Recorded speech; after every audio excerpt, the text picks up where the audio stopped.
Detected that the host in front of the screen no longer wants to be a workhorse. Would you like to bind the challenge for the dismissal reward? The system will send 3 dog heads to initiate the challenge. The reward for the first dismissal is 10,000, and for the second dismissal, it is 20,000. The reward for the third dismissal is 40,000, and so on. For the 100th dismissal, the reward will directly be 1 trillion. I was listening to my boss droning on in a meeting when suddenly a voice whispered in my ear. It even asked me if I dared to take on the challenge, and without hesitation, I chose to accept it. Congratulations, the player has bound the trillion dismissal reward. The challenge game officially begins, with the challenge prize awarded to the host's bank card ending in 6200, avoiding all risks. At that moment, a voluptuous beauty beside me reminded me. I initially wanted to perk up and listen to the meeting, but then I thought, I actually wish to be dismissed to get the reward. Why should I fear the boss? So, I leaned back casually. Unlike the other well-behaved employees, the boss, Joe Boppy, stood on stage saying that the global economy is declining, the company's performance is poor, and it's in dire straits, hoping all employees would voluntarily work overtime. Everyone whispered that this so-called voluntary overtime was just working like a horse without any overtime pay. Joe Boppy noticed everyone's tense expressions, looking quite pleased as he took out the voluntary overtime agreement. I raised my hand directly and lazily said, I won't sign. If you want a signature, have your mom come and sign. Joe Boppy stared at me and asked if I was opposing. I nodded and said yes, and all my colleagues looked at me, secretly praising me. I didn't care and retorted to Joe Boppy, give me one reason for voluntary overtime. Without thinking, Joe Boppy replied that the company's performance is poor, and as employees, shouldn't we share the company's hardships? Oh, so the company's performance is poor, and the boss is earning less than before, which is why he doesn't want to pay overtime. Saving on overtime pay allows him to earn a bit more, Chen Dongxing sarcastically pointed out, while his colleagues secretly applauded him in their hearts. Everyone understood the hidden agenda, but no one dared to voice it. Chen Dongxing spoke out everyone's thoughts. Joe Boppy was instantly furious, his face flushed, saying, how can there be employees with such thoughts? We're all in the same boat. If the company goes bankrupt, you'll lose your jobs too. Don't bring that up. Let me ask you, when the company was doing well, you were making tens of millions every month. Did you share any with us? Chen Dongxing stared at Joe Boppy and asked, you didn't share. So why should we share the hardships now? Why should we work overtime voluntarily and save you money? Who do you think you are? Joe Boppy was taken aback by Chen Dongxing's rebuttal and fell silent, momentarily at a loss for words as he pondered how to counter. However, Joe Boppy quickly thought of a response, staring at Chen Dongxing and saying, you're absolutely right. You see the boss earning a lot, but do you see how much the boss has invested and the risks involved? Is this your reason for wanting everyone to bear the losses while you enjoy the profits alone? Chen Dongxing was not lenient with Joe Boppy. Seeing Joe Boppy rendered speechless, he continued, and I want to tell you, we work for money, not for your ideals. Even if we work hard and selflessly contribute, when your company goes public, will you give us shares? No? Then why should we share the hardships during an economic downturn? When the company earns a little less, it wants to cut our benefits. We come to work to make money, not to be your volunteers. You can take your leave. After listening to Chen Dongxing's furious reprimand, Joe Boppy, embarrassed and angry, retorted, how do you know I won't give shares to excellent employees after going public? Are you a worm in my belly? Nonsense. If you're so generous, write an agreement now that excellent employees will receive shares when we go public. Do you dare? Chen Dongxing chuckled. Joe Boppy fell silent again. He didn't want to give shares to the workhorses. After thinking for a while, he said, we're not even public yet, and we don't know who has contributed significantly to the company. Let's wait until we migrate. After thinking for another 3 or 4 minutes, he came up with this point. Don't we have an annual selection for outstanding employees every year? What about Li Qianli, Wang Nian, and Qin Dong? Haven't they all made significant contributions to the company? If they aren't considered outstanding employees, then I doubt anyone can meet your criteria for excellence. Chen Dongxing directly rebutted him, exposing Joe Boppy's thoughts, leaving him feeling naked and vulnerable. Furious to the extreme, Joe Boppy glared at Chen Dongxing and said, if you're so dissatisfied with the company, you can resign. Why should I resign? Chen Dongxing wouldn't resign, as being dismissed comes with a reward, while resigning would not. Joe Boppy angrily shouted, fine, you're fired. Get out of my company right now. When I heard the news of my dismissal, I felt a surge of happiness. Didn't this mean I had completed my first challenge? It has been detected that the player was dismissed by the boss for opposing voluntary overtime. The reward for the first dismissal challenge of 10,000 has been issued to the player's bank card ending in 6200. The player is now 99 dismissals away from receiving the trillion reward. Immediately, the bank transfer information arrived on my phone. When I opened it, I saw the extra 10,000 yuan. This money was way too easy to earn. It felt so good to get back at the boss. I had endured Jobapi for too long. I was almost sick from it. Seeing me standing there looking at my phone without a hint of sadness about being fired, Jobapi shouted angrily, "Aren't you going to get out of here? If you want me to leave, fine, but settle my salary and severance pay first. If you fall short by even a penny, I'll go to labor arbitration," I said excitedly. Getting dismissed means I can receive severance pay and the dismissal challenge reward. It's truly a double blessing. Jobapi's eyelids twitched. He didn't expect me to be so difficult. He had thought I was obedient, but suddenly I had become a different person. He said, "I'll settle your pay with next month's salary. Now get out." Nice try, but according to labor law, you have to pay me now. I'm not letting you take advantage of me. If I'm fired, my salary should be settled immediately. Jobapi couldn't stand to see me for another moment and hurriedly told the finance manager to calculate my salary and severance pay. About half an hour later, another 40,000 yuan appeared in my account. After collecting the money, I returned to my workstation to pack my personal belongings and said goodbye to my close colleagues. Li Qianli looked at me with admiration and said, "Being young is great. You can confront the boss without pressure, and if you want to resign, you just resign. Haha, you can't indulge a boss like this. If they don't listen, just change bosses, otherwise, they might think they're so important," I said proudly as I left the company with my belongings and arrived at the bus stop outside. I boarded the 211 bus, placed my things at my feet, and then opened the virtual game interface in my mind to carefully review the game rules. I encountered a problem and asked in my mind, what happens if the reasons for my dismissals are the same? Players must note that the reasons for each dismissal cannot be the same. If they are, the current bonus will be deducted, and 2 additional challenges will be added to obtain the ultimate reward of 1 trillion. For example, if you've been fired successfully 99 times, just 1 more and you'll receive the ultimate trillion reward. If the reason for being fired repeats, you'll have to be fired 103 times to earn the ultimate trillion reward. Once I understood the rules, I realized that the reasons for being fired are different each time. It will surely get tougher from here on, but the reward is indeed tempting. Accumulating 100 firings will earn the ultimate prize, a cash bonus. Guangxing Transit, please exit in an orderly manner from the rear door. Before I knew it, we had arrived. I got off the bus holding my things and headed back to my rented room. Back at my rented room, I set my things aside and lay directly on the bed. I began to plan my next step, to challenge being fired a second time,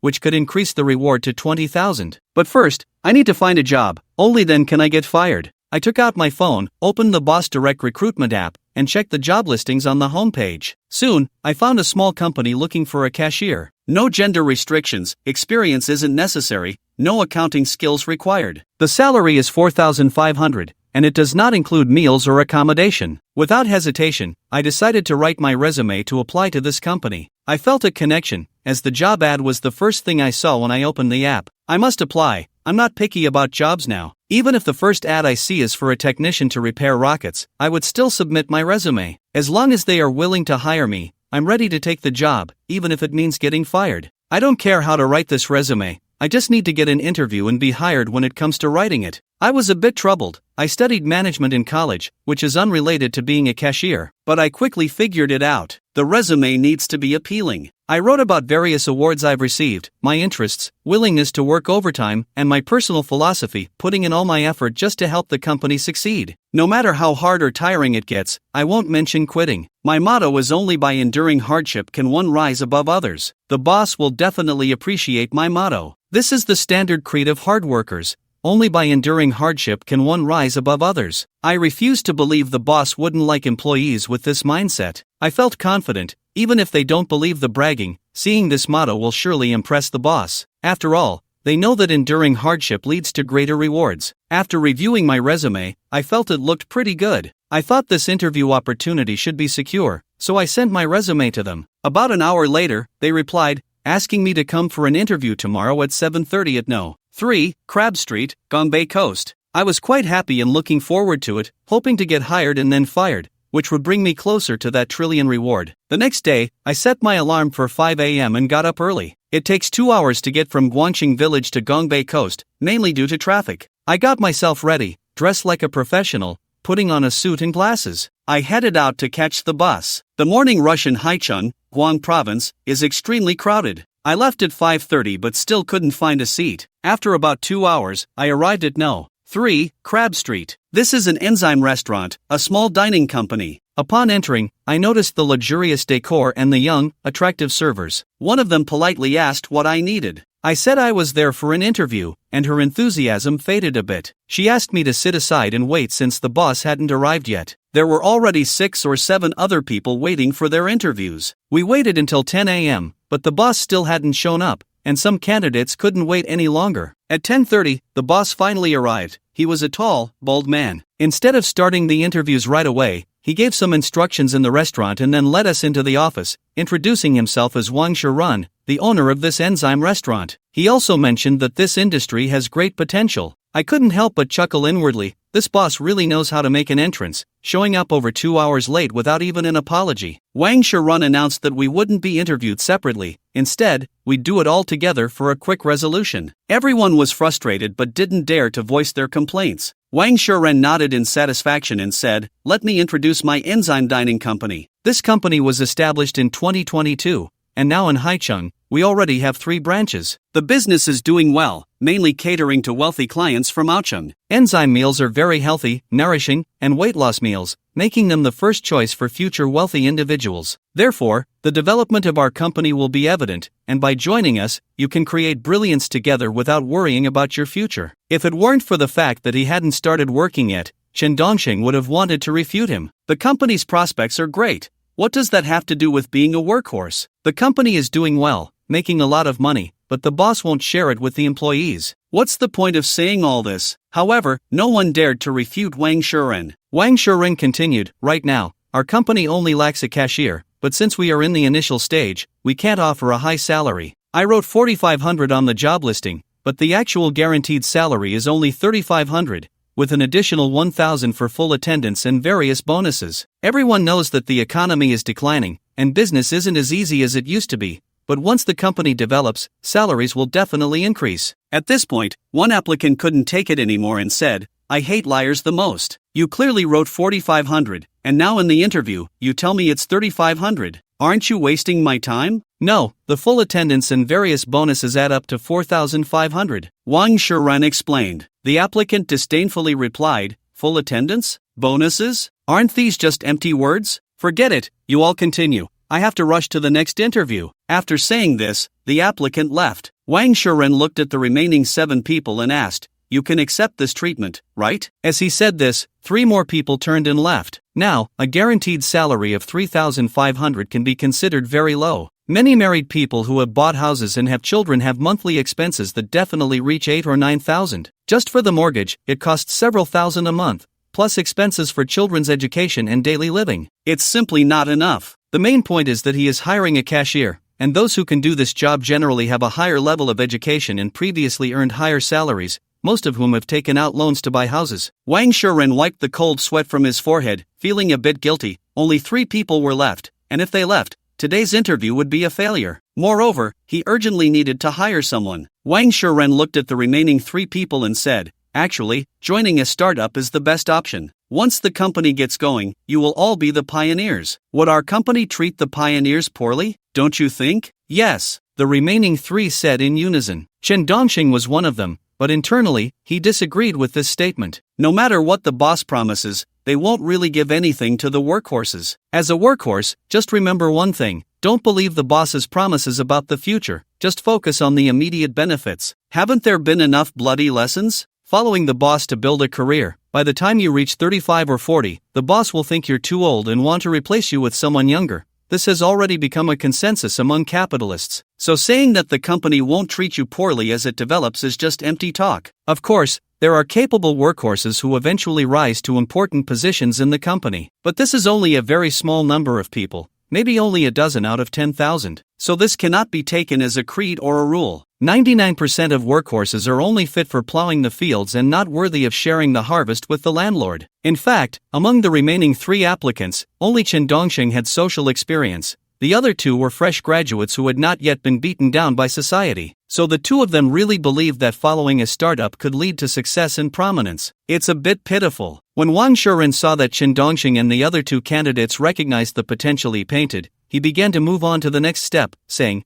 after discussing the salary, let's talk about the benefits. Our company provides meals but not accommodation. You will eat at our restaurant, having enzyme meals, which will greatly benefit your health. You won't find this kind of treatment in other jobs. Those customers who eat our enzyme meals spend hundreds per meal, so what you receive is actually not low. Now that we've talked about salary and benefits, we need to discuss the specific job responsibilities. We are currently looking for a capable talent who can proficiently handle the cashier role while also assisting with accounting. Boss Wang, isn't accounting the accountant's job? Isn't that asking one person to do two positions? One of the candidates asked. At that moment, Chen Dongxing realized that this boss was even more stingy than his previous one, daring to exploit by hiring an accountant with a cashier's salary. Moreover, he expected the cashier and accountant to work together. It's important to know that today's accountants earn at least 6,000. In larger cities, it's over 8,000, even exceeding 10,000. This is ridiculous, a base salary of 3,500, expecting someone to do both cashier and accounting work, as if playing house, thinking that a boss can just talk freely. The female candidate looked at Wang Shiren and said, I want to give it a try. The male candidate also looked at Wang Shiren and said, I can try too. This scene directly broke Chen Dongxing's defenses. There really were people willing to do it. Indeed, in Manhwa, no matter how low the salary is, if you don't take the job, there are plenty of people eager to do it. If it weren't for the challenge of being fired, Chen Dongxing would want to point at Wang Shiren's nose and curse. He would also like to scold those two fresh graduates, as it was these young ones who didn't understand the market, giving these bosses the courage to exploit freely. Chen Dongxing smiled at Wang Shiren and said, the salary is indeed very low, but what I value is not the salary. I value the development prospects of this company. I believe that the enzyme meal industry will definitely become a must-have for the wealthy in the future. Upon hearing Chen Dongxing's heartfelt words, Wang Shiren's eyes lit up, and he smiled, saying, You're Chen Dongxing? Is this your resume? Yes, Mr. Wang. The reason I'm changing jobs is that I want to enter an industry that I believe has development potential, Chen Dongxing replied. Wang Shiren looked at Chen Dongxing's resume, a bit shocked. You graduated from Hannan University? You've worked as a cashier in a Fortune 500 company and also at Tingxin Group? Those are super companies. Why did you resign? These companies are indeed powerful, but there was no room for me to showcase my abilities. They only let me work as a cashier, and I had no upward mobility, so I resigned to look for a startup. Chen Dongxing held back his laughter. After hearing this, Wang Shiren was very pleased with Chen Dongxing's words. Wasn't this the kind of talent he was looking for? Wang Shiren looked at Chen Dongxing and asked, You must be fine with the cashier role, but do you know how to do accounting and tax reporting? Of course. Didn't you see the personal honors I wrote? Chen Dongxing asked. Wang Shiren's eyes sparkled as he nodded and said, I saw it. Quite impressive. You placed in various math competitions, a math genius. This is exactly the kind of talent I need. Mr. Wang, I'm not bragging, but if my comprehensive subject scores had been a bit better back then, I could have gotten into Tsinghua or Beida, Chen Dongxing said with a look of regret. The two fresh graduates beside them were stunned, feeling that this society was too unfriendly. Even a cashier in a small company had such a strong competitor. Moreover, what's even more outrageous is that this big shot doesn't care about salary. He just wants to accompany the boss in conquering the world. Wang Shiren looked at Chen Dongxing with satisfaction and said, I think you're quite good. I'm very satisfied. How about we three showcase our professional skills in front of President Wang? Do some accounting, and see who can save more money for President Wang? Then President Wang will know who is more suitable for the company. Chen Dongxing began to put on airs. The other two candidates immediately lost their momentum. After all, they were fresh graduates with no work experience. They knew they couldn't compete with Chen Dongxing in this regard, at least that's what they thought. In fact, what they didn't know was that Chen Dongxing didn't understand bookkeeping or accounting at all. He had never passed math in his life. He was just putting on a show to intimidate the two of them. Wang Shiren had actually been observing the other two fresh graduates and, seeing their nervous and fearful expressions when Chen Dongxing proposed the competition, had already mentally eliminated them. After all, Chen Dongxing's demeanor clearly indicated he was capable and ambitious, a quality all capitalist bosses appreciate. Moreover, every word Chen Dongxing said was impressive and satisfied Wang Shiren. Wang Shiren looked at Chen Dongxing and said, No need to do the accounting on the spot. Just from your speech and insights, I can tell you are a talented person who has been overlooked. Here, I will let you showcase your abilities. I won't let you be buried any longer. Isn't that unfair to the two of them? I don't want to take advantage of anyone. Come on, let's compete in accounting. Let's see who's better. Shin Dongxing continued to put on airs. The female fresh graduate mustered her courage and said, then I'll give it a try with you. It's also a chance for me to learn. Wang Shiren smiled and said, no need. I'm very sorry, but my company is still small and only needs one bookkeeper and accountant. Otherwise, I would definitely hire all three of you because you are all excellent. I need someone with experience. I'm sorry. This directly rejected the two fresh graduates on the spot. Shin Dongxing was actually sweating coldly. He didn't expect this fresh graduate to really want to compete,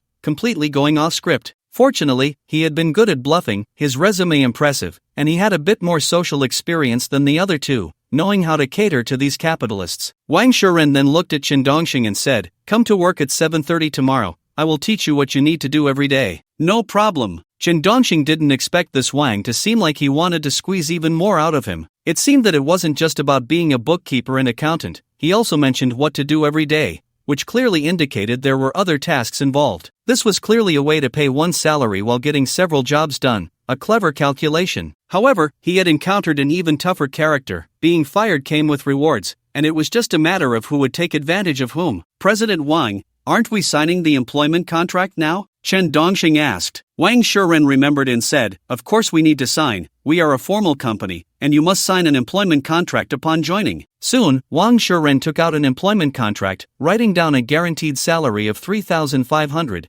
with nothing else included. At this point, Shin Dongxing realized that the other party didn't seem to provide any social insurance or those so-called attendance bonuses and various rewards. None of that was on the contract. It was purely a guaranteed salary of 3,500. This exploitation method was too low level. If it were an experienced and capable accountant, they would absolutely not join this company. This company was merely toying with fresh graduates. After successfully joining, Shin Dongxing was very excited. After all, the cycle of being fired had already completed a small part. As long as he got fired a second time, he could directly receive a reward of 20,000. Isn't this much more comfortable than actually being a workhorse? In high spirits, Shin Dongxing boarded the 211 bus, once again heading back to Guangxing village. He was preparing to officially showcase his skills the next day. He wanted to show this Wang Bapi who was really taking advantage of whom. In fact, Wang Bapi was the most stingy and the least understanding of exploitation, yet still insisted on exploiting others that Shin Dongxing had encountered since entering society. Time flew by. The next morning at 5:30, Shin Dongxing fought off his drowsiness and began brushing his teeth and washing up. After getting ready, he bought some fried dough sticks and soy milk from a roadside vendor. He got on the 211 bus, heading straight for Crab Street at Gongdang Coast. Actually, Shin Dongxing hadn't slept well the night before because he was too excited,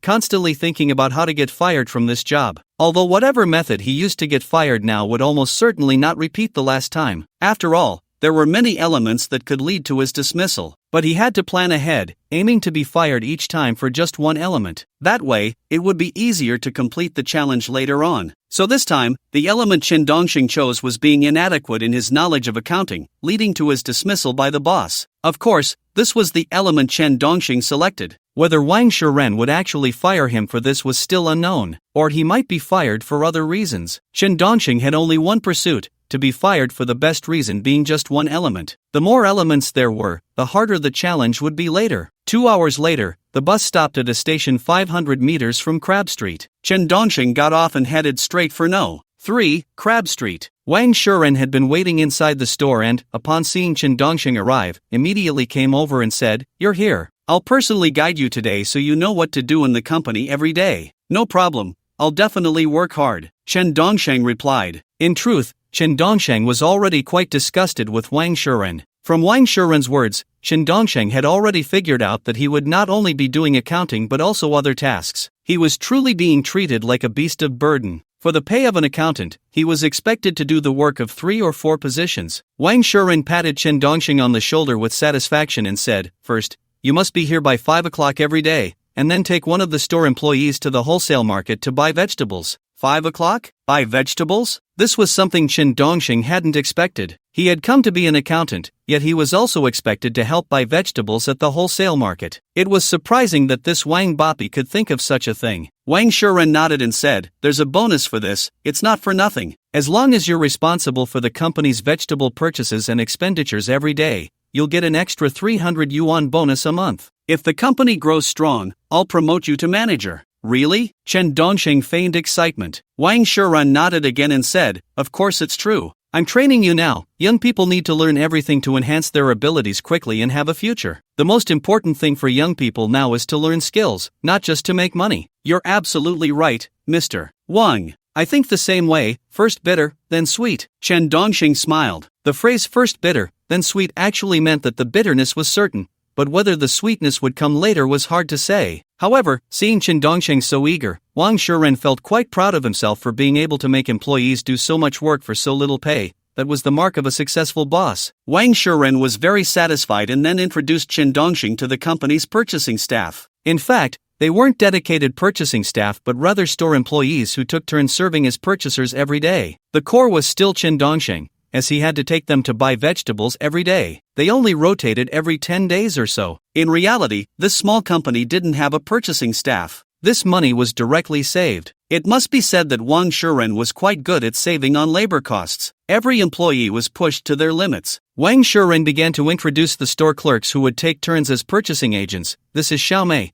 this is Xiao Li, this is Xiao Wu. From now on, you will follow Xiao Cheng to pick up the goods. You are responsible for the transportation, while Xiao Cheng will handle the counting of funds and negotiations with the bosses. Hello, Xiao Mei. Hello, Xiao Li. Hello, Xiao Wu. From now on, we are colleagues, working together for the company to grow bigger and stronger." Chen Dongxing shook hands with each of them, looking very enthusiastic, very cheerful, with exceptional social skills, instantly bringing the colleagues closer together. Wang Shiren was very satisfied with Chen Dongxing's performance. He realized that Chen Dongxing had a special ability to unite people, and such an employee could enhance the company's efficiency. In fact, this is what people commonly refer to as a social butterfly, and this social butterfly has organizational skills. Soon, Wang Shiren took Chen Dongxing to the wholesale market. He introduced Chen Dongxing to the familiar bosses at the wholesale market and also introduced these familiar bosses to Chen Dongxing. Wang Shiren planned for Chen Dongxing to replace him as the purchasing manager starting tomorrow. Of course, this was a covert replacement. He didn't actually promote Chen Dongxing to purchasing manager. After all, promotions come with salary increases, and by letting the other party do the job without a formal promotion, there was no need to pay a salary. Instead, he would just give a bonus of 300 yuan. It was like hiring a purchasing manager for 300 yuan. Quite a bargain. In fact, Chen Dongxing saw through Wang Shiren's tricks like a clear mirror. He was extremely disgusted by Wang Shiren's unreasonable exploitation. One must understand that the salary of a purchasing manager is not low, at least 7,000 to 8,000. Moreover, the work of a purchasing manager is considerable, and the responsibilities are quite heavy. But Wang Shiren directly made Chen Dongxing the purchasing manager, cashier, and accountant. Chen Dongxing enthusiastically and skillfully offered cigarettes to the boss of the wholesale stall, smiling as he said, "Mr. Wu, it's a great honor to hand over to you in the future. Let's have a drink together sometime." "Mr. Chen, not at all. I should be the one treating you to drinks. The customer is always king," laughed Wu Tian, the boss of the wholesale stall. Wang Shiren secretly gave a thumbs up, thinking that Chen Dongxing's abilities were quite strong. No matter who it was, he could instantly build rapport, which is essential for the company's rapid growth. After introducing Chen Dongxing to all the familiar bosses at the wholesale stall, Wang Shiren took Chen Dongxing out of the wholesale market and into the car. Then, unable to help himself, Wang Shiren began to praise Chen Dongxing, saying, "Xiao Cheng, I must say, your abilities are impressive. In just one morning, you've already bonded with the suppliers and colleagues. I can leave these matters to you, and I feel very assured." Indeed, Wang Shiren felt very reassured. He could see that Chen Dongxing was absolutely valuable to the company. In fact, it wasn't just Wang Shiren who thought so. The previous company's Zhou Bapi also considered Chen Dongxing a valuable employee. Chen Dongxing smiled at Wang Shiren and said, "Thank you for the compliment, Mr. Wang. I'm just a bit more cheerful. Cheerfulness is good. In fact, it takes courage to achieve great things. Work hard, and you will definitely not be treated poorly in the future," Wang Shiren said while driving. Chen Dongxing scoffed at such empty promises. He despised bosses who recognized employees' abilities but refused to raise their salaries. It was just like that saying, only talking about the rogue and not about money. Soon, Wang Shiren took Chen Dongxing to each of the company's branches. He instructed Chen Dongxing to come to these branches every day to handle the cashier and accounting work. Wang Shiren currently had 3 branches, all located several dozen kilometers apart, but they were all in Haicheng. But without a car, commuting to these few stores every day would take quite a bit of time. Moreover, Wang Shiren doesn't reimburse commuting expenses at all. He never mentioned anything about commuting costs. He just made Chen Dongxing go to these stores every day to complete the related cashier and accounting tasks. Additionally, he constantly painted a rosy picture for Chen Dongxing. For example, he said that as the company opens more branches, its market value will increase. When it goes public, Chen Dongxing will receive shares. These were all things Wang Shirun personally told Chen Dongxing, but Chen Dongxing was very clear that this was just a pipe dream. It was also a form of disguised exploitation, using uncertain future benefits to encourage employees to work for free. Sooner or later, Chen Dongxing would wake him up with his yellow urine. It was probably around 2 in the afternoon when Wang Shirun finally finished introducing all the daily tasks to Chen Dongxing. The workload was the largest Chen Dongxing had seen since entering society. Just the introduction took more than half a day. If he really got to work, he wouldn't finish without working overtime until late at night, and there was no overtime pay either. When Chen Dongxing returned to the headquarters of this small company, Wang Shirun asked him to look at the previous accounts and the like. Chen Dongxing could only pretend to look, although he could understand most of it, he couldn't actually do it himself. It wasn't until 5:30 in the afternoon that Chen Dongxing got off work. After work, Chen Dongxing looked forward to the next day's official display of his skills, wanting to see what kind of person a cashier and purchasing manager hired for 3,500 yuan was. The next day, Chen Dongxing had to set his alarm for 4 a.m. After all, he had to be at the company by 5 to pick up the vegetables. He brushed his teeth and washed up, got ready to leave. When he got to the street, those breakfast shops were still closed. The buses weren't running yet either. Now, to get to the company, he could only call a Didi or hail a taxi. Chen Dongxing directly hailed a taxi. After getting in the car, he fell asleep again. When they arrived at the destination, the driver woke Chen Dongxing up and charged him 70 yuan. After all, it was a bit far from Guangxing village to Gongdeng coast. Fortunately, there was no traffic. If there had been traffic, 70 yuan wouldn't have been enough. This made Chen Dongxing feel a bit pained. This trip to work cost 70 yuan. If he had to get up that early every morning, he could only take a taxi or Didi. He couldn't save on commuting costs of dozens of yuan every day. The fare could easily add up to over 2,000 yuan. However, Chen Dongxing didn't care. After all, he only planned to resolve everything within a week this time.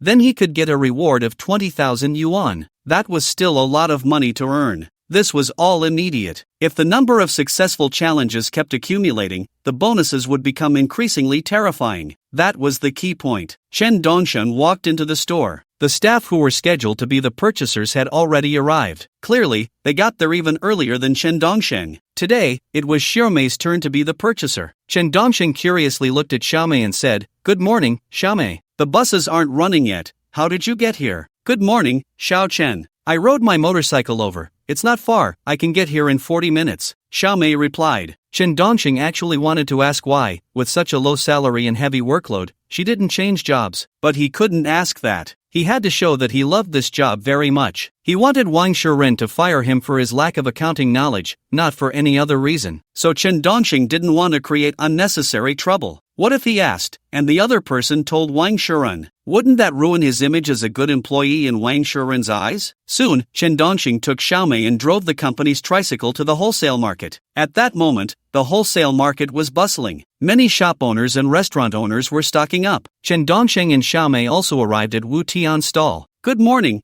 President Chen." Wu Tian greeted Chen Dongxing with great enthusiasm. After all, Chen Dongxing was now the legitimate purchasing manager of Wang Shirun's company. Building a good relationship with Chen Dongxing was equivalent to securing a portion of the business. Chen Dongxing smiled and greeted Wu Tian. "Good morning, Mr. Wu. Want to have a smoke?" "You're being polite, Manager Chen. What are we getting today?" Wu Tian got straight to the point. After all, he was busy. This was his peak time. Chen Dongxing glanced at Xiaomei and said, "Give him the purchase list." Xiaomei handed the purchase list for the day to Wu Tian. These lists had been prepared by Wang Shirun the night before. Chen Dongxing and Xiaomei were only responsible for the morning purchases. After reviewing the list, Wu Tian said, "The price of celery has gone up recently. It's 5 yuan per jean. Mr. Wu, we have a long-term partnership. Can you give me a better price? It's our first day negotiating. You can't make me spend more money, or else Wang will replace me tomorrow." Chen Dongxing appeared very eager. He wanted everyone to think he was serious about his work. Wu Tian laughed heartily. "That's true, Manager Chen's face. I have to give some consideration. I hope Manager Chen buys from us every day." "No problem. How about 5 yuan per jean?" Chen Dongxing asked. Wu Tian replied, 5 yuan really doesn't leave any profit for me. My cost is about 5 yuan too.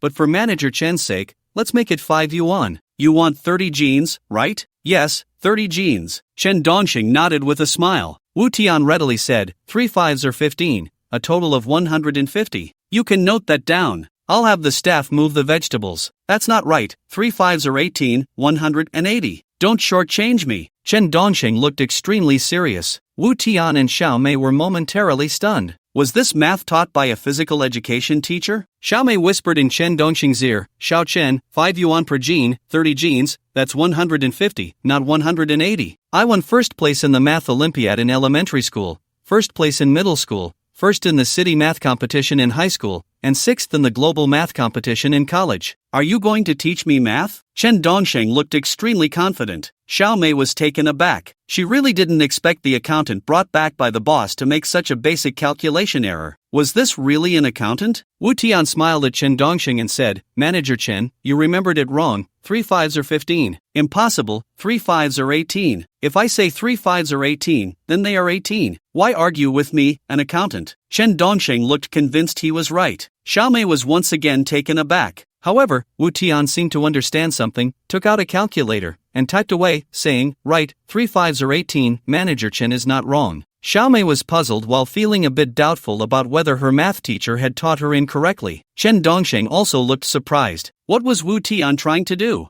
Soon, the three of them moved past this math problem and continued to purchase according to the menu. It wasn't until Xiao Mei and Chen Dongxing had loaded all the vegetables onto the truck that President Wu approached with several bills and secretly handed them to Chen Dongxing, grinning. 3 fives are 18, I understand. Xiao Mei was once again taken aback, but soon she understood, 3 fives being 18 was actually a hint at taking kickbacks. Moreover, the purchase list stated it was 6 yuan per jean. Chen Dongxing also transferred 180 to the other party. However, the other party eventually returned 30 yuan from this project secretly to Chen Dongxing. So that was the meaning of 3 fives being 18. Mr. Wu, what do you mean by this? Do you think I'm that kind of person? Would I take kickbacks from the company? Chen Dongxing was genuinely angry. He had originally wanted to show Wang Shiren the prowess of a mathematical genius. Chen Dongxing discovered that the purchase order listed celery at 6 yuan per jean, and the prices for the other vegetables were completely different from what he had agreed upon with General Manager Wu.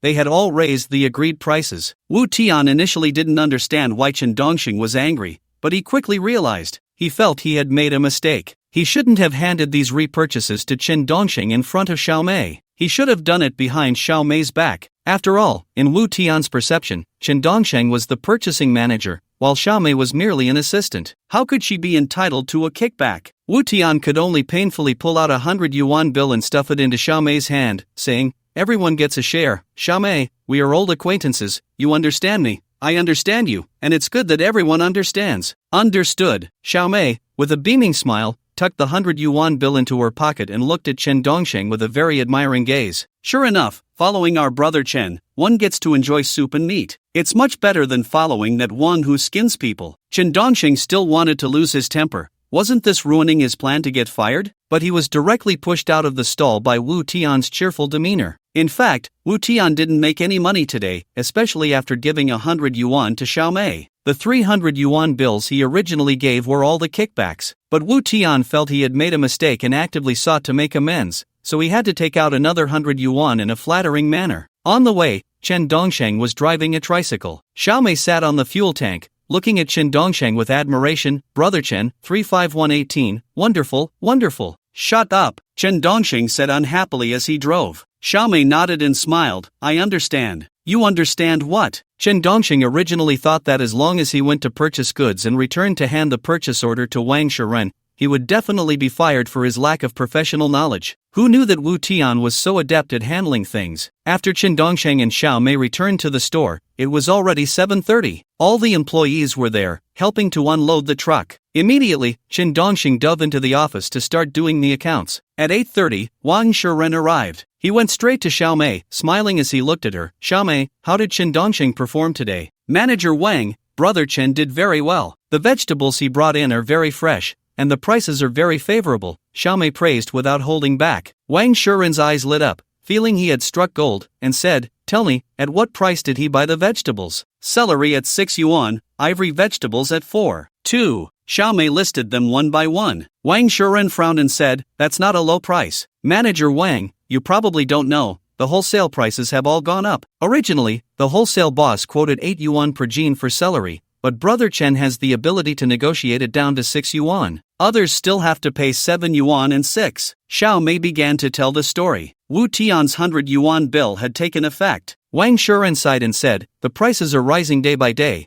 but fortunately, Dongxing's ability is quite good. Yes, he has become like a brother to General Wu, who treats him very politely and takes good care of him. Xiao Mei praised him once again, making Wang Shuren feel that Chen Dongsheng was indeed a remarkable person. It also made him feel that he had really struck gold. Sitting in the office, Chen Dongsheng began to create the purchase record sheet with his unique understanding. However, this sheet was something only Chen Dongsheng could understand. Others might not be able to make sense of it. Chen Dongsheng was actually very serious about it and wasn't slacking off. His attitude was commendable, but his ability? You know what I mean. A management student, and he comes to help you with the accounts. Just think about how thrilling that is. The original purchase sheet should have been in the following format. Order number / product name / specifications / quantity purchase / unit price / total price / supplier name / purchase date / remarks. But what Chen Dongsheng did was directly like writing an essay. I went to the wholesale market at 5:30 a.m. to find General Manager Wu for purchases, buying celery at 6 yuan per pound. This celery was very fresh, and I spent a total of 180 yuan. May I ask how much it weighs? 30 pounds. This is the kind of model I estimate Wang Shuren would crack up if he saw it. Are you writing a diary here? About 2 hours later, Chen Dongsheng elegantly contributed 6,000 words to today's purchase summary, and he wrote these 6,000 words very seriously. It just accidentally turned into a diary format. Chen Dongsheng really wanted to show it to General Manager Wang right now. Let him feel the charm of an accounting genius. Just then, Wang Shuren walked into the office. Chen Dongsheng immediately got to work, stood up, and respectfully said, "Good morning, General Manager Wang. I've prepared today's purchase bill. Please take a look and see how I did." "No need, I trust you. Someone who can be a cashier for Tingxin and a Fortune 500 company can't possibly make a bad report. I wouldn't believe it even if you killed me," Wang Shuren said sincerely. He truly believed in Chen Dongsheng's professional ability. Chen Dongsheng looked at Wang Shuren and said, "General Manager Wang, you should take a look." I'll look at it later, just leave it on the desk," Wang Shuren said. In fact, Wang Shuren didn't want to look. He trusted Chen Dongsheng's professional ability. He also wanted Chen Dongsheng to feel his trust. So he didn't look. Absolutely didn't look. For capable and valuable employees like Chen Dongsheng, he should be given the utmost trust. Chen Dongsheng, then let's talk about money. Voiceover, Wang Shuren, talking about money hurts feelings. Voiceover, Chen Dongsheng looked at Wang Shuren and said, "Then General Manager Wang, when you have time, please take a look. I need to go to the next store. Thank you for your hard work. Have a drink of water before you go. Be careful on the road. The company will grow strong and will never mistreat diligent and capable employees like you," Wang Shuren said, painting a rosy picture. Chen Dongsheng left this store directly, then took the bus to the next store. On the bus, Chen Dongsheng really hoped Wang Shuren would look at the purchase summary, call him up to scold him, and then fire him. But until the bus reached the stop, Wang Shuren's call didn't come. It was clear that Wang Shuren hadn't looked. What Chen Dongsheng didn't know was that after Xiao Mei praised him, Wang Shuren really trusted his ability. Moreover, Wang Shuren wasn't someone who liked to look at various data sheets. If he were that stingy, he would have done it himself instead of hiring a cashier. When he arrived at the new branch, Chen Dongsheng greeted each employee and got along quite well with them. This was also intentional on Chen Dongsheng's part. He wanted Wang Shuren to see that aside from his professional knowledge, he excelled in other areas. At the second store, Chen Dongsheng stayed for about 2 hours as well. He also recorded some accounts for this store in his diary-like manner. Then he went to the next store. By the time he finished everything, it was already past 10:20 p.m. Chen Dongsheng was extremely tired. After all, he had gotten up at 4 a.m. that morning and had been busy all day. Not only did he do the work of a purchasing manager, but he also did the work of a cashier and accountant, running around 3 branches in one day. The total commuting distance was nearly 200 kilometers. If he also had to run to the bank for tax reporting, one day would definitely not be enough. However, at this moment, Wang Shuren also arrived at this branch. Seeing that Chen Dongsheng had just finished and was about to leave, he walked over and started asking Chen Dongsheng about his feelings about work today. Wang Shuren smiled at Chen Dongsheng and asked, "How do you feel after a day's work? Are you adapting?" "Boss Wang, although today was very busy and tiring, I feel very happy." Chen Dongsheng put on a very cheerful expression. Wang Shuren asked, "Why is that?" "Because I can feel our company getting stronger bit by bit. Although it's a bit tough and tiring now, it's all worth it." I just want to accompany a startup and see it grow bigger. It gives me a sense of accomplishment. Chen Dongsheng looked like a willing ox or horse ready to plow the fields. Wang Shiren was very touched and patted Chen Dongsheng's shoulder, saying, "If all employees think like this, what worries do we have about the company not growing? In life, one should love the profession they are in, rather than just looking at immediate benefits. Once the company grows strong, how could the boss mistreat veteran employees?" Chen Dongsheng continued to play his role. Wang Shiren really liked Chen Dongsheng. If all the oxen and horses were like this, that would be wonderful. Wang Shiren nodded appreciatively at Chen Dongsheng and said, "Go home and rest well. Let's work hard together to make the company bigger and stronger." Right. Make the company bigger and stronger, then you can buy a Mercedes and a BMW, embracing them left and right. My lumbar muscles are strained, left dropping and right leaning on a cane. Chen Dongsheng smiled and asked, "Are you satisfied with the report I made?" I looked at it, quite satisfied. "You are capable," Wang Shiren said with a smile. Chen Dongsheng was taken aback. Is this really satisfactory? Isn't the bar set too low? But in a moment, Chen Dongsheng understood that Wang Shiren hadn't really looked at it. This is not a good thing. It would delay his completion of this challenge. That would just be wasting his time. Wasting time is wasting life, wasting money. But Chen Dongsheng couldn't change his strategy. Being fired after 100 challenges, each reason for dismissal must be different, so every element leading to dismissal must be carefully controlled. Otherwise, it would get increasingly difficult. So once the bow is drawn, there's no turning back. Having decided on the element of inadequate knowledge in cashier accounting, he had to see it through to the end. After bidding farewell to Wang Shiren, Chen Dongsheng took bus 211. He returned to Guangxing village. He returned to his rental room. He collapsed onto the bed. He felt like his whole body was about to fall apart. This day of work was truly exhausting. After all, one person had done the work of 3. It would be strange not to be tired. Moreover, his salary was only 3,500. Even less than those who worked in factories tightening screws. Indeed, a boss who can only paint a rosy picture is not worth having. The next day, the same method was applied. The third day, the same method was applied. The fourth day, the same method was applied. In the blink of an eye, 4 days had passed. Chen Dongsheng diligently served as the purchasing manager, cashier, and accountant. And during these 4 days, the purchasing agency represented were all different people, but their evaluations of Chen Dongsheng were unanimous, high, very high. Chen Dongsheng continuously showcased his mathematical talent in the wholesale market. He made the purchasing agents who followed him enjoy both soup and meat. It also made those wholesale bosses very happy. Chen Dongsheng earned a couple of hundred yuan in kickbacks every day, enough for his daily expenses. But Chen Dongsheng was still unhappy because his goal remained steadfast. That was to challenge being fired and win that $1 trillion bonus. The longer he dragged it out, the more he would lose. But unfortunately, at the 3 branches, all employees unanimously cheered for Chen Dongsheng. This made Wang Shiren trust and appreciate Chen Dongsheng more and more. Wang Shiren had never even glanced at the accounts Chen Dongsheng prepared, directly showing a mysterious confidence in Chen Dongsheng's professional knowledge. This made Chen Dongsheng feel overwhelmed. In the blink of an eye, another 9 days had passed. Adding the previous days, it had been almost 13 days. This had seriously exceeded the time Chen Dongsheng had set for himself. Originally, Chen Dongsheng believed he could definitely complete this second challenge within a week. But ideals are full-bodied, while reality is skeletal. It really can't be managed. However, this will eventually explode. Because the accounts Chen Dongsheng has made are not accounts at all, but rather diaries. What about today being starry-eyed and moonlit? What about today being thunderous and rainy? They are all beautifully crafted sentences. Which boss wouldn't collapse after reading that? In these 13 days, Chen Dongsheng has written at least 200,000 words. Later, when Wang Shiren checks the accounts, he will find that to know how much was spent and how much was earned, he has to read over 200,000 diary entries. Wouldn't he collapse? Chen Dongsheng actually wants to see him collapse. Today, Wang Shiren's wife Liang Ying came to the branch. Wang Shiren introduced no one but pulled Chen Dongsheng over and introduced him vigorously. Wang Shiren, wife, this is Chen Dongsheng, whom I often mention to you. Hello, Xiao Chun, I hear old Wang mention you every day. And even I am curious about what a capable and hard-working young man like you looks like. Liang Ying held Chen Dongsheng's hand and wouldn't let go for a long time, saying, Indeed, you are handsome and extraordinary. For old Wang to recruit an employee like you is his fortune from 8 lifetimes, and also my fortune from 8 lifetimes. With you in our company, It's like Lu Bang having Han Xin. The employees still working looked at Chen Dongxing with envy. To receive such high praise from the boss and the boss's wife is enviable. The boss's wife even brought up Lu Bang and Han Xin. Wang Shuren looked at Liang Ying and said, No, it should be said that we are Han Xin and Xiao Qin is Xiao He. Success or failure depends on Xiao He. As long as Xiao Qin is here, we will definitely succeed. If Xiao Qin is not here one day, we will definitely fail. Right.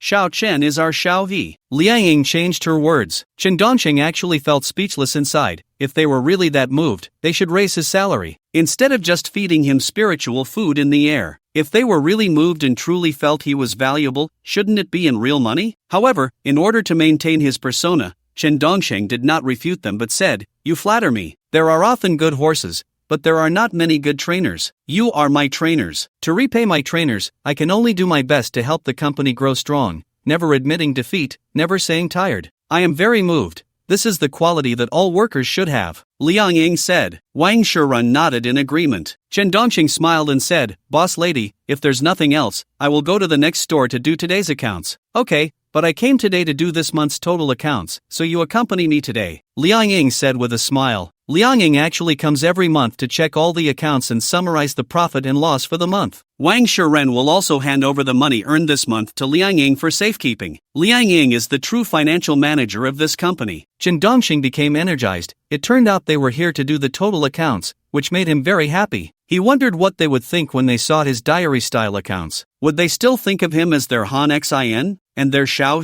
He? Looking forward to it. It seems today he can complete the second challenge. Then today I will accompany you, my lords. Chen Dongxing said respectfully. Liang Ying whispered in Wang Shuren's ear, This employee you hired is very good. His eloquence and emotional intelligence are very high, and it's very comfortable to talk to him. Needless to say, I interviewed no less than 200 people for this position before choosing him. Wang Shuren said proudly in a low voice. In fact, 200 applicants turned and left upon hearing the meager salary he offered. Soon, Chen Dongxing, Liang Ying, and Wang Shuren entered the office. Liang Ying smiled at Chen Dongxing and said, Bring out all the accounts for this month, let me take a look. Sure. Chen Dongxing, filled with anticipation, directly brought out all the invoices he had prepared. Liang Ying picked up a stack of inventory reports and, at first glance, saw a dense array of text. Feeling a bit surprised and somewhat impressed, she said, Not bad. I told you it was good. Wang Shurun smiled in agreement. Upon hearing Liang Ying say not bad, Chen Dongxing felt like his brain was about to explode. This wasn't bookkeeping, it was writing a diary, and the other party actually said it was good. It was over. It had cracked. Completely cracked. It seemed he had encountered a nemesis for challenges. Liang Ying looked at Chen Dongxing with approval and said, I really admire your attitude, Xiao Chen. You actually recorded the details of daily inventory in a diary format. Other cashiers and accountants definitely couldn't do that. Oh, Xiao Chen actually writes a work diary? He didn't tell me before. A good employee is different. Our company must not neglect Xiao Chen as we grow stronger. Wang Shuren was also very surprised. This was simply an unexpected delight. Just as Chen Dongxing was about to explain, Liang Ying asked, Xiao Chen, where's the inventory report? No, boss lady, I didn't write a work diary. This is the inventory report. This is the invoice I prepared, just done in a very detailed and responsible manner. Chen Dongxing said, deliberately putting on a show of seeking praise. Liang Ying, this is your general ledger? Wang Shuren, this? It had cracked. Completely cracked. Chen Dongxing, yes, this is my general ledger. Not bad, right? Every day, when the goods came in, how much came in, who it came from, what was said, what the boss's expression was, I recorded it all in detail. If it were any other cashier or accountant, they definitely wouldn't do it this detailed. Only someone as responsible as me would do it this way, and it's unique in our profession. After hearing Chen Dongxing's words, Liang Ying looked at him with a complex expression, then glanced at Wang Shuren. Is this really a professional cashier? There must be something seriously wrong. This is the employee you, Wang Shuren, brag about every night before bed? Wang Shuren looked at Chen Dongxing and said, Xiao Chen, stop messing around, quickly bring out the general ledger. The boss lady needs to summarize this month's business situation. I'm not messing around. This is how I do the accounts, Chen Dongxing said very seriously. Wang Shuren still couldn't believe it, and then began rummaging through Chen Dongxing's desk for normal invoices. He turned the entire desk upside down but still couldn't find anything. At that moment, Wang Shuren believed Chen Dongxing. Maybe this wasn't a joke. Maybe this was real. This also gave Wang Shuren a huge contrast. What kind of thing had he unconditionally trusted for the past half-month? Liang Ying, is this the account you prepared? Are you sure this isn't a work diary? Yes, I'm very sure. This is the account I prepared, Chen Dongsheng said earnestly. Liang Ying's brows furrowed, clearly angry, and said, Is this an account? Tell me how to read this? This page is filled with thousands of words. Use your eyes to look. Chen Dongsheng remained very serious. Wang Shuren held his forehead, staring at Chen Dongsheng. My God,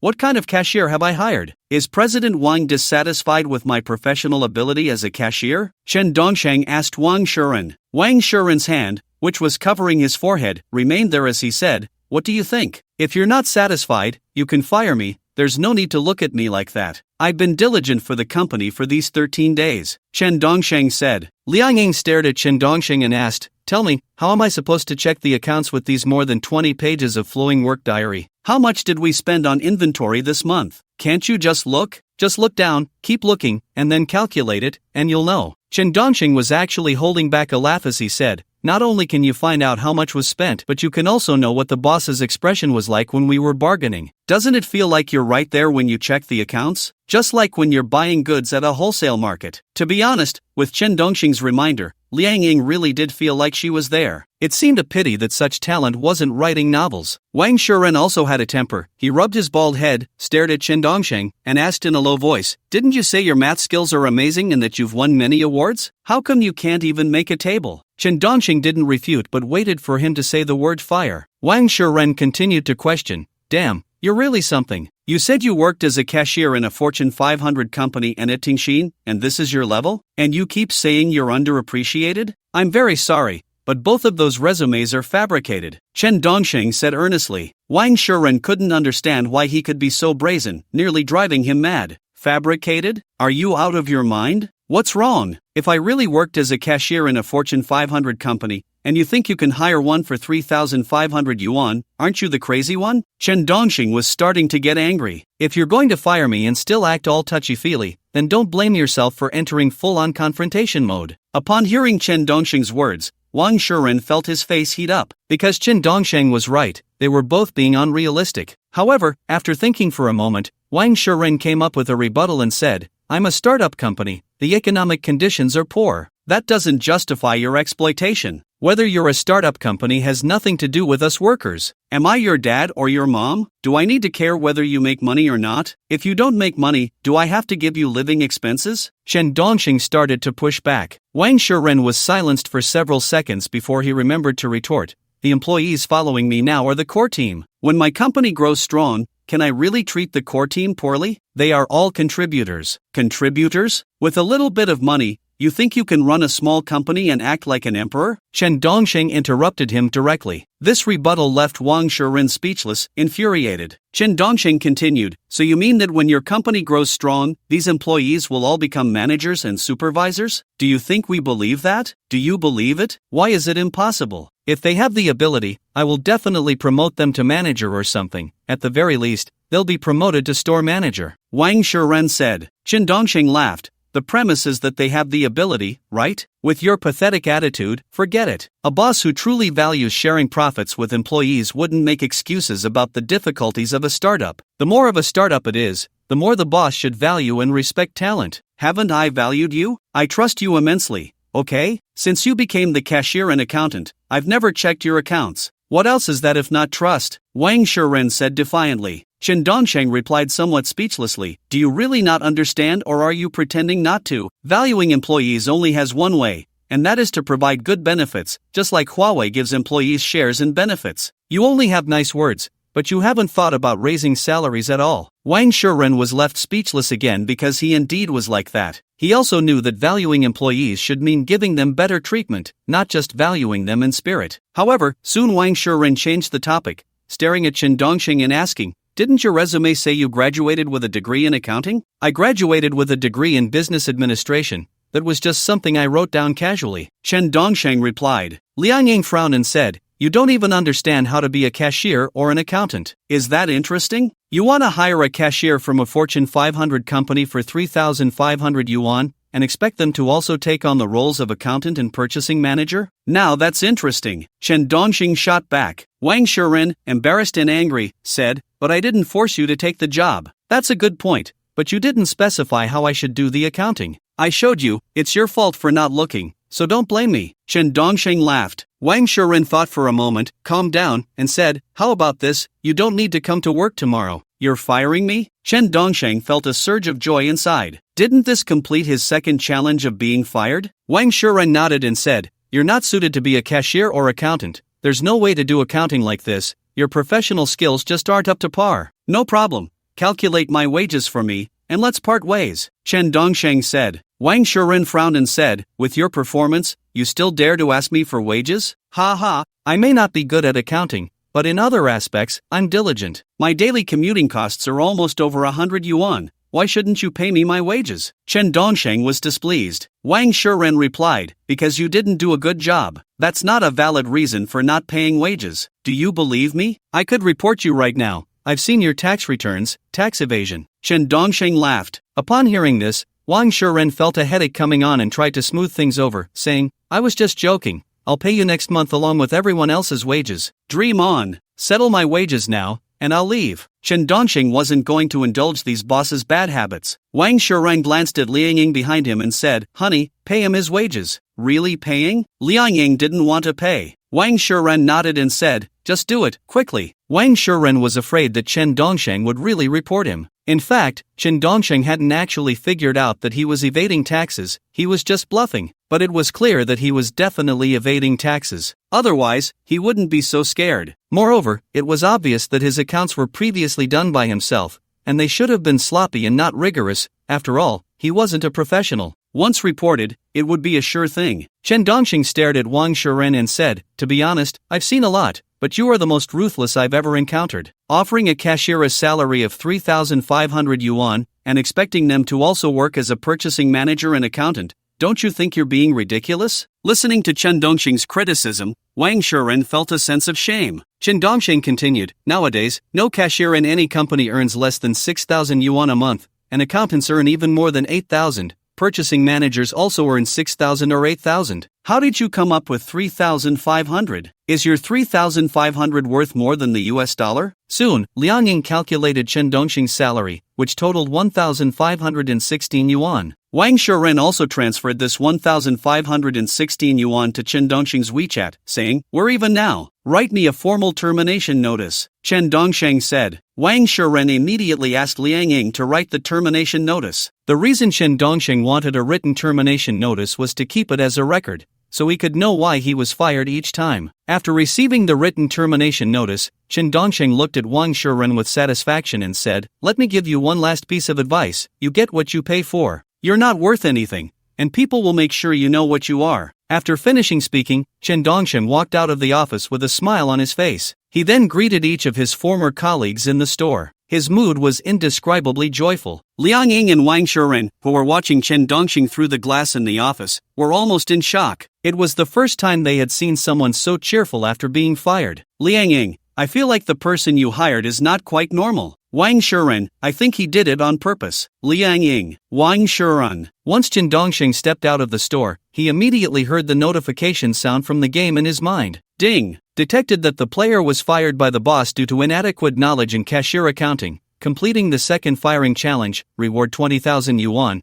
has been issued to player's bank card ending in 6200. The player is 98 firings away from obtaining the trillion reward. Looking at the information in his mind, Chen Dongsheng was ecstatic. In just 13 days, he not only earned 20,000 yuan in bonuses but also made 4,600 yuan in salary and side income. In fact, as a purchasing manager, Chen Dongsheng earned quite a bit in kickbacks every day, and with that 1,516 yuan, he had just earned 4,600 yuan in 13 days. However, this was not what excited Chen Dongsheng the most. What thrilled him was that he had completed the second firing challenge. If he completed the third firing challenge next, he would receive a bonus of 40,000 yuan. Once the third challenge was completed, that bonus would double to 80,000 yuan. Then it would be 160,000 yuan, until it stopped doubling at 10 million. After that, each time he was fired, he would receive a bonus of 10 million. Until 100 times, he would receive the ultimate bonus of 1 trillion. Just thinking about it filled Chen Dongsheng with motivation. Soon, Chen Dongsheng boarded bus 211. Then, on the bus, he took out a small notebook and recorded the elements of this firing. He was worried he might forget the reasons for being fired in the future and have them reused. That would be disastrous. If the reasons for being fired were the same, it would directly increase the number of successful challenge completions by 2. That would mean 2 more challenges to reach the trillion.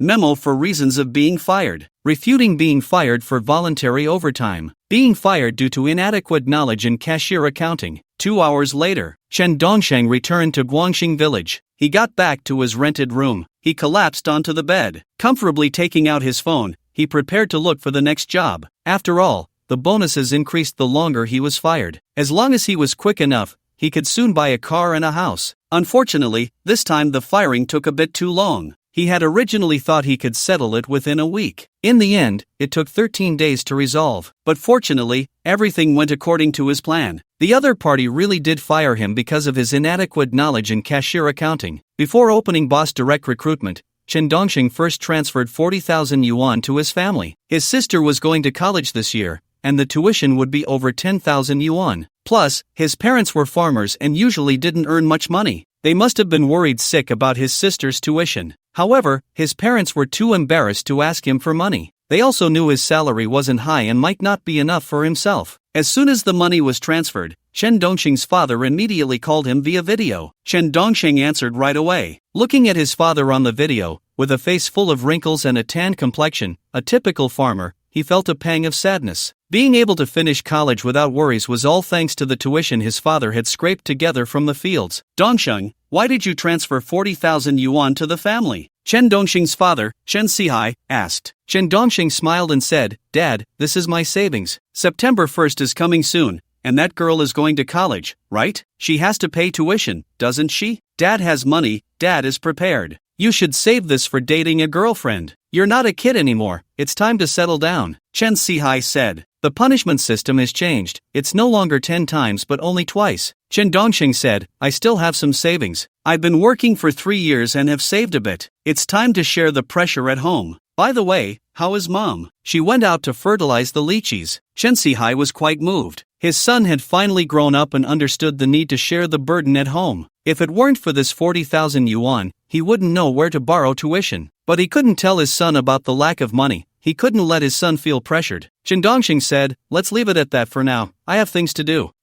While working hard, find a girlfriend. After Chen Sihai finished, he hung up the phone. Chen Dongxing was a bit speechless. Every time he called, it was still a video call, always urging him to find a girlfriend. Previously, due to low wages and great social pressure, he saw no hope and didn't think about marriage or dating. So he didn't give his WeChat to those girls who wanted it. Being single was great. Why date? However, now Chen Dongsheng had hope for the future. After all, the game in his mind could bring him financial freedom. He also considered the possibility of having the next generation. If he had no money, he really wouldn't consider having children. After all, being poor is a vicious cycle. If nothing changes, it will only get worse with each generation. He tidied up his mood. Chen Dongsheng opened Boss Direct Recruitment and began looking for his third job. This time, he was also going with the flow, choosing whatever job caught his eye first. Haicheng Game Original Company, Ltd. Job position, Office Administration Supervisor. Job requirements, unlimited gender, bachelor's degree, related major in business administration. Age requirement, under 35 years old. Salary, 6,000 plus 5 insurances and 1 fund. No meals or accommodation provided. Working hours, 9 a.m. to 5 p.m. Work location, 35th floor, Haicheng Building, Shangzhou Coast. Company introduction, established in 2020. Our company specializes in developing various single-player games and has launched several mini-program single-player games. Company environment, colleague relationships, company culture. Interested parties can submit their resumes directly. Looking at this job posting, Chen Dongsheng didn't hesitate to fabricate his resume. Personal profile, name, Chen Dongsheng, age, 25 years. Hometown, Guang Province, Goliang XXXXXXXXXX. Education background, bachelor's degree from Hand-On University, majoring in business administration. Work experience/career, former assistant to the general manager of a Fortune 500 company, and supervisor of the program development office of a leading domestic group. Name? Although I have never joined the student council, with my current fearless attitude towards bosses, I should be more socially adept than those student council presidents, right? That's not too much to ask, is it? Chen Dongsheng was completely stress-free while fabricating his resume because he knew that many companies couldn't verify his employment history. so whatever he wrote, they had to read and believe. This was also a powerful tool for job hunting. As long as he didn't claim to have been president, it should be fine. Personal skills/strengths: enjoy organizing and leading various activities since childhood, gaming at a 99-star king level. Interests: volunteering for overtime, playing games, reading, making friends. Personal philosophy: striving hard for the company to break through, no matter how tough or tiring, never mention quitting. Motto: one must endure hardship to rise above others. In fact, Chen Dongxing's original major was business administration, so this job was a perfect match for his field of study. He was somewhat at a loss as to what elements could lead to his dismissal, so he decided to apply first. As for whether he would be hired and in what manner he might be fired afterward, he would not worry about that for now. He wanted to see the environment and atmosphere of the company before looking for the elements that could lead to his dismissal. Soon, Chen Dongxing received a reply from the company. They asked him to come for an interview at 9 a.m. the next morning at the 35th floor of Haicheng Shangzhou Coast Building. The next day, Chen Dongxing got up at 7 o'clock. He washed up and dressed, then went downstairs to catch the bus. He arrived at Shangzhou Coast around 8:00, the interview location. When Chen Dongxing arrived, the company had not yet opened. However, he noticed that although the company was closed, there was a room inside with the lights on. Could it be that someone was working overtime? A sweatshop? At that moment, in the company, the room with the lights on was actually the CEO's office. Sitting in the CEO's office was a stunningly beautiful woman, with an icy demeanor, skin as smooth as jade, and eyes as deep as a cold pool, exuding an air of mysterious aloofness. She seemed like one of those cold, domineering female CEOs from popular dramas. Wait, wasn't she just a real-life cold female CEO? In fact, she was the owner of the company, Chu Shiryao. Chu Shiryao came to the company early to observe all the candidates for the day. She had very high standards for the office administrative supervisor she was about to hire. Not only did the person need to have good character, but they also had to be exceptionally capable, calm in emergencies, and on top of that, particularly handsome. She had gone through hundreds of candidates without finding what she wanted. To select such a talent, she set up various interview hurdles. From the moment the job seekers arrived at the company entrance,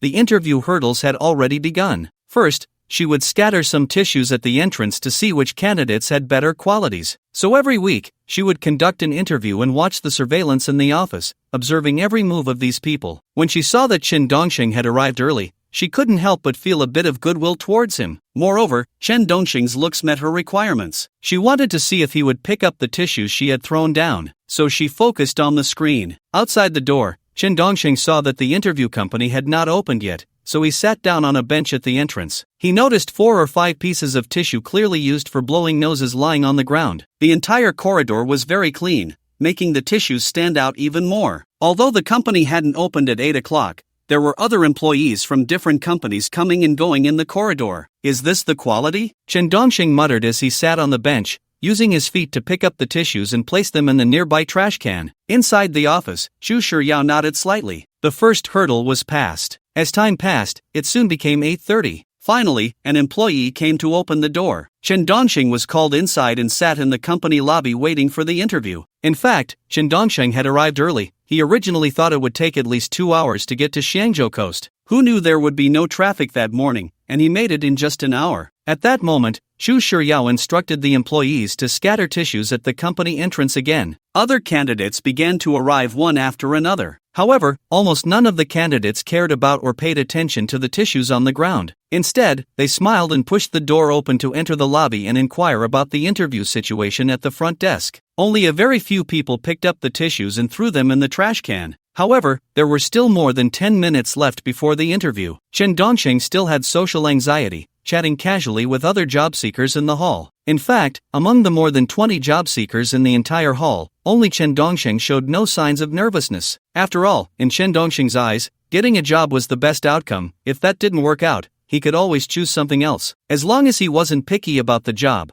applying for a delivery person or a supermarket employee was a piece of cake. He just adhered to the principle of tackling the difficult tasks first. In the boss's office, Chu Shiryao was intently watching the surveillance footage on her computer, observing the dozen or so candidates in the hall one by one. She noticed that Chen Dongxing was completely at ease, chatting with each candidate without any tension. Immediately, she began to see him in a new light. This was a sign of capability. Being able to engage with strangers and find topics to discuss without anyone feeling awkward demonstrated strong organizational and social skills. However, she was also quite perceptive, Chen Dongxing's social and organizational abilities were indeed impressive. At the very least, if you asked him to organize a group of strangers to do something or to hold an event, he could manage it. Xu Shiyao glanced at her assistant beside her and said, "Next round." "Understood, Director Chu. I'll arrange it right away." The female assistant replied respectfully with a nod. The job seekers waiting for their interviews had no idea that their interview had actually begun the moment they arrived at the company entrance. They were now in the second round of interviews, and there were no interviewers present. Chen Dongxing was happily chatting with a bald man next to him when suddenly, a piercing scream shattered the company's tranquility. Immediately, panic ensued. The candidates in the hall curiously stood up to look inside. They saw that a water cooler had been knocked over, hot water spilling onto the tiled floor, steaming.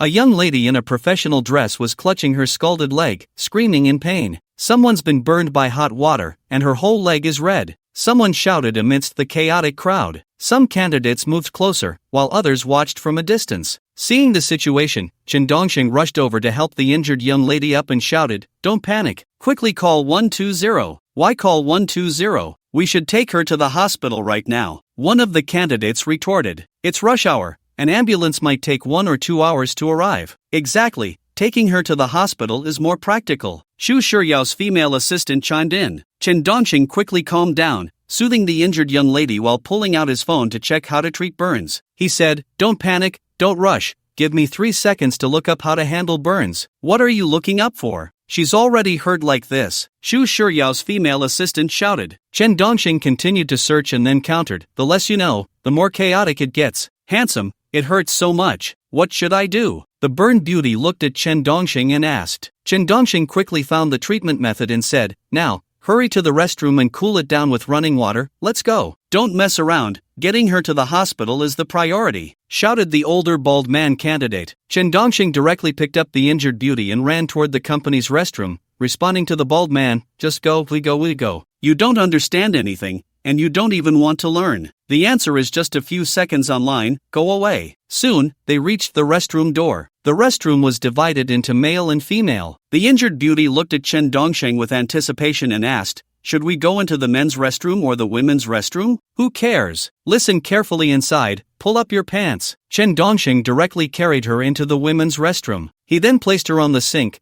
turned on the faucet, and poured cold water over her injured foot to help cool it down. At this moment, Xu Shiyao was already standing among the crowd, but she didn't speak, just quietly watched from the crowd. Many others also gathered around, offering suggestions one after another. However, most people thought of immediately sending her to the hospital. Xu Shiyao's female assistant looked at Chen Dongxing and asked, "What's the use of pouring cold water on her wound now? If you don't understand, learn more. All knowledge can be found online." Pouring cold water on her wound for 15 to 30 minutes will cool her skin down, preventing further deterioration. If we send her to the hospital now, the temperature won't drop, and her condition will only worsen on the way. "Do you understand?" Chen Dongxing replied. Xu Shiyao's female assistant asked again, "What about next?" "Next, find some gauze to dress her wound to prevent infection, and finally send her to the hospital." Chen Dongxing laid out the steps. Among the crowd, Xu Shiyao nodded in satisfaction. Calm and orderly in a crisis. Excellent adaptability. Actively cleaning up trash in public places. Excellent quality. Able to blend in with strangers in an unfamiliar environment. High emotional intelligence. However, at that moment, Chen Dongxing looked at the injured young lady's wound and felt something was off. It seemed to be oily. He gently touched it and found it had changed color, frowning as he said, "Is this lipstick?" "Ah, your observation skills are quite strong." The injured young lady smiled and replied. Chen Dongxing realized that the wound was fake,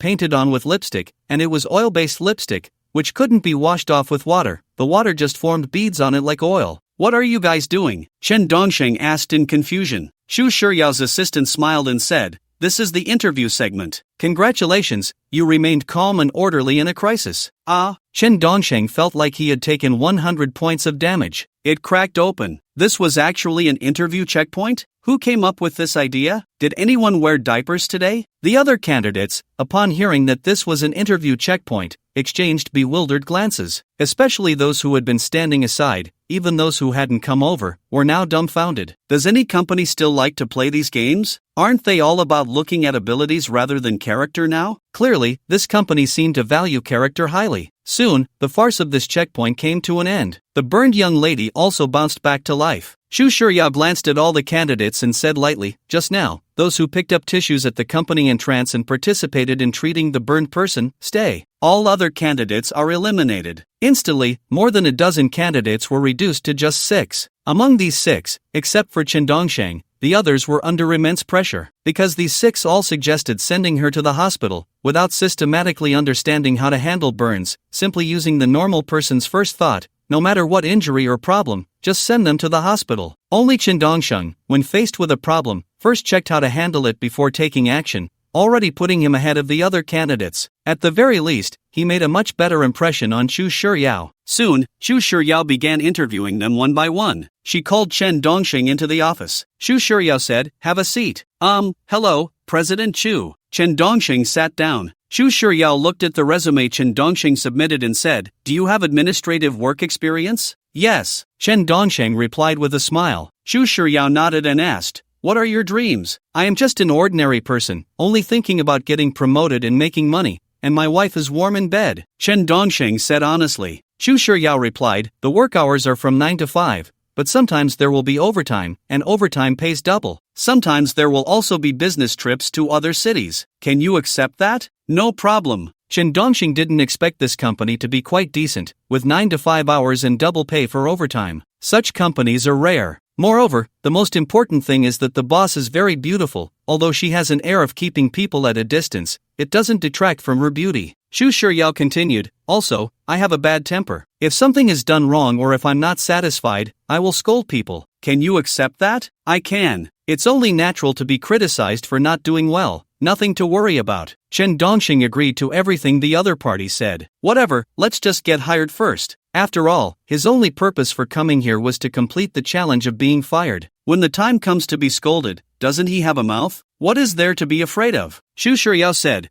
"Then you start work at 9 a.m. tomorrow." "Xu, I'm actually quite curious. You look very young, like you're not even 18. How did you manage to run such a big company with at least over 100 employees? Can I ask how old you are?" Chen Dongsheng was genuinely curious. Xu Shiryao's expression suddenly turned cold. "It's none of your business, don't ask. I only warn you once." "Got it." Chen Dongsheng had found the best element for being fired. That is, after starting work, he would constantly pursue the aloof boss. Isn't that a sure way to get fired? After all, Xu Shiryao looked like the type whose hair would freeze from being so cold. How could she tolerate being harassed by her own employees? Moreover, this element is too rare and hard to replicate in the future. If it were another boss, Chen Dongsheng wouldn't want to bother. First, other bosses might not have such a personality, and second, this boss is too beautiful to tease. So this is a unique opportunity. However, Chen Dongsheng couldn't be reckless now. He had to sign the employment contract first. Otherwise, if she decided not to hire him directly, it would be a waste of his time. Soon, Xu Shiryao instructed her female assistant. The assistant, Subai,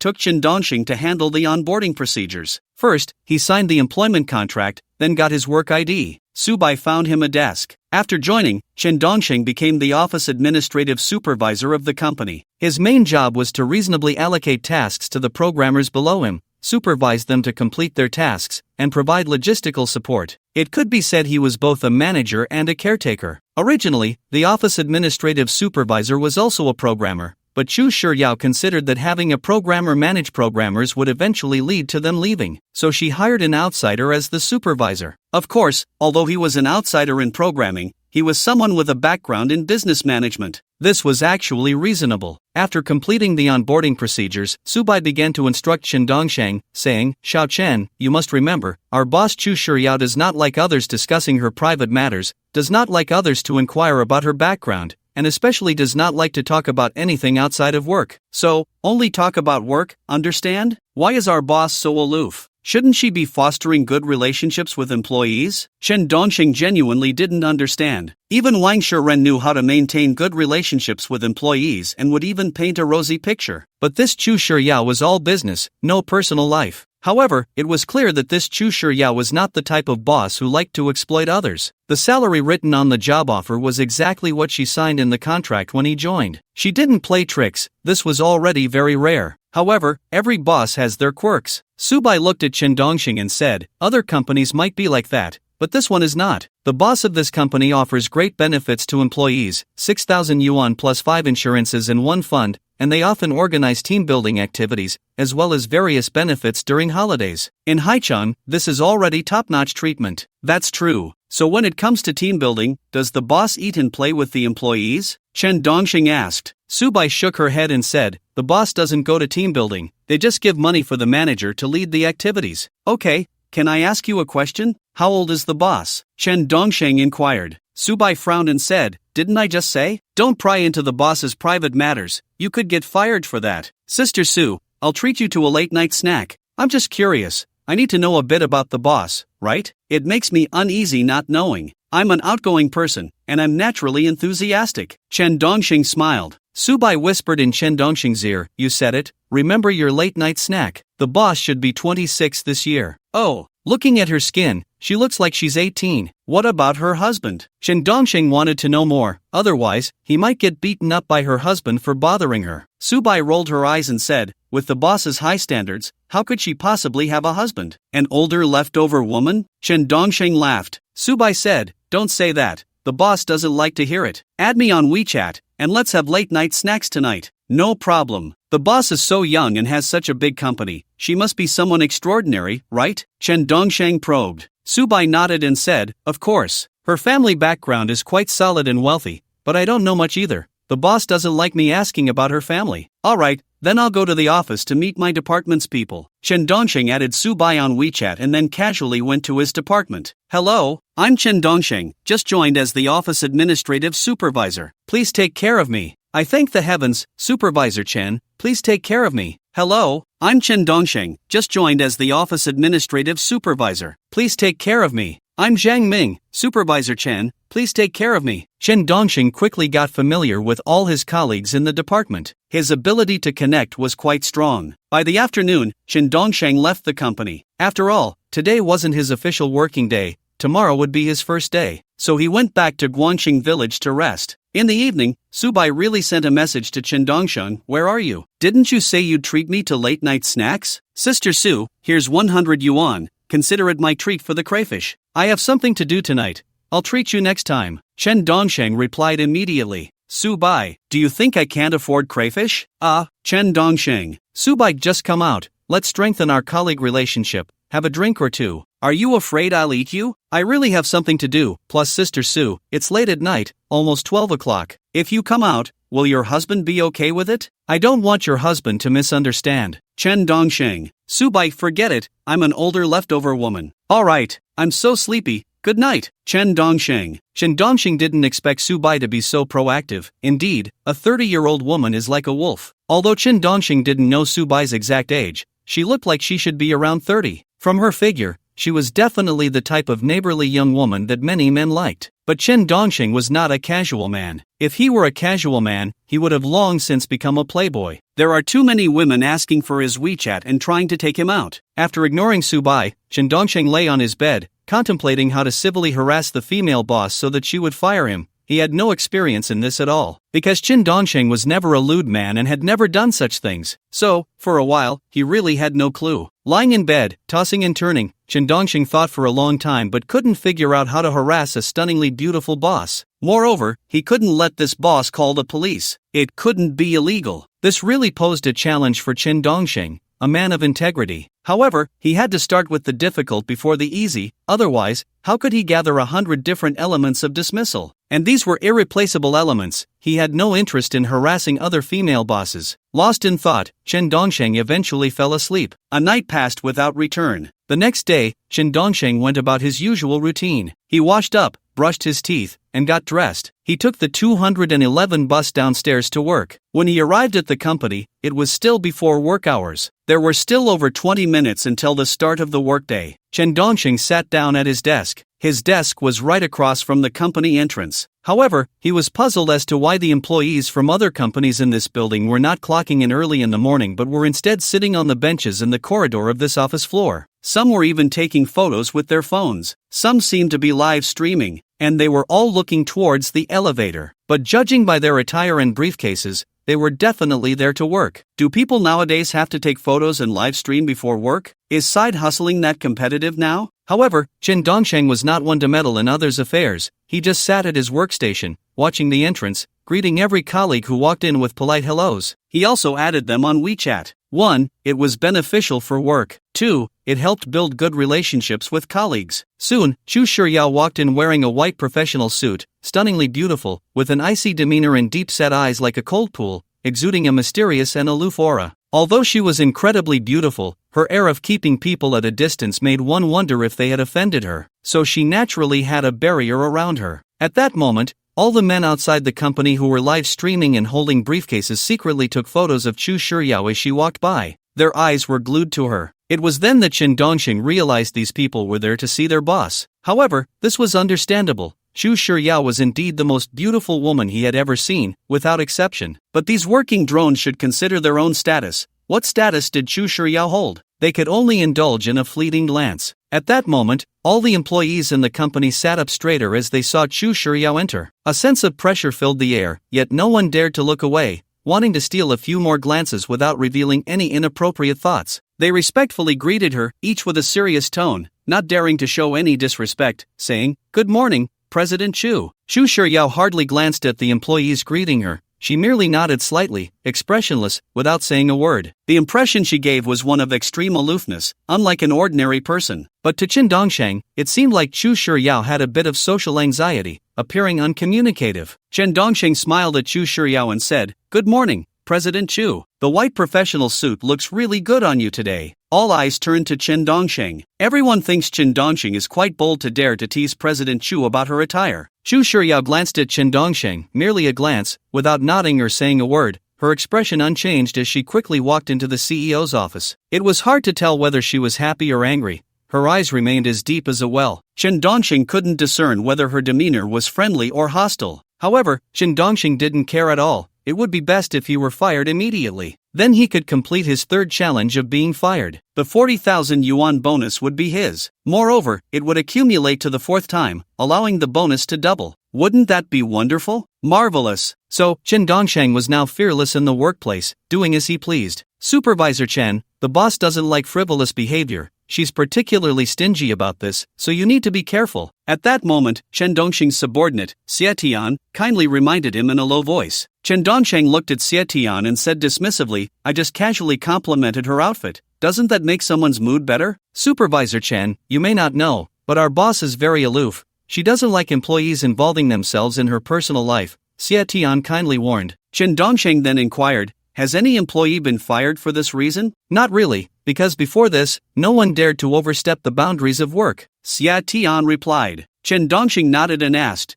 "Do you have the boss's WeChat?" "No, the boss only adds management-level WeChat accounts. Since you are the office administrative supervisor, you can ask her for it," Xie Tian said. Chen Dongxing nodded again and said, "All right, it's time to work." "Okay." Xie Tian and the others began to focus on their work. On his first day at this job, Chen Dongxing was mainly adapting and getting to know the place. First, he looked at the office rules set by the previous administrative supervisor. Employees were not allowed to be late, not allowed to leave early, and could not go to the restroom more than 3 times during work hours. Restroom breaks could not exceed 5 minutes. Otherwise, they would all be fined. A violation would incur a fine of 100 yuan. Seeing these rigid rules, Chen Dongxing didn't think twice and directly changed them all. In Chen Dongxing's view, the more rigid the rules, the more employees would slack off. They might as well be allowed to take breaks openly, work when it's time to work, and rest when it's time to rest. As the office administrative supervisor of this company, Chu Shiryao had given Chen Dongxing full authority to manage. Therefore, Chen Dongxing had the right to re-establish these work rules. What Chu Shiryao wanted to see was work efficiency and results. As for how Chen Dongxing improved employee efficiency and results,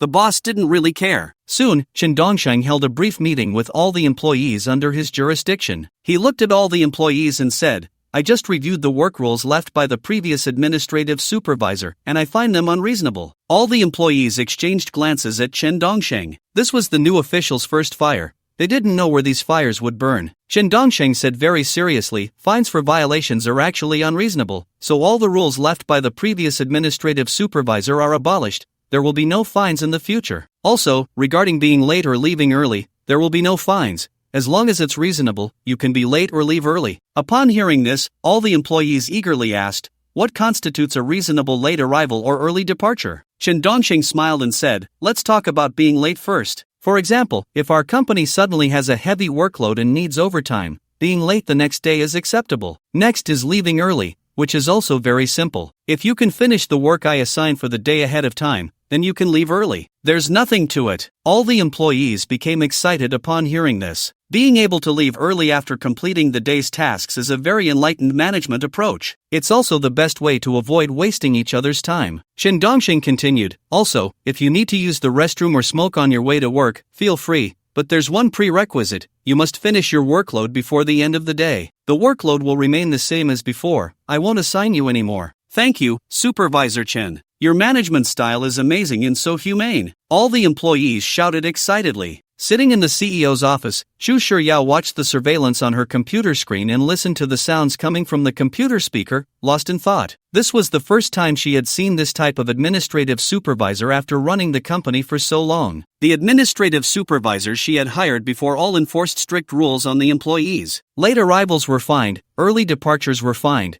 and those who didn't change their ways were fired. Once employees adapted to these harsh rules, even stricter rules would be implemented, gradually becoming more severe and increasing employee efficiency step by step. This way, only the more capable and resilient employees would be selected. But Xu Shiryao also understood that this approach left employees with no sense of belonging or emotional connection to the company. Although she knew the consequences, this was the system of survival of the fittest. In the office hall, after Chen Dongxing finished explaining his office rules, he said, "This rule will be trialed for 3 months. If the results are not satisfactory, I will have to resort to conventional methods, which means fines, and more fines. Don't worry, Supervisor Chen, we will work hard." All the employees expressed their commitment. After all, the working method proposed by Chen Dongxing was clearly much freer and more inclusive than before. There wasn't a single employee who didn't like this model. In fact, when Chen Dongxing was a team leader under Zhou Bapi, he had also implemented this working method. However, later on, Zhou Bapi became uncomfortable seeing them leave early and kept increasing the workload. This led to the team led by Chen Dongxing being unable to cope. But now, Chen Dongxing didn't care at all. If Xu Shiryao saw these employees working efficiently, finishing early, and leaving early, and then felt uncomfortable and increased the workload, Chen Dongxing would confront her directly. After all, he would be more than happy to have her fire him to complete the challenge. Why should he cater to her whims? Chen Dongxing was no longer going to indulge the bad habits of these bosses. Many bosses actually feel miserable when they see employees working efficiently, finishing their tasks early, and leaving early. They feel as if they are losing out, as if they are wasting money. In fact, these bosses do not realize that if employees can leave early after finishing their work, they will definitely not slack off or waste time. They will work hard to complete their tasks and then leave to enjoy their own time. However, after sorting out the office matters, he planned to go to the boss's office to add Xu Shiryao on WeChat. This way, he could better annoy the boss into firing him. But when Chen Dongxing arrived at the boss's office, Xu Shiryao was already gone. After some inquiries, Chen Dongxing learned that Xu Shiryao had gone on a business trip with Su Bai. This was a disaster. How could he annoy her face to face if she wasn't in the company? How could he make her dislike him? It seemed he could only do it on WeChat. He had to add her WeChat. He didn't believe that no one in the company had her WeChat. Chen Dongxing originally planned to complete this challenge within 2 weeks, intending to get fired in that time. But now that the other party had gone on a business trip,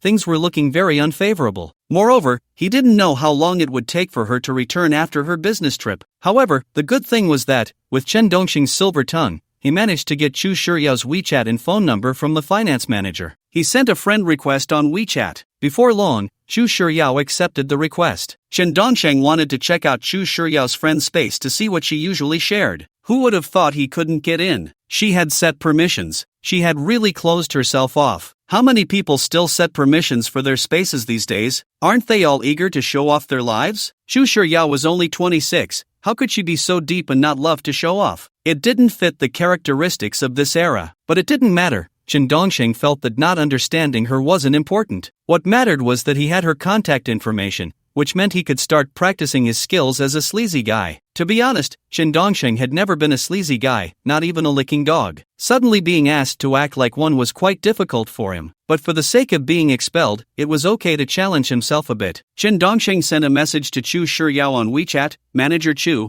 are you on a business trip?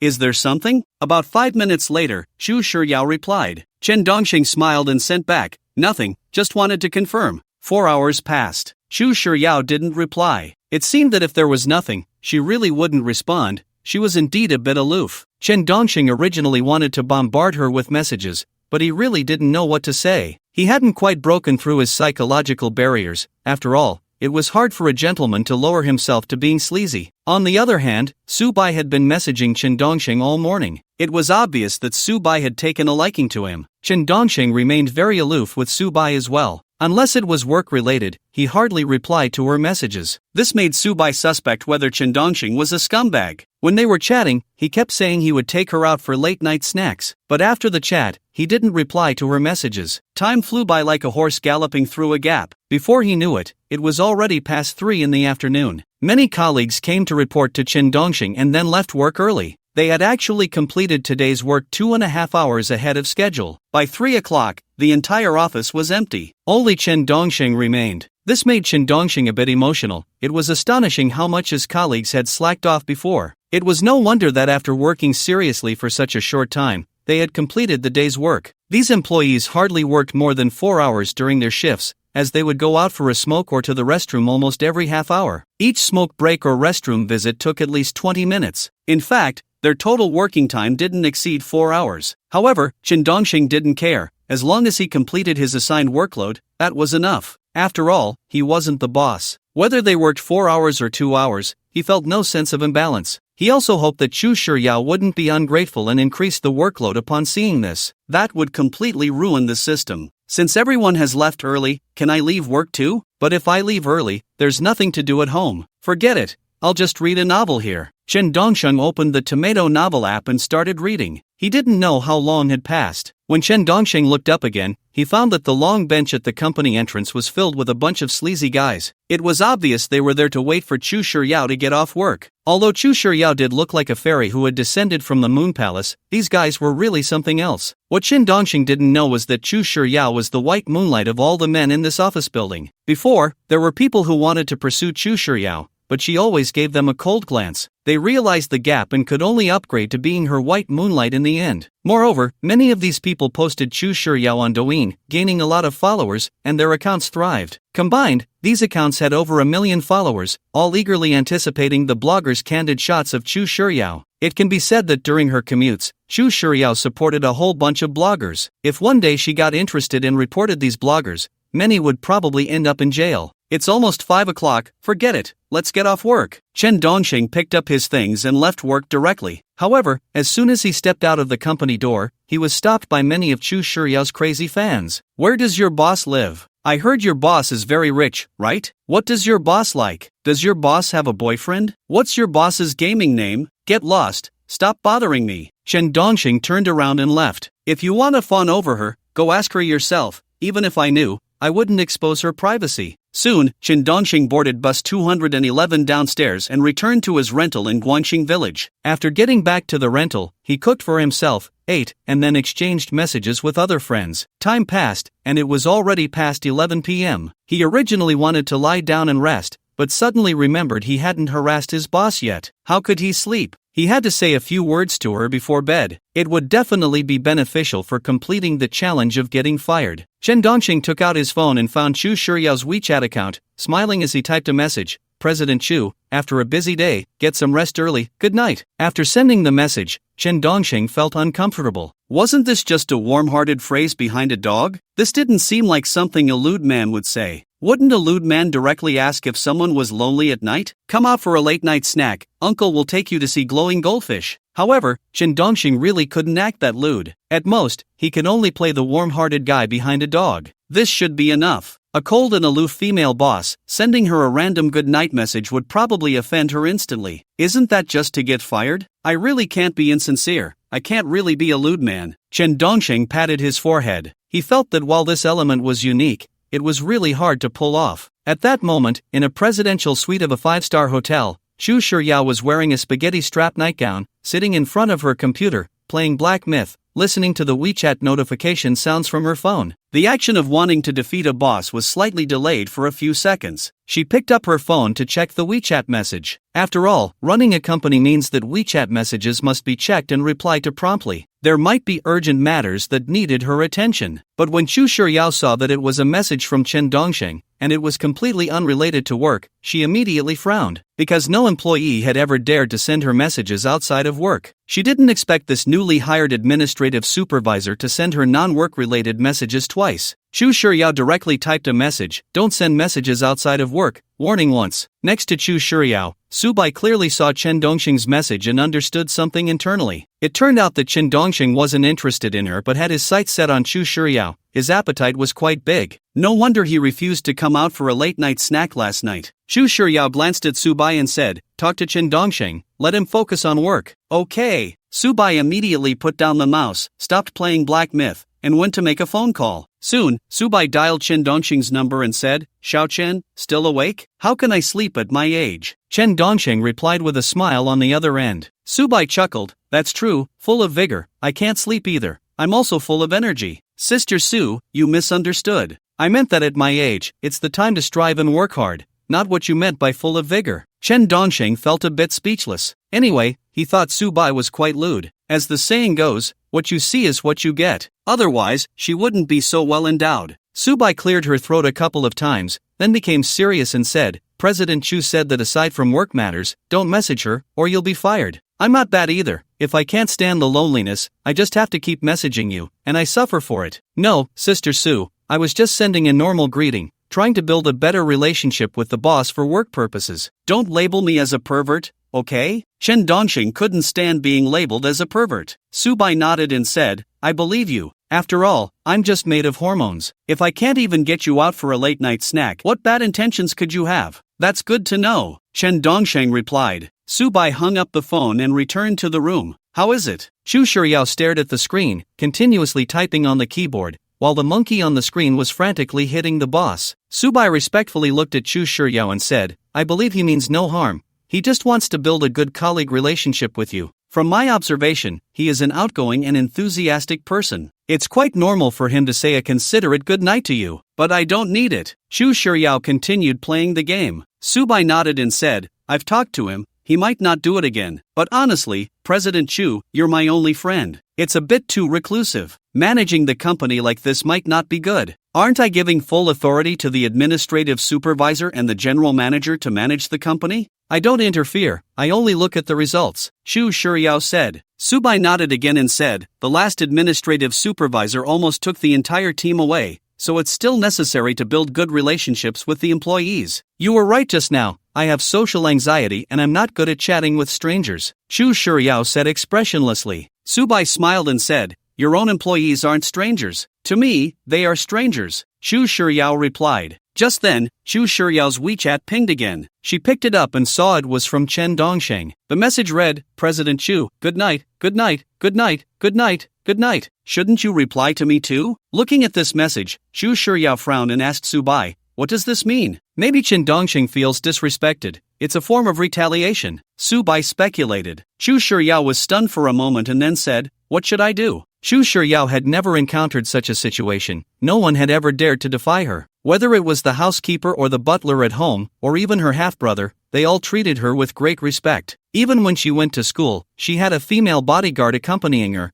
and her classmates didn't dare to approach or defy her. Of course, she didn't get along with any of her classmates, so there was no communication or social interaction. Even the prestigious school she attended was funded by her father. The daughter of the school board would see who dared to tease her. This led to her being very shy and unwilling to communicate, spending all her time playing games as a hobby. At 26, she had never been in a relationship. Of course, her family also introduced her to some well-matched super-rich second-generation heirs, but she didn't like them, and they didn't like her either. Those super-rich heirs would come to her with warm faces a few times, only to lose all interest in her. For example, when the super-rich heirs sent her messages or called her, she almost never answered or replied, let alone inviting her out to bars or upscale places. She simply wouldn't go. In this way, there was no point in talking about a relationship. Subai thought for a moment and said, I guess I won't say anything more, you can handle it your way. Fire him? Chu Shiryao blurted out. That was her first thought. Subai nodded and said, then you can fire him, but I personally feel that he is actually quite capable at work. If he could stay, he would definitely help you manage the whole company well. Chu Shiryao lightly hummed twice and then continued playing her game. No one knew what she was thinking. Over here, Chen Dongxing saw that Chu Shiryao had stopped replying, so he went on Douyin and searched for how to civilly harass a female boss to get fired. He quickly found a lot of videos. However, many were staged and looked unrealistic. There was only one that seemed very real, where a guy went for an interview, got hired, and on his second day at work, upon seeing the beautiful boss, he called her flower girl right away. The boss immediately fired him. This method could work. If he called Chu Shiryao flower girl, he would probably be fired in no time, and might even get a beating. Although this method was indeed feasible, Chen Dongxing thought about it and decided not to use it, because this was a term that disrespected women in our area back in the day. It carried a heavy historical guilt. Even if he couldn't complete this challenge, he wouldn't use this idea. Don't ask why. Just know that I love my country. After thinking it over, Chen Dongxing decided to check in his best buddy's WeChat group to see if there were any ways to get the beautiful boss to fire him without being a sleazy guy. Soon, Chen Dongxing sent a message in his buddy's group, I want to change companies recently, but I don't want to resign. I want the beautiful boss to fire me. Guys, do you have any methods? Instantly, his closest friends exploded with responses. Buddy 1, isn't that easy? I saw a Douyin where someone called their boss flower girl on the first day of work and got fired immediately. You can try that. Buddy 2, actually, I think Dongsheng, you can take a step back to move forward. Pursue your boss. If you succeed, you'll be with a rich woman. If you fail, you'll get fired. Either way, you win. Buddy 3, exactly, this method works, but Dongsheng, can you post a picture of your boss? We need to see what she looks like to know how to advise you. Don't say, I actually took a picture of her personnel file. Here it is. You guys give me some advice on how to not be a sleazy guy but still make her feel harassed enough to fire me. Chen Dongsheng uploaded the personnel file photo he had taken of his colleague. The buddies in the group fell silent upon seeing it because they suspected Chen Dongsheng was showing off. Being able to work under the enchanting beauty of a boss was already like saving the galaxy in a past life. Who the hell would want to get fired? Isn't this showing off? Buddy 1, your boss is stunning, so beautiful that stunning doesn't even begin to describe her. Tell me the name of your company. I don't want money, I just want to see her every day. Come on, this girl is quite aloof and a bit reclusive, a little introverted. Chen Dongxing shared his thoughts. Bro 2, even if she's a high-level amputee with just a head left, I wouldn't mind. What the hell are you showing off for in Versailles? Can't you just stop staring at beautiful women? Chen Dongsheng was really a bit speechless. What was the difference between this and that group of lewd men outside the company? Bro 3, if you don't want to pursue her, let us do it. We're willing to go bankrupt. Isn't she 1,000 times prettier than any star on TV? She's the most beautiful female I've ever seen. A bunch of pigs. Forget it. You guys hurry up and sleep. Chen Dongxing typed this message and exited the close friends group, deciding to figure things out on his own. A night passed without a word, and time flew by. The next day, Chen Dongxing went to the company as usual. A large group of Chu Shiryao's fans was still gathered at the company entrance. However, Chen Dongxing was somewhat used to it. He just thought it was a bit exaggerated. So what if she was pretty? Was it really that big of a deal? Ignoring these matters, Chen Dongxing focused on his work. He handled the company's affairs in an orderly manner. Moreover, he got along better and better with his colleagues. These colleagues also grew to like Chen Dongxing more and more, because Chen Dongxing provided them with the most important sense of relaxation. Just relaxation. This term would absolutely not appear under the management philosophies of other companies. After all, the current company management emphasizes a strategy of exhausting the employees. It leaves employees with no time to think, no time to entertain themselves, and even less time to engage with society. This is how they enslave employees. No time to think, no time to engage with society, leads to fewer thoughts. Then they can work like oxen in the company without worry. In just 2 days, Chen Dongsheng had already established a high level of credibility within the company. All of his colleagues recognized his management and leadership. The company's efficiency had improved significantly over these 2 days. The results were also much better than before. This gave Chen Dongxing a lot of management experience. If it weren't for the challenge he faced, Chen Dongxing wouldn't dare to implement his imagined management style so casually. After all, he could easily be fired. And it was a company with such good salary benefits. There would inevitably be a sense of regret and hesitation. In fact, on the second day, Xu Shiyao had Su Bai inquire about Chen Dongxing's management abilities with the company's management. Those in management unanimously recognized Chen Dongxing's capabilities. Chen Dongxing worked seriously, but he also teased the boss. Once Chen Dongxing had some free time, he immediately messaged Chu Shiyao, President Chu,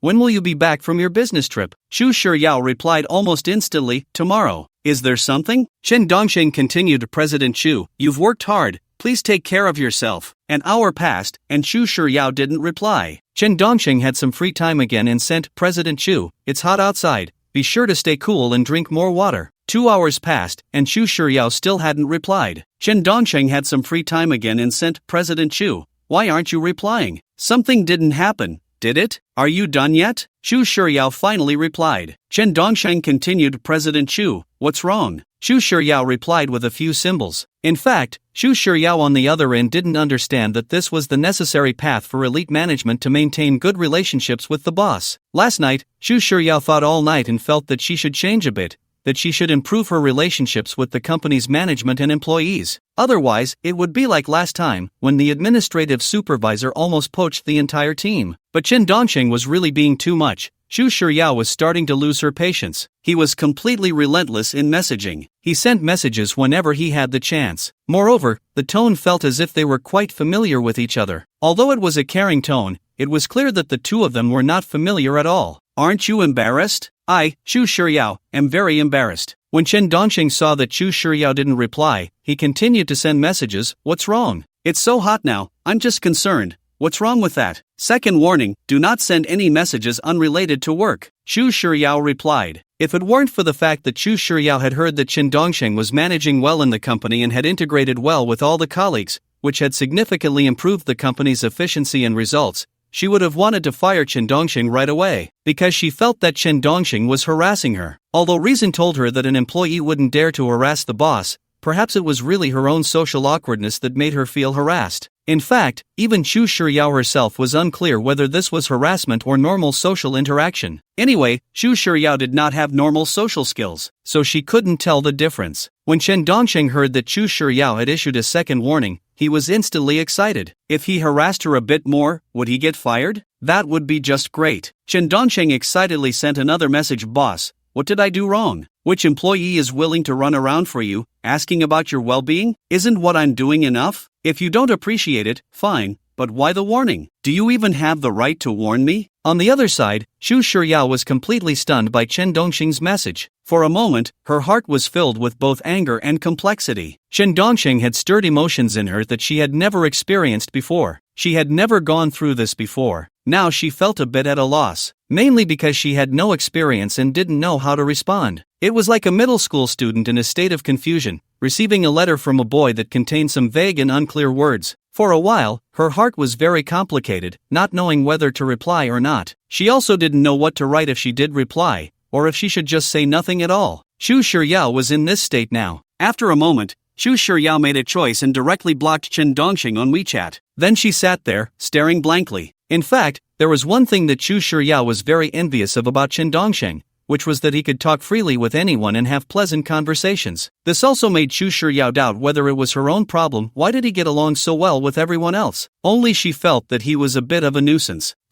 Maybe this really is her problem. Chen Dongxing originally wanted to continue sending messages, which could hardly be considered harassment, just checking in. Or one could say he was a warm man, or a licking dog. But he found that Xu Shiyao had actually blocked him. The messages couldn't go through. Instantly, Chen Dongxing became excited. It seemed to be working. Indeed, the best way to deal with these aloof and stunningly beautiful bosses was to harass them. Which extremely beautiful woman would want to be endlessly harassed? Unless that person could drive a sports car with one hand. In his excitement, Chen Dongxing actually reflected on whether he had just acted like a creep. But after checking his messages, he found that at most he was just a warm man. He barely set his mind at ease. Being a warm man was already Chen Dongxing's limit. He absolutely could not be a creep. Otherwise, he would feel like he was on the verge of social death. In fact, this was a kind of personality, an attitude towards oneself. However, Chen Dongxing knew that now was the time to take strong measures, and it was also the time for maximum efficiency. Since Xu Shiyao had blocked him on WeChat, he would have to continue to mention her in the work group. It wouldn't be long before he might receive a notice of being fired. That would mean he had completed his challenge ahead of time. Time was of the essence. Chen Dongxing directly opened the employee work group. Xu Shiyao is also in this group, and she is the group leader. As the administrative supervisor, Chen Dongxing is naturally part of the group's management. He just joined yesterday, but he was promoted to group management right away. Usually, the people in this group are silent and don't speak. They only post here when the company has some tasks or matters to discuss. Then they might come out and say a few words. Chen Dongxing directly tagged Chu Shiryao in the group. Manager Chu, I just wanted to check in and warm up our colleague relationship, yet you blacklisted me on WeChat? What's going on? As soon as Chen Dongxing sent this message in the group, it instantly stirred up all the silent members. All the employees in the company appeared, but most of them just sent confused expressions, not knowing what was happening. Then they quietly started to watch the drama unfold. Chu Shiryao did not appear. It was unclear whether she didn't see it or was too shy to respond. After all, being a bit introverted and not daring to respond in public is normal. Chen Dongxing continued, although you, Chu Shiryao, are really beautiful, I'm not a sleazy guy. You might really be a bit narcissistic. I just hope you quickly remove me from your blacklist. Don't let it affect my work reports in the company. All the employees in the group were secretly astonished, not expecting the boss to blacklist Chen Dongxing. They really wanted to know what had happened between the two of them. Many colleagues privately messaged Chen Dongxing to ask about the situation. Chen Dongxing didn't reply to them privately but responded directly in the group, it's nothing much. I just told Manager Chu to take care of herself since she works hard and to pay attention to heat stroke prevention,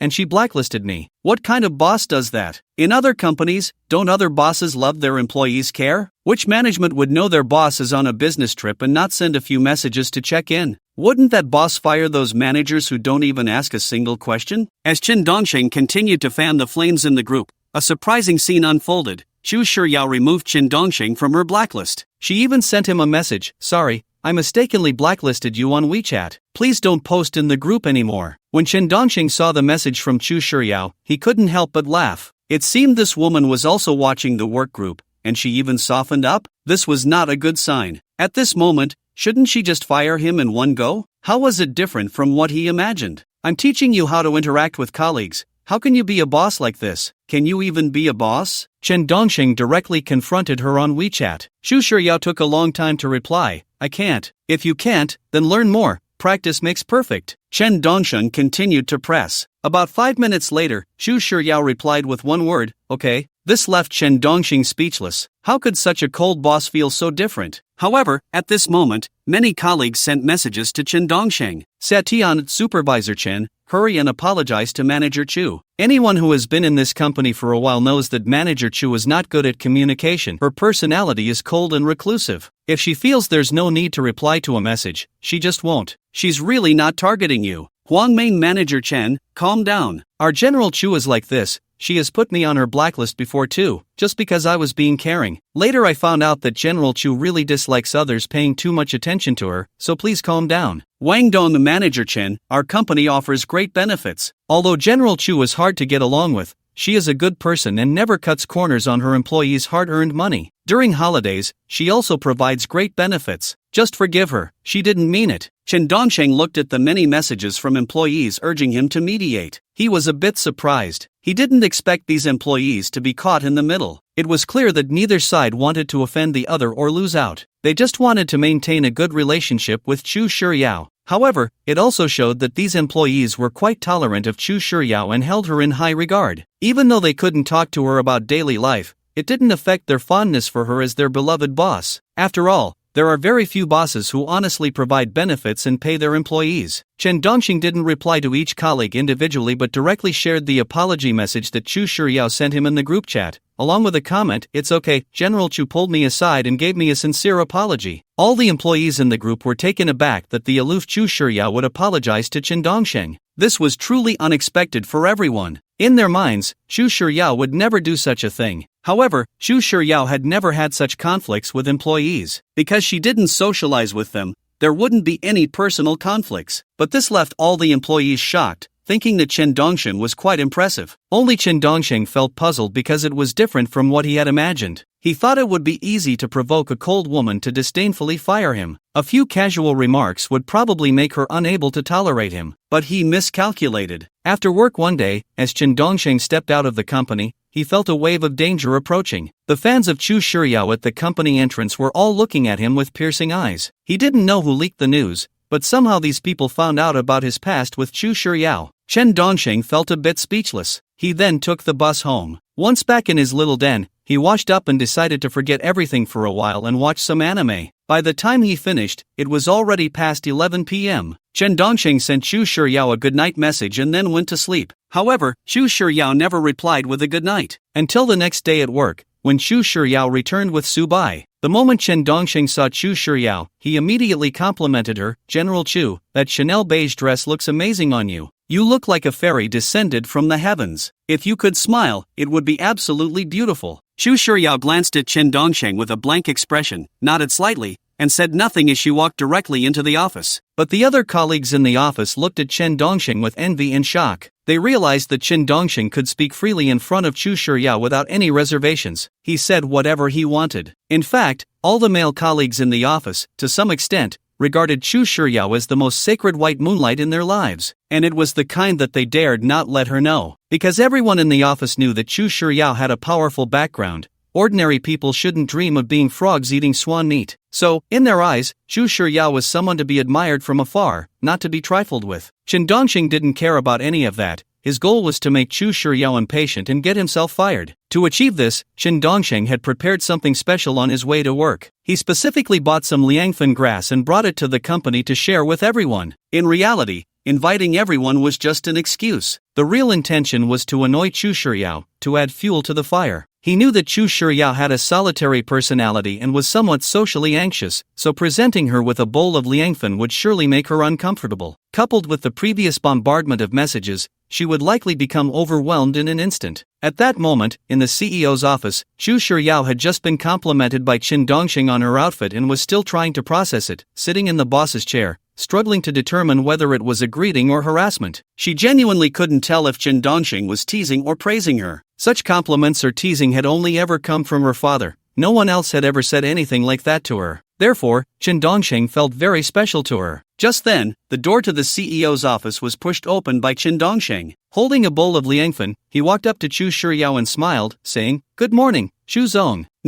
Good morning." Xu Shiyao replied expressionlessly, her feelings quite complicated. Chen Dongxing, still smiling, presented the bowl of liangfen to her, saying, "It's hot outside, so I'm treating everyone in the company to liangfen, and of course, the boss shouldn't miss out." Liangfen? Xu Shiyao frowned. She had never eaten liangfen before, but that wasn't the most important part. The most important thing was that no one had ever treated her to food before. She had never treated anyone either. Her identity as a super-rich second generation didn't come with any normal friends. Looking at the liangfen, Xu Shiyao said, "I won't eat it. This is a summer heat remedy." Chen Dongxing said, looking at Xu Shiyao. She felt at a loss for words and fell silent. "Xu Zong, you should at least say thank you if you're not going to eat it," Chen Dongxing said. Xu Shiyao replied, "Thank you. You can go now." Chen Dongxing took the bowl of liangfen and left the CEO's office. Xu Shiyao stared at his back, unsure of what she was thinking. Back at his workstation, Chen Dongxing first ate the liangfen. Then he reflected on Xu Shiyao's earlier reaction,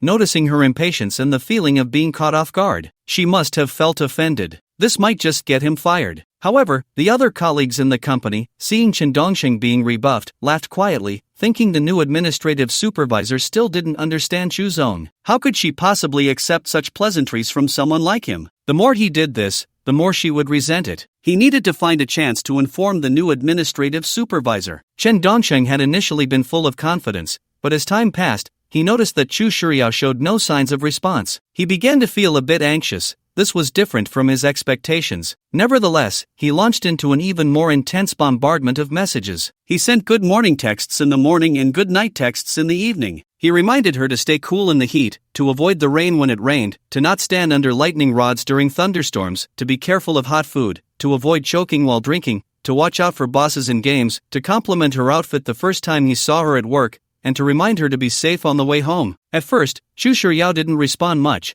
but gradually she began to reply with more and more. Although she only replied with the situation didn't seem optimistic. It appeared that Xu Shiyao was starting to get used to it all. She was slowly becoming accustomed to Chen Dongxing's chatty nature as the administrative supervisor. Chen Dongxing had become the first employee in the company to step into Xu Shiyao's life. In fact, this made everyone in the company envious. Because from everyone's perspective, Chen Dongxing and Xu Shiyao seemed to have a good relationship. Only Chen Dongxing knew that Xu Shiyao was actually maintaining a relatively high level of silence. It was just his one-sided civilized harassment, which he had at most started to get used to, but this was not a good sign. Time passed quickly. Chen Dongsheng had been at Chu Shuryao's company for 14 days. The situation had become very difficult. His plan to civilly harass Chu Shuryao had completely failed. Chu Shuryao had already adapted to his various civilized harassments, and now when he sent her goodnight, she would quickly and politely reply with a goodnight. The two of them were a bit like an online couple saying goodnight to each other. Moreover, Chu Shuryao had a very high regard for Chen Dongsheng's management abilities. She had already considered him an important member of the company. She was even preparing to propose promoting Chen Dongsheng to the position of general manager. Because in these 14 days, Chen Dongsheng had significantly improved the efficiency and results of Chu Shuryao's company. Not to mention, the most important thing was that he had sorted out all the colleague relationships within the company. Now all the employees in the company were very united and harmonious. Each employee worked together to leave work early,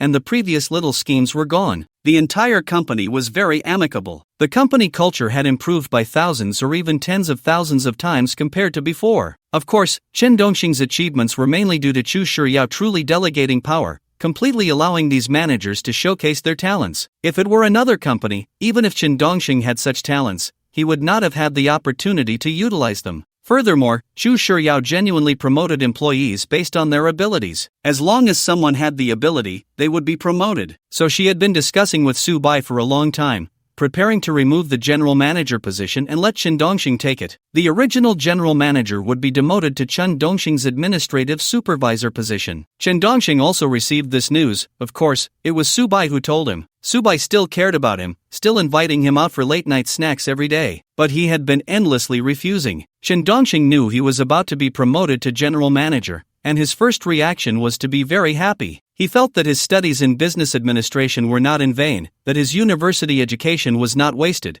and that he had finally made a name for himself. But then he thought about it. Being a mere general manager, at most earning just over 10,000 a month, what use was that? Even if there was room for growth, the upper limit for a general manager was at most a few million a year. Where was the bonus for being fired that was so impressive? So Chen Dongsheng decided to take drastic measures. Since civilized harassment wasn't working, he would start bombarding Chu Shuryao with crazy pursuit messages inviting her to late-night snacks and movies. This should work. Moreover, this shouldn't be considered lewd behavior. Men and women in love. It's normal to pursue someone you like, right? He was doing this to get fired. But whatever, as long as it wasn't truly lewd. Chen Dongsheng had already started using a new method, which was to harass her by confessing online, something he had thought about for a long time. General Manager Chu, are you free tonight? I know a great restaurant. I'll treat you to dinner. Chen Dongsheng wrote a message and sent it. Soon, in her office, Chu Shuryao heard a ding from her phone. She picked it up and saw that it was a message from Chen Dongsheng. She didn't expect that Chen Dongsheng actually wanted to invite her to dinner. This really surprised her, because this was something she hadn't anticipated,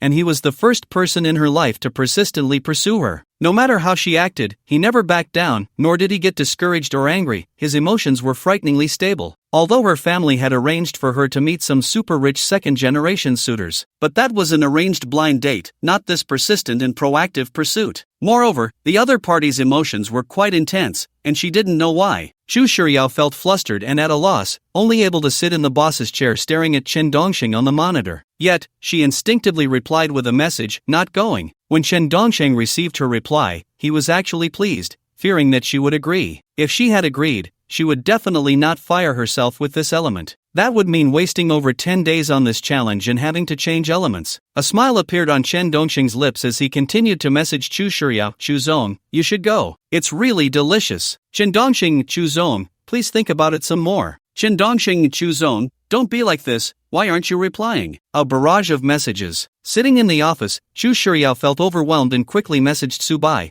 wanting to seek advice from her only friend. Chen Dongsheng was actually quite satisfied. Not replying was just right, and being annoyed was even better. In the following days, Chen Dongsheng bombarded Chu Shuryao with various invitations. Chu Shuryao only replied once, not going. That was the only message she responded to before the bombardment. She ignored the rest. Moreover, whenever she saw Chen Dongsheng, she would lower her head and walk away quickly. It seemed like shyness, but how could such a aloof goddess be shy? She probably just didn't want to see Chen Dongsheng. This scene was keenly captured by Chen Dongsheng and other colleagues in the office. It shocked the other colleagues, who could only admire the untouchable Bai Yueguan. Why was Chen Dongsheng not following the rules? You could look from afar, but you actually wanted to pluck everyone's Bai Yueguan? This made Chu Shuryao's admirers in the office feel a sense of crisis, increasing their hostility towards Chen Dongsheng. However, everyone was merely onlookers, envious and jealous. They dared not act, only watching Chen Dongsheng's performance. At this moment, Chen Dongsheng was very excited, feeling that he was getting closer to success in his challenge. As long as he reached the critical point, Chu Shiryao would definitely be fed up and fire him. Even if he was a sticky candy with strong work abilities, he would still have to be shaken off. Chen Dongsheng used this method for another 3 days. Chu Shiryao was now like a mouse avoiding a cat. Fortunately, she hadn't blocked him, perhaps fearing he would stir things up in the work group again. After 3 days of crazy invitations, Chen Dongsheng's once fiery heart began to cool down slowly. He realized that Chu Shiryao seemed to be getting used to it again. This was not good news for Chen Dongsheng, as it shattered the impression Chu Shiryao had given him. He had gradually come to understand her. At first, he thought she was aloof. But now, Chen Dongsheng felt that Chu Shiryao might not be aloof at all, but truly socially inept, having been overly protected since childhood and lacking friends. This made her seem very aloof, but in fact, she just didn't know how to communicate normally or refuse. However, through nearly 20 days of crazy harassment, she seemed to be growing at an astonishing speed. This made Chen Dongsheng exclaim that it was not good. If he really ended up pursuing her, it would become a joke. Although Chu Shiryao was stunningly beautiful, his initial goal was not to pursue her. Chen Dongsheng sat at his workstation, pondering for a long time, feeling that he had to upgrade his approach. He planned to post the invitation to Chu Shiryao in the work group, letting all his colleagues in the company know. How would Chu Shiryao handle it? Would she panic and fire him in a moment of confusion? Thinking of this, Chen Dongsheng directly sent the message he had sent to Chu Shiryao to the group. Chu, this is my 231st message inviting you to dinner. I've shown enough sincerity, right? If you still don't agree, I really have no other way. As soon as this message was sent to the work group, all the colleagues were stunned. It was confirmed, the administrative supervisor Chen Dongsheng was actually pursuing the boss. He had even posted it in the work group. What the? Sitting in her office, Chu Shiryao was also bewildered. She thought someone had sent a document to the group for review, but who knew it was Chen Dongsheng inviting her? Chu Shiryao instantly lost her composure and immediately sent a message to Chen Dongsheng. Why are you sending these messages in the work group? Sorry, I sent it by mistake. I originally meant to send it to you, but I accidentally posted it in the group. I've affected your authoritative image in front of all the employees, my fault. To make up for this mistake, I accept any punishment you give me, Chu. Chen Dongsheng excitedly sent this message, hinting that Chu Shiryao should fire him. Chu Shiryao did not reply to Chen Dongsheng's message but sent a message in the group. This is a work group. Any non-work related messages are prohibited. After waiting and not receiving a notice of dismissal, Chen Dongsheng was actually quite anxious. It didn't make sense. With Chu Shiryao's personality, how could she tolerate this? Was she still considering it? Still hesitating? Then I'll wait. Chen Dongsheng waited for 2 whole days. During these 2 days, it seemed that Chu Shiryao had forgotten about the matter, as there were no punishments or actions taken. Instead, the news of Chen Dongsheng being promoted to general manager had already been confirmed. It had been announced. Tomorrow, when he went to work, he would have to interact with his colleagues as the general manager. However, all the colleagues in the company knew that Chen Dongsheng was being promoted to general manager, and they all celebrated. After all, Chen Dongsheng's relaxed demeanor had truly won the hearts of everyone. Chen Dongsheng was not interested in being the general manager. Instead, after thinking it over, he decided to make a final stand tomorrow, confessing to Chu Shiryao in front of all the employees, forcing her to either fire him or become his girlfriend. However, she had character flaws. It seemed she had never had friends since childhood, and having such a girlfriend might not be as happy as imagined. But then again, Chu Shiryao was a blank slate in terms of relationships. If he could become that pen, it wouldn't be out of the question. If he had the patience, he could draw what he wanted on that blank slate. After making up his mind, Chen Dongsheng first placed a large order for flowers on a certain platform, spending several thousand yuan. Then he set the delivery address directly to the company. After washing up at his rental place, he went to the company. Upon arriving at the company, he waited for the delivery person to bring the flowers. Sitting in the company, Chen Dongsheng felt a bit puzzled and emotional. Clearly, this challenge was about rectifying the workplace, confronting the boss. Now it had turned into a melodrama, becoming a sycophant. Damn it. However, this element could only be used once. In the future, he wouldn't confront the boss but would become a sycophant. Soon, 7 or 8 delivery people brought the flowers. These flowers were bulk flowers. Bulk flowers were cheap, and Chen Dongsheng needed a lot of flowers. He wanted to arrange a heart-shaped flower display in the company lobby and set up a large circle of I love you candles. He would wait for Chu Shiryao's arrival tomorrow. He would confess to her in front of everyone, forcing her to fire him. He really couldn't take it anymore. He didn't expect this challenge to take even longer than the last time. Without using extreme methods,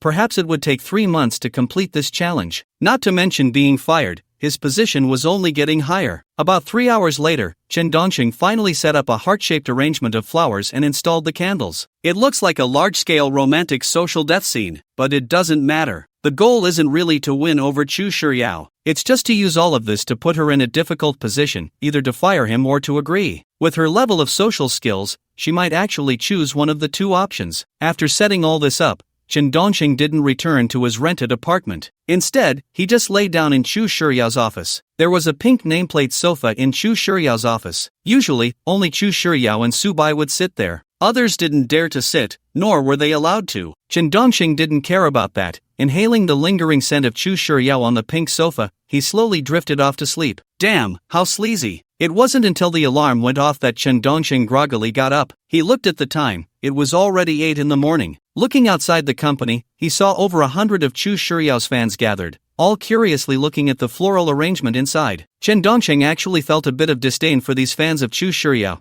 They were truly dedicated, regardless of wind, rain, thunder, or typhoons. They were always on time, never absent. More punctual than going to school when he was studying. One could only say that Chu Shiryao's looks were too lethal for them. If it were Chen Dongxing, he wouldn't do this every day. He would just pursue her if he liked her, no matter what. Try hard to pursue her, but if he couldn't win her over, then just give up. Unfollow her directly. No need to exhaust himself or torment himself. However, Chen Dongxing didn't want to meddle too much. Challenges were the most important, and making money was a man's primary goal. He couldn't wait any longer. Soon, his colleagues would come to work. So he sat down in his romantic heart-shaped floral arrangement, waiting for Chu Shiryao's arrival to give her a large-scale social death moment. As time passed second by second, many colleagues arrived at the company, and upon seeing Chen Dongxing's actions, they were directly shocked and confused. Was he really going to confess to the boss? This was too crazy. With Chu Shiryao's aloof and reclusive personality, it wasn't suitable to confess in such a public setting, right? This was the first reaction of all the colleagues who knew Chu Shiryao. Chen Dongxing was actually targeting her aloof and reclusive nature,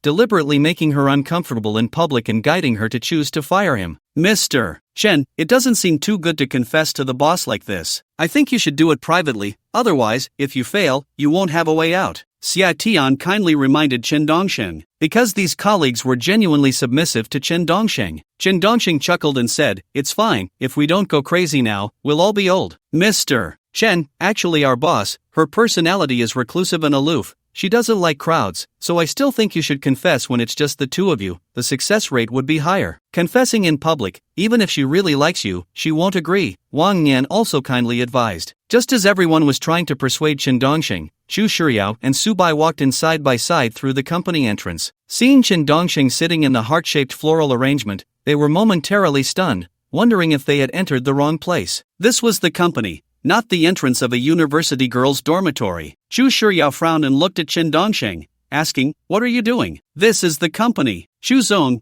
the first time I saw you, I felt you were my only one. Through these days of getting to know you, I have become deeply infatuated. Just give me a clear answer. Either agree to be my girlfriend or fire me, so I don't have to keep torturing myself by looking at you." Every word Chen Dongxing said was carefully crafted, very guiding. Fire me or agree. Subai also frowned at Chen Dongxing and said, "Get up quickly, this isn't appropriate. Don't talk, Chu Shiryao, just give me a straightforward answer." Chen Dongxing pressed. Chu Shiryao's chest rose and fell rapidly, clearly angry, and coldly said, "Fine, you're fired. Clean this place up."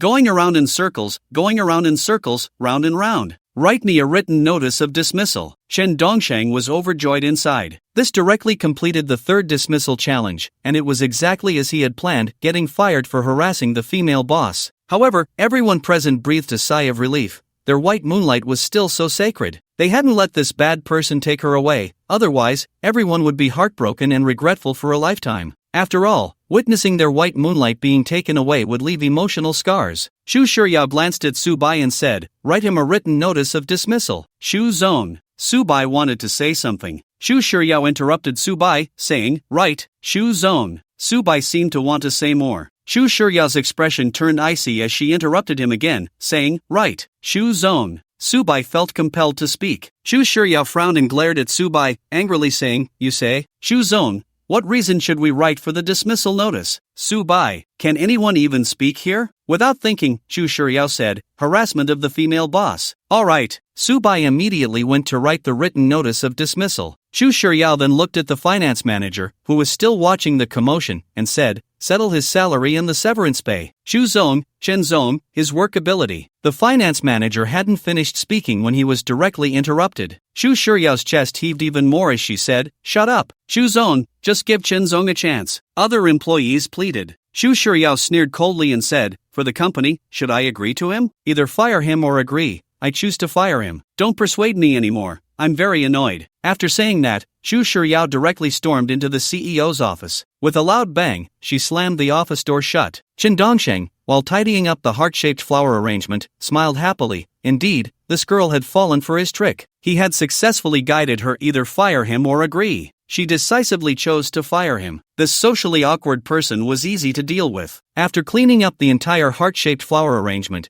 Chen Dongsheng also received the written notice of dismissal from Su Bai. If it were anyone else receiving this notice, they would definitely feel embarrassed. The reason for dismissal was actually harassment of the female boss, but to Chen Dongsheng, this was exactly what he wanted. Su Bai looked at Chen Dongsheng in confusion. You're so foolish, not giving yourself an out, nor giving Chu Zong an out. You've lost your job and still haven't pursued her. Have you given up? Yes, I've given up. I wish your company continued to grow, Chen Dongsheng said with a smile. Su Bai, anger turned to laughter? Don't think too much, Sister Su. I'm a very open-minded person. Chen Dongsheng continued to smile. There was not a trace of sadness on his face. Those outside who admired Chu Shiryao's looks felt a bit sorry for Chen Dongsheng, thinking he was too pitiful, putting on a brave face after being struck down. But upon reflection, this guy was actually quite brave. He dared to pursue the white moonlight that even the world's richest couldn't catch. His courage was commendable. Su Bai, if Chu Zong doesn't agree to you, I can agree. I'm not bad either. Although I may not be as good-looking as Chu Zong, I still deserve the term stunning beauty. I'm only 28 this year, just 3 years older than you. Have you heard that saying, a woman 3 years older than a man is worth her weight in gold? Sister Su, allow me to think it over. Chen Dongsheng politely declined. Su Bai was puzzled. What's wrong with me? I can't see the steps when I go up the stairs, and when I ride a tricycle, the wheels are smoking. When a typhoon blows through, I might just break in half. 340,000 6,297 3 48 516 632 764 8 128 1000 1000 1000 20 20 6000 445 880 4 3 10 2211. So, filled with a sense of superiority and happiness, Chen Dongsheng accidentally drank a little too much. After returning to his rented room, he fell asleep immediately. But in a super villa estate in Haicheng, Chu Shiryao lay in bed, tossing and turning, unable to sleep, occasionally picking up her phone to check WeChat. She looked at Chen Dongsheng's WeChat account, which had a Kung Fu Panda avatar. It was hard to get used to how quiet Chen Dongsheng's account was at that moment. Normally, he would have said goodnight to her by now. But tonight, there was nothing. Ever since she had fired Chen Dongsheng, she hadn't received a single message from him. It was as if he had just vanished. The sense of disconnection was very strong. Chen Dongsheng had previously clung to her like a piece of chewing gum, but now it was as if he had never existed. After a night passed, Chu Shiryao had developed slight dark circles under her eyes. She had insomnia. She felt as if something was missing in her life. There had been no ups and downs in her life, but Chen Dongsheng's presence had brought some fluctuations. His departure had turned those fluctuations into a straight line. After washing up and tidying her appearance, she didn't put on any makeup. Chu Shiryao didn't know how to apply makeup. She had never worn any. Once everything was settled, she walked out of her room. The maids and servants outside greeted her respectfully when they saw Chu Shiryao. Feeling low, she didn't even glance at them and directly left the villa, getting into her globally limited edition pink Lamborghini. She drove listlessly to the company. Upon arriving, she habitually stared at the monitoring screen, looking at the workstation where Chen Dongsheng used to sit. But the workstation was already empty. Throughout the day, Chu Shiryao was distracted, and many things were delayed. After Chen Dongsheng was fired, the company's management wanted to seek her opinion. Should they keep the office rules he had left behind? Should they abolish them? But Chu Shiryao didn't give an answer for half the day. Her assistant, Su Bai, noticed that something was off with her. He wanted to ask about it, but was directly shut down by Chu Shiryao's cold demeanor. The next day, Chu Shiryao still couldn't sleep, still tossing and turning, and her frequency of checking WeChat increased. At this moment, she was sure that she had truly gotten used to Chen Dongsheng's presence. With his disappearance, she felt uncomfortable and empty inside. Now she really hoped Shin Dongsheng would send her a message, but it seemed he had truly vanished, not sending her a single word. And she couldn't muster the courage to message him first, as she had never actively messaged a man before, except for her father. In the end, she could only go back to work, but while at work, she searched for Chen Dongxing's employment records to check his current address. Meanwhile, Chen Dongxing was having a blast, not only exploring Haicheng, eating all the hot pot and delicacies he couldn't afford before, but also like a wild horse that had broken free, he went to Shenzhen to find friends and spent a whole day at Happy Valley. He even got a massage and foot wash overnight in Shenzhen. Of course, he didn't request any special services, he simply enjoyed the massage. Some of his friends, unable to resist their urges, ordered some special services from the establishment. After playing for 2 or 3 days, Chen Dongsheng planned to sing karaoke with his friends and classmates in Shenzhen one last time before returning to Haicheng to continue facing the challenge of being fired. Just as he was singing happily, several messages from Chu Shiyao popped up on his WeChat. It wasn't until he left the KTV and was on his way back to the hotel that he noticed Chu Shiyao's messages. Chu Shiyao, I'm sorry, I shouldn't have fired you. Chu Shiyao, have you found a job? Do you want to come back and work for me again? Chu Shiyao, I will still promote you to general manager. Chen Dongsheng looked at the message sent by Chu Shiyao,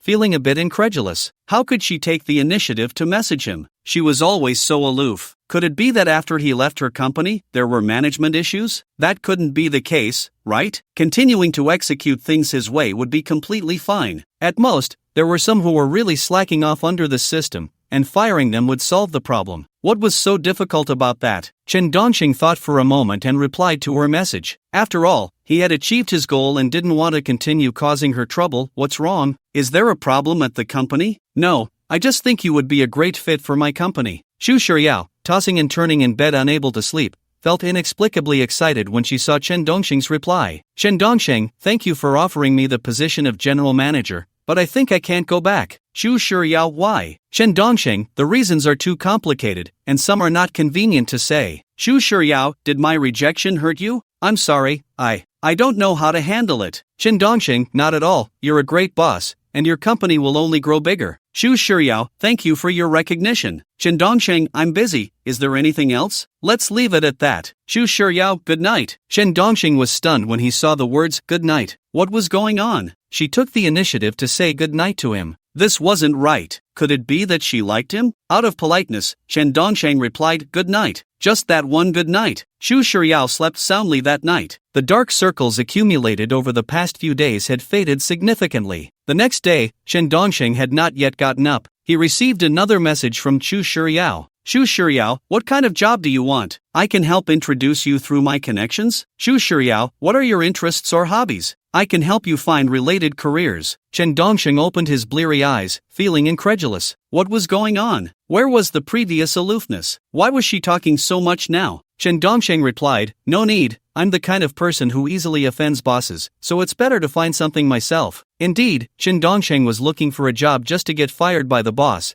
and he would definitely offend them, so he shouldn't harm her. Chu Shiyao, oh, an hour later. Chu Shiyao, the sun is really strong today, be careful of heat stroke. Chen Dongsheng? Chen Dongsheng, thanks for your concern. Chu Shiyao, are you still mad at me? Chen Dongsheng? I'm very open-minded. I've confessed hundreds of times a year and been rejected hundreds of times. I'm used to it, so don't take it to heart. Chu Shiyao, I envy you. Chen Dongsheng? Chu Shiyao, I've always wanted to learn to be brave, but I can't. Do you have any books you can recommend for me to read? Chen Dongsheng, isn't being rejected hundreds of times a year quite embarrassing? Chu Shiyao, not at all. It proves you're very brave enough to pursue and brave enough to be yourself. Chen Dongsheng, you can do it too. Chu Shiyao, I can't. Chen Dongsheng, is the company really that free right now? Chu Shiyao, yeah, I'm busy. Chen Dongsheng then realized that Chu Shiyao seemed to have become much more cheerful. After ending the chat with Chu Shiyao, Chen Dongsheng opened Boss Direct Recruitment again. He planned to look for his fourth job. It was time for the fourth challenge. After all, if this challenge succeeded, it would directly reward him with 80,000, plus the previous savings of around 100,000. That would amount to nearly 180,000. With 180,000, he could buy a pretty decent car. Then the commuting issue for work would be easily resolved. Soon, when Chen Dongsheng first entered the boss's direct recruitment, he saw the job advertisement at Haicheng Square.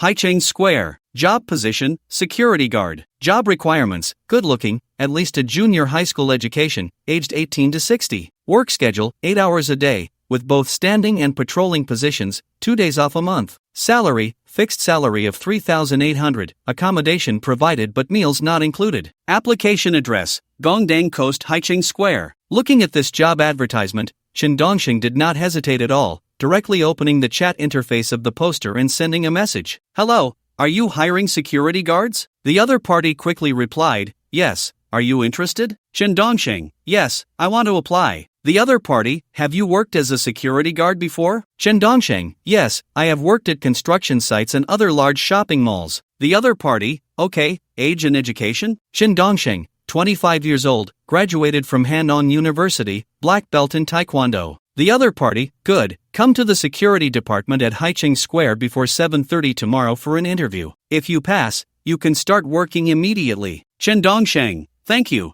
After finishing the chat, Chen Dongxing was very happy. He had found a job for the 4th time, as a security guard. However, he did not yet know what elements might lead to his dismissal. He would have to figure it out slowly after starting on site. But he absolutely could not be fired for poor work performance. As always, he could not be dismissed for the most common reasons that bosses use to fire employees. Otherwise, the subsequent challenges would become increasingly difficult. The next day, before 7:30, Chen Dongxing had already arrived at the security department of Haicheng Square. As soon as he arrived, he caught the attention of the security manager. In fact, the security manager only asked a few simple questions and looked at the other person's appearance and physique. If everything seemed fine, he would hire them directly. After being hired, they would start working that same day. Chen Dongxing had already changed into the security uniform. He had begun patrolling the square. The main task was to maintain the normal atmosphere of Haicheng Square, preventing people from causing trouble, and helping to resolve any disputes that arose. He also needed to stand guard at some necessary posts. On the day of his hiring, the security captain personally took Chen Dongxing to adapt to the job. This security captain was a big man in his 40s, named Chen Anquan. Chen Anquan introduced to Chen Dongxing what he needed to do every day and what to pay attention to as they walked. Chen Dongxing listened very attentively. Chen Anquan pointed to the elevator and said, when patrolling here, check if there are any abnormalities with the elevator, such as whether the elevator doors have been damaged, and if you see children playing with the elevator, you need to stop them in time. Got it.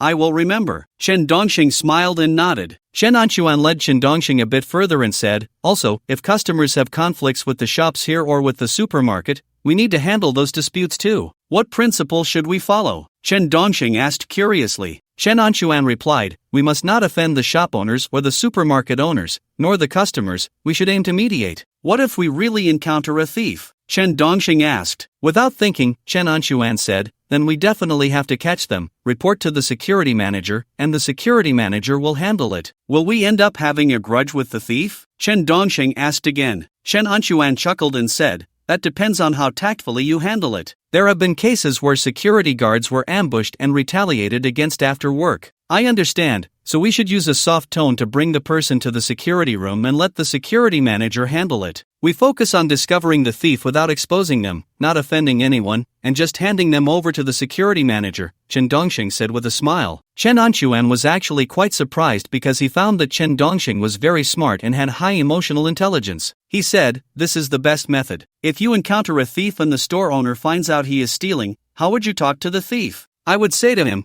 there are too many people here. It's not good for you. I also believe you definitely didn't steal. Let's go to the security room to mediate. Once we get to the security room, it will be the security manager's responsibility. Chen Dongxing expressed a thought that flashed through his mind. Chen Anquan nodded in agreement and said, if all the security guards were as perceptive as you, they wouldn't offend anyone. You're capable, young, and promising. As time passed, the morning went by. Security Captain Chen Anquan also reported Chen Dongxing's situation to the security manager, believing that Chen Dongxing's abilities were excellent and that there would be no problem with him being a security guard, and he could even be reused, such as being promoted to captain. The security at Haicheng Square operates in 3 shifts. Generally, the morning shift takes a break at noon, and then the evening shift comes in. There are also overlapping shifts between the middle and evening shifts. Chen Dongxing was on the morning and evening shifts today. During the middle shift, Chen Anquan took Chen Dongxing to the staff dormitory to find a bed. Chen Dongxing was too lazy to commute back and forth, so he directly found a bed in the staff dormitory and settled in. In Chen Dongxing's plan, he would complete the 4th challenge in at most 10 days, which meant he would be expelled in 10 days. However, Chen Dongxing had not yet figured out which element would lead to his expulsion. Of course, if he didn't consider the elements and just committed theft himself,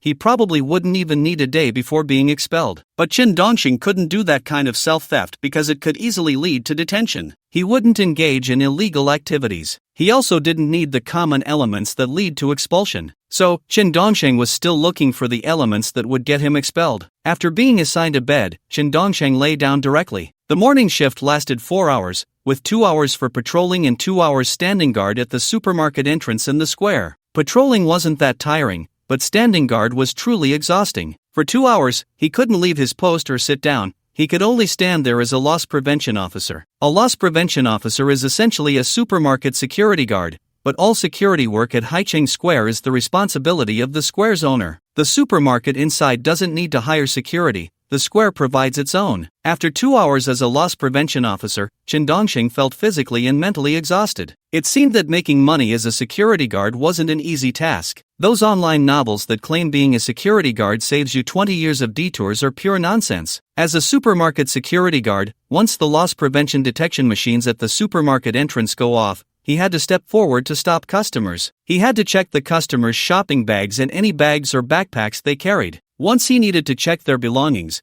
their emotions would immediately become agitated. After all, once they were checked, their subconscious would tell them they were stealing, that they were thieves, and the customers nearby would also gather to watch. This led to the checked individuals becoming very emotional, making it easy to provoke conflict. It was a small matter to be directly scolded by the security guard. Some hot-tempered individuals might even resort to violence. He couldn't lose his temper or retaliate. He had to keep explaining that this was the supermarket's rule. This was the square's rule. He could only say that it was possible that a certain item's anti-theft tag wasn't removed by the cashier during payment, which caused the anti-theft machine to go off now. He could only explain in this way to get the other party to cooperate with the check. If the other party refused to cooperate and insisted on leaving, the situation would escalate. Either he would have to stop them forcefully, or not stop them at all. If he didn't stop them, he would be scolded by his superiors and might even be fired for incompetence. So, being a supermarket security guard wasn't that easy either. After lying down for a while, Chen Dongxing finally regained some energy and started chatting with his fellow workers in the dormitory. At first, these co-workers were hesitant to speak to Chen Dongxing. Their social skills were clearly not very strong, and they felt shy about initiating conversation. It was only after Chen Dongxing spoke up that they began to warm up to each other. However, there were only 3 or 4 people in the dormitory at the moment. They must be on a rotating schedule, getting 2 days off every month. After chatting for a while, Chen Dongxing had already blended in with them. It must be said that Chen Dongxing's social skills were indeed impressive. Just then, his WeChat notification sound rang out again. The WeChat notifications had been going off for quite a while today. However, as a security guard, he couldn't use his phone, especially while standing at the entrance of the supermarket as a loss prevention officer. If caught on camera using his phone, he would be fined 50 yuan. So, during his 2 hours as a loss prevention officer, he had ignored the constant notifications. Later, when Chen Anchuan came to find a bed, he forgot about the previous WeChat messages. He could only take out his phone now to see who had messaged him. Soon, he saw the WeChat messages from Chu Shiyao, and there were more than 10 of them. This made Chen Dongxing reflect on how fortunes change. Previously, he had bombarded her with messages, and now it was her turn to bombard him. 7:40. Chu Shiyao, good morning. 8:01. Chu Shiyao, are you up yet? 9:02. Chu Shiyao, still not up? 9:15. Chu Shiyao, what are you doing? 9:30. Chu Shiyao, I have a job opportunity for you. 9:40. Chu Shiyao, why aren't you replying? 10:01. Chu Shiyao, still not up? 13:10. Chu Shiyao, why are you ignoring me? After reading Chu Shiyao's messages, Chen Dongxing quickly replied, sorry, I applied for a job today and started working, so I didn't have time to check my phone. Chu Shiyao, what job did you get? Chen Dongxing, security guard at Haicheng Plaza. Chu Shiyao, you became a security guard? Chen Dongxing, yeah. Chu Shiyao, your management skills are great. You could easily be a supervisor or manager at any company. Why did you decide to be a lowly security guard? Chen Dongsheng, I want to work more and see what I'm really suited for. Shu Shiryao, I have a partner who needs a capable manager. Do you want to give it a try? Chen Dongsheng, no, I've already started working. I think being a security guard is not bad. Thanks for your concern. Shu Shiryao, no need to be polite. We're friends. Chen Dongsheng, you consider me a friend? Shu Shiryao, aren't we friends? Chen Dongsheng didn't expect that the aloof and cold Shu Shiryao would actually consider him a friend. Chen Dongsheng, yes, friends. Shu Shiryao, friends. Time flew by. When it was time for the evening shift, Chen Dongsheng was directly assigned to stand at the entrance of the supermarket as a loss prevention officer. This time was even more extreme. He had to be a loss prevention officer for 4 hours straight during the evening shift. That meant standing at the supermarket entrance for 4 hours. Not used to standing still, Chen Dongsheng felt like he was in hell. After standing for over an hour, his feet were already numb. Fortunately, while standing there, he could occasionally go out to push a shopping cart back. After all, the supermarket rules stated that customers could not take shopping carts outside. They could only push them to the entrance to take their items. Then the security guard on duty could push the cart back and put it away. This was the only reason Chen Dongsheng had to move around a bit. Just then, Chen Dongsheng saw a familiar face, someone he knew so well that he could tell what she was like even when she was fully dressed. This person is Chen Dongsheng's first love in college, Miao Huimin. When they graduated from university, Miao Huimin broke up with Chen Dongsheng, being young and immature. Later, Chen Dongsheng learned that Miao Huimin had truly grown up and started considering economic matters. Knowing that Chen Dongsheng's family was very poor, she wisely chose not to add pressure on him and decided to break up. At that time, Chen Dongsheng was quite sad and kept asking for reasons. Later, Miao Huimin directly asked Chen Dongsheng if he could provide a bride price of 380,000 yuan, if he could buy a house in Guangshangshan in full, and if he could buy several Audi cars connected together. Chen Dongsheng was left speechless. Buying a cow or a horse, he had just entered society, and 3.8 yuan was all he had, so he could only accept the breakup with a heavy heart. He never expected that after 3 years of being blocked on all communication platforms, they would run into each other in this supermarket. Chen Dongsheng looked at Miao Huimin, who was fair-skinned and beautiful, wearing a white professional skirt and high heels that clicked as she walked. Miao Huimin also looked at Chen Dongsheng, who was in a security uniform, standing at the supermarket exit. They exchanged a glance, both of their thoughts quite active. Miao Huimin spoke first. Chen Dongsheng, long time no see. Are you working as a security guard now? Miao Huimin? Yes, I took a shortcut of 20 years and became a security guard. Chen Dongsheng replied with a smile. Miao Huimin's expression didn't change much, but deep down, she looked down on Chen Dongsheng, feeling fortunate that she broke up with him right after school. At such a young age, he had become a security guard. What future could such a person have? While she criticized Chen Dongsheng in her heart, on the surface, Miao Huimin remained composed and said, then we will be colleagues from now on. Are you working here too? Chen Dongsheng asked. Miao Huimin nodded and said, I am the manager of this supermarket, managing this large store. You are working as a loss prevention officer under my supervision. Then I should call you manager, Miao? Chen Dongsheng said. Miao Huimin smiled and replied, everyone calls me manager, Miao, so you can just call me that too.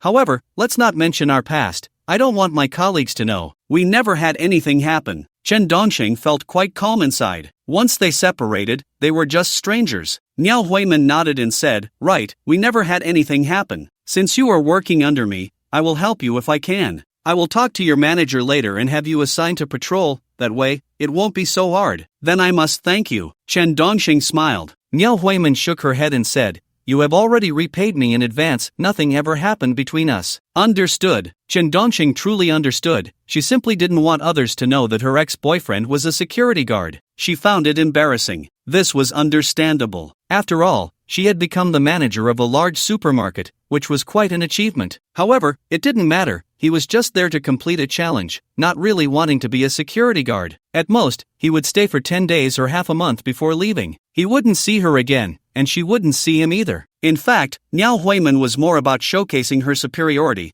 a kind of condescending pity. But what Miao Huimin didn't know was that Chen Dongsheng was now bound to a challenge of being fired, with ultimate rewards reaching trillions. They were no longer in the same world. Even if she became the manager of tens of thousands of large supermarkets worldwide, her wealth would not surpass Chen Dongsheng's. What was there to feel superior about? Chen Dongsheng watched Miao Huimin, who appeared high and mighty, as she inspected other employees and walked into the office. At that moment, a young man selling thermos cups at the supermarket exit was nervously staring at Chen Dongsheng, hesitantly calling out, Chen Dongsheng? Chen Dongsheng turned to look at this young man who seemed handsome from a distance but had shifty eyes up close, feeling a bit incredulous, because this was his childhood playmate, Chen Ergu. Although they were childhood friends and from the same village, they hadn't played together after finishing elementary school, as they attended different schools. Chen Dongsheng was in the first high school while Chen Ergu was in the sixth. Their academic performances were worlds apart, so Chen Ergu entered society right after graduating from high school, unable to get into college. Chen Dongsheng, however, was admitted to Donghan University,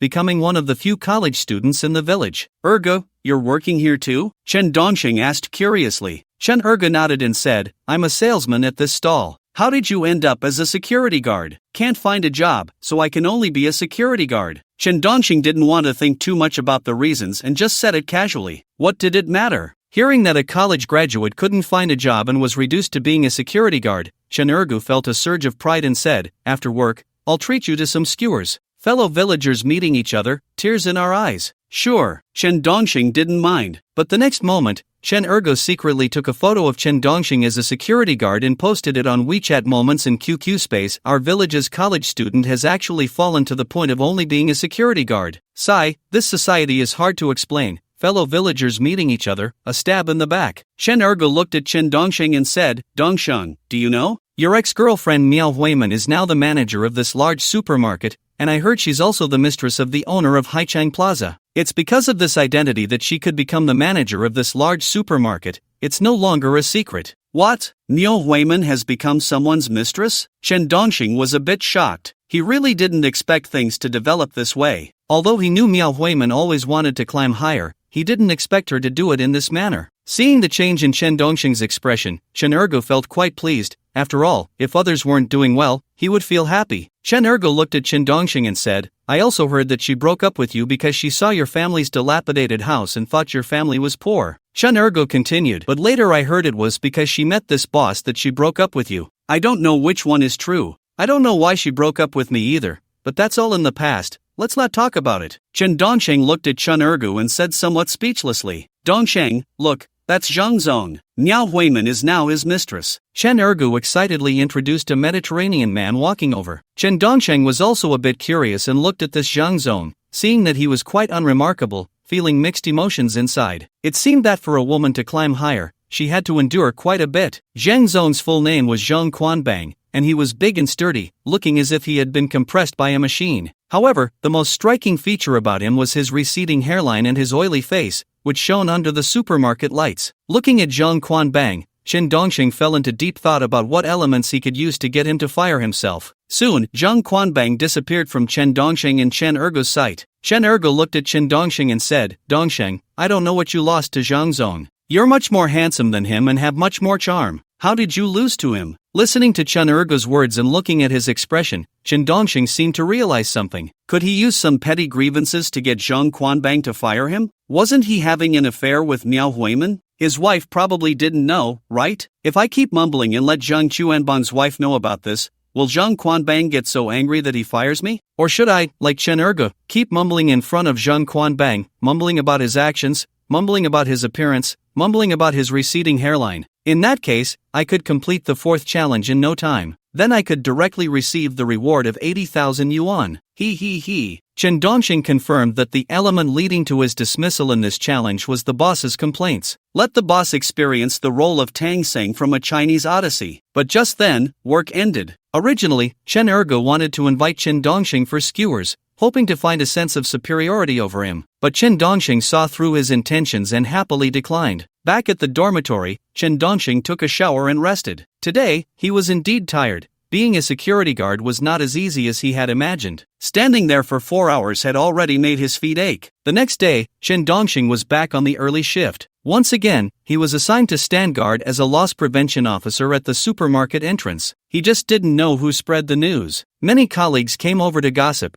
asking Chen Dongsheng if he was the ex-boyfriend of the store manager. That is, the ex-boyfriend of Miao Huiman. This left Chen Dongsheng a bit puzzled. Who exactly leaked this information? However, he could guess it was definitely Chen Ergu, that little brat. The news spread a bit too quickly. Almost everyone at Haicheng Plaza knew about it. This also made Miao Huiman a bit irritable. Miao Huiman was guiding work in the supermarket, occasionally glancing over at Chen Dongsheng. It was obvious she was very dissatisfied with him. However, Chen Dongsheng was not intimidated at all. Instead, he felt like he could take advantage of the situation. Now that Miao Huiman was unhappy, could he suggest to her lover, General Zhang, to fire him? Then he wouldn't have to do anything to complete the fourth challenge of being fired. This all thanks to Chen Ergu. After all, completing the fourth challenge would reward him with 80,000. With that, he would only have 96 more challenges left to reach 1 trillion. After finishing her tasks, Miao Huiman walked over to Chen Dongsheng. Standing in front of him, her face looked very unpleasant as she stared at him and said, "How did you let our business get out?" "I didn't." Chen Dongsheng directly denied it. Miao Huiman frowned and said, "If it wasn't you, then who else could it be? Why would I spread it?" Chen Dongsheng asked. Without thinking, Miao Huiman replied, "Because you feel unbalanced, thinking I'm already the store manager while you can only be a security guard. This is all you amount to. Luckily, I realized early on and broke up with you. If I had married you, would you support me as a security guard? You can't even afford a tube of my lipstick. Alright, enough with that. Things have changed, and people have moved on." Chen Dongsheng really didn't want to have anything to do with her anymore. Miao Huiman said, "Did you hear that I'm the store manager here, and you came to be a security guard? Do you think you still have a chance? Don't you think that's childish? You really misunderstood." Chen Dongsheng said angrily. Miao Huiman continued with her cold sarcasm, "Misunderstood? I know you well enough. You won't turn back until you hit a wall. It's really over between us, so please don't bother me anymore." Just then, Zhang Quanbang and a large group of high-level executives from Haicheng Plaza walked in, surrounding two people. Zhang Quanbang and this large group of executives all looked very servile. In addition, the customers passing by and the plaza employees at various posts all turned their attention to one of the people they were surrounding. Many male customers even stared so intently that their girlfriends or wives had to pinch them, and they didn't even feel the pain. This also made Chen Dongsheng very curious. Who exactly were they surrounding? How could they make so many men stare blankly, forgetting everything? In the end, Chen Dongsheng also saw clearly among the crowd of Zhang Quan's group who the woman was that made everyone stare. It turned out to be his former boss from his last company, Xu Shiyao. What a coincidence. Moreover, Su Bai was also by her side. Should he ask her or not? He couldn't make up his mind for a moment. He could say he was familiar with her, but in fact, they weren't that close. And if he said they weren't close, she bombarded him with messages every day. He never expected that their reunion would lead her to witness his embarrassing moment. At this time, Miao Huiman saw Zhang Quan's group coming over, smiled and waved, feeling more confident, and scolded Chen Dongsheng, "You really make me dislike you so much. What makes you think you deserve me?" Xu Shiyao and Su Bai also saw Chen Dongsheng and heard Miao Huiman's conversation with him. Xu Shiyao and her group walked towards Chen Dongsheng. Zhang Quan introduced, "This is our supermarket's head manager, Miao Huiman, Manager Miao." Miao Huiman smiled at Xu Shiyao, took a couple of steps forward, extended her hand respectfully, and said, "You must be the investor, Manager Chu. What a pleasure." "Hello, Manager Miao." Xu Shiyao shook hands with Miao Huiman and then asked, "What were you discussing with the security guard just now?" Manager Chu, are you interested in this matter?" Miao Huiman was very surprised, because as far as she knew, this princess of Haicheng seemed very aloof and uninterested in anything outside of business. How could she suddenly be interested in this? Miao Huiman respectfully said to Chu Shiyao, "It's nothing much, just that I was immature in college and dated a boyfriend, but we broke up later. This happened 3 years ago, and I don't know how he found out I was working here. Then he deliberately came here to work as a security guard and spread our past all over Haicheng Plaza. He probably feels resentful or can't let go of me, wanting to cling to me in this way. Such people are really despicable. We are all women, we should understand, right?" Upon hearing Miao Huiman's words, Zhang Quan frowned and looked at Chen Dongsheng, with a hint of anger in his eyes. After all, she was his underground mistress, and someone dared to dig at his wall, a mere security guard at that. Wasn't that courting death? After listening to Miao Huiman's distortion of the truth, Chen Dongsheng couldn't help but laugh in anger, saying, "You really know how to dramatize your own story, don't you? If it weren't for running into you here, I would have completely forgotten you. Hee. After dating you for 4 years in college, do I not know you? We are not from the same world. You've been a security guard for 3 years, not eating or drinking, and you can't even afford a set of my cosmetics, do you understand? Miao Huimin gave Chen Dongsheng no face at all. Since Zhang Quan was here, she had to show her indifference towards Chen Dongsheng. Otherwise, it would make Zhang Quan misunderstand that she and Chen Dongsheng had rekindled their old flame. The other high-ranking onlookers also looked down on Chen Dongsheng with disdain. He was directly isolated here. Moreover, everyone looked down on him from a high position. This made Chen Dongsheng feel very uncomfortable. But at that moment, Chu Shiyao stepped forward and said to Miao Huimin, I think you really misunderstood. Manager Chu, you might not know, but he is really quite infatuated. Miao Huimin said. Chen Dongsheng didn't expect Chu Shiyao to speak up. Chu Shiyao looked at Miao Huimin and said loudly, who do you think is prettier, me or you? Of course, Manager Chu is prettier, Miao Huimin said respectfully. The others also flattered. Manager Chu's looks are hard to match in this world. Chu Shiyao's gaze turned cold as she looked at Miao Huimin and said,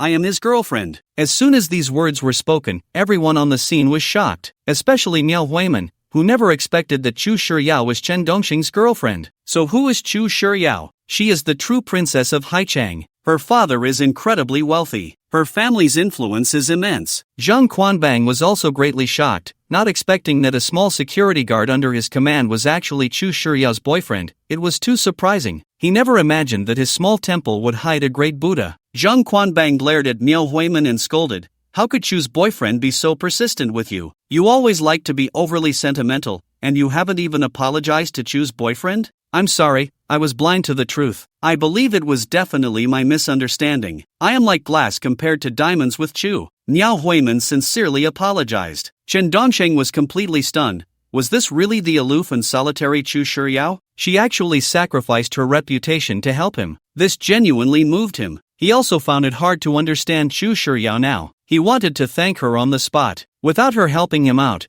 Miao Huimin didn't know how long she would have continued her self-indulgence. Chu Shiyao glanced at Zhang Quanbang and said, let's continue the inspection. Sure, Chu, please. Our Haitan Plaza is definitely worth investing in. Zhang Quanbang led the way, bowing and scraping. Chu Shiyao turned back to look at Chen Dongsheng and then continued the inspection. However, the gazes of everyone at the nearby stalls towards Chen Dongsheng had changed. They didn't know that Chen Dongsheng's girlfriend was so beautiful and seemed to be a person of great importance. It was hard to believe that a mere security guard had such good fortune. It was simply extraordinary luck. Although Chen Dongsheng felt a sense of pride, with Chu Shiyao being such a good friend and restoring his dignity, making everyone around him shocked and see him in a new light, this feeling was quite exhilarating. It was simply thrilling. But the challenges ahead had escalated directly, and it was likely to be hellishly difficult. They mistakenly thought of him as Chu Shiryao's boyfriend, which might lead to their tolerance for him being sky-high. No matter how he acted or complained, they might endure it. That was not good news. In fact,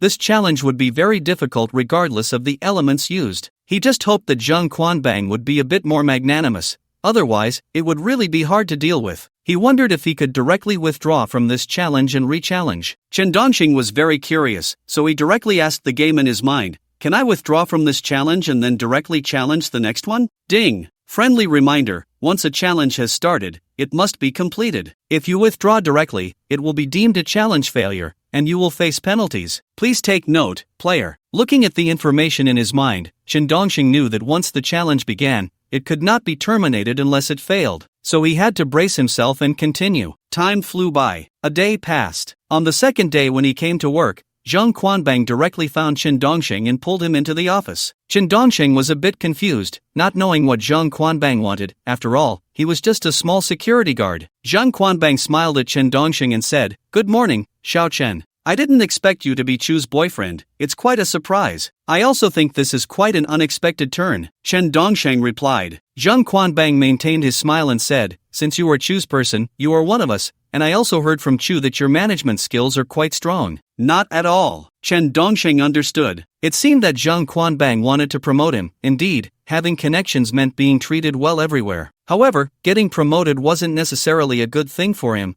He wanted to be dismissed for his complaints, not for other reasons. When a small security guard works diligently, he can still do well, but if he is transferred to another management position, he may not be able to perform as effectively. In the end, he might be dismissed due to incompetence, which would be quite awkward, especially since Chu Shiryao was unable to collaborate with them. Zhang Quanbang continued to smile as he looked at Chen Dongsheng and said, Xiao Chun, I trust General Manager Chu's judgment. She believes your management skills are strong. so I will give you the position of security manager. Security manager? Chen Dongxing felt a bit flustered. Indeed, Zhang Quanbang had promoted himself to the position of security manager to please Chu Shiryao. He had only started his job yesterday. Wasn't this a bit too fast for a promotion? Zhang Quanbang patted Chen Dongxing on the shoulder and said, "Yes, you are now the security manager. Your salary will be raised to 10,000, and let's sign the contract now." Soon, Zhang Quanbang took out a contract he had prepared earlier. "No, Mr. Zhang, I have no experience managing the security department. How about we postpone the promotion and let me learn first?" Chen Dongxing said earnestly. In fact, he was not interested in the promotion at all. Zhang Quanbang thought for a moment and smiled. "That makes sense,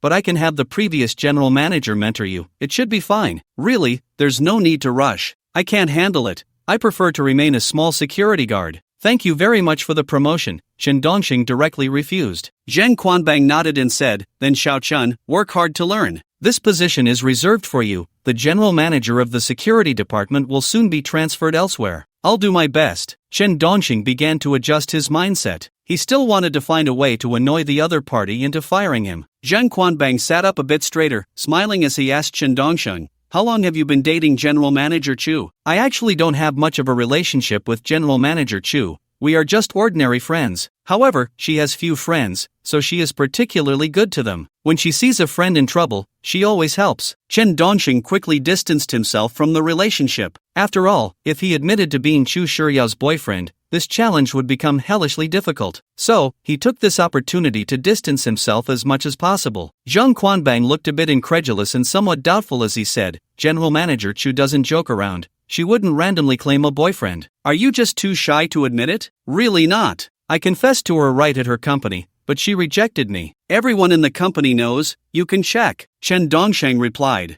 Zhang Quanbang was even more incredulous and asked, "Then why did she acknowledge your relationship in front of so many people?" "I couldn't win her over, but I was once her subordinate, so we can still be considered ordinary friends. She values loyalty," Chen Dongxing explained. Zhang Quanbang wanted to say something else but was directly interrupted by Chen Dongxing. Chen Dongxing looked at Zhang Quanbang and asked, "Mr. Zhang, what is your relationship with Miao Huimin?" "Ah, no relationship." Zhang Quanbang clearly froze, very resistant to discussing this matter. Chen Dongxing smiled and said, "I mean, no offense, I was just curious. I've already broken up with her. There are no feelings left." If anyone else had said this, Zhang Quanbang would have likely exploded immediately. But the person saying it was Chen Dongxing. He still hadn't figured out the true relationship between Chen Dongxing and Chu Shiryao, and Chu Shiryao was currently the only financial backer he could find. This was crucial to the fate of his entire Haichang Plaza group, so he endured it. He also hoped that Chen Dongxing wouldn't continue to ask. Moreover, he had made it very clear that there was no relationship,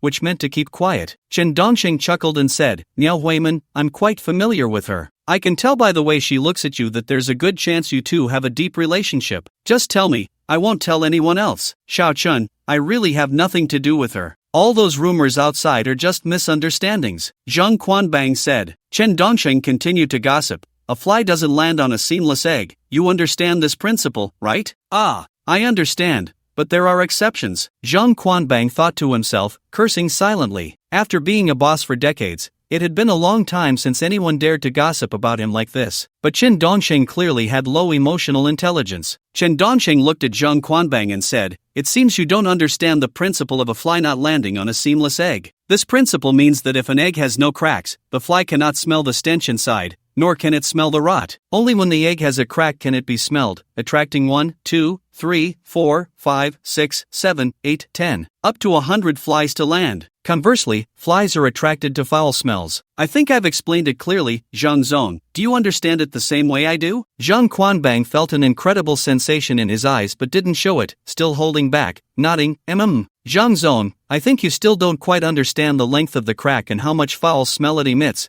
attracting what kind of flies. Let me explain it to you again." Chen Dongxing continued to ramble on. Zhang Quanbang was completely bewildered and also filled with rising anger, saying, all right, I understand. Then Zhang Zong, are you having an underground affair with Miao Huimin? Chen Dongxing asked. Zhang Xuanbang's face darkened, saying, these are all rumors. I am married and have children. Zhang Zong, a fly doesn't land on a seamless egg. It seems you still don't understand this principle. Let me explain it to you again. If an egg has no cracks, the fly cannot smell the stench inside, nor can it smell the rot. Only when the egg has a crack can it be smelled, attracting 1, 2, 3, 4, 5, 6, 7, 8, 10, up to 100 flies to land, Chen Dongxing said once more. Zhang Quanbang was almost questioning his life. If Chen Dongxing wasn't involved with Chu Shiryao, he would have told him to get lost. What was this? So young and so verbose? Zhang Quanbang looked at Chen Dongxing and said, all right, I understand. Let's not talk about this topic anymore. Let's talk about General Chu.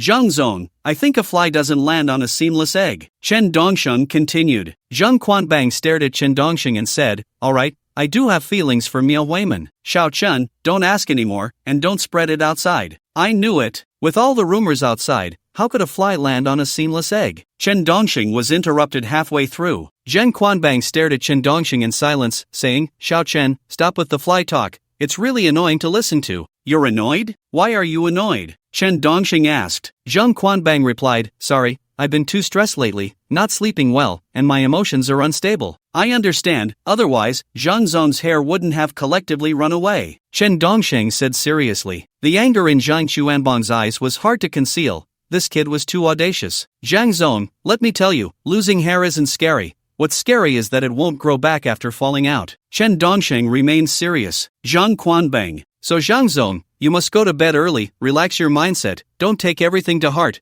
be happy and cheerful, and your hair will feel comfortable and won't collectively move out. Chen Dongxing rambled on. Zhang Quanbang frowned and looked at Chen Dongxing, asking, Xiao Chen, do you talk to General Chu like this too? Yes, Zhang, don't worry too much. Losing hair isn't scary. What's scary is that once it falls out, it won't grow back. You need to listen to me and not change the subject, Chen Dongxing earnestly advised. Zhang Quanbang was filled with anger but dared not vent it. After all, he still hadn't figured out the background of this kid in front of him. If this kid had no background, Chu Shiryao wouldn't have admitted in public that he was her boyfriend. Zhang Quanbang suppressed his inner fury, looked at Chen Dongxing, and said, alright, I'll pay more attention. Zhang, paying attention is useless, you need to take action. Taking action is the first step to solving the problem. No matter how much you pay attention, if you don't act, your hair will keep falling out. Zhang, I suggest you go to bed early, stay happy, don't dwell on things, and keep smiling. That way, you can stay youthful and avoid the Mediterranean look. Look at you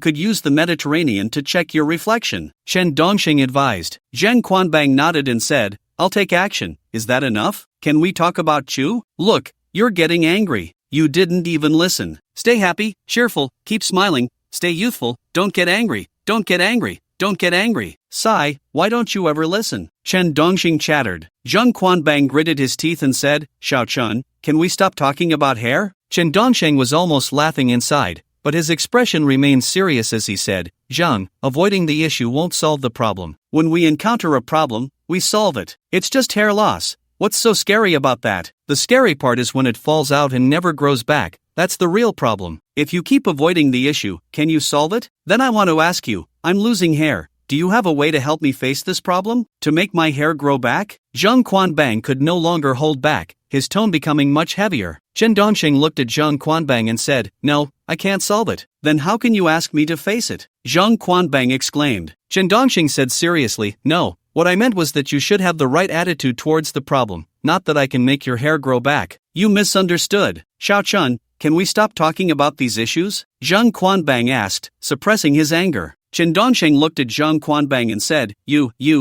why are you avoiding the issue again? When you encounter a problem, you solve it. Avoiding the problem won't solve it. Solving the problem cannot be avoided. Even elementary school students know this. It's what teachers teach. Do you understand?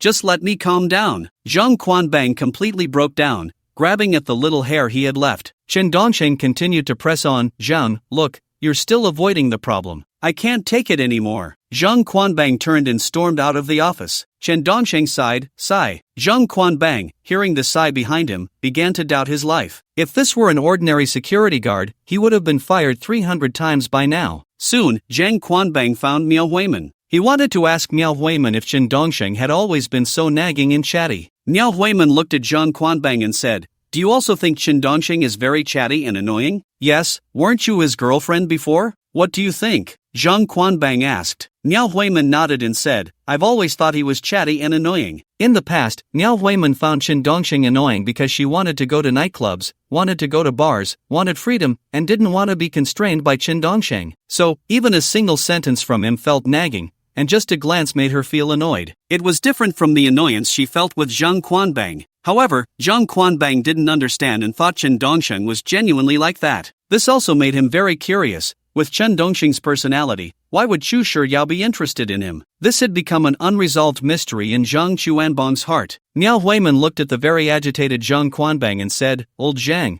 our group needs funds, so just bear with it a little. It's just Qin Dongxing. Treat him like a fart. Easier said than done, you have no idea how annoying he is. Zhang Quanbang was almost in a state of panic. Listening to Qin Dongxing drone on and on was driving him crazy. Especially losing hair wasn't scary. What was scary was that once it was gone, it might never come back. How could he casually say such infuriating things? Niao Huiman looked at Zhang Quanbang and said, Old Zhang, what you're saying is nothing. I'd been with him for 4 years. If I can endure it, why can't you? Go Jian could endure hardship and humiliation, even eat shit. Is what he says as stinky as shit? Not as stinky as shit, but I'd rather eat shit. Zhang Quanbang was still unable to calm down inside. But now only Chu Shiryao could help him. And it was clear that Chu Shiryao was very protective of Qin Dongxing, so whether the shit tasted good or not, he had to eat it. Just then, Zhang Chuanbang's phone rang. He picked it up and saw it was a call from Su Bai. Zhang Quanbang immediately adjusted his demeanor and respectfully answered, Hello, President Su. Hello, General Manager Zhang. Su Bai said with a smile on the other end. Zhang Quanbang respectfully asked, Is there something you need, President Su? It's nothing much,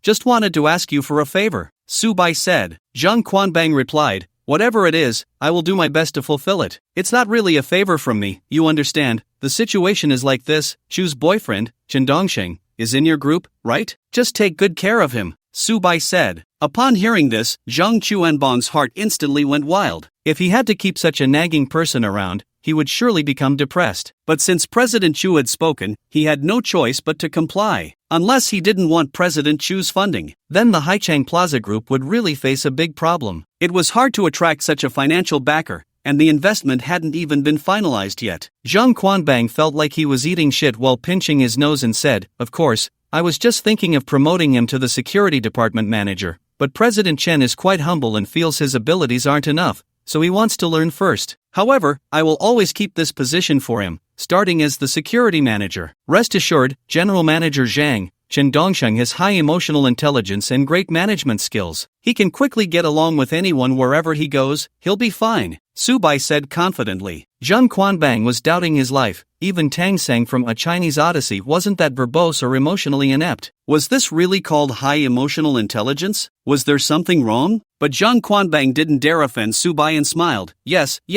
you've talked to him, right? You can feel his eloquence, right? I was very happy when I spoke with him. He's like a master of language arts, Su Bai said with a smile. Zhang Quanbang once again doubted his life. This was called a master of language arts? This was called eloquence? Zhang Quanbang suppressed his disgust and said, Yes, President Chen is very good at chatting. I just had a taste of it, and we had a great conversation. He also cares about people, telling me not to worry too much when I encounter problems. Is that so? Then let's leave it at that. Su Bai hung up. Zhang Quanbang also hung up the phone and then smashed his phone on the ground, stomping on it several times, feeling it still wasn't enough to vent his anger. What kind of garbage people were these? Over here, Qin Dongxing walked out of Zhang Chuanbang's office, preparing to return to the supermarket entrance to stand guard again. However, Qin Dongxing was constantly watching his surroundings, wanting to see if Zhang Quanbang had appeared. He wanted to continue nagging him. Qin Dongxing could also tell that Zhang Quanbang was actually quite impatient. If he just put in a little more effort, he might achieve the goal of being fired. Just as Qin Dongxing was looking around, Chen Ergu, who was standing not far from him at a stall, had a change in his expression as he looked at Qin Dongxing. He had taken a day off yesterday, so he hadn't seen what happened between Chu Shiryao and Qin Dongxing. But he had heard that Qin Dongxing's girlfriend was a super wealthy person. Wealthy enough that even Zhang Quanbang had to lower his voice and watch his demeanor. So the sense of superiority that Chun Ergu had built up before turned into a feeling of dejection at this moment. Originally, he thought that a college student like Chen Dongxing coming to work as a security guard would, to some extent, elevate his own abilities when he returned to the village. At the very least, he hadn't gone to college and was still a sales champion. A college graduate could only be a security guard. Wasn't that a disparity in abilities between people? What was the use of just studying? But ever since he learned that Chen Dongxing's girlfriend was a wealthy person, he realized what life was really about. Chen Dongxing glanced at Chen Ergu and asked, "Ergu, why aren't you happy today?" "Nothing," Chen Ergu replied. Just then, Zhang Quanbang passed by with his secretary, holding a stack of documents. Chen Dongxing immediately perked up, smiling and waving at Zhang Quanbang, saying, "Mr. Zhang, Xiao Chen." Zhang Quanbang also waved back at Chen Dongxing, but he instinctively quickened his pace to leave. Chen Dongxing was not willing to let him go, saying, "President Chu asked me to pass on a message to you." "What message?" Upon hearing that President Chu had a message, Zhang Quanbang immediately stopped and obediently walked over. Chen Dongxing smiled and said, "Mr. Zhang, are you very busy right now?" "A bit busy, there are many things to handle," Zhang Quanbang replied with a smile. Chen Dongxing nodded and said, "Then I'll tell you when you're not busy." No, I can still make time to talk." "What did President Chu say?" Zhang Quanbang said. Chen Dongxing looked at Zhang Quanbang and said, "You really can make time? Don't disrupt your work schedule." "I can make time, actually, it's not a big deal. It's fine to handle it later, go ahead." Zhang Quanbang smiled, gesturing for Chen Dongxing to speak. Chen Dongxing nodded and smiled, saying, "Mr. Zhang, if there's something important, you should go do it first. The most important thing in doing work is to have order. If there's no order, then it becomes chaotic, and if it's chaotic, there's no order. Without order, doesn't that mean it's chaotic? There must be a sequence and emphasis. Don't you think so, Mr. Zhang?" "Xiao Chen, you're right. President Chu's matters are indeed my top priority." Zhang Quanbang felt like he was about to spit blood. He realized that Chen Dongxing had started nagging again, repeating the same point over and over. Chen Dongxing looked at Zhang Quanbang and said, "Mr. Zhang, I still have to remind you. What do you want to remind me about?" Zhang Chuanbang's heart sank. Could it be that something went wrong with President Chu? Chen Dongxing looked at Zhang Quanbang very seriously and said, "Don't take everything to heart. I've known you for less than 2 days, and I've already noticed that you're anxious and restless. Calm down, be peaceful and gentle. Losing hair is really not scary. What's scary is that once it's lost, it won't grow back. So you need to face the problem and not avoid it." "Ha!" Zhang Quanbang felt an impulse to lash out. He originally thought there was some important change on Chu Shiryao's side, or that she was dissatisfied with him, and that Chen Dongxing was kindly reminding him. Who knew it would turn into a discussion about hair? His hair was already thinning, and if he kept pulling at it, he would soon be completely bald. Chen Ergo couldn't help but laugh out loud at the side. That line about losing hair not being scary, but the fear of it not growing back, could make anyone with a sense of humor burst out laughing. Originally, Chen Ergo didn't dare to laugh. After all, that was the boss of Haicheng Square, and he was a bit petty. Previously, someone spread rumors that he had an affair with Miao Huimin,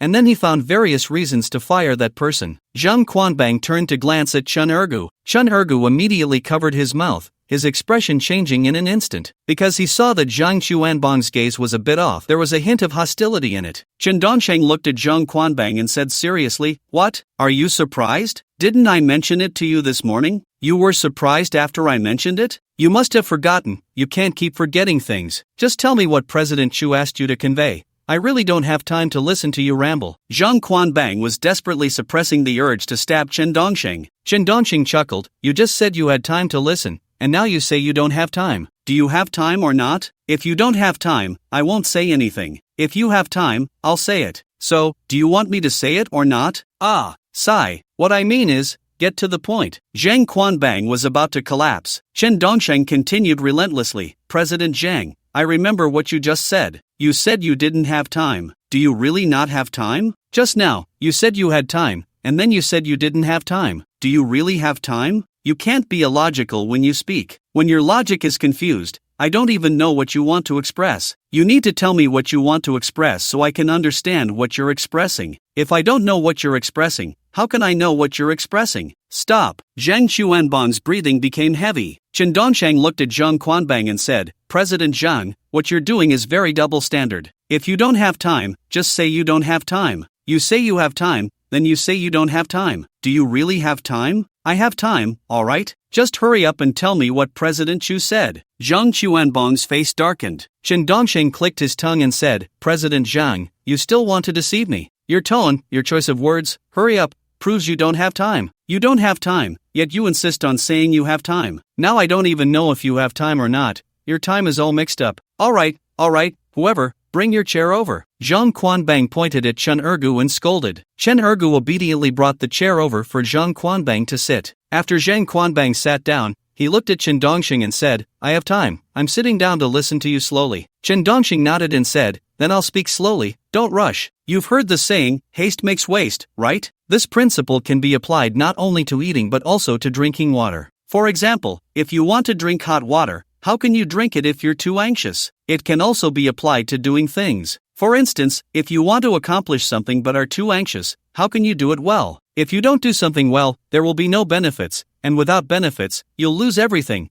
which will make you very troubled and sad. Once you're troubled, you'll lose hair, and if you lose hair, you'll go bald, and if you go bald, you'll be very troubled. You see, losing hair isn't scary, but what's scary is that once it falls out, it won't grow back. So, you need to face the issue of hair loss. You can't avoid it. Damn it! Shut up! Zhang Quanbang finally couldn't hold back, immediately standing up with a whoosh, wanting to tear Chen Dongxing's mouth apart. You bastard, talking about hair again. And the most distressing thing for him was that he was going bald. This matter had always been a thorn deep in his heart. But Chen Dongxing kept pulling that thorn out and putting it back in again. Chen Dongxing looked at Zhang Quanbang, who was in a hurry, frowned and said, Mr. Zhang, are you scolding me? Even my boss, Chu, doesn't dare to scold me, and you actually scold me? Ah, sorry, my apologies. I've been under a lot of pressure lately, can't sleep, and my emotions are very unstable. Zhang Quanbang regained some rationality. After all, Xu Shiyao's investment was crucial to the group. Chen Dongxing looked at Zhang Quanbang and said, I can tell, otherwise you wouldn't be losing hair so seriously. When a person loses hair, it shows they are unhappy. Happy people generally don't worry, and those who don't worry are usually happy. Happy people don't lose hair, while unhappy people definitely do. Listening to Chen Dongxing's incessant chatter, many strands of hair fell from Zhang Chuanbong's head, landing on the shoulders of his white suit. Beside them, Chen Ergo kept covering his mouth, but his abdomen was heaving, clearly on the verge of bursting into laughter. Zhang Quanbang turned to Chen Ergu and said harshly, if you can't work properly, what are you laughing at? What kind of behavior is that? You're fired, get out. Ha! Chen Ergu was stunned. Why was he being fired? He hadn't done anything wrong. Was it just because Chen Dongxing's words were too funny, and he couldn't help but cover his mouth and laugh for a while? Was it really necessary? This was an undeserved disaster. Chen Ergo couldn't understand why he was the one being fired when Chen Dongxing was the one rambling on. What a sin! In Haicheng Square, Zhang Quanbang was the absolute authority. This Haicheng Square was self-operated, and all the shops and businesses inside were owned by Zhang Quanbang himself. This was different from other squares, which rented out shop spaces. This was also why Zhang Quanbang wanted to seek financing, because his model had been losing money in the current economic downturn. If he couldn't secure funding, he wouldn't be able to sustain it. That's why he had set his sights on Chu Shiryao and had such high tolerance for Chen Dongxing. Chen Ergo looked at Zhang Quanbang and said, Mr. Zhang, I was wrong. I won't laugh anymore. Please give me a chance. A chance? What chance do you want? Look at you, you look like a dog, damaging our sales image at Haicheng Square. I don't know which idiot hired you. Zhang Quanbang found a target to vent his anger on. Chen Dongxing was also a bit stunned. How did Chen Ergu become his scapegoat? However, Chen Dongxing didn't have a good impression of Chen Ergu either. Last night, his father had called to ask him why he was working as a security guard. Because of that question, Chen Dongxing found out that it was Chen Ergu who had posted about him on social media. Chen Ergu felt very wronged and looked at Zhang Quanbang, saying, Mr. Zhang, my performance is good. I often take the sales champion at this stall. There are only 4 people at a stall. Is it really that impressive to be the sales champion? Are you even embarrassed to say that? If you were really that good, Haicheng Square wouldn't be losing money like this. It's because of useless sales champions like you that we're in this mess. Hurry up and get out. I don't want to see you. Zhang Quanbang shouted angrily. Chen Ergo wiped his tears and could only turn around reluctantly and walk out of Haicheng Square. Zheng Chuanbong's anger subsided a little. Chen Dongxing looked at Zhang Quanbang and said, Mr. Zhang, why are you getting so angry again? How much hair are you going to lose this time? Although losing hair isn't scary, what's scary is that it won't grow back after it falls out. Why do you always avoid this issue? If it gets to the point where your head shines like the Mediterranean, That's very dangerous. What's dangerous? Zhang Chuanbang's eyes were already red. Chen Dongxing said seriously, what if we go to war again? Your Mediterranean is so bright that the enemy's air force might mistake it for a laser cannon. What if they launch missiles at you? I'm really worried about you. Chen Dongshang,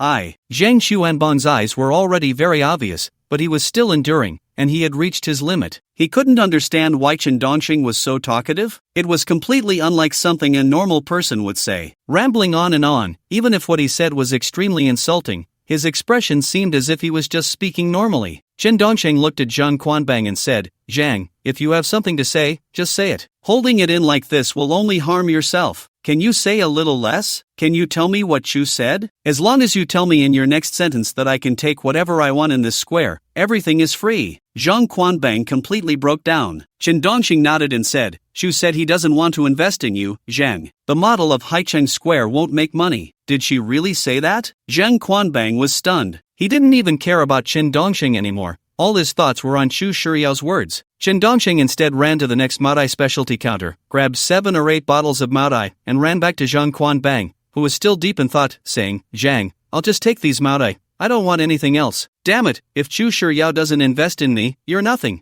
I endured you for a whole day. What are you? Blabbering endlessly? Are you crazy? Do you want me to report you to Qingshan? Zhang Quanbang finally exploded. Chen Dongxing chuckled and said, I thought we were old friends with endless topics to discuss, but apparently not. Should I leave? Get lost. Zhang Quanbang cursed. Chen Dongxing still smiled and said, Did you just fire me? If I don't fire you, should I wait until the new year? Zhang Quanbang shouted angrily. Chen Dongxing was overjoyed inside and said, Then hurry up and give me a written notice of dismissal. All right. Zhang Quanbang immediately dialed the HR department's number. Soon, someone from HR brought the written notice of dismissal. The notice stated that Chen Dongxing was neurotic and rambling. Chen Dongxing took the written notice, his heart blooming with joy. This challenge was completed so quickly and was quite enjoyable, with an 80,000 yuan bonus in hand. The next challenge's bonus would be 160,000. Zhang Quanbang saw Chen Dongxing still holding 6 or 7 bottles of Maotai and said, Put all the Maotai down and get out of here. Zhang, you said I could take whatever I wanted. I have video evidence. Chen Dongxing chuckled. Zhang Quanbang frowned and stared at Chen Dongxing, saying, I've tolerated you for a long time. If it weren't for Chu Shuriao wanting to invest in us back then, with someone like you, I would have broken your legs. I wouldn't even be surnamed Zhang. Zhang, actually, Chu Shuriao didn't say she wouldn't invest in you. I just said that to trick you. If she really didn't want to invest, Su Bai would have called you directly instead of me telling you. Chen Dongxing revealed the truth. Indeed, Chu Shuriao never said she wouldn't invest, nor did she ask Chen Dongxing to relay a message to Zhang Quanbang. It was purely a trick Chen Dongxing thought of to make the other party believe that Chu Shuriao wouldn't invest, thus no longer tolerating him. Just then, Zhang Chuanbang's phone rang. He picked it up and saw it was a call from Su Bai. Zhang Chuanbang's heart was extremely complicated as he quickly answered, saying, Hello, Su. Hello, Zhang. My boss, Chu, said that tonight she will sign a contract with you and invest 2 billion for you, just to pave the way for Chen Dongxing. You understand what our Chu means, right? Su Bai said. Zhang Quanbang was dumbfounded, truly dumbfounded. He didn't expect Chu Shuriao to directly invest 2 billion, and it was all because of Chen Dongxing. What to do now? He had just fired Chen Dongxing and even scolded him fiercely. Originally, I wanted to find someone to beat him up and then throw him out of Haicheng Square. Zhang Quanbang trembled as he spoke into the phone. I don't know what to do? What are you doing? It means letting Chen Dongxing use his abilities to help you improve Haicheng Square. Listen to Chen Dongxing's suggestions, he's quite smart and capable, Su Bai said from the other end. Zhang Quanbang quickly nodded and said, I understand, I'll promote him to executive CEO, don't worry, I absolutely trust him. Alright, come to Chujia Manor tonight to sign the contract. After Su Bai finished speaking, he hung up directly. Zhang Quanbang felt very complicated inside, wearing a flattering smile as he looked at Chen Dongxing and said, Mr. Chen, the flood has washed away the Dragon King Temple. I'm so ashamed. Do you like drinking mutai? I have over 200 bottles of aged mutai in my collection, all for you. As long as you like it, we're good friends across generations. What's going on? Did Chu Shuriao invest in you? Chen Dongshang, now already fired, no longer rambled on. There was no need for that anymore, and Chen Dongxing didn't like to ramble, it annoyed others, and he found it annoying himself, leaving only those listening nearby to chuckle foolishly. Zhang Quanbang nodded eagerly like an exceptionally obedient dog and said, Yes, the investment has already been made, all thanks to Mr. Chen. What do you mean? Chen Dongxing didn't quite understand. Zhang Quanbang smiled and said, President Chu said he would invest 2 billion in Haicheng Square, and you will be the executive CEO. So, I, old Zhang, am indeed relying on your blessings. You are my benefactor. Chen Dongxing didn't expect Chu Shiyao to invest 2 billion for him. It felt unreal. His total assets were less than 300,000, yet what was related to him was in billions. Zhang Quanbang patted Chen Dongxing's shoulder and said, From this moment on, you are the executive CEO of Haicheng Square Group, you are Mr. Chen, you call the shots. No. I've already been fired. Chen Dongxing said very seriously. Wasn't this a joke? If he were to be the executive CEO, how could he be fired? Wouldn't the subsequent challenges come to an abrupt end? Completing the challenge of being fired 100 times had a trillion reward. What kind of broken executive CEO could earn that money? Seeing Chen Dongxing refuse, and it didn't seem like an act, Zhang Quanbang became anxious and pulled Chen Dongxing, saying, Mr. Chen, I was just joking. Although I fired you from your security position, it doesn't affect you being the executive CEO. I really don't want to be the executive CEO. Let's leave it at that. Chen Dongxing wanted to turn and leave. After all, he had already completed the fourth challenge. There was no need to stay here any longer. Zhang Quanbang grabbed Chen Dongxing's hand and suddenly knelt down with a thud, pleading, Mr. Chen, don't go, I beg you, it was my fault just now, I spoke carelessly, I'm bald. What do you want? Chen Dongxing frowned. Zhang Quanbang said, I want you to be our executive CEO. Without you, President Chu won't invest 2 billion.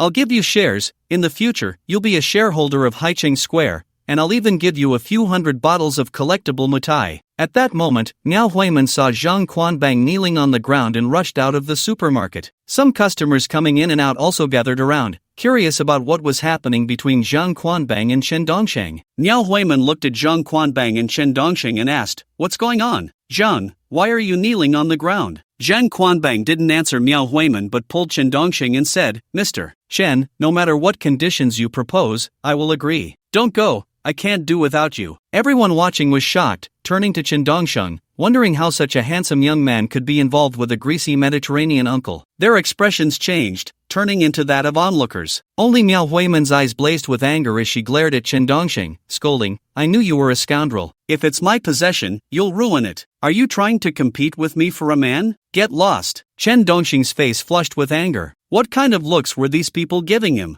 Miao Huiman turned to Zhang Quanhang and said, You betrayed me? Get lost, just get lost. Zhang Quanhang had no time to placate Miao Huiman. He just wanted her to get as far away as possible. What time was it? Did no one have any sense? Was this a romantic affair? This was about securing a 2 billion investment. That was 2 billion. Miao Huiman immediately twisted the situation into one of misunderstanding, and both Zhang Quanhang and Chen Dongxing wanted to stab her. Fine, I'll leave. You two better not regret it. Chen Dongxing, you can't have me, and you want to steal my man? And you, Zhang Quanhang, you swing both ways. You think you can do this? I'm out. Miao Huiman stormed off in anger. Chen Dongxing looked at Zhang Quanhang and said, With this kind of character and intelligence, do you really think it's wise to let her manage the big supermarket? Yes, it's a loss, a continuous loss, over 10 million a year, Zhang Quanhang replied. More and more people gathered, their expressions growing stranger. Some even wanted to record it on their phones. Chen Dongxing immediately covered his face and shouted, Everyone misunderstood. It's not what you think. We're just conducting business. Many onlookers began to sneer. I've heard of women selling themselves and men doing the same, but I've never heard of gay men selling themselves. Damn! The more you explain, the worse it gets. Chen Dongxing cursed, feeling embarrassed. This misunderstanding was too great. If it spread online, it would only get worse. So, he quickly covered his head with his clothes, trying to avoid being recognized. Zhang Quanhang also sensed something was off and didn't pull Chen Dongxing along but kept explaining.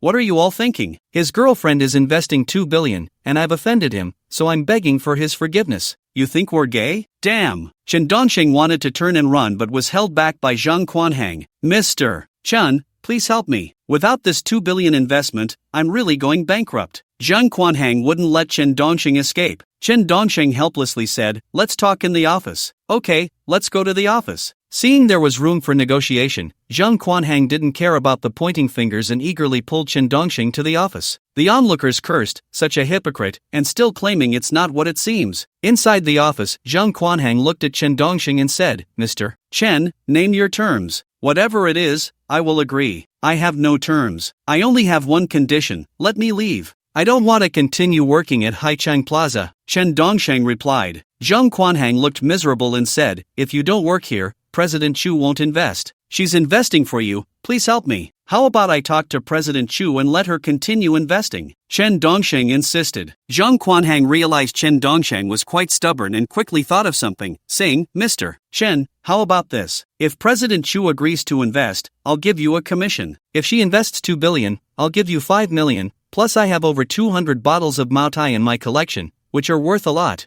I can also give you 3% of the Haichang Plaza Group's shares. Alright, I'll talk to her, Chen Dongsheng said. Zhang Quanbang nodded gratefully and said, President Chen, just don't say I fired you, just say you didn't want to work anymore, okay? Sure. But I have to remind you to be a bit nicer to your employees. By the 5 insurances and 1 fund that should be bought, and about the security guard's probation period, don't make it 3 months. Does a security guard really need a probation period? Even if they do, a week is enough. Don't make it look so bad. Chen Dongsheng started to complain about Zhang Quanbang. Zhang Quanbang quickly nodded and said, yes, I will definitely improve. President Chen, thank you for your hard work, and I hope you achieve success. Alright, I'm leaving. Chen Dongsheng directly walked out of the office. It could be considered a relatively perfect completion of the 4th challenge, and it seemed that there was also some extra money from the 4th challenge. At the very least, the 8 bottles of Mao Tai he was carrying were worth 3,200 each. That totals 25,600. If he could manage to secure a collaboration between Chu Shiyao and Haicheng Plaza, he could also earn a commission of 5 million in shares,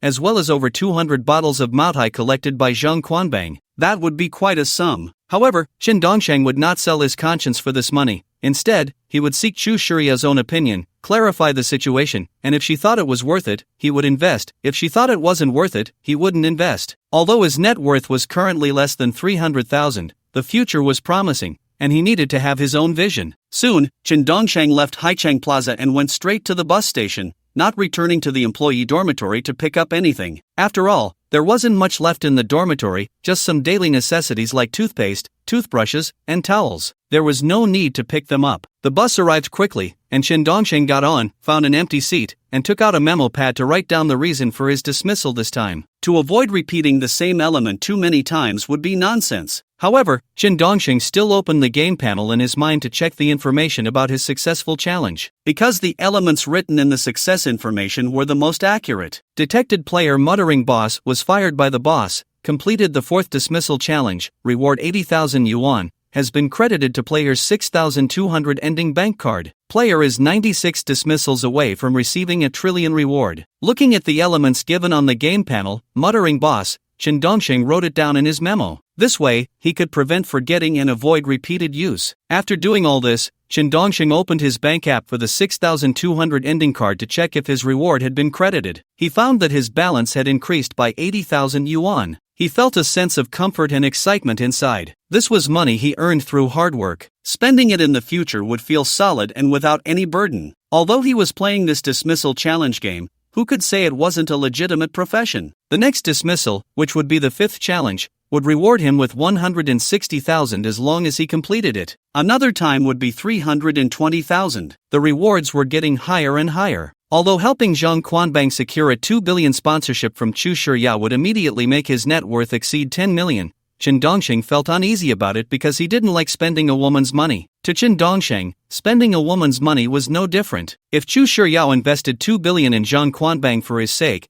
the debt of gratitude he owed her would be too great. Chen Dongsheng didn't like owing such a big favor. Or rather, he simply didn't like owing favors at all. Chu Shiyao had helped him show off in front of Miao Huiman, and he hadn't returned that favor yet. Chen Dongsheng wanted to repay it and was looking for opportunities. Not to mention Chu Shiyao, she had already been very good to him. How could he possibly betray her for this little money? Isn't it true that I have the opportunity to earn 10 million now? It's not that earning 10 million is difficult. As long as I get fired enough times, the multiplied bonuses will quickly accumulate to that figure. At that point, every time I'm fired, I can reap tens of millions in bonuses. So, 10 million isn't a sum that would make me lose my conscience. Soon, Chen Dongsheng returned to his rented place in Guangxing village. He hadn't been back for 2 days. But that's okay. Nothing had changed. Even the dust hadn't increased. Chen Dongsheng lay on the bed and directly called Chu Shiyao, saying, President Chu, what are you doing? I'm at work, Chu Shiyao replied from the other end. Chen Dongsheng smiled and said, Are you free?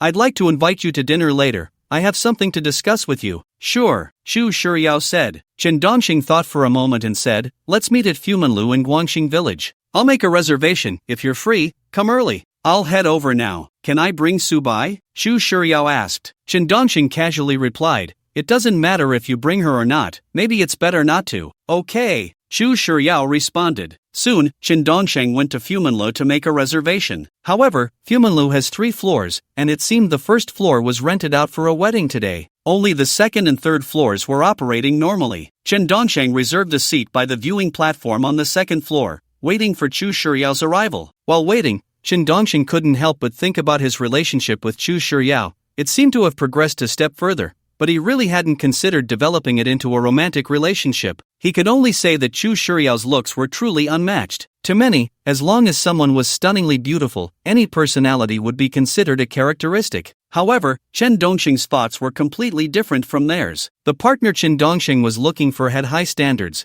Not only did she need to be beautiful, but her personality also had to be good. In short, he was pursuing perfection. In Chen Dongxing's eyes, Chu Shiryao wasn't perfect. It wasn't that her looks weren't perfect, but her personality had flaws that made her less than perfect. Even if Chu Shiryao had a powerful background and wealth, those weren't elements Chen Dongxing considered. He wasn't looking at backgrounds or money now because he believed that once he completed the challenge of getting fired, he could have all of that. Just as Chen Dongxing was lost in thought, his phone suddenly rang. He picked it up and saw it was Chen Ergu, so he answered without hesitation. Chen Dongxing wanted to know what Chen Ergu wanted. After all, today Chen Ergu had been fired because of his complaints about the Zhangquan gang, suffering an undeserved disaster. Chen Dongxing smiled and said, hello, Ergo? Yeah, Dongxing. I heard you got fired too, right? Chen Ergo sounded somewhat gloating on the other end. Chen Dongxing nodded and said, yeah, after you got fired, I got fired too. Isn't your girlfriend a big boss? How dare Zhang fire you? Chen Ergu asked. Chen Dongxing chuckled, Chu Shiryao is my friend, not my girlfriend. She just owed me a favor from before and helped me out. She's really not your girlfriend? Chen Ergu asked, curious. Chen Dongxing nodded, really not. Then you have no backing now? Chen Ergu asked. Chen Dongxing replied, I've never had backing. No, you still have brother Ergu. Let me help you out. Chen Ergu said. Chen Dongxing became interested and asked, you want to help me out? I found a job through a friend. I can help you out since we're from the same village, Chen Ergu said proudly. Chen Ergu felt balanced inside. He also thought it was impossible for Chen Dongxing to be noticed by a rich woman, especially such a beautiful one. Chen Dongxing could see that Chen Ergu was trying to find a sense of superiority through him again, and said, then I should thank Dog Brother, right? What kind of work is this? Procurement, have you heard of it? This is a very lucrative job. You can't get in without a referral. It's all about acquaintances introducing acquaintances, Chen Ergu said proudly. Indeed, a company's procurement department has very strict entry requirements, and it's hard to get in without a recommendation from someone familiar. Chen Dongxing said, then you must take me along. No problem taking you along. When I went home before, I saw your dad, and he told me to take care of you. Being a security guard at such a young age has no future. Follow Dog Brother, and he'll treat you well, Chen Ergu said with a smile. Chen Dongxing nodded and said, then I will definitely work hard. But Dongxing, don't be so chatty when you speak. Say what needs to be said, and don't say what doesn't need to be said. Just act according to my cues, Chen Ergu said. Chen Dongxing smiled and said, Dog Brother, the reason I nagged about General Zhang is that I'm getting back at him for stealing my girlfriend. I knew it. I said, you weren't this chatty when you were a kid, so you were doing it on purpose? Chen Ergu suddenly realized. Chen Dongxing nodded and said, right, it wasn't intentional. Who would normally express a point repeatedly? Then I'm relieved. Following Dog Brother, you'll have a bright future. Don't fantasize about being with a rich woman anymore. We come from the countryside, and those wealthy families look down on us. They want a match of equal social status, understand? Chen Ergu continued, I have 4 more years of social experience than you, so I see things more clearly. You're not as naive as you think. Even if those rich women like you, they won't marry you. Even if they want to marry you, their families won't agree. Even if their families agree, you'll just be a son-in-law. A man of 7 feet tall, how can you bow and scrape? Chen Dongxing understood what Chen Ergu was really thinking. This was just sour grapes because he couldn't have what he wanted, and he liked to act like a big brother. However, Chen Dongxing didn't care. After all, Chen Ergu wasn't a bad person at heart, just a bit showy and unable to stand seeing others do better than him. As long as he realized that being a big brother isn't that easy, it was fine. Chapter 39 Chen Dongxing said, Dog Brother has 4 more years of experience in society, so he understands more than I do. Of course. What kind of people haven't I seen? What kind of things haven't I encountered? I've even had rich women pursue me, but I didn't give them a chance, Chen Ergo continued to boast. The truth was, whenever Chen Ergo saw a rich woman, he would desperately try to get close, but they wouldn't even look at him. First, Chen Ergo wasn't particularly handsome, though his skin was decent, and he looked like a pretty boy. But what do rich women need? They need a strong man. Although Chen Ergo had the word dog in his name, he didn't have that strong physique. Chen Dongxing smiled and said, "Fortunately, I met Dog Brother, otherwise I would definitely suffer again. By the way, Dog Brother, when do we start work? Tomorrow, I'll take you for onboarding.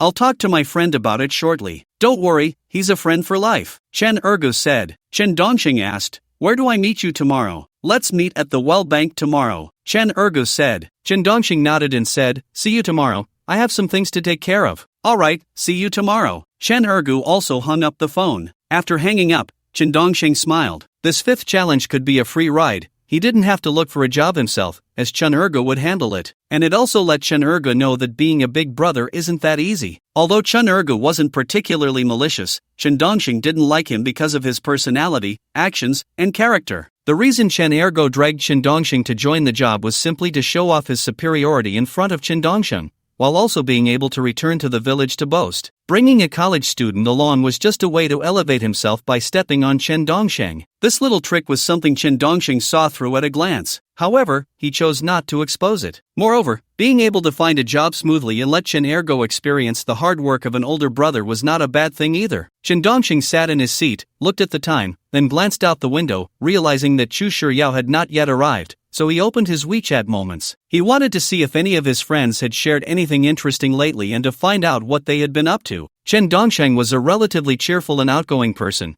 but due to being expelled from the challenge game, he had interacted less with these friends. Soon, Chen Dongxing opened his WeChat moments. Immediately, he saw a post from Chen Ergo, "Tomorrow is another journey, taking the college students from the village to be procurement officers. As a person from Lushu village, we should help each other. How can one just be a security guard after graduating from college?" Below this post, many people from Lushu village liked it, and there were comments asking to be taken along. Chen Ergo replied to each one, "Next time I'll take you all, but first I'll take the college students to have some fun. Third uncle, don't worry, I'll take your son. Just wait until I get my footing. If I can take college students, it's no problem to take your son who only graduated from a technical school." Chen Dongxing looked at Chen Ergo's post and couldn't help but laugh, finding it quite childish and boring. Was he really trying to act like he was some big boss out there? But that was just Chen Ergo's personality. He liked to play the big brother and pretend to be a successful person. Although Chen Dongxing had no objections to Chen Ergo's act, when it came to showing off in front of him, he couldn't help but want to get a little revenge. Let him understand the complexities of the workplace. Wouldn't that be good? Chen Dongxing exited WeChat moments, looked out the window again, and still didn't see Chu Shiryao arriving, so he boredly watched the wedding banquet on the first floor. As he looked, he discovered something interesting. Since they were college classmates, she was the MC on stage. He never expected that a girl studying management would end up as an MC. Upon seeing his classmate, Chen Dongxing immediately stood up and went to the viewing platform on the second floor, waving to this female classmate. On stage, Li Qingyue also clearly noticed someone waving from the second floor, looked up, and saw Chen Dongxing, then nodded slightly. Seeing that she was temporarily busy, Chen Dongxing could only sit back down and continue watching the excitement while waiting for Chu Shiryao. About 20 minutes later, Chu Shiryao finally arrived. She stepped out of her limited edition Lamborghini supercar, instantly becoming the center of attention in the entire Fuman building. Originally, Fuman building was particularly lively today, as there was a wedding banquet on the first floor. As Chu Shiryao walked into Fuman building, the bride standing on stage immediately lost her luster. No matter how beautiful her makeup was or how dazzling her wedding dress, in comparison to Chu Shiryao's absolute beauty, she still paled in comparison. Soon, Chu Shiryao walked through the crowded first floor hall. But at that moment, some men, thinking Chu Shiryao was there to attend the wedding, approached her to strike up a conversation. A confident man looked at Chu Shiryao and said, "You must be the bride's good friend, right? I'm the groom's good brother. Come sit over here." Chu Shiryao did not respond to the confident man and didn't even glance at him, directly heading up the stairs. Many other confident men also wanted to approach her, but seeing how cold and unapproachable Chu Shiryao was, they gave up on the idea. Soon, Chu Shiryao arrived at the second floor of Fumanlu, took a look around, and spotted Chen Dongxing, who blushed a little as he walked over. Quick, sit down, order whatever you want. Chen Dongsheng urged Chu Shiryao to take a seat. Although Chu Shiryao seemed very enthusiastic when messaging Chen Dongsheng on WeChat, in person, she felt quite withdrawn. Or perhaps it was unnatural, she spoke very little. Chen Dongsheng glanced at the menu and asked, I've heard the roast goose here is good. How about we get one?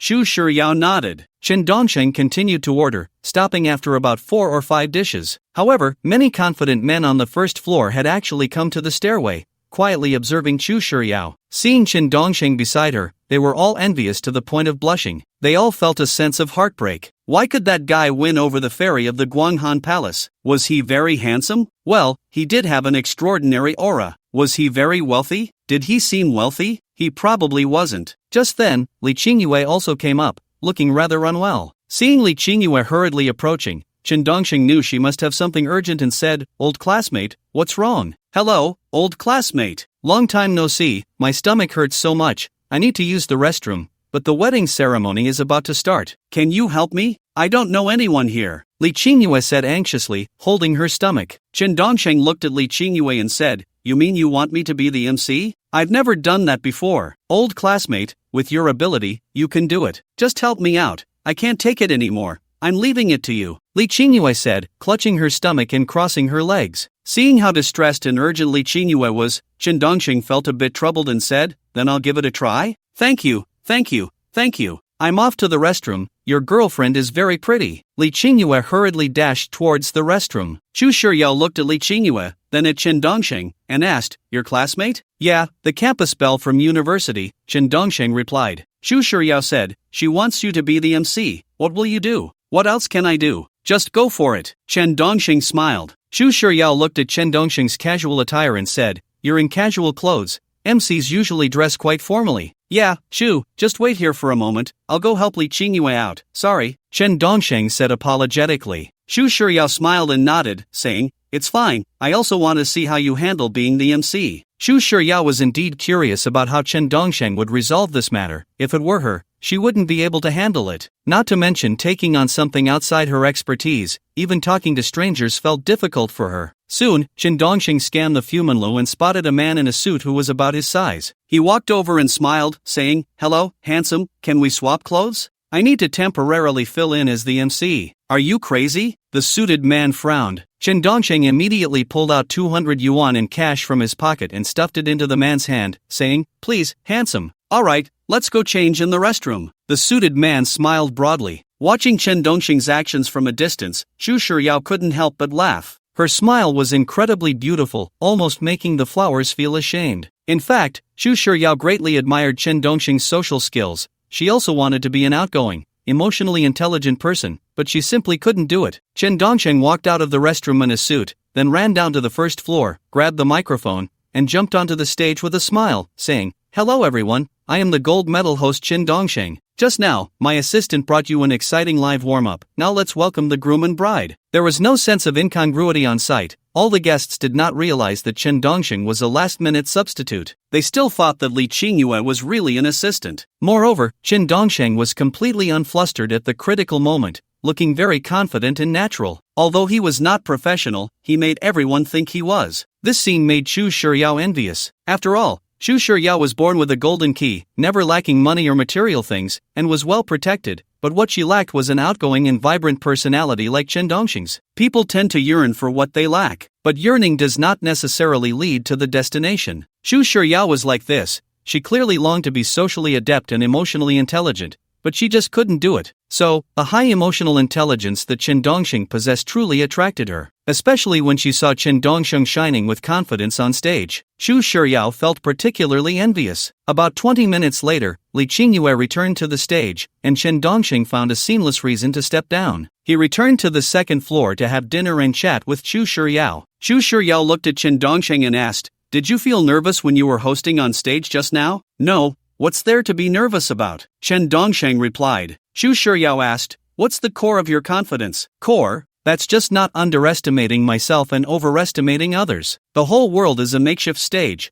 What's there to be nervous about? Chen Dongsheng thought for a moment and said this. It was indeed the reason why Chen Dongsheng was not nervous. After all, in Chen Dongsheng's view, this world was just a makeshift stage, where even actors could become presidents, and those with dementia could also become presidents. Why should he feel nervous for doing a little thing? Chu Shiryao looked at Chen Dongsheng with even more envy, because in her eyes, Chen Dongsheng's inner strength was impressive. Chu Shiryao said, I really envy you. You can do it too, as long as you want. Chen Dongsheng smiled and said. Chu Shiryao asked, do you really think I can? Yes, actually you are just too well protected, and you've closed yourself off. You just need to open up, Chen Dongsheng said seriously. In fact, what Chen Dongsheng was too shy to say was that Chu Shiryao had autism. Chu Shiryao nodded and said, I will try my best. By the way, thank you very much for helping me out and resolving Miao Huiman's difficulties, Chen Dongsheng said gratefully. Chu Shiryao replied, you're welcome. I invited you out for dinner today mainly to talk about General Manager Zhang. I heard you are going to invest 2 billion in him? Chen Dongsheng asked. Chu Shiryao nodded.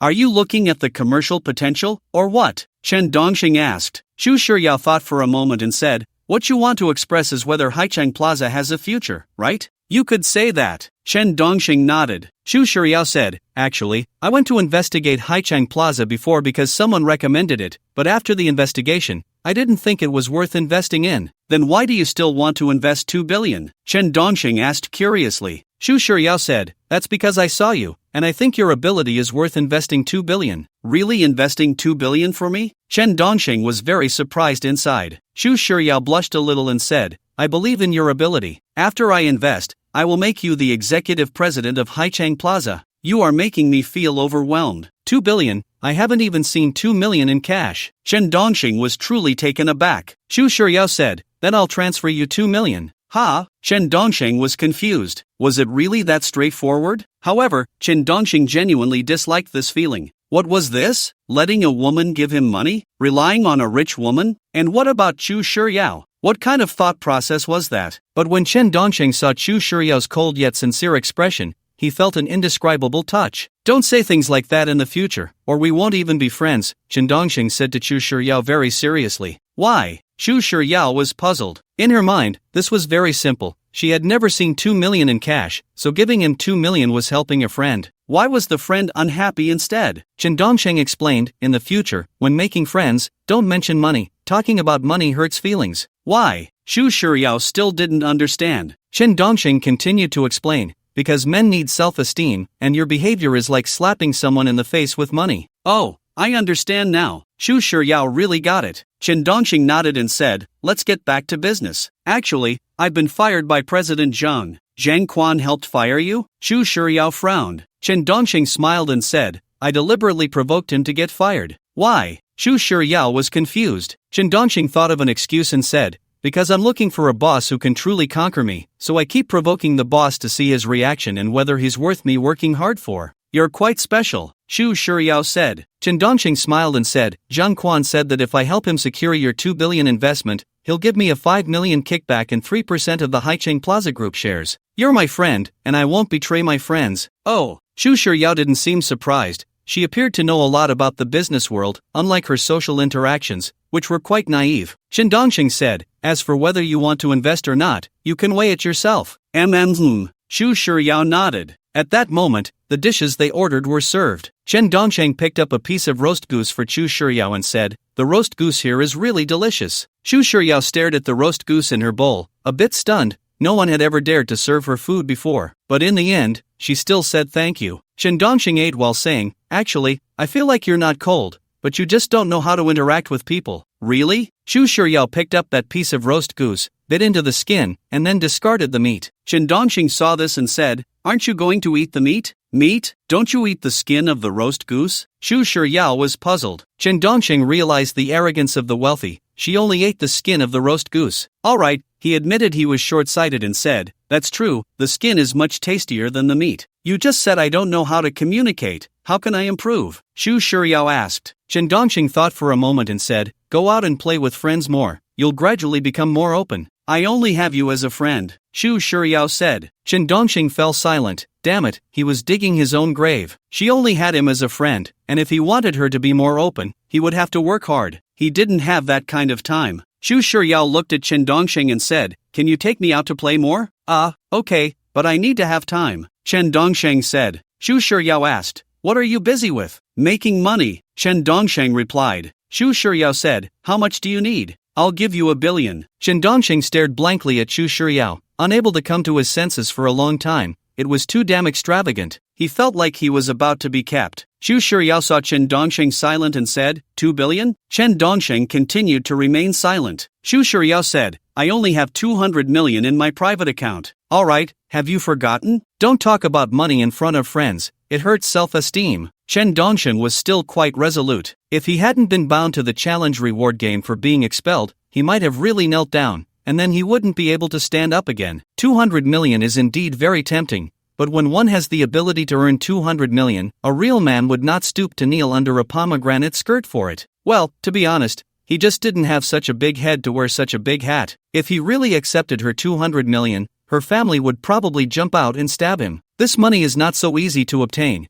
It's much harder to get than the money from the Expulsion challenge reward game, much trickier. Chu Shiryao apologetically said, I forgot, I won't mention money in the future. As long as I have time, I'll take you out to play. I can see you really want to change. Chen Dongxing was moved by her sincerity. Chu Shiryao smiled. She was genuinely happy, feeling particularly excited and comfortable being with Chen Dongxing, so she wanted to spend more time with him. Chen Dongxing looked at the time and said, it's getting late. I'm going to head out. By the way, you confessed to me earlier. Chu Shiryao asked a bit awkwardly. Chen Dongxing smiled and said, just pretend it never happened. It was actually a way for me to test my boss. Oh. Chu Shiryao felt a little disappointed and said, then wait until you have time to take me out. Sure, I'll go settle the bill. Chen Dongxing said. Chu Shiryao shook her head and said, this is my family's place, you don't need to pay. Ha! Chen Dongxing felt a shock. After all this time, it turned out that this Fumanlu was her family's. Fumanlu is nearly a 5-star restaurant, and it's a chain, a global chain at that. There are branches in every Chinese community. This is actually her family's. How wealthy is her family? However, Chen Dongxing insisted on paying the bill. In the end, he did pay, mainly to repay Chu Shiryao for helping him out. After settling the bill, he didn't return to Chu Shiryao's side. Instead, he directly sent her a message on WeChat, said his goodbyes, and went home. On the way back, Chen Dongxing thought a lot. Although Chu Shiryao was indeed stunningly beautiful, he really wasn't the type to get infatuated easily. Especially after having 4 or 5 girlfriends, he deeply realized the importance of personality. If two people's personalities don't match and the differences are too great, even if they marry and have children, they won't find peace. Chu Shiryao's personality has significant flaws. She is reclusive, introverted, and unsociable, appearing aloof. While Chen Dongxing is an extremely outgoing person, rarely able to be alone, and when bored, he constantly seeks out friends to drink and have fun. This is a huge difference in personality. However, Chen Dongxing didn't think too much about it. After all, who knows what Chu Shiryao really thinks in her heart? Unknowingly, Chen Dongxing had already walked back to his rental apartment,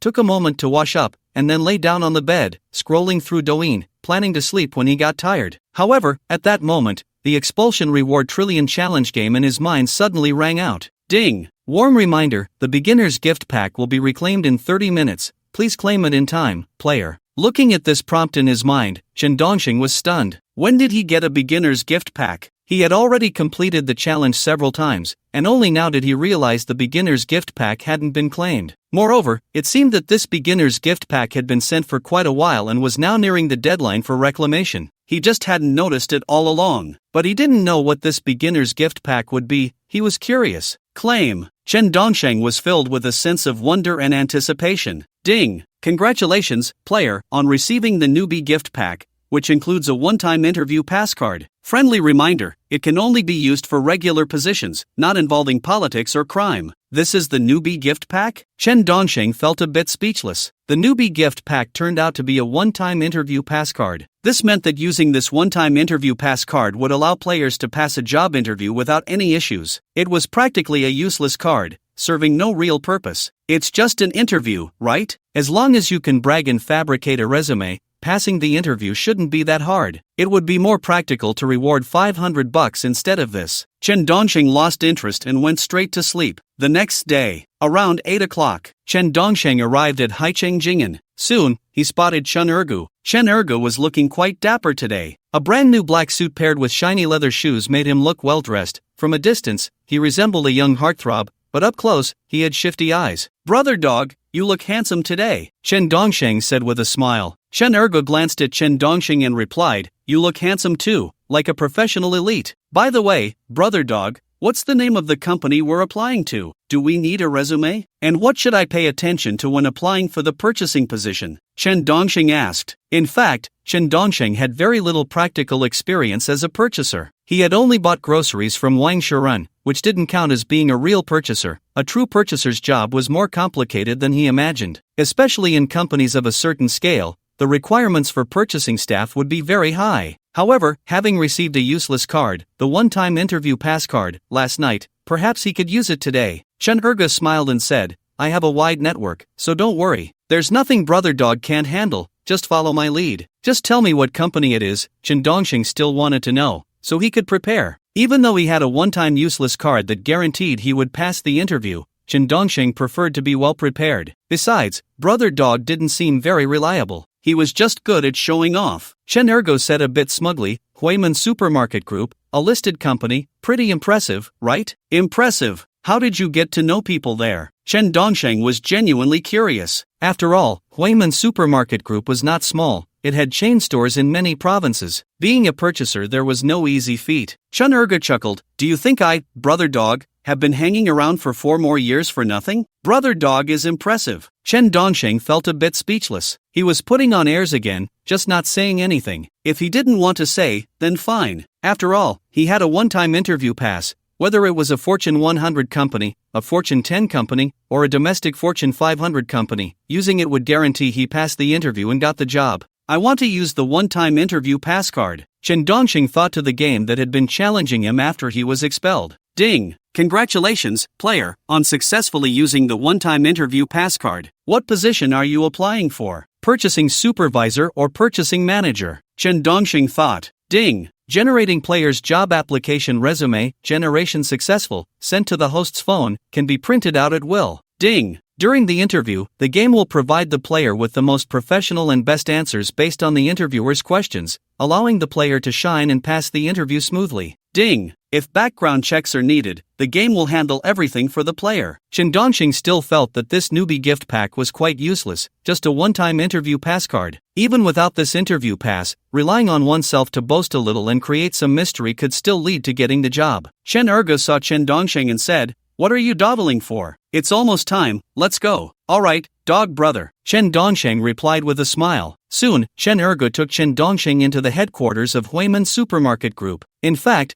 the headquarters of Huiman Supermarket Group was right beneath their feet, located in the Huiman building at Ging'an, Haichang. Chen Dongxing and Chen Ergo actually gathered right at the entrance of the headquarters. Once they entered, they realized that there were indeed quite a few people applying today. There were over 200 people waiting in the hall. There were about 10 interviewers sitting at the interview table in the hall, looking serious and quite imposing. It was clear that this was a very strong company. If one didn't reach the position of a supervisor or manager, they probably wouldn't even get to see the boss. If I don't see the boss and then get fired, does that count as a successful challenge? Chen Dongxing curiously asked the game he was bound to in his mind. Ding! As long as you get fired, it counts as a successful challenge, whether the boss fires you or the manager does. Looking at the rules, Chen Dongxing felt relieved. It seemed that it wasn't necessary to provoke the boss. Provoking the manager or supervisor would also work. After all, in such a large company, it was quite difficult to get in touch with the boss. At that moment, Chen Dongxing noticed that many of the applicants for the purchasing position came in excitedly but left disappointed. Moreover, the company's interview process was quite humane,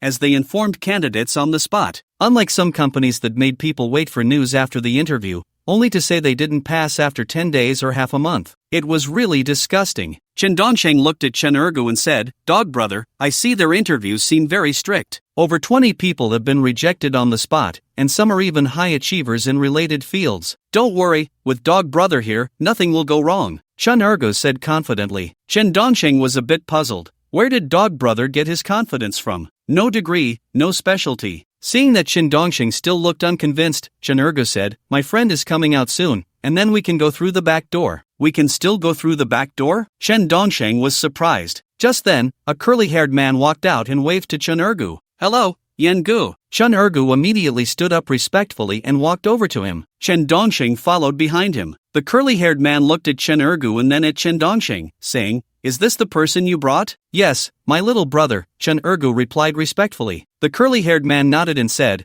I've talked to the supervisor. You two are now purchasing apprentices, but there's no food or accommodation provided. and no salary for the first 3 months. After 3 months, if you pass the assessment, you can get a salary of 500 yuan. If you perform well after 6 months, you can be promoted to a regular position. Thank you, Yan Gu, Chen Ergo said gratefully. Chen Dongxing was stunned. What? An apprentice? No salary for the first 3 months? After 3 months, if you pass the assessment, you continue as an apprentice but can earn 500 yuan. After another assessment in 6 months, if you pass, you can be promoted. Isn't this just paying to work? I thought Dog Brother had a lot of connections, but it turns out he was just sticking his cold butt up. Paying to work still requires connections? And he was so full of confidence, acting all impressive. Seeing Chen Dongsheng looking a bit dazed, Chen Erga smiled and said, "What's wrong? This opportunity isn't something everyone gets, you should cherish it." "Dog Brother, can't we skip the apprenticeship?" Chen Dongsheng asked in confusion. Because apprentices aren't even considered regular employees, there's no formal contract, and there's no such thing as being fired. So this doesn't even count as a challenge. At the very least, the game in his mind did not recognize the identity of an apprentice. Chen Ergo frowned and whispered in Chen Dongxing's ear, "This is the Huiman Supermarket Group, a listed company, you know, the requirements are very high, you can almost only start as an apprentice. Thanks to Brother Dog's years of social connections, we managed to secure these 2 apprentice positions." It was laughable. Chen Dongxing thought he really had impressive connections, but who knew he was just paying to work. The curly-haired man also noticed something was off with Chen Dongxing and said, "Do you feel that being an apprentice is beneath you?" "Brother Yen, my little brother didn't mean it that way, he just doesn't understand the procurement industry," Chen Ergo quickly explained. Chen Dongxing looked at the curly-haired man and said, "Brother, can you schedule me for an on-site interview? I still want to give it a try." "Dongsheng, stop messing around. How can you interview for something you've never done?" Chen Ergo said with a dark face. The curly-haired man chuckled, "All right, I'll schedule you for an on-site interview right now. The master who brought me into the industry is the interviewer now, so let's go." After saying that, the curly-haired man directly took Chen Dongxing to the interview without having to wait in line. In fact, the curly-haired man also wanted to temper Chen Dongxing's enthusiasm. You have to know that the Huiman Supermarket Group has very high standards for hiring procurement staff.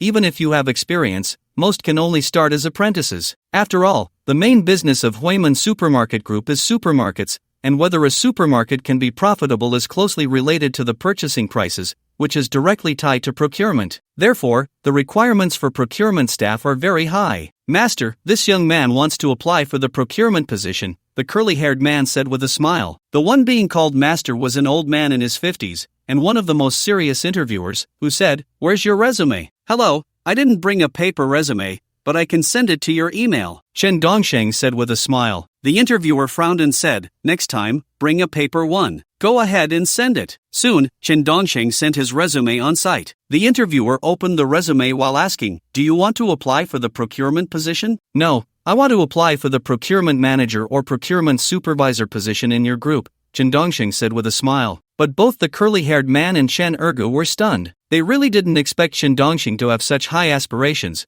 wanting to apply for the procurement manager and supervisor positions, especially as a complete novice with no experience. Chen Ergu thought Chen Dongsheng was crazy. The curly-haired man also shot a disdainful glance at Chen Ergu, wondering what kind of person he was bringing along. After reviewing the resume, the interviewer looked a bit incredulous and said, "You used to be a procurement supervisor at a Fortune 500 company?" "Yes," Chen Dongsheng replied confidently. The interviewer looked at Chen Dongsheng seriously and said, "Our company will conduct an on-site background check, so don't falsify anything. After all, the Fortune 500 company you mentioned is too famous. Feel free to conduct the background check. There's a phone number listed. You can call to inquire." Chen Dongsheng smiled confidently, as he had the backing of the game in his mind, so calling anyone was no problem. The interviewer glanced at the assistant beside him and said, "Check the phone number for the procurement general manager's office at that Fortune 500 company and call to find out." Chen Dongxing was a bit speechless. This company was too serious,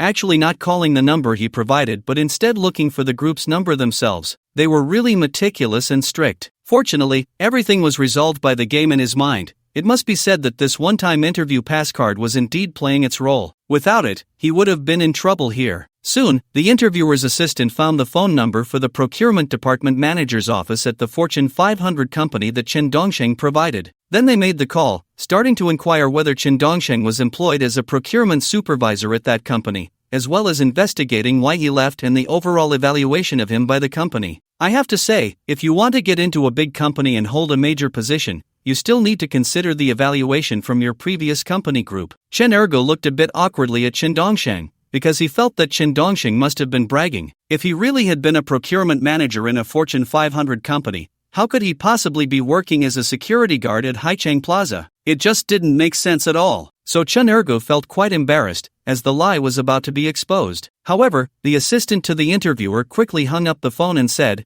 I just did a background check, and this gentleman indeed served as a procurement manager in that group. Was he fired or did he resign voluntarily? The interviewer asked. The assistant replied, he resigned voluntarily. Why? The interviewer inquired. The assistant said, I heard his girlfriend is in Haicheng, so he wanted to come to Haicheng for development. What was the previous group's evaluation of him? The interviewer continued to ask. The assistant replied, the previous group had a very good evaluation of him, outstanding abilities, honest and fair. After hearing this, the interviewer carefully scrutinized Chen Dongsheng and smiled, saying, congratulations, your background check has passed, and we will officially enter the interview stage. The curly-haired man and Chen Ergo were once again stunned, not expecting that this young man had such a background. Chen Ergo felt a bit ashamed. He thought bringing Chen Dongsheng to be an apprentice was already impressive, but who knew the guy was aiming to be a procurement manager or something? The levels were completely different. Soon, the interviewer began to ask various procurement-related questions. Chen Dongsheng confidently answered each one. Mainly, the game in his mind provided the answers to every question, which was incredible. Even the interviewer was shocked by his responses. And when asked about Chen Dongsheng's connections, he spoke with great clarity. He quickly passed this interviewer's interview,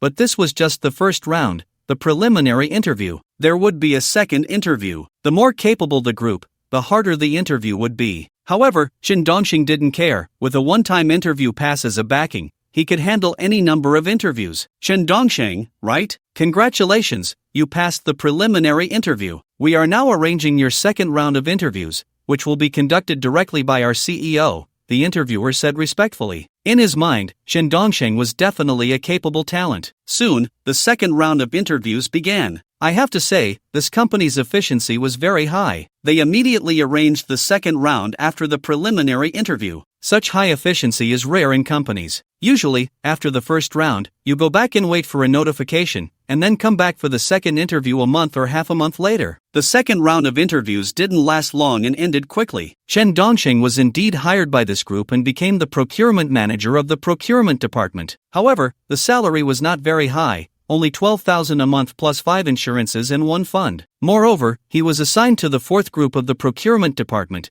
meaning he was the procurement manager of the fourth group. After coming out of the CEO's office, the CEO of this group took Chen Dongsheng to the comprehensive office of the procurement department. He introduced Chen Dongsheng to his direct superior, the general manager of the procurement department, Lu Huada. Lu Huada looked at Chen Dongsheng and said, I am Lu Huada, the general manager of the procurement department. Welcome to our team. Hello, Manager Lu. I am very honored to join your team. Chen Dongsheng thought to himself, almost bursting with joy, because he thought of the element that would end this challenge. That was to take advantage of Lu Huada's speech impediment. At that time, he could call him to report prices, asking if 20 yuan for a box of wedding candies was acceptable. If he dared to say, sure, what a load of crap, then Chen Dongsheng would definitely not wait for him to finish. Just hearing the first two sure would be like signing a contract with a supplier. He would be fired in no time. Moreover, it would be for being too efficient at work, not listening to Manager Lu's instructions, which led to his dismissal. This element is probably unique. It will definitely not be repeated. Just thinking about it makes Chen Dongsheng feel excited because this challenge should be quite easy. The live broadcast line has been deleted,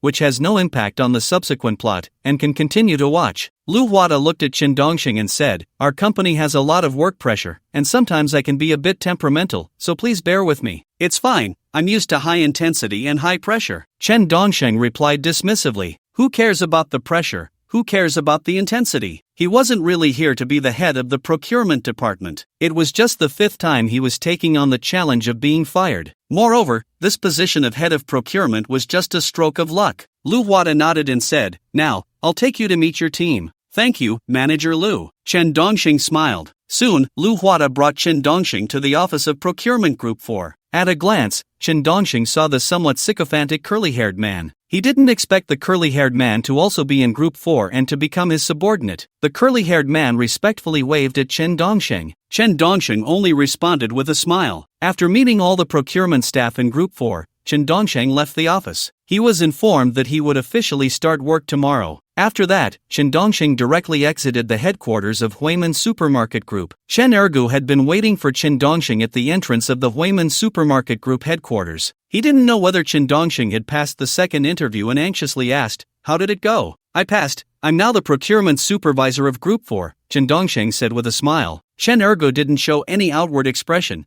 but inside he felt very disappointed. He originally wanted to show off with the college student, but who knew he would embarrass himself instead. "What's wrong?" Chen Dongxing asked Chen Ergu. Chen Ergu smiled and said, "Nothing, congratulations. You seem a bit troubled." Chen Dongxing still smiled. Chen Ergu chuckled, "Not at all. Did you pass the apprentice interview?" Chen Dongxing asked. Chen Ergu nodded and said, "I passed. I'll start work tomorrow, following that Yen Gu is his apprentice. Then we'll look out for each other. Yen Gu is also in Group 4, and so am I. We're colleagues now." Chen Dongxing smiled. Chen Ergu actually felt both disappointed and awkward. He wanted to help his big brother, but ended up with an even more serious case of embarrassment. Just then, Chen Ergu's phone rang. He picked it up and saw it was his third uncle from Lushu village. Chen Ergu answered, saying, "Uncle, is there something you need? Aren't you taking the college students from our village to the interview? How did it go?" "My rebellious son has been at home for half a year and can't find a job," his uncle asked. Chen Ergu fell silent, hesitating, not knowing where to start. "Ergu, why aren't you speaking? You didn't fail, did you? If you can't do it, our Lushu village has no hope," his uncle said anxiously. Chen Ergu's face turned red as he said, "Uncle, don't worry, I passed." "Ha, I knew Ergu would definitely make it.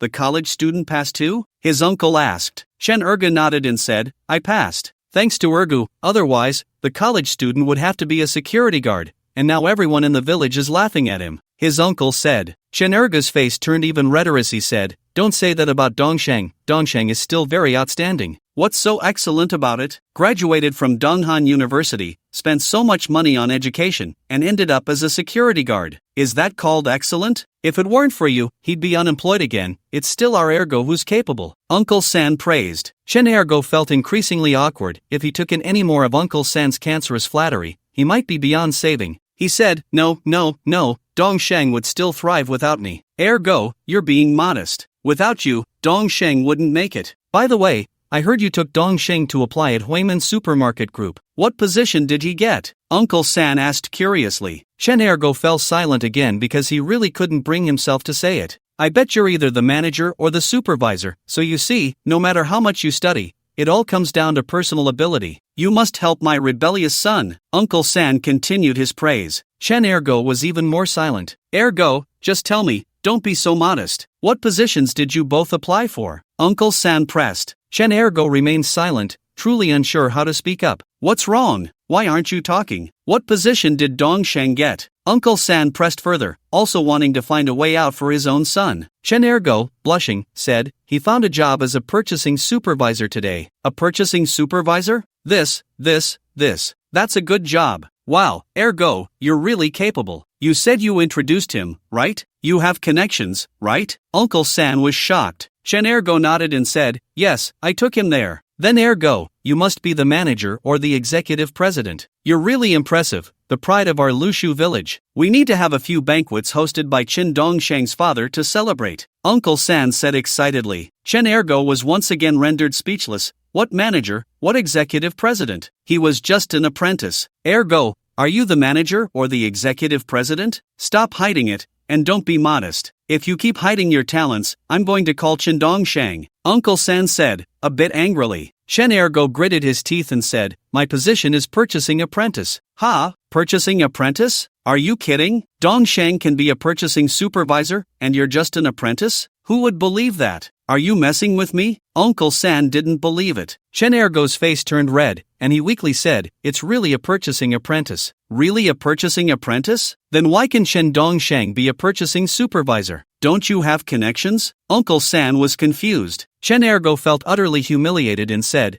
"Dongsheng is more capable than I am." "No way. Didn't you post about him being a security guard before?" "He's fallen to being a security guard, How can he be more capable than you? Uncle San was even more puzzled. Chen Ergo fell silent once again. Damn it, are you saying I'm even worse than a security guard? It seems like I really am. If you've read this far, please, dear readers, give a little nudge for updates, send some free gifts. Just sending once can earn the author a dime. Right now, a dime is very important for the author. This book is currently in its third day of verification, with a reading ratio of about 5-1, which is a bit lacking. The theme is okay for attracting readers, but the comments, reading, gifts, and bookshelf placements aren't great. Everyone reads but doesn't comment, doesn't nudge for updates, and doesn't send free gifts. It's frustrating. This book is actually hard to write because of the theme. Each little story is quite singular, like a one-man show, so I've put in a lot of effort to make it interconnected. I also try to write some things that can make everyone happy, something to make you laugh, not asking for anything else, just hoping that when you see a certain scene or a line, you can chuckle and momentarily forget your troubles. I only ask everyone to click a little to urge updates and send a few free gifts, and occasionally leave a comment because this data directly affects the recommendations that follow. If this data is poor, the overall score will be low, and gradually there will be no traffic, and then it will be over. Chen Ergo silently hung up the phone, but in front of Chen Dongsheng, he still dared not show any signs of disappointment, forcing himself to act as if nothing had happened, even managing to squeeze out a smile. Got a girlfriend? Why are you smiling so happily? Chen Dongsheng looked at Chen Ergo in confusion. It hurt, and Chen Ergo could only continue to smile, saying, "No, it was my uncle's call. You must have heard it too, right?" "Heard it, but didn't hear it," Chen Dongsheng said with a smile. "It hurt even more. You heard it and still asked? Alright, I have some things to do, so I'll head back first. It's a pity we live in different directions. Otherwise, we could go back together." Chen Dongsheng continued to smile. Chen Ergo could only nod and smile, saying, "Okay, be safe on the way." Soon, Chen Dongsheng and Chen Ergo parted ways. Chen Dongsheng took bus 211 back to Guangxing village. After returning to his rental room, Chen Dongsheng immediately started to catch up on various procurement knowledge and checked his entire circle of friends to see if any of them were suppliers. After all, this challenge was still about not wanting to be fired due to lack of ability, but rather wanting to use some unique elements. Although there was a one-time interview card during the interview, it became invalid once he was hired,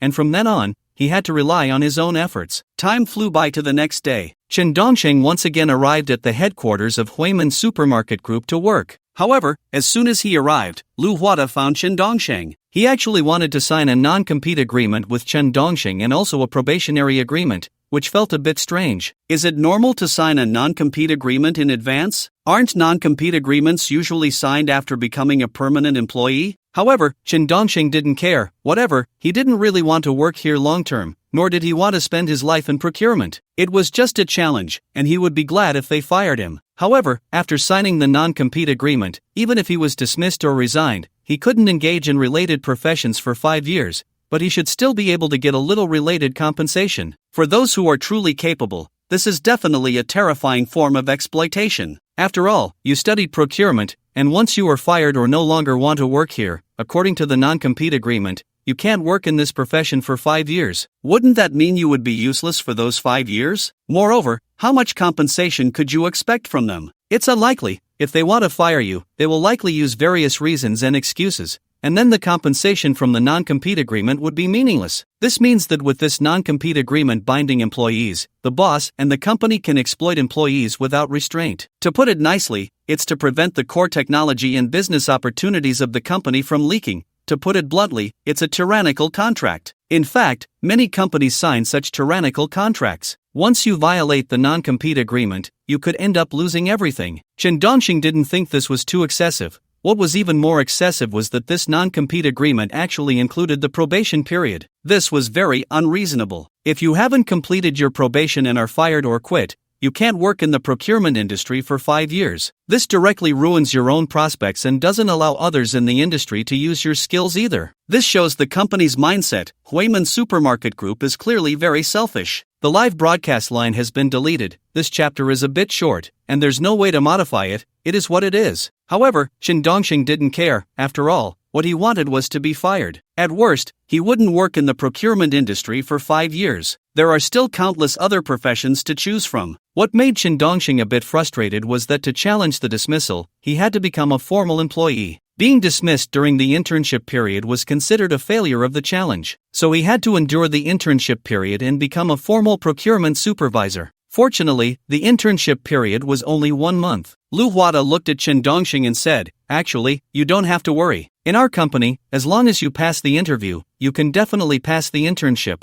There's no way you won't pass." "Okay, I'm confident." Chen Dongxing immediately signed the non-compete agreement and the internship agreement. Lu Huada put away the contracts and then took Chen Dongxing to officially familiarize himself with the business of Group 4. After a day of getting acquainted, Chen Dongxing realized that the pressure of this job was indeed very high, with a lot to handle. This was due to the procurement requirements set by the company. When procurement staff negotiated with suppliers, they often couldn't meet the company's requirements, either the price was too high or the suppliers couldn't deliver. However, the concessions offered by the company were minimal, almost non-existent, yet they forced the procurement supervisor and procurement manager to complete the tasks. Moreover, this department had a bottom-ranking elimination system. The worst performer each month was directly dismissed. It meant that if one's ability was lacking, they would be dismissed, and this was not even about professional incompetence. It was simply stated that their ability was lacking. The previous procurement supervisor in the position Chen Dongxing took was dismissed directly for being the worst performer among many procurement supervisors. After all, performance was a comprehensive score that covered various aspects such as task completion, work quality, work efficiency, management ability, and organizational ability. Chen Dongxing absolutely could not be eliminated as the bottom performer. Although being eliminated as the bottom performer also meant dismissal, it was due to lack of ability. He would definitely encounter bottom-ranking elimination in the future, and it would be easy to be dismissed for the same reason, leading to failure in the challenge. It seemed he had to leverage his connections to get through this hurdle. He was a novice in this industry, and aside from management, he was lacking in other areas. However, there was no need to rush. The main task today was to understand the work content and see what projects needed to be taken over. The second task was to get familiar with all the procurement staff in Group 4 and blend in, which was Chen Dongxing's strong suit. In just one day, Chen Dongxing had already become familiar with all 8 of his team members. Of course, with the addition of a dozen apprentices, the total number reached 26. However, the apprentices were not under Chen Dongxing's management. To put it bluntly, these apprentices were not yet part of the company. They had only signed contracts with the procurement staff, serving as outsourced assistants. If anything happened, the company would not take responsibility, and they had not provided any social insurance or benefits for these apprentices. In fact, the company wanted to cultivate talent but did not want to spend money. Moreover, Chen Dongxing looked at past data and found that the conversion rate of procurement apprentices to formal employees was extremely low. Out of 100 people, only about 8 to 10 could succeed. Time flew by, and it was already 6 p.m., the end of the workday. However, upon receiving the notice, Chen Dongxing and his entire team were required to work overtime to catch up on progress. The procurement tasks imposed by the company had a deadline of 1 week, but the progress of Group 4's procurement team was not optimistic. Therefore, Lu Huada directly arranged for them to work unpaid overtime. That's right, unpaid overtime. Overtime without pay. And the main task was to make phone calls to suppliers to discuss prices and terms, as well as to find new suppliers. In any case, they had to find suppliers willing to provide goods according to the stringent requirements set by the Huiman Supermarket Group. For example, for mosquito coils, the ones they needed to procure had to be from well-known brands with celebrity endorsements. Moreover, the packaging must be unique and cannot be the same as what is available on the market. The price must also be lower than what is on the market. The quality must be better than what is on the market. So it's very difficult to negotiate. After all, the suppliers are not fools. If they sell to you, and you have so many demands while the price is so low,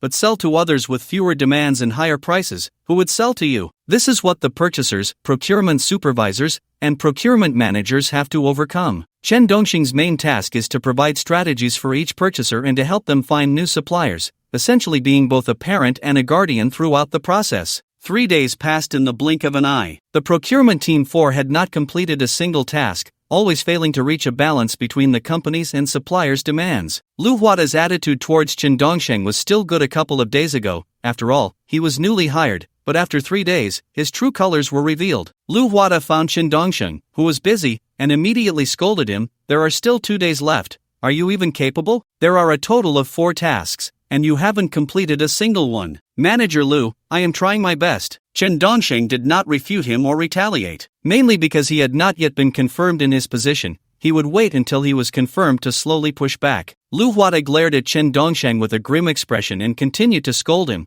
Let me tell you, if you have no ability, then get lost. You can't even handle a small matter. Is your head filled with shit? Chen Dongxing did not expect Lu Wada's words to be so harsh. No wonder he was known for his sharp tongue. Lu Wada continued to scold, if you can't do it, then don't drag me down. I just got chewed out by my superiors. There are still 2 days left, and I will definitely complete the tasks, Chen Dongsheng said. In fact, Chen Dongsheng also knew that companies that signed non-compete agreements were truly not afraid of employees jumping ship or resigning. Generally, those companies that pride themselves on a wolf culture like to sign non-compete agreements. They push employees to the limit, to the point of exhaustion. After all, no matter how great the pressure, you still have to work. If you don't, you get fired or resign, and then for 5 years, you can't work in this industry again. You would be wasting your skills. After all, this is your profession. What else can you do if you give up your profession? Lu Wada looked disdainful, turned around, and left, slamming the door behind him. Indeed, during the interview, they said the pressure would be high and that one needed strong stress resistance. The boss scolds the manager scolds the supervisor, and the supervisor definitely has to scold the lowest level workers. However, when Chen Dongsheng entered the procurement team 4 office,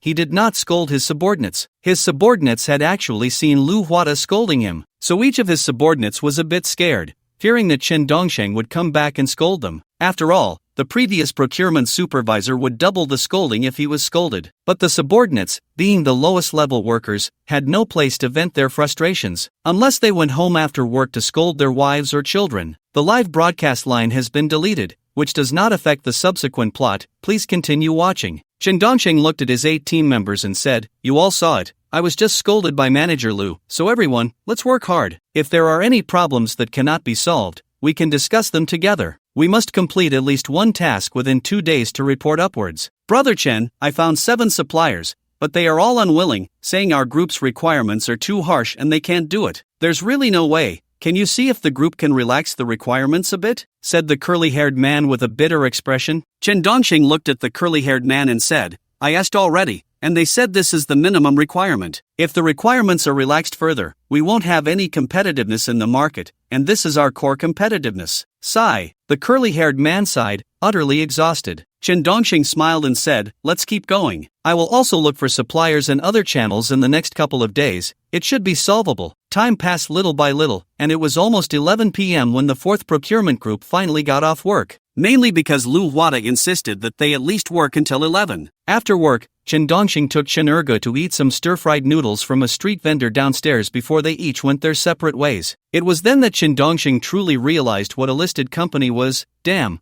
a listed company just pushed people to their limits. Once he was confirmed as a permanent employee, he wanted Lu Wada to see that even cattle and horses have their dignity. "Dongsheng, I'm full," Chen Ergo said respectfully. Chen Dongsheng smiled at Chen Ergo and said, "Your attitude towards me has changed." "No, after all, you're my boss now, and I have to show some respect to my boss." Chen Ergo was very agreeable. Chen Dongsheng didn't mind and said, "It's getting late, go home and rest." Soon, the two of them went their separate ways. On the way back, Chen Dongsheng started calling friends, brothers, and classmates from his contact list, looking to see who could help. He wanted to leverage his network to solve work problems, as relying solely on his own abilities was indeed not enough to complete the tasks imposed by the company. Although most procurement groups in the Huiman supermarket group couldn't complete the tasks assigned to them, it wasn't the case that none could. In fact, Huiman supermarket group also employed a strategy of nurturing talent, assigning the same task to several procurement groups simultaneously. It was just a matter of which group could complete the task first. Before long, Chen Dongsheng found valuable friends within his network,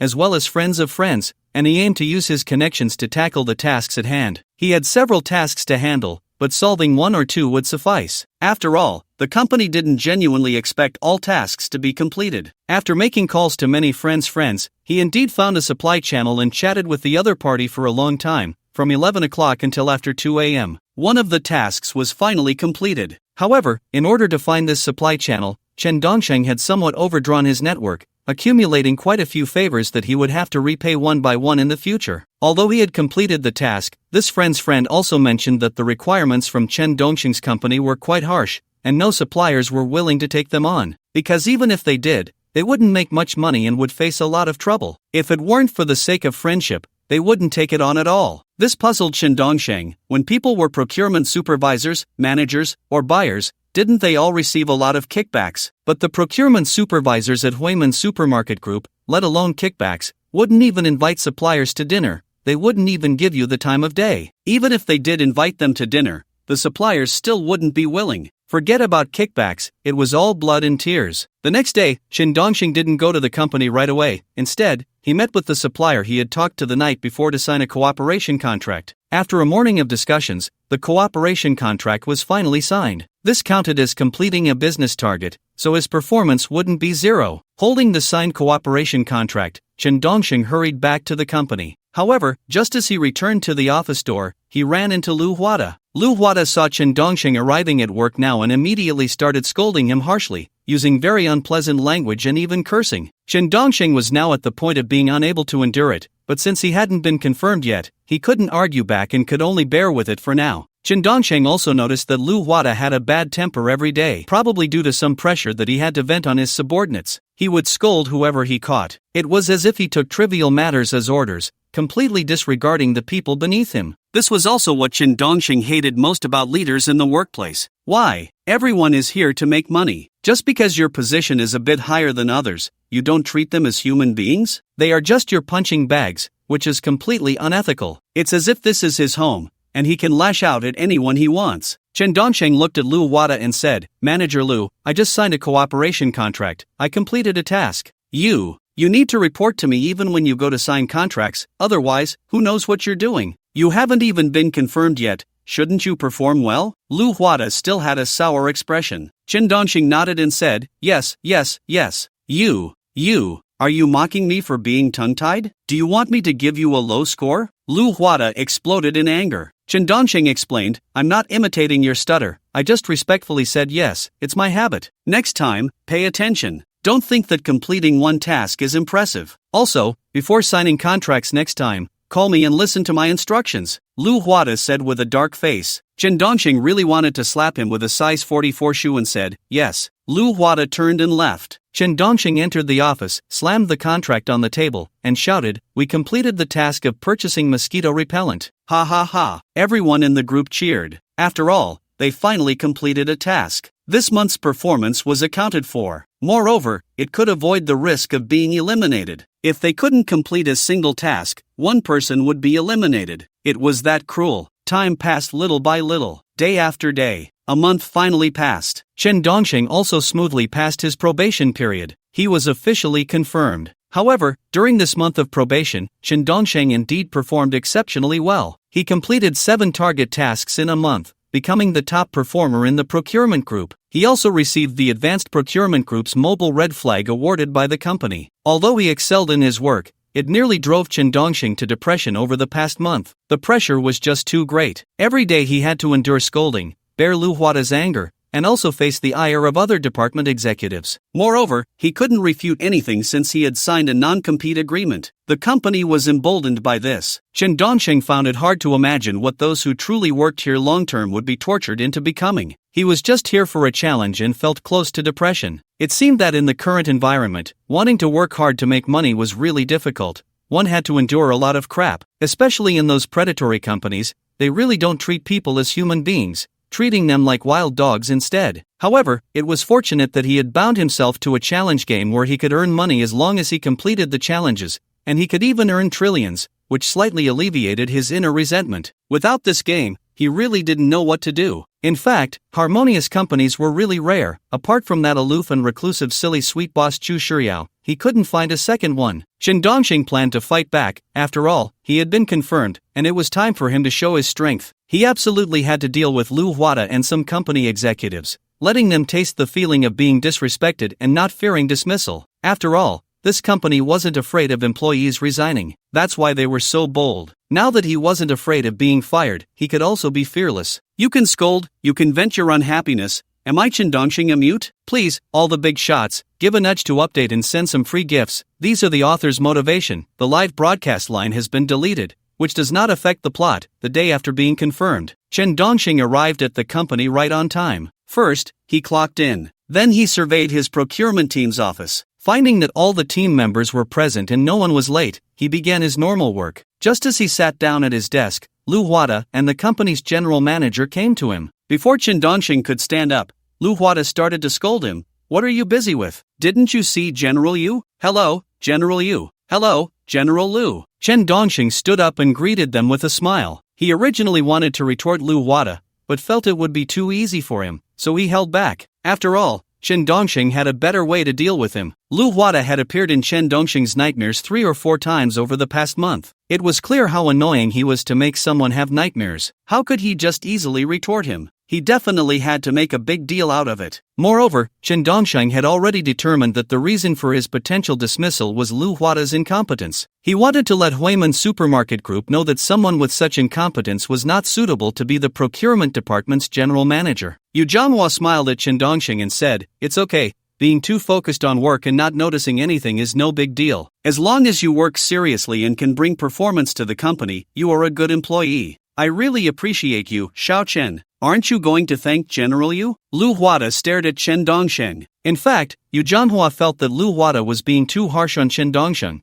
and he felt a bit sorry for him. After all, Chen Dongxing had performed exceptionally well over the past month, demonstrating outstanding abilities, helping the company execute many procurement tasks, and raising standards while lowering prices. Such a procurement supervisor was definitely a talent among talents. But he also knew that Lu Huada's management style was high pressure, meant to tame subordinates, making them obedient and fearful, trained to absolutely follow orders. This tactic was indeed effective. Many people in the procurement department felt intimidated when they saw Lu Huada, so whatever he said to do, even if it was wrong, they dared not refuse. Chen Dongxing smiled at Yu Zhanghua and said, "Thank you, General Yu, for your generosity. It's really nothing. Your performance over the past month has shocked all of us. Your abilities are outstanding," Yu Zhanghua praised. Upon hearing this, Chen Dongxing understood that this was just a way to flatter him before squeezing more work out of him. In fact, seasoned professionals in the workplace were well aware of such tactics. Chen Dongxing smiled and said, "Not at all, it's all thanks to Manager Lu. Manager Lu leads well and has great strategies, which is why we, as subordinates, can be so efficient." No,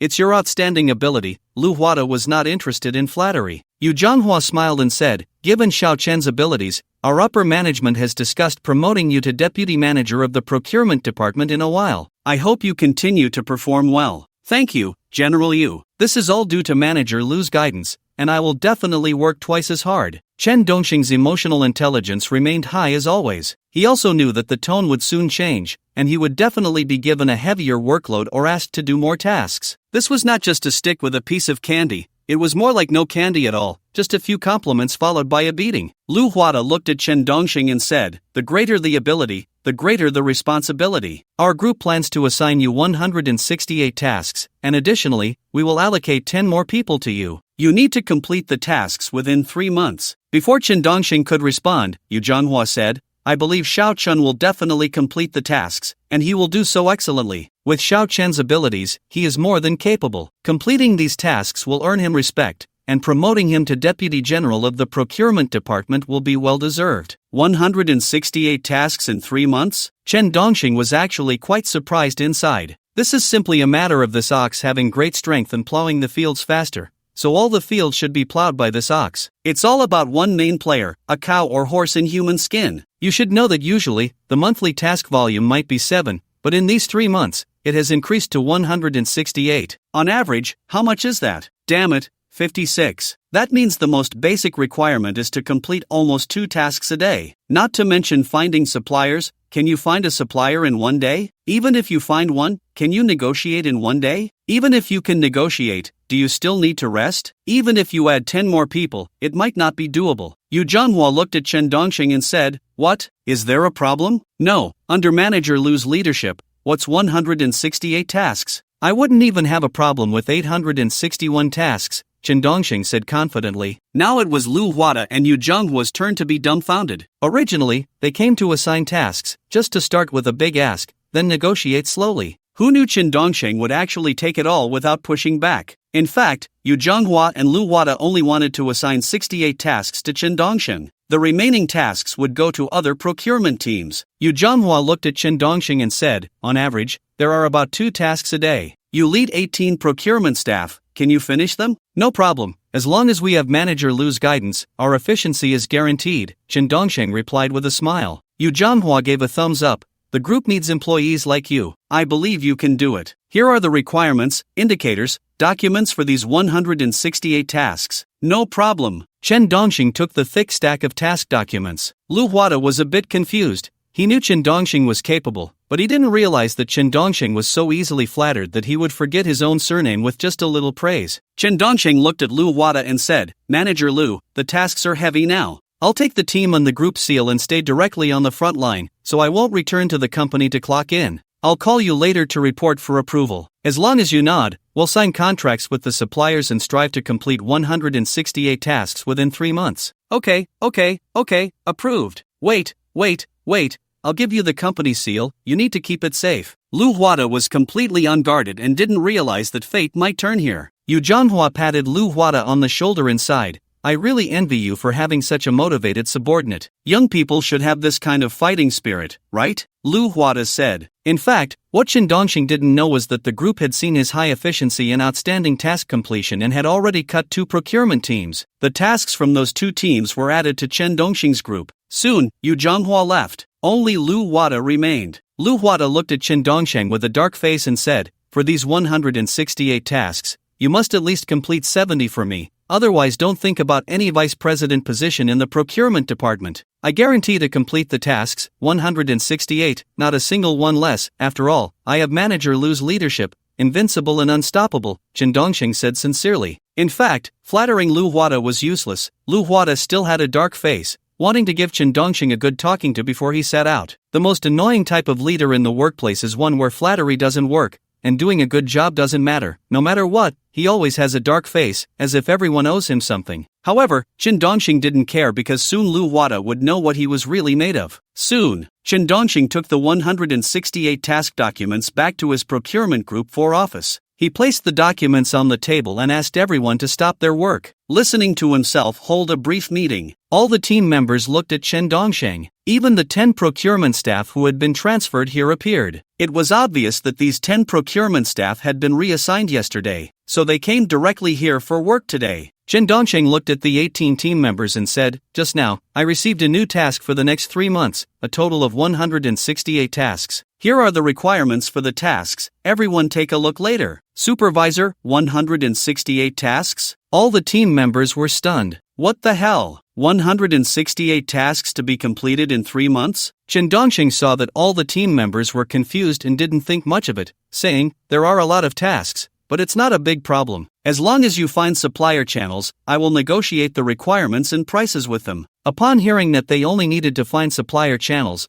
all the team members breathed a sigh of relief. After all, finding suppliers and channels was relatively easy, and there had been suppliers and channels before. After all, every product operated by Huiman Supermarket Group did not appear out of thin air. There had always been suppliers before. It was just to continuously optimize and gain core competitiveness that they kept compressing prices, raising requirements, and thus constantly changing channels and suppliers. Chen Dongxing distributed all 168 task documents, assigning them to find suppliers and channels. Negotiating prices, discussing requirements, and stamping the group's official seal were major matters that he would handle himself. Soon, Lu Huada walked in, holding the group's official seal, and handed it to Chen Dongxing, saying, "Take good care of it, don't lose it, or it will be a big deal." "Manager Lu, rest assured, I will keep it safe," Chen Dongxing replied. Lu Huada's face darkened instantly, scolding, "During work hours, pay attention to what you say. What are you rambling about? You idiot, if there's another time, I'll deduct your performance points." "Yes." Chen Dongxing didn't care at all, but still appeared very serious on the surface. Lu Huada stared at Chen Dongxing and said, "Pride goes before a fall." "Wrong, Manager Lu, I will learn my lesson, I'm setting off," Chen Dongxing said, holding the official seal, ready to depart. Chen Dongxing's team members were also preparing to leave. The entire office emptied out. Moreover, the division of labor was clear. They were responsible for finding new channels and new suppliers, while Chen Dongxing was responsible for negotiating with old suppliers. If negotiations failed, he would talk to new suppliers. Lu Huada nodded and said, "You must work hard. Don't embarrass me,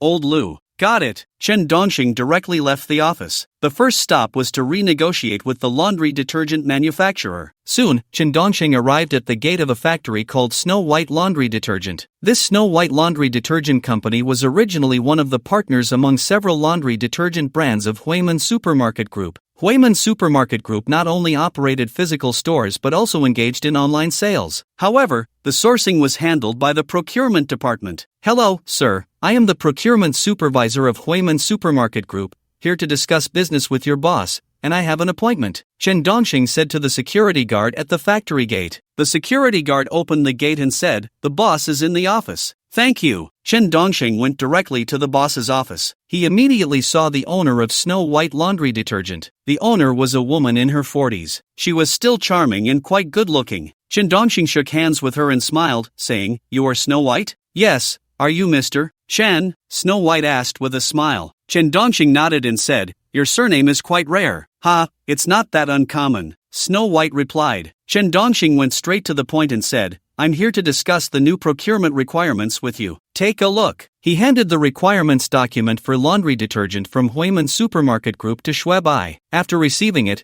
Shuebai began to read it carefully, but the more she read, the tighter her brows furrowed. About 10 minutes later, after finishing all the content, Shuebai said, "Manager Chen, you know the current economic environment is not good, and the competition is fierce. Our brand is already niche, and raw materials are more expensive than those of larger manufacturers. If the price drops further, we will have no profit margin left and will incur losses. Is it that difficult?" Chen Dongxing asked. Shuebai nodded and said, "It really is very difficult, and we don't want to compromise on quality. Your group shouldn't settle for less either. It needs to be high quality, safe for hands and clothes. How can the price for a box be only 7 yuan? Previously it was 11, and now even 11 is at a loss. I was hoping to raise it by 3 yuan, but instead, you directly lowered it by 4. I understand, but I'm here to understand the situation and discuss prices," Chen Dongxing said. Tears streamed down Shuebai's face as she said, "Now all raw material prices have risen, yet our factory's ex-factory price keeps dropping. And that last influencer we worked with ordered 20,000 boxes of laundry detergent,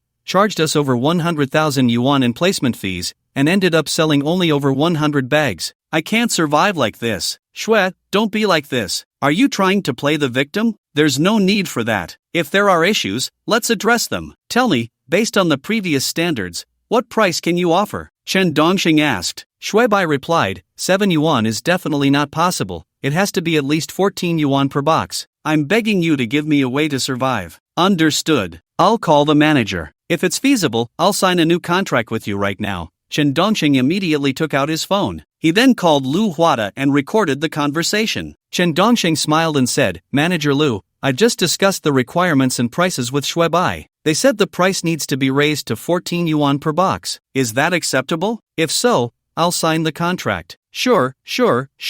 Lu Huada on the other end hadn't finished speaking. Chen Dongxing interjected, "Oh, got it." After saying that, he hung up the phone. All he needed to hear was those 3 words. In fact, Lu Huada wanted to say, sure, my foot. Lu Huada was stunned. He hadn't finished his sentence. He just wanted to say sure, my foot. But how did the other party hang up? Did they understand what he meant? They must have understood. Lu Huada originally wanted to call back to ask Chen Dongxing, but Chen Dongxing didn't answer. Lu Huada thought Chen Dongxing must be busy, so he didn't dwell on it. After all, Chen Dongxing's work efficiency and capability had been outstanding over the past month. Chen Dongxing looked at Shuebai and said, "Did you hear that? Our manager Lu is very considerate of suppliers. As soon as I mentioned it, he said sure, and immediately approved it. Let's sign the contract." "Ha, really?" Shuebai was a bit dazed. After all, she proposed 14 yuan per box, but she only wanted to maintain the previous price without a drop. She didn't genuinely want to raise it because raising the price wasn't realistic. Chen Dongxing nodded and said, "Is it fake? Listen to the recording of our manager Lu. I recorded it.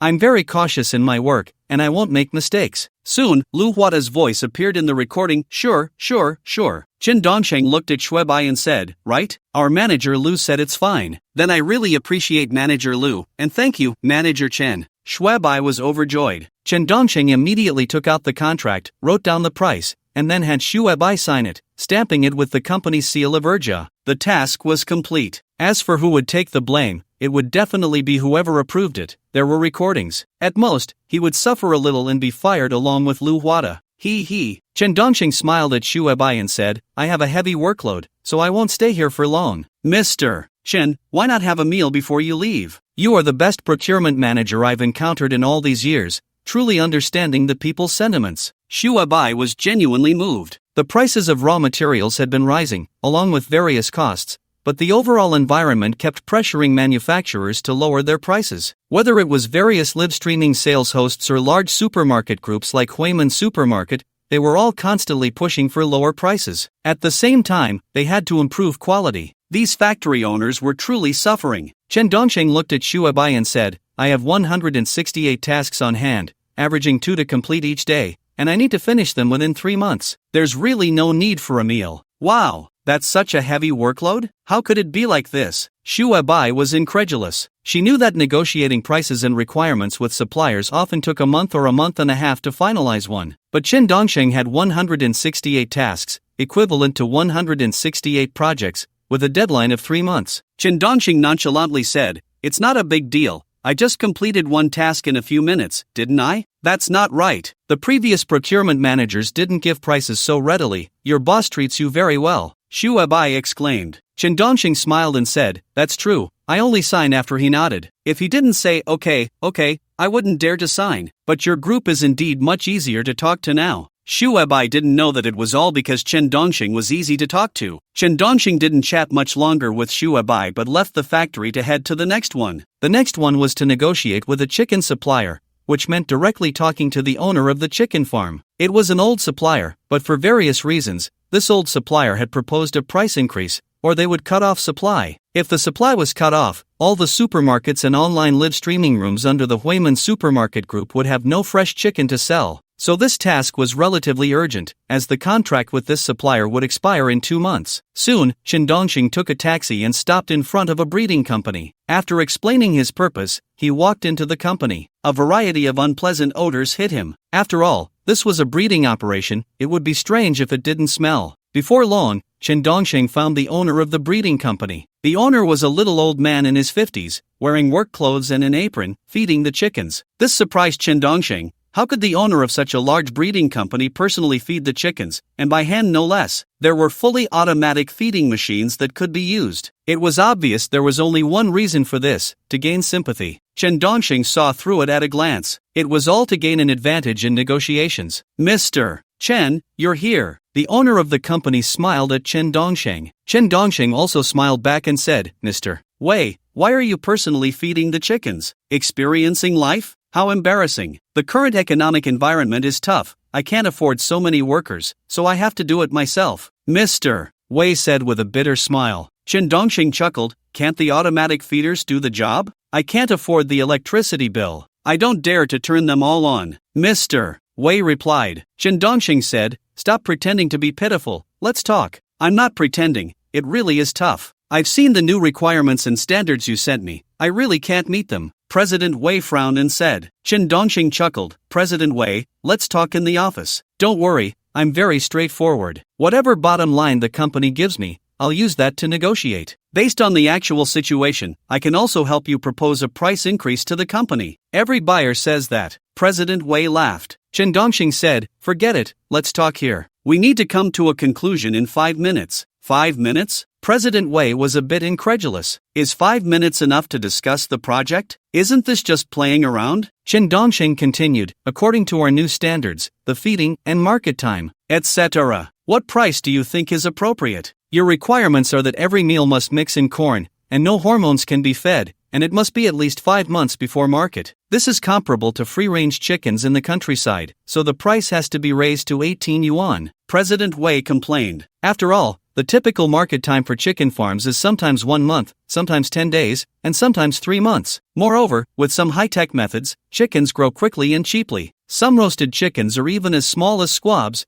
with a market price of only about 1.5 yuan. Sometimes it can even be 0.5 to 1 yuan. The main reason is that they grow fast, have a short market time, and low costs. But the indicators required by Huiman Supermarket Group are almost on par with free-range chickens in the countryside. Of course, they will always be a little inferior. After all, collective farming is different from those chickens running around under peach and lychee trees. There is a significant difference in meat quality. However, those local chickens in the countryside can easily sell for over 20 or 30 yuan per pound. Chen Dongsheng looked at President Wei and said, So, 18 yuan per pound, right? Yes, the previous price of 7 yuan per pound is really impossible now. Just think about how much corn costs per pound now, and it has to be fed for 5 months. This amount won't even cover the costs. The customer can't bully the store. President Wei was a bit angry. Chen Dongxing nodded and said, "Then I'll call Manager Lu and see if he approves. If he does, we'll sign the contract." This statement made President Wei feel incredulous. Is this Chen really the purchasing manager? Why isn't he bargaining at all? And he doesn't have any purchasing negotiation skills. He has set the stage for a performance, yet the other party is too lazy to sing along. They don't even dismantle the stage. It's like a dumbfounded audience. Soon, Chen Dongxing dialed Lu Huada's number and said, "Manager Lu, for President Wei's chicken farm, if we raise them according to our standards,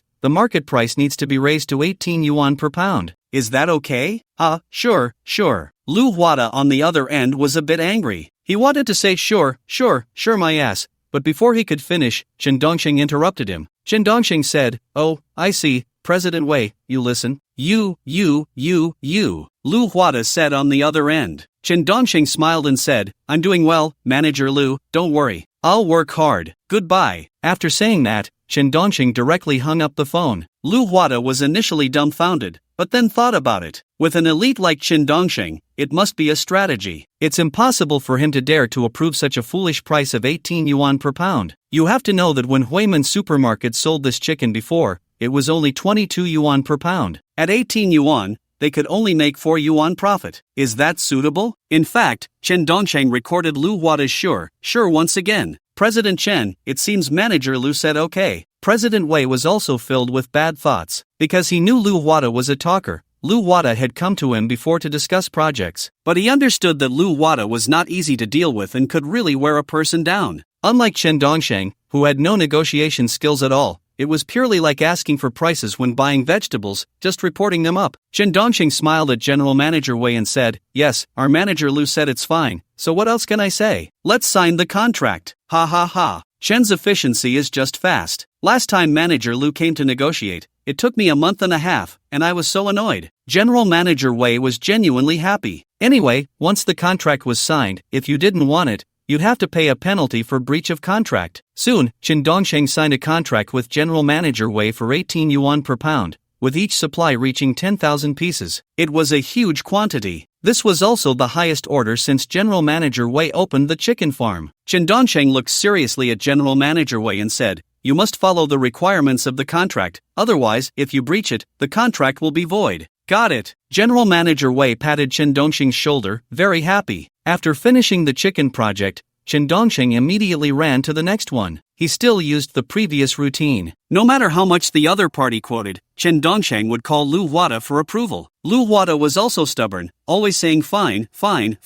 what the hell. This might be Lu Huada's catchphrase. He loved to say fine, what the hell. So Chen Dongxing seized on this point. In one day, he got approval for more than 20 projects, completing more than 20 tasks. This achievement was unbeatable in the Huiman Supermarket Group. Who could imagine completing more than 20 tasks in a single day? Just as the sky began to darken, Chen Dongxing found a large food stall and called all his department colleagues over. Soon, all the colleagues from Chen Dongxing's department gathered at this food stall. In fact, Chen Dongxing wanted to have a farewell dinner with them. After all, this time it was 99% likely that they would be disbanded. Having signed so many contracts that did not meet the group's requirements, he would definitely lose his position as purchasing supervisor, and Lu Huada would also definitely lose his position as purchasing department manager. This could be considered a small retribution for him. However, thinking back, he was finally able to complete the 5th challenge, which still made him a little excited. After all, completing the 5th challenge would earn him a reward of 160,000. The next time would be 320,000. The time after that would be 640,000. And the time after that would be 1.28 million. Then he could go back to the village and build a house, giving his parents a countryside villa. That would be a way to honor his ancestors. What made Chen Dongxing very dissatisfied with this challenge was that it took too long. It took a full month to get confirmed. Only then did he gain the group's trust and was given authority. Moreover, during this month,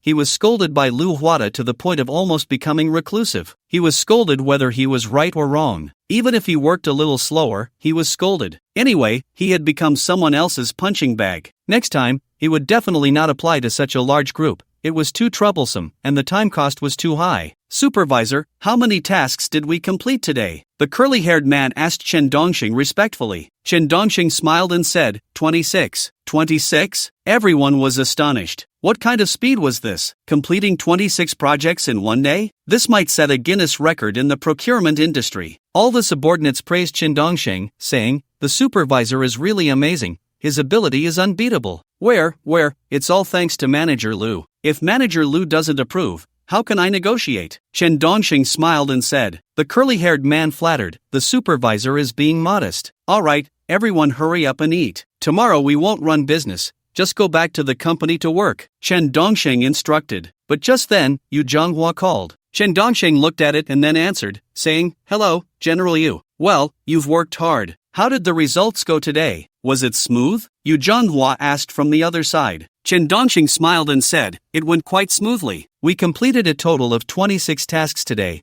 but it's all thanks to Manager Lu. Without Manager Lu's high efficiency, we definitely couldn't have done it." "How many?" Yu Zhonghua asked, a bit unsure. Qin Dongsheng replied very seriously, "We completed 26 tasks." 26? That's a lot. Impressive. Yu Zhonghua was genuinely astonished, because typically, a procurement department might only complete 2 or 3 tasks in a month. Sometimes, they might not complete even one, but Qin Dongsheng managed to complete 26 in just one day. How could the leaders not be shocked? After hanging up the phone, Yu Zhonghua went directly to the president, who was the executive president of Huiman Supermarket Group. Yu Zhonghua flattered the president, saying, "President Bai, our company has produced a talent." "Oh, really?" President Bai was curious. Yu Zhonghua said, "In the procurement department, Group 4, the supervisor, Qin Dongsheng, completed 26 tasks in one day. This efficiency is unbeatable. Completing 26 tasks in a day? Could it be that our criteria are too low? If it can be settled that quickly, we can raise the criteria and lower the prices." President Bai immediately thought of this. Yu Zhonghua nodded and said, "I thought the same. If he can complete 26 in a day, it proves he has the capability. Even if we raise the criteria, he can still manage it, though it might take a bit longer, but being too fast isn't useful either. Put Lu Wada on the candidate list for vice president of the company. He has managed the procurement department well these past 2 or 3 years, and his contributions are significant," President Bai said. Yu Zhonghua nodded and said, "Understood, I'll tell him right away to make him happy." "All right, you get back to work." President Bai left for the day. Yu Zhonghua immediately ran to the procurement department, found Lu Wada, and joyfully reported, "Manager Lu, congratulations. The leaders said to put your name on the candidate list for executive vice president." "Ah, no, that can't be. I made it onto the executive vice president list? Really?" Lu Wada was a bit incredulous. Yu Zhonghua smiled and said, "It's not just luck. You discovered a gem. Do you know? Qin Dongsheng completed 26 tasks today, and President Bai thinks you lead well." "How many?" Lu Wada was in disbelief. Yu Zhonghua frowned and asked, "You didn't know? Qin Dongsheng completed 26 tasks today and hasn't reported to you?" "Not yet. He must want to surprise me," Lu Wada said. Yu Zhonghua nodded and said, "No rush, he'll come back tomorrow to submit the contracts. Make sure to give him a warm welcome then." "That makes sense." Lu Wada couldn't quite understand how Qin Dongsheng completed the tasks so quickly, but he felt a sense of secret joy inside. If his subordinate's work ability was outstanding, it surely meant he was a good leader. And he was that leader. What a great gain. Time flew by to the next day. President Bai, Yu Zhonghua, Lu Wada, and a group of senior executives arrived at the company early. They were there to hold a grand welcoming ceremony for Qin Dongsheng, celebrating the return of a champion. At the same time, it would give Qin Dongsheng a greater sense of belonging to the group. Soon, Qin Dongsheng appeared, holding a stack of contracts. As soon as he showed up, President Bai, Yu Zhonghua, Lu Wada, and other senior executives began to applaud, giving Qin Dongsheng the recognition he deserved. Qin Dongsheng was also surprised that the senior executives would do this. "Leaders, this is quite overwhelming." No. Our group values talent very much. This is our respect for talent," President Bai said, smiling as he shook Qin Dongsheng's hand. Yu Zhonghua patted Qin Dongsheng's shoulder and said, "Xiao Chen, you have created a Guinness record in the procurement industry. That's ability. Having you is like Lu Bang having Han Xin." Qin Dongsheng was taken aback. This phrase sounded familiar. "Manager you flatter me." "This is all Manager Lu's credit. Manager Lu leads well. You're being too modest." Lu Wada was genuinely happy this time, patting Qin Dongsheng's shoulder again. "But don't get too proud, overconfidence leads to defeat." Qin Dongsheng smiled at Lu Wada and said, "I truly appreciate Manager Lu's support for my work. Without Manager Lu's efficient approvals, I wouldn't have today's achievements." The climax is coming. Lu Wada felt a bit dazed with excitement. When did he ever approve anything for him? He just called every time to ask. He hadn't approved anything himself. Could it be a bad situation? At this moment, Chen Dongxing handed all the contracts to Lu Huada, saying, "Manager Lu, I'm giving you the contracts, and I'm also returning the completed business performance documents." Lu Huada held a large stack of contracts and performance documents. Bai Zong and Yu Zhonghua were also a bit curious and casually picked up a performance document and a contract to look at. It was fine not to look, but once they did, they saw a big problem. Chicken at 18 yuan per jean? A box of white laundry detergent for 14 yuan? Wasn't the chicken 7 yuan per jean before? Bai Zong looked at Lu Huada and said, "Look at these contracts." Lu Huada took the contracts and looked at them, frowning deeper with each glance. Looking at Bai Zong's expression, Lu Huada began to tremble. Because Bai Zong's face was already covered with a layer of frost, his expression growing colder. Chen Dongxing also noticed Bai Zong's change. His face was almost freezing, and he said, "Bai Zong, what's wrong? Your expression isn't right." "Supervisor Chen,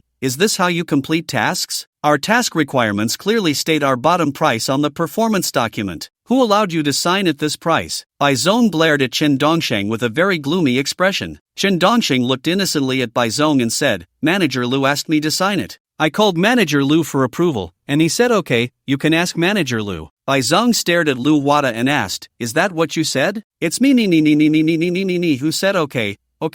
Lu Huada's nervous speech became even more disjointed. He originally wanted to say it was nonsense, but he didn't have the chance to finish. Chen Dongxing pointed at Lu Huada and said, "Bai Zong, look, Manager Lu admitted it. I knew Manager Lu was a man who takes responsibility." You.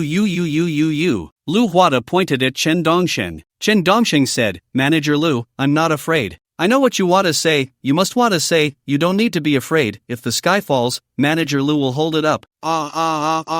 No. Lu Huada was so angry his face almost twisted, and he was very anxious. The more anxious he got, the less coherent he became. After all, he was eager to clear his name, otherwise, the group would definitely not keep him. At this time, many colleagues came to work and clearly noticed the problem, standing far away to watch the excitement. Chen Dongxing looked at Lu Huada and said to Bai Zong, "Look, Manager Lu has started singing, Endlessly Loving. This should be a song by Guo Fucheng. I knew Manager Lu could handle it. I can handle.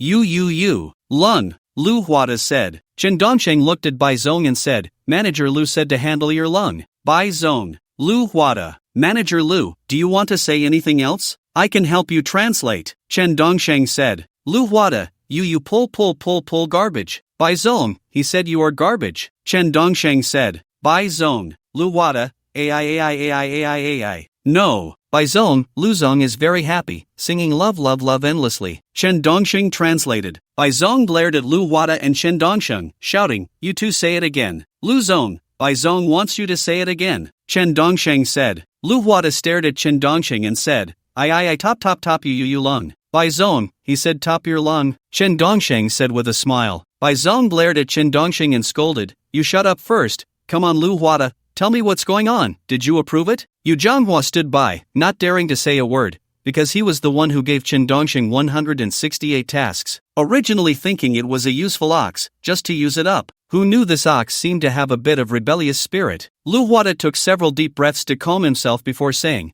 I didn't approve, I have never approved, don't wrong me. Bai Zong looked at Chen Dongxing and said, he didn't approve. Really? But I have the recording, listen to the recording. Chen Dongxing played the recordings of every contract he reported. They heard Chen Dongxing negotiating prices with suppliers, then reporting for approval to Lu Huada, who responded with okay. After listening, Chen Dongxing expressed his gratitude, and then the recording ended. Lu Huada was dumbfounded, his eyes wide open. Bai Zong was also stunned, truly didn't expect it was Lu Huada who approved it. Yu Zhonghua beside them was also incredulous, Lu Huada approved it. That voice was indeed Lu Huada's, anyone could recognize it. Even many colleagues watching the commotion turned to look at Lu Huada, feeling quite pleased. After all, Lu Huada had never treated his subordinates as people, completely using them as punching bags, treating them like dogs without dignity. With even a slight mistake, or if Lu Huada was in a bad mood, he would scold whichever subordinate he caught. Therefore, his reputation in the group was quite poor. Everyone below him wanted him dead, but he was also very favored, because his execution ability was much stronger than that of other leaders. Bai Zong finally reacted, looking at Chen Dongxing and said, Lu Huada said, okay. But he probably hasn't finished speaking, right? Yes.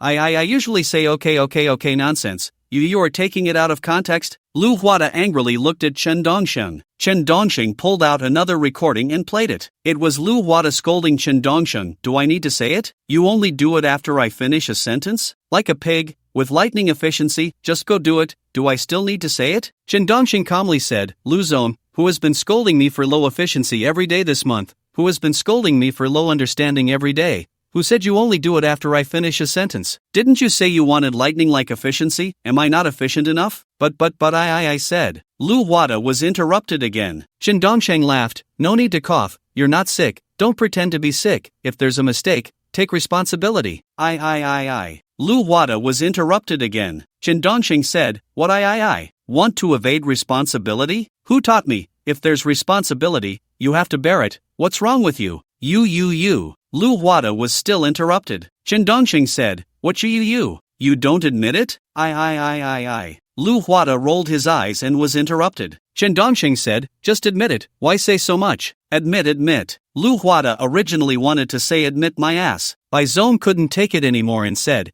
you both have responsibility in this matter. Mr. Bai, I don't accept this account. I reported it to him. Why should I be responsible? Chen Dongsheng asked. Mr. Bai frowned and said, because you took it out of context. That's not true. He only said 3 words. Where's the out of context part? Chen Dongsheng didn't care about Mr. Bai, Mr. Lu, or Mr. You at all. Lu Huada looked at Mr. Bai with a face full of grievance and said, I.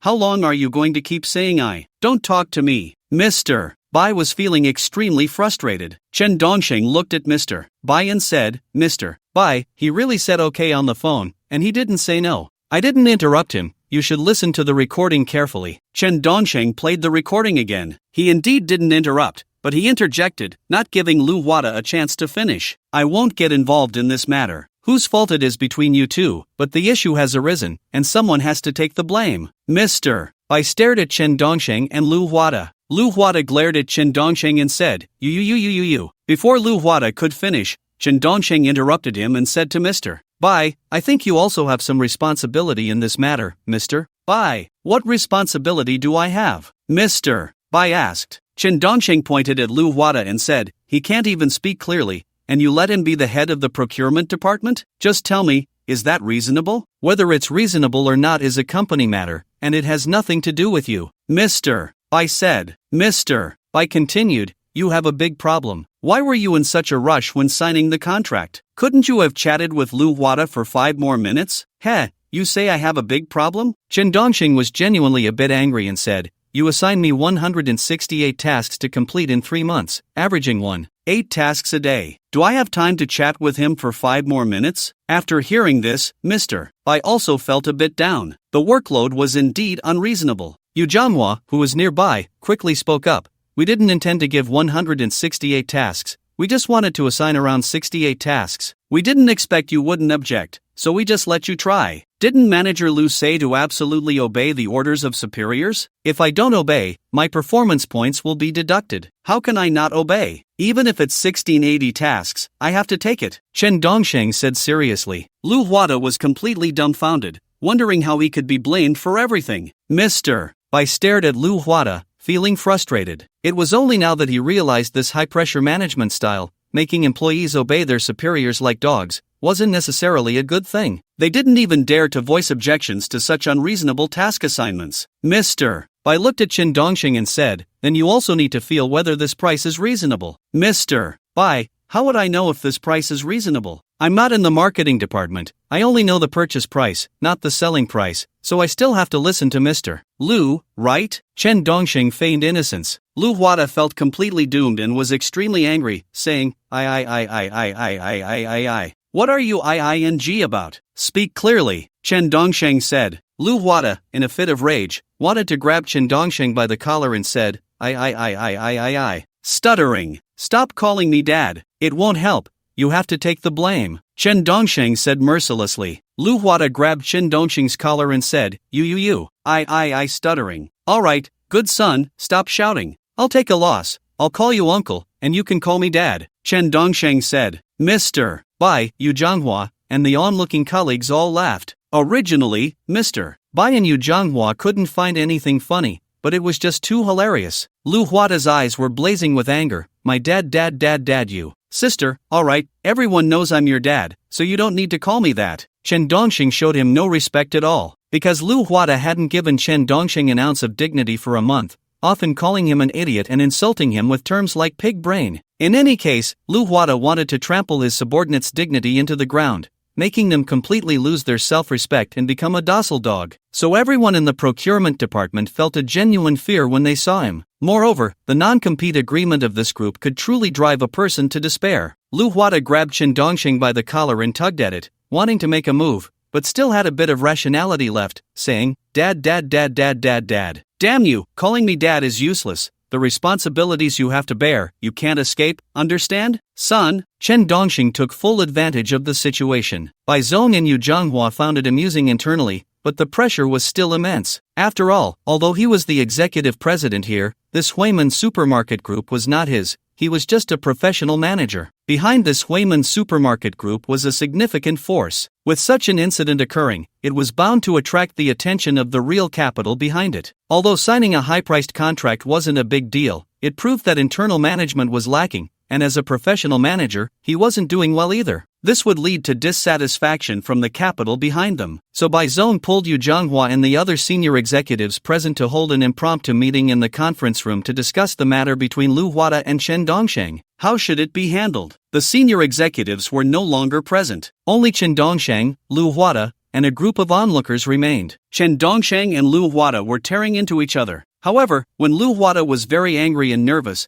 he kept stuttering, always saying I, making it hard for him to say a third word. This made him the target of Chen Dongxing's unrestrained insults. But this was also Lu Huada's own doing, or rather, his retribution. If he hadn't berated Chen Dongxing to the brink of depression over the past month, Chen Dongxing wouldn't be using his speech impediment to provoke him now. Moreover, none of the colleagues present stepped in to mediate. Instead, they all stood there laughing foolishly. Not a single person sympathized with Lu Huada. After all, Lu Huada had never shown sympathy to any of them. Lu Huada grabbed Chen Dongxing's collar and angrily said, I. Chen Dongxing mimicked his stutter. Lu Huada, I. Chen Dongxing, Lu Huada, damn. Damn you, Chen Dongxing, Lu Huada, hit. I'll kill you, Chen Dongxing, Lu Huada, learn. Learn your sister, Chen Dongxing, Lu Huada, I. Woof. Chen Dongxing, Lu Huada, you. Woof.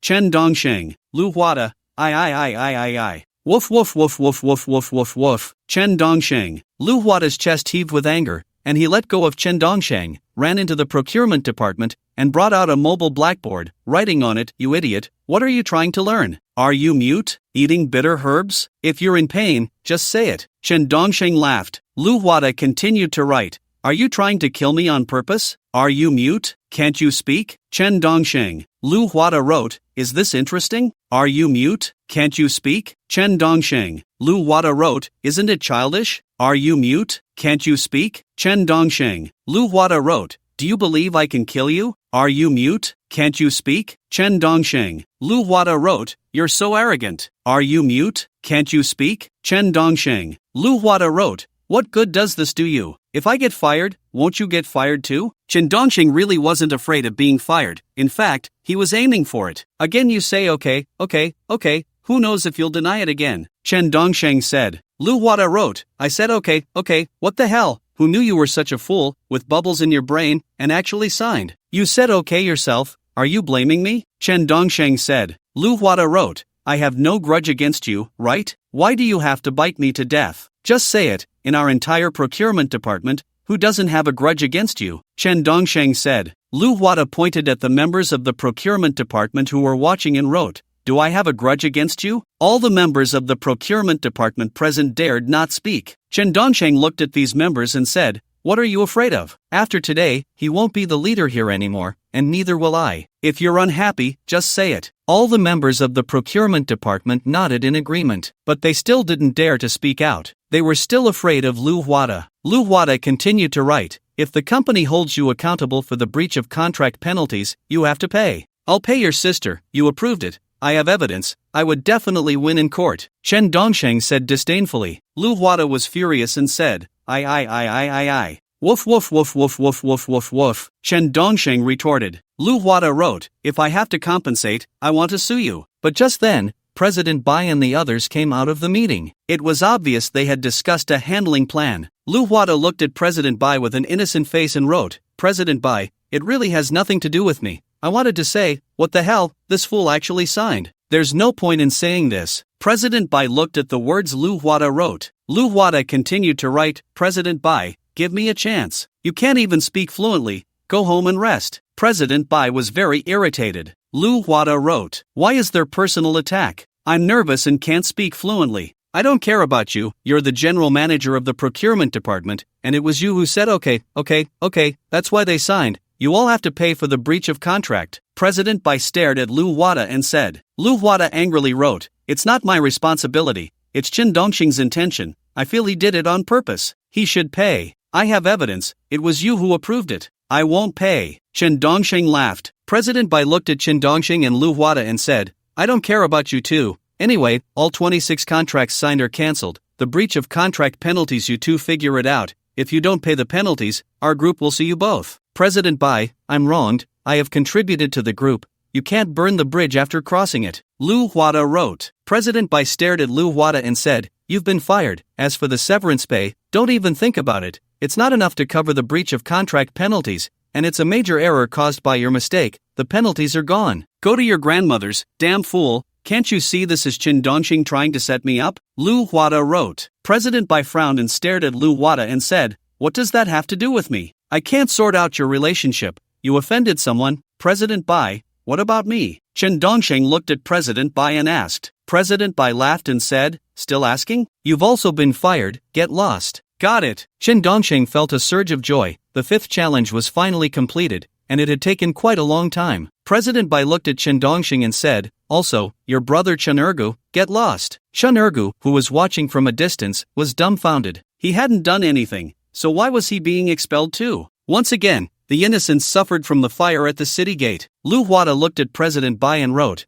I do not accept this handling of the situation. You don't need to accept it. Just know this, over the years, quite a few employees have complained about you. You often scold your subordinates. Are you mentally disturbed? President Bai began to dig up old grievances. Lu Huada wrote, if employees aren't scolded, how can they listen? How can they obey orders? Didn't you say you wanted obedient employees, not just capable ones? I still say, if I tell you to eat shit, why don't you go? President Bai rolled his eyes. He had completely let go of his status and was now bickering back and forth. Lu Huada was furious but couldn't articulate his feelings, so he just kept writing, but he couldn't keep up with what they were saying. President Bai continued to scold, those who know what's good for them should stop causing trouble here. If you need to leave, then leave. If you need to compensate, then compensate. President Bai, we signed a non-compete agreement. If I'm fired, I can't do procurement. What else can I do? Lu Huada wrote with red eyes. At that moment, Lu Huada finally realized the terrifying aspect of the non-compete agreement. When he had others sign it, he never thought he would be the one getting fired. President Bai rolled his eyes and said, wasn't the non-compete agreement your idea? I just adopted your suggestion. Why are you feeling wronged? All the employees present were in an uproar. It turned out that the non-compete agreement was proposed by Lu Huada. In fact, the group hadn't signed a non-compete agreement at first, but when they later wanted to, it scared off a large number of people. After all, many were afraid to sign a non-compete agreement. Once signed, they would truly be at the mercy of the company, no matter how much they were exploited, oppressed, or abused. Chen Dongxing looked at President Bai and said, I won't pay this money. I'm not afraid of a lawsuit. Your group has violated many labor laws, forced overtime without pay, tax evasion. Do you have any evidence? President Bai didn't expect Chen Dongxing to be so difficult. Although he wasn't afraid of Chen Dongxing going to arbitration or reporting him, he was worried that the capital behind him would think he was incompetent. After all, once this matter blew up, the capital behind would know. This was the helplessness of management. Chen Dongxing also didn't expect this matter would lead to a lawsuit. he found it quite tricky and realized he hadn't thought it through. Chen Dongsheng looked at President Bai and said, I have overtime records, and Lu Huada also said it was voluntary overtime, no pay, huh? It's you again, Lu Huada. President Bai glared at Lu Huada. Lu Huada wrote on the board, didn't you already know? You didn't say anything before,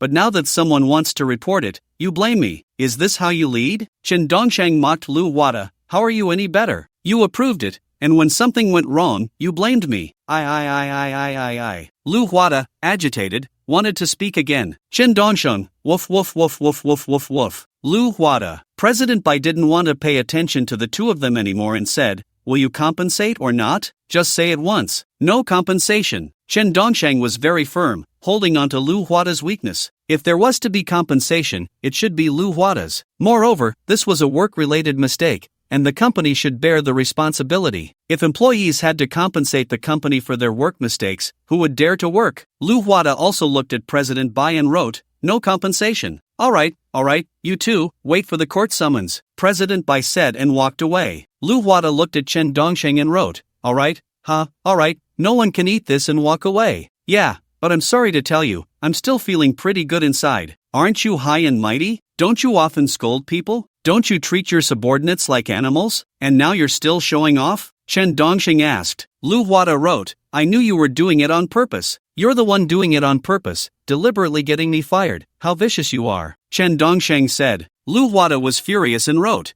it doesn't matter whether it's intentional or not, now we are all losers. Right, we're all losers. Look at you, almost 50, and after being fired, you have a non-compete agreement, can't do procurement for 5 years, so you have no skills to make a living. What will you do? Chen Dongsheng laughed. Lu Huada's face suddenly darkened. Having hit a sore spot, he wrote, none of your business. You brought this on yourself. You even proposed the non-compete agreement. Truly a talent. You've woven your own web, Chen Dongsheng said. In fact, up to this point, Chen Dongsheng was still not satisfied, because Lu Huada's difficulties over the past month had been truly depressing. If it weren't for the challenge he was facing, he really couldn't have stayed even a day longer and would have fallen out with Lu Huada long ago. It shouldn't have come to this. At this moment, all the colleagues watching saw Lu Huada being fired and all clapped in delight. Finally, they could be rid of this devil's management. After completing the challenge, although there was still resentment towards Lu Huada in his heart, Chen Dongsheng did not stay any longer, but took Chen Ergu and left the group, because it was no longer necessary. This was always just a challenge. He couldn't let himself really get trapped.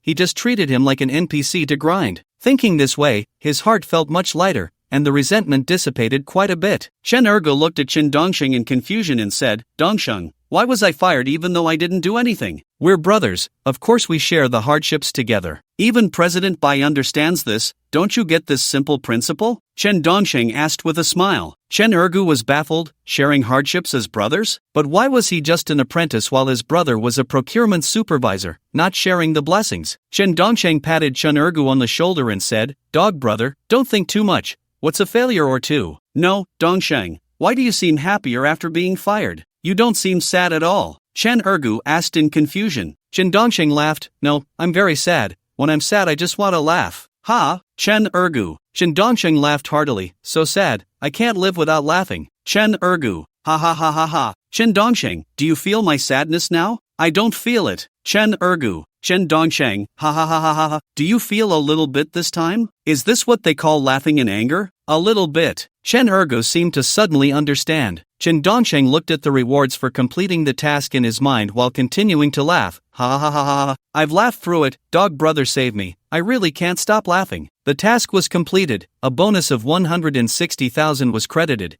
and it seemed that the game bound in his mind had opened a new interface, seemingly a lottery interface. Dongsheng, don't be sad, dog brother will find a new job soon, and I'll take you with me. This time it was dog brother's fault, bringing you into such a fire pit, encountering such a terrible leader, Chen Ergu advised. Chen Dongsheng nodded and said, Dog brother, I don't blame you. It's just that when looking for a job next, please take me along. But don't look for such big corporations, let's just go for some small companies, small shops, or small factories. The interpersonal relationships aren't that complicated. I know, I will never enter those complicated corporations again, Chen Ergu said. Chen Dongsheng replied, then let's leave it at that for now. I'll head back. Be safe on the way. Goodbye. Chen Ergu watched as Chen Dongsheng boarded the 211 bus. After getting on the bus, Chen Dongsheng found a seat and leaned back against the hard seat. He checked to see if the 160,000 reward had arrived. Soon, he discovered that his account had indeed increased by 160,000. The total balance had reached over 300,000. If he were to earn over 300,000 at his previous salary level, it would take at least around 7 years,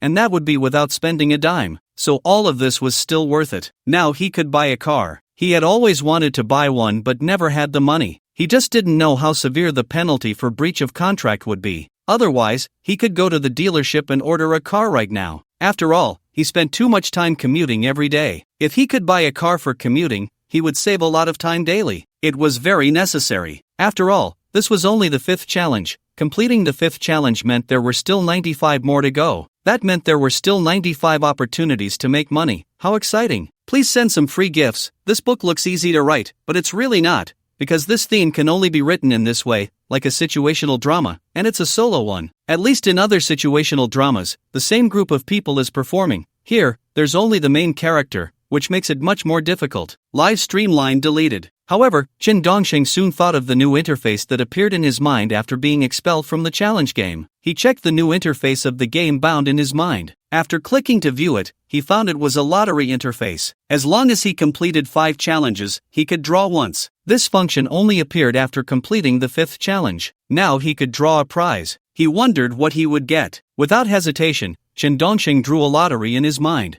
Ding! Detected that the player is using a lottery chance, drawing in progress. Ding! Congratulations to the player for winning the internship effectiveness card in the lottery. From now on, being dismissed or expelled during the internship period will also count as a successful challenge. Chen Dongsheng was surprised and excited to see that he had drawn the internship effectiveness card. This meant that in the future, being expelled or dismissed during the internship would also count as a successful challenge. He wouldn't have to wait a month or 3 months for the internship period anymore. That was just too long. Previously, in order to get through the internship and wait for a formal position, he really didn't dare to act recklessly and lived in great frustration. But now, with this function, it was different. The internship period also counted as a challenge period, and being expelled or dismissed would also count as a success. His efficiency would improve significantly. Even if he entered a formal company, he wouldn't have to lurk for a month anymore. He could start directly, and if anyone disagreed, he could just work. Moreover, this lottery interface allowed him to draw once after completing every 5 challenges. He wondered what he would draw next. Just then, the bus arrived at the stop. Chen Dongsheng got off the bus and returned to his rental room,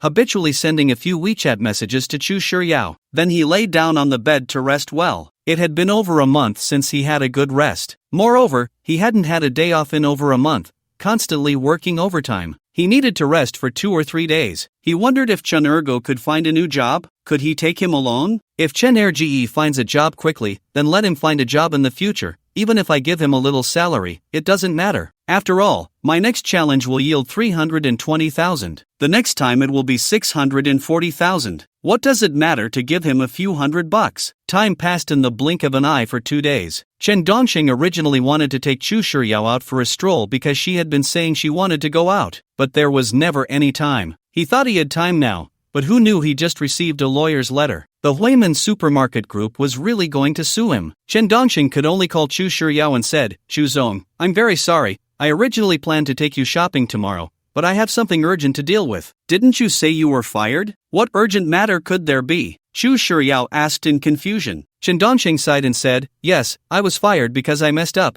and now the Huiman Supermarket Group is suing me for breach of contract." "It's okay. The Huiman Supermarket Group is my family's. I'll talk to my dad and let him find a professional manager to discuss it. We can still go out to play tomorrow," Chu Shiryao said. Chen Dongsheng was a bit stunned. The Huiman Supermarket Group was actually Chu Shiryao's family business. This was one of the top 100 companies in the country and also an international enterprise, and it was her family's. How could her family be so wealthy? Chen Dongsheng said in disbelief, "Your family is really big and prosperous." Chu Shiryao replied. Chen Dongsheng asked, "That Bai Zong, Bai Huachai, what is he to you?" "Oh, he's a professional manager we hired, basically the acting CEO," Chu Shiryao said. Chen Dongsheng asked again, "Do you know Lu Huada?" "I don't know him," Chu Shiryao replied. Chen Dongsheng nodded and said, "I feel like the Huiman Supermarket Group needs to change its CEO. Under Bai Zong's management, the entire group's employees are almost on the verge of splitting." "Oh, I'll tell my dad, Xu Shiryao said. Do you want to give it a try? Chen Dongxing asked. Try what? To be the CEO of Huiman Supermarket Group? Xu Shiryao asked. Chen Dongxing shook his head vigorously and said, Don't joke with me, I'm just an ordinary person, I can't manage such a large group. I just want to be an ordinary worker and do simple work. Oh, Xu Shiryao replied. Chen Dongxing thought for a moment and said, Then come to Guangxing village tomorrow, and I'll take you around. Okay, Xu Shiryao said. Chen Dongxing said,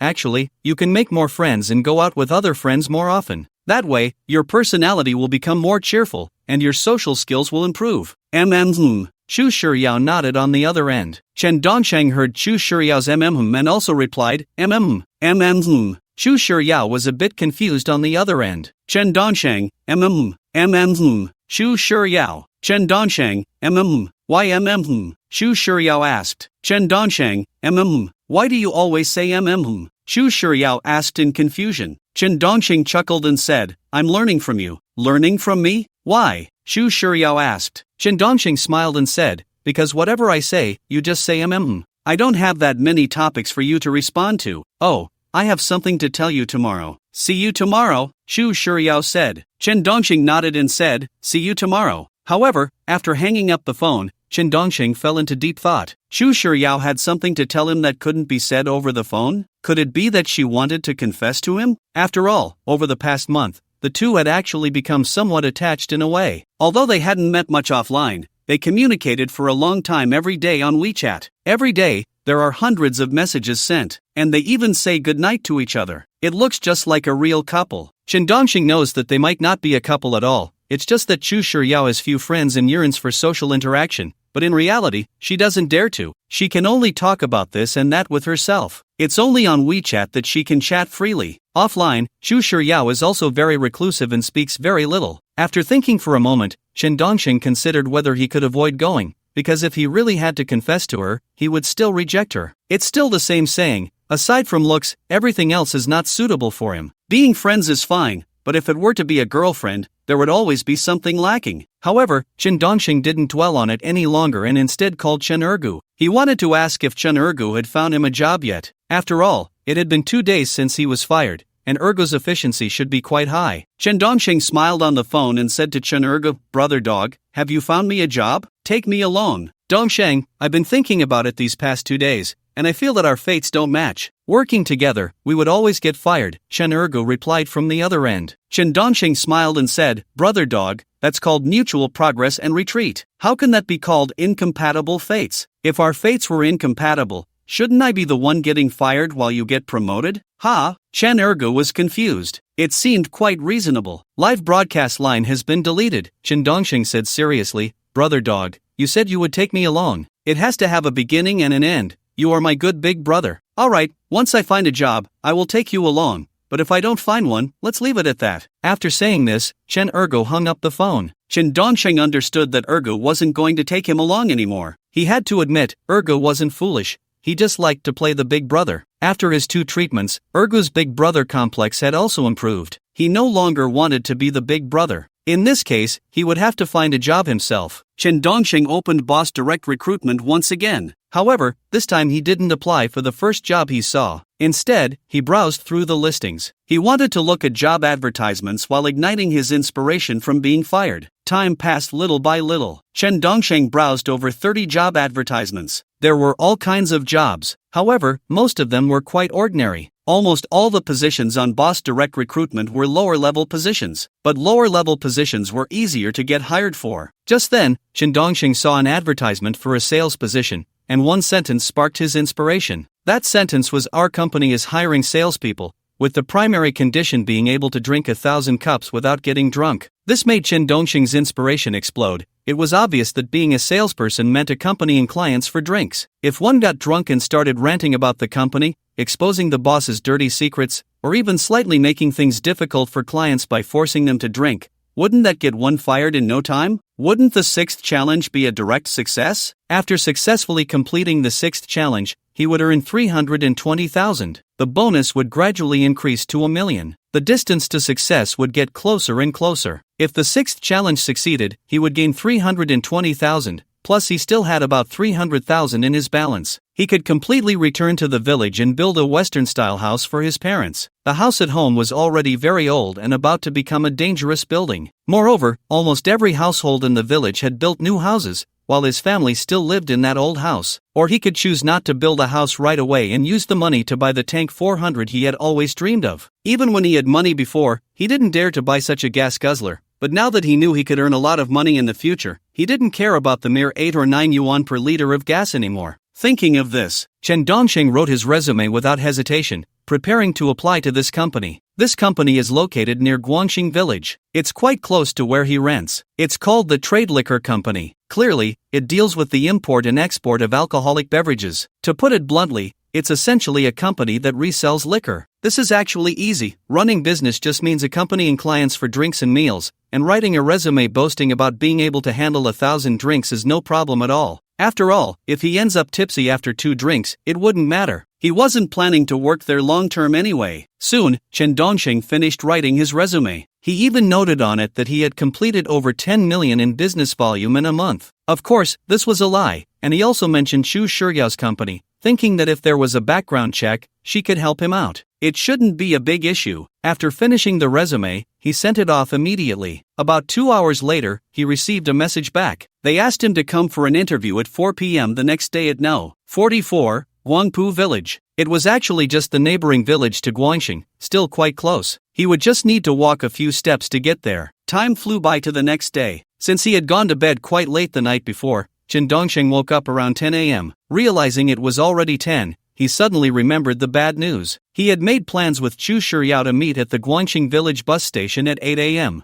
Now, over 2 hours had passed. So, Chen Dongsheng quickly washed up and rushed out the door. While checking his phone, he noticed that Chu Shiyao had sent him many WeChat messages. It was obvious she was asking what he was doing and why he hadn't come. When Chen Dongsheng arrived at the Guangxing Village bus station, he saw Chu Shiyao standing there, looking completely out of place like a fairy from the Moon Palace. There were also quite a few confident men waiting for the bus, all trying to get her WeChat. However, Xu Shiyao maintained her aloof and cold demeanor, completely ignoring everyone. Even when someone asked her a question, she didn't respond or even look at them. At one point, people thought she was mute. Many lamented, "What a pity, such a beautiful fairy from the Moon Palace, why is she mute?" At that moment, a confident man, holding his phone, typed a message and held it up in front of Chu Shiyao, saying, "Miss, I know you can't hear me, but I typed something for you to read." The text on the confident man's phone read, "Seeing you makes my heart race. I instantly know you are my one and only. Let's add each other on WeChat." Chen Dongsheng leaned closer to the confident man and glanced at the text on his phone, frowned, and helped Chu Shiyao out of the situation by saying, "She is my girlfriend, she's taken. Sorry, I'm envious, having such a beautiful girlfriend. Even if she is mute, her beauty is enough to make up for her flaws. Even if she were paralyzed, I would still think marrying her is worth it," the confident man said enviously. After hearing what the confident man said, Chu Shiyao's face turned icy, her gaze very cold. "The live streamline has been deleted, not affecting the main storyline. I'm really sorry, I forgot to set my alarm. Usually, my alarm goes off at 7 a.m., but today is Sunday, so it didn't ring," Chen Dongsheng said apologetically to Chu Shiyao. Chu Shiyao was clearly unhappy. After all, she had been waiting there for over 2 hours, and with so many passengers getting on and off, she had been approached for over 2 hours. At least 200 people had tried to chat her up. It would be a miracle if she was happy. However, the people around were shocked to see Chu Shiyao actually speaking. Wasn't she supposed to be mute? How could she suddenly talk? The confident man looked at Chen Dongsheng and asked, "Isn't your girlfriend mute? Your whole family is mute." Chen Dongsheng shot a glare at the confident man and quickly pulled Chu Shiyao away from that troublesome place. However, when they reached a less crowded area, Chen Dongsheng let go of her hand and apologetically said, "Sorry, I just called you my girlfriend." I understand." Chu Shiyao actually understood that Chen Dongsheng was helping her out. Chen Dongsheng nodded and said, "Why didn't you bring out your global limited edition Lamborghini supercar today? Didn't you say you would take me out to play?" Chu Shiyao asked. Chen Dongsheng smiled and said, "We can have fun driving it out too." "No, if I take that car out, everyone will be watching. How can I have fun?" Chu Shiyao asked. Chen Dongsheng chuckled, "Even if you don't drive, you'll still be the center of attention wherever you go. It's no different." Chu Shiyao replied, "I'll just take you shopping. I think you probably haven't shopped much before," Chen Dongsheng said. Chu Shiyao nodded.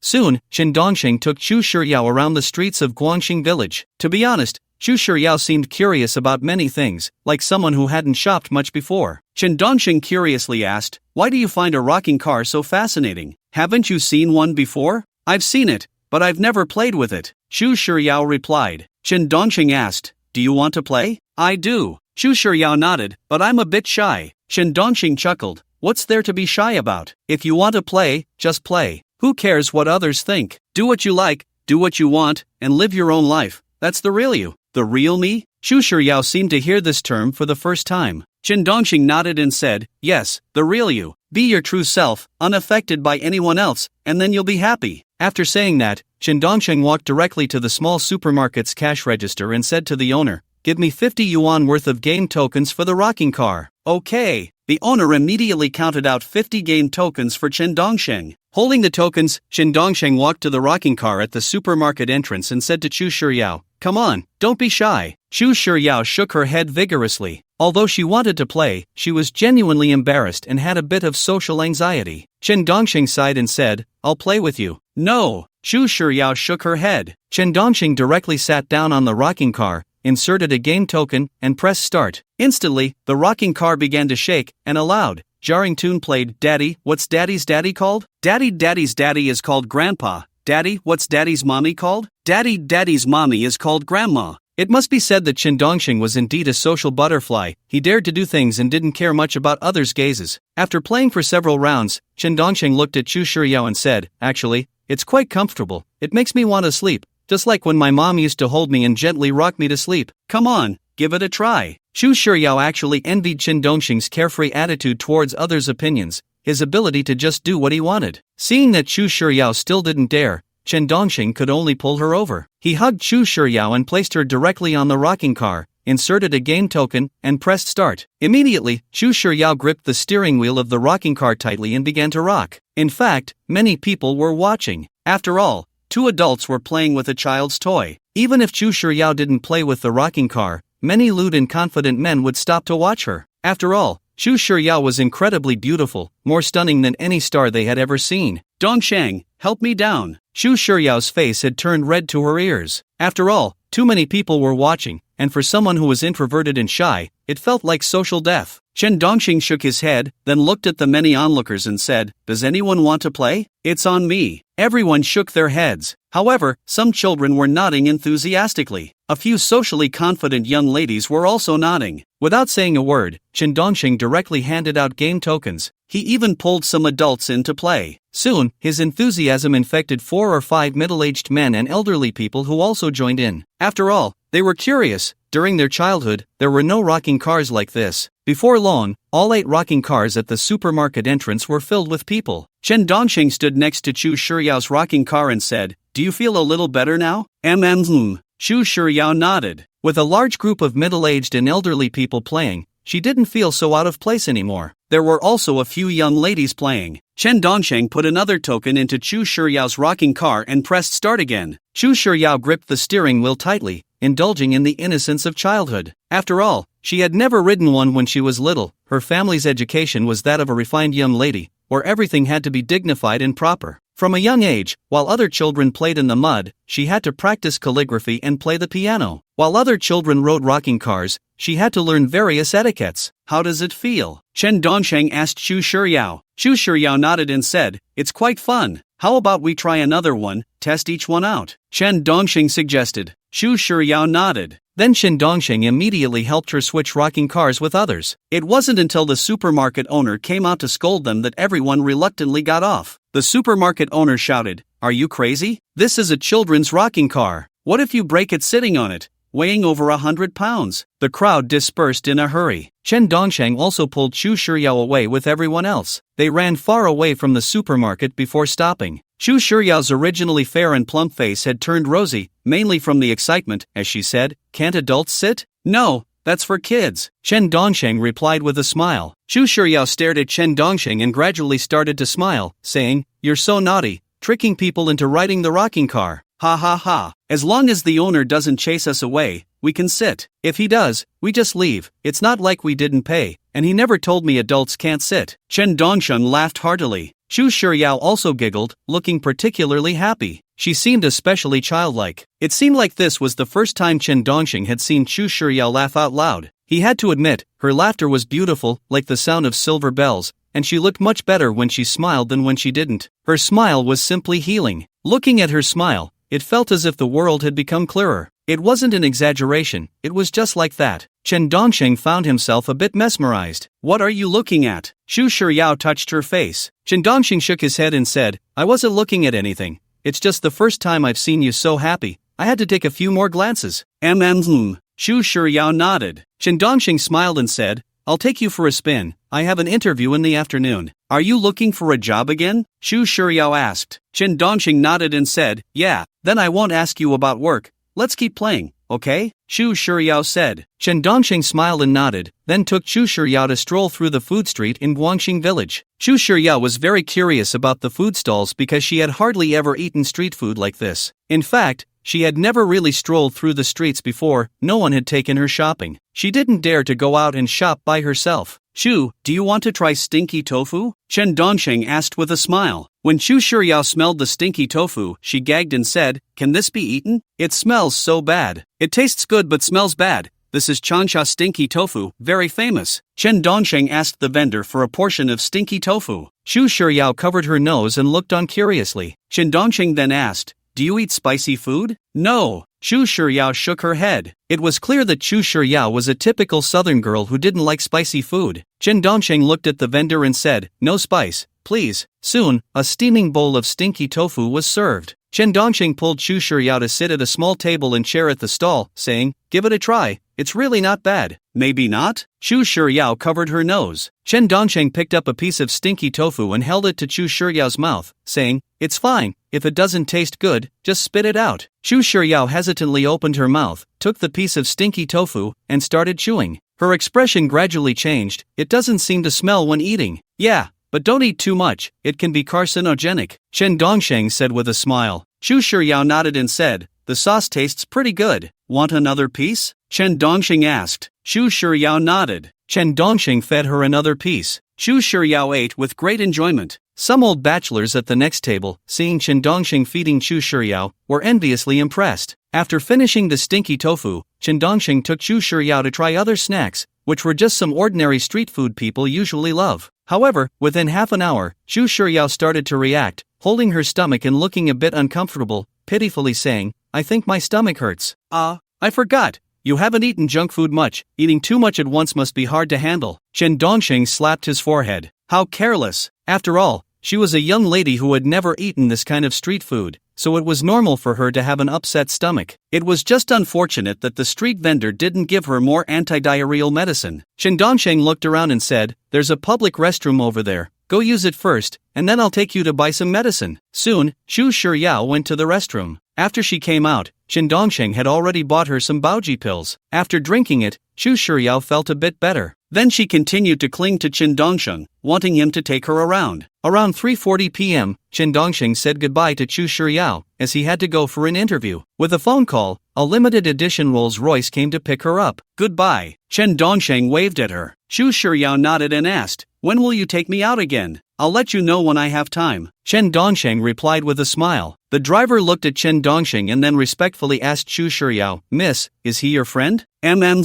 Chu Shiryao nodded. The driver said, "Miss, you seem quite happy with him." Chu Shiryao didn't respond to the driver, her face showing a hint of frost, clearly not liking others to pry into her affairs. The driver, being perceptive, quickly closed the car door and drove off. Chen Dongxing watched Chu Shiryao leave, then hurriedly dashed towards the neighboring village, which was the interview at No. 44 Guangpu village. He soon arrived in front of the Foreign Trade Liquor Company. The company was not large, located in a residential building. There was no security at the entrance, just a company sign. Chen Dongxing walked in and quickly saw a simple reception desk, where he explained his purpose to the receptionist. He was immediately taken to the boss's office. There were 4 or 5 people waiting for interviews in the boss's office. Among those 4 or 5 people, Chen Dongxing spotted a familiar face. The second familiar face was Chen Ergu. Chen Ergo also saw Chen Dongxing, and the two exchanged glances. But it was clear that Chen Ergo's momentum was weaker, making him seem a bit awkward. Chen Dongsheng looked at Chen Ergo and said, "Brother Go, didn't you say you would bring me along? Why did you sneak in for the interview by yourself?"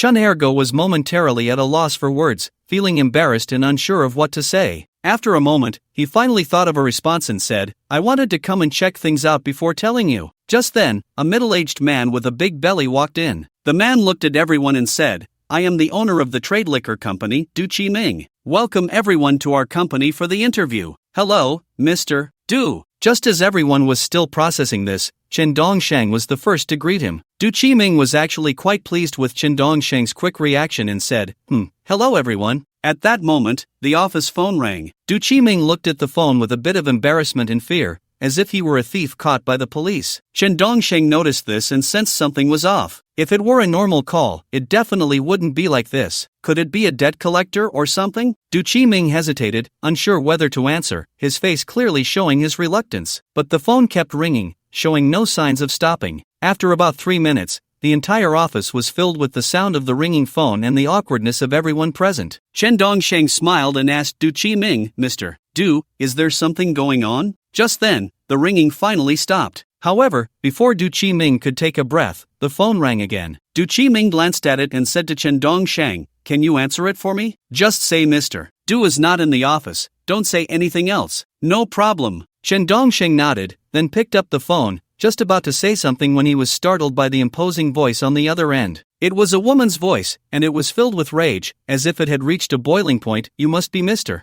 Du, right? My husband went to talk business with you, and you took him to visit a brothel. Now the police want me to go pick him up. You're really something." The woman's voice was very loud. Even though she wasn't on speakerphone, everyone in the office heard it because she was shouting in anger. Chen Dongsheng was also stunned, not expecting Mr. Du to be involved in such things. What a seasoned player. Du Chi Ming looked at Chen Dongsheng and quickly gestured that he wasn't there. However, Chen Dongsheng ignored Du Chi Ming and showcased his emergency response skills, smiling as he said, "Sister-in-law, listen to me. Our boss has been busy all night, running around trying to find connections to help your husband.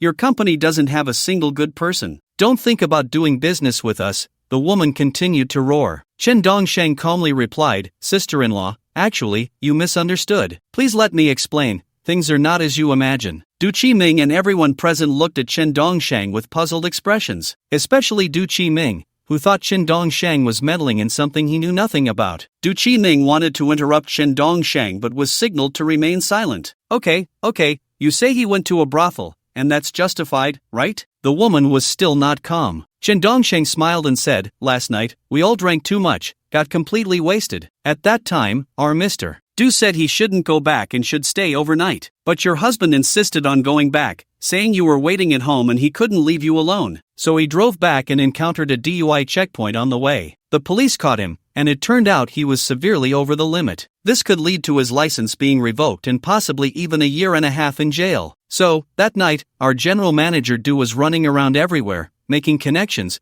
and finally managed to change the charge to solicitation. The charge of solicitation is much lighter. At most, it's a fine of 1,000 yuan, and you can go sign to bail someone out. Otherwise, your husband won't be able to drive anymore, which will definitely affect his future business dealings, and he'll have to go into detention for 5 or 6 months. Wouldn't that ruin the business?" After hearing this, the woman on the other side seemed either genuinely foolish or just naive, as she calmed down and asked, "Really? Is there any doubt? If it weren't for General Manager Du knowing so many people, this matter would really be troublesome." Chen Dongsheng said earnestly. The woman replied, "Then please thank General Manager Du for me. I misunderstood him. After all, I've been a yellow-faced woman at home for too long and have become disconnected from society. It's fine, hurry up and sign so you can bail your husband out." Chen Dongsheng was shocked, not expecting that his nonsense would actually be believed. Du Chi Ming beside him was also greatly surprised, not thinking this would actually work. Indeed, some women just have low intelligence. The woman nodded and said, "Thank you all. All right, sister-in-law, we're busy," Chen Dongsheng said before hanging up the phone. Du Chi Ming patted Chen Dongsheng on the shoulder, incredulously saying, "What a talent. You managed to resolve this, impressive. Young man, your adaptability and emotional intelligence are very high.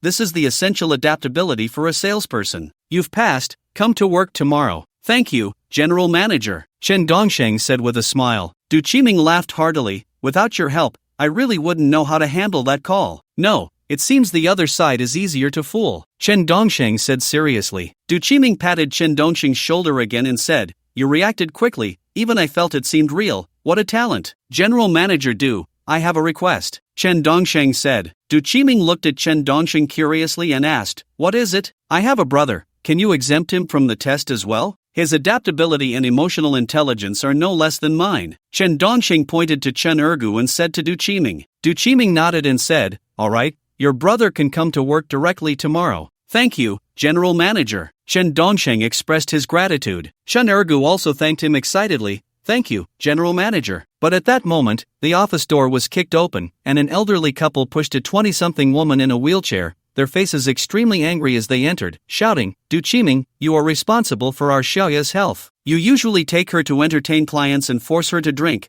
Now she has liver cirrhosis, and you want to escape responsibility? No, how is her liver cirrhosis my fault? She has already been fired." Du Qiming frowned at the two elderly people. The elderly couple was so angry they were in tears, saying, "The doctor said this is due to excessive drinking, leading to liver cirrhosis. She must have a liver transplant, or she won't survive. This is an occupational injury." Occupational injury? What proof do you have that this is an occupational injury? Nowadays, young people love to go to nightclubs and bars, drinking all night. Why don't you sue the nightclubs? Why come here to make a fuss? Du Qiming asked with a dark face. The elderly man angrily replied, "Our daughter never goes to nightclubs or bars. After work, apart from entertaining you, she spends all her time at home. Now that she's sick, you refuse to acknowledge it. Every time she goes out with you, she gets completely drunk, so drunk that she doesn't even know what happened the next day. Do you have any conscience? We sold our house to pay for her treatment, and now we have no money left. Are you just going to watch her die?" Du Qiming said with great annoyance, "Didn't I give you 50,000 as humanitarian aid? Do you think other companies would give 50,000 out of humanitarianism? What proof do you have that this is an occupational injury? Are you even human?"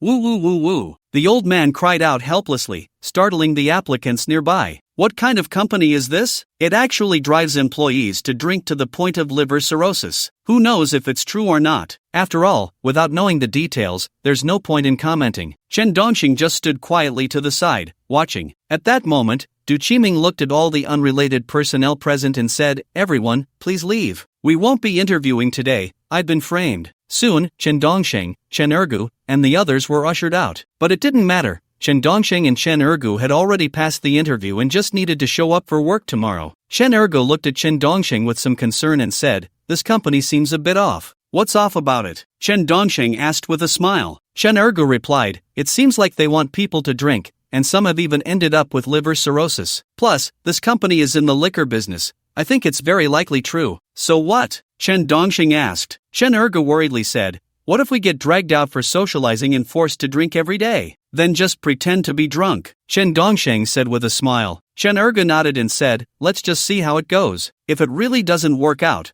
I'll quit. I don't want to end up with liver cirrhosis without making any money." "You should think about it. You could drink for free." Chen Dongsheng laughed. Chen Ergu said, "Mainly, I saw that little girl in the wheelchair, looking so pale and pitiful. It scares me." "All right, enough said. Let's go back." Chen Dongsheng didn't care. After all, he wasn't planning to stay long, it was just a challenge. Even if this company required people to drink and socialize every day, wouldn't that be better? Using drunkenness as an excuse to go wild, the challenge could be completed in no time. Completing this challenge could earn him a bonus of 320,000, which was unimaginable. 320,000 could buy a pretty nice car. 320,000 could also build a 2-story house back home. Soon, Chen Dongsheng parted ways with Chen Ergu and headed back. The next day, Chen Dongsheng woke up early and arrived at the trading liquor company, ready to sign the contract and start work. Chen Ergu also arrived just in time. "Today is the debut. I ask everyone to send some free gifts, urge for updates, and wish everyone a beautiful full moon on the 15th of August. Today is too busy, so I can only maintain 3 updates,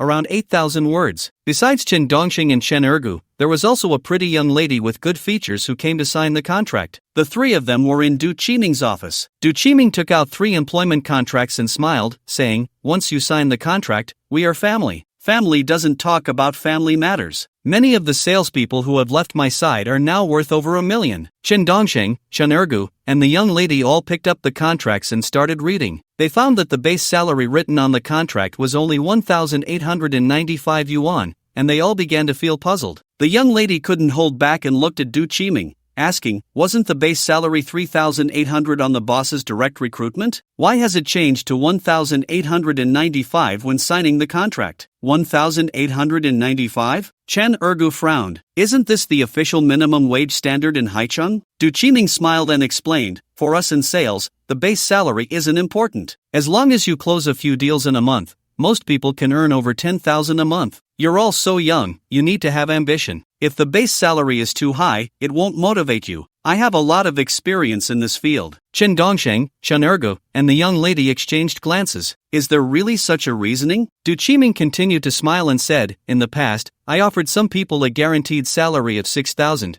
but in the end, they earned less than those who didn't take a penny as a base salary. Do you know why? The three of them shook their heads. However, Chen Dongsheng understood that his boss, Du Qiming, was just another big talker. He was reluctant to part with money, yet he spoke as if it made perfect sense. Du Qiming said earnestly, if the base salary is too high, you won't feel any pressure. Without pressure, there's no motivation. Young people absolutely cannot lack motivation. Youth is the time to strive hard and push yourself. Du Zong is right, I completely agree. Young people should really push themselves, otherwise, how will they know how excellent they are? Chen Dongsheng feigned a look of agreement. Du Qiming didn't expect Chen Dongsheng to be so perceptive and smiled, saying, not bad, Xiao Chun, your awareness is quite high. I believe your future is limitless. You too should think carefully. If Xiao Chen can understand, there's no reason you can't. Ha, does that mean I, Chen Dongsheng, am the dumb one? In fact, Chen Dongsheng really didn't care about how much his base salary was. If he could complete this challenge in a week, he would earn a reward of 320,000 in that week. Did he really need that little bit of money? Du Qiming looked at Chen Ergu and the young lady, saying, 1895 is indeed not much, but do you know how many millionaires our company has produced? There are at least 10. Chen Ergu and the young lady were half convinced and had no idea what Du Qiming was really selling. Du Qiming continued, as long as you work hard in our company, you will meet many wealthy clients. Many of our salespeople have changed their lives because of this.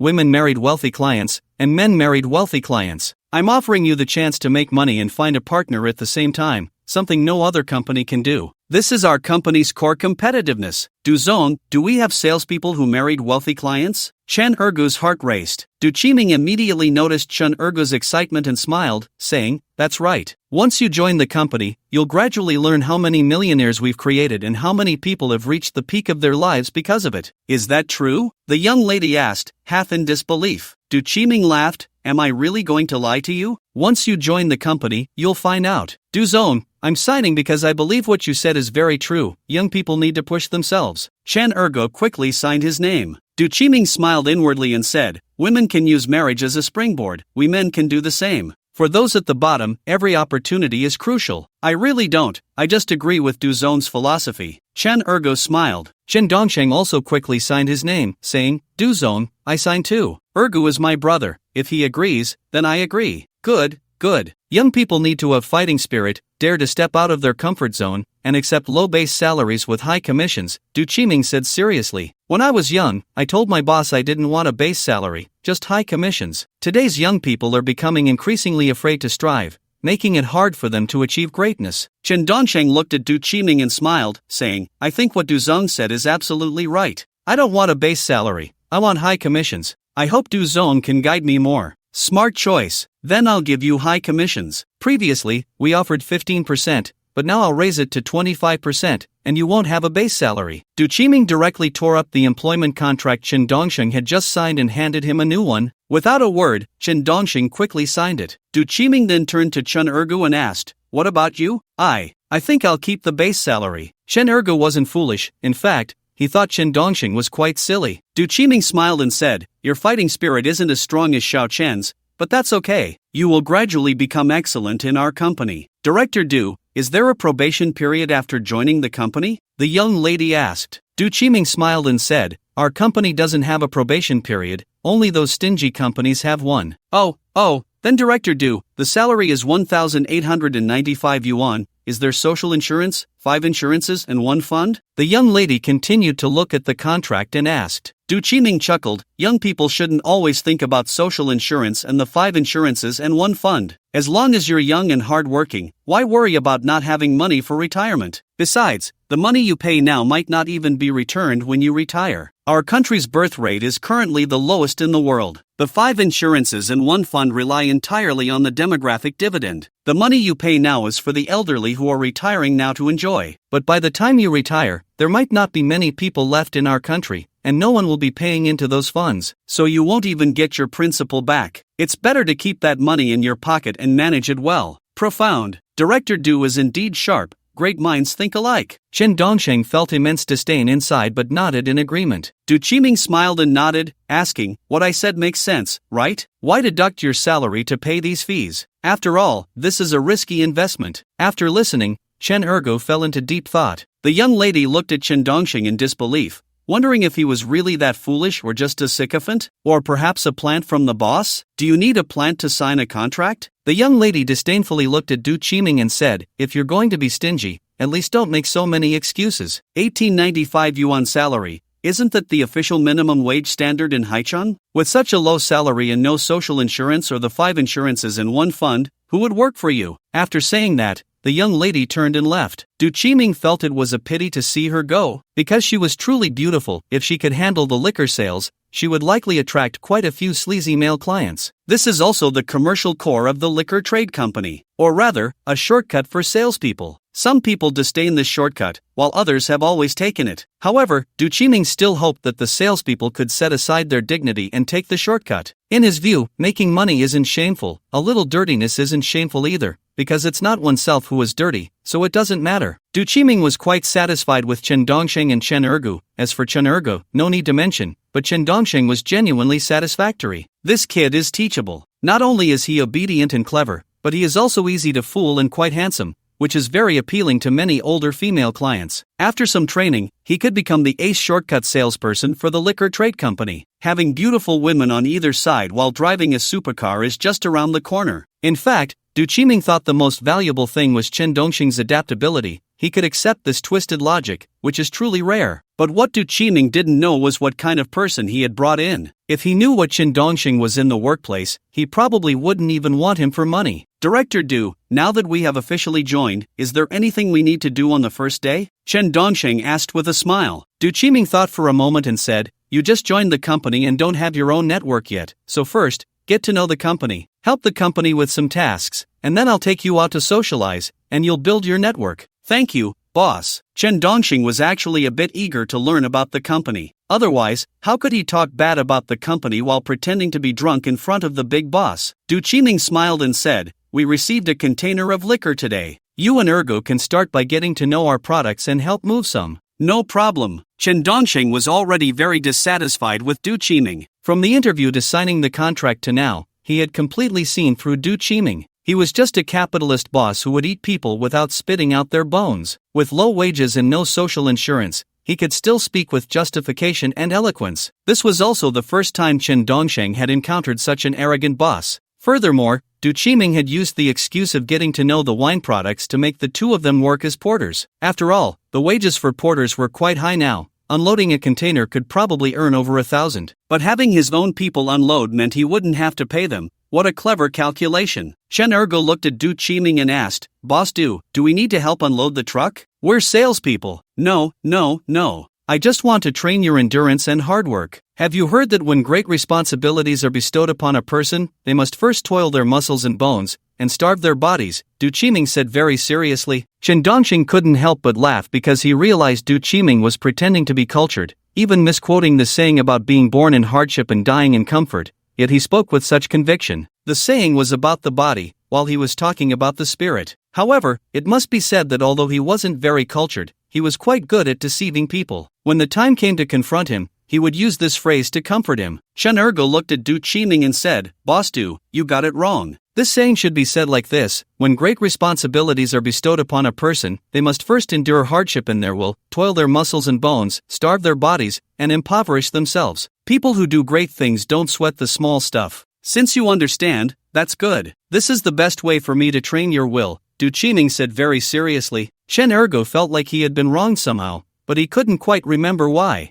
Soon, Du Qiming took Chen Ergo and Chen Dongxing to the warehouse. A large truck was parked at the entrance of the warehouse. The truck was filled to the brim with boxes of alcoholic beverages. There were all kinds of drinks, from regular beer to imported beer and even imported liquor. Everything was there. Du Qiming smiled and said, "You two just follow the other employees and get to know the names of these drinks well, so you can familiarize yourselves with our products. Go for it." Then Du Qiming introduced Chen Dongxing and Chen Ergo to the other people on site. Chen Dongxing and Chen Ergo officially became porters. Du Qiming sneaked away with a smile, saving the wages of 2 porters. As Chen Ergo moved the drinks, he said to Chen Dongxing, "I feel like this boss is quite stingy, but what he says makes sense. Every word is reasonable." "Reasonable my ass, it's all forced reasoning," Chen Dongxing said. Chen Ergo pondered for a moment and then realized, "I just felt something was off. You said this is forced reasoning, and I just remembered, damn it, he really is forcing reasoning. We came to be salespeople, how did we end up as porters? You can't deny that the wages for porters are quite high now. Moving a whole truckload of drinks, we should at least earn over 1,000, even 2 or 3,000, yet we're helping him for free," Chen Dongxing said. Chen Ergo suddenly felt something was wrong and said, "Then why did you seem to approve of him before? What's going on now?" "I'm just slow to react. I didn't realize it before, but now I do," Chen Dongxing said with a smile. Chen Ergo said, "You really are a bit slow to react. But it's okay, Boss Du said being a salesperson here means you can get close to rich women," Chen Dongxing said with a smile. Chen Ergo frowned and said seriously, "Dongxing, it's not that I'm criticizing you, but even though we come from the countryside and have humble beginnings, we must have integrity. We absolutely cannot rely on rich women. A man should stand tall." "Dog brother, I thought you wanted to rely on a rich woman, that's why you took this job. Turns out you don't?" Chen Dongxing asked with a chuckle. Chen Ergo shook his head and said, "You, dog brother, have nothing, but I have my pride. My knees are tough, I can't kneel." Just then, Du Qiming brought a female client in her 50s, adorned in gold and silver and dressed in designer brands, to the front of the truck to look at a type of liquor. He then said to the people inside the truck, "Help me move the top box of liquor down, our general manager Lee wants to see it." Before anyone could react, Chen Ergo put down the beer he was holding, quickly dashed to the back, climbed up, and brought down the box of white liquor that Du Qiming pointed to. He hurriedly carried it to General Manager Lee, trying to please him, and said, "General Manager Lee, here's the liquor you wanted. Let me open the box for you. This tape is quite sturdy, and your long, delicate fingers might find it inconvenient to cut open." "Thank you, young man, director." General Manager Lee smiled and praised him. Chen Ergo stood aside, grinning foolishly. It wasn't until Du Qiming straightened his face that he realized. "What are you doing standing by while the bosses are talking? What do you want?" Chen Ergo looked at General Manager Lee and said, "If you need any other box, just call me." "All right," General Manager Lee nodded. From a distance, Chen Dongxing now understood what it meant to be insincere. Dog brother was a typical example of that. He kept saying his knees were tough and that he couldn't kneel, but when he saw a wealthy-looking lady in her 40s or 50s, he not only knelt but didn't want to get up. Chen Dongxing felt he needed to give dog brother a good talking to, otherwise, something inappropriate would emerge in Lushu village. Chen Dongxing looked at the returning Chen Ergu and said, "Dog brother, what's wrong with you? Seeing a 50-year-old lady, and you're so eager?" "Dongxing, it's not that I'm criticizing you, but you're good at everything except understanding the bigger picture. The client said she wanted to see the liquor, and you all just stood there dumbfounded. How rude." "I'm just helping move the liquor, showcasing our men's broad-mindedness," Chen Ergo said with conviction. Chen Dongxing frowned and asked, "What broad-mindedness?" Without waiting for Chen Ergo to respond, Chen Dongxing continued, "Is it that you welcome all and can handle both soft and hard?" Dongxing, you're being narrow-minded. This is a man's broad-mindedness. I have no other intentions." Chen Ergo's skin was getting thicker. What Chen Dongxing couldn't stand the most was that he loved to play petty tricks, having a hint of scheming about him. He clearly wanted to do something but insisted he didn't and even advised others against it, fearing they might get ahead of him. It seemed he wanted to show off by driving the other person's car during his girlfriend's 60th birthday. Chen Dongxing looked at Chen Ergu, who still wouldn't admit it, and said, "Dog brother, aren't we childhood friends?" "We are childhood friends," Chen Ergu said. Chen Dongxing replied, "I sincerely advise you, the roads in our Lushu village are quite narrow, you really can't drive a luxury car here." "Dongxing, I'm really not what you think I am. Am I that desperate?" Chen Ergu still spoke defiantly. Chen Dongxing nodded and said, "Don't you recognize it yet? I'll call your dad later. He will definitely scold you because she's older than your dad. He doesn't want to call your wife sister and then have your wife call him dad." This isn't fun anymore. I won't rely on rich women anymore. In the end, Chen Ergu admitted it. Chen Dongxing said very seriously, you still have to rely on rich women, otherwise how can you turn your life around? Tell me how to turn your life around? We come from humble beginnings, no background, no connections, no capital. Ha, you're making me think too much. Chen Ergu looked at Chen Dongxing in confusion. Chen Dongxing said, it's not that I said you shouldn't rely on rich women, but you should be selective. Don't just rush at any old woman you see. We need to have a little bit of dreams, a little bit of pursuit. At the very least, set a limit of under 40 years old. A 50-year-old can't have children, your family will die out. That makes sense. I almost forgot about that. Chen Ergu really had forgotten. Chen Dongxing actually didn't oppose others relying on rich women, especially for those from the lower class. If the lower class doesn't have some opportunities, they really can't break through the class barrier. The fastest opportunity to break through the class barrier is to use marriage as a springboard. Wait, why did you just strongly oppose and even mock me? Chen Ergu asked. Chen Dongxing said, didn't I say? Don't rely on someone so much older, otherwise if you really succeed, should I call her aunt or sister-in-law? Plus, if a guy in his 20s marries a woman in her 50s, won't others say our Lushu village is a village of soft rice eaters? That's true. If the ages are similar, others wouldn't think so much about it, and there wouldn't be so much nonsense. Chen Ergu seemed to understand. Chen Dongxing looked at Chen Ergu and said, in the future, can you keep your little thoughts to yourself? We are childhood friends, we should rely on rich women together. You keep telling me to be tougher and not rely on rich women, but you get excited when you see an old lady. What's going on? He. Chen Ergu awkwardly laughed, having his little thoughts exposed, and said, I was just joking. You're not stupid. What are you two doing? Are you standing there doing a comedy act? Do you need to buy tickets? Du Qiming's voice suddenly came from behind Chen Dongxing and Chen Ergu, startling both of them. Du Qiming said sternly, you need to hold yourselves to a high standard. Remember, hunger sharpens the wits, hard work strengthens the body. Have you forgotten? I'm just your guide. How far you can go depends on yourselves. Be a bit more self-disciplined. Okay. Chen Dongxing smiled and continued to move the wine. Chen Ergu looked displeased but could only continue. They didn't finish moving until after 6 p.m. Du Qiming came again to check on them, and this time he brought water and some boxed meals, smiling as he said, everyone has worked hard today. Here, have some water and food. This is my small token of appreciation for your efforts. You are all the best. Everyone went to get water and fast food. Chen Ergu also got water and fast food for Chen Dongxing, sitting under the company tree, eating and talking. Manager Du seems pretty good, bringing us water and food. Are you out of your mind? What are these water and meals worth? Is it worth $20? Do you know that a mover can earn about $600 or $700 a day? Sometimes Chen Dongxing felt that Chen Ergu's brain really wasn't enough. The little bit of brain he had was all focused on being a green tea girl. Chen Ergu suddenly felt that the food wasn't tasty anymore, and the water wasn't sweet anymore. And that was indeed the case. He brought 1,895 yuan to be a salesman, not to be a mover. This 1,895 yuan is at most just a few days' wages for a mover. Soon, Chen Dongxing and Chen Ergu finished their meal and prepared to leave work. The two walked out of the company together and had just reached the company lobby when they saw an elderly couple blocking the entrance with their daughter,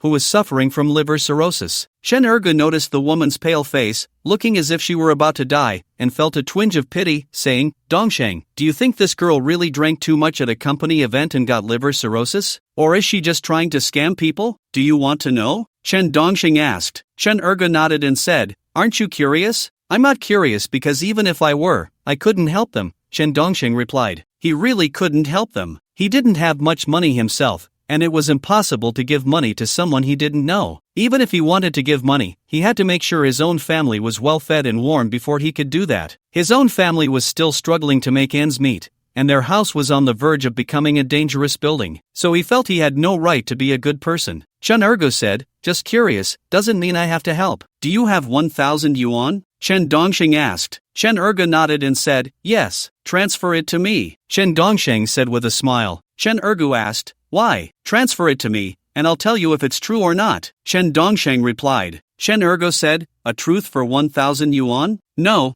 I don't want your money. Just transfer it to me. Chen Dongxing smiled. Chen Ergu immediately transferred 1,000 yuan to Chen Dongxing via WeChat, saying, what are you going to do with it? Chen Dongxing ignored Chen Ergu and walked up to the elderly couple, saying, hello, uncle and aunt. We are also employees of this company. My name is Chen Dongxing, and this is Chen Ergu, my brother. He feels sorry for you and wants to donate 1,000 yuan to you, to do a little bit to help. Here, take it to pay for your daughter's medical treatment. Chen Ergu was dumbfounded. He wanted to help donate? Damn it, damn it. The elderly couple looked at Chen Ergu and Chen Dongsheng with great gratitude, saying, "Thank you, but we can't accept it. We came here just to seek our work injury compensation. Just want a fair deal, not to sell our misery. No need to be polite. My brother Ergu is very kind-hearted. He wins the title of philanthropist every year. Seeing you like this, if he doesn't donate a little, he won't feel right, and he won't be able to sleep at night," Chen Dongsheng said with a very serious expression. After saying that, Chen Dongsheng looked at Chen Ergu and asked, "Brother Ergu, I'm not bragging, am I?" He. Chen Ergu nodded slightly. The old lady looked at Chen Ergu with great respect and said bluntly,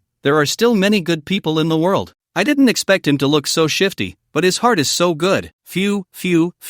I misspoke. I should say he has a handsome face. Can you think before you speak? After so many years, you still can't change your bad habit of speaking without thinking. How is this brother Erga shifty? This is called a young fresh meat, with long, slender eyes, Korean style, or rather international style. This is called temperament. In Korea, it's a very popular handsome guy." The old man was quite emotionally intelligent, helping his wife save face. The old lady wasn't actually bad-hearted, she was just straightforward and had a lower emotional intelligence, saying, yes, it's a pity this is Dragon Country, otherwise, he could definitely be a handsome star. Chen Dongxing was holding back laughter to the point of stomach pain. Only Chen Erga was there with a dark face, but after hearing what the old man said, his expression gradually softened. He hated it most when people said he looked shifty. In order to make his shifty appearance feel a little less pronounced, he deliberately applied facial masks every day to protect his skin and make himself look a bit whiter, which would lessen that shifty look. The old man looked at Chen Ergo and said, "Actually, I think this young man is quite handsome, especially his eyes,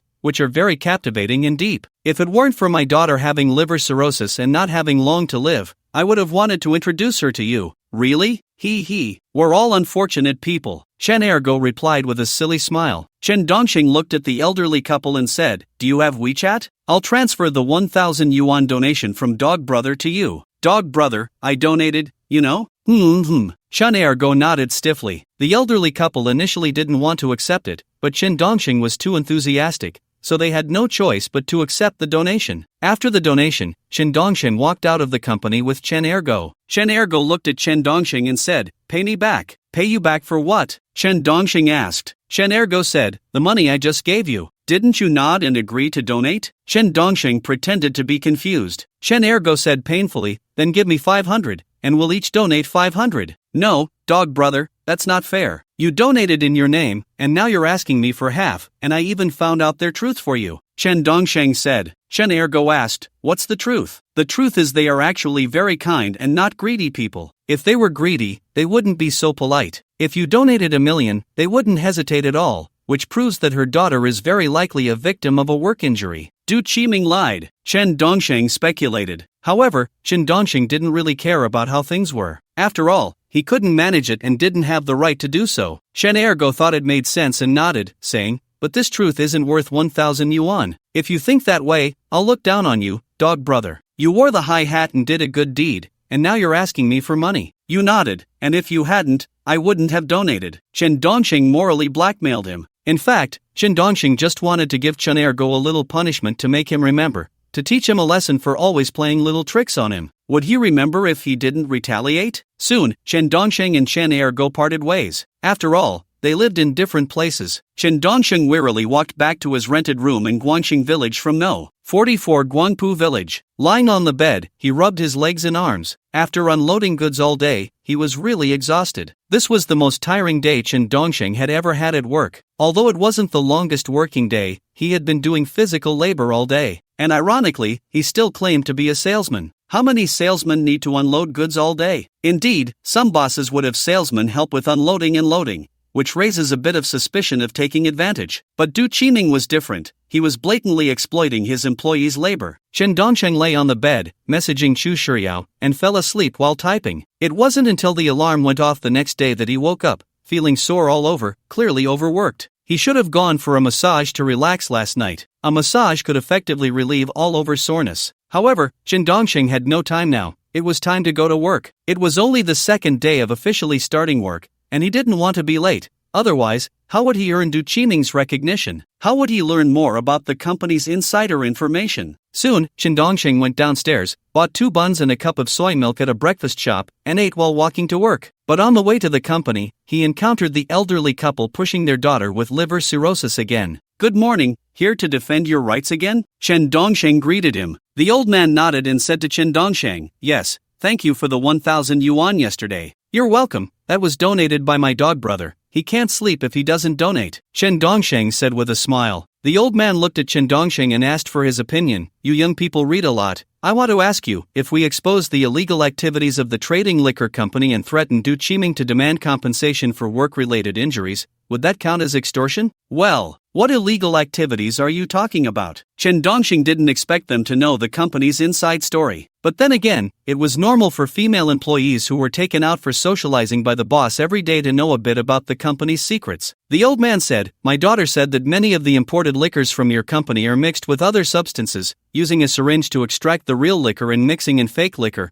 Those drinks are half real and half fake. Also, your company sells fake imported liquor, which is actually produced domestically, just exported and then re-imported, sold as imported liquor. If I use this to threaten him, would that count as extortion? I really don't know. Do you have evidence for these things?" Chen Dongxing asked curiously. The old man nodded and said, "Yes, my daughter has recorded videos and participated throughout. Anyone trusted by Du Qiming would be involved in making fake liquor." Chen Dongxing was genuinely surprised that the company he had just joined was involved in illegal activities. He also didn't expect Du Qiming to mix fake liquor for high profits, extracting real imported liquor and mixing in fake liquor. That was a lot of money. Earning so much, yet only paying employees a base salary of 1,895 yuan, without providing social insurance and housing funds. One should know that participating in selling fake liquor could also lead to sanctions. After all, being his salesperson mainly meant helping him sell liquor, and if there were problems with the sold liquor, the first one the clients would hold accountable would be the salesperson.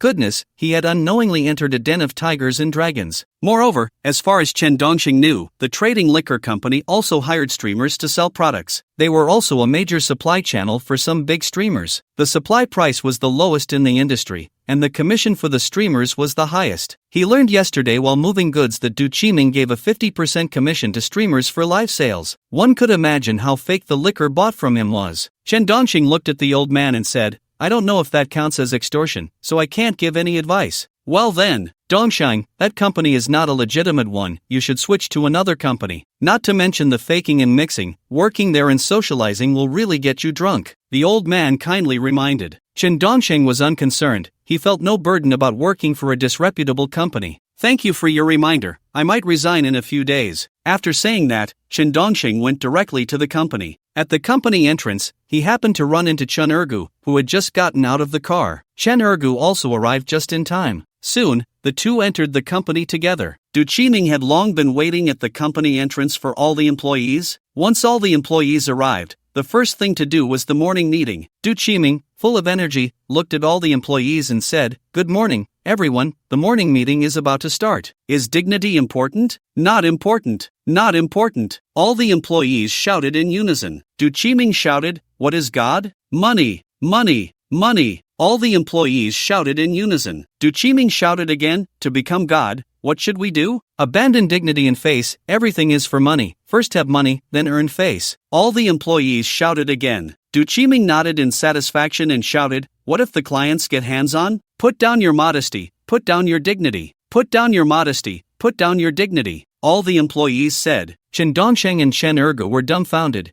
fearing they had fallen into a pyramid scheme. The next scene left Chen Dongxing and Chen Ergu even more stunned. That was when Du Qiming started walking up to each female salesperson and kissing each one. Chen Dongxing seemed to have seen this scene on Douyin. Moreover, it seemed to have even trended. He never expected that on just his second day at work, he would see a boss who was trending, which was quite an eye-opener. Chen Ergu looked at Chen Dongxing and quietly asked, "Why is he kissing the female employees?" "Old pervert," Chen Dongxing whispered back. At that moment, after finishing the kisses, Du Qiming looked at Chen Dongxing and Chen Ergu and said, "You two newcomers must find this very strange. This is actually the entire content of our morning meeting. Why do I kiss the female salespeople?" "Dongxing, you answer. How the hell would I know why you're such an old pervert?" "I think it's to train the female salespeople's endurance," Chen Dongxing said casually. Du Qiming smiled and nodded, saying, "You're right. I want to train the endurance of all the salespeople. Unfortunately, I'm quite handsome. If I were a bit uglier, the training effect would be better. Boss Du, I can take over, Chen Ergu earnestly suggested. Du Qiming frowned and looked at Chen Ergu, saying, no, you're more handsome than I am.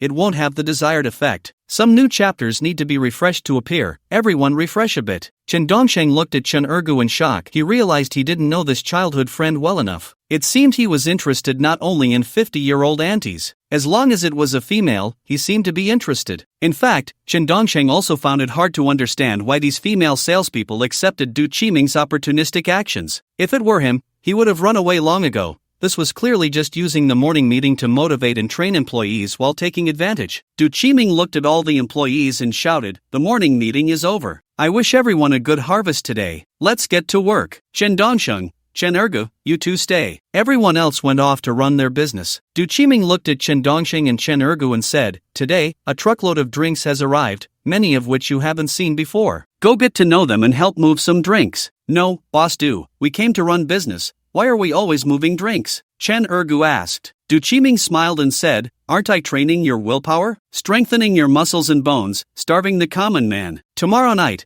I'll take you to socialize and meet a super big client. Whoever secures the client, the performance will count for them. Male or female? Chen Ergu suddenly got excited. Du Qiming chuckled and said, 3 clients, 2 men and 1 woman. Go for it. Once you secure one, you can earn 100,000 or 80,000 in a month. Chen Dongsheng and Chen Ergu were both very excited. Chen Dongsheng was thrilled to finally be able to socialize with the boss and finally get drunk. After all, being fired would directly reward him with 320,000. Chen Ergu was excited because he could finally get close to a rich woman, achieving a leap in life. Soon, Chen Dongsheng and Chen Ergu were once again assigned to the warehouse to move drinks. It must be said that Du Qiming knew how to make the most of his employees. However, while moving drinks in the warehouse, a sports car drove in. The driver was a woman in her 50s, who parked the sports car at the warehouse entrance and waved to a tall, incredibly handsome male salesperson inside the warehouse. Originally, this male salesperson was counting the drinks to deliver to his clients, but when she saw the old woman coming, she immediately ran out from inside, bouncing like a little dog. She ran up to the old woman, nodding and bowing. The old woman's hands were also wandering. Xiao Wu, today is your birthday. Didn't Director Du give you a day off? I've booked the whole place for you. Let's go celebrate properly. The old woman said, licking her lips. Xiao Wu smiled and replied, Sister Chun, I have several orders to ship today.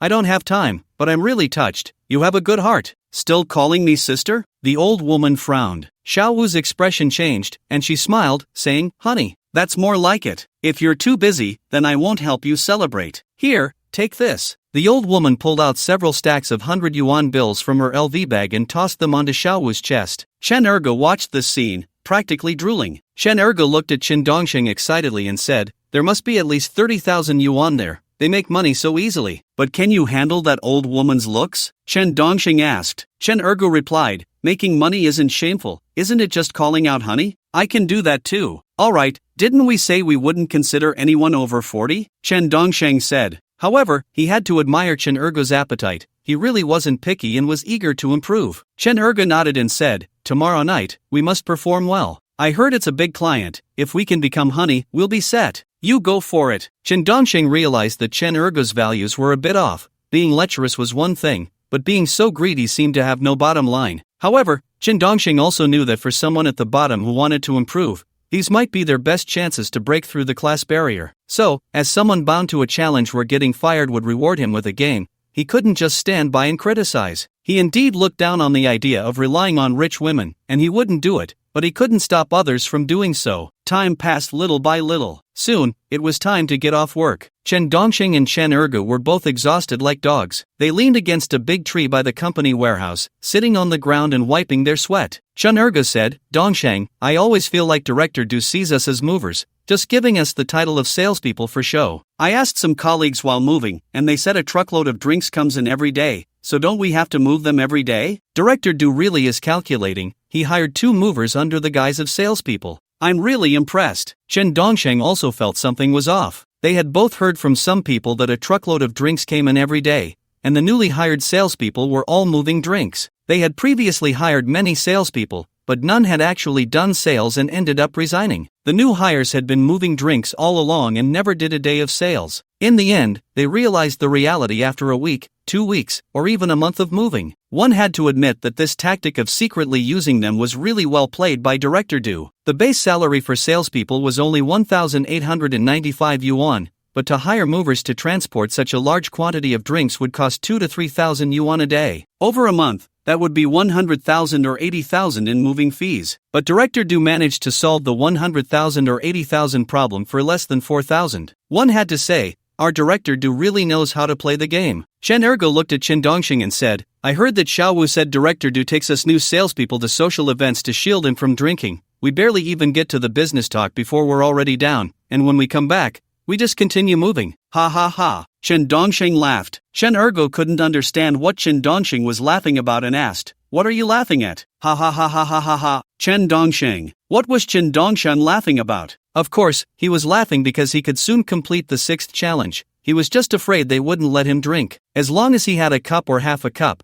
he could easily pretend to be drunk. Then all the company's dirty secrets would be exposed. And wouldn't the clients just drop everything after hearing that? Wouldn't Du Qiming just fire him on the spot? The task would be complete. Chen Ergo looked at Chen Dongsheng, who was still laughing heartily, and furrowed his brows, asking in confusion, what exactly are you laughing about? Ha ha ha ha ha, didn't I tell you? When I'm sad, I just want to laugh. Chen Dongshan laughed endlessly. Just then, Du Qiming walked over to Chen Dongsheng and Chen Ergo, carrying a bag in his hand. Chen Dongsheng and Chen Ergo looked at the approaching Du Qiming and said, Is there something you need, Mr. Du? Dongsheng, Ergo, tomorrow night is a very important client, and I'm here to teach you how to handle it, Du Qiming said with a smile. Hearing Du Qiming say this, Chen Ergo felt a bit moved and had a slight change of perspective. It seemed that Mr. Du wasn't as unbearable as the other colleagues said. Wasn't he here to teach them how to communicate with clients? It was nothing like what the colleagues said, that the new salespeople were just porters. Du Qiming looked at Chen Dongxing seriously and said, Xiao Chun, your attire is not suitable. Clients like handsome young men, so you need to wear a suit and tie, shiny leather shoes,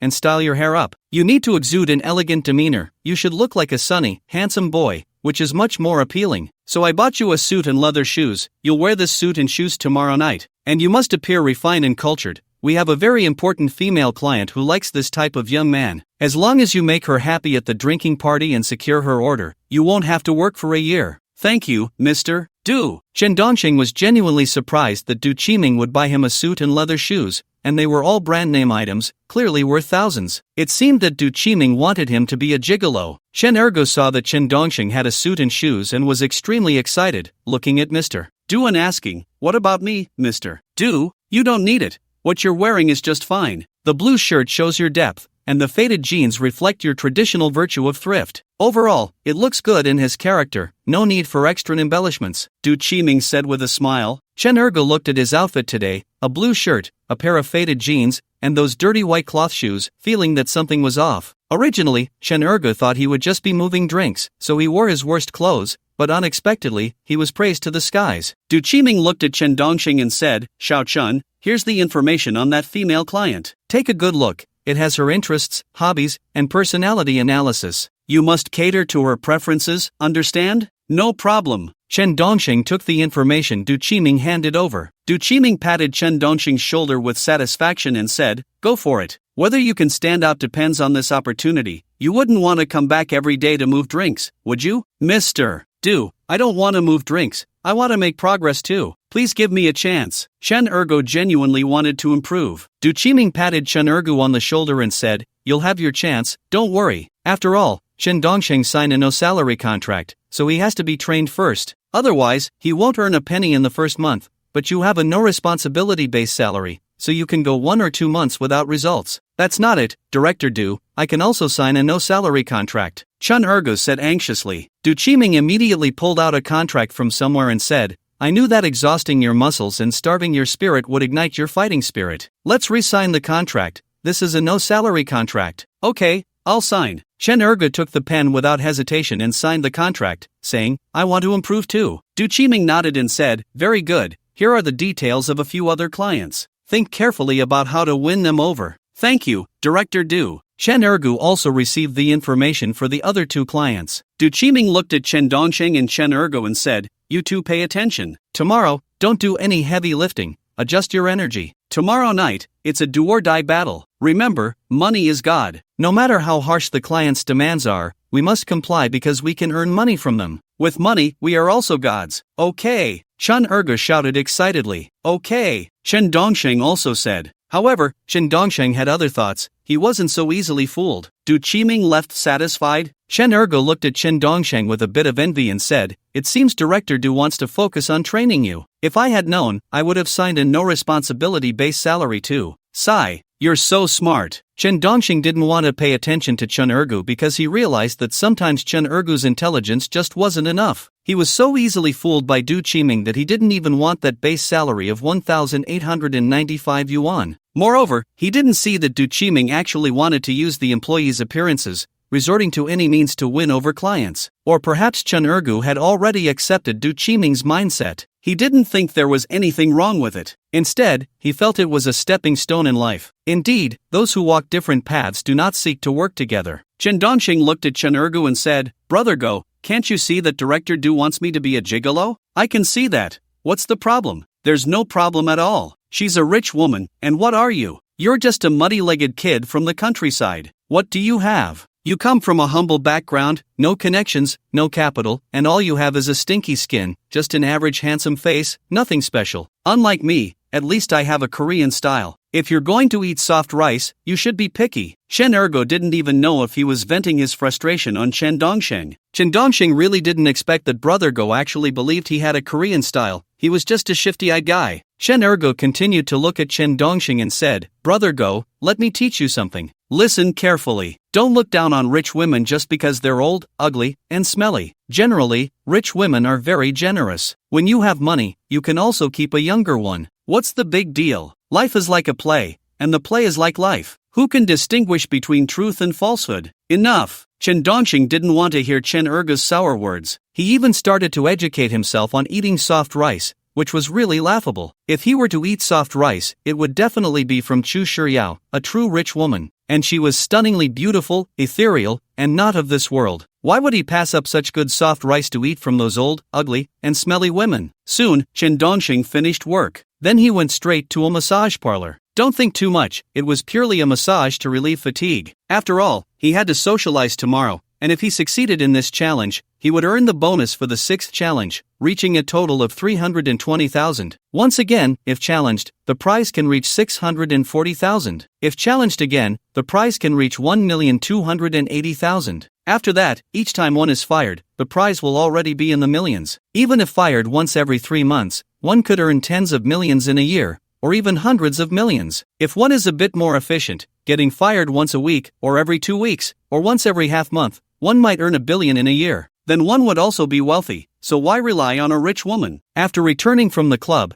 Chen Dongsheng chatted with Chu Shiyao for a while and then went straight to sleep. The next day, he went to work on time. During work, Du Qiming kept teaching Chen Dongsheng various etiquettes, as well as what to say to that female client and how to flirt with her. It was obvious that Du Qiming had a script, and not just one set. During the morning and afternoon work hours, Chen Dongsheng learned no less than 7 sets of conversational techniques, as well as various drinking table etiquettes and ways to flirt with rich women. If Du Qiming didn't have a beverage company, Chen Dongsheng would seriously suspect he was working as a gigolo in the nightlife scene, because he resembled one too much. This also gave Chen Dongsheng a slight prejudice against the profession of a salesperson. After all, encountering such an extreme company and such an extreme boss on his first job was quite something. Of course, Chen Dongsheng also knew that there were definitely legitimate salespeople. It was just that he had encountered the less legitimate ones. But it didn't matter, tonight should be the end, and he could let Du Qiming know what kind of person he was. Du Qiming looked at Chen Dongsheng and said, "Walk a couple of steps for me to see." "Sure." Chen Dongsheng walked 2 steps with his head held high and chest out, resembling those male models. Du Qiming was very satisfied and said, "Later, I'll take you to socialize, walk like that, and it will be very impactful on those female clients." In business, first impressions are very important. If there's a good vibe, they will communicate with you. If you can connect with them, signing the order will be much easier. As long as you sign this order, there will be at least 100,000 in commission. This is a big order. "I understand, don't worry, mister. Do. Put aside modesty and dignity, earn money first, then face. I still remember the content from the morning meeting," Chen Dongsheng said very seriously. Du Qiming nodded in satisfaction and said, you're really on the right track. Here, as long as you're on the right track, no salesperson won't get rich. Alright, let's go, take my car. Sure, thank you for the training, Mr. Du. Chen Dongxing was extremely excited. He was finally going to show his skills. As long as he could successfully get fired this time, he would receive the 320,000 reward from the challenge game for being fired. Plus, with his savings of over 300,000, he would reach around 600,000 to 700,000. Whether it was to build a house or buy a nice car, it would be enough. Soon, Du Qiming drove his Porsche supercar out of the factory garage and parked it in front of Chen Dongxing, saying, "Get in." Sure. Chen Dongxing opened the car door and got in. Chen Ergo next to him also wanted to open the car door to get in but was stopped by Du Qiming. Du Qiming smiled at Chen Ergo and said, "You take someone else's car, we still have to pick someone up later." "Alright," Chen Ergo said a bit helplessly. Du Qiming drove Chen Dongxing out of the warehouse area and headed to Fumanlu for socializing. In fact, Fumanlu is very close to Guangpu village, as it is located in Guangxing village. Moreover, it belongs to Chu Shiyao's family. Last time, Chen Dongxing took Chu Shiyao to eat here. Du Qiming parked the car in front of Fumanlu but did not get out. Instead, he reminded Chen Dongxing, "Xiao Chen, managery is very important to our company. She is also the market we want to enter next." Managery is the leader of the nightlife scene in Haicheng, and she owns 7 nightclubs under her name. If we can secure this, it will be a long-term business, and you will have made a significant contribution to the company. I won't treat the benefactor poorly. If it's a long-term business, does that mean I can get a commission based on how much she brings in each month? Chen Dongxing asked. Du Qiming nodded and said, "Yes, but for the first 3 months, you'll get 25%. After that, once things stabilize, it will drop to 15%, then to 10% after a year, and to 5% after 2 years. After all, you have to step out of your comfort zone, you can't just rely on past achievements. Young people need to push themselves." "What you said is absolutely right, Du. We really need to step out of our comfort zones and not just rely on old successes." Chen Dongxing internally disagreed. The orders were secured through his own efforts, and once they stabilized, the commission would start to decrease. Not only was the commission being cut, but he was also justifying it. In fact, this type of boss was one that Chen Dongxing particularly disliked. For their own benefit, they continuously exploited others' interests while forcefully claiming righteousness. Moreover, this type of boss specifically hired naive employees, those who were still unaware of society's evils and could be easily swayed by motivational platitudes. Only such people would find Du Qiming's words reasonable. But Chen Dongxing was clearly not one of them. He had outgrown that age. Everything said was false, only real money was true. In fact, during the past couple of days, Chen Dongxing and Chen Ergu had secretly taken some Maotai while moving the liquor. Every truckload of liquor had some losses,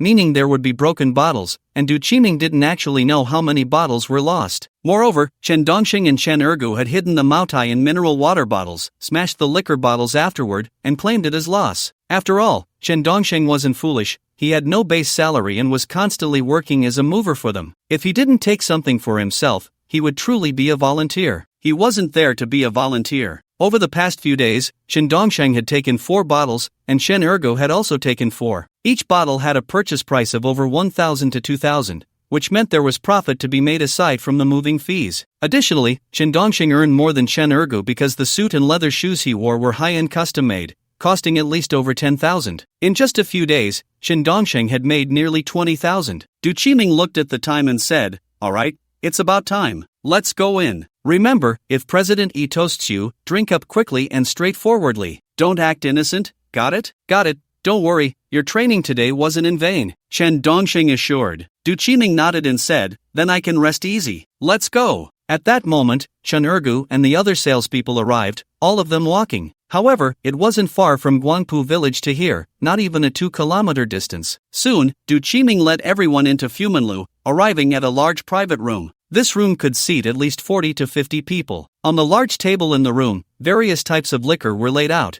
including Maotai, various foreign wines, and different beers. Clearly, these drinks had been brought in advance by Du Qiming. Originally, Fumanlu did not allow customers to bring their own drinks, but since Du Qiming provided the liquor, he had opened a back door. Everyone, stay alert. These clients are very important. Whoever can secure them will get rich, but those who have established connections with other major clients should not interfere. Otherwise, it will offend other major clients, and that would be counterproductive. Du Qiming instructed. Just at that moment, 3 people pushed the door open and entered. One of them was a woman, probably in her 40s, who was very well maintained, with curves in all the right places, still exuding charm. She was dressed very fashionably, clearly a wealthy person. The other two men were wearing very expensive suits, looking like successful individuals, balding on top. Du Qiming smiled and stood up, respectfully welcoming them. Welcome, General Li, General Xia, General Zhang. Welcome, General Li, General Xia, General Zhang. Welcome, General Li, General Xia, General Zhang. All the salespeople stood up and shouted. Chen Erge nudged Chen Dongxing and whispered, General Li is so beautiful. That ruby on her neck must be worth at least 10 million. So rich, so classy. Are you interested? Then make sure to perform well later. Chen Dongxing whispered back. Chen Erge nodded and gratefully said, Are you going to let me have a chance? What a true brother. Of course, after all, you're the older brother, so you should get the first opportunity before it's my turn. Chen Dongxing smiled. Soon, Du Qiming led General Li, General Xia, and General Zhang to their seats, arranging for Chen Dongxing to sit next to General Li. The socializing officially began. The waiters at Fumanlo started serving dishes. Bottles of wine were opened on the table. Du Qiming stood up with a smile, filled his glass with Maotai, and signaled for all his employees to fill their glasses, saying, To all our colleagues at the trading liquor company, welcome General Li, General Xia, General Zhang, cheers. Everyone quickly downed a glass of Maotai. General Li, General Xie, and General Zhang also filled their glasses and smiled at everyone before downing their drinks. Then Du Qiming began drinking and engaging in business flattery with the three of them. Du Qiming kept giving Chen Dongxing meaningful glances because Chen Dongxing had yet to show any of the skills he had been taught. Now was the time to find an opportunity to get close to General Yi and establish communication with her. However, at that moment, Chen Dongxing seemed more interested in the two male clients, continuously toasting them. General Xia, that Guowai Mountain Villa is your property, right? Yes, Guowai Mountain Villa is mine. Have you been there? General Xia asked with a smile. Chen Dongxing raised his glass and said, That I must toast you properly, General Xia. Not only have I been there, but I also think Guowai Mountain Villa is the best among all the villas I've seen. Whether it's the scenery, service, or cuisine, it's all top-notch. Flattery. Cheers. General Xia, flattered, raised his glass to toast Chen Dongxing. Meanwhile, Du Qiming frowned, feeling frustrated. He had sent Chen Dongxing to win over General Li, but here he was, currying favor with these two older men. What was that about? Did he prefer men? He completely forgot the purpose of his training. General Li found Chen Dongxing's confident and charismatic demeanor very attractive. However, she had been trying to find an opportunity to talk to him but couldn't find the right moment, which left her a bit frustrated. General Li smiled at Chen Dongxing and said, Oh, you must be the sales champion that General Du often mentions. Truly a talented and eloquent person. You've mistaken me, Chen Dongxing replied lightly, then continued to engage in conversation with General Xie and General Zhang. Du Qiming's face darkened at Chen Dongxing's response. General Li had already taken the initiative to start a conversation, yet he brushed her off with a single sentence. It felt like all his efforts had been in vain. Just then, Chen Erge raised his glass, smiling at General Li, and said, General Li, you are the most graceful female boss I have ever seen, and also the youngest. At such a young age, you are already the leader in the nightclub industry in Haicheng. Truly admirable. I toast to you. President Yi glanced at Chen Erge. From a distance he looked like a little puppy, but up close he had shifty eyes, which immediately put her in a worse mood. She said, I'm 45, which I sees me as young. I hate liars the most, so drink up, 6 cups as punishment. Ha! Chen Erge didn't expect his flattery to backfire, getting kicked in the groin by the horse. Du Qiming frowned, feeling frustrated with both Chen Dongxing and Chen Erge. Chen Dongxing had opportunities but didn't seize them, while Chen Erge had no chance but insisted on getting close, putting his warm face against a cold butt. Are you not giving me face? President Yi asked Chen Erge aggressively. Du Qiming quickly smiled at President Yi and said, Don't worry, if he doesn't drink, I'll make him drink. Then, Du Qiming stared at Chen Erge, constantly signaling him, Hurry up and drink to apologize to President Yi. You should say she looks the most like a 20-year-old among 45-year-olds. What 20-year-old girl has our President Yi's talent and ability? Sorry, President Yi, I'll drink. Chen Erge quickly downed 6 cups, and he started to feel a bit dizzy. It was obvious he was getting drunk. However, President Yi still looked sullen, sitting there without speaking. Mainly, it was Chen Dongxing who had upset her. After all, to her, Chen Dongxing was just a nobody salesman, with nothing but a stinky appearance, yet he was indifferent to her. This was the greatest disrespect to her. Moreover, as a client, she should be infinitely welcomed by everyone in the trading liquor company, treated like a goddess. But Chen Dongxing was indifferent to the goddess. President Yi fiddled with her earring, deliberately dropping it on the floor, then glanced at Chen Dongxing and said, Young man, help me pick it up.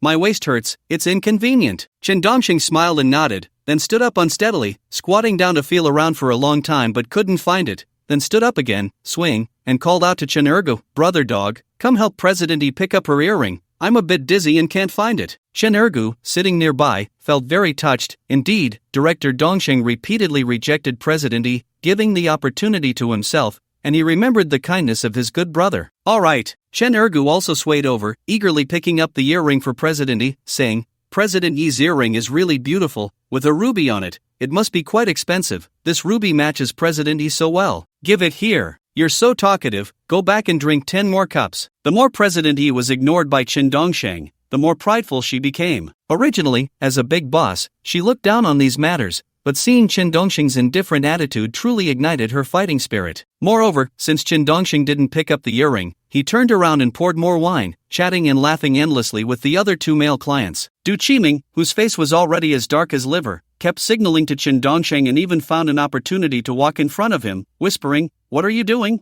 Your target is President E, she's a big client, 10 xie and zhang zones don't compare to her. Don't pick up sesame seeds and lose watermelons. President E is very angry, looking like she wants to conquer you." Chen Dongxing swayed and looked at Du Qiming, then said, "What are you saying? President E is a big client? So what? What about it? Xiezong and Zhangzong are my brothers. Should I forget my loyalty for the sake of beauty? Wouldn't I be infamous for generations?" After saying that, Chen Dongxing patted Xiezong and Zhangzong on the shoulder, saying, "Brothers, good brothers, even if the King of Heaven comes, he can't ruin our brotherhood. Come on, drink up. Whoever doesn't drink is a bastard." "All right." Xiezong and Zhangzong raised their cups and drank. Du Qiming and President E were both quite angry. Du Qiming leaned close to General Manager Yi's ear and whispered, "Sorry, this kid is drunk. We have many excellent salespeople. What do you think, General Manager E? I really can't accept this today." General Manager E said angrily. Chen Ergo looked at General Manager E and shouted, "General Manager E, my brother Chen Dongxing doesn't know better. I'll take the punishment for him. Cheers." "Get lost," General Manager E said. Chen Ergo nodded, swayed out of his seat, and then really started rolling on the ground, rolling to the base of the wall, saying, "General Manager E, I've rolled to the side." General Manager E, Du Qiming, Chen Dongxing. It was obvious that Chen Ergu was really drunk.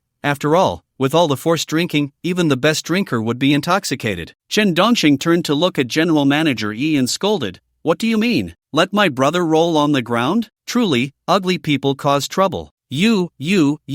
General Manager E was so angry he was about to explode. "Is this how you treat major clients?" Chen Dongxing ignored General Manager E and instead looked at General Manager Xie, saying, "Earlier we talked about our company's liquor issue. General Manager Xie, don't worry, our company won't give you any fake Moutai. I'll keep an eye on it, trust me." And General Manager Zhang, "Weren't you looking to import 2,000 cases of beer?" "Don't worry, even though our company produces beer domestically, we register a shell company abroad, then take the domestic beer out of the country, turn it around and bring it back, and it becomes imported beer. But General Manager Zhang, rest assured, we will definitely pay the customs duties, so this fake imported beer will become real imported beer, no problem." General Manager Xie and General Manager Zhang were instantly dumbfounded, frowning as they looked at Du Qiming. Du Qiming quickly became flustered, glaring at Chen Dongxing with fiery eyes, saying, "You're drunk, get out of here and stop spouting nonsense." "Du, I'm not drunk. Although you're my boss, I really look down on you. You even want to cheat my brother? That's my brother Xie and brother Zhang.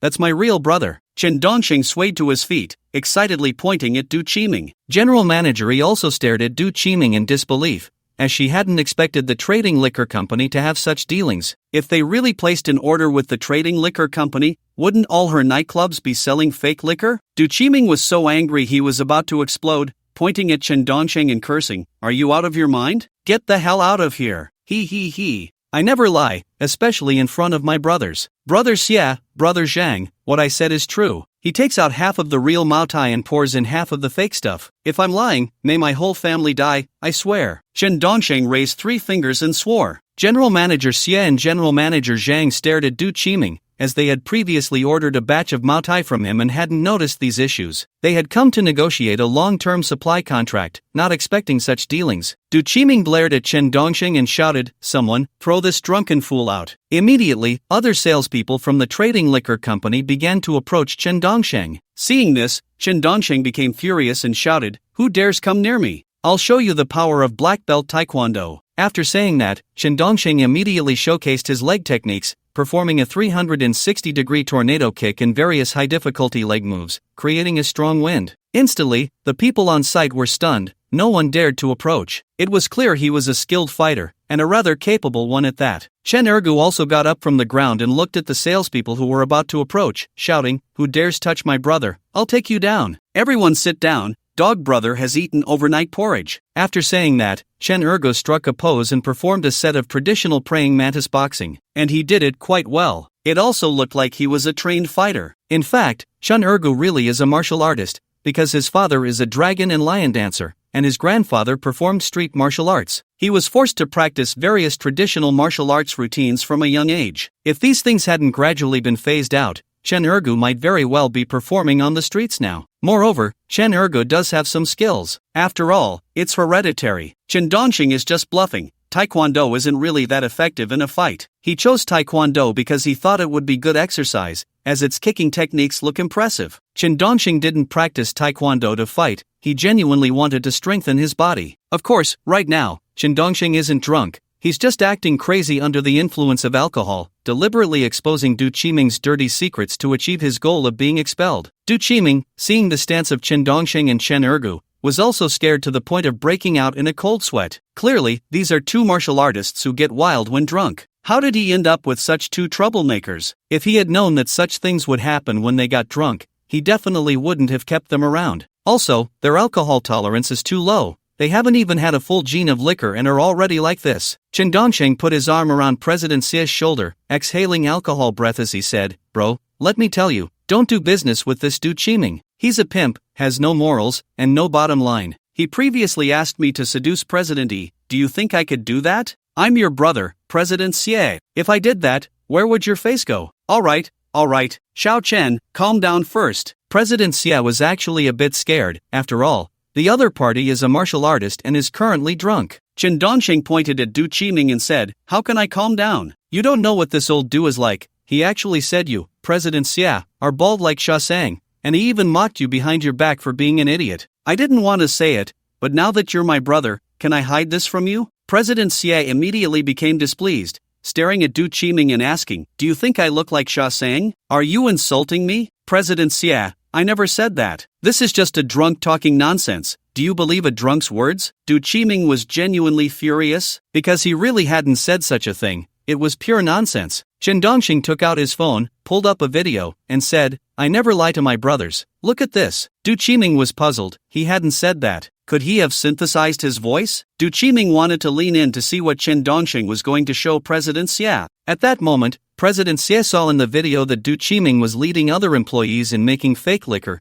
using a syringe to extract matai and then filling it with fake liquor. This immediately made President Xie believe Chen Dongxing's words 100%. Originally, President Xie thought Chen Dongxing was just drunk and acting crazy, but seeing Du Qiming making fake liquor made everything reasonable and justified. Moreover, he appreciated Chen Dongxing a bit. After drinking, he really spoke the truth like a brother. This person is genuinely a bit lovable, and a bit naively lovable. It's hard to find such a person at a drinking table. At this time, President Zhang and President Yi also came over to watch the video, and upon seeing it, they also believed what Chen Dongxing said. Because they couldn't disbelieve it, there was video evidence. In fact, this video was something Chen Dongxing had asked that elderly couple for. Chen Dongxing believed this was the only thing he could do for that elderly couple. Just let this video be seen by his business partners, and then it would be up to the partners to deal with Du Qiming. However, at this moment, Du Qiming still didn't know what Chen Dongxing was showing the three of them, smiling as he said, "I told you, he's just a drunk, talking crazy when he's drunk. Did he show you the video of Pleasant Goat and Lazy Goat? Ha ha ha.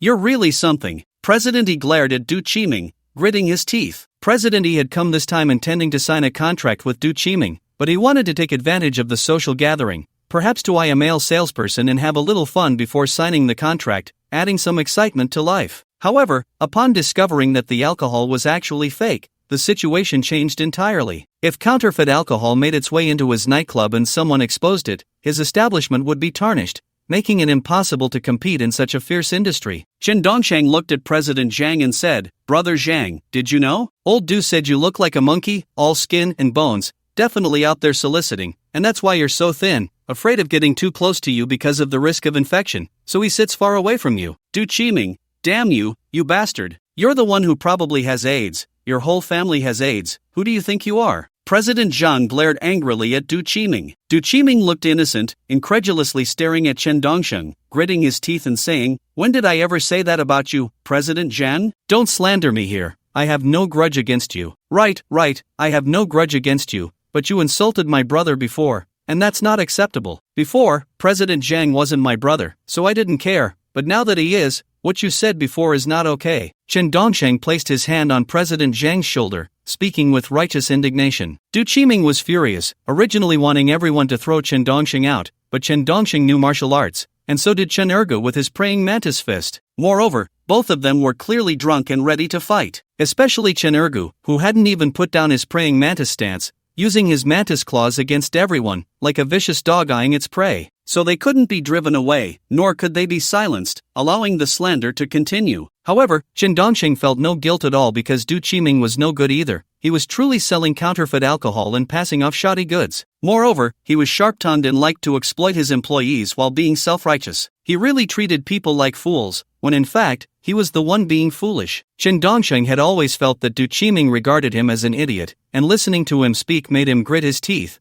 wanting to beat Du Qiming up badly. So now, spreading rumors felt quite satisfying. Chen Dongsheng looked at President Yi and said, "President Yi, although we're not brothers, I must remind you that old Du is not a good person. He even told me that you run a nightclub, living recklessly, full of STDs, and almost infected him when you were in a hotel room together. He said I should serve you, and if he got infected, he has medicine to prevent it. But I thought, what if it doesn't work? I'd be the one suffering, so if you want to get close to me tonight, I'll keep my distance." "Dongsheng, why didn't you tell me? I almost fell for it. I'm not playing with you anymore. I'm leaving," Chen Erga said in shock, swaying as he ran off. President Yi glared at Du Qiming, furious, nodding repeatedly, shouting, "You better watch out, don't think you can mix in Haicheng. You dare to spread rumors about me, really think you're something?" "President Yi, I didn't. It's this kid talking nonsense." Du Qiming felt very wronged. Seeing Chen Erga run away, Chen Dongsheng felt he should also leave. Otherwise, if Du Qiming went crazy, what would he do if everyone turned against him? "I'm not playing with you anymore. I'm so disappointed in you all. Brother Xia, Brother Zhang, goodbye," Chen Dongsheng said and immediately ran off. He quickly caught up with the swaying Chen Ergu, who was truly drunk, staggering down the street, occasionally hugging trees and sometimes using roadside stone stumps as spinning tops, whipping them with his clothes. The whole person's behavior was very funny. "Dongsheng, let's smoke together, let's spin the top." Chen Ergu was getting more and more into it. Chen Dongsheng quickly grabbed Chen Ergu and said, "This is a stone pedestal, not a top. Wake up, dog brother. I'm not drunk, you're drunk. This is the top from my house." Chen Ergu directly picked up the stone pedestal and wobbled forward. The people coming and going looked at Chen Ergu with surprised expressions. This little puppy really has strength. No, how could this sneaky, rat-faced guy steal a stone pedestal? Chen Dongsheng was also particularly surprised to see Chen Ergu holding the stone pedestal. This silly dog really had strength, and the more he drank, the stronger he got. Chen Ergu saw the astonished looks from others and said dreamily, "Dongsheng, do you think dog brother is handsome?" "A bit," Chen Dongsheng said against his conscience. Chen Ergu disdainfully replied, "Are you blind? Can't you see that people are secretly looking at me with shy eyes? If I weren't handsome, would they look at me shyly? Could it be that I'm too ugly? Are they looking away?" Yes. Chen Dongsheng wanted to pull Chen Ergu away quickly. Chen Ergu plopped down on the ground, looking a bit sad, and said, "Why, am I so handsome, yet I can't get a girlfriend or a rich woman? Is it because I don't have a dog's waist? I'll practice. Get up, everyone is watching the silly dog." Chen Dongsheng was a bit speechless. Chen Ergu, exhaling alcohol breath, looked heartbroken and said, Why do I work so hard, yet all I get is exhaustion instead of a pile of cash? Heaven, are you mocking me?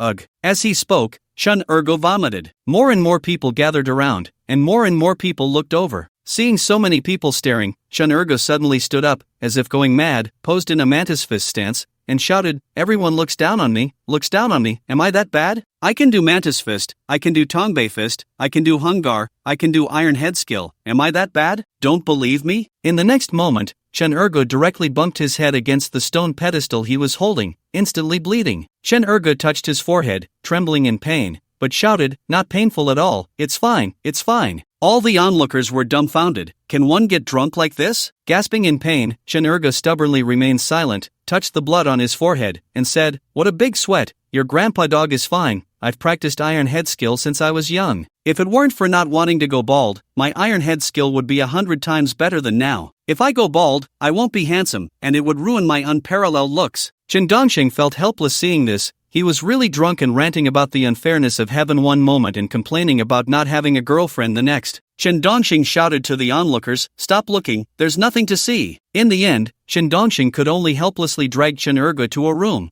wanting to settle him down. But Chen Ergu insisted on holding the stone pedestal, saying it was his top and refused to let it go. He could only take the stone pedestal to sleep. They had a double room. Chen Dongxing lay on the bed, checking the information in his mind about being expelled from the challenge game. He found that this time the challenge was not successful. He suddenly remembered that Du Qiming hadn't clearly stated that he would expel him. This meant that his sixth challenge had not yet succeeded, and it seemed he would have to go to the company tomorrow. However, if he went to the company tomorrow, he would definitely be targeted by Du Qiming, and there might be danger. But if he didn't go, the sixth challenge wouldn't succeed either. If he went, Du Qiming would definitely expel him. It seemed he would have to take a risk tomorrow. As he thought about it, time passed. Soon it was the next day. Chen Dongxing had not yet woken up, but Chen Ergu had. He was awakened by the weight of the stone pedestal, and looking at the stone pedestal, he was stunned. He couldn't understand why he was sleeping against a stone pier. His clothes were also tattered and dirty. Chen Ergu looked around the room and saw Chen Dongxing still asleep. He shouted, "Dongsheng, where is this? What happened to me?" Chen Dongxing groggily opened his eyes, looked at Chen Ergu, and said, "What's wrong?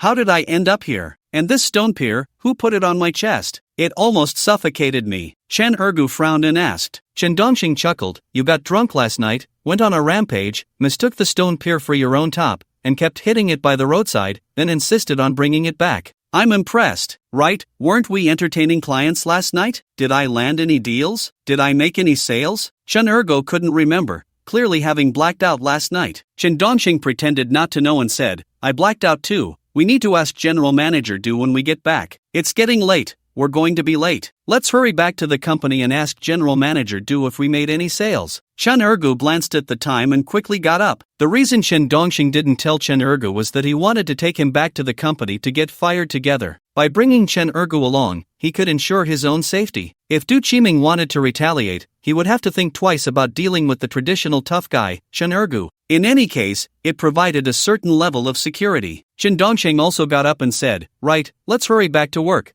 Being late means a fine." "Dongxing, do you think we still have to help unload the truck today? How many days have we been unloading? Why are we still unloading? If we have to unload again today, I'll definitely take him 10 bottles of mutai. I'll bring a liter of mineral water and fill it with a full liter of mutai," Chen Ergu said. Chen Dongxing nodded and said, "Yes, yes, yes, we can't let that bastard get away with it." Soon, Chen Dongxing took Chen Ergu back to the company. On the way, Chen Ergu stopped by a clothing store to buy a shirt. After all, he had no upper garment left. His clothes were ruined from last night's antics. He also went to a pharmacy to buy a band-aid and put it on the wound from last night's performance of iron head skills. Before long, Chen Dongxing and Chen Ergu stepped through the doors of the trading liquor company. They happened to run into Du Qiming, who looked troubled. Du Qiming was furious that Chen Dongxing and Chen Ergu dared to come back and scolded, "Damn it, you two useless fools dare to come back? General Manager Du, what's wrong?" Chen Ergu asked, bewildered. Chen Dongxing also pretended to be confused and said, "What's wrong with us? What's wrong?" Du Qiming trembled with anger. Today, General Manager Yi, General Manager Xie, and General Manager Zhang all demanded that he compensate for the money from the previous batch of mutai. They had all taken the liquor for testing and found that the composition was indeed different from the genuine product. Although it wasn't completely fake, it was clearly mixed with something else. The composition and concentration were off. The other party demanded a threefold compensation for any fakes, or they would file a lawsuit. This meant their cooperation with the other party was ruined, and they would have to pay. Chen Ergu asked, "What's wrong?" Chen Dongxing echoed, "What's wrong?" Du Qiming shouted, "What's wrong? What's wrong? Right, what's wrong?" Chen Ergu was confused. "Right, what's wrong?" Chen Dongxing pretended not to understand. Du Qiming was still trembling with rage, laughing in anger. "You blacked out last night? Can't remember a damn thing?" "Yes, we blacked out," Chen Dongxing and Chen Ergu replied. Du Qiming glared at Chen Dongxing and Chen Ergu with disappointment, saying, "You two better watch out. I will definitely make you pay. What's wrong? Chen Erge shivered a bit, wondering what was going on with the boss. Chen Dongsheng looked at Du Qiming and said, General Manager Du, what's wrong with us? Just tell us, what's wrong? Get the hell out of here, or I'll find someone to beat you up right now. You've ruined my big plans and slandered me. Du Qiming was furious. Chen Dongsheng asked, Are you going to fire me, Director Du? Isn't it obvious? You two are fired. Du Qiming was practically exploding with anger. Chen Dongsheng chuckled. On what basis are you firing me? On what basis? If you can't drink, don't drink. You drank and then spouted nonsense and spread rumors. Get lost. Du Qiming glared at Chen Dongsheng, genuinely wanting to tear him apart. Just then, a notification sound echoed in Chen Dongsheng's mind. Ding! Detected player spreading rumors about the boss after drinking, resulting in being fired by the boss. Completed the 6th challenge, earning a reward of 320,000, already credited to player's 6,200 account. Player has 94 more challenges to reach the trillion reward. Looking at the reward in his mind, Chen Dongsheng was ecstatic. Ha ha ha ha. After all, it was 320,000, and the next time he got fired, it would be 640,000. Plus, he had earned that 320,000 in less than a week. That meant he made 320,000 in just a few days. The speed of making money was enough to make him laugh to death. Moreover, he had spread rumors about this disgusting boss and exposed his dirty secrets. It felt so good. Chen Ergo looked at Chen Dongsheng, who was laughing heartily, with a very low mood and said, You can still laugh? You just got fired after a few days. Ha ha ha ha ha. I feel sad, so I want to laugh. You know that. Chen Dongsheng laughed loudly. Du Qiming was so angry he was on the verge of depression because he genuinely couldn't see any sadness in Chen Dongsheng after being fired. Instead, he was overjoyed, as if he wanted to be fired on purpose, a bit of a reverse psychology. Du Qiming stared at Chen Dongsheng and said, People like you are useless. Anyone would fire you. Truly a big waste, the waste of all wastes. By the way, Chen Dongsheng, what about the suit and shoes I gave you? Give them back to me. They cost me over 10,000. Oh really? Sorry, I tore off the tags, and you can't return them. Besides, you gave them to me based on my ability. Why should I give them back to you? Chen Dongsheng really didn't want to return them. Why should he? He worked for him, and he tricked him into taking a no-salary base pay, and that was it. He even tricked him into being a mover while hiring movers at the salary level of a salesperson, full of bad intentions. Du Qiming was dumbfounded. That was over 10,000. He said, On what basis are you not giving them back? That was given to you by me. Right, you gave it to me, so it's mine. Why should I give it back to you? Chen Dongsheng questioned. Du Qiming was instantly at a loss for words,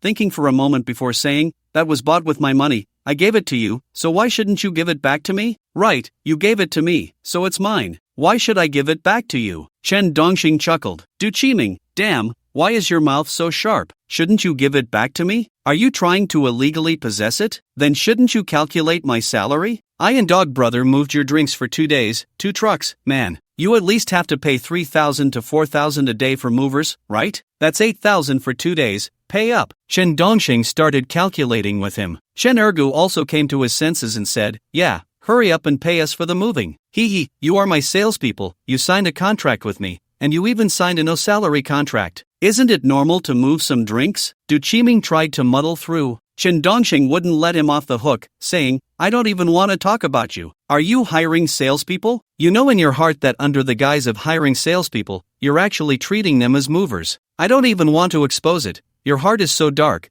and you keep talking about exhausting their muscles and starving their men. Now I finally understand. I thought you were mistaken, but it turns out you really meant this. You're treating me and Ergo like mere laborers? Aren't you just laborers? I've always referred to you as laborers, wanting to starve you street rats, those dead-end workers, ruining my grand plans. Du Qiming stopped pretending? Chen Dongsheng chuckled. With a boss like you, it's no wonder things go wrong. Always expecting the ox to work without letting it eat grass, and then spouting nonsense that sounds reasonable. You talk about chicken soup for the soul, but in reality, we just see you as a fool. You think others are fools, but you're the real big fool, a big idiot, a total clown. Young people need to have ambition. Signing a no-responsibility-based salary is what ignites that ambition. If you don't want to pay, just say so. There's no need for all this chicken soup. Chen Ergo stood by, dumbfounded. How could he not understand what Chen Dongsheng was saying? Did Chen Dongsheng already know this was just chicken soup? Was he even more foolish than the two of them? He had genuinely believed Du Qiming. A huge thank you to the demon god Little Princess for the character summon,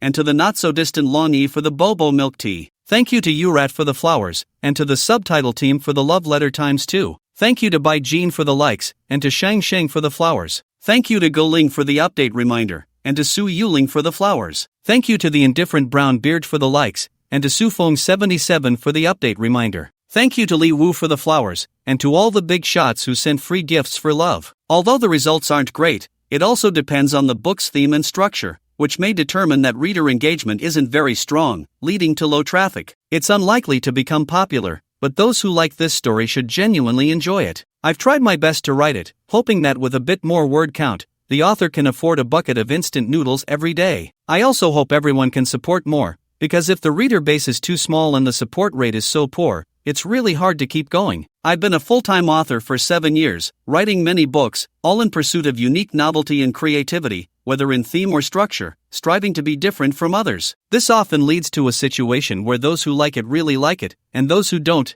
and in the end, I can't even afford a full meal. In fact, over these 7 years of writing novels, there have been glorious moments. At my peak, I earned 12,000 in a day, and now at my lowest, I earn 20 or 30 a day. I don't know how much longer I can persist in this industry. I hope those who like it can support me more. I'm already on the edge of being eliminated. Afterward, Chen Ergo finally realized that Du Qiming had been feeding him spiritual chicken soup all along. Chen Dongqing actually didn't want to get too entangled with Du Qiming here. His goal had already been achieved, and there was no need for it. Although he could definitely make Du Qiming feel ashamed if he wanted to argue, it really wasn't necessary. Soon, Chen Dongsheng pulled Chen Ergo away. In fact, over the past 2 days, Chen Dongsheng and Chen Ergo hadn't lost out. They had managed to sneak out quite a bit of Maotai using water bottles. Although the Maotai they got out couldn't be sold anymore, drinking it themselves or giving it to relatives and family was completely fine. After Chen Dongsheng and Chen Ergo left, the more Du Qiming thought about it, the more he felt something was off. How could Chen Dongsheng and Chen Ergo know so many inside secrets of the company in such a short time? This left Du Qiming feeling puzzled. He had a sense that Chen Dongsheng and Chen Ergo were deliberately trying to mess with him. As soon as Chen Dongsheng stepped out of the company, he immediately called Chu Shiyao and said, "Chu, is the liquor at Fumanla supplied by a trading liquor company?" "I don't know," Chu Shiyao replied from the other end. Chen Dongsheng said, "Tell your dad that there are many problems with the liquor at Fumanlu because I just left that trading liquor company, and I discovered they were faking it." Oh.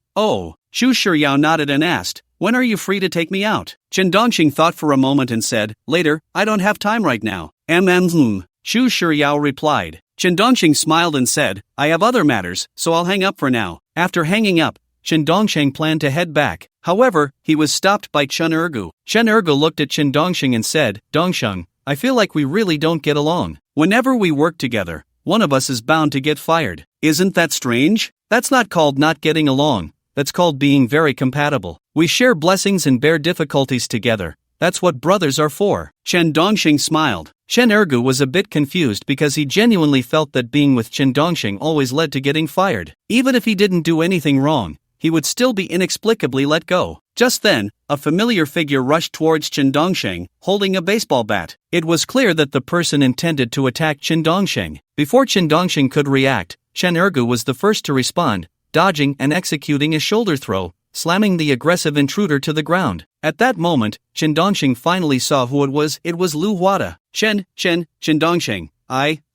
want to take you down with me. You made me lose my job, and I still can't find work. I'm being sued by Huiman Supermarket Group. You bastard. Lu Huada shouted angrily while being pinned to the ground by Chen Ergo. Chen Dongsheng didn't expect Lu Huada to come after him for revenge. It truly was a case of grievances begetting grievances. This was something Chen Dongsheng never anticipated. After all, Lu Huada wasn't a good person either. He wielded his authority like a feather, and getting fired and sued was quite normal, wasn't it? If he hadn't acted like that, Chen Dongsheng wouldn't have had to deal with him so harshly. After all, during that month of working there, he had nearly been driven to depression by Lu Huada's constant berating. Besides, he specifically targeted others' dignity. Such a person wasn't really deserving of pity. Chen Dongsheng looked at Lu Huada and said, "If you dare to hit me now, I'll have you jailed. This is a society governed by law. Go ahead, try it. Let me go." Lu Huada struggled angrily. Chen Ergo looked at Chen Dongsheng and asked,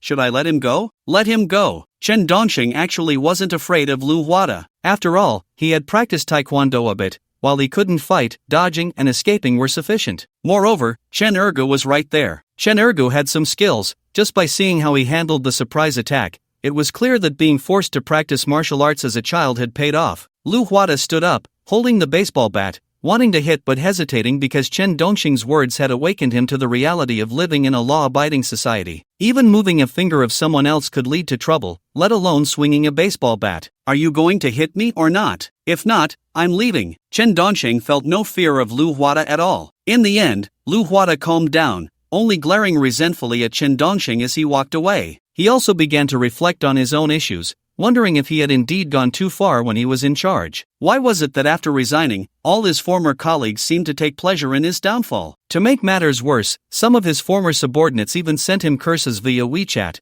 only to block him right after. There wasn't even a single person to send a caring message, and after thinking about it, he felt like a complete failure. Chen Dongsheng, who had already walked 2 streets, was also contemplating that completing this challenge of being fired 100 times would lead him to meet all sorts of people. He would definitely encounter some extreme characters, so it seemed important to have a capable bodyguard by his side. Chen Dongsheng glanced at Chen Erge next to him and thought he would be a good choice. He wasn't a bad person at heart, and he wasn't too smart, making him easy to manage. He just sometimes liked to play little tricks, which could be annoying. But when it came to serious matters, he would really step up, and that was enough. Chen Dongsheng looked at Chen Ergu and found a reason to keep him around, saying, "Brother dog, do you want to join me in starting a media venture? Start a business? I have no money." Chen Ergu replied. Chen Dongsheng smiled and said, "No need for money. I was thinking of shooting some videos, uploading them to Douyin or YouTube, and then making some money from the traffic. Forget it, it's really hard to get popular on Douyin. I tried it, I shot over 20 videos, and together they didn't even reach 1,000 views. I didn't earn a single cent," Chen Ergu said. Chen Dongxing thought for a moment and said, "It's fine. I'm starting a business, and you don't have to invest. I'll pay you 5,000 a month, just consider it me hiring you to shoot material together." 5,000? Is that for real? Then I'm totally in, Chen Ergu exclaimed with joy. Chen Dongxing smiled and said, "Of course it's real, but I might offend some people while shooting material. Don't worry, with Brother Dog around, no one can get close to you, unless they step over my dead body." Chen Ergu patted his chest and said, having been in society for so long, he had never earned 5,000 a month. With 5,000 a month, he would be willing to do any job. Chen Dongxing nodded in satisfaction and said, "Then it's settled. We'll shoot material together and look for jobs."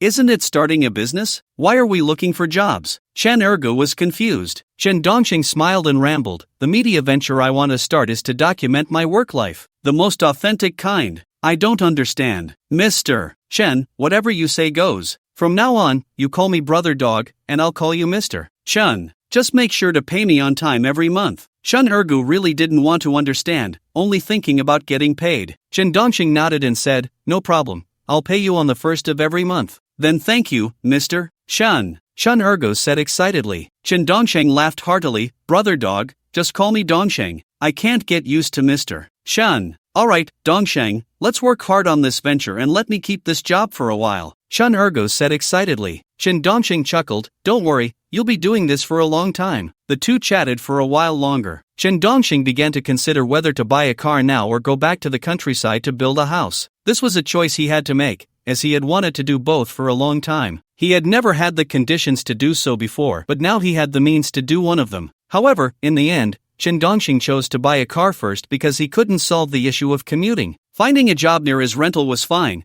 but if he had to go to Xiangzhou Coast or Gongbei Coast, it was quite far. Taking the bus every day could make him feel like he was pregnant. If he took a taxi every day, he would be stuck in traffic to the point of questioning his life. If he had his own car, although there would still be traffic, the convenience of traveling would be different. So, in the end, Chen Dongxing decided to buy a car first. Once he made the decision, he immediately took Chen Erge to the 4S dealership to buy a car. And Chen Dongxing's target was clear, the Tank 400. He liked the rugged and powerful look of off-road vehicles. They looked comfortable and drove well. Plus he wasn't afraid of others bumping into him. If it weren't for the challenge binding the Expulsion reward system, which allows for a continuous stream of rewards, Chen Dongxing wouldn't consider such a gas guzzler. After all, he couldn't afford it. But now it's different. Isn't it just about 24 liters of fuel for 100 kilometers? The next time he gets expelled, he can receive 640,000, enough to fuel this car for a long time. Soon, Chen Dongxing took Chen Erge to the forest shop and straightforwardly mentioned the Tank 400. Under the guidance of the salesperson, they quickly began the test drive experience. Chen Dongxing chose the hybrid version because it has more power, accelerates faster, and is a bit more expensive than the others. Although the hybrid version might be prone to issues later and have higher maintenance costs, Chen Dongxing didn't care about costs right now. He only cared about performance, its imposing appearance, and comfortable interior. Sitting in the driver's seat, Chen Dongxing experienced the acceleration of the Tank 400, which could go from 0 to 100 in about 6.9 seconds, and it was truly exhilarating. It was much more thrilling than an ordinary sedan because of its higher seating position and wide field of vision, and he didn't worry about colliding with others. Unless it was a collision with a dump truck or a freight truck, a regular family sedan would be looking for trouble trying to hit it. The safety features were also quite impressive. Time passed slowly. After about 2 hours of test riding, Chen Dongxing felt thirsty and parked the car in a roadside parking space at the entrance of a community. He then took Chen Ergu and the salesperson to get milk tea. They discussed various matters like registration and benefits. Although Chen Dongxing had money now, he still maintained his habit of haggling when buying things. Just because he had money didn't mean he should be taken advantage of. If he could negotiate a lower price, wouldn't the saved money be better spent on his parents or sister? After 1 cup of milk tea, the salesperson gave Chen Dongxing a discount of 1,000 yuan,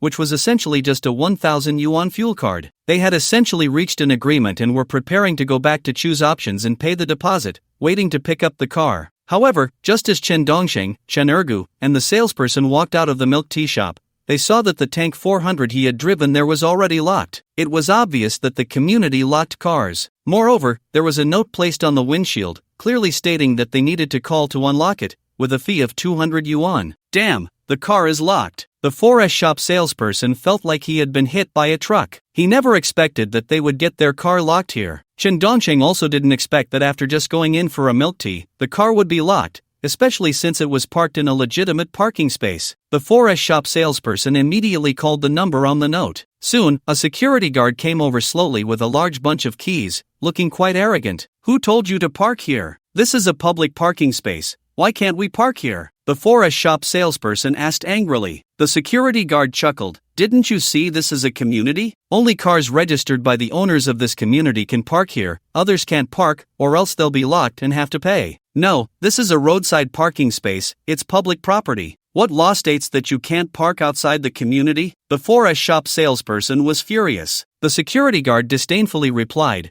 "There are national laws and village rules. Our village rules state that parking is not allowed here. If you park, you get fined. It's that simple. Do you want to unlock it or not? Are village rules more powerful than national laws? This is clearly a parking space marked by the city, not drawn by your village. This is a public roadside parking space, buddy." The 4S shop salesperson was about to explode with anger. The security guard just left with a dismissive expression, turning around and walking away without further ado, acting very arrogantly. Hey!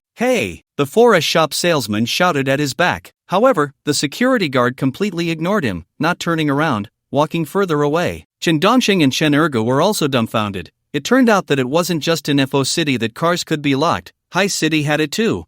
However, Chen Dongxing thought of the element of being fired for the 7th time, which meant he was thinking about what job to look for after the 7th dismissal challenge. That was to come to this village to apply for a security guard position, so he could casually lock cars, regardless of the consequences. If he saw a car, he would lock it. Those he offended, and those he shouldn't offend, he would offend too. That way, he could take revenge for today while also getting fired. So, Chen Dongxing really didn't want to conflict with this security guard, nor did he want to say much, because he would have to be colleagues with this guard later. Of course, Chen Dongxing also knew that this guard was just following orders from his superiors. The rules were not set by him. The 4S shop salesman helplessly dialed the number on the note again, but after 2 calls, the other party hung up directly. It was obvious they were showing a bad attitude. After all, the initiative was in their hands. The car was locked, so what could you say about whether to open it or go back? The 4S shop salesman looked at Chen Dongxing and respectfully said, "Mr. Chen, I'm sorry, but let's not worry about the locked car for now. Let's take a taxi back and get the invoice first. The earlier we get the invoice, the sooner we can pick up the car." "Sure, no problem." Chen Dongxing nodded with a smile. Soon, the 4S shop salesman took Chen Dongxing and Chen Erge to take a taxi back to the 4S shop, then issued the invoice and made the payment, waiting to pick up the car. Of course, the 4S shop didn't have any cars in stock. They needed to wait 30 to 60 days. Chen Dongxing wasn't in a hurry, After all, he had already paid, so he wasn't afraid of not getting the car. So now, Chen Dongxing was thinking about how to apply to be a security guard in that village. Because being a security guard would be great, he could lock whoever's car he wanted and show whatever attitude he wanted. When he became the security guard here, he could lock even the city leaders' cars. What couldn't be resolved by village rules? For the Demon Princess, the not-so-distant Long Yi, the Yuret who likes Shanja vegetables, the Subtitle group, by Jean who loves Jinjai wild tea, Yingsheng, Guling who loves twisted pancakes, Su Yuling who likes taro, the arrogant brown beard, Shufing 77, Li Warang, happy birthday to Gu Dumaying, Shinro who likes the Banachin, and all the other big shots for the extra updates. Thank you for your support. After leaving the 4S shop, Chen Dongxing took Chen Ergo directly back to the locked car community. First, Chen Dongxing and Chen Ergo went to this community to inquire about how to apply for a security guard position there. However, the community people told Chen Dongxing that those security guards were hired by the village, not by their community. Each urban village managed its own affairs. Knowing this, Chen Dongxing and Chen Ergo wandered around the area where the Tank 400 was locked. Soon, they saw a security guard in a blue uniform, who was actually a security maintenance worker from the village. After all, the population in urban villages was very complex. Chen Dongxing smiled and walked up, offering a cigarette to strike up a conversation, saying, "Brother, do you know where the cheapest rental houses are in this village? You want to rent a house?" The security guard asked as he took Chen Dongxing's cigarette. Chen Dongxing nodded and said, "Yeah, I just came back from the countryside and want to rent a house to find a job. Our leader has a house for rent. I can take you there," the security guard said. In fact, the security guard was very willing to do this because his superior had a house for rent, which meant he was helping his boss attract tenants. This was also a way to curry favor. Chen Dongxing gratefully nodded and said, "Thank you, brother, no need to be polite." After saying that, Chen Dongxing directly stuffed a box of cigarettes into the security guard's hand. The security guard saw it was a box of unopened cigarettes and didn't hesitate, naturally slipping it into his pocket. "What's your name, young man?" the security guard asked with a smile. Chen Dongxing replied, "Brother, my name is Chen Dongxing, just call me Xiao Chen." "Xiao Chen, what size apartment do you want to rent?" the security guard asked. Chen Dongxing thought for a moment and said, 2 bedrooms and 1 living room.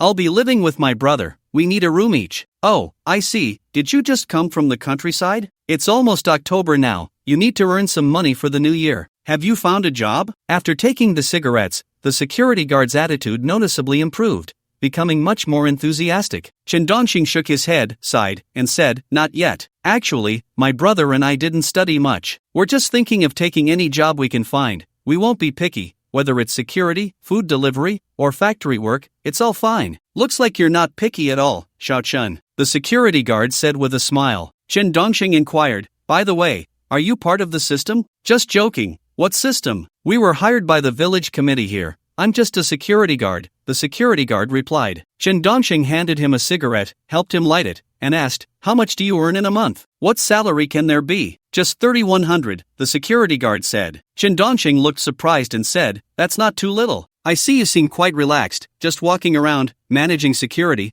and checking the vehicles coming in." "That's true, it is relaxed, but it doesn't pay well," the security guard said with a smile. Chen Dongxing smiled and asked, "Are you hiring?" "I actually think it's quite good. I'd like to do it." "Hiring? We're always hiring here because the pay is too low. Many people start but then quit, and this job often involves locking cars and dealing with conflicts. It's easy to get beaten," the security guard said seriously. Chen Dongxing asked, "You can get beaten?" "Of course, especially when you encounter those with a bad temper. If you lock their car, they'll definitely hit you." The security guard was quite honest. Chen Dongxing slowly guided the conversation. "By the way, why do you have to lock the cars?" "It's a rule of this village. If everyone parks here, how will the villagers park? There aren't enough spaces, and parking here requires a fee," the security guard explained. "I have to say, this security guard has a pretty good character. He's open about things, clearly a straightforward person." Soon, the security guard took Chen Dongxing and Chen Erge to the downstairs of his superior's building. He quickly contacted the landlord,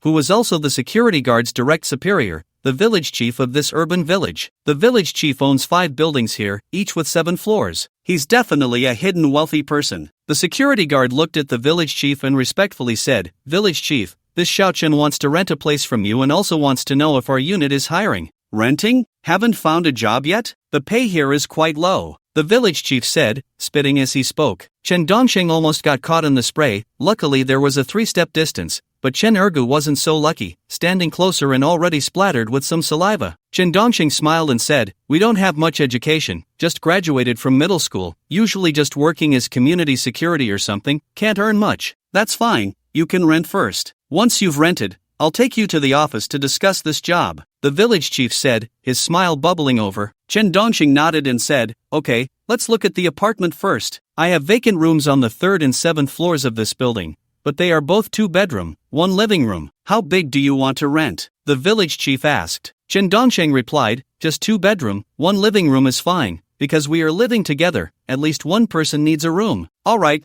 let's go up." The village chief led Chen Dongxing and Chen Ergu upstairs. Soon they entered the 2-bedroom, 1 living room on the 3rd floor. As soon as they walked in, a distinct musty smell hit them, and it was pitch dark with very poor lighting. After all, this was an old housing area, with buildings packed closely together, and there was no sunlight at all. They could only turn on the lights to see what the house actually looked like. In fact, Chen Dongxing didn't care much about how the place was. Renting a house was just an excuse to complete his 7th challenge of being fired and earn 640,000, which was his real goal. After turning on the lights, the village chief introduced, "This 2-bedroom, 1 living room is a total of 30 square meters, not small at all. It has a kitchen and a bathroom, both independent, and all kinds of furniture are complete. With a bed and a table, you can just move in with your bags." "Right, except for the poor lighting, everything else is fine," Chen Dongxing said reluctantly. In fact, the environment was quite poor. The lack of sunlight was the biggest sin. Without sunlight, the whole room was prone to mold, and there was no place to dry clothes. The village chief smiled and said, "I used to rent it to someone else for 1,800,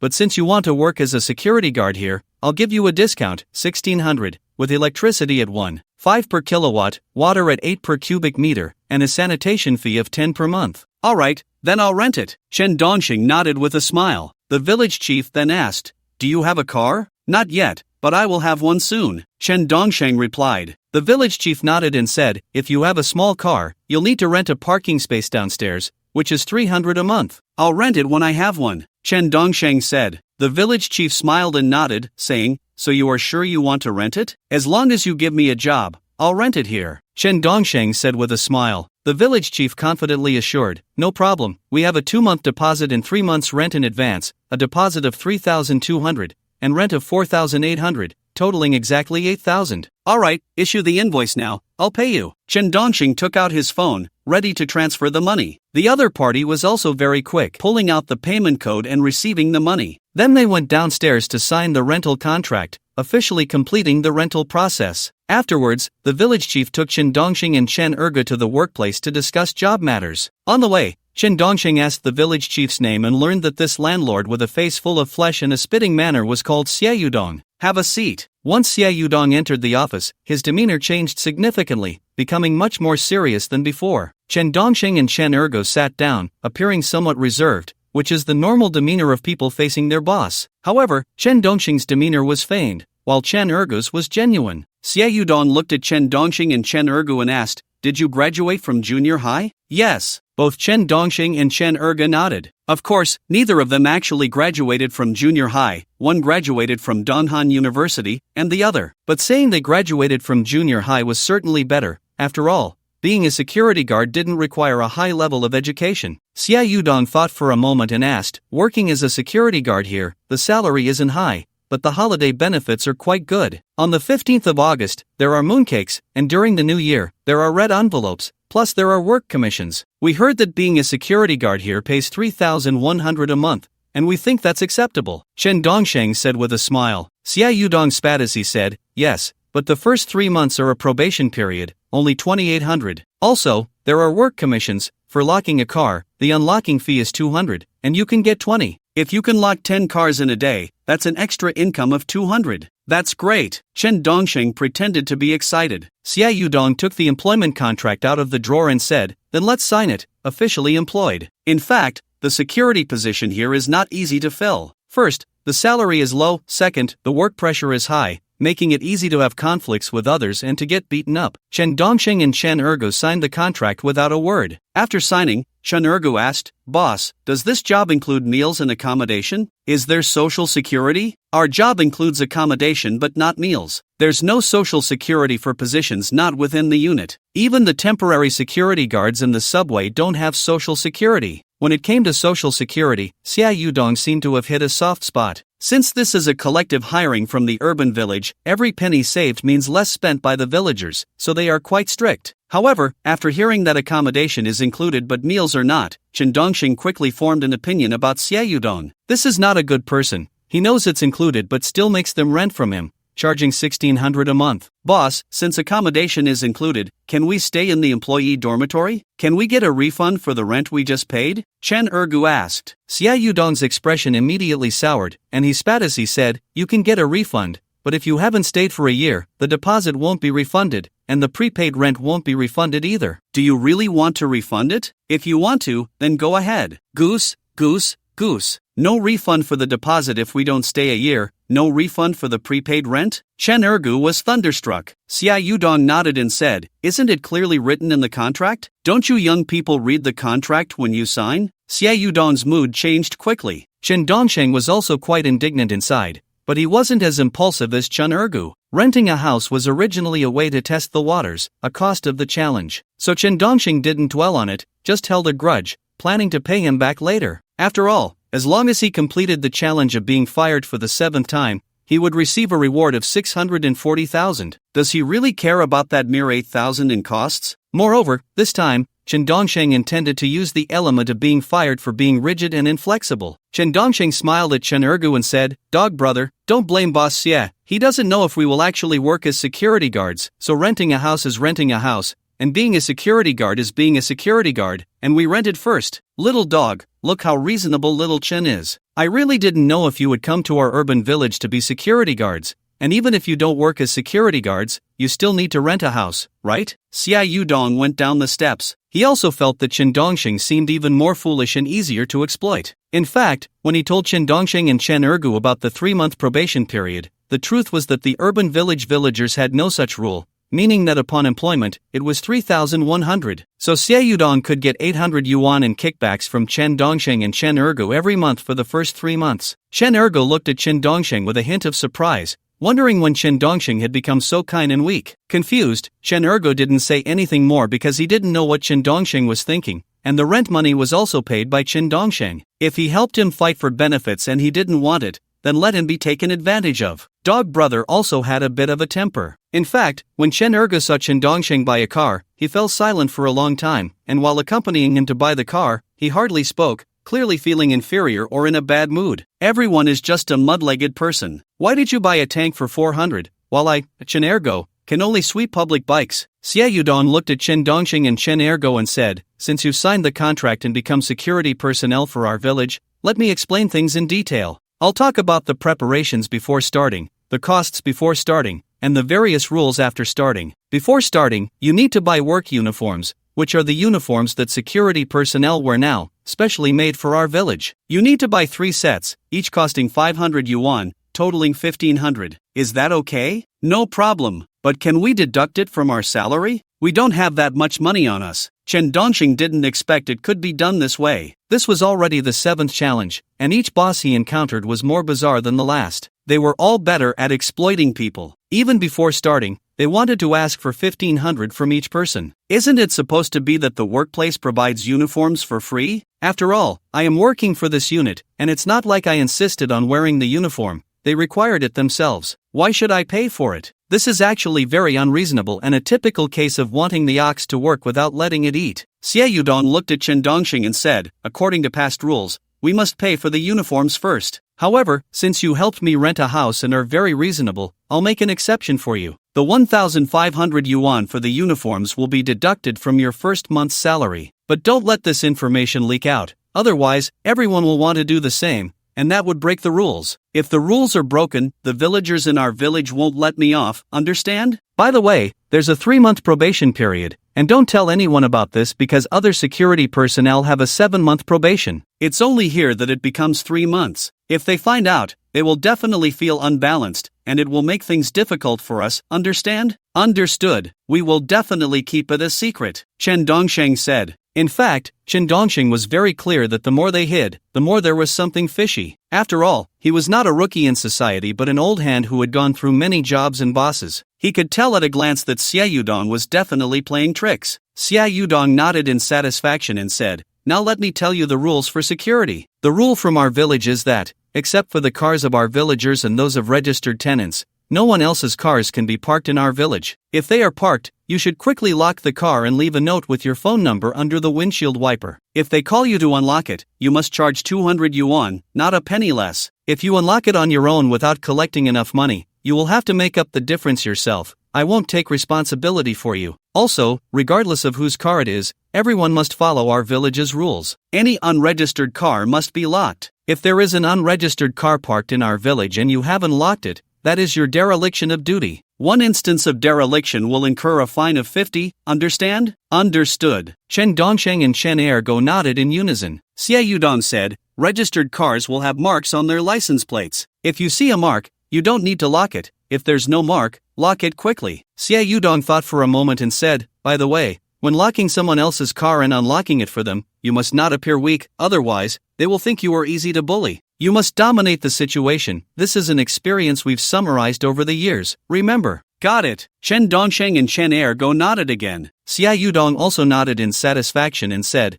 "Then you all come to work tomorrow. The working hours are from 7 a.m. to 6 p.m., with shifts for meals. This month, you will be on the day shift to get used to it, and next month you will switch to the night shift, from 6 p.m. to 7 a.m. the next day." "No problem." Chen Dongxing nodded. However, he thought about how dark it would be, from 7 a.m. to 6 p.m., and then from 6 p.m. to 7 a.m. the next day. That's a full 11 to 12 hours, and it's a two-shift system, with a salary of only 3,100. Although there is a so-called commission for locking cars, the base salary is really low. Moreover, there are no benefits at all. It turns out that working in a village unit pays so little, especially for this kind of outsourced job that doesn't count as part of the system. Xia Yudong waved his hand and said, "You go find Xia Yuming and have them give you your work uniforms. Wear them to work tomorrow." "Okay, thank you, leader." Chen Dongxing was very polite. Chen Ergu, on the other hand, was uninterested. If it weren't for the 5,000 yuan salary he could get from Chen Dongxing, he definitely wouldn't have come to apply for the security guard position, especially after seeing Xia Yudong's shady demeanor. He felt that working here would definitely not be enjoyable. In fact, what Chen Dongxing and Chen Ergo didn't know was that working as a security guard here meant having 2 months' salary withheld. This meant that they wouldn't receive any pay for the first 2 months, and their reasoning was very simple.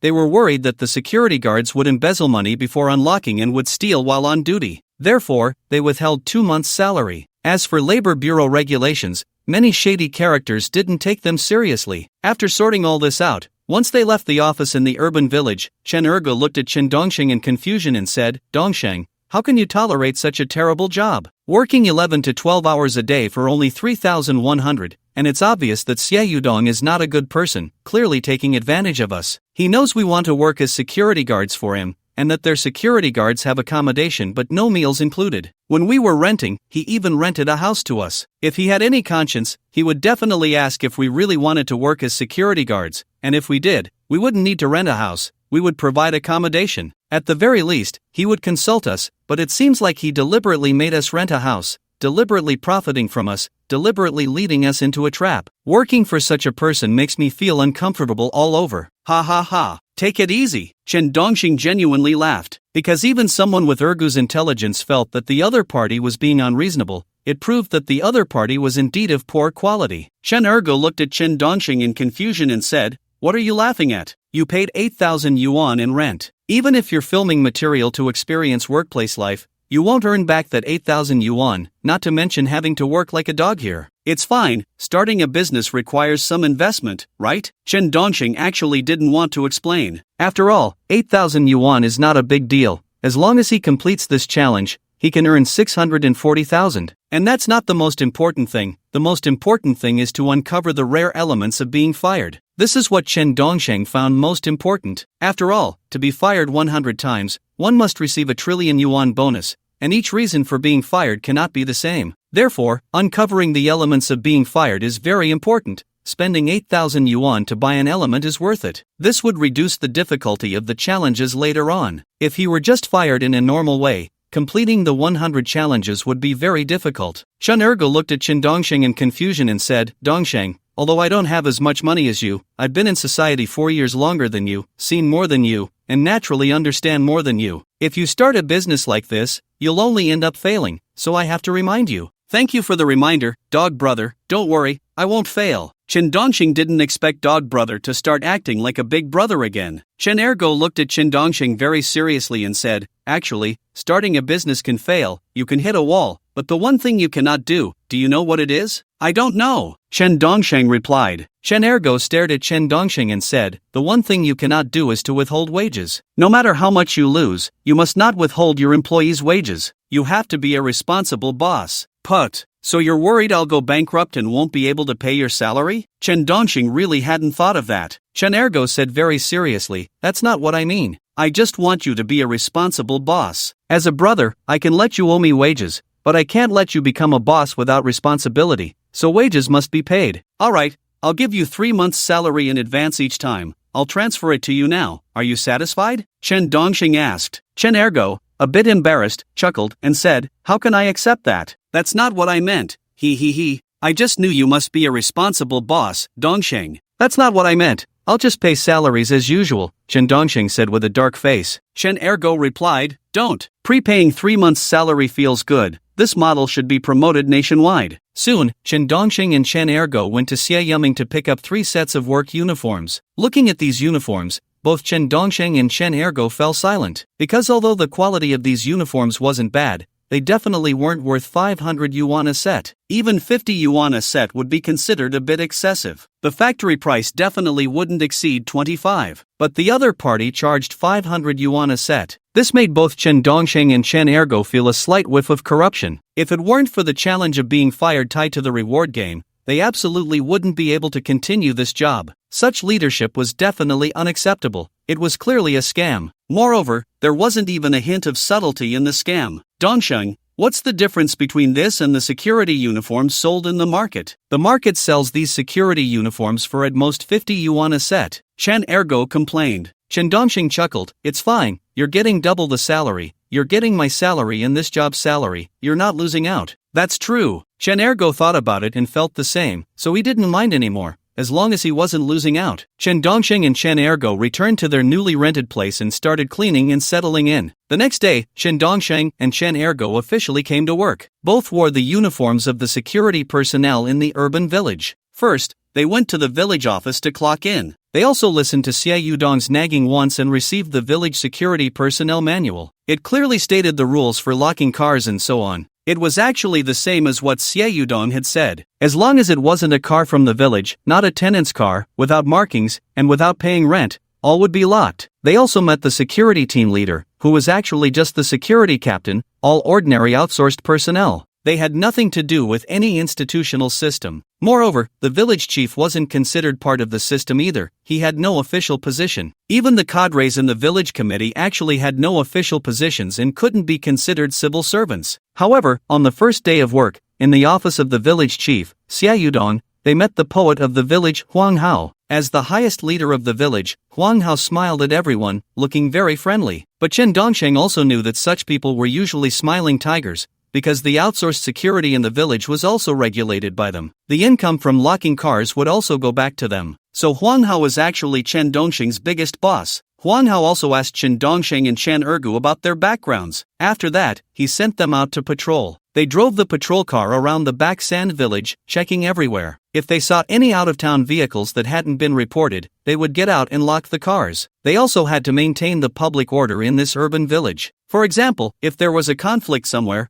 they would go over to mediate first. If that didn't work, they would call the police. It was that simple. It seemed easy, but by the end of the day, Chen Dongsheng and Chen Ergu had been chased down several streets multiple times. The reason was locking cars. They had locked the cars of some hot-tempered individuals, and when it came time to collect the fees, conflicts arose, leading to them being chased. Indeed, being a security guard here was not that easy, but they managed to get through the day without any major incidents. On the third day of work, Chen Dongsheng and Chen Ergu were back on duty. However, today Chen Dongsheng learned from another security guard that they didn't have a probation period. Only he and Chen Ergu had a probation period. It had to be said that they were being clearly bullied. This was something Chen Dongsheng hadn't expected. to be so obviously taken advantage of. Xia Yudong was too reckless, doing things that could be easily verified. This showed that he looked down on Chen Dongsheng and Chen Ergu, thinking they couldn't do anything about him. Otherwise, he wouldn't be so unscrupulous. He wouldn't be so greedy either. But it was also understandable. The village chief of such an urban village wasn't someone who could just be appointed.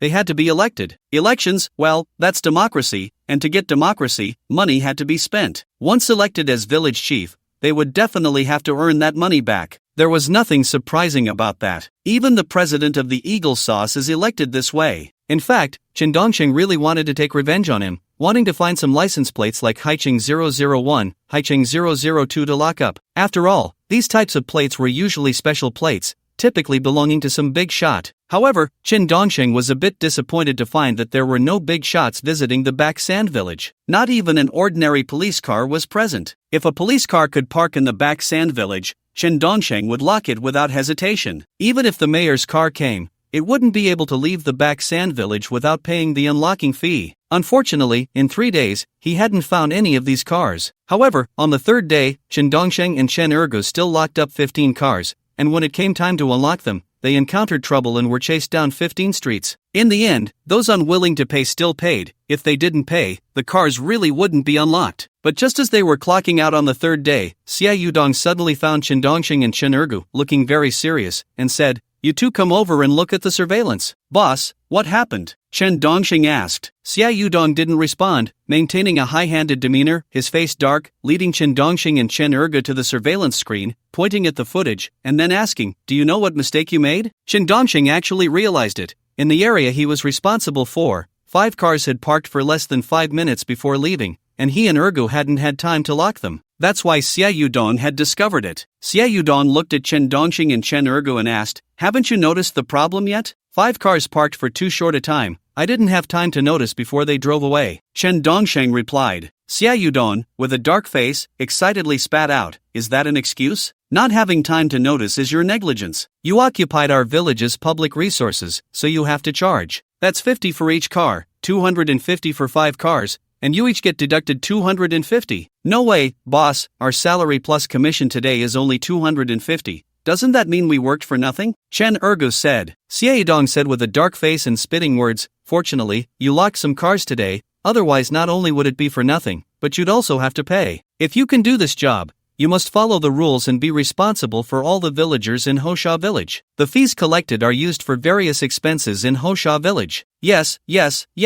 Chen Dongsheng was too lazy to argue with him now. Because he knew what kind of person Xia Yudong was, there was really no need to argue with him. When there were no excuses, he wanted to eat people. When there were excuses, he wanted to cook them and dip them in sauce. So arguing with him was meaningless. Another point was that as a security guard locking cars here, each car earned a commission of 20. If it weren't for this strict penalty system, being a security guard here could really earn 20,000 a month. It should be known that Hosha village is very close to the city center, just a few bus stops away. Therefore, the flow of people is very large. The traffic is also very heavy. Many out-of-town cars don't know the rules of Hosha village and will park here. Then they all fall into the trap. Xia Yudong pulled up another surveillance video, pointing at Chen Dongsheng and Chen Ergu, spitting as he scolded, "In your 3 days of employment, what have I told you every day? Follow the rules, don't use your position to open back doors. Do you think my words are nonsense?" Chen Dongsheng and Chen Ergu looked at the surveillance and scratched their heads, genuinely not knowing why Xia Yudong liked to study surveillance so much. In the surveillance footage, Chen Dongsheng and Chen Ergu stood in front of a globally limited Lamborghini supercar,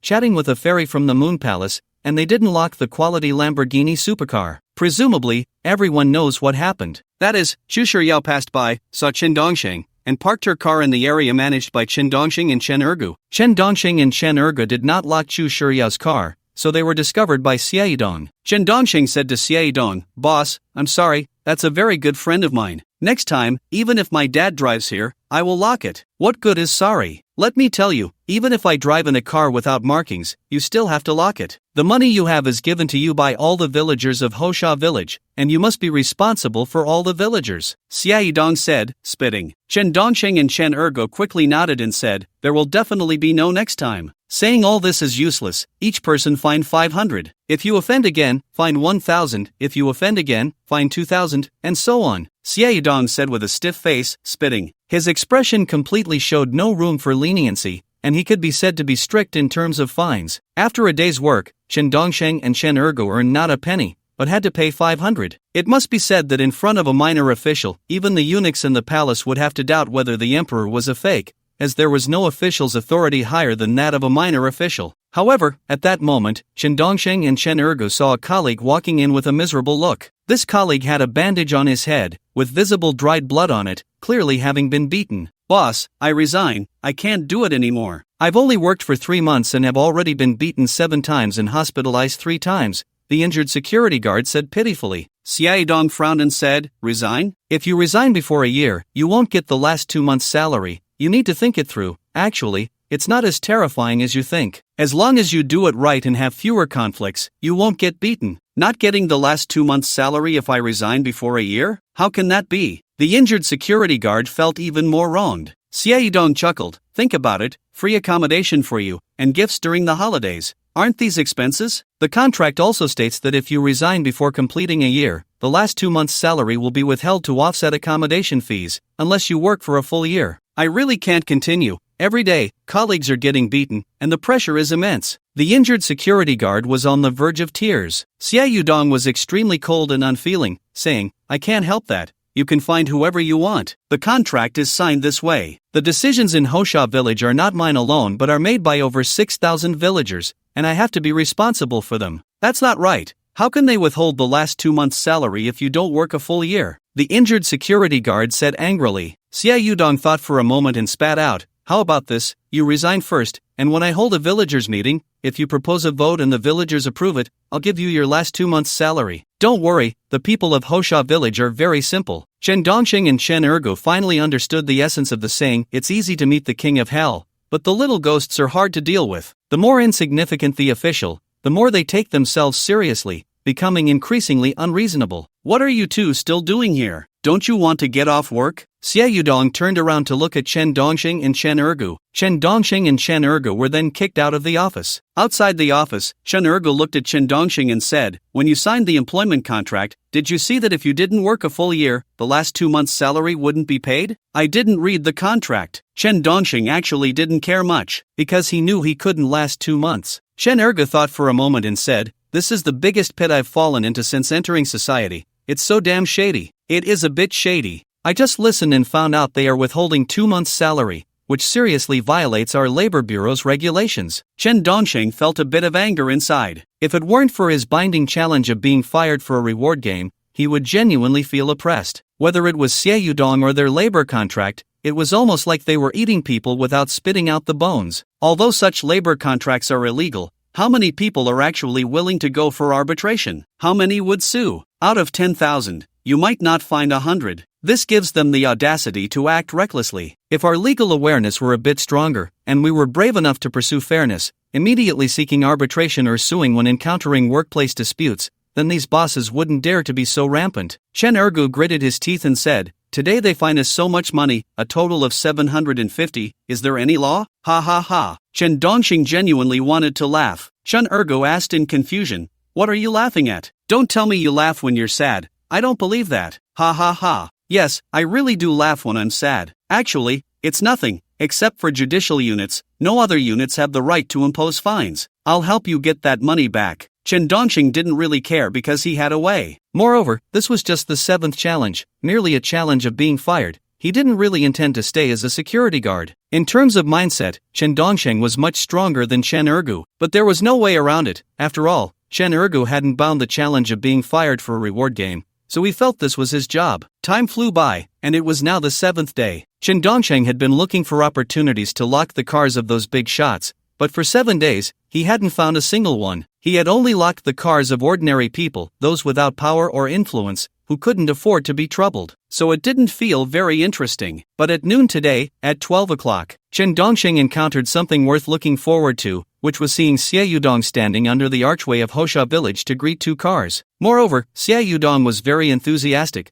bustling around, and it was clear that these people were very important to him. 7 or 8 people got out of the car, looking like an entire family. However, it was unclear what their relationship with Xie Yudong was. What Chen Dongxing didn't know was that this was Xie Yudong's son, bringing his girlfriend's family to meet him, as they were about to get engaged, so it was normal for them to come and introduce themselves. Their car quickly parked on the main street of Hosha village, right in the area that Chen Dongxing and Chen Ergu were responsible for. Xia Yudong led his future in-laws, chatting and laughing as they headed to his small villa, looking quite spirited. When he saw the patrolling security guards, he had to give them a few commands, showing off his power in Hosha village. But this was also normal, after all, they were future in-laws, so he had to show off a bit. As Xia Yudong passed by Chen Dongxing and Chen Ergu with his future in-laws, he didn't forget to scold them a bit, flaunting his authority. You guys, work seriously, don't slack off like before, follow the rules, and don't use your position for personal gain, got it? Yes, leader, we absolutely won't dare. Chen Dongxing replied respectfully. Xia Yudong nodded in satisfaction, showing consideration and giving face in front of his future in-laws. Xia Yudong's future in-laws, seeing him instructing his subordinates along the way, felt that he had quite a bit of power and were very pleased with this connection. In the future, when their daughter married into Hosha village, she would surely have the upper hand. However, once Xia Yudong and his future in-laws walked far away, Chen Dongxing turned his attention to the two cars belonging to his future in-laws. Chen Ergu actually looked down on him a bit and said to Chen Dongxing, "Just now, the way you were flattering him was so humble, I really looked down on you a bit. Isn't he just a village chief?" But the next second, with a click, Chen Dongxing locked up the two cars belonging to Xia Yudong's future in-laws and directly tucked the lock notice under the windshield wiper. This action left Chen Ergu dumbfounded. Chen Ergu looked at Chen Dongxing in confusion and said, "These are the bastard's relatives' cars, you locked their cars? So what? Leader, can't we lock relatives' cars?" Chen Dongxing replied nonchalantly. It was indeed Xia Yudong's in-laws' cars. If it weren't for that, he wouldn't have acted so swiftly. He just wanted to tell Xia Yudong that he, Chen Dongxing, was a person who followed the rules and was upright. No matter whose in-laws they were, if there were no markings, he would lock them. Today, the volume finally rose to over 3,700, so there will be a big update today, at least a 10,000 word update, possibly 20,000 words, to finish writing the climax of this plot, which hasn't reached the climax yet. Please support in various ways. Chen Ergu looked at Chen Dongxing in confusion and said, "Dongxing, sometimes I really can't understand you. Your thought process is quite strange." "What's strange about me?" Chen Dongxing asked with a chuckle. Chen Ergu said, "Are you really foolish or just pretending? That's definitely Xia Yudong's relatives' cars. You see, Xia Yudong even calls them in-laws. You locked their cars. Do you think Xia Yudong will let you off? Won't he just fire you on the spot?" "Dog brother, I'm telling you, you're thinking too simply, think deeper," Chen Dongxing said with a smile. Chen Ergu frowned and said, "What deeper meaning? Just say it directly." "Dog brother, have you ever thought that Xia Yudong might want to use his relatives' cars to test us, just to see if we would lock them in our area? If we don't lock them, he could directly fine us and criticize us again. This is a test." Chen Dongxing was just idly teasing Chen Ergu. Indeed, wandering around the street all day was really boring. So Chen Dongxing wanted to find some fun, and teasing Chen Ergu was the best amusement. However, there was no malice in this, because Chen Dongxing was indeed paying Chen Ergu a salary of 5,000 yuan, bringing him along to experience the evils of the workplace. Chen Ergu frowned and thought for a moment, then said, "That makes sense. Why didn't I think of that? It makes sense, right?" Chen Dongxing was also a bit shocked. Was Dog Brother really that easily led astray? He actually believed this? Chen Ergu said, "Xia Yudong could definitely do this. Maybe this is a test. If it's locked, he definitely won't deduct money. If it's not locked, he'll definitely deduct money. With his shady character, he would absolutely do it. So, locking one lock isn't enough. We should lock four, one on each wheel," Chen Dongxing said with a smile. Chen Ergu thought it made sense and quickly took out a bike lock to secure the other three wheels of the two vehicles. "Well done." Chen Dongxing gave a thumbs up. Chen Ergu chuckled, "He wants to find me? Dream on." In fact, Chen Dongxing could really guess what Xia Yudong would do. If they didn't lock these two cars, Xia Yudong would definitely find them again. If they locked the cars, Xia Yudong would definitely blow up. Anyway, nothing they did would be right. Moreover, Chen Dongxing also noticed that Xia Yudong completely didn't care about offending the security personnel under him and didn't have to worry about not being able to recruit people. There were far more job seekers in Haicheng than there were positions. Resign today, and you could hire someone new tomorrow, then continue to exploit them, harvesting one batch after another. Otherwise, how could a village chief in an urban village become that wealthy? 5 buildings for rent, and he still lived in a villa. After locking the cars, Chen Dongxing took Chen Ergu to a milk tea shop, and they started drinking milk tea, not caring about the other illegally parked cars on the street. Chen Ergu looked at Chen Dongxing in confusion. "Dongxing, we're here drinking milk tea and slacking off. What if we get caught with cars that aren't locked? We might get fined even more this time. You really have a big heart." "It's fine. Do you really take your job seriously? Do you think if you work hard, you can still become the village chief of Hosha village? Chen Dongsheng said dismissively. In fact, Chen Dongsheng felt that locking the cars of Xie Yudong's relatives meant that this job had reached its end. In other words, he would definitely be fired today, thus completing the challenge of being fired for the 7th time and earning a reward of 640,000 yuan. It's just a pity that during this job, he hadn't managed to draw external attention to this kind of arbitrary charging. Originally, Chen Dongxing didn't like to meddle in other people's business, but for matters where village rules superseded national laws, he still wanted to intervene, not for any other reason, but because he had bought a Tank 400, and when he drove into this village, it would get locked, and when he drove into that village, it would get locked again. Paying 200 for unlocking here and another 200 for unlocking there wasn't just about money, it completely affected his mood. This was also a matter of personal interest. If he could lock a few cars with the license plates of Haicheng 001 or Kyoto 001, it would definitely attract the attention of big figures to this chaos. At the very least, it would contribute a little to cleaning up the disorder in society. Unfortunately, in 7 days, he hadn't encountered such an opportunity. Moreover, to do such things, Chen Dongsheng had actually made preparations early on and consulted a lawyer. If he locked the cars of mayors or even higher-ranking figures and then refused to pay the fees and unlock them, would he get caught and end up in trouble? The answer he received was that if he simply acted according to the regulations set by a certain unit or public institution and had enough evidence to prove that this was not his subjective intention, there was a 90% chance he would be fine. The related responsibility would only be borne by that certain unit or public institution. Even if there was responsibility, it would be very minor. As long as during this period, it is not embezzlement of office, there is no problem. If it is embezzlement of office, and it involves such a big figure, then the problem becomes serious. One more thing is that Chen Dongxing is very clever. He has always kept video records and even asked Xie Yudong whether this car locking fee is legal. Xie Yudong shamelessly told Chen Dongsheng that it is legal and compliant. So with this as a backing, he can legally shed that small responsibility. After all, who knows whether it is legal or not? The village chief and the village office say it is legal. A mere worker like me doesn't understand anything about the law. So Chen Dongsheng is fully prepared with the backing. Unfortunately, there is no stage to perform on. As it was nearing the end, he still hadn't seen the big figure's car. Time passed little by little, about 7 hours went by, and it was 4 p.m. Only then did Xie Yudong bring his in-laws' family towards the two cars. In fact,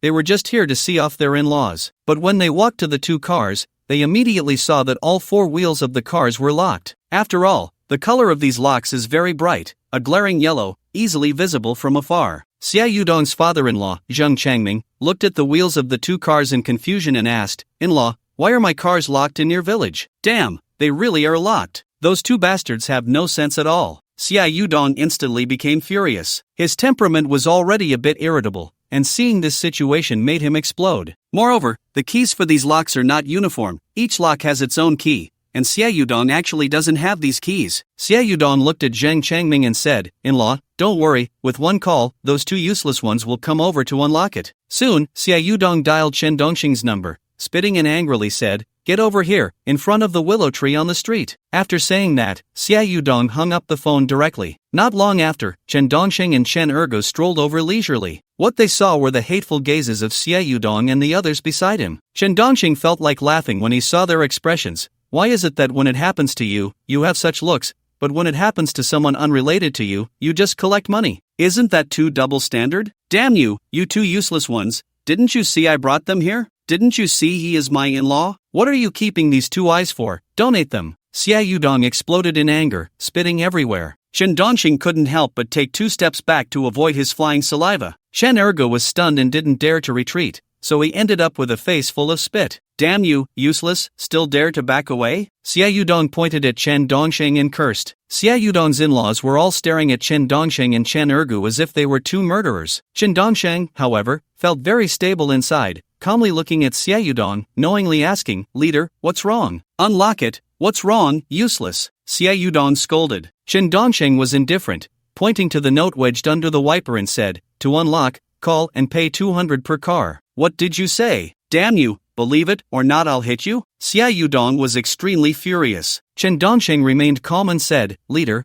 please speak in Mandarin, don't use dialect." "Unlock it, how else do you want me to say it?" Xie Yudong rolled his eyes. Chen Dongxing shook his head and said, "No, we absolutely cannot unlock it without payment." According to the regulations of Hosha village, not even a penny less can be accepted. No matter whose car it is, as long as there are no markings and no payment has been made, it cannot be parked. Xia Yudong and everyone around him were shocked. They never expected that a mere security guard would dare to say such a thing. Even Chen Ergo looked bewildered. He didn't think Chen Dongsheng would be so tough. After all, that was Xia Yudong, the village chief of Hosha. Xia Yudong stared at Chen Dongsheng and asked, "Not even for me, right? I'm very sorry, leader. You said before that no one can unlock it without payment. Whoever comes, no unlocking without payment, not even a cent less." Chen Dongsheng replied. Xia Yudong clearly didn't want to lose face in front of his in-laws, but he didn't expect this bastard to give him no face at all. He said, "I am the village chief, the rules are set by me, and the regulations are also set by me. The whole village is under my command. Are you saying my words don't count?" "No, leader, your words do count, but I have to be responsible for the entire Hosha village and for you as well. I will only act according to the regulations. If you want to unlock it without payment, please go back and change the regulations first. Once the regulations are changed, I will execute them immediately," Chen Dongsheng said with a righteous demeanor. After hearing Chen Dongsheng's words, Xia Yudong was furious. He never expected to have brought in such a rigid person who wouldn't bend at all. He hadn't noticed it before. Xia Yudong was so angry that he rushed forward to hit Chen Dongsheng. Seeing Xia Yudong coming at him, Chen Dongsheng immediately demonstrated a 360-degree high-difficulty spinning kick, sending a 2.7-meter tall willow branch flying. He also showcased several other high-difficulty leg techniques. Chen Ergo, like a fierce dog, immediately assumed a mantis fist stance. This effectively suppressed Xia Yudong's desire to attack. Xia Yudong also didn't expect that both Chen Dongsheng and Chen Ergo had some skills. He realized that he could only reason with them. Trying to fight would definitely lead to a loss. It was really frustrating. "Young man, this is your village chief and also your superior. To put it bluntly, he is your boss. Shouldn't you listen to what your boss says?" Zhang Changming couldn't help but say. Chen Dongsheng nodded and said, "Yes, I will absolutely execute what the boss says." "Then your boss just told you to unlock it, so hurry up," Zhang Changming said. Chen Dongsheng directly took out his phone and played a video,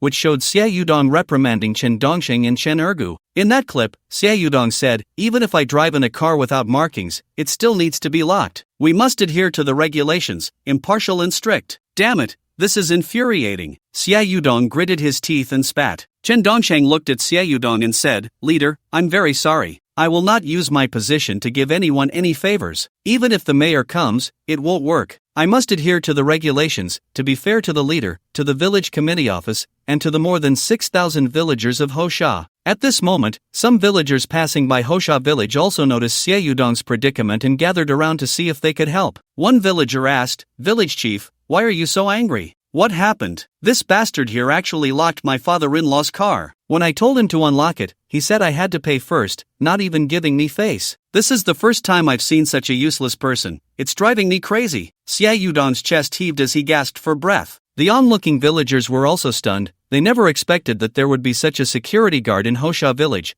who wouldn't even listen to the village chief, refusing to unlock without payment. It was simply selfless. However, some villagers looked at Chen Dongsheng and advised, "Young man, just unlock it, it's fine, those are all our people's cars. I'm very sorry, but I will not use my position to make things convenient for anyone. I must be worthy of the trust from Hosha village and the village chief, and I must be worthy of that 2,800 yuan salary. If you want the lock opened, pay first, or else there's nothing to discuss," Chen Dongsheng said with integrity. Chen Erga nudged Chen Dongsheng and whispered, "Dongshan, that's the village chief, our boss. You're going to offend him badly, you might get fired again. You need to be flexible. It's not that I'm saying this, but you really are too rigid. We can't just do our job day by day without seriousness. I believe that treating every task with seriousness is the only way to do it well and achieve unimaginable rewards." Chen Dongsheng raised his voice. Chen Ergu and everyone present looked at Chen Dongsheng strangely. Because the current Chen Dongsheng was very rigid, yet he seemed so righteous. In fact, he was just lacking in charm and smoothness. What Chen Dongsheng wanted was this effect. He wanted to make Xia Yudong uncomfortable, thus achieving the goal of being fired. Moreover, he would be fired for being rigid and unyielding. This was a very unique element, not easily replicated. Chen Dongsheng looked at Xia Yudong and Zhang Changming and said, "Pay or not, if you don't pay,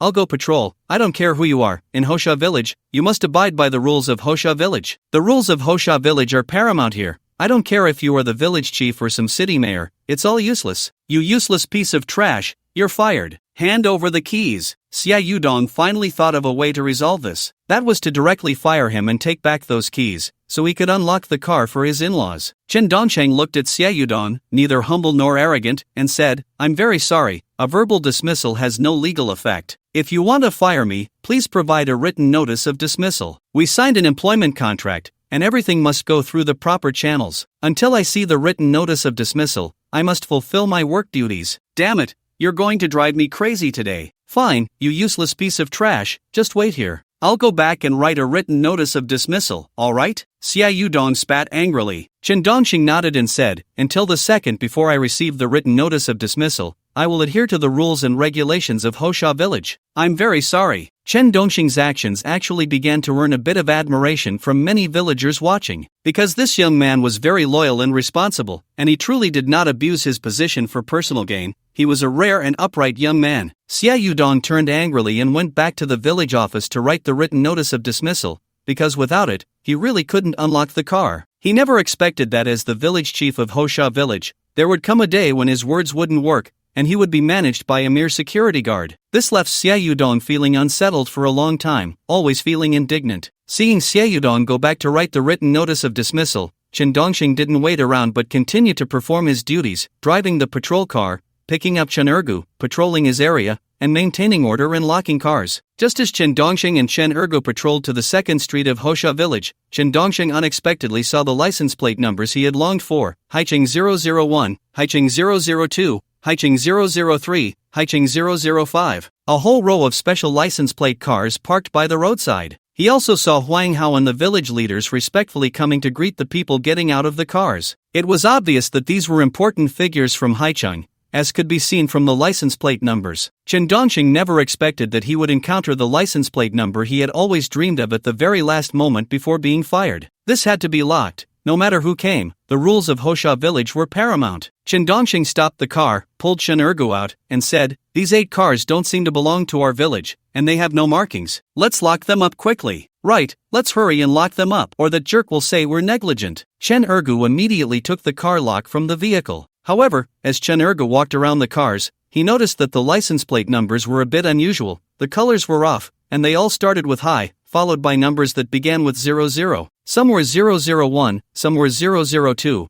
and there were others like 005. Such special license plate numbers. Chen Ergu had never studied this before and had no idea what these license plate numbers meant. He said, "Just by looking at these license plate numbers, I can tell they're fake. Normal license plates are blue or green. What audacity to use fake plates. We must lock each wheel and keep a close watch." Soon, Chen Dongxing and Chen Ergu locked all 8 cars, securing all 4 wheels. Just then, Chen Dongxing's phone rang. He picked it up and saw it was a call from Xia Yudong. Xia Yudong was furious on the other end, saying, "Get back to the office now and sign the written termination notice." "Okay." Chen Dongxing didn't care. Instead, he felt a bit excited. Not only could he complete his 7th challenge, but he also locked the license plate number he had always wanted at the last moment. After hanging up, Chen Dongxing pulled Chen Ergu and rushed back to the office. They saw Xia Yudong with a dark expression. Xia Yudong slammed the formal written termination notice in front of Chen Dongxing and shouted, "Sign it, hand over the keys." "No problem, I'm always one to follow the rules. Once I sign, I'll naturally hand over the keys." Chen Dongxing glanced at the formal written termination notice. Seeing that the reason for his termination was failure to follow orders and being rigid in his work, there was no dispute. He signed it, officially severing his employment relationship. Chen Dongxing was very particular. After signing, he really handed over a large bunch of keys. "Which keys are for locking my in-laws' place?" Xia Yudong asked. Chen Dongxing directly picked out 8 keys from the bunch and said, "These are the ones. You jerk, I really want to kill you, you know? Such a stubborn fool." Xia Yudong was still fuming after receiving the keys. Chen Dongxing looked at Xia Yudong and said, "We have different paths and cannot work together. I only do things according to the rules." Chen Ergu looked at Xia Yudong and asked, "Boss, am I not being fired? You get out too, write your resignation letter yourself." Xia Yudong directly took out a resignation form. Chen Ergu felt discriminated against. Why did Chen Dongxing get a written termination notice while he got a resignation letter? This was unfair. Those who were fired could still receive their salary and might even get a little compensation. But if he resigned, he could forget about any compensation. Chen Ergu said a bit indignantly, "I won't resign. Whether you want to or not, you have to resign." You two are useless, just a nuisance here. Xia Yudong always spoke harshly. Chen Dongsheng looked at Xia Yudong and said, what about my salary? And the resignation compensation? Salary, resignation compensation? Have you eaten too much lard and lost your mind? People like you still expect a salary? Xia Yudong sneered. Chen Dongsheng didn't want to say much more to Xia Yudong. He would just send him a lawyer's letter when he got back. After sending the lawyer's letter, he would talk to him slowly. Chen Ergo looked at Xia Yudong and said, I won't write a resignation letter. All right. I'll write the termination notice. Xia Yudong immediately wrote a dismissal notice and threw it to Chen Ergu, then told Chen Dongsheng to get lost with Chen Ergu. Chen Ergu had been dismissed frequently lately and had gained some experience, saying, you have to settle my wages, or I'll stick around and not leave. Then you can stick around, Xia Yudong said dismissively, taking only the 8 keys from the large pile handed over by Chen Dongsheng and throwing the rest back into the heap. He gathered all the keys into a box, then returned it to the large drawer and locked it. After doing all this, Xia Yudong quickly stood up, wanting to deliver keys to his in-laws and then receive important figures from the city. Because Ho Sha village was about to undergo comprehensive demolition, the villagers were about to get rich. He had just received a call from Huang Hao, asking him to come and host, as he couldn't make it in time due to the Chen Dongsheng incident. So he planned to finish what he was doing and hurry to take those leaders to inspect Ho Sha village. Chen Ergu, seeing Xia Yudong about to leave, anxiously pulled Chen Dongsheng to follow. Xia Yudong got into the patrol car, and Chen Ergu dragged Chen Dongsheng to the back seat, sticking to him and demanding his wages. But Xia Yudong was completely unfazed, driving the patrol car hurriedly to deliver keys to his in-laws. However, when Xia Yudong's car reached the second street, he saw those cars with the prefix Haicheng, with license plate numbers like 001, 002, 005, all locked with bright yellow locks. Xia Yudong felt a wave of panic. He had the urge to curse. Those were the cars of the top leaders of Haicheng. Who the hell locked them? Suddenly, Xia Yudong thought of Chen Dongsheng and Chen Ergu sitting in the back seat, as this was the area they were previously responsible for, and it was obvious they had locked them. You actually locked the car of Haicheng's top leader? Xia Yudong exploded. Chen Ergu looked innocent and confused, asking, is this the car of Haicheng's top leader? You two useless idiots, I really want to strangle you. Don't you understand how special those license plates and numbers are? Xia Yudong felt like he was going to spit blood. If those leaders came back and found their cars locked, it would be chaos. Who could bear the consequences in the entire Ho Sha village? Chen Dongsheng calmly said, Village chief, you told us to lock any unmarked cars, no matter whose they are, but now it has nothing to do with us, we've been dismissed. You two can't leave. Hurry back with me to find the keys. If you die, that's one thing, but you can't drag us down with you. I want to strangle you both. You can't do anything right and are the number one troublemakers. Xia Yudong immediately slammed on the brakes. He didn't even deliver the keys to his in-laws anymore and quickly took the two idiots back to find the keys. Rushing back to the office, Xia Yudong immediately dumped out the 200 or 300 keys from the entire drawer and asked, were your keys in this drawer just now? I don't know. Chen Dongsheng shook his head. Chen Dongsheng actually knew it was this drawer, but he didn't want to say. Chen Ergu truly had no idea. Xia Yudong looked at the anxious Chen Ergu and asked, do you remember? I didn't pay attention. Hurry up and find it, this is a big deal. Chen Ergu was actually a bit flustered too. Chen Dongsheng smiled and said, Village chief, what's there to be afraid of? We are following the rules, and this is all legal. What does Haicheng's top leader count for? If he comes to Ho Sha village and dares not to follow the village rules, we'll lock him up and see if he can complain. Damn it! Xia Yudong exploded with a dialect curse, feeling an impulse to strangle Chen Dongsheng. At this moment, he still hadn't realized the seriousness of the situation. The rules and regulations of Ho Sha village were merely the village's own rules, but they always belonged to a gray area, unrecognized by the highest authorities. Usually, locking up people without background or power was no big deal, but if you dared to lock up those big shots, it would be a different story. It was estimated that everyone involved in formulating the rules in Ho Sha village would end up in trouble. Xia Yudong opened a drawer, dumped out the keys inside, and asked, is it among these? Hurry up and identify the key, I'm begging you. I can't tell. Chen Dongsheng shook his head. Chen Ergu looked at the keys, thinking very seriously, and said, this key looks familiar, I think I've used it before. Good, hurry up. Xia Yudong picked out that key. Chen Ergu looked at another key and fell into deep thought again, saying, this key seems even more familiar. The last one probably isn't it, let's switch to this one. Okay, hurry up and identify. Xia Yudong swapped the key again. Chen Ergu was genuinely serious about identifying the keys because he felt this was also a big deal. After looking for a while, he said, it seems wrong again, this key feels even more familiar, let's switch to this one. Oh my god. Xia Yudong was already exasperated. Meanwhile, Chen Dongxing was stifling laughter on the side. These two idiots were clearly looking for keys that weren't in this drawer, which was just hilarious. However, it was unlikely they could identify the keys now. They would have to take all the keys and try them one by one to see if any would open the locks. Chen Ergu had looked around and felt that every key looked somewhat familiar, and for a moment, he was a bit confused, saying, "How about we gamble? Let's divide all the keys into 3 piles and then use the even-numbered ones because my lucky number is even." "Get lost, you idiot.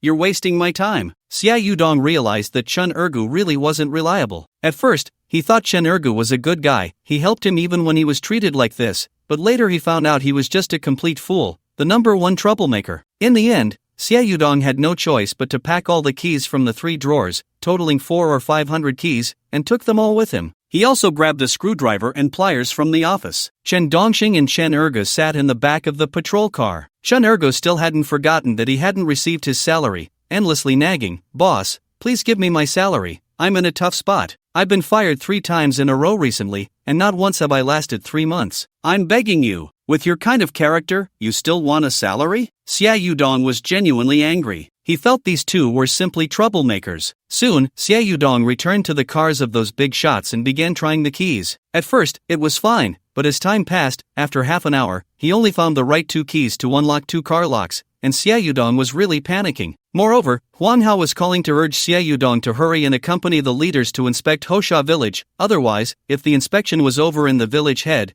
who was most familiar with the village, didn't show up, it would leave a bad impression on the big shots. Besides Huang Hao calling Xia Yudong, his future in-laws also called him, asking why it was taking so long to get the keys. This was driving Xia Yudong to the brink of collapse. On one side were the big leaders, on the other was his future in-laws, and then there were those damned car locks. He simply didn't know how to handle it. Moreover, Chen Dongxing and Chen Ergu were still sitting in the patrol car, not getting out to help. Chen Ergu originally wanted to get out and help, but was held back by Chen Dongxing. The reason was simple: they had already been fired, and this job shouldn't be theirs to do. In fact, Chen Dongxing's purpose was to let the big shots see his car locked in Hosha village, drawing their attention and making them aware that this chaos could also affect them. Although this issue had long been exposed online, no one had taken action to address it. After all, it hadn't yet burned them, so they were not concerned. Damn it, damn it, damn it. What the hell? Xia Yudong was so anxious that he started cursing in less than standard Mandarin. Moreover, he completely forgot to call for help and was busy with himself. He was the type of person who panicked in a crisis but appeared to be in control when things were calm. If it were Chen Dongxing, he would have many ways to solve the problem. The simplest method would be to immediately call a locksmith. Wouldn't that get it open in no time? Even if he couldn't reach a locksmith, finding a handyman at a hardware store would also do the trick in a flash. There was even a hardware store just down the street. But aside from cursing and bullying his subordinates, Xia Yudong truly lacked quick wit. When faced with a problem, he was completely flustered. After trying over 200 keys, Xia Yudong was utterly panicked and took out his wrench, screwdriver, and other tools to start picking the lock. He struggled to understand how to pick the lock. It took him over 20 minutes to open the first lock and 18 minutes for the second. Eventually, he became a bit more skilled, and the time taken decreased slightly. However, in his haste, he accidentally cut his hand on some sharp metal pieces from the car lock, causing it to bleed and looking quite pitiful. But neither Chen Dongxing nor Chen Ergu felt sorry for him, as this person didn't deserve anyone's pity even if he died. He was notorious for cursing when there was nothing going on, and his actions were extremely excessive. With a loud clang, Xia Yudong threw the latest car lock he had removed aside, so anxious that he was in tears, continuing to dismantle the lock, fearing that if he slowed down even a little, those big shots would come back and find out. Xia Yudong looked at Chen Dongxing and Chen Ergu and said, "You guys hurry up and help. If the big shots find out you locked their car, you'll be in jail too." After hearing this, Chen Ergu felt a bit scared and wanted to go down to help pick the lock but was stopped by Chen Dongxing. Chen Dongxing smiled at Xia Yudong and said, "It's legal. What are you afraid of? Afraid his mother has teeth? You idiot, you big idiot, you're driving me crazy." Xia Yudong could only continue to pick the lock by himself. Exhausted and panting, he was covered in dirt,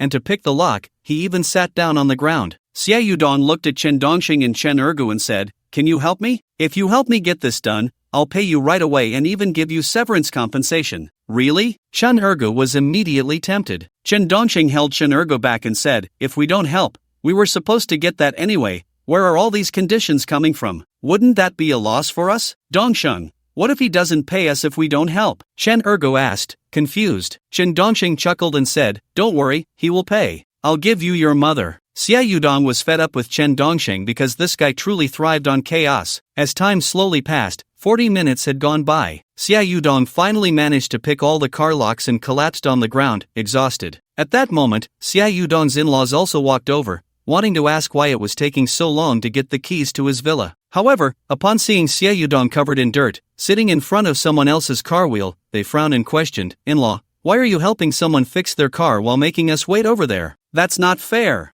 I'm not helping anyone fix their car," Xia Yudong quickly explained. Chen Dongxing laughed and said, "The village chief is amazing. You can change the wheel so quickly. You still say you're not helping someone fix their car." Zhang Changming was furious. He had been waiting for him to bring the keys, and he was here helping someone fix a car. How could he still want such a relative? Xia Yudong looked back at Chen Dongxing in disbelief, wishing he could bite off Chen Dongxing's head, and said, "You bastard, is this never ending?" At that moment, Zhang Changming left angrily with his family. Xia Yudong stared blankly as Zhang Changming misunderstood him and left, not knowing what to say for a while. However, by the time Xia Yudong thought of an explanation, the other party had already gone far away. "Sai, look at these license plate numbers." But what he was saying now was already meaningless since the other party couldn't hear him. Chen Dongsheng also didn't expect that Xia Yudong's relative had such a bad temper. But it was understandable. After all, he had been waiting there for 2 or 3 hours, and when he called, there was no answer. When he came over to find him,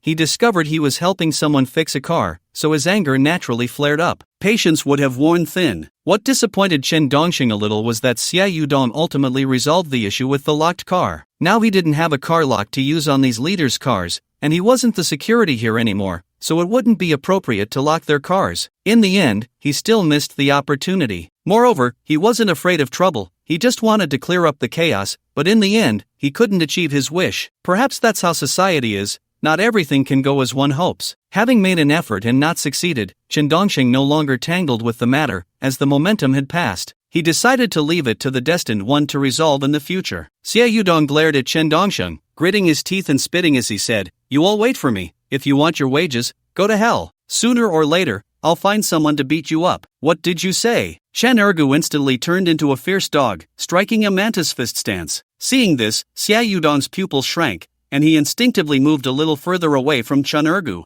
"Don't bother with him." Chen Dongxing pulled Chen Ergu away and left. There was really no need to resort to violence. In this rule of law society, that would be the dumbest way. He would go back and find a lawyer to send him a letter. Then he would call him and slowly wake him up. He would probably transfer the wages immediately. From the incident of Xia Yudong prying the car lock, Chen Dongxing could see that Xia Yudong was quite timid and afraid of trouble, only fierce when bullying the weak. Such a person would instantly compromise if you poked at his soft spot. Chen Dongxing and Chen Ergo walked out of Hosha village. Chen Ergo said, "Dongsheng, we still have some daily necessities in Xia Yudong's rental house. Should we go back and get them?" "No need." Chen Dongxing didn't want to go back. It was just some mats and the like, not worth anything. Going back would be a waste of time. After all, everything combined wasn't even worth 100 yuan. Now Chen Dongxing just wanted to see the reward information in his mind. After all, that was 640,000. With 640,000, plus the remaining 300,000 in his balance, he would have nearly 1 million. With 1 million, he could completely go back and build the house at home. After checking the reward information in his mind, he found that the 640,000 had finally arrived. This also announced the success of the 7th challenge. Next was the 8th challenge, with a reward of 1.28 million. He was finally about to break through the million reward barrier. Moreover, if he got fired 3 more times, he could use the lottery interface to draw prizes.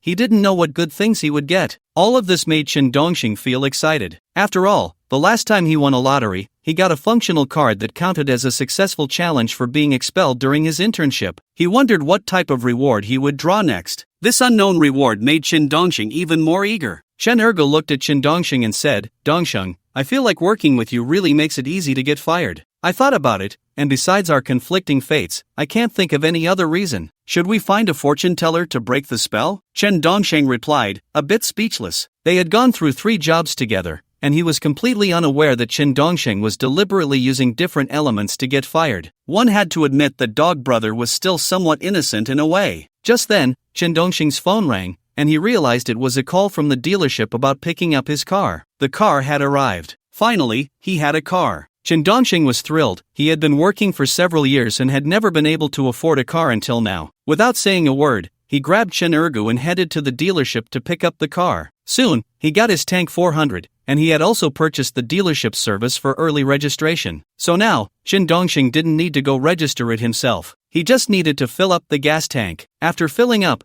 Chen Dongxing drove around Haichang with Chen Ergu. He planned to take a week off because he felt a bit tired after 2 consecutive challenges. Besides that, he still hadn't thought of new elements for getting fired, so he needed to think about it. Chen Ergu sat in the passenger seat, unusually quiet, just staring ahead. "Dog brother, you don't have to be like this. Sooner or later, you'll be able to afford one too." Chen Dongxing saw right through Chen Ergu's thoughts. It was a sense of inferiority and discomfort. After all, they were from the same village and were the same age. Others had what he didn't. Chen Ergu said, "I'm not envious. I'm not interested in cars. It's just a pile of scrap metal, and it sells for 200,000 or 300,000. Only a fool would buy it." "Dog brother, do you want to take it for a spin?" Chen Dongxing asked seriously. Chen Ergu's face lit up as he said, "Then let me drive." Chen Dongxing was a bit speechless. Dog brother was tough on the outside but very honest on the inside. However, Chen Dongxing still let Chen Ergu experience it because he felt that Chen Ergu must want to drive but was just too shy to say so. What Chen Dongxing didn't expect was that as soon as Chen Ergu got into the driver's seat, he pulled out his phone,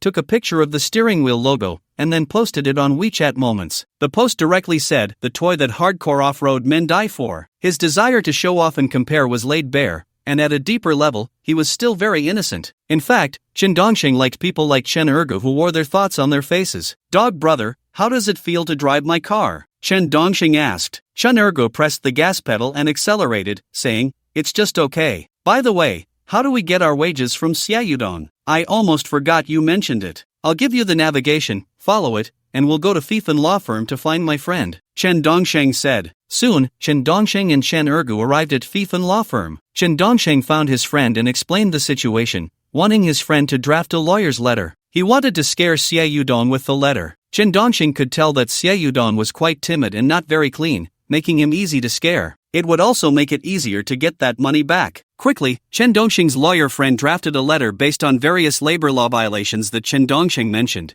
and then sent the letter to Xiaoyudong in the name of Fifan Law Firm. It wasn't long before the lawyer's letter reached Xiaoyudong's hands. Chen Dongxing had just dialed Xiaoyudong's mobile number. Xiaoyudong quickly answered the call, as he was still stunned when he received the lawyer's letter. He never expected that Chen Dongxing and Chen Ergu would really sue him. In the past, when he exploited other security guards, they would just argue back and forth, and they had hardly ever tried labor arbitration. Moreover, he would be intimidated by his own position. But with Chen Dongxing, everything changed. Chen Dongxing smiled on the phone and said, "Village head, you received my lawyer's letter, right? We plan to file a lawsuit against you. The first internship period is 3 months, which does not comply with regulations and is illegal. We signed a 1-year labor contract, which should not exceed a 1-month internship period. Yet you say the internship is 3 months. I have recorded videos, and my lawyer says we will definitely win. Also, regarding the work uniforms, my lawyer says that uniforms are to be paid for by the company, and if you charge employees for them, that is also illegal." Chen Dongxing rambled on about various things. However, after hearing this, Xiaoyudong was not very scared. He just felt it was a bit troublesome and said, "Just because we go to court doesn't mean I'll lose, right?" "That's true, but once we go to court, everyone in Hosha village will know about your embezzlement. Don't ask me how I know. I will present evidence in court, and you won't be able to keep your position as village head. You'll also be arrested and your reputation in Hosha village will be ruined." Chen Dongxing continued to intimidate him. Xiaoyudong frowned and said, "What evidence do you have against me? Don't slander me." First of all, regarding the internship period, you embezzled 600 from me and Ergu every month, while others don't even have an internship period. Don't think I don't know. I won't tell you the other things. We'll see in court," Chen Dongxing said. Xiaoyudong laughed and said, "That's not true, I follow the rules. Our Hosha village is also reasonable. After we calculate the money for you and Ergu, we will pay you. I'm not afraid of going to court. I just don't have the time to play with you boring people. Also, my lawyer said that your unit has no right to impose fines. If you fine us, we will definitely sue you," Chen Dongxing continued. Xiaoyudong replied, "I am a very reasonable person. I don't understand this, but I will check it out when I get back. If it really is illegal, I will have the office refund you. I also want a refund for the rent. You have to give me back the remaining rent. My lawyer also said that your lease is illegal. If we go to court, I will definitely win, and if I win, you will have to pay my lawyer's fees. I'm waiting for you to pay my lawyer's fees, Chen Dongsheng said. Xia Yudong wiped the sweat from his forehead and said, isn't that unnecessary? I don't understand this. If I find out it is indeed illegal, I will refund you. I am also a reasonable person. They say that a person can change in 3 days, you are changing in 3 hours, from being stingy and greedy to being reasonable. You are trying too hard to improve, and you are improving too quickly, Chen Dongxing said with a smile. Xia Yudong chuckled, I am originally a reasonable person, I just have to be a bit rough at work. Please forgive me. You keep improving, and we will continue to study how to sue you. Chen Dongxing also laughed. Xia Yudong's face darkened again, and he could only force a smile and say, you also said I am reasonable. It can't be that bad, right? I'll give you an hour to calculate properly. Don't overestimate us, we are not greedy. After Chen Dongxing finished speaking, he hung up the phone. Shen Ergu, who was beside him, looked at Chen Dongxing and asked, Dongsheng, is that it? Will he be scared? Don't worry, he is so greedy that he must have many stains on him. He is afraid that pulling out a radish will bring out the mud. He is more afraid of trouble than we are. It will definitely work. I have a good eye for people. Chen Dongxing was actually quite confident, because he had seen through Xie Yudong's true nature and knew what kind of person he was. Although he himself was not particularly skilled, it was enough to deal with Xie Yudong. If he were to be any more skilled, it would be like using a sledgehammer to crack a nut. Chen Ergo actually felt that Chen Dongxing's approach wouldn't work. It wasn't that easy. He said, Dongsheng, I'm not saying this to criticize you. I've been in society 4 years longer than you, seen more bosses, and experienced more things. If you can get it back this way,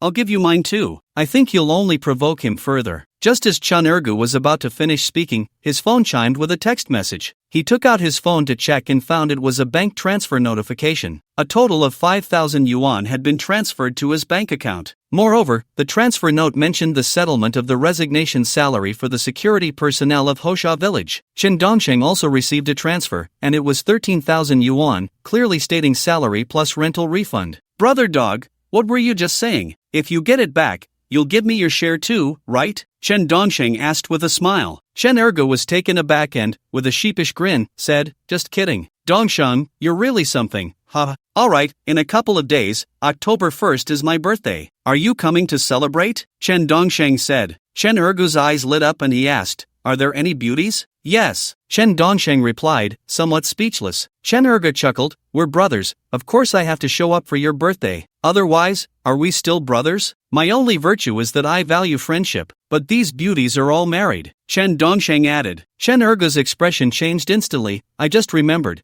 I have something to do in a couple of days. But, these beauties are divorced and have split a lot of assets, Chen Dongsheng said. Chen Ergo's face brightened. As brothers, what's most important? Supporting each other, right? Enough said, brotherhood is what matters most. I won't keep you any longer. I need to head back to Guanxing village and rest for a couple of days. After saying that, Chen Dongsheng got into his car. After all, he was on a different route from Chen Ergu, who could only hitch a ride back. Chen Dongsheng drove the Tank 400, feeling it was much better than taking the bus. The comfort level was greatly improved, and the seats even had a massage function. Being wealthy is truly wonderful. After returning to Guanxing village, Chen Dongsheng didn't get out of the car immediately. Instead, he drove the Tank 400 around for another half hour, enjoying himself before finally parking it downstairs at his rental apartment. Once inside the apartment, he lay on the bed and let out a deep breath. Finally back in this familiar doghouse. He hadn't been back for 7 days. However, those 7 days had brought back 640,000 yuan, a bountiful harvest. Adding the remaining savings from buying the car, he had exactly 980,000 yuan. With another 20,000, he would have over 1 million in cash. Now, with the car and other assets, his net worth had also surpassed 1 million. He had finally realized a small dream from his childhood, fantasizing about having a net worth of over 1 million. Now that it was achieved, he didn't feel particularly excited because 1 million back then was considered wealthy, but now it seemed like it didn't even reach the middle class. Those with houses often had 4 to 5 million in assets, and most people owned houses. Although current housing prices aren't worth much, breaking 1 million is still quite easy. There was always a feeling that it seemed like he was the only poor one. After sighing for a while, Chen Dongxing decided not to dwell on it anymore. After all, he was bound to the challenge reward game for being fired, and sooner or later, his net worth would reach trillions, so there was no need to worry too much about money. Instead, he wanted to rest well and reconnect with all his friends to strengthen their bonds. Chen Dongsheng is an outgoing and cheerful person, with many friends. He enjoys gathering with them, whether for a reason or just to have a drink. However, October 1st is his birthday, which is a perfect opportunity to bring all his friends together for some good communication. After all, in society, the more friends you have, the broader your path becomes. It's not that friends can help you much, but when it comes to gathering information or facing challenges,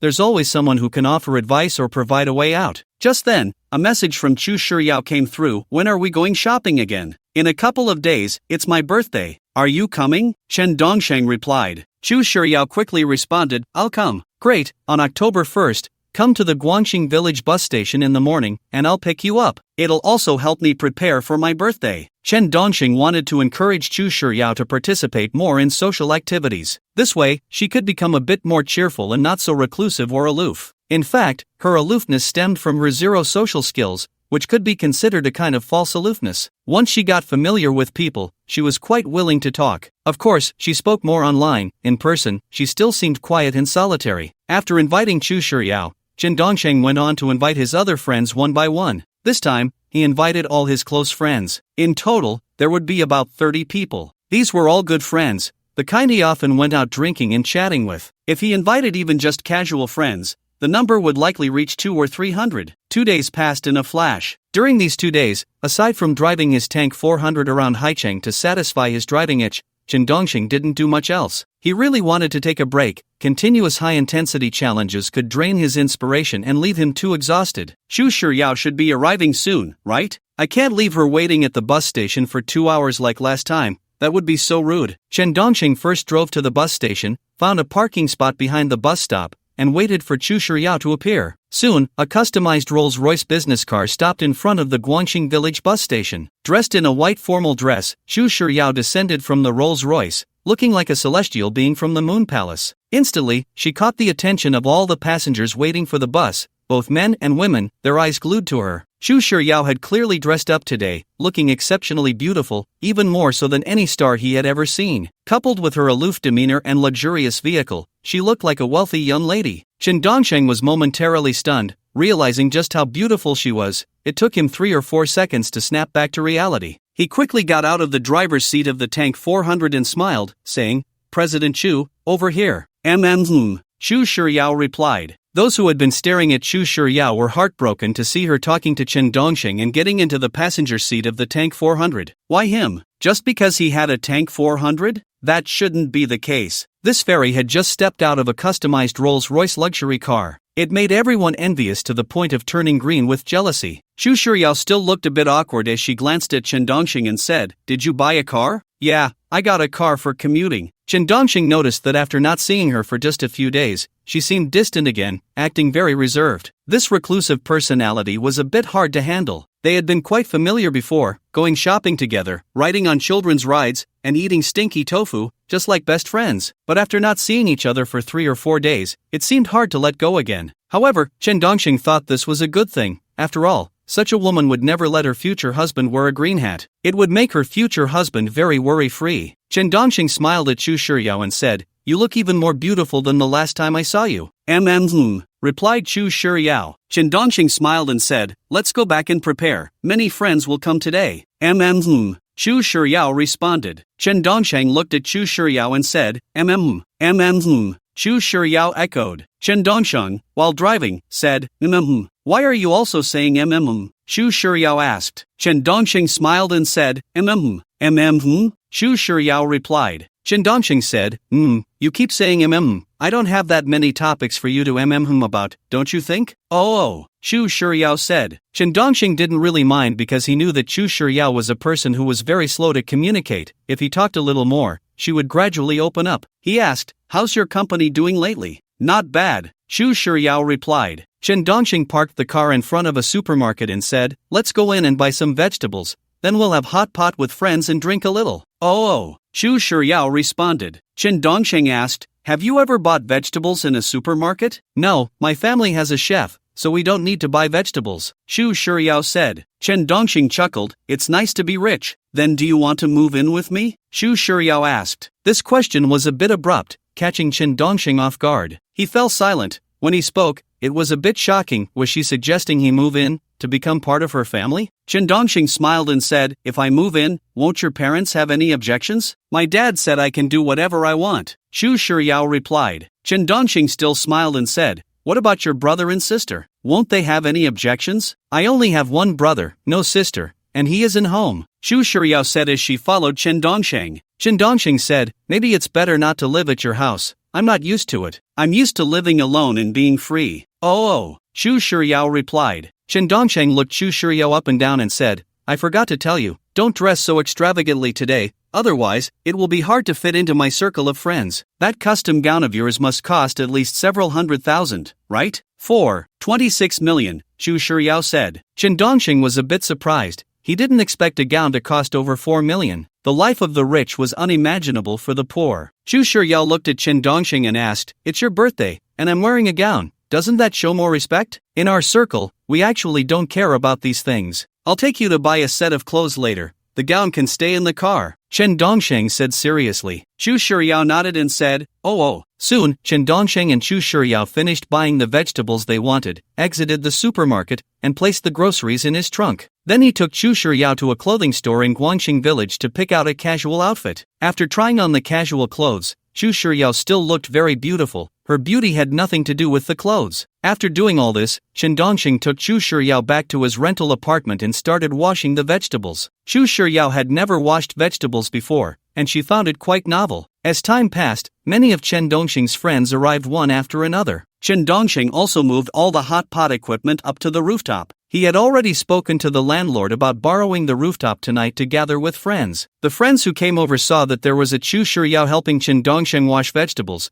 and they all stared in envy, saying, you really are something, breaking up with the last one and getting such a stunning beauty. Hee, my friend is here, Chen Dongxing said. Chen Dongxing's friend, Daniel, said, come on, I know you too well. After saying that, Daniel reached out his hand to Xu Shiryao and said, I'm a close buddy of Chen Dongxing. Everyone calls me Daniel. Nice to meet you, sister-in-law. Xu Shiryao did not extend her hand, just looked at Daniel with a bit of aloofness, making the whole scene extremely awkward. Daniel didn't expect this, he felt rejected, but he had no inappropriate thoughts. After all, she was Chen Dongxing's girlfriend. Chen Dongxing laughed and said, you didn't see she's washing vegetables? Why are you trying to shake hands? My bad. I'll drink 3 cups as punishment later. Dania didn't mind, after all, she was a brother's woman. What's a little quirk? Chen Dongxing patted Daniel and said, you go up to the rooftop first and help me connect the electricity, otherwise, the induction cooker won't work. Got it. Daniel quickly ran upstairs. Chen Dongxing leaned close to Xu Shiryao's ear and whispered, Xu, those are my friends.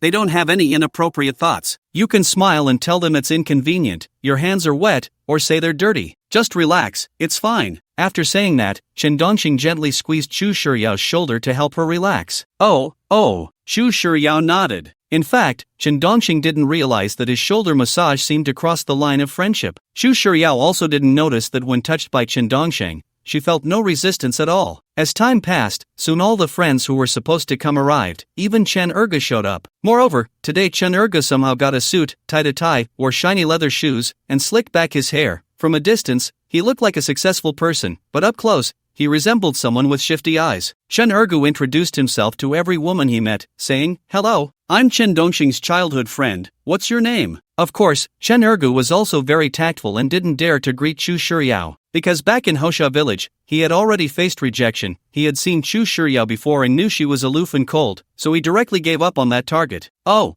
childhood friend of Dongsheng? What do you do? Replied one of Chen Dongxing's female friends to Chen Ergu. Chen Ergu smiled and said, I'm a freelancer, occasionally investing. That's not right. I think I saw you in Hosha village before. You were the one who worked as a security guard with Dongxing, right? The other person asked with a frown. Chen Ergu felt a bit awkward. Yeah, but Dongxing and I were starting a business, filming workplace experience materials. You could say we were collecting workplace information. At this time, Chen Dongxing had also finished his tasks and took Xu Shiryao to the rooftop to welcome all the friends who came to celebrate his birthday, saying, thank you all for coming to celebrate my birthday. Today we'll have hot pot, drink some alcohol, and then go out to sing karaoke and get massages. It's on me. Boss is generous. Everyone smiled and shouted. Soon everyone started eating hot pot, drinking, and chatting away. Chu Shiryao sat beside Chen Dongsheng, feeling out of place. At first, some of Chen Dongsheng's female friends tried to chat with her. However, Chu Shiryao often just responded with haha and oh, so they couldn't continue the conversation. Only Chen Dongsheng occasionally served her food and spoke a few words to her. Otherwise, she really seemed isolated here, but it was also her own choice to isolate herself. As time passed, everyone was full and satisfied. Then it was time to cut the cake. However, it was at this moment that everyone presented their gifts. There were all sorts of gifts, pens, hard drives, and phones. Chen Ergu took out a lottery ticket and smiled at Chen Dongsheng, saying, Dongsheng, I thought for a long time and felt that nothing I could give was original, so I finally thought of this, giving you a lottery ticket, which is like giving you good luck. I wish you win 100 million. Dog brother, you are the one I admire the most. Chen Dongsheng took the lottery ticket and patted Chen Ergu on the shoulder. He really didn't expect that dog brother would settle for just 2 yuan, it was so stingy. Chu Shiryao also stood up and took out a card from her pocket, saying, Dongsheng, this is my birthday gift for you. In fact, Chu Shiryao had been thinking for 2 days about what to give Chen Dongsheng,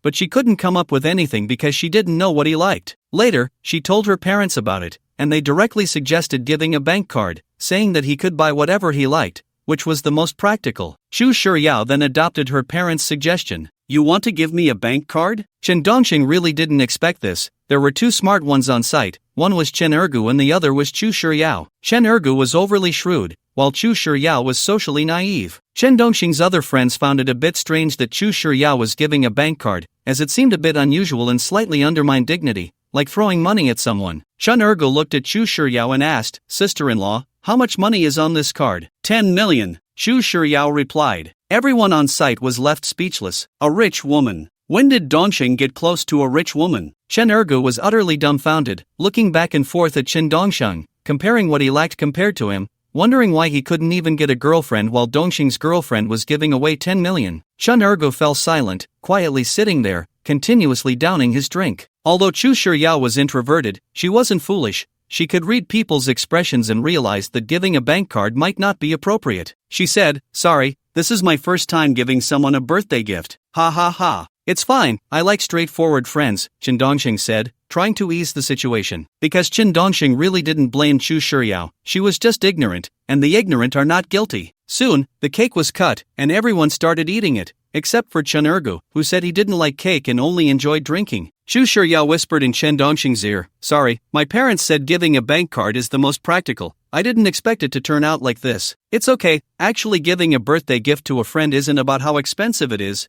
it's mainly about the thought behind it. For example, giving a friend a set of clothes you picked out or a handmade craft. Chen Dongsheng whispered to Chu Shiryao. Chu Shiryao instantly understood and said softly, Let's go shopping later, I'll buy you clothes as a gift. Sure. Chen Dongsheng smiled and nodded, quietly returning the bank card to her. Chen Dongsheng also noticed that Chu Shiryao's parents seemed to have some thoughts about him behind her back. Only Chu Shiryao was oblivious. A loser like him, and her parents actually wanted her to give him 10 million as a birthday gift. What were they thinking? After the gift-giving session, it was time to go to KTV to sing, followed by a massage. However, Chen Dongsheng clearly couldn't leave right now. He needed to clean up the rooftop before he could go. The landlord had reminded him to clean up thoroughly after eating hot pot. So, Chen Dongsheng asked Dania to take the other friends to KTV first. The KTV room had been booked in advance, so they just needed to go. He would join them later after finishing the cleaning. Big Bull also understood Chen Dongsheng very well. He took the other friends to the KTV first and reminded Chen Dongsheng to come early. Just as everyone was heading to the KTV, Chen Dongsheng looked at Chen Ergu and shouted, Brother go, don't go yet. Ha! Chen Ergu looked confused. Did that mean he wasn't going to the KTV? Chen Dongsheng smiled at Chen Ergu and said, Let's help clean up first, then we can go. Why? Chen Ergu clearly wasn't very happy, he had just been feeling down. Although some people thought it was a bit degrading for a girlfriend to throw money around, Brother Go believed it wasn't about losing dignity but rather about winning big, a significant victory in life. He dreamed of having a girlfriend who could occasionally throw a bank card his way in command. Kneel down and catch this 10 million bank card with your mouth. Chen Dongsheng smiled at Chen Ergu and said, Because we are brothers, family. So let's let the guests enjoy the KTV first, and we'll tidy up before we go. Yeah, that makes sense. Brother Go has something to say to you too. Chen Ergu nodded. Chen Dongsheng smiled and said, Go ahead. Later, Chen Ergu replied. Standing next to Chen Dongsheng, Xu Shiyao quietly asked in his ear, am I family too? Chen Dongxing didn't expect Xu Shiyao to suddenly say that. He really didn't know how to respond. After thinking for a moment, Chen Dongxing smiled and said, we're all family, no need for formalities. Xu Shiyao inexplicably felt a bit happy. Chen Dongxing picked up a broom and handed it to Xu Shiyao, saying, as family, you have to help clean up. Oh. Xu Shiyao took the broom and started sweeping like Chen Ergu. In fact, Xu Shiyao had never swept the floor in her life because her family had more than a dozen maids, so she never had to do such heavy work. Yes, to her, this was heavy work. Her parents wouldn't let her do it either, worried it would tire her out. Chen Dongxing watched Xu Shiyao's broom technique and wanted to laugh. It was just like when he was in kindergarten, the first time he swept public areas, not even knowing how to hold the broom. However, Xu Shiyao found sweeping very novel and interesting. Chen Dongxing smiled and said, you have to hold the broom properly to have power, look. Oh. Xu Shiyao watched Chen Dongxing's gestures and adjusted her grip again. But when Chen Dongxing looked at Chen Ergu, he found that Chen Ergu was also holding the broom backward, yet he was sweeping quickly. Indeed, those who practiced martial arts from a young age were different. Soon, Xu Shiyao went to sweep one side, and Chen Ergu immediately walked over to Chen Dongxing and whispered, to be honest, is she your girlfriend? No, just a friend. Chen Dongxing spoke the truth. She wasn't really a girlfriend yet, just closer than an average friend, with more frequent contact. Chen Ergu whispered, Dongxing, it's not that Brother Go is saying this, but your friend looks down on you. Chen Dongxing didn't expect Brother Go to stir up trouble again. Chen Ergu continued in a low voice, Dongsheng, who gives gifts with a bank card? Isn't that a slap in the face of a man's dignity? Clearly, she looks down on you and can't be bothered to be polite. Look at Brother Go, to give you a gift, he even thought about turning a big chunk of his hair white. Look at my sideburns, aren't there several white hairs? I thought for a long time before deciding to give you a lottery ticket, giving you a hope worth over 100 million. Among all your friends, I'm the only one who gave you hope. Alright, Brother Go, I know what you mean. That's just your personality. I'll introduce you to a rich woman later, okay? Chen Dongxing really understood Chen Ergu well. This guy was clearly feeling unbalanced and needed to vent a bit. Chen Ergu chuckled and said, no, I consider you a buddy, that's why I reminded you. If it weren't for Chen Ergu kneeling down in front of a rich old lady in her 50s or 60s, Chen Dongxing might have actually believed him. Soon, the three of them finished cleaning up the rooftop. It was time to head to the KTV. However, Chen Dongxing only took Chen Ergu to the entrance of the KTV and let him go in first, while he and Xu Shiyao went for a stroll. After all, he had promised Xu Shiyao that they would go shopping together. When Xu Shiyao saw Chen Ergu leave, she was left alone with Chen Dongxing, and mustering her courage, she took Chen Dongxing's hand. Chen Dongxing was taken aback, as he had not expected this scene at all. Logically speaking, someone as reclusive and aloof as Xu Shiyao shouldn't take the initiative to hold his hand, especially since they weren't really a couple yet, just ordinary friends. However, Chen Dongxing thought of a possibility. Xu Shiyao might have always believed he was her boyfriend. Should he let go? Or should he let go? If he did, it would definitely hurt Xu Shiyao, making her even more reclusive and withdrawn. But if he didn't let go, would her misunderstanding deepen? After all, Chen Dongxing had always thought that Xu Shiyao was only suitable as a friend. Her personality wasn't fit for being a wife, as their character differences were too great. If they truly became a couple, there would surely be many conflicts. Plus, her parents would definitely not allow her to marry a rural boy. Just then, for some unknown reason, Chen Ergu came back, looking radiant as if he had transformed into a different person. When Xu Shiyao saw Chen Ergu return, she awkwardly released Chen Dongxing's hand. Dog brother, why aren't you singing at the KTV? Chen Dongxing asked, a bit confused. Chen Ergu smiled at Xu Shiyao, then pulled Chen Dongxing aside and whispered, Dongsheng, you two are truly my lucky stars. Oh. No. I feel that Miss Chu is suitable for you. No matter what obstacles you encounter, you must stay connected, understand? As a man, you cannot be defeated by any difficulties. What do you mean? What lucky star? Chen Dongxing felt something was off. Was this really the dog brother he knew? Earlier, he had advised him to give up on Xu Shiyao, but now he was saying to stay connected no matter the obstacles. If nothing had happened, he would write the character 4 rise backwards. Chen Ergu smiled and said, really, I just saw you two holding hands, and it looked like a divine couple descending from the heavenly river. Dongsheng, dog brother drank too much today, so I won't go back to sleep. I want to sleep with you, you can't refuse, don't ask why. Did you get paid? Chen Dongxing quickly pressed him. Chen Ergu nervously shook his head, that's not it. Did you turn the tables? Did you take money from Chu Shuryao's parents? Chen Dongsheng felt he was onto something. Chen Erge swallowed hard and said, "That's not true, I just drank too much, and it's late, there are no buses. You can't possibly send me back to Nanping, can you? Aren't there ride-hailing services? Aren't there taxis?" Chen Dongsheng replied. Chen Erge thought for a moment and said, "After drinking so much, I'm afraid the driver will pick up a corpse. I'm fair-skinned and beautiful, a typical Korean style, the kind that sleazy guys love. Forget it, just go sing." Chen Dongsheng knew Chen Erge didn't want to talk, and no matter how he pressed, he wouldn't say anything. Chen Erge smiled and said, all right. Besides, he didn't really want to do anything with Chu Shuryao, so he decided not to worry about it. After all, no matter what happened, it wouldn't have much impact on him. After Chen Erge left, Chu Shuryao walked up to Chen Dongsheng and asked, "What's wrong?" "Nothing, just asking why I haven't gone to sing yet," Chen Dongsheng said with a smile. Chu Shuryao nodded and said, "Oh woo. Let's go, we need to keep shopping, or many stores will close," Chen Dongsheng said with a smile. Chu Shuryao said, "The supermarket where we bought groceries today sells clothes too. I'll pick out an outfit for you as a birthday gift." "Sure." Chen Dongsheng remained composed. After discussing many topics, Chen Dongsheng slowly asked Chu Shuryao, "Chu, you have so few friends. Do you talk to your parents about your friends at home?" "I do," Chu Shuryao replied. Chen Dongsheng asked again, "Have you talked about me with your parents?" "I have, often," Chu Shuryao said. Chen Dongsheng nodded and asked,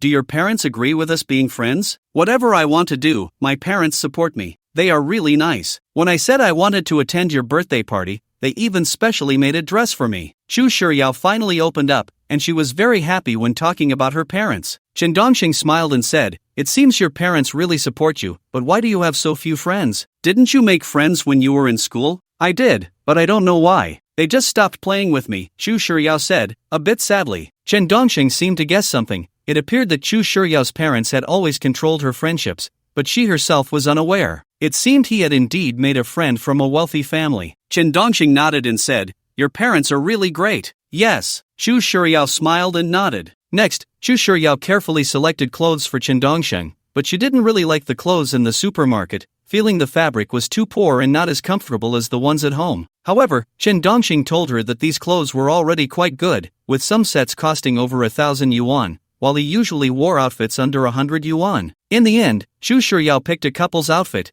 giving one set to Chen Dongsheng and keeping one for herself. After choosing the clothes, the two strolled around the street for a while before heading to the KTV. Once at the KTV, Chen Dongsheng's friends urged him to sing. However, Chen Dongsheng was not shy at all. He picked up the microphone and sang an old song, evoking many memories. Chen Dongsheng actually sang very well, mainly because he was relaxed and not shy, able to perform exceptionally well in front of others. What would normally be an 80-point performance could reach 110 points in a crowd. After singing several songs, Chen Dongsheng returned to sit beside Chu Shuryao, as she truly felt out of place in the KTV. Everyone was having a great time, singing, drinking, and playing dice. Only Chu Shuryao sat alone in the corner, not talking to anyone, not singing, and not playing on her phone, just sitting there blankly. At first, some of Chen Dongsheng's female friends came over to play dice with Chu Shuryao out of courtesy, even inviting her to sing together, but Chu Shuryao declined them all. Chen Dongsheng looked at Chu Shuryao and smiled, asking, "Do you want to sing? Just relax, it's fine. The sound system here has heavy mixing, even singing randomly will sound good." "No." Chu Shuryao shook her head. Chen Dongsheng thought for a moment and asked, "What songs do you usually like to listen to?" "I listen to all the popular songs now," Chu Shuryao replied. Chen Dongsheng quickly looked at Dania and said, "Play a popular song for me." "Okay." Dania hurried to select a song. Chen Dongsheng took another microphone and shoved it into Chu Shuryao's hand, saying, "Let's sing a duet." "No." Chu Shuryao shook her head. Chen Dongsheng smiled and said, "It's fine, no one will laugh. They all sing worse than each other. Coming to KTV is just about relaxing and going a little crazy, the best place to relieve stress. Just sing a duet with me, please, miss." The others chimed in, "Just sing one song. It's Dongsheng's birthday, and your voice is so beautiful. It will definitely sound great, and we really want to hear it." Chen Dongsheng genuinely wanted to get Chu Shuryao to sing a song. If she could sing at KTV, in front of everyone, her introversion would gradually lessen to some extent. Soon, the song began. Chen Dongsheng started singing. However, Chu Shuryao held the microphone but was too shy to speak. Chen Dongsheng pulled her up, sang a line himself, and then placed the microphone by her mouth. With the atmosphere built up by everyone, she finally mustered the courage to start singing. Her voice was incredibly melodious, and she hit all the notes perfectly. it was clear she was a professional. This made everyone present go wild with applause. What everyone didn't know was that music and art were extracurricular activities for Chu Shiryao when she was young. She had been taught by master instructors, so her singing and skills were actually on par with professional singers. She just wouldn't sing in front of others, only at home in KTV. Or rather, she would only sing in front of her parents and brother. She felt too shy to sing in front of anyone else. Chen Dongsheng was also amazed by her voice and said, "Aren't you singing beautifully? It's simply heavenly, completely overshadowing everyone here." Seeing everyone so enchanted, Chu Shiryao finally relaxed a bit, no longer as awkward or restrained as at the beginning. After finishing one song, Chen Dongsheng quickly picked a second one and continued to duet with her. After the fourth song, he chose a song for her to sing solo. After 4 duets, Chu Shiryao gradually adapted to the environment and the people, and she dared to let her voice out. She truly began to enjoy herself. If it weren't for Chen Dongsheng insisting on singing with her, she probably would have just sat in a corner until the end. As time passed, 2 hours went by, and it was already past 11 p.m. The KTV program came to an end. Chen Dongsheng took everyone to get a massage. Originally, he wanted Chu Shiryao to go home first since it was late, and she would just sit there blankly at the massage place, definitely not participating. However, Chu Shiryao refused. She wanted to go with Chen Dongsheng. Sure enough, after arriving at the massage place, Chu Shiryao really didn't get a massage but stayed right by Chen Dongsheng's side. Chen Dongsheng initially wanted to get a massage, but with Chu Shiryao beside him, he decided against it. Instead, after paying for all his friends, he took Chu Shiryao out of the club. He planned to take her for a late-night snack and then let her go home. After finishing the late-night snack, Chu Shiryao's family driver was already waiting in a customized Rolls-Royce at the snack stall in Guangxing village. She had to go home. Chen Dongsheng smiled as he helped Chu Shiryao into the car, saying, "Send me a message when you get back. Good night." "Good night." Chu Shiryao closed the car door, and the vehicle slowly drove away. The driver had been curiously watching Chen Dongsheng, and even after the car had driven quite a distance, he was still looking at him through the rearview mirror. The driver smiled and glanced at Chu Shiryao, asking, "Miss, did you have fun tonight?" "Very happy," Chu Shiryao replied with a smile. The driver was a bit incredulous. Chu Shiryao actually smiled, which was rare for her. It seemed that the young lady really liked him. Unfortunately, it seems that the other party is not a good match. After sending off Chu Shiryao, Chen Dongsheng began to see off other friends. In the end, only Chen Ergu was left. Chen Ergu looked at Chen Dongsheng and smiled, saying, "Dongsheng, I think I'll head back now and won't stay over at your place. You've had quite a bit to drink tonight, and I'm worried you'll start overthinking." "You old man, overthinking my sister." Chen Dongsheng was left speechless. After seeing off Chen Ergu, Chen Dongsheng returned to his rented room, washed up, and lay down on the bed. Not long after, he received a message from Chu Shiryao. "I'm back. I had a great time tonight." Chu Shiryao texted.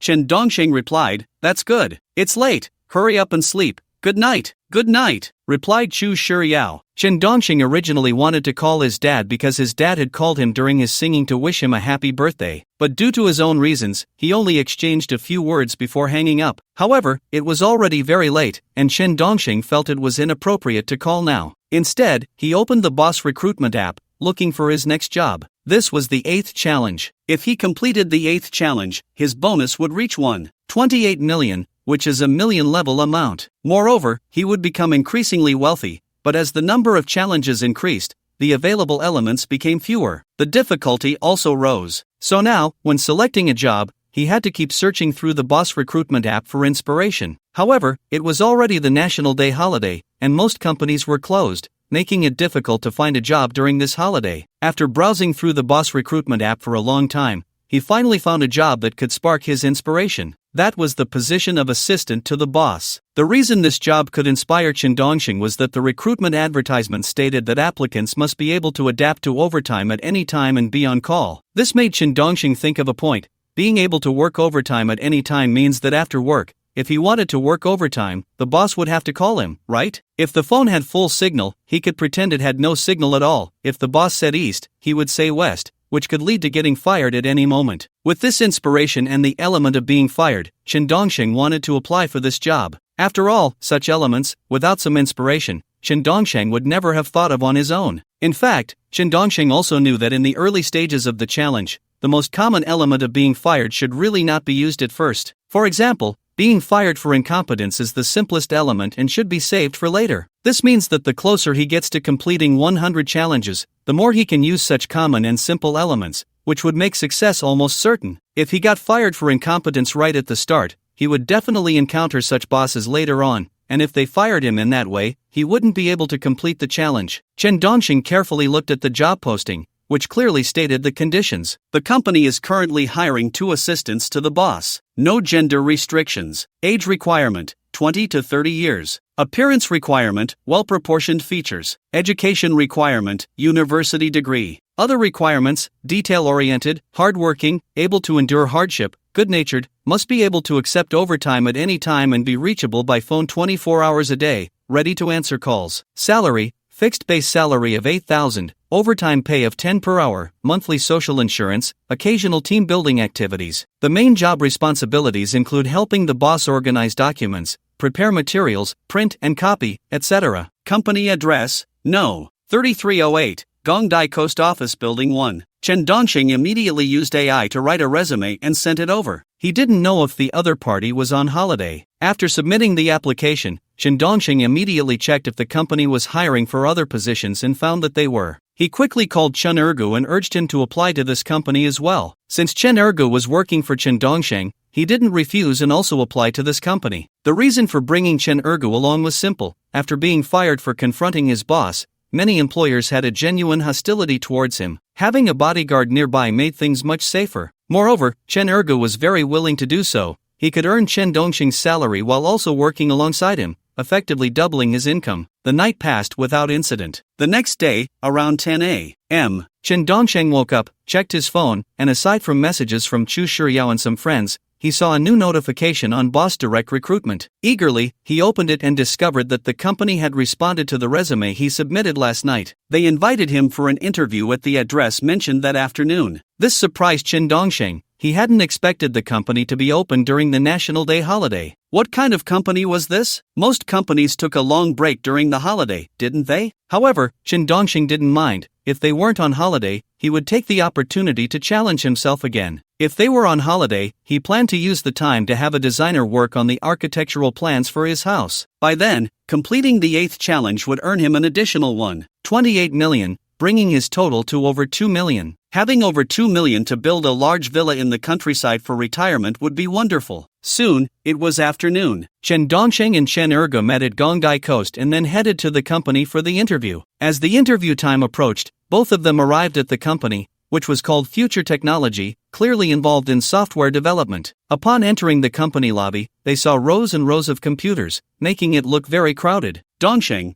why aren't they on holiday? The whole country is on break, Chen Ergu said, looking at the busy lobby filled with people typing code, feeling uneasy. Such companies often disregarded their employees' mental well-being, meaning they likely had little to no holidays. Generally, bosses who cared about their employees would give them some time off during holidays or take them for team-building activities to relax, rather than pushing them so hard. Chen Dongxing smiled and said, "It's fine, work is the same everywhere." Wait, Dongxing, how's that video material coming along? Did you send it out? Is it popular yet? Chen Ergu asked. Chen Dongxing thought for a moment and replied, "I changed my mind. I'm not doing Douyin anymore. I want to experience the workplace and write a workplace guide. I want to be a writer." Ha, did our company change its business direction? Chen Ergu said, somewhat incredulously. Chen Dongxing nodded, yes, it has changed direction. I'm not saying you, Dongxing, but you're being too casual as a boss. You've changed the foundation of the company, it's too reckless, right? When I have time, I'll teach you properly. Chen Ergu genuinely didn't understand and was a bit worried about Chen Dongxing. What if Chen Dongxing went bankrupt? Who would he ask for his 5,000 yuan salary? Chen Dongxing looked at Chen Ergu and said, there are quite a few people applying. What position did you apply for last night? Boss assistant. Chen Ergu replied. Chen Dongxing frowned, didn't I tell you to apply for other positions? What's wrong? It's said to have good looks, no other requirements. I'm fair-skinned and beautiful, with a Korean style, isn't that good enough? Chen Ergu said sincerely. Chen Dongxing replied, they want a college graduate. Did you graduate from college? Come on, out here, your identity is what you make of it. If I say I graduated from Qingbei, will they check? Besides, I just filled in the name of a third-rate university, you wouldn't understand this. Brother Dog can teach you when he has time. Chen Ergu chuckled. Chen Dongxing found it a bit unbelievable that he could also use this trick of fabricating credentials. He had underestimated Brother Dog. In fact, Chen Dongxing wasn't saying he wouldn't let him apply for the assistant position,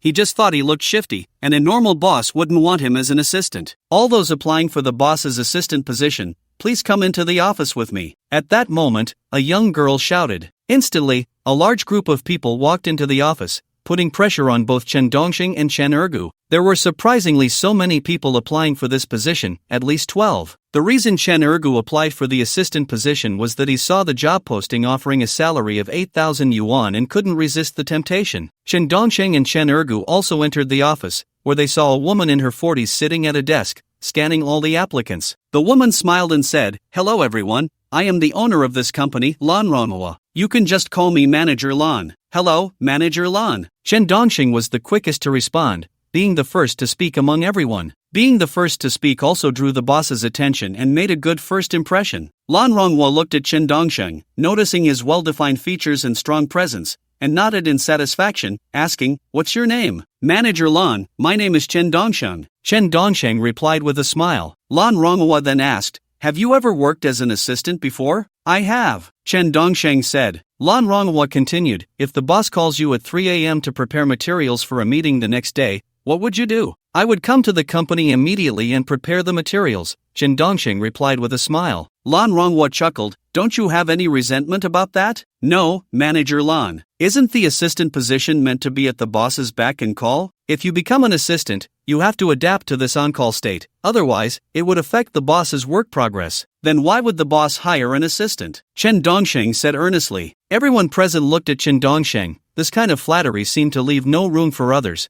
and they hadn't even started working yet. He really didn't need to do that. Lan Ronghua nodded with a smile, saying, "Very good. Can you operate a printer? Do you know how to use a computer?" "I can do both." Chen Dongxing smiled. Lan Ronghua asked, "What was the reason for leaving your last job?" "Because I bought a house in Haicheng and wanted to settle down there, so I resigned from my job in another city. My girlfriend is also in Haicheng, and we plan to get married and have children there." Chen Dongxing casually lied. Lan Ronghua was very satisfied and said, "Good, I understand." She then began to ask the other candidates questions. Her interview style was quite down to earth, just one person continuously asking questions to a group and observing their reactions. After questioning everyone, she looked at them and said, "I understand all of you now. Let me talk about the company and the benefits. Our company mainly does software business in the Yaoqing area, and we are usually quite busy. As for the benefits, our probation period is 3 months, during which the salary is 3,000 yuan. After the probation period, the salary will be 3,800 yuan,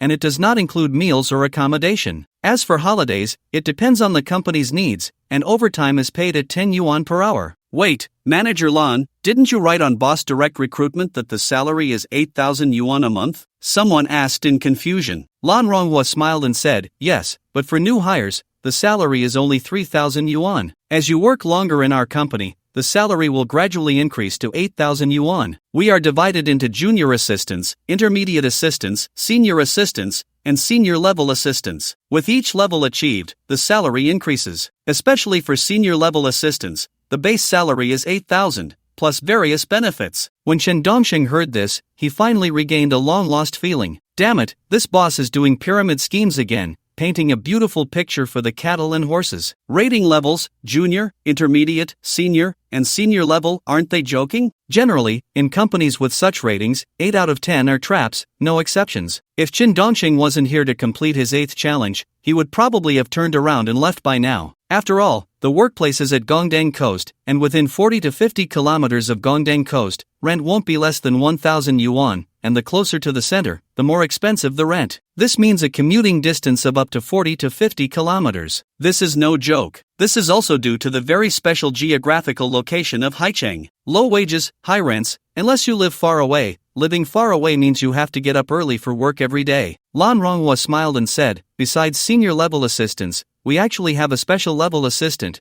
with an even higher salary, reaching a base salary of 13,000 yuan. Young people should work hard. Learning skills is the most important. If you can become a special level assistant here, you will learn a lot. No matter where you go to be an assistant in the future, you will be ahead of everyone else. It's really not just about the money, because if you pay elsewhere, you won't learn these special level assistant skills. We are spending money to train you." At this point, some applicants had already turned to leave. After all, not everyone is a rookie. Many have social experience and know that this boss is just painting a picture, and they can also hear that this boss is particularly stingy. Besides, they can hear that this boss is switching concepts. They came to work and earn money. What is there to learn? What the hell is there to learn? Clap, clap, clap. Chen Dongsheng applauded vigorously and said, "What President Lan said is so good. Indeed, ability and knowledge are much more important than money. As long as you learn skills and knowledge here, no matter where you go, as a special level assistant, you could even become an assistant to a boss in a Fortune 500 company. It's not about gaining or losing 5,000 yuan, it's about benefiting for a lifetime. Look, look, look, there are still some ambitious people. Young people should be like him, not just talk about money at a young age, but about ability. Your age is just the right time to learn," Lan Ronghua said with satisfaction, pointing at Chen Dongsheng. The other applicants looked at Chen Dongsheng in disbelief.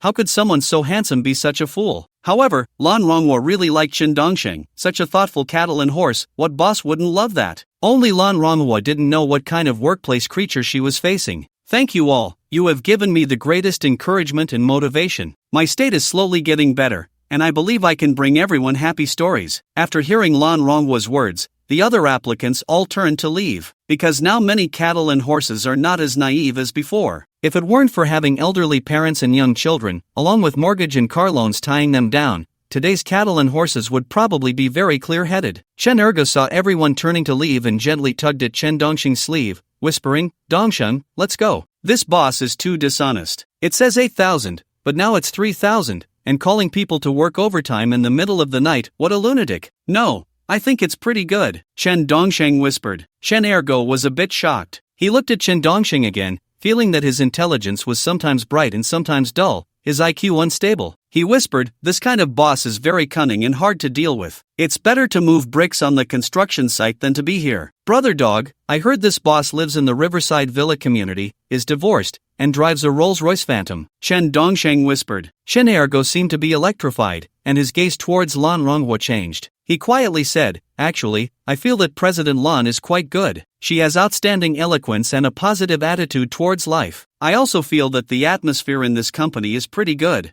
I like the vibe here. He. Chen Dongsheng was a bit speechless. Indeed, Brother Dog was still very much Brother Dog. Lan Ronghua noticed that many people turned and left, leaving only Chen Dongsheng and Chen Ergo, and she felt quite awkward. After all, the company had been looking for 2 assistants for 3 months and still hadn't found anyone. Moreover, the conditions had already been relaxed. It didn't matter if they were male or female, as long as they were between 20 and 30 years old. The previous requirement was just for handsome men aged 18 to 25. Originally, Lan Ronghua wanted to conduct the next round of interviews to assess the candidates' work abilities, such as organizing tables and materials. However, with only 2 people left and a pressing need for staff, she had to make do, especially when she saw Chen Ergo's appearance from a distance, looking like a pretty boy, but up close, he had a shifty-eyed look. It truly was just 2 words, make do. Fortunately, the handsome young man next to him, even if he was just a flashy vase, was still pleasant to look at. Lan Ronghua looked at Chen Dongsheng and Chen Ergo and said, "I've finished my introduction. What are your thoughts?" "I'm very satisfied with this job.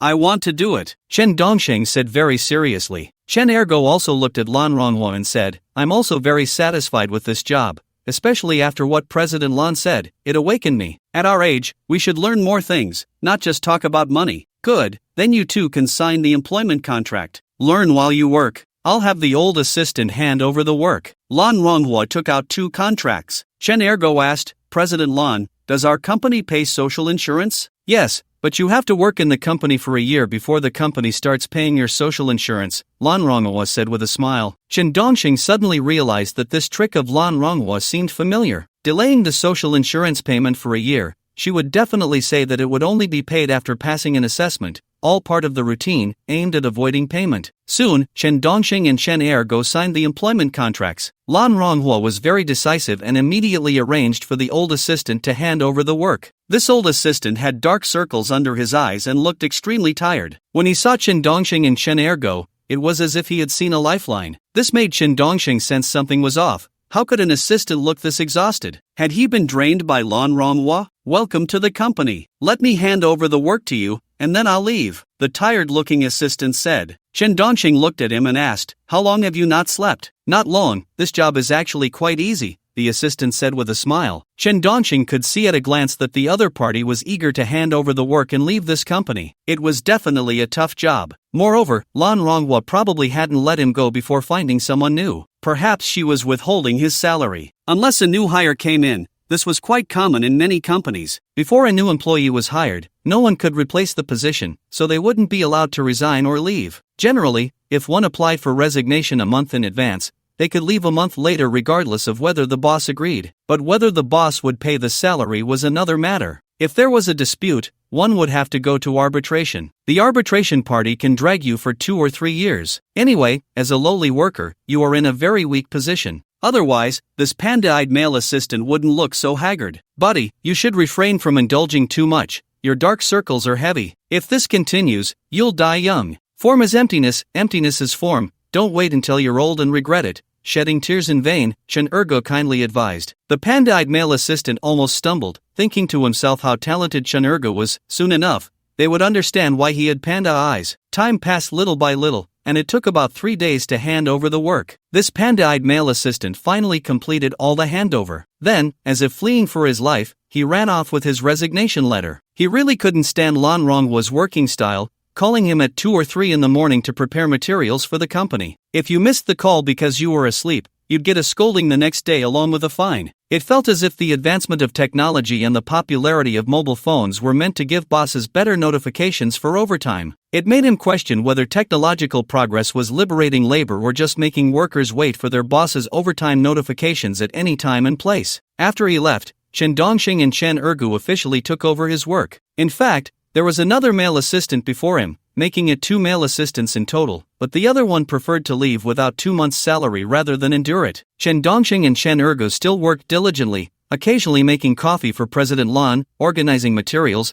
printing documents, and sorting out this year's computer procurement expenses. Moreover, they discovered that this company actually had no cashier or procurement. All these tasks were handled by the boss and the assistants. From time to time, Lan Ronghua would take Chen Dongxing to meet clients and socialize. At the dining table or in the company car, Lan Ronghua would always, intentionally or unintentionally, take advantage of Chen Dongxing. This left Chen Dongxing feeling emotionally scarred. But the one more hurt was Chen Ergu, as Lan Ronghua never took him out to socialize or meet clients, instead assigning him all the dirtiest and most exhausting tasks. He spent all day in the company printing documents, organizing materials, changing the company's bottled water, unclogging the company's drains, and sweeping the floors. It was simply a case of differential treatment. Chen Ergu's initial intention for joining was to get close to a rich woman, especially after seeing President Lan's Rolls-Royce Phantom. He dreamed of sitting in it and touching the steering wheel logo. If he could win President Lan's heart, then a few years later, when she turned 50, he could secretly take her Rolls-Royce Phantom out to show off during her birthday celebration. Time flew by, and a week passed in the blink of an eye. Chen Dongxing almost accompanied President Lan every day,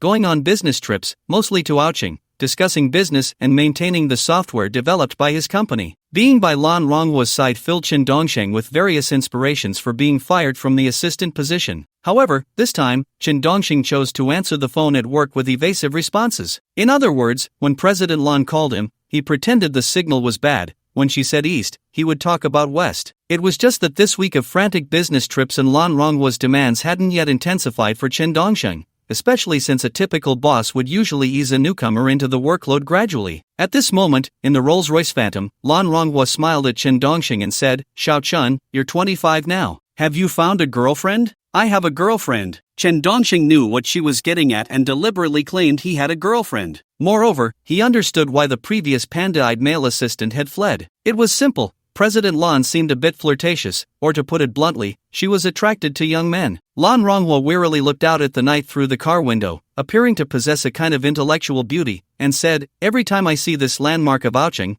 I can't help but feel nostalgic." Chen Dongxing originally didn't want to respond to Lan Ronghua, but as she was his boss, ignoring her seemed a bit impolite. Most importantly, Chen Dongxing wanted to control the elements that could lead to his dismissal, so he strictly complied. "Lan, what are you thinking about?" Chen Dongxing asked. Lan Ronghua sighed and said, "I'm thinking about my alcoholic father, my gambling mother, my ex-husband who won't let me go even after the divorce, and my shattered life." "Ah, life is tough." After hearing this, Chen Dongxing still didn't quite understand why Lan Ronghua suddenly confided in him or why she brought up this topic. Lan Ronghua continued, your family life must be quite happy, right? My original family was very unfortunate. Lan, you speak, I listen. Chen Dongxing still didn't know what Lan Ronghua was getting at. He only felt that this boss seemed to have a kind and emotional side, actually discussing her family and past with an employee. This was the first time Chen Dongxing had encountered such a thing among all the bosses he had met. It was completely different from his previous bosses, who would never mention their family misfortunes or share with employees. It was hard to believe that the usually decisive and slightly irritable Lan would gaze out at the scenery in the dead of night and feel sorrowful. However, the driver, with a knowing smile at the corner of his mouth, seemed to be an old listener. But Chen Dongxing did not see the driver's smile. Lan continued to lament, when I was a child, my father would get drunk and beat me, my brother, and my mother, leaving us all bruised. Because of his alcoholism, he often lost his job. And my mother, who loved to gamble, lost all our tuition fees, and creditors would come knocking every few days, leaving our family in turmoil. I was almost taken as a gambling debt. They wanted to force her to pay back the money and were going to sell me to a dance hall. In that era, the dance halls were truly a place where one had no control over their own life. I thought that after graduating from middle school without money for further education, I would just go out to work, but who knew I would encounter a scumbag? He tricked me out of my salary, and even now he won't let me go, occasionally coming to ask me for money. I met him here that year, and it was here that he started to deceive me. Boo-hoo, you say, how exhausting life is. If only I had a man's shoulder to lean on, I would willingly let go of all my strength and depend on him. Seeing Lan Ronghua crying as she spoke and getting closer to him, Chen Dongxing finally realized that this was a seasoned player in the game of love, crafting a persona of suffering to seek comfort. Any ordinary subordinate hearing her pitiful story would feel compelled to comfort her due to her status as boss. So, it was very natural for her to bury her head on someone's shoulder. This old fox had some tricks up her sleeve, seemingly craving young men and having quite the method. However, Chen Dongxing was no fool. He looked at Lan and said, Lan, this isn't even tragic. I, on the other hand, grew up with divorced parents, my grandparents had strokes, and I had to drag my sister and 4 younger brothers through tough times. We often foraged for wild vegetables to eat, just to fill our stomachs. Boo-hoo! I didn't expect you to be a child of misfortune too. Lan Ronghua leaned in closer, almost ready to open her arms to embrace Chen Dongxing for mutual comfort. But at that moment, Chen Dongxing seemed to be energized, bouncing up in the back seat of the Rolls-Royce Phantom, shouting loudly like a successful master, for a tragic life, we must face it bravely, smile strongly, and live strongly. The strong do not need anyone's comfort. The strong do not need a feudal embrace. We must strive. We must rid ourselves of weakness. Let the storm come even stronger. Come on, Lan, let's shout together, to hell with weakness. I don't want a gentle embrace. Let all storms come even stronger. Let our will, let our hardness, grow remarkably. Suffering makes us strong. What cannot defeat us will only make us stronger. We will never show our weakness in the face of suffering. To be a person is to be strong. Strong, strong, strong. Lan Ronghua, after hearing Chen Dongxing's speech in the tone of a successful master, was completely stunned. Why was he not following the usual script? Wasn't it supposed to be a shared sorrow? Shouldn't they be crying together? Shouldn't they be comforting each other? Although her own experiences were fabricated, and her persona was also made up, how did it ignite his strong fighting spirit? The dedicated driver sitting in the driver's seat was also taken aback. Although his words were repetitive and lacked philosophy, his tone and style of speaking were so powerful that it made one want to buy a cow and beat it up. However, it also surprised the driver. When Lan made a move, which young man wouldn't be overwhelmed with compassion and offer her the gentlest comfort, at least a shoulder to lean on? What the hell? Do you want Lan to grow a backbone? The atmosphere that Lan Ronghua had originally created was completely gone, leaving only Chen Dongxing's successful master-like speech, the remnants of that damned positive attitude towards life, not bowing to suffering, not being weak in the face of suffering, a lifelong determination to be strong. Coming back to her senses, Lan Ronghua stared at Chen Dongxing and said word by word, "Stop the car, get out." The sound of the tires grinding against the pavement was particularly jarring in the quiet night. The Rolls-Royce Phantom came to a halt. Chen Dongxing was kicked out of the car. "Lan, what's wrong? Drive!" Lan Ronghua directly shouted at the driver to drive. After the car drove off, Lan Ronghua was so angry. "Oldly, do you think this kid is ungrateful? Is he stupid or really stupid? Lan, I feel this young man is simple. His understanding is still very naive. He should have just entered society not long ago," Oldly said while driving. Lan Ronghua snorted coldly. "If his eyes weren't blind, he should be able to see how I treat that little dog with thieving eyes, and how I treat him. It's so obvious." "Yeah, but with Lan's charm, it won't be long before you can win him over," Oldly flattered. Lan Ronghua laughed coldly. "I'm not interested anymore. Let him experience the hardships of making money first. let him do the same work as that little dog. On the roadside, Chen Dongxing felt a bit speechless, yet also seemed to breathe a sigh of relief. This old woman was terrifying. She could just leave him on the roadside at any moment. And her temper was really quite big, not even pretending, very arrogant. But it didn't matter, it was only a little past 11 p.m. He could still go back. After all, the Gongdang coast could still be crossed at 1 a.m. That said, tonight he had learned a trick from her, to shape a persona, to cry when needed. If he encountered Ergo, wouldn't Ergo be played to death? Soon, Chen Dongxing called a taxi, then took a boat back to Haicheng. By the time he returned, it was already past 2 a.m. He rented a hotel near the coast and settled in. The next day, he went to work as usual. He came to work early. However, Chen Ergo came even earlier because the cleaning lady at the company was sick and on leave, so it was Ergo who had to clean. When Chen Dongxing saw Chen Ergo with two panda eyes and a face full of fatigue, he felt a little heartache for him. His brother was suffering. Dongxing, why does President Lan never call you in the middle of the night to ask you to work overtime? Why is it always me? Chen Ergo was quite puzzled. For the past week, Chen Dongxing had not received a single call for overtime at midnight. But Chen Ergo received calls every night, sometimes at midnight, sometimes at 1 a.m., and even more absurdly at 4 a.m. In any case, President Lan would think of something and immediately call Chen Ergo to prepare for it. Even if she had a nightmare and woke up thinking of something, she would call Chen Ergo to have him ready for her the next day. This had thrown Chen Ergo's biological clock into chaos. Chen Dongxing looked at Chen Ergo with a bit of sympathy and said, "Maybe it's because you're more capable, brother." "I think that's the reason too. Dongxing, in this society,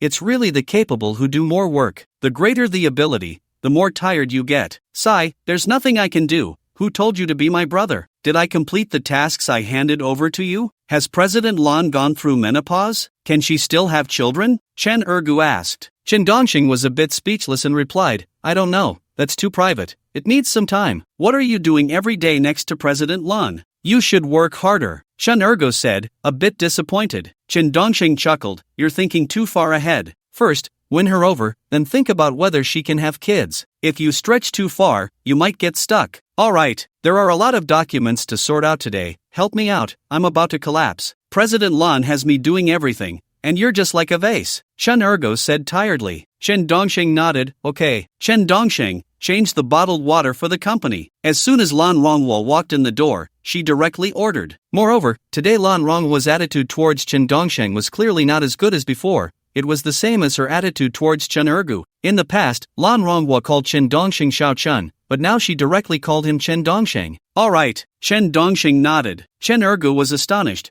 Wasn't this what he had to do every day? Why was President Lan asking Chen Dongxing to do it today? Could it be that President Lan's eyes weren't blind today and she realized her own charm? Since coming to work here, Chen Ergo had to spend half an hour grooming himself before leaving home and had spent a fortune on a suit. Wearing the suit, Ergo looked like a trendy young man from a distance, but up close, he had a shifty look. Chen Ergo brushed his bangs and smiled at Lan Rongwa. "Good morning, President Lan. You look really beautiful today. Go clean the restroom," Lan Rongwa said expressionlessly. Chen Ergo, didn't President Lan say she would discover my brother's charm? Why is it still like this? Why is it always me who gets hurt? Ergo could only go wash the restroom in defeat. It was quite absurd for an assistant to the boss to be cleaning toilets. However, Chen Ergo had no complaints as long as he could eventually enjoy the benefits of being with President Lan and use her as a stepping stone to reach the peak of his life. What was it to clean toilets every day? When the time came, as long as he could win over President Lan and pin her down, he could redeem himself. "I, Ergo, can adapt. I can handle both the hall and the restroom." Chen Dongxing truly felt sorry for Ergo,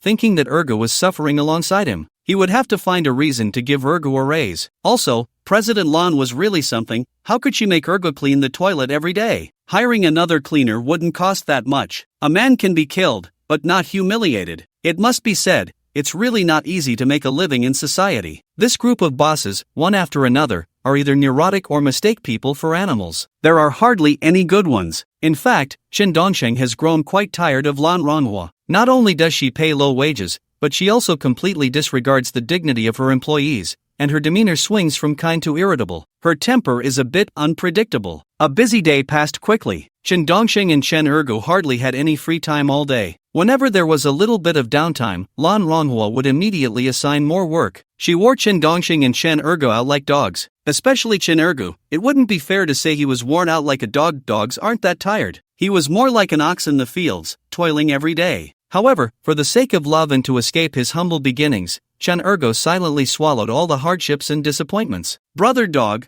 let me treat you to a meal. You won 200 on the lottery ticket you gave me. Chen Dongxing felt a bit guilty. After all, Brother Dog had truly suffered in this job. Chen Ergu was a bit surprised and asked, "Really? You little rascal, you can do it. I've bought tickets my whole life and never won once. The only time I won was with the birthday gift I got you." "No way?" Chen Dongxing was a bit shocked. Was Brother Dog really that unlucky? Indeed, the lottery ticket given by Ergu won 200 yuan, which was just the fourth prize. Chen Ergo fell into a funk again, thinking, "My damned life is too dramatic." After dinner, they each went home. Chen Dongxing drove his tank 400 back slowly. The evening rush hour in Haichang was still very congested. It took him over an hour to return to his rental in Guangxing village. After washing up, he lay in bed scrolling through Douyin, occasionally replying to messages from Chu Shiyao. Before he knew it, he fell asleep. After all, work was just too exhausting. President Lan was the type of boss who couldn't stand her employees having even a moment of free time. So when her employees were particularly tired, he didn't know how long it had been,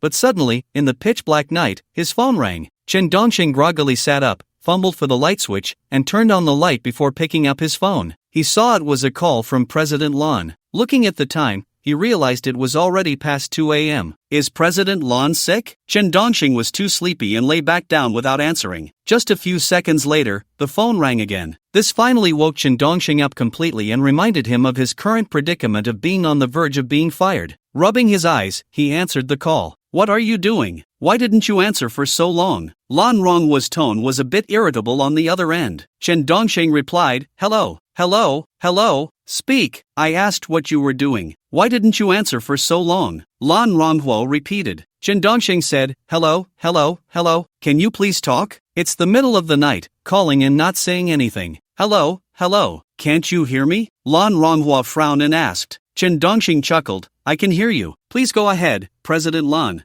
I need the planning materials for the new project tomorrow. Get them ready. I'll be at the company at 7:30 a.m., and you need to hand them to me. I've already notified Shogo to go ahead," Lan Ronghua instructed. Chen Dongxing finally experienced what it was like to have a neurotic boss, treating his 3,000 yuan like euros, calling someone at over 2 a.m. to prepare materials for her to use at 7:30 the next morning. He deliberately asked, "Hello, hello, hello, President Lan, what did you say? Your signal is so poor, I didn't catch that. I told you to work overtime and prepare the materials for tomorrow." Lan Ronghua raised her voice. Chen Dongxing, "Huh? You want to raise my salary? Starting tomorrow? President Lan, I still can't hear you clearly. Can you find a place with better signal? I'll raise you a dead man's head," Lan Ronghua said angrily on the other end. Chen Dongxing, "What did you say? I didn't hear clearly. Your signal is too poor. You want to raise me by 400? Isn't that a total of 7,000? President Lan, you're such a good person, you don't even need to call me in the middle of the night. Just tell me to raise my salary by 700. I can hear that when I go to work tomorrow." 7,000? I'll raise you a dead man's head. Lan Ronghua was almost furious. Chen Dongxing, "What did you say, President Lan? Your signal is too poor, I can't hear you clearly. Did you just say to raise me by 700? Then adding my base salary of 3,000, wouldn't that make it 10,000?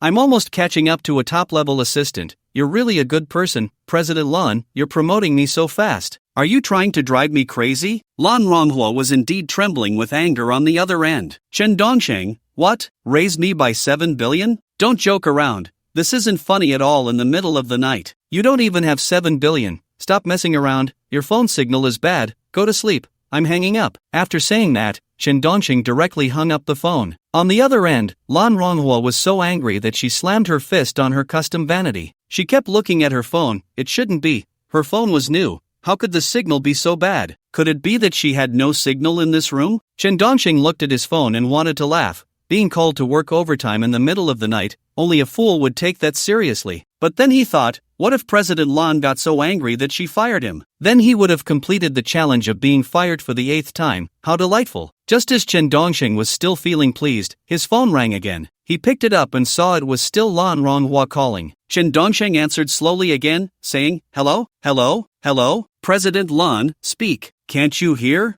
I've said it 800 times. Lan Ronghua was a bit frantic on the other end. Chen Dongxing, the signal is better now, I can hear you. What did you say 800 times? Please say it again, President Lan. I said to have you work overtime, prepare the planning materials for the latest project. I need them by 7:30 tomorrow morning when I get to the office. Do you understand? Lan Ronghwa's tone was already very irritable. Chen Dongshang, hello? What did you say? You want a cicada? It's already October, there are no cicadas now. Your signal is too poor, it's cutting in and out. I heard you say you want a cicada. Are you going to barbecue cicadas? Are they tasty? Damn you, it's materials, not cicadas. Lan Ronghwa's voice rose by 8 degrees. Chen Dongshang, hello? What did you say, grandmother? Does your grandmother's house still have cicadas? Don't worry, if you want stars, I'll pick them for you. Send me your grandmother's address, and I'll go catch cicadas for you right now. I'm going to be driven crazy by you tonight. Lan Ronghwa gritted her teeth and said, Chen Dongsheng, President Lan, your signal is too poor, can you not make calls in the house? The signal inside is very bad, find a more open place, I can't hear what you're saying. I only hear you saying you want a cicada. There are no cicadas this month. Okay, wait for me. Don't hang up. I'm going out to the villa garden to talk to you. Lan Ronghwa immediately left the room and went to the back garden of the villa. Chen Dongsheng, President Lan, does the salary raise of 7 billion count? I'm really worried if you have 7 billion. I'll raise you a dead man's head. Lan Ronghwa shouted angrily on the other end. Chen Dongsheng, hello? What did you say? I can't hear clearly. Just raise it by 4,000. Being a boss doesn't mean you can toy with your employees. You can't say you'll add 4,000 one moment and 7,000 the next. It makes my mood fluctuate all over the place. I'm really going to be driven mad by you tonight. I'm in the back garden now. My signal seems pretty good, 5 bars of 5G. Can you hear me? Lan Ronghwa asked. Chen Dongshang, hello? Why are you speaking in dialect again? Are you ignorant? Did I say I don't know? You just said it, and you're still ignorant? I don't know. Can you hear me? Stop talking about other things. Go prepare the materials for me now. I need them tomorrow morning. Lan Ronghwa said through gritted teeth, her veins bulging. Chen Dongshang, hello? What are you saying? You want to eat cicadas now? General Lan, I'm not saying this, but can you have a bit of common sense and culture? Cicadas, or golden cicadas, only appear at the end of spring and the beginning of summer, and it's already autumn now. Where can you still see cicadas? Don't say your grandmother's house has them, I don't believe it. Your grandmother's house isn't on Mars, unless you're a Martian, General Lan. I said I want the materials, not cicadas. Lan Ronghwa's eyes were wide open with anger. Chen Dongshang, hello?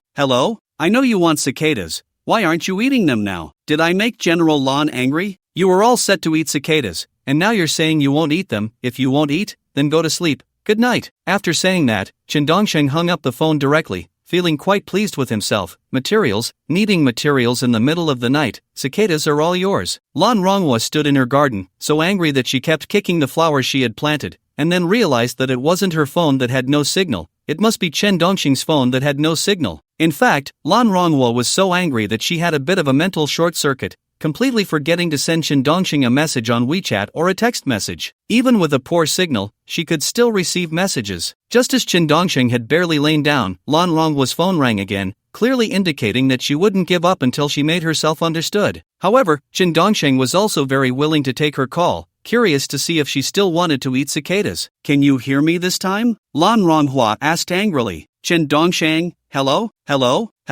I can't hear you clearly. What are you saying? I told you to go to an open place to take the call. Your phone signal is having issues. Lan Ronghwa said angrily. Chen Dongsheng, hello? Are you telling me to have a midnight snack? It's so late, I'm not having a midnight snack, or I'll gain weight. I advise you, General Lan, to eat less midnight snacks. I told you to go to an open place to take the call. Your phone signal is bad. Lan Ronghwa was about to be driven mad. Just because she wanted to instruct him to prepare materials, she called him repeatedly, almost for an hour, and he still couldn't hear her clearly. Even if he couldn't hear her clearly, she asked him to go to an open place to take the call, and he still couldn't hear her. That wasn't even the most infuriating part. The most infuriating part was why he never suspected that it was his signal that was the problem. Chen Dongsheng, hello?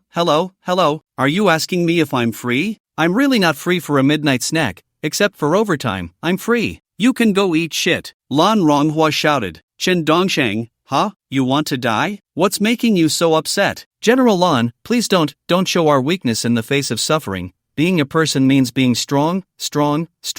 Follow me and shout, I want to be strong. I don't want to hear your nonsense. Lan Ronghwa was so angry her mouth twisted. Chen Dongsheng, oh, Oh, you want me to rest well, right? Then I'll hang up. Good night. After saying that, Chen Dongsheng hung up on Lan Ronghua again. Just a short while after hanging up, Lan Ronghua sent a WeChat message. I told you to work overtime and get the materials ready, and you just say you want to eat cicadas. Are you going against the heavens? Looking at the WeChat message from Lan Ronghua, Chen Dongsheng chuckled. If the phone had no signal, it was only natural that he wouldn't receive her WeChat message either. Chen Dongsheng didn't reply. Lan Ronghua waited there for a long time but did not receive a reply from Chen Dongsheng. She then dialed Chen Dongsheng's phone number again. Chen Dongsheng answered, "Hello? What's wrong? President Lan, can you hear me?" Lan Ronghua asked. Chen Dongsheng replied, "I can hear you. The signal is very good right now. Did you walk to an open area? You must be tired. President Lan, you can hear me, right? You need to go to the company immediately and prepare the planning materials for the new project with Xiaogo.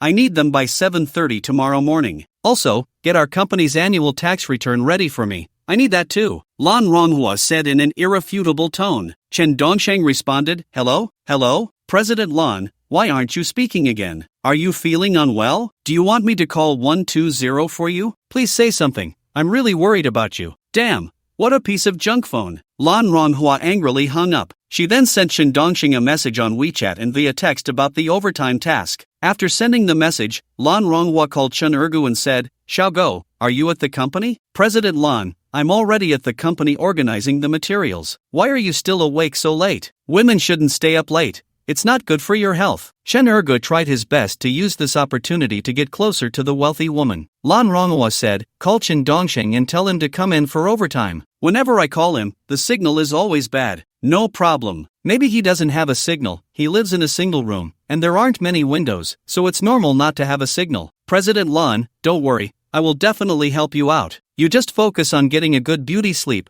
Chen Ergu flattered. Lan Ronghua felt a bit touched, but when she remembered Chen Ergu's shifty eyes, her feelings of gratitude quickly faded. She said, I'm very fair when it comes to work. If there's overtime, both of you assistants have to work overtime. You inform him. Sure thing, President Lan. Why are you still awake so late? Is there something on your mind? Before Chen Ergu could finish, the other party had already hung up. This left him feeling quite frustrated. Was it really that hard to get a free ride? Chen Ergu looked at the time on his phone. It was already past 3 a.m. He glanced at Chen Dongsheng's phone number, originally intending to press it, but after thinking it over, he decided against it. He wanted to show off in front of President Lan, proving that he was more diligent and responsible than Dongsheng, taking on all the overtime work alone. Wouldn't President Lan be moved and praise him when she came in tomorrow? So, he couldn't call Dongsheng. It wasn't that he was being unbrotherly, but rather that the free ride was too tempting. Chen Ergu had his own little scheme, which was to intentionally not inform Chen Dongsheng, so he could perform well and win President Lan's heart. What woman wouldn't like a responsible, hard-working man? Chen Ergu couldn't think of any woman who wouldn't like such a man. Even if such a man looked average, he could still easily win over an intellectual woman. Looking at President Lan, he saw that she was the type who was very intellectual and had been hurt by her ex-husband, so she must be looking for a reliable and capable person to spend her life with. Dongsheng, don't say that brother Go, am not giving you a chance to compete on the starting line. It's just that the free ride is too appealing, and Brother Go is taking it first. In the end, Chen Ergu deliberately pressed Chen Dongsheng's phone number and then immediately cancelled it, leaving a record. He repeated this operation more than 10 times. He left over 10 records on his phone, and as long as one didn't look closely at the dialing times, there would be no loopholes. Anyone unaware would think he had really called more than 10 times. In fact, each call lasted no more than 0.5 seconds, meaning he never actually connected. He just hung up, wanting a record of the show. Time passed little by little, and it was only after 5 a.m. that dog brother finished all his work and fell heavily asleep on his desk. It wasn't until Chen Dongsheng came to work that he shook Chen Erdog awake and asked, What's wrong with you? I worked overtime last night until after 5, so I just took a nap, Chen Erdog said groggily. The next moment, Chen Erdog suddenly remembered something, quickly picked up his phone to check the time, and found it was already 8:40. With only 20 minutes left before work, he anxiously said, Didn't Manager Lan say she needed the materials by 7:30? Why didn't she wake me up? Could it be that she felt sorry for me working late and let me sleep a bit longer? Manager Lan is such a good person. Chen Dongsheng looked over and saw that Manager Lan's office door was tightly locked, clearly indicating that Lan Ronghua hadn't come to work yet. He smiled and said, Dog brother, Manager Lan hasn't arrived yet. Not yet? Chen Erdog felt a bit disappointed. thinking Manager Lan had been considerate of him. Just then, Lan Rongwa walked in with a somewhat haggard expression, but when she saw Chen Dongsheng, her eyes were clearly filled with anger. Without saying a word, she walked straight up to Chen Dongsheng and scolded, "What kind of garbage phone are you using?" "I'm using a domestic phone, Huawei," Chen Dongsheng replied. Lan Rongwa frowned and said, "I called you last night, how come you couldn't hear a single word? Were you doing it on purpose, or could you really not hear?" "Manager Lan, your phone had no signal, I couldn't hear what you were saying, I only caught a bit. It seemed like you said something about cicadas, and that your grandmother had some. I asked for the address, but you didn't say, so I didn't know where to go to catch cicadas," Chen Dongsheng said very seriously. Lan Rongwa, furious, slammed her hand down on Chen Erdog's desk, startling him. After all, Dog Brother was quite haggard from staying up late, leading to nerve exhaustion. Even though he saw Lan Rongwa's hand coming down, the sound still startled him. Lan Rongwa, extremely angry, said to Chen Dongsheng, "Still talking about cicadas, huh?" Because of the cicada issue, Lan Rongwa had actually been unable to sleep since after 1 a.m., completely infuriated. "Manager Lan, calm down, I'll help you buy a phone later, your phone is too bad." "What phone are you using?" Chen Dongsheng said earnestly. Lan Rongwa took out her iPhone 16 and slammed it on the table, making a loud crack as the screen shattered, which startled Chen Erdog again. This time, Chen Erdog jumped up, looking at Manager Lan in disbelief, and said, "Manager Lan, if you don't cherish my life, at least cherish your own. This brand of phone could explode, haven't you seen the news? You can't slam it like that." "Shut up!" Lan Rongwa shouted angrily. Chen Dongsheng, feeling quite steady inside, said, "Manager Lan, you also said you couldn't hear what I was saying. This brand of phone is notoriously poor in signal. Did you put in 2 SIM cards? With 2 cards in this lousy phone, it's practically unusable, the signal is intermittent. I'll go buy a Huawei right away, and if you still can't hear me when I call, just wait to die." Lan Rongwa glared at Chen Dongsheng, furious. Chen Dongsheng actually wanted to retort, but he was worried that if he did, she would be unhappy and he might get fired for it. That would ruin the special element he had set for himself. Moreover, he had to strictly adhere to his own standards. Once he established a feasible element, he had to stick to it and not change it without necessity, lest he be fired. Chen Dongsheng smiled and nodded, saying, "As long as you use a top-notch one, it will definitely be safe and have good signal. That's a satellite phone, it even works in the desert. And I sent you a WeChat message and a text, didn't you see?" Lan Rongwa seemed unwilling to let Chen Dongsheng off the hook. Chen Dongsheng pretended to be at a loss and immediately took out his phone to check, saying, "It didn't ring last night, I didn't notice. I'm sorry, boss. I don't care what your reasons are. I notified you to work overtime, and you didn't come. That's a 100 yuan fine. Furthermore, if I notify you to work overtime again and you still don't show up, you can get lost. Once is an accident, twice is a coincidence, but 3 times is unacceptable." Lan Rongwa shouted angrily. Chen Dongsheng really hadn't expected that they could deduct money, but it didn't matter. If he completed this challenge, he could earn a reward of 1.28 million. As for the 100 yuan fine, that was simple, just report it to the Labor Bureau for illegal fines. What right does the company have to impose fines? Once he brought it up, Lan Rongwa would probably pay up in no time. She didn't want to get into trouble. In fact, many bosses have a very simple mindset. They bully the weak and fear the strong. As long as you aren't afraid of trouble, they are afraid of it. Especially in small companies like this, they fear trouble even more. Unlike those large corporations, which have legal departments to handle labor disputes, and if the legal department doesn't follow up, it can drag on for a year or 2. In that case, it's the small fry that can't afford to be dragged along, not the big corporations. But for private small companies like Lan Rongwa's, which don't even have a legal advisor, it's quite easy to handle. Moreover, all of Chen Dongsheng's calls were recorded. When the time comes, he could report her to the Labor Bureau for arbitration,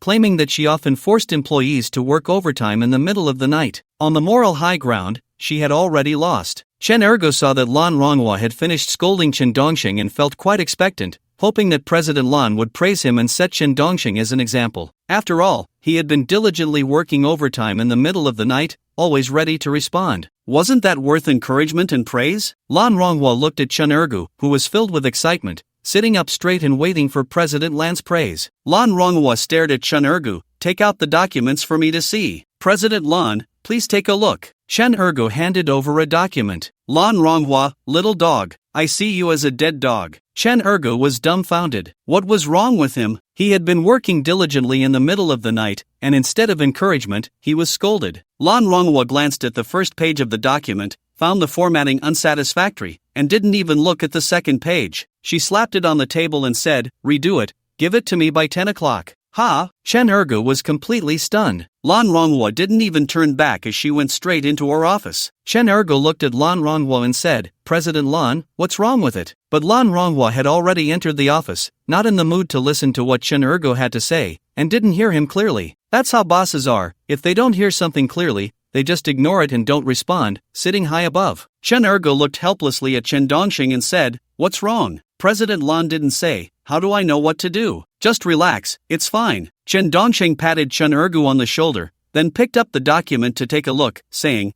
aren't there templates for these planning documents? Didn't those male assistants leave a bunch of them behind? Just find one and format it accordingly, let's do it together. Oh, right, why was I so stupid? I could just follow the old format, and I wasted so much time. Chen Ergo smiled helplessly. Chen Dongxing and Chen Ergo restructured and reprinted the documents together. However, Chen Ergo was unhappy all day. Why was that? He worked diligently, but instead of praise, he got called a dead dog. Who the hell did he offend? Chen Dongxing actually felt quite sorry for Ergo and planned to give him a raise after this challenge. After all, he had suffered too much alongside him. Moreover, Dog Brother is really eager to improve himself. No matter what kind of rich woman or personality, he doesn't care. He is completely submissive. This humble attitude of diligently wanting to live off others has even made Chen Dongxing feel pity. Perhaps a country bumpkin wants to shine in front of others, but behind the scenes, he must endure great suffering. I am quite fortunate to have bound myself to the Expulsion Challenge reward game. Otherwise, if I wanted to climb up, I wouldn't be much better off than Dog Brother. Although I would definitely find it a bit easier than Dog Brother, it wouldn't be by much. The reason I could flirt with Chu Shiryao was also because I had the Expulsion Challenge reward game as a backing for my courage,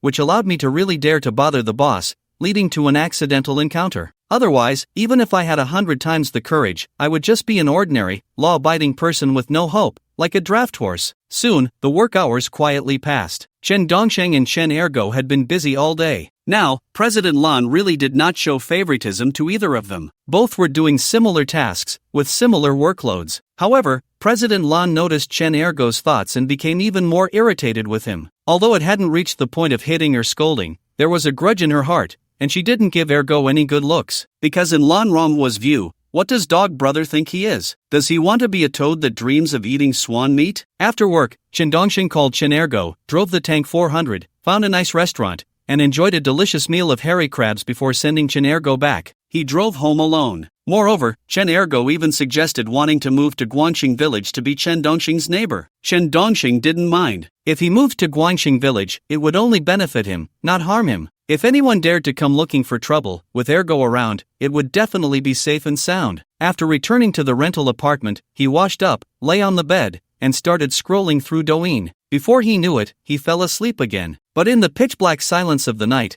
that piercing ringtone rang out once more. Chen Dongxing had gotten somewhat used to it, yawned, sat up, turned on the light, and glanced at the caller ID. It was that crazy woman again, Lan Ronghua. And this time it was even worse, it was already past 3 a.m. Chen Dongxing answered her call again. Hello? Is this President Lan? Chen Dongxing, go to the office now and help me turn on the computer to check that software product introduction document. Read it to me. I suddenly got an inspiration and want to make some changes. Lan Ronghua said from the other end. After hearing this, Chen Dongxing felt she was really insane. Getting inspiration in the middle of the night? If you want to make changes, go to the office yourself. Does she really think of her assistant as her right-hand man? Calling on a whim, with no sense of boundaries at all. Chen Dongxing actually disliked his boss's lack of boundaries and couldn't help but want to retort, but he held back, deciding to wait until she fired him before throwing all her unreasonable demands back at her. Hello? Hello? President Lan, can you speak? Can't you hear me? I bought a new phone. Lan Ronghua exploded, scolding, you said the signal on that lousy Apple was bad, so I switched to a much better one, and you still can't hear me. What does that mean? What do you want with an Apple? Where can I buy an Apple at 3 a.m.? Hello? Hello? I still can't hear what you're saying. Is your phone's receiver blocked? I can only hear bits and pieces. Chen Dongxing replied very seriously,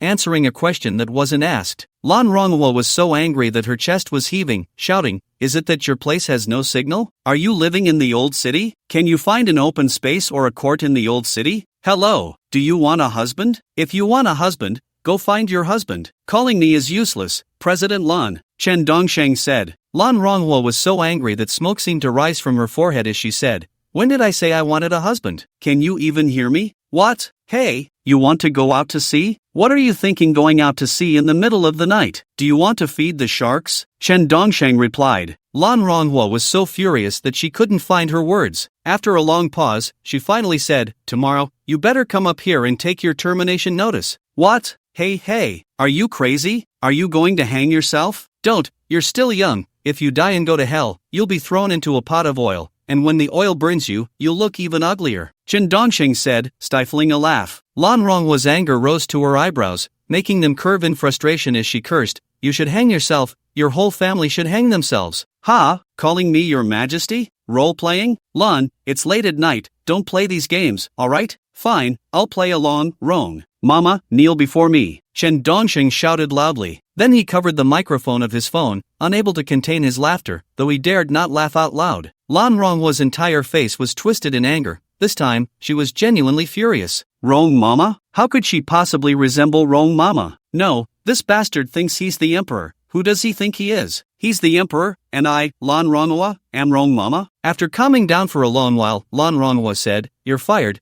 Come tomorrow to collect your things and get lost. If I were role-playing, I'd be Empress Wu. Ha, you want to ascend? Stop joking, Lan, you're half buried underground already, how can you ascend? Be realistic, go to hell. Chen Dongsheng said very seriously. Lan Ronghua was so angry that she smashed her phone, losing all inspiration to revise the software product introduction. Her inspiration was gone with her anger. Listening to the static from the phone receiver, Chen Dongsheng couldn't help but laugh. Tomorrow he could go to the office to collect the written termination notice. This also meant he could complete his 8th challenge tomorrow and claim that 1.28 million prize. He could finally end his dealings with this crazy woman, who was truly insane for calling others to work overtime at 3 in the morning. He really couldn't understand what she was thinking. A person with a normal mindset, or someone who has read a bit of the Tao Te Ching and has a sense of boundaries, should feel embarrassed to frequently call people to work overtime in the middle of the night. If it were a matter of the company's survival, it would be understandable to urge an assistant to come in at night. But for trivial matters, to notify people to work overtime every night? How self-centered must one be to do that? After putting down the phone, Chen Dongsheng enjoyed a good sleep. The next day, early in the morning, Chen Dongsheng drove his tank 400 to the company. When he arrived, the first person he saw was Chen Ergu, who clearly had worked overtime again last night. It was easy to guess that since Lan had called him in when she couldn't get Chen Dongsheng to come, and Brother Dog, wanting to perform well in front of Lan,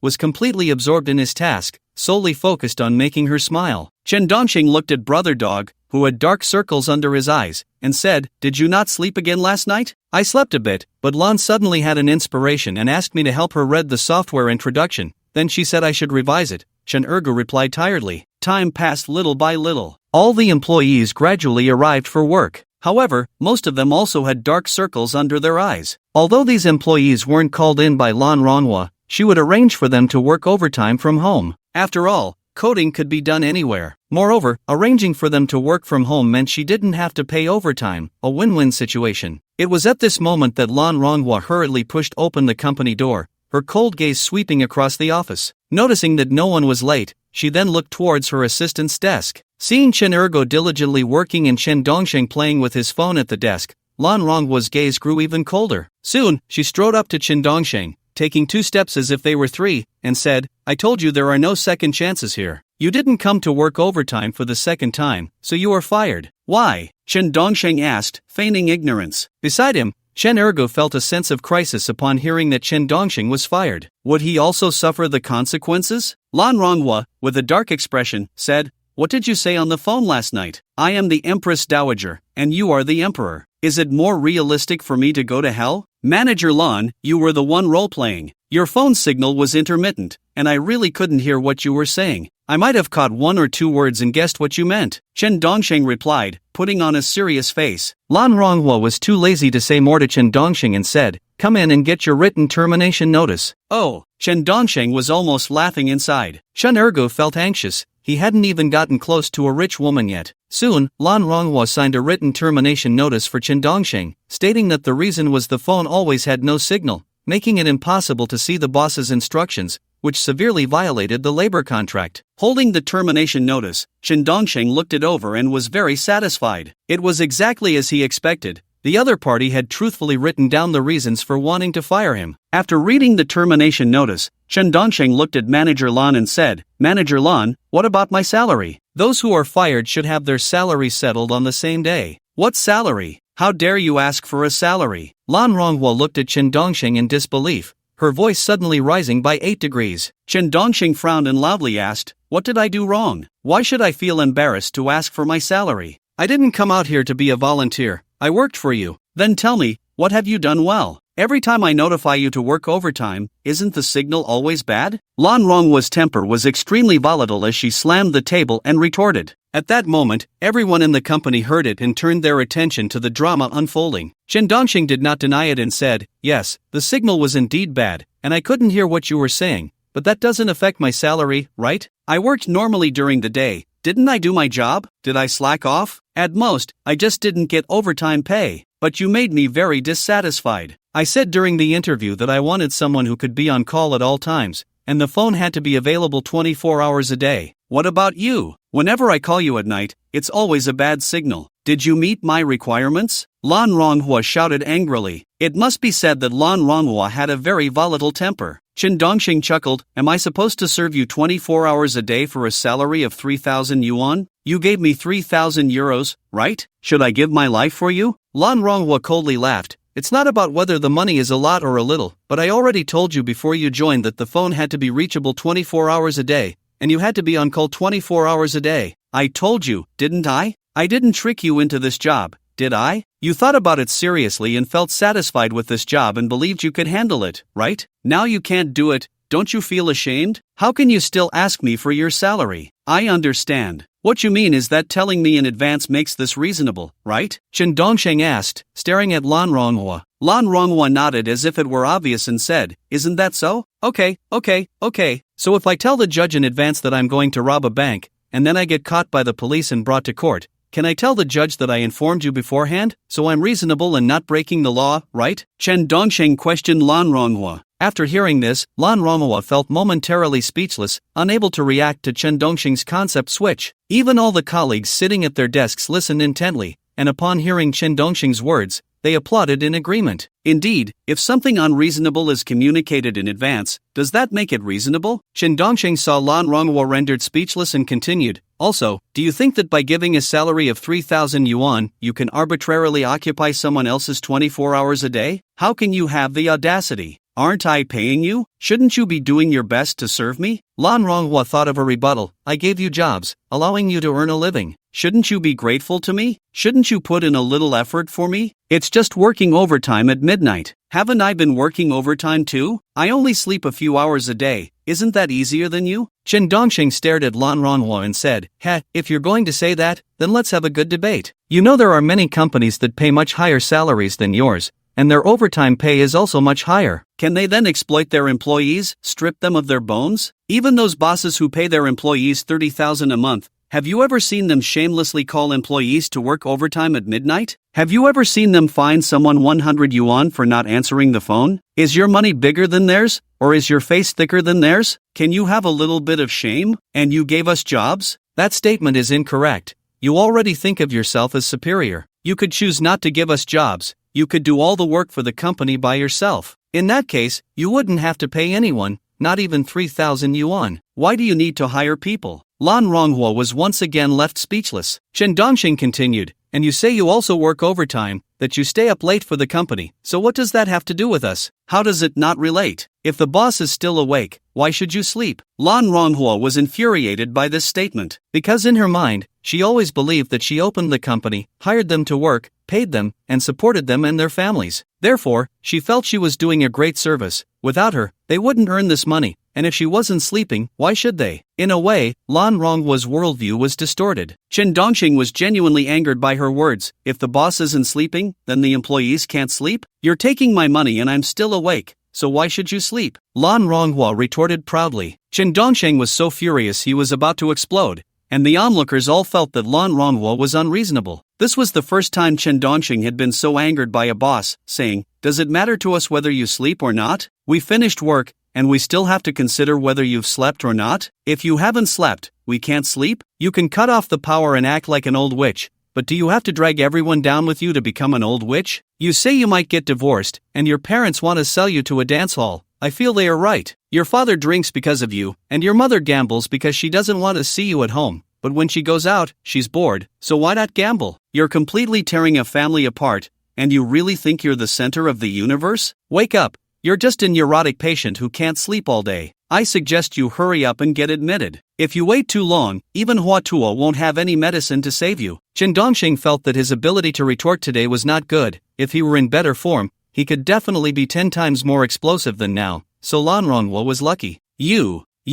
Lan Ronghua was so angry that smoke seemed to be coming out of her 7 orifices. Her eyes and nostrils could fit a green onion. Chen Dongxing continued to stare at Lan Ronghua and said, feeling guilty? If you want to apologize, kneel first. Humph, no personal attacks allowed. Why? A little dog can do it, but you can't? Isn't that your problem? Lan Ronghua fell silent for a few seconds before continuing to argue. Chen Ergu, who was eating melon seeds on the side, felt a sense of comfort inside. Finally, President Lan noticed her own excellence. Chen Dongxing chuckled, if you want to say that, then let's discuss why people in their 40s and 50s already have children and grandchildren, living happily and fulfilling lives, while you, on the other hand, are divorced and still entangled with your ex-husband. Is it not because you are ugly, psychologically twisted, lack a moral compass, and are self-centered? Always attributing your mistakes to others. Are you not a lonely old lady about to be abandoned, with the water and electricity cut off? If you die alone one day, no one will know. Why work so hard to run a company and earn so much money? Can you take it with you to the grave? You.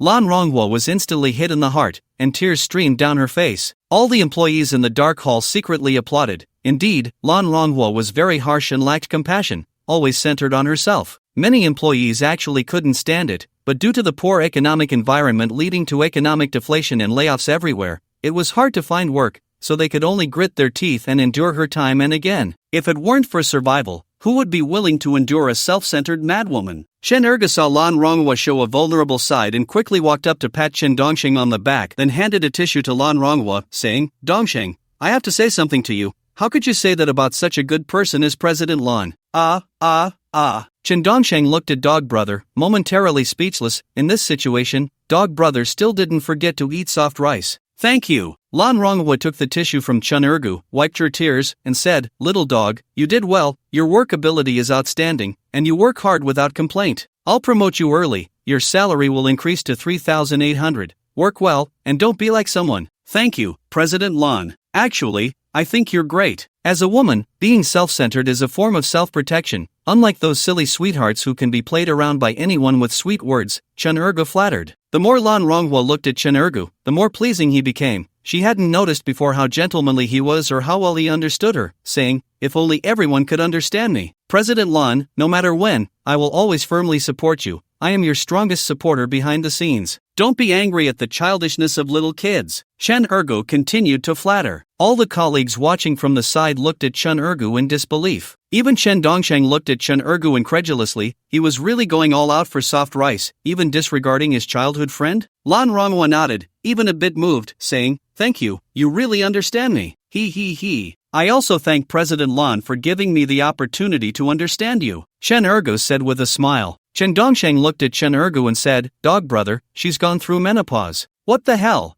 Why didn't you say it earlier? Chen Ergu looked at Chen Dongxing in disbelief. Lan Ronghua also looked at Chen Dongxing in disbelief, momentarily unable to react. Even all the colleagues watching from the side were all stunned and unable to respond. Why did we suddenly start talking about menopause? Chen Ergu looked at Lan Ronghua very seriously and asked, Lan, have you reached menopause? What does it have to do with you? Lan Ronghua felt violated and shouted angrily. Chen Ergu, as if struck by lightning, shouted back, if you've reached menopause, how are we supposed to have children? If a marriage has no children, then it is imperfect, it is lacking. I absolutely cannot accept a marriage without children. No matter how ugly you are, how bloated your figure is, or how thick your legs are, I don't care. What I care about is that you can't lay eggs, you can't give the Chen family descendants. No matter how rich you are, it doesn't matter, you're useless, you've lost your chance with me. Goodbye, you old hag. What did you say? Lan Ronghua looked incredulous. When did she say she wanted to marry him? When did she ever say she wanted to be with him? This. The more Lan Ronghua thought about it, the angrier she became, and in the next moment, She wanted to rush up and twist Chen Ergu's mouth hard. Chen Ergu also saw Lan Ronghua, who looked like she was going crazy, and immediately transformed from a dog into a fierce dog, striking a mantis fist stance. I've tolerated you for a long time. Come on, if I don't beat you to a pulp, I won't be called Chen Ergu. Lan Ronghua was halfway through her charge when she saw Chen Ergu's mantis fist stance and his extremely fierce gaze,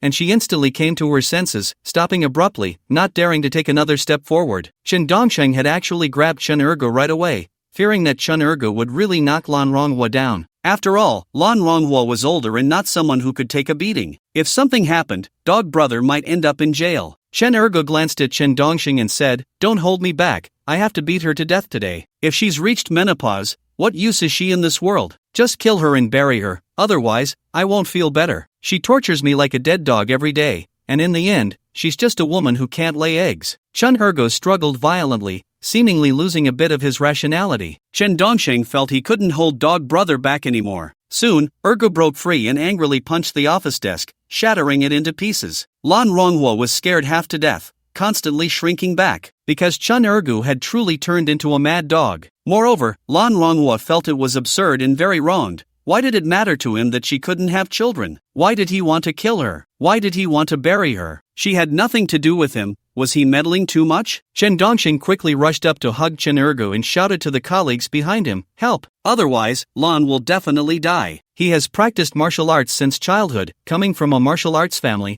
every punch and kick could be deadly. At this moment, other colleagues rushed up to help hold Chen Ergu down. Lan Ronghua was so scared that her face turned purple, her legs trembling as she hid under the desk. "Don't hold me back, I want to kill her," Chen Ergu shouted angrily. Chen Dongsheng saw the situation and thought for a moment before saying, "Dog Brother, listen to me, calm down." "How can I calm down? She actually reached menopause," Chen Ergu said. Chen Dongsheng reacted very quickly, saying, "But her menopause has nothing to do with you. It's just your own wishful thinking. She never said she wanted to be with you." "Ah, wait, everyone, don't hold me down, let me think." Chen Ergu seemed to be jolted awake, gradually coming to his senses. Chen Dongsheng also said, "Everyone, don't move, let Dog Brother think." "Right, I have nothing to do with her, I'm not with her." I jumped to conclusions, thinking she was complimenting me, that we were together. I was impulsive, and I felt like I had suffered so much under her, so wronged, and all these days trying to please her, I was going crazy, damn it. Chen Ergu finally calmed down and realized he had lost his composure. The main issue was that Lan Ronghua had reached menopause,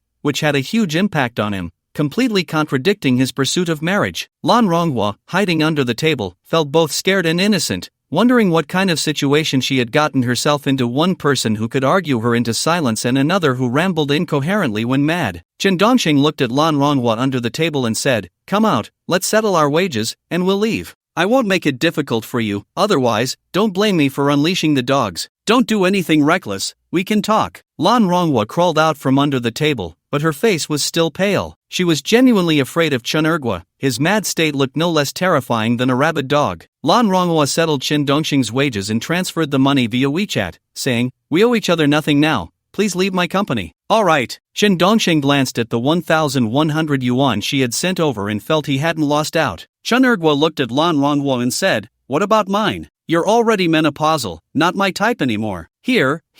Lan Ronghua was actually very angry inside. Her menopause had nothing to do with him, he was truly insane. Chen Dongsheng was also a bit puzzled as to why Dog Brother cared so much about someone else's menopause. "Dog Brother, it doesn't matter if a rich woman is menopausal or not, you can find other young girls to have kids with, as long as you have money." "Right." Chen Ergu had an epiphany. The next moment, his expression softened immensely as he looked at Lan Ronghua and said, "President Lan, I was just joking earlier, I still want to continue working with you." Lan Ronghua's eyes widened in disbelief. The speed of his change was astonishing. However, she felt that if she weren't an idiot, she should find someone to beat Chen Ergu up right now instead of letting him stay in the company. Lan Ronghua forced a smile that was uglier than crying and said, "No need. I feel I've made a mistake and have decided to punish myself. I won't need an assistant anymore." "Ah, is that so?" Chen Ergu felt a bit disappointed but quickly thought of something else and said, "By the way, President Lan, I cannot be an assistant, I can take on another position. I'm very good at cleaning toilets, isn't the cleaning lady sick? I can take over." "No need, Dog Brother, you're too talented.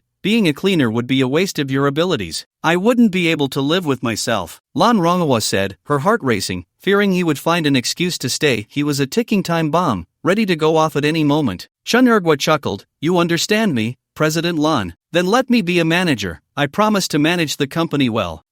No, dog brother, I'm the manager. My company is too small to need a manager. If there's any position in the future, I'll call you, okay? Lan Ronghua forced out a smile that was uglier than crying. Chen Ergua nodded and said, alright, I've already transferred your wages. Just accept it. I wish you both a bright future. Lan Ronghua wanted to send Chen Dongxing and Chen Ergua away as if they were a plague. Chen Ergua looked at Lan Ronghua with some reluctance. After all, she was rich and not unattractive, possessing a bit of intellectual beauty that matched Dog Brother's aesthetic. Dog Brother, we're leaving, Chen Dongxing said, putting his arm around Chen Ergua's shoulder as they walked out. Chen Ergo felt a little disappointed inside. This trip to find a rich woman had failed again. He had originally thought there was hope. Sigh. When Chen Ergo reached the street downstairs, he suddenly realized something and said, Dong Shang, I finally remembered why I was so determined to have children. It's because of the rich woman. If I don't have a child with her, and she dies in the end, her estate might go to her family, and as a newcomer, I might not get anything. She might even distribute her wealth to others before she dies, leaving nothing for us playthings. But if I have a child with her, she has to leave something for the child, right? What she leaves for the child is equivalent to leaving it for us. This is something I only figured out later. When I was with you at Du Qiming's place, I hadn't thought it through yet. Brother Dog, impressive. Chen Dongsheng smiled and said. Chen Ergo thought for a moment and said, when we have time, let's find a feng shui master to check our ancestral grave. Our feng shui is bad, we can't find a rich woman and keep getting fired. Brother Dog, could it be that we have a sound personality? Chen Dongsheng asked with a half smile. Chen Ergo frowned in confusion and asked,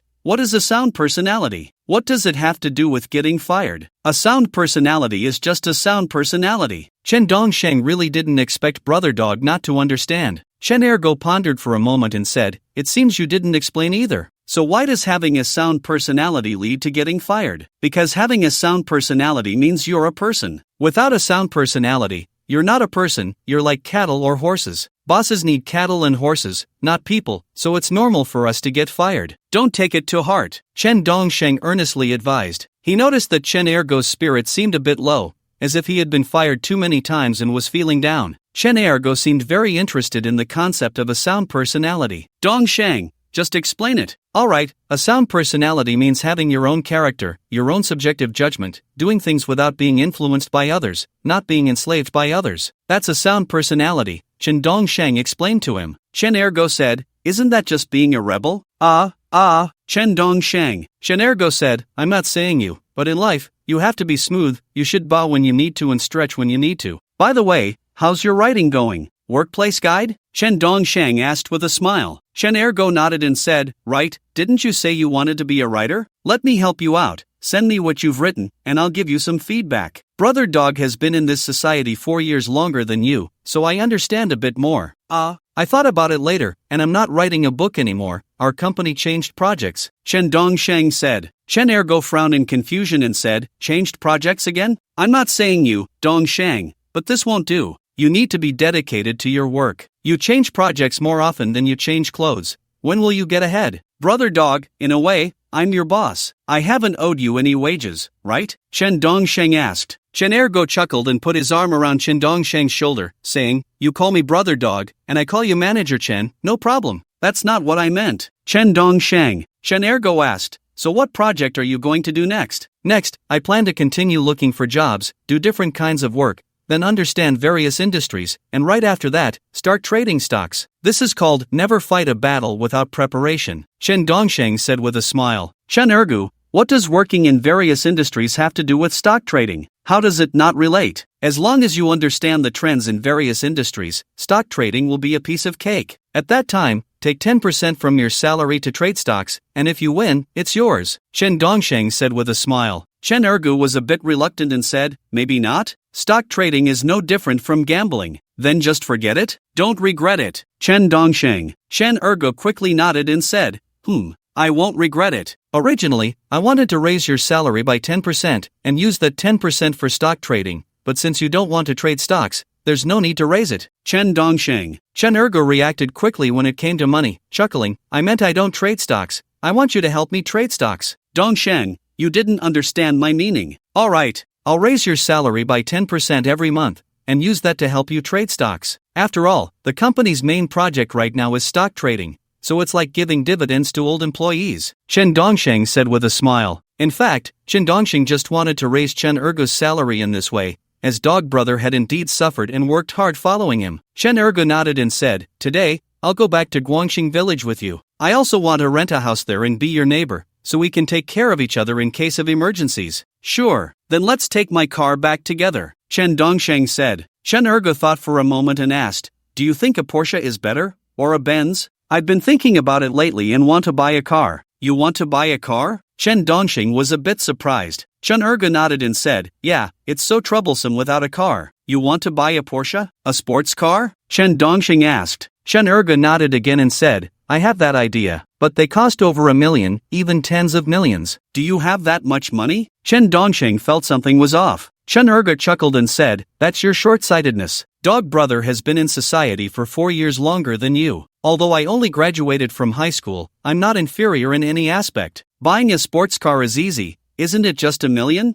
Then let's buy a Porsche." Chen Dongsheng had already sensed that Chen Ergo was a bit unusual. There must be something wrong with his source of money. You have to know that Dog Brother used to sell water bottles, averaging less than 3,800 a month, and he had also worked as a security guard, which didn't pay well either. The main thing was that he had to send money home every month and he was practically living paycheck to paycheck. Now he actually says he wants to buy a sports car. This must mean he suddenly came into a windfall, otherwise, it doesn't make sense, it's illogical. Chen Ergo thought for a moment and said, "I also think a Porsche might be better because it looks prettier and is easier to impress girls." "Dog Brother, where on earth did you earn so much money? Introduce me to your connections," Chen Dongsheng asked with a smile. Chen Ergo said a bit proudly, "Hee, as the older brother, when I make money, I should help you out, but your abilities really can't reach that level, so don't ask too much." "Dog Brother, you're so smug, if you don't want to say, then forget it." Chen Dongsheng actually didn't care. After all, it was much easier for him to make money than for Dog Brother. This time, the challenge was completed, and the bonus was credited to his card, 28 million, not a cent more, not a cent less. His current savings had reached the level of 2 million. Moreover, the next challenge, which would be the 9th, would double the bonus to 56 million. That would be enough to buy a Porsche supercar in an instant, so it wasn't envy, just pure curiosity about where Dog Brother got so much money. In fact, Chen Dongsheng was a bit suspicious that Dog Brother might have gotten involved with Chu Shiyao's family. After all, during the latter half of the birthday party that night, his behavior was quite abnormal. Especially when Chu Shiyao held his hand, he suddenly jumped out, as if he was deliberately interrupting. There was an 80 to 90% chance that this guy had taken money from someone. Soon, Chen Dongsheng drove his tank 400 out of a paid parking lot, picked up Chen Ergu, and hurried back on the road. On the way back, Chen Dongsheng kept trying to pry information from Chen Ergu, wanting to know where he got the money and if it really had anything to do with him. But no matter how he tried, Dog Brother wouldn't budge. However, just as they were about to return to Guangxing village, due to traffic, Chen Dongsheng saw a recruitment ad for a blind massage parlor by the roadside. Suddenly, a bold idea struck him. What if he pretended to be blind to apply for the position of a blind masseur? If he tricked the boss, and when he officially started working, the boss found out he wasn't blind, would he be fired on the spot? The 9th challenge would be completed in an instant, too. 56 million, easily within reach. But doing something like this definitely required bringing Dog Brother along, just in case he got beaten up, because he hoped that every plot point would have its own humor, avoiding cliches, not relying on crude jokes, and minimizing internet memes, aiming for something more elegant and original. The brainstorming process would take a bit longer. Also, he asked readers to pay attention to his author account. Once this book was finished, he would start a new one, which would also feature a very novel theme. At least he demanded of himself to write something no one else had written before. However, Chen Dongxing didn't plan to apply right away. Instead, he needed to go back and prepare how to pretend to be blind. Otherwise, if he went to apply and the boss saw through him at a glance, he would be rejected immediately. So he had to learn how blind people walk, do things, listen, and look at people, among other subtle movements. At the very least, he needed to be able to fool the boss. "Dongsheng, drive. What are you looking at? The cars behind are honking like crazy." Chen Ergo looked at Chen Dongsheng in confusion. Chen Dongsheng quickly stepped on the gas and said, "I just saw a profession that suits you perfectly." "What profession?" Chen Ergo was puzzled. Chen Dongsheng replied, "Blind masseur." "But I'm not blind?" Chen Ergo was even more confused. Chen Dongsheng smiled and said, "Think about it. With your martial arts background, the strength of your fingers and arms must be much greater than that of an average person, right? Yeah, I even practiced bone-setting techniques with my grandfather, Chen Ergo said. Chen Dongxing chuckled, if you become a blind masseur, your skills will finally have a place to shine. Right, how did I not think of that? Dongxing, you're a genius, Chen Ergo suddenly realized. Chen Dongxing said, wait, but it's a blind massage parlor, only hiring blind people. I can't possibly blind myself just to become a blind masseur, right? That's not worth it. Chen Ergo caught on. Chen Dongxing laughed. Who told you that a blind masseur has to be blind? If you don't say it, I won't say it. Who would know you're not blind? Right, we can pretend to be blind. Chen Ergo was really quite simple. In fact, he could easily go to a legitimate massage parlor to work as a masseur, but his reactions were always a beat slower than Chen Dongxing's. Chen Dongxing continued to tempt him. I heard that blind masseurs earn a lot, reaching 7 or 8,000 a month, and if their performance is good, it could be 1 or 2 million. I feel that with your bone-setting skills, you'll definitely make a fortune. Bone-setting skills, not bone-setting techniques, there's a difference, Chen Ergo said. However, before he could finish, he was interrupted by Chen Dongxing. Chen Dongxing wasn't interested in hearing about those traditional skills and said, let's come back here for an interview in a week. First, let's go back and practice how to be blind. Right.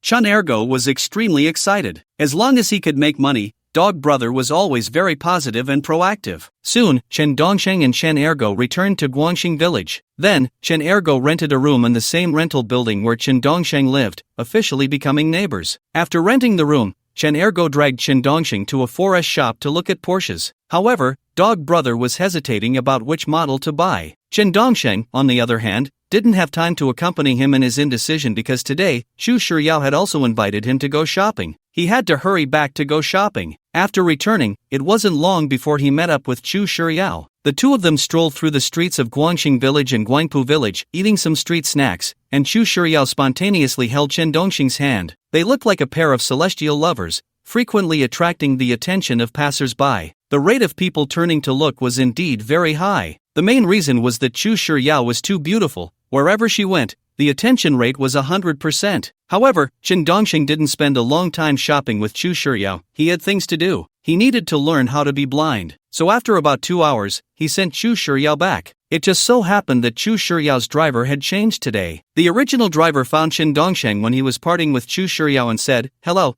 I am Xu Shiyao's driver, Yao Bingguang. Hello, is there something you need?" Chen Dongxing looked at Yao Bingguang, a bit puzzled, as this person seemed to have been following him and Xu Shiyao from a distance. He hadn't realized he was following him until now. Yao Bingguang smiled at Chen Dongxing and said, "I'm just doing what I was asked. This card has 5 million in it. We will give you a card with 5 million every month until Xu Shiyao gradually loses interest in you. What you need to do is make her gradually lose interest and become bored with you." Wow, so much money, how extravagant. Who could refuse? Chen Dongxing chuckled at Yao Bingguang. Yao Bingguang smiled back and said, "Yeah, who could refuse? I couldn't either, but I can." Chen Dongxing's expression immediately turned serious. He didn't like others meddling in his affairs, not even his own parents, let alone an outsider. Yao Bingguang's demeanor became serious as he said, "Is it too little? 5 million a month is not a small amount. Don't make it difficult for me. I'm just doing what I was asked." "Oh, I understand. But please go back and tell your boss that as long as Xu Shiyao doesn't come looking for me or invite me, nothing will happen," Chen Dongxing said earnestly. Yao Bingguang thought for a moment and said,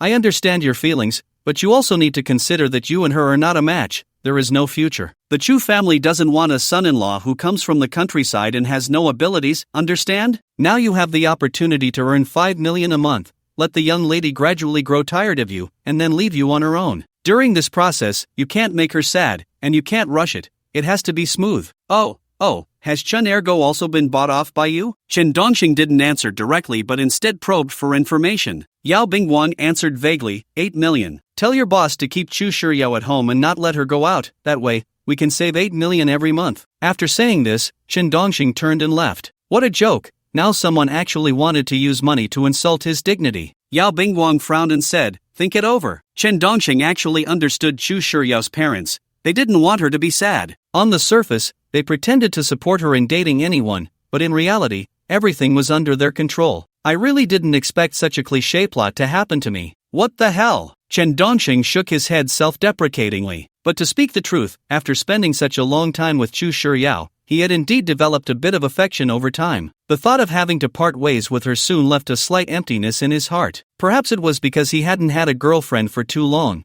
and he hadn't been close to a woman in a long time, leading to a mutual emotional dependence. However, Qin Dongsheng was more aware that this dependence seemed to be 1,000 times stronger in Chu Shiryao. What he felt might just be a hint of reliance, but for her, it was an addictive dependence. Every time they went out, it was almost always Chu Shiryao who had to ask repeatedly dozens of times before they could go. She would ask every day if he was free and if he would take her out. It was rarely him who initiated the plans, it was always her who took the initiative. Although when they met offline, she still seemed a bit reclusive and wasn't very open. Online, on WeChat, she talked to him about everything, as if they had been together for a long time. Forget it, just go with the flow. Qin Dongsheng had no intention of dwelling on this matter. However, one thing was clear. Chu Shiryao's parents truly cared for her. If it were other parents, if they disagreed with their daughter dating a certain man, they would probably confront her directly and force her not to associate with him, without considering her feelings. But Chu Shiryao's parents were different. They wanted this man to help them achieve this goal. They wanted him to naturally make Chu Shiryao gradually grow tired of him and distance herself, while also ensuring a smooth transition. This could not be denied. Chu Shiryao's parents treated her very well. Moreover, Qin Dongsheng could understand that with their different social standings, most parents would generally disapprove. However, Qin Dongsheng also realized why Chu Shiryao wore a 4.26 million dress to his birthday party. It was intentional on her parents' part, meant to make him feel the gap between their families. The 10 million gift from Chu Shiryao was also a subtle hint. All of this was to make Qin Dongsheng aware of the disparity. Soon, Qin Dongsheng returned to his rented room, not dwelling on this matter, and quickly forgot about it. Instead, he began purchasing colored contact lenses online, specifically those designed for film props, the kind that made one look blind. Once these lenses were worn, the eyes appeared gray and looked blind no matter how one looked at them. Qin Dongsheng bought a total of 100 pairs, all disposable. After purchasing the blind contact lenses, he started searching for videos of blind people on Douyin. He observed how blind people walked and communicated with others. Then he slowly began to imitate and learn, adopting some habits of the blind. In addition, Qin Dongsheng found a design company and had their designers go to his hometown to design a rural villa. For this, he even called his parents to host the designers. Qin Dongsheng planned to undertake his 9th challenge of being fired while also preparing to build a rural villa at home. After all, he already had 2 million in savings, and completing the 9th challenge would give him over 4 million in savings. That would be more than enough to build a nice rural villa. Even if it wasn't enough, it didn't matter, because he could build the villa while continuing to challenge being fired to gain more funds. He could build as luxurious and beautiful a villa as he wanted. In fact, Qin Dongsheng wanted to build a super luxurious villa estate, but due to current regulations regarding rural housing area, he could only plan and design while looking for connections to see if he could expand his building area. Just then, Qin Dongsheng's WeChat notification sounded. He discovered that Chu Shiryao had sent him a message. Chu Shiryao, come to the Tianshan Renjian nightclub. I've run into some trouble, hurry over to help. This girl went to the nightclub? No way. Someone so reclusive and not good at socializing would go to a nightclub? Qin Dongsheng repeatedly clicked on Chu Shiryao's profile picture. He wanted to see if it was really her account. He found that it was indeed Chu Shiryao's account. Then he made a WeChat call to ask her about it. But no one answered when he called. Qin Dongsheng felt that this matter was a bit unusual, but he had to go take a look. What if this girl really got into some trouble at the nightclub and was asking for his help? However, with her family's influence in Haichang, no one should dare to do anything to her. She could just call her dad, and everything would be fine. Despite his various doubts, Qin Dongsheng decided to go take a look, and he brought along Chen Ergu. With Dog Brother by his side, Qin Dongsheng felt much more at ease. Although Dog Brother wasn't Zhuge Liang, he was Zhao Yun. Soon, Qin Dongsheng dialed Chen Ergu's number. Dog Brother, what are you doing? Nothing much. What do you want to do? Chen Ergu asked on the other end of the line. Qin Dongsheng chuckled. I'm inviting you to the Tianshan Renjian nightclub. Let's go find some excitement. Really? If you're lying, you're a little dog. Chen Ergu was very excited on the other end. Qin Dongsheng said, hurry up, if we get there late, all the pretty ones will be taken. Good brother, if I had known earlier, I would have moved over to be your neighbor. Chen Ergu was extremely excited. Soon, Qin Dongsheng met up with Chen Ergu downstairs. Qin Dongsheng drove a Tank 400, taking Chen Ergu straight to the Tianshan Renjian nightclub. Dongsheng, drive faster, you're so young, driving so slowly is embarrassing. Step on the gas, step on it hard, Chen Ergu said impatiently. Qin Dongsheng replied, Dog Brother, I'm already going 120 kilometers per hour, still on the national highway, and you think it's slow? What are you talking about? This is a joy meter. Where's the 120 kilometers per hour? Speed up to 160, hurry, or all the pretty ones will be taken. Chun Ergo said anxiously. Chen Dongxing rolled his eyes. It seemed he was willing to risk his life for this. Soon, Chen Dongxing and Chen Ergo arrived at the Tianshang Renjian nightclub. Normally, you needed a membership to get in,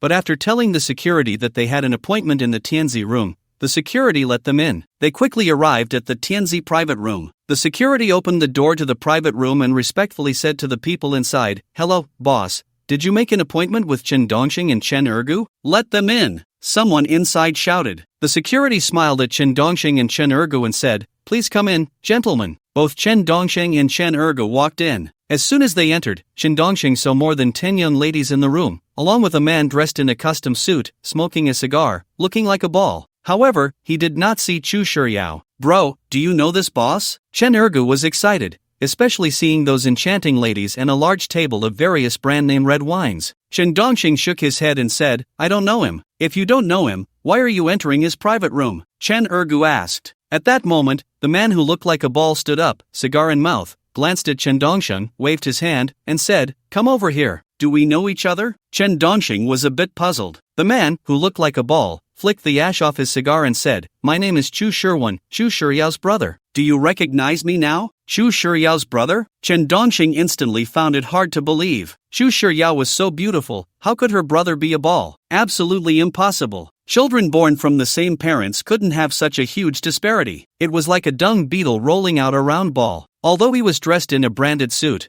with a Cuban cigar in his mouth and wearing a pair of expensive glasses, exuding a strong aristocratic air, no one would have thought he had any connection with Chu Shiryao, because he looked nothing like Chu Shiryao. However, the plotline of the female lead would return to the main storyline in the next challenge, playing an extremely important role. In fact, from the birthday taboo to the appearance of his brother, it was all foreshadowing. Although some parts were a bit cliché, the romantic plot was essentially a melodrama, which is understandable. Those who support romantic plots, drop a 1 in the comments, those who don't, drop a 2. And I can adjust the amount of romantic content accordingly. But if a book is entirely focused on the main plot without any romance, reading through hundreds of thousands of words can become very dull. About half an hour later, Chen Dongxing came out of the nightclub with Chun Ergu. "Dongshang, the Chu family is a bit complicated," Chen Ergu said. Chen Dongxing nodded and replied, "Yeah, I don't know which idiot hired this fat guy to play Chu Shiryao's brother and told me to have some backbone, to persist in pursuing Chu Shiryao no matter what. What a lunatic, ha ha." Chen Ergu laughed. Chen Dongxing ignored this,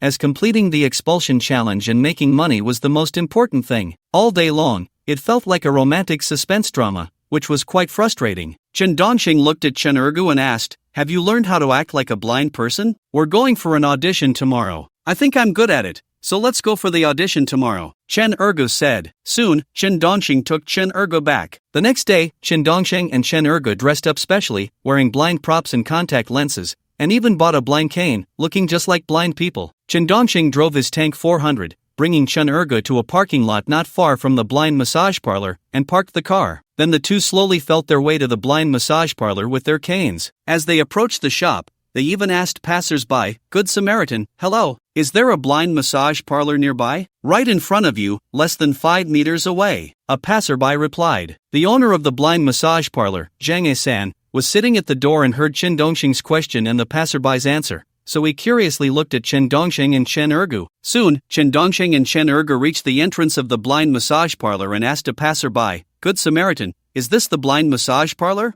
"Yes," the passerby replied enthusiastically. At this moment, the owner of the blind massage parlor, Zhang E-san, stood up from his chair and smiled at Chen Dongxing and Chen Ergu, asking, "Hello, what brings you to the blind massage parlor?" "Good Samaritan, I heard that this blind massage parlor on South Street is hiring blind masseurs, right? A friend of mine told me," Chen Dongxing asked, leaning on his cane. Zhang E-san looked at Chen Dongxing, who was wearing sunglasses, had a handsome face, and a tall figure, and smiled. "Yes, I am the owner of this shop. We are hiring blind masseurs. Have you worked in this field before?" "No, but we want to," Chen Dongxing replied. Zhang E-san nodded and said, "Then let's go inside and talk. Give me your cane, and I'll help you in." "Okay," Chen Dongxing said, playfully waving the cane forward, secretly laughing inside. If he weren't still in the audition phase, he would have poked his little brother directly. Once he got the job, he could be clumsy, holding the cane and occasionally poking his little brother, he wouldn't be able to blame him since he was blind. Over time, if he got annoyed, wouldn't he have to fire himself? Or maybe when he realizes he's not blind, he'll blow up. But all of this has to wait until he gets the job. Without a job, everything is just talk. Boss, what about me? Chen Ergu waved his red and white cane around. Zhang Yisan glanced at Chen Ergu, who was wearing sunglasses and had a shifty look, frowned slightly, not really wanting to engage. Even blind technicians care about their looks. Blind technicians with good looks are naturally more popular with clients. Chen Dongsheng reached back with his left hand and said, "Brother, go. I'll hold you." "Okay." Chen Ergu also waved his hand forward. Both of them were actually quite good at acting. Ergu's performance was not bad either, making it look like they were really two blind men. In fact, they were both trying hard not to laugh, almost injuring themselves. Soon, Chen Dongsheng and Chen Ergu walked inside. As soon as they entered this blind massage parlor, Chen Dongsheng was a bit taken aback. He saw a blind masseur wearing sunglasses, playing a game of Honor of Kings, cursing under his breath. Wasn't it said that they were blind masseurs? How could a blind person play games? It seems there are many who are just muddling through in this industry. There probably aren't many truly blind people. "You two, sit here." Zhang Yisan pulled Chen Dongsheng and Ergo onto a sofa. Chen Dongsheng smiled and said, "Thank you, boss, you're really a good person. Want some drinks?" Zhang Yisan picked up 2 bottles of half-finished drinks with straws from the table and handed them to Chen Dongsheng and Chen Ergu. They were both dumbfounded. Wasn't this leftover from someone else? Just because they were blind, he thought he could be casual? However, this also made Chen Dongsheng see Zhang Yisan's true character. He was definitely not a kind person. A kind person wouldn't give blind people leftover drinks because it's unsanitary and unethical. What if the previous person had an infectious disease? Chen Dongsheng smiled and said, "Thank you, boss, we're not thirsty." Oh, what did you do before?" Zhang Yisan asked. Chen Dongsheng replied, "Telephone customer service." "You've done telephone customer service, huh? Not bad, then communication shouldn't be a problem." Zhang Yisan smiled with satisfaction. Chen Ergu felt something was off. Why wasn't he asking about him? He had planned to say he was a professional bone-setting master. Chen Dongsheng nodded with a smile and said, "Aside from being blind, everything else is fine. My brother is too." "That's good. Do you have disability certificates?" Zhang Yisan asked. Chen Dongsheng replied seriously, "Just went blind, haven't had time to apply." Oh, I see. Zhang Yisan then looked at Chen Ergu and asked, "When did you go blind?" "Been blind for a few years." Chen Ergu replied. Zhang Yisan said, "You're wasting it." "What do you mean?" Chen Ergu was a bit confused. Why was he wasting it? Was it because he was too handsome, and it was a shame to be blind? That made sense. If he really was blind, it would indeed be a bit of a pity. Zhang Yisan looked at Chen Ergu and said, "You don't meet the appearance standards for blind masseurs." Chen Dongsheng couldn't help but burst out laughing. Chen Ergu glared at Zhang Yisan, feeling insulted. Being blind was already miserable, and now he was being criticized for his looks? "Boss, actually my brother here has innate strength.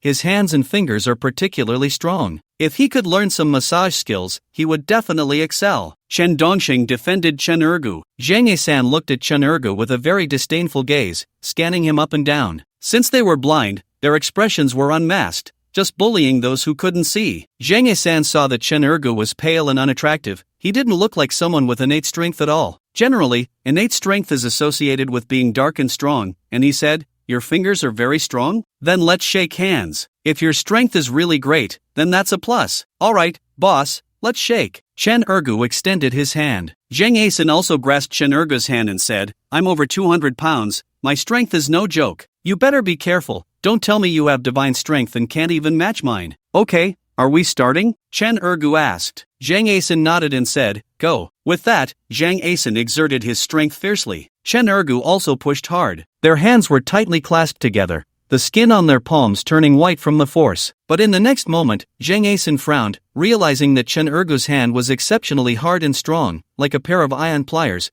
gradually crushing his hand bones. Ah! Zhang Yisan was completely at a disadvantage, feeling a piercing pain in his palm. Chen Ergu held his breath. "Letting you call me ugly, letting you insult me for nothing. A gentleman does not hold grudges." Chen Ergu did not ease up but continued to increase his strength. After all, he had practiced the splitting tendons and dislocating bones technique before, and he had trained in martial arts since childhood, even being able to perform a one-finger zen as a child, so his palms and fingers were extremely powerful. Zhang Yisan felt like his hand was about to break, continuously crying out in pain. He couldn't even beg for mercy, only letting out constant cries of agony. Chen Dongsheng beside them was also stunned. A man over 200 pounds was actually no match for Chen Ergo's grip. Dog Brother truly was Dog Brother. With him around, he really wasn't afraid of being bullied by brute force, as long as the opponent didn't rely on cunning. Ah! Chen Ergo was also shouting, but his was a shout of exertion, not a cry of pain. Ah! Zhang Yasin was sweating profusely from the pain, feeling as if his entire palm no longer belonged to him. He could only use his other hand to push Chen Ergo's hand away, but no matter how he pushed, he couldn't budge it. It was like an iron clamp tightly gripping his hand. At this moment, everyone else in the shop came out to watch Zhang Yasin and Chen Ergo in their struggle. Chen Dongsheng, with other thoughts in mind, shouted, "Boss, go for it. Shout it out. Shout it loudly. It can help you unleash your strength even more, just like Li Xiaolong's a day, achieving a combination of energy and power." Let go. Zhang Yasin was sweating profusely from the pain, wanting to shout for him to let go, but Chen Ergo's hand, like iron pliers, kept increasing the pressure, making it hard for him to speak. The blind technicians who had come to watch all took off their sunglasses, revealing their bright eyes, cheering, "Boss, go for it. Boss, go for it. The boss is indeed impressive. I've already used about 70% of my strength, yet you still won't admit defeat, and you're continuously using your voice to combine strength and energy. I need to increase my strength now, boss, don't let your guard down," Chen Ergo said with a smile. Zhang Yasin, hearing this, was filled with terror. Damn it, he was in so much pain that he was howling. How could this be a combination of strength and energy? I'm exerting strength, Chen Ergo shouted, mobilizing his power. With a crack, the surroundings instantly fell silent. Even Zhang Yasin, who was in pain, became quiet in an instant. But the next moment, Zhang Yasin's scream, like that of a slaughtered pig, echoed down the entire street. Chen Ergo finally released his hand, feeling as if he might have gone too far, having crushed the boss's hand to the point of breaking bones. Chen Dongsheng beside him also felt that this situation might go south. How could the boss still keep him and Chen Ergo if he had broken the boss's hand? This was where Chen Ergo was wrong. He didn't even realize he had crushed the guy's hand. There has to be a limit. Zhang Yasin covered his hand, glaring angrily at Chen Ergo, then lifted his foot and viciously aimed for Chen Ergo's face, kicking down. However, Chen Ergo was not truly blind. He slightly turned his face away, reached out his hand, and said, "Boss, are you okay?" Just as he reached out, his hand happened to land right on the boss's groin, and since the boss was kicking forward with force, it hurt quite a bit. Zhang Yasin didn't know whether to cover his groin or his right hand.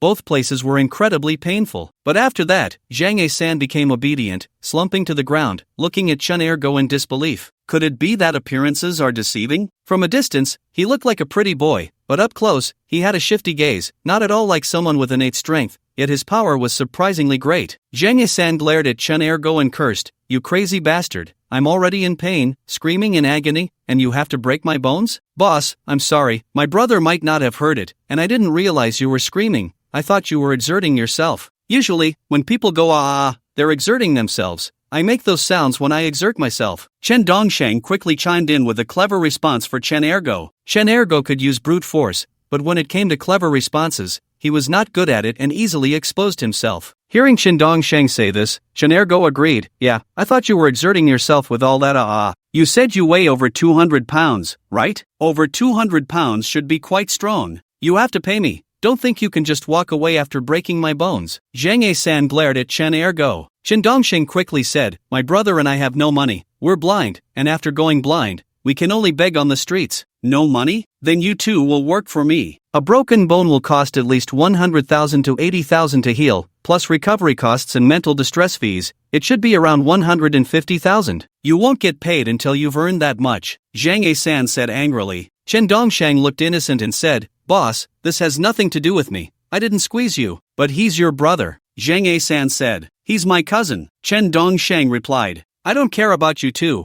It's 150,000, either pay up now or work it off," Zhang Yasin said angrily. Chen Ergo looked at Chen Dongsheng innocently. Chen Dongsheng was also a bit puzzled. The difficulty had increased. It was all Chen Ergo's fault for wanting to vent his anger and making such a big deal out of it. Even if he clarified that he wasn't blind, Zhang Yasin might not let him and Chen Ergo go. But then again, they had voluntarily compared strength. It shouldn't matter how it was arbitrated.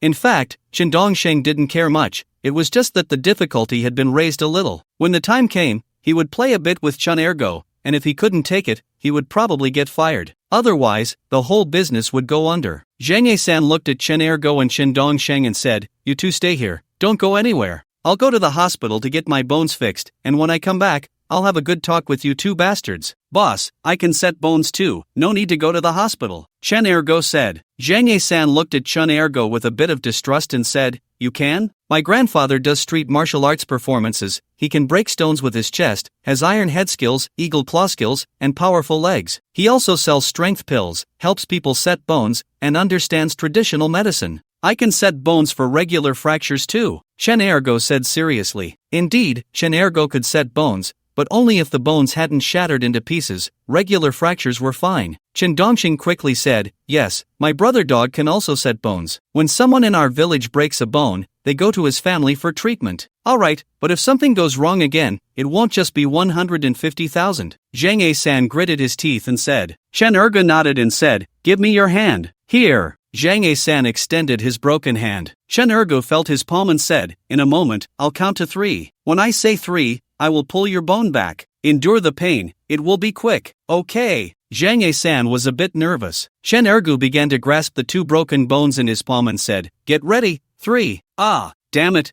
didn't you say to count to 3? Zhang Ye-san was sweating from the pain. Chen Ergo smiled and said, this way, it can distract you and catch you off guard, right? It won't hurt as much. Later, you can get 2 casts, I'll prescribe some medicine, and take some traditional Chinese medicine. In 3 months, you'll be fine. It better be like that. Otherwise, Zhang Ye-san glared at Chen Ergo, thinking that today he had gone out without checking the calendar and ended up being messed up by this blind man. Soon, Chen Ergo wrote out his prescription. In fact, Chen Dongxing had previously asked Chen Ergo why he didn't become a doctor, and later learned that traditional Chinese medicine wasn't recognized, so he couldn't get a medical license, couldn't set bones for people, and couldn't treat patients. Otherwise, it would be illegal. So, Chen Ergo had the ancestral skill of setting bones but dared not practice it and could only work like a beast of burden. Zhang Ye-san took the prescription and handed it to a blind technician, saying, you go get the medicine for me. Boss, I'm blind, the man said. Zhang Ye-san replied, I don't care if you're blind, besides these 2 idiots in front of me, who else is blind in this shop? No, boss, if people see us wearing blind technician uniforms going out to buy medicine,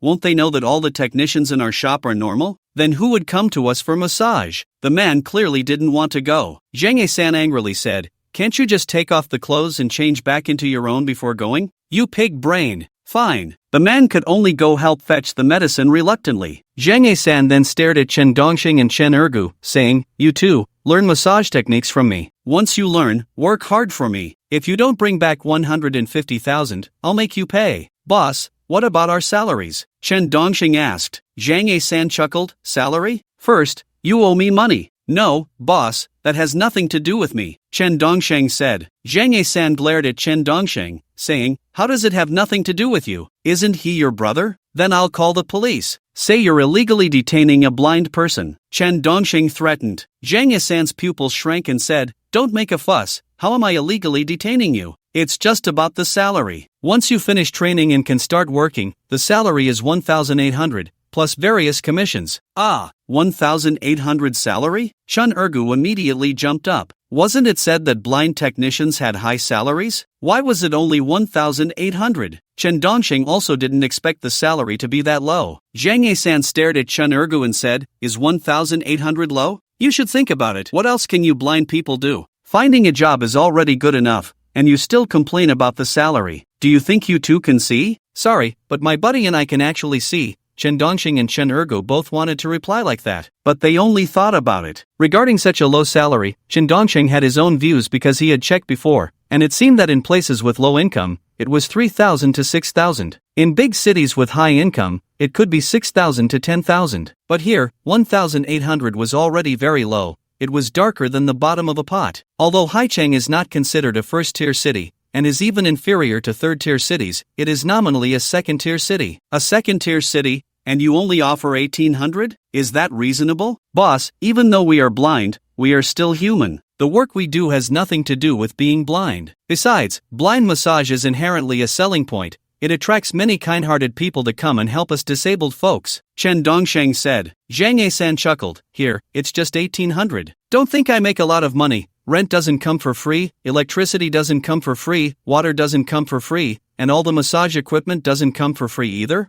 I'm still a good person full of love. Look at how many people are willing to open blind massage parlors, And how many people pity you blind folks? I'm Zhang A-san, one of them. Don't use my pity to blackmail me. If you want to do it, do it. If not, get lost. Then we'll get lost. Chun Ergu immediately stood up. Zhang A-san quickly reacted, get lost? Sit down. You still owe me 150,000. Where do you think you're going? Whether you want to do it or not, you have to do it. You have to do it. Use your strength. You were born strong. We'll do it. Chen Dongsheng reached out to Chun Ergu, pushing him back down. Zhang A-san said, in the first month, you will learn massage techniques from other therapists. After you learn, there will be a 3-month probation period, with a salary of 800, including food and accommodation. After the probation period, the salary will be 1800, plus commission. The commission is 5%, meaning if you earn 100, you get 5. The more capable you are, the more you earn. It all depends on you. Oh, by the way, 2 months' salary will be withheld as leverage to ensure you serve the customers well. Isn't that too harsh? Chen Ergo stood up again. Chen Dongsheng pushed him down again, saying, we'll do it. Chen Dongsheng actually didn't care about the money because completing the 9th challenge would earn him a reward of 256 million, so the salary really wasn't that important. Whether it was a couple of thousand more or less, it didn't matter. Zhang A-san looked at Chen Dongsheng and Chen Ergu and said, I'll take you two to the staff dormitory and find you a place to stay. You can live here, don't go back. But we didn't bring any clothes or daily necessities, Chen Dongsheng said. Zhang A-san chuckled, from now on, you'll wear work uniforms every day. We have toothpaste and toothbrushes, we don't lack daily necessities. Besides, you shouldn't wander around, after all, you're blind. If you get lost outside, how will I find you? That makes sense. Chen Ergo nodded. Chen Dongsheng frowned, this was a bit unreasonable, it felt like illegal detention. Boss, when do we sign the employment contract? Learn the skills first, and then we'll sign. By the way, during the skill training, we don't provide food or accommodation, and there's no salary. So for this month of skill training, you'll have to pay for your accommodation and meals. The accommodation fee is 500 per person,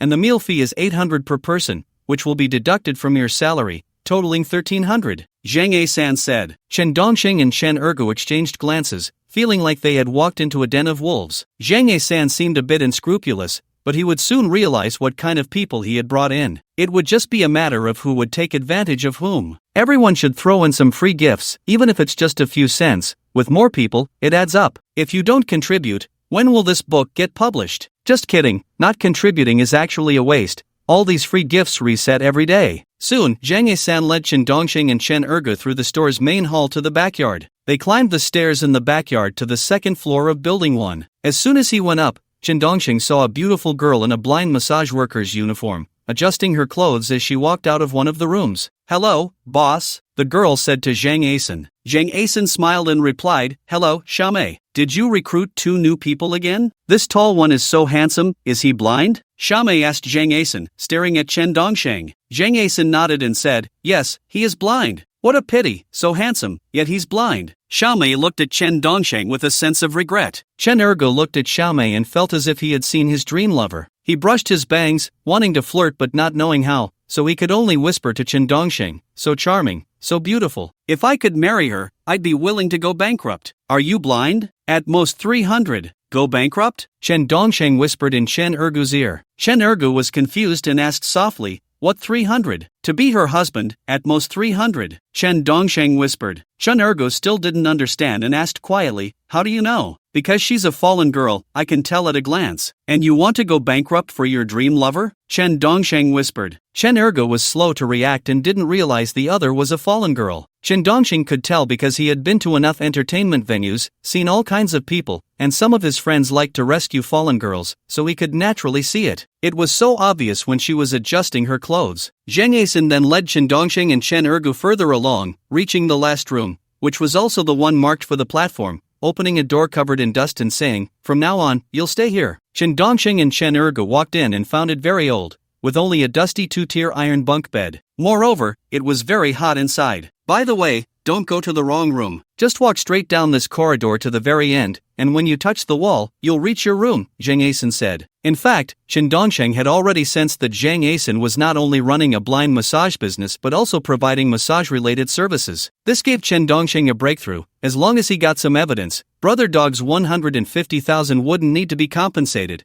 and he wouldn't have to worry about what trouble Zhang A-san could stir up in the end. With a handle on him, he wouldn't dare to resist. What Chen Dongxing and Chen Ergo didn't know was that Zhang Asen wanted to recruit a few blind therapists to deal with official inspections. Otherwise, if the entire blind massage shop had no blind people at all, it wouldn't necessarily be illegal or lead to imprisonment, but it could violate some regulations, leading to the revocation of the business license or fines. However, if there were indeed blind therapists in the shop, when inspectors came, Chen Dongxing and Chen Ergo could come out to support the scene. Zhang Asen just didn't know that Chen Dongxing and Chen Ergo were not blind. They were just pretending. If he knew the truth, he would probably be so angry he would spit blood. You two stay here for now, I'll get you some daily necessities. Don't wander around or push open other people's doors. The sounds coming from next door are from therapists serving clients, just ignore them, Zhang Asen instructed. After saying that, Zhang Asen left. Chen Ergo looked at Chen Dongxing and said, Dongxing, I feel like this boss isn't a good person. The salary is low, and I didn't want to work here in the first place.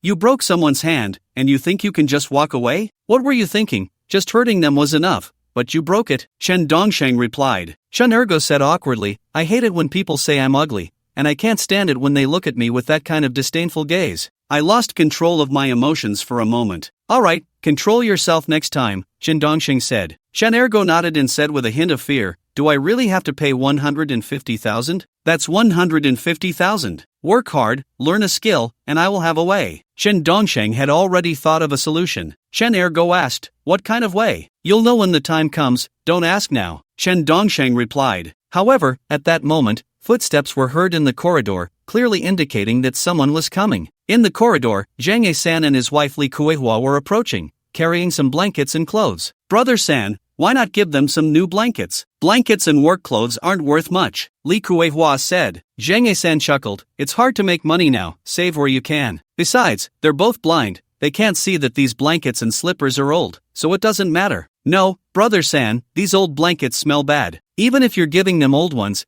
at least let me wash them first. Li Kuehua still felt a bit guilty. Zhang Asan said impatiently, enough, they're just two blind people. Giving them work is already a great kindness. They help you make money too, Li Kuehua replied. Zhang Asan didn't say anything more and directly pushed open the door, carrying a pile of old things inside. Chen Dongxing and Chen Ergo saw their blankets, which were originally white but had turned yellow, with some areas blackened. Even more outrageous, some spots had mold stains that had grown from someone else's saliva. Just looking at those blankets was enough to turn one's stomach. A foul smell could be detected from afar. Zhang Asan looked at Chen Dongxing and Chen Ergo with disdain and said, these are your new blankets from our store. Boss, why do these blankets smell a bit? Chen Ergo asked. Zhang Asan laughed, what smell? Isn't it normal for new blankets to have this kind of scent? This is the special smell left from the high-temperature disinfection process. Haven't you ever bought new jeans? Don't they all have this smell? Chen Dongxing and Chen Ergo finally understood a term,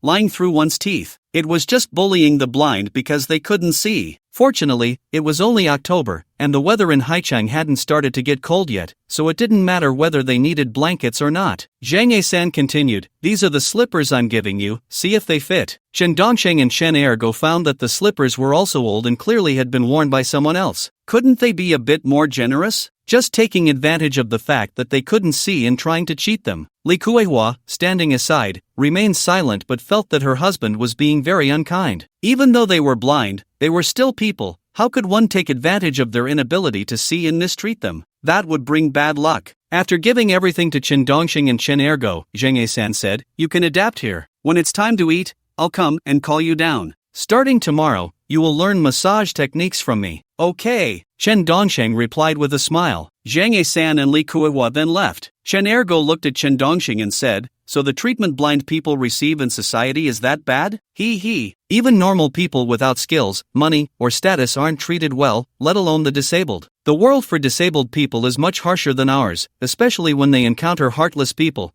They are particularly easy to be taken advantage of. Chen Dongxing actually didn't think much of it. After all, where there are people, there are social dynamics. Where there are social dynamics, there are classes. Where there are classes, there are distinctions of rich and poor. And where there are distinctions, there is unfairness. So don't take it to heart, just live your own life well. Ordinary people can't manage others. Chen Dongxing was quite open-minded about such matters. If one didn't have the ability, there was no need to worry about it. Chen Ergo looked at the dirty quilt and the mat that had been used by someone else and said, these things are new, but they don't need to cost 100 yuan. I wouldn't even spend 100 yuan on them. This isn't about money, It's about a person's conscience, Chen Dongsheng said with a smile. Chen Ergu nodded and said, to be honest, I feel oppressed here. I don't know if it's because I pretended to be blind and experienced the warmth and coldness of blind people's lives. Those blind people are so pitiful. That's true. If you weren't blind, they wouldn't dare to give you such a stinky and dirty quilt. But fortunately, the toothbrushes they gave us are still new. Chen Dongsheng could actually relate to that. Soon after, Chen Dongsheng and Chen Ergo cleaned up everything in the room.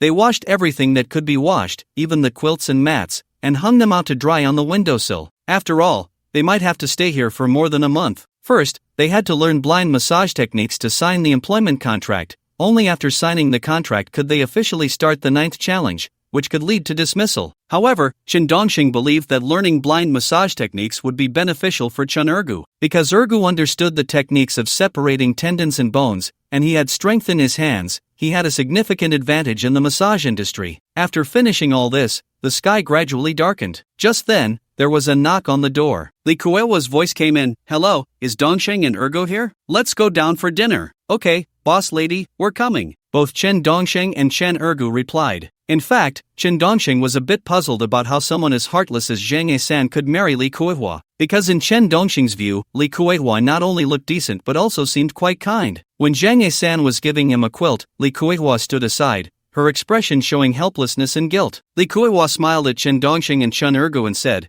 Come, I'll guide you two down. Welcome to this big family. Thank you, boss lady, Chen Dongsheng said with a smile. Li Kuehua held Chen Dongsheng and Chen Ergu's hands and slowly walked down the stairs, saying, the stairs are quite steep. If no one is here to guide you down in the future, just feel the handrail and walk down slowly. Thank you for your concern, boss lady, Chen Dongsheng said. Soon, Li Kuehua brought Chen Dongsheng and Chen Ergu to a large dining hall in the backyard, where there was a big dining table. The table was already filled with people. They were all employees of the massage and health shop, both male and female technicians. However, all the female technicians were very beautiful. They were all there, playing with their phones while eating. Not a single blind person was present. It was completely a case of hanging a sheep's head while selling dog meat. When Zhang Ye-san saw Chen Ergu and Chen Dongsheng arrive, coupled with the pain in his right hand that occasionally shot through his brain, he gritted his teeth. Then, Zhang Ye-san took 2 disposable bowls, ladled 2 bowls of steaming pork and carrot soup, and placed them in front of Chen Dongsheng and Chen Ergu, saying, Hurry up and drink the soup, it won't taste good when it cools down. Chen Dongsheng looked at the steaming pork and carrot soup and then at Zhang Ye-san's mocking expression, and he knew what Zhang Ye-san was up to. He clearly wanted to take revenge on him and Ergu. He wanted them to be unable to see and then reach for the 2 bowls of hot soup. As long as they reached for the 2 bowls of hot soup, they would definitely get burned. Although it wouldn't be to the extent of a serious burn, they would surely get red marks. Just as Zhang Ye-san leaned his left hand on the table, looking mockingly at Chen Dongsheng as he reached for the soup, Chen Dongsheng's left hand tapped and fumbled on the table. It's about 20 centimeters to your left, Zhang Ye-san said. Chen Dongsheng looked at the bowl of soup less than 4 centimeters away from him. That was no fun. If he really believed it was 20 centimeters away and reached out suddenly, wouldn't he just burn himself? But in the next moment, Chen Dongsheng directly pushed his hand toward the bowl of soup, splashing it onto Zhang Ye-san's left hand resting on the table.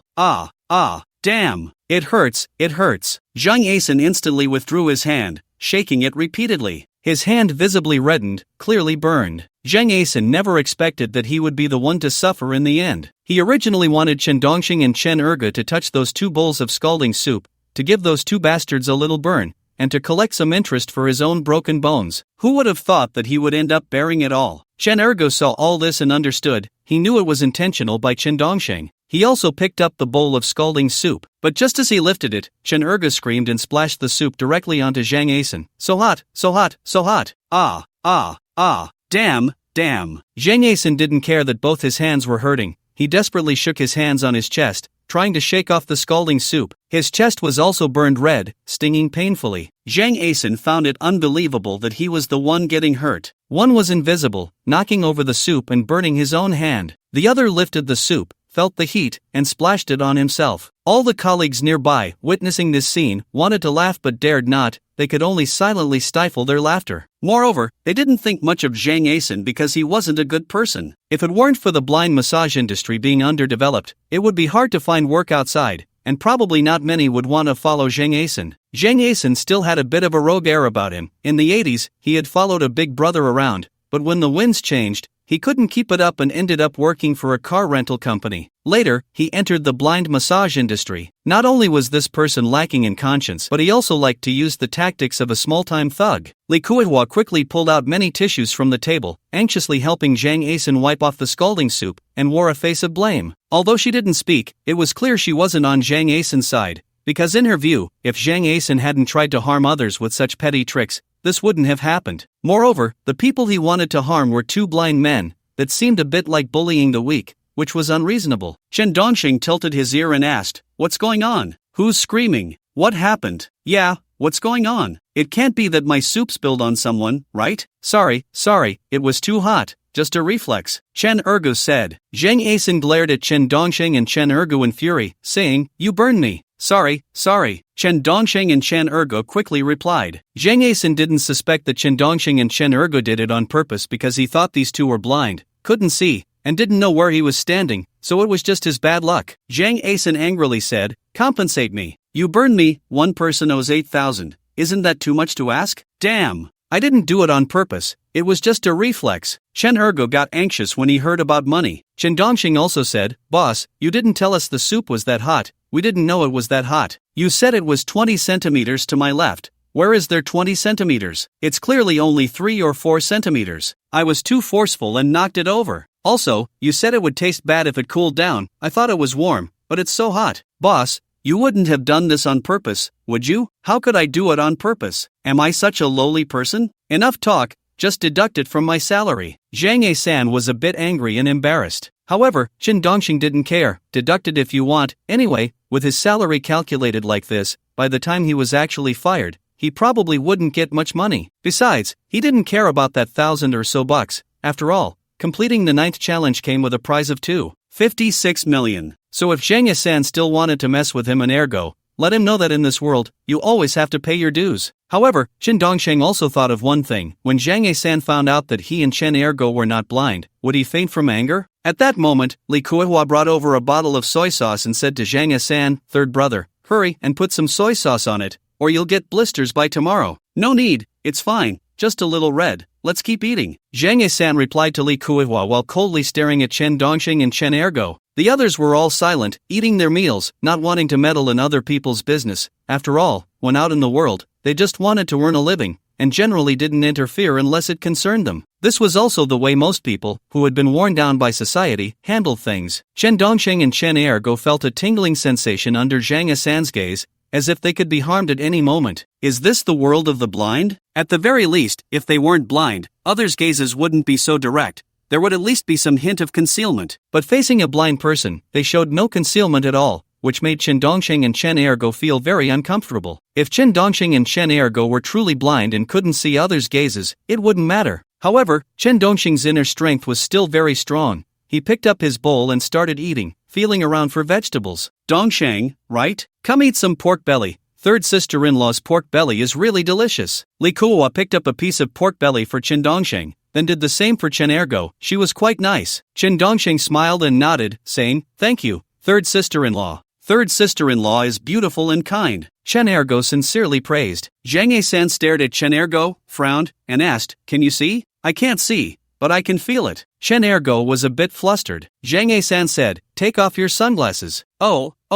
Chen Ergo immediately took off his sunglasses, revealing his grayish eyes, which looked like they had been blind for a long time. Zhang Asan looked at Chen Ergo's eyes and felt a bit nauseous, saying, "Put them back on." Oh. Chen Ergo put his sunglasses back on again. Chen Dongxing glanced at Chen Ergo, thinking that dog brother was a bit thoughtless. Can you really see beauty? Even if Li Kuei-hwa was truly beautiful, couldn't you just think about it in your heart instead of saying it out loud? If Zhang Asan knew that he and Chen Ergo were not blind, he would probably be jumping up and down right now. What a challenge that would be. "Dongxing, let me serve you some rice." Li Kuei-hwa saw that Chen Dongxing's bowl was empty and said enthusiastically. Chen Dongxing smiled and shook his head, saying, "No need, I still hope everyone sees me as a normal person. There are many things we can do ourselves." Chen Dongxing was afraid that Zhang Asan would put something in his bowl. With Zhang Asan's character, it wasn't that he wouldn't do it, but it was highly likely. So when the time came, would he eat or not? Eating would be disgusting, but not eating would be problematic, right? Chen Dongxing hadn't felt much about pretending to be blind, but after pretending to be blind and encountering Zhang Asan, he realized the dangers of the world and found that the two 56 million prize was not so easy to earn. Soon, Chen Dongsheng stood up, holding his bowl, and, guided by Li Kuihua, felt his way to get more rice. But just at that moment,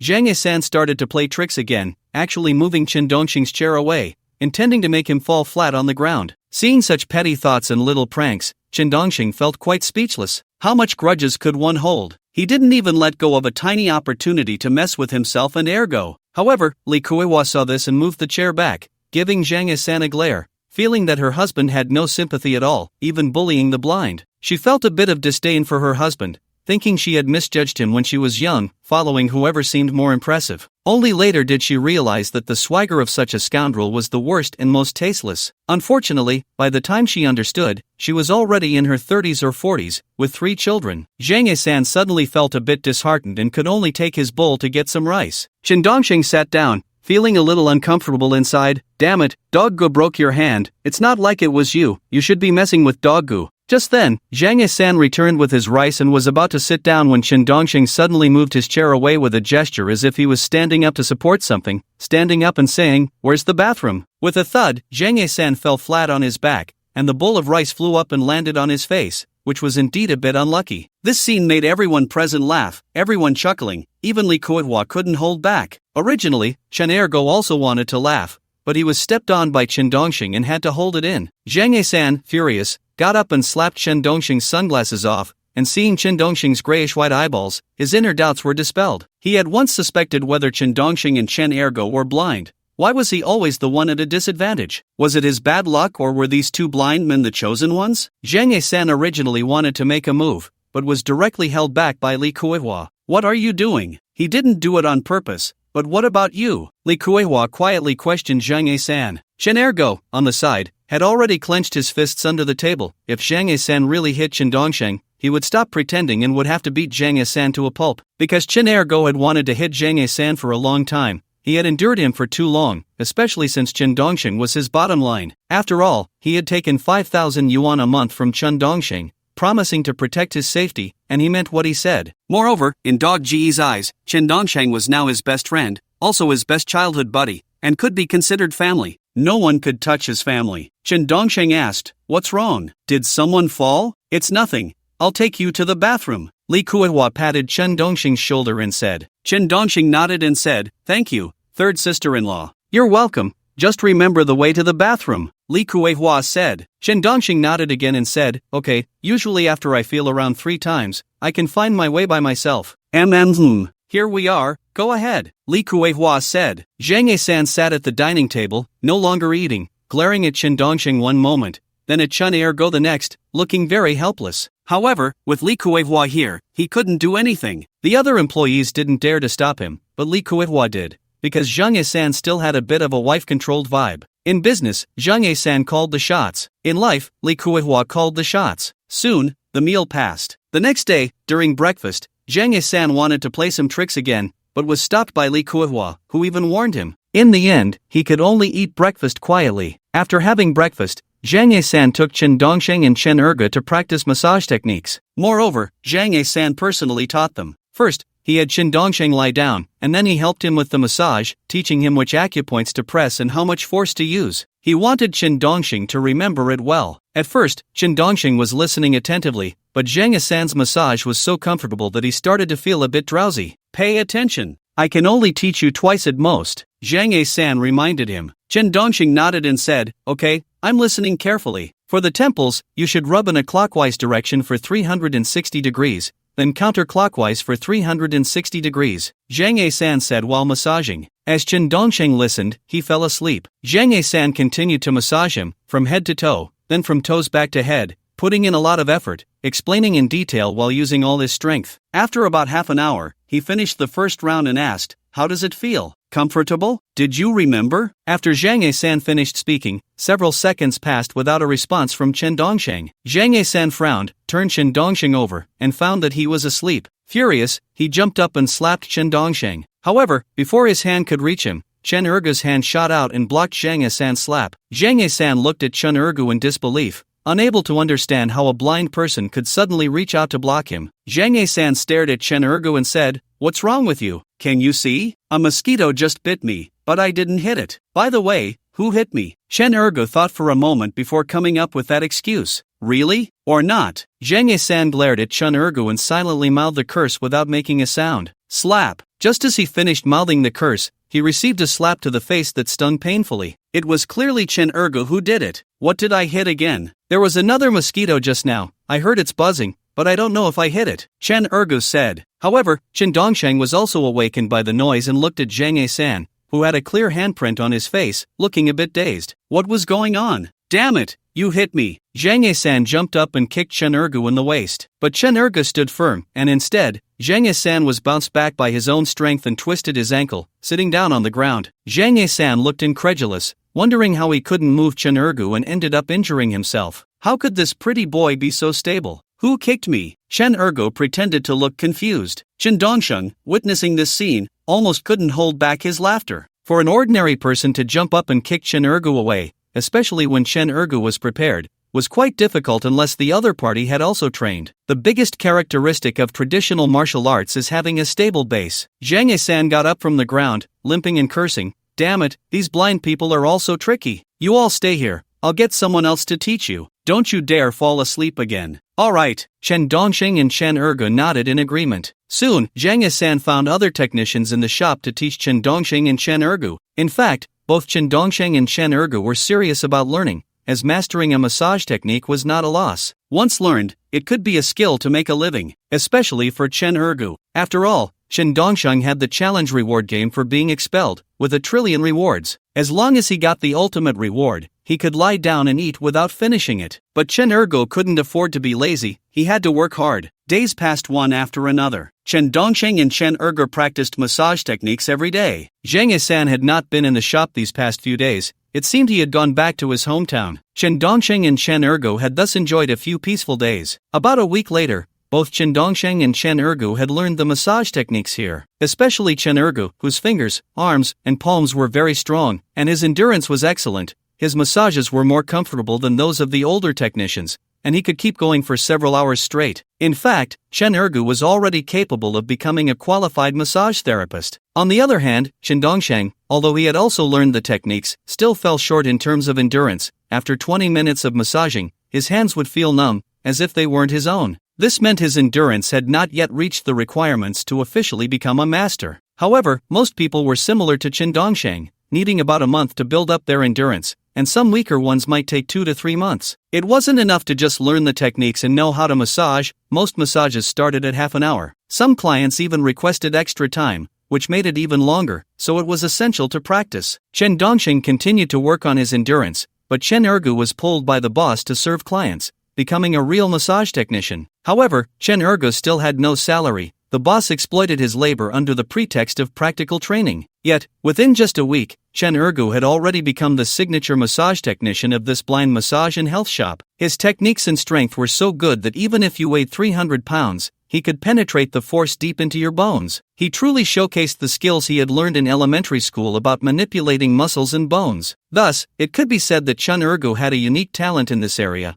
while Chen Dongsheng could only look on in envy. Despite this, Zhang Yisan still wouldn't let Chen Dongsheng and Chen Ergo off the hook. He was always looking for an opportunity to take revenge on them. At that moment, Chen Dongsheng and Chen Ergo were resting in the shop's lobby. Zhang Yisan kept staring at them, and when he noticed Li Kuihua was absent, he began to hatch a devious plan. He picked up a pot of cactus from the cashier's counter, then laid a chair down and smiled at Chen Ergo, saying, "Little dog, you've been doing well these days. I'm very satisfied. Come sit." Zhang Yisan patted the chair, wanting Chen Ergo to sit on the pot of cactus. Chen Ergo and Chen Dongsheng saw this scene and felt that Zhang Yisan was up to no good again. He really couldn't stay quiet for 3 days and was about to cause trouble. As long as Li Kuihua wasn't around, his bad intentions would always bubble up. "No need, boss, I actually prefer standing. Standing more helps me grow taller," Chen Ergo replied with a smile. Zhang Yisan laughed. "When serving clients, you have to stand for at least 40 minutes, so you might as well sit down and rest well to serve the clients better. Come on, let me pull you over to sit." Zhang Yisan wasn't worried about Chen Ergo sitting on the cactus because he could explain that he had sat on the wrong chair and should have taken the one next to it. After all, they were all blind, and it was just a matter of saying whatever they wanted. Zhang Yisan pulled Chen Ergo over to the chair with the cactus and tried to push him down to sit. Chen Dongsheng couldn't bear to watch any longer and smiled, saying, "The boss is the one who really works hard, having to support so many employees. What are we compared to that? After saying this, Chen Dongsheng also moved over and grabbed Zhang Yisan's arm. Chen Ergu, in perfect sync, grabbed Zhang Yisan's other arm. I'm not tired. I'm really not tired. Zhang Yisan noticed something was off and was filled with dread. Could he really be so unlucky? The first time he showed concern for his employees, they were grateful and wanted him to sit? Chen Dongsheng and Chen Ergu didn't care about his terrified expression. The two of them directly used their strength to push Zhang Yisan down onto the chair with the cactus. In an instant, the thorns on the cactus pierced into Zhang Yisan's big butt, one by one. Ah! Zhang Yisan let out a scream like a slaughtered pig. The cactus on the chair was flattened by him sitting on it. Now he had to go to the hospital to have the thorns removed, and he needed a skilled doctor, otherwise, he wouldn't be able to get them all out. If it weren't for these two bastards still owing him 158,000 yuan, he would want to kick them out right now. But thinking about it, he had to get that money back from them, and he had to exploit them fiercely, otherwise, he wouldn't be able to relieve the anger in his heart. Chen Dongsheng pretended to be surprised and confused, asking, "Boss, what's wrong? Why are you screaming?" "Yeah, boss, what's wrong with you?" Chen Ergu also looked surprised and confused. Zhang Yisan gritted his teeth, enduring the pain as he said, "It's nothing, let go. Let me see what's wrong with the boss." Chen Dongsheng reached towards his thorn-filled butt and deliberately pinched it, saying, "Did you wet yourself? Don't move, don't move." Zhang Yisan gasped, pushing Chen Dongsheng and Chen Ergu away. Chen Dongsheng still held back his laughter, saying in confusion, "Boss, what's really wrong? We are truly grateful to you. If there's a seat, the boss should sit first. After all, the boss taught us how to make a living, and we are very grateful." Zhang Yisan painfully squeezed his legs together, slowly moving towards the store's entrance. After all, the hospital was not far across the street. He wanted to go to the hospital right now to get a painkiller. Then he would hire the best surgeon to remove all the thorns inside. He estimated he wouldn't be able to sit normally for a month or two, and he would have to sleep on his stomach. He really couldn't understand why he had such bad luck after encountering these two blind men. No matter what clever tricks he used, he was the one who ended up unlucky. They were truly two very cursed blind men. Chen Dongsheng and Chen Ergu exchanged glances, both holding back laughter, their stomachs twitching, but they didn't dare to laugh out loud. They could only laugh together in their dorm room after closing the door tonight. However, Chen Dongsheng was getting happier. As long as he got through this week, he could sign the employment contract and officially become an employee. At that time, he could confront Zhang Yisan directly, proving he wasn't blind, and wouldn't it be easy to make Zhang Yisan explode? Getting fired would also be a matter of minutes.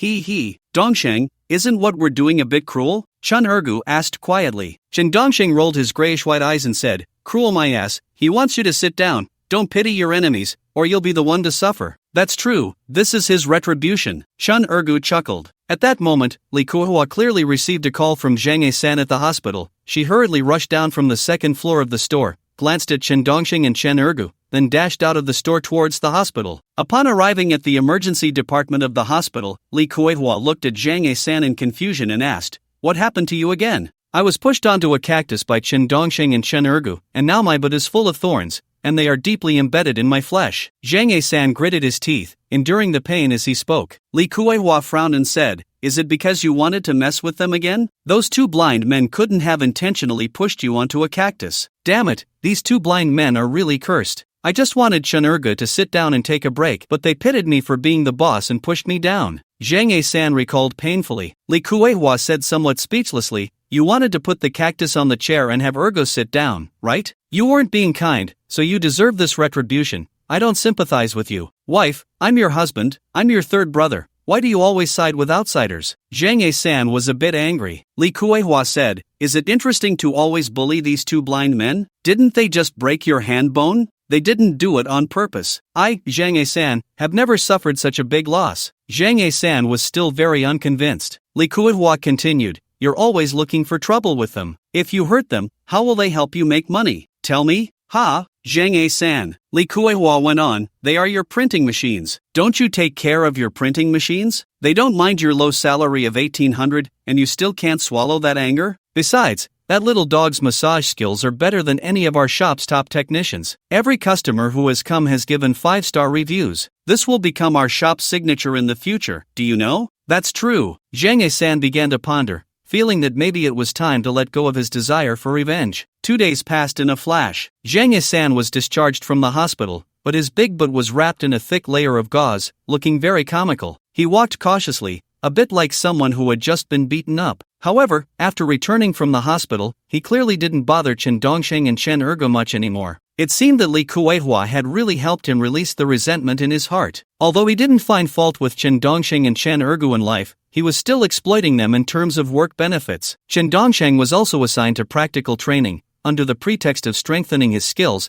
giving massages but not counting the income. In this situation, Chen Dongsheng also mastered a skill proficiently. Time slowly passed, and a month later, Chen Dongsheng, along with Chen Ergo, anxiously found Zhang Yisan to sign a formal employment contract. "Boss, I've also improved, and I've been practicing for a month. Many customers are very satisfied, and in just a week, I have quite a few repeat customers. It's time to sign the contract, right? Not bad, I keep my word, let's sign." Zhang Yisan took out 2 contracts and tossed them to Chen Dongsheng and Chen Ergu. The salary written on it was 1,800. Moreover, there was no social insurance, no 5 insurances and 1 fund. This base salary was actually very low, but there was a 5% commission. To earn more money, it completely depended on the commission. Maybe Chen Dongsheng wouldn't earn much here, but Chen Ergu should be able to earn a solid 6,000 a month. Because Ergu had a better reputation, more people liked to seek his services. Most of the customers who liked Chen Dongsheng were women, because Chen Dongsheng was handsome and had good luck with women. Soon, Chen Dongsheng and Chen Ergo signed the 2 contracts and officially became employees here. Chen Dongsheng also breathed a sigh of relief,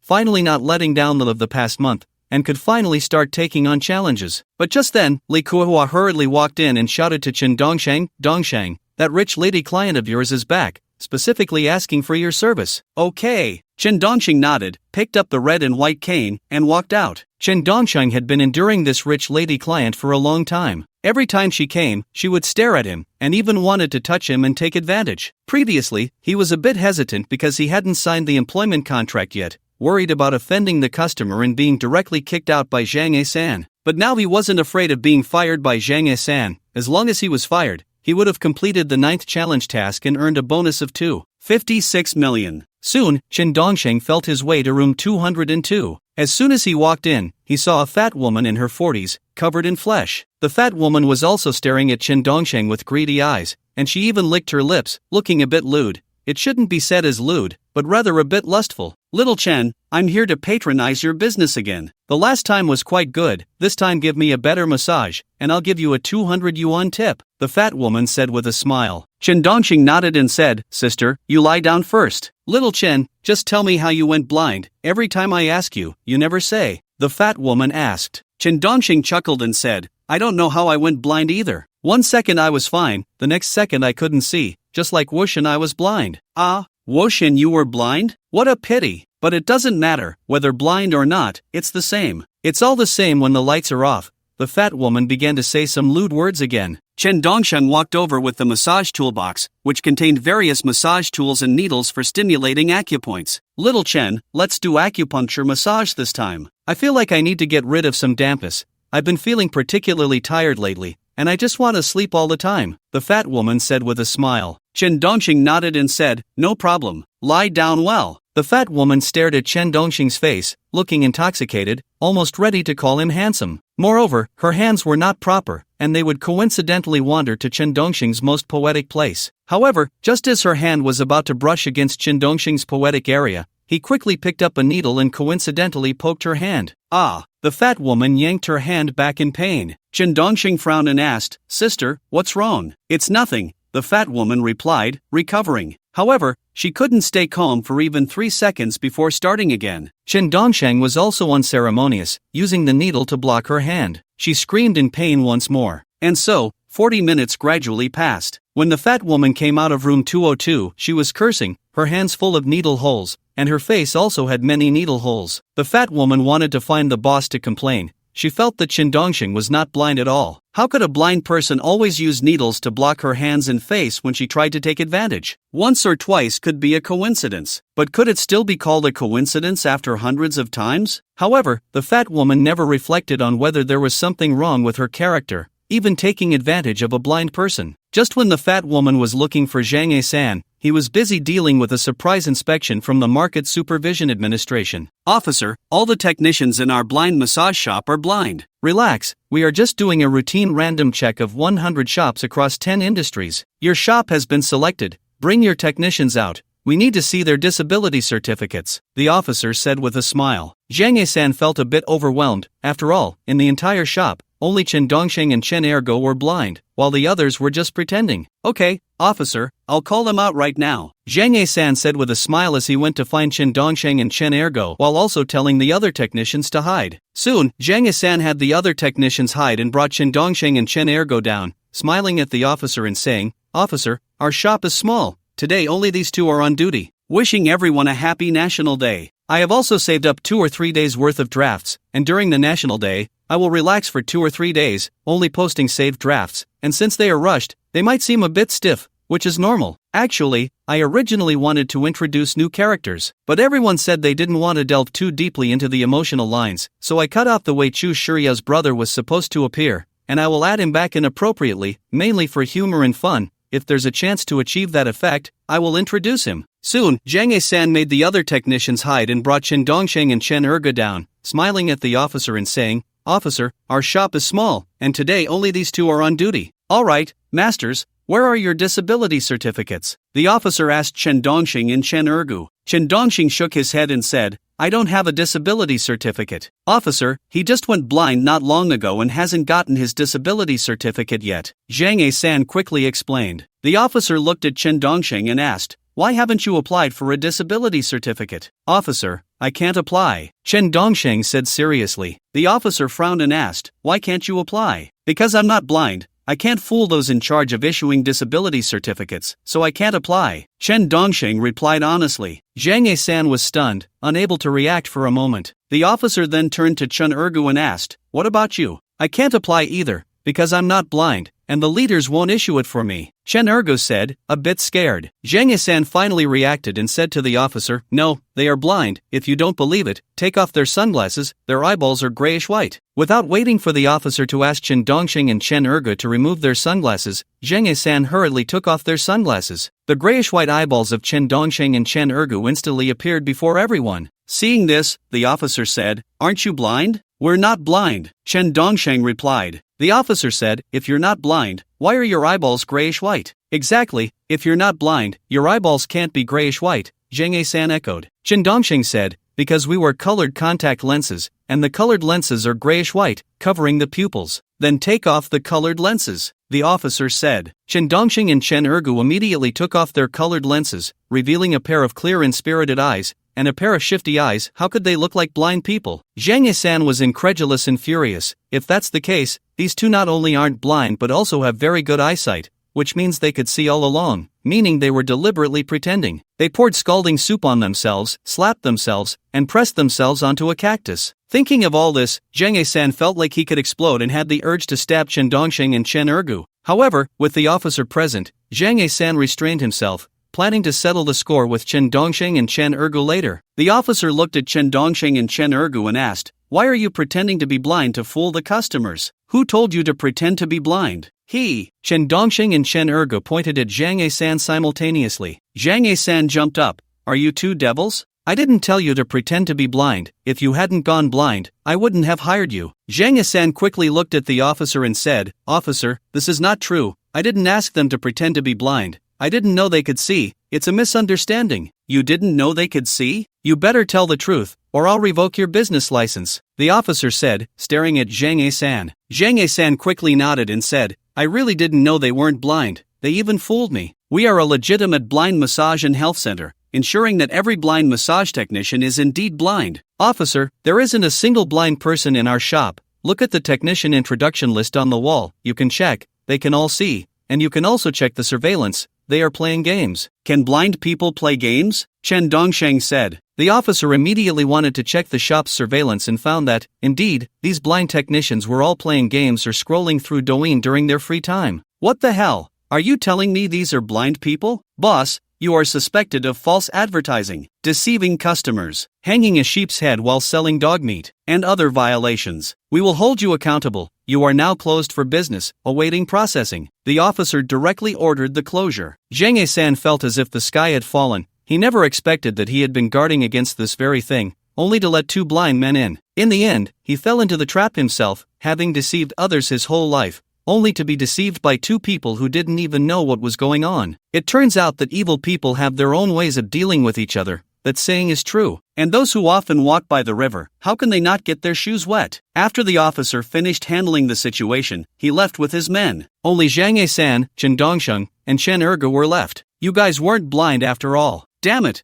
You were just playing me, right? You think I'm made of clay? Zhang Yisan exploded in anger. Chen Dongsheng and Chen Erge looked at Zhang Yisan calmly. Wasn't this all self-inflicted? Discriminating against the blind, wantonly exploiting the disabled, and bullying the weak, making it seem like he was the one who was wronged. Zhang Yisan glared at Chen Dongsheng and Chen Erge, angrily saying, but still can't sit normally. Ha ha, now you can say that, but can you think from my perspective? If you had pressed my brother down back then, could he sit now? Your pain is pain, but our pain isn't, right? Chen Dongsheng shot back. Zhang Yisan, extremely irritable, picked up a chair beside him, ready to smash it at Chen Dongsheng. Chen Dongsheng took a step back and then showcased his high-level taekwondo kicks. Chen Erge instantly transformed into a fierce dog, glaring with a menacing stance. Seeing Chen Dongsheng's kicks and the fierce look from Chen Erge, Zhang Yisan retreated. He didn't know how strong Chen Dongsheng was, but he was genuinely afraid of Chen Erge. After all, he had shaken hands with him and knew his strength. Chen Erge stared at Zhang Yisan and said, "Come on, hit me. Let's see if my brother will beat you to a pulp today. I've tolerated you for a long time. Damn it,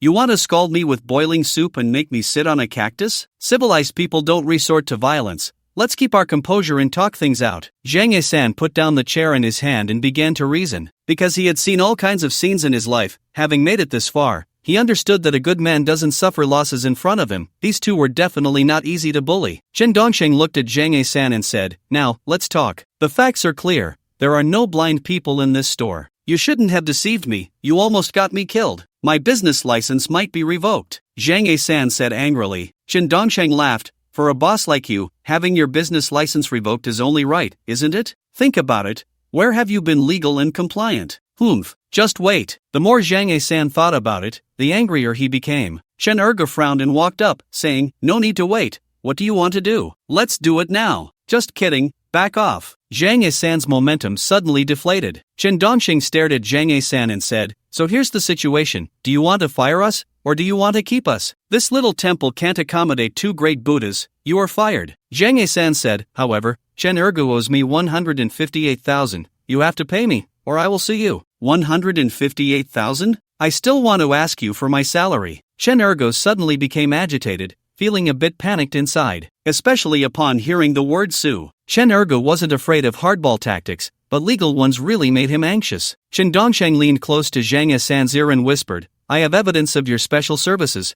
Are you sure you want to play this big?" Zhang Yisan looked at Chen Dongsheng in disbelief, feeling anxious inside. Moreover, Zhang Yisan sensed that Chen Dongsheng and Chen Erge seemed to have come prepared, as if they wanted to bring him down. If he hadn't already left the underworld, he would have suspected that they were enemies seeking revenge. Zhang Yisan looked at Chen Dongsheng, gritted his teeth, and said, "We're all just trying to make a living. There's no need to escalate things this much. How about this? Let's each take a step back. I won't ask for the 158,000, and I won't pay your wages either." "Then aren't you just trying to make things worse? We've worked hard for over a month and haven't earned a single cent?" Chen Dongsheng stared at Zhang Yisan and asked. Zhang Yisan gritted his teeth and said, "I'm being punished by the authorities, and I will definitely be fined. There's also a possibility of my business license being revoked, all thanks to you. Is there even a blind person in your shop? Without us, if your shop were to be raided, the result would be the same. It doesn't matter whether we exist or not. Will you pay or not?" Chen Dongsheng asked Zhang Yisan.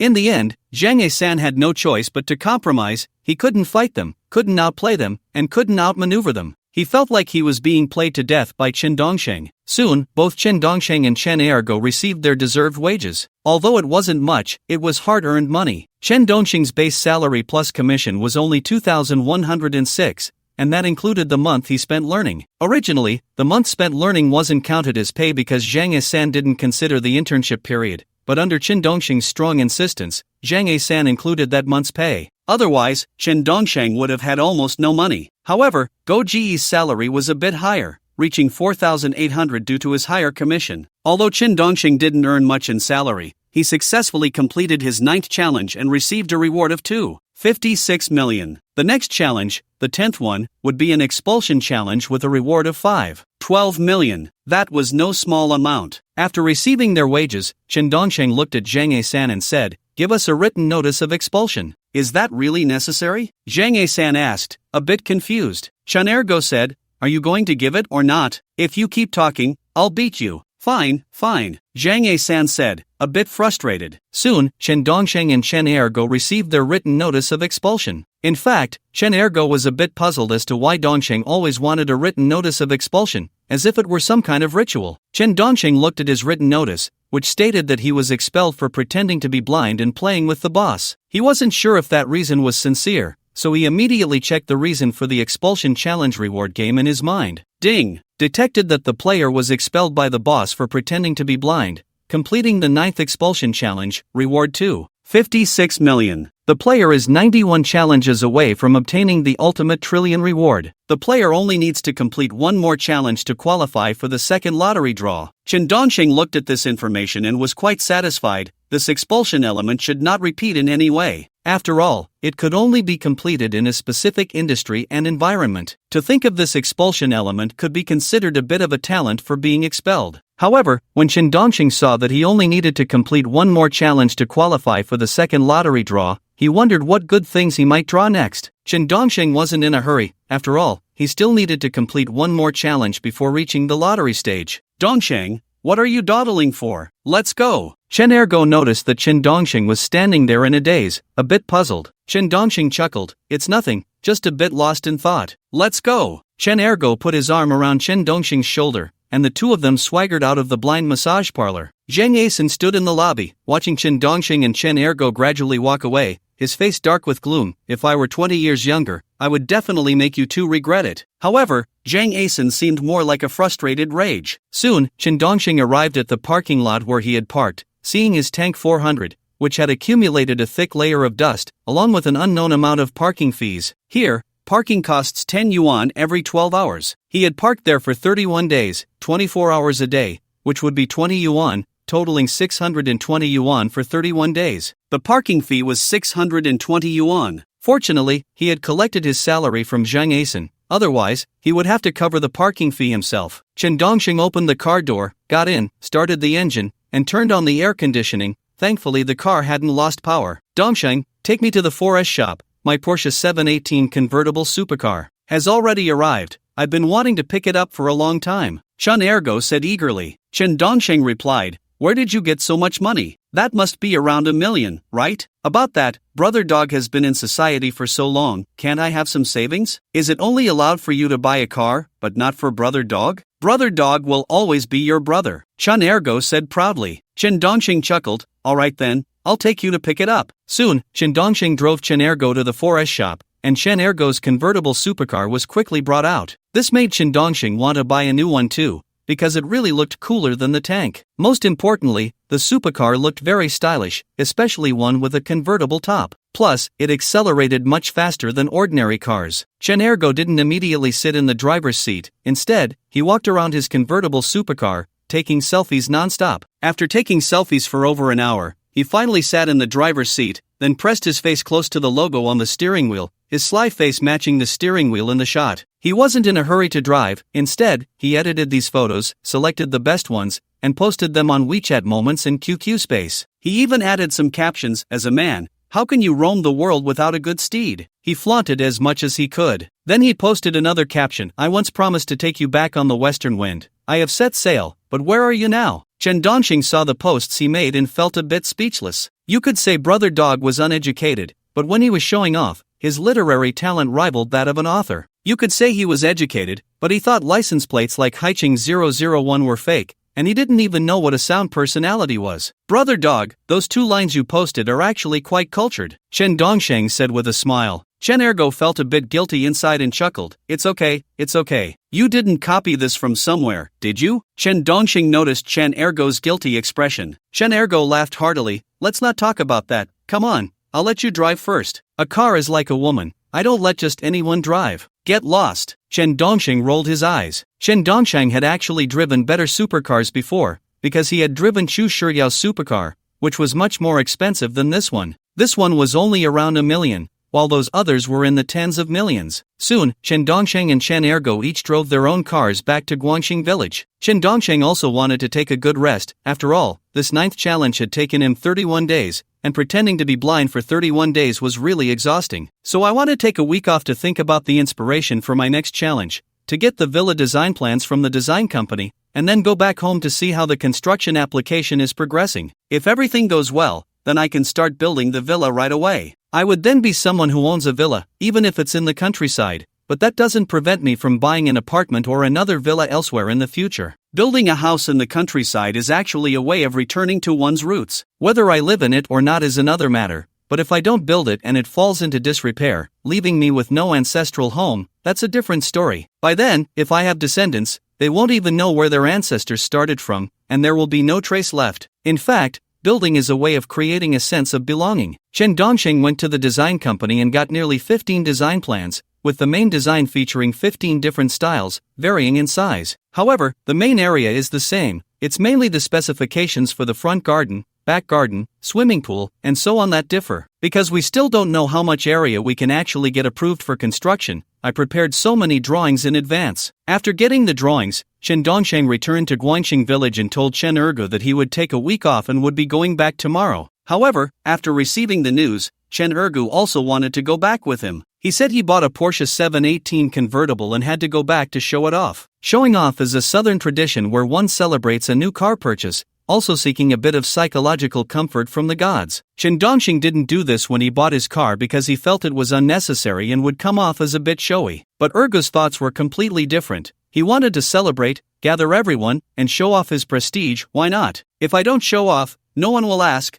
and who am I putting on a show for? Just as Chen Dongsheng was about to return home, Xu Shiyao also learned of the news. For an entire month, Xu Shiyao had been trying to find time to hang out with Chen Dongsheng, but he had been focused on honing his massage skills and hadn't seen her offline at all. So when she heard that Chen Dongsheng was going back home, she immediately became interested and insisted on going back with him. Chen Dongsheng actually didn't want to take her back, mainly because her parents seemed to disapprove of their relationship. But after repeated requests from Xu Shiyao, her WeChat messages were almost overwhelming, so he let her consult her parents. They said it was fine, and the final answer was yes. Moreover, she was very curious about where Chen Dongsheng was born and raised. This is quite normal. For example, if you like a girl, you always want to know more about her background and her life. Xu Shiyao had the same thought. In the end, Chen Dongsheng took Xu Shiyao back home with him. Xu Zong, you should dress more simply, Chen Dongsheng said from the driver's seat, looking at Xu Shiyao and her various designer outfits. Xu Shiyao replied, "My parents said I should dress nicely when I go to your house to be polite." Your parents are right, but they didn't consider one thing: when in Rome, do as the Romans do. No one in our hometown wears such expensive clothes, Chen Dongsheng said with a smile. Xu Shiyao nodded and said, "Oh, then should we buy some clothes?" "Yes,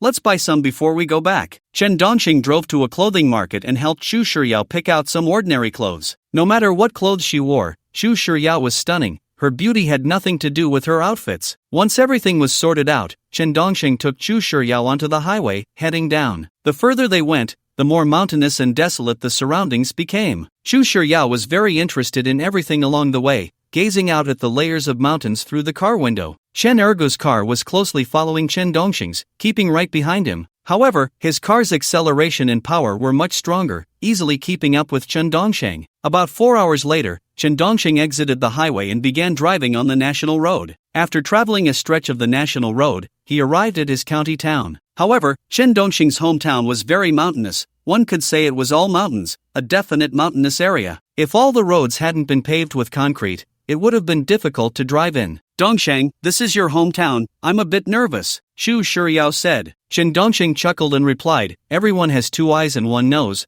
We're all the same as humans. There's no need to be nervous." But I'm still nervous," Xu Shiyao said. Chen Dongsheng patted Xu Shiyao on the forehead and said, "It's fine, just answer whatever they ask you when the time comes." "Oh, okay," Xu Shiyao nodded. Soon, Chen Dongsheng's car entered the village entrance, where some elderly men and women were sitting under a tree, enjoying the shade and gossiping about village matters. At that moment, his sharp-eyed Uncle San spotted Chen Dongsheng driving in with a Tank 400 and quickly stood up to greet him. "Oh, isn't this our village's college student back? This car is so beautiful. Is this your girlfriend? She's so pretty." Uncle San, Ershin, are you all here enjoying the cool? Chen Dongsheng asked with a smile. Ershin looked at Chen Dongsheng and asked, how much did this car cost? It looks so impressive. About 2 to 300,000. What's this car to me? Dog Ji's car is the real beauty. Chen Dongsheng replied with a smile. At that moment, Chen Ergo drove up in his 718 convertible, honking the horn vigorously, afraid that people around wouldn't notice. Uncle San, Ershin, and others quickly surrounded Chen Ergo, admiring his car even more and showering him with compliments. Hearing their praises, Chen Ergo felt a rush of vanity.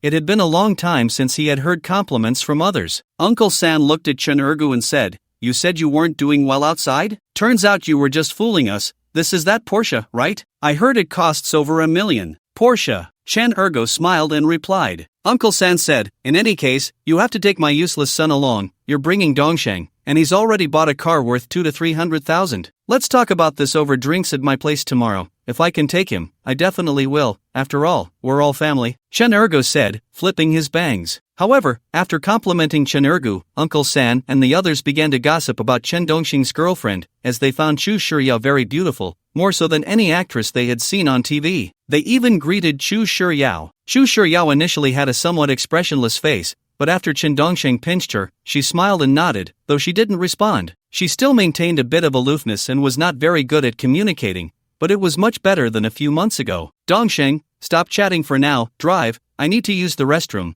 Don't block the village entrance. Chen Ergo honked his horn desperately. Uncle San looked at Chen Ergo and asked, Dongsheng's girlfriend is so pretty, Ergo, yours must be even prettier. Why didn't you bring her back? Chen Ergo was momentarily at a loss for words. It really was as if whatever he thought would come true. After greeting everyone, Chen Dongsheng stepped on the gas and left the village entrance, greeting neighbors along the way. Soon, they arrived at his home, where Chen Dongsheng's parents were outside, killing ducks and chickens to welcome him and Chu Shiryao. Chen Dongsheng also informed his parents that he would be bringing a female friend back and had given them a heads up that this female friend was not good at communicating. Dongsheng, you finally came back. Where's your girlfriend? Dongsheng's mother asked. Chu Shiryao was originally bent down picking something up when she raised her head and saw Chen Dongsheng's mother. Their eyes met, and for a moment, neither knew what to say. Hello, I'm Dongsheng's mom. Welcome to our home. You've been on the road for so long, you must be tired. Come on down, let me show you around and help you relax. Dongsheng's mother was very enthusiastic. It was obvious that Dongsheng's social skills were inherited from his mother. Chu Shiryao nodded, her expression very stiff, clearly both inexperienced and eager to play,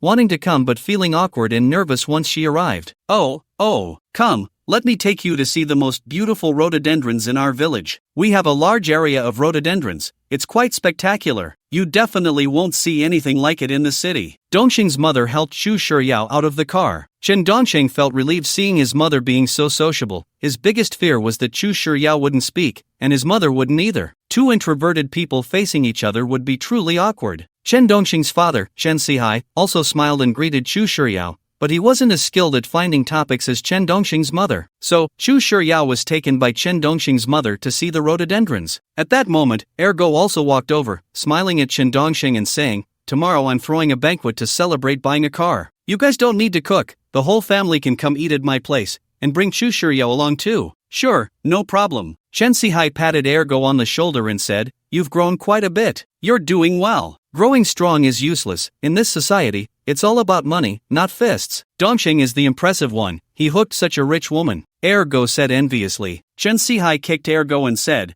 what do you mean hooked a rich woman? It's clearly mutual affection, okay? Just because someone is rich doesn't mean they don't need to get married. Seriously. Yes.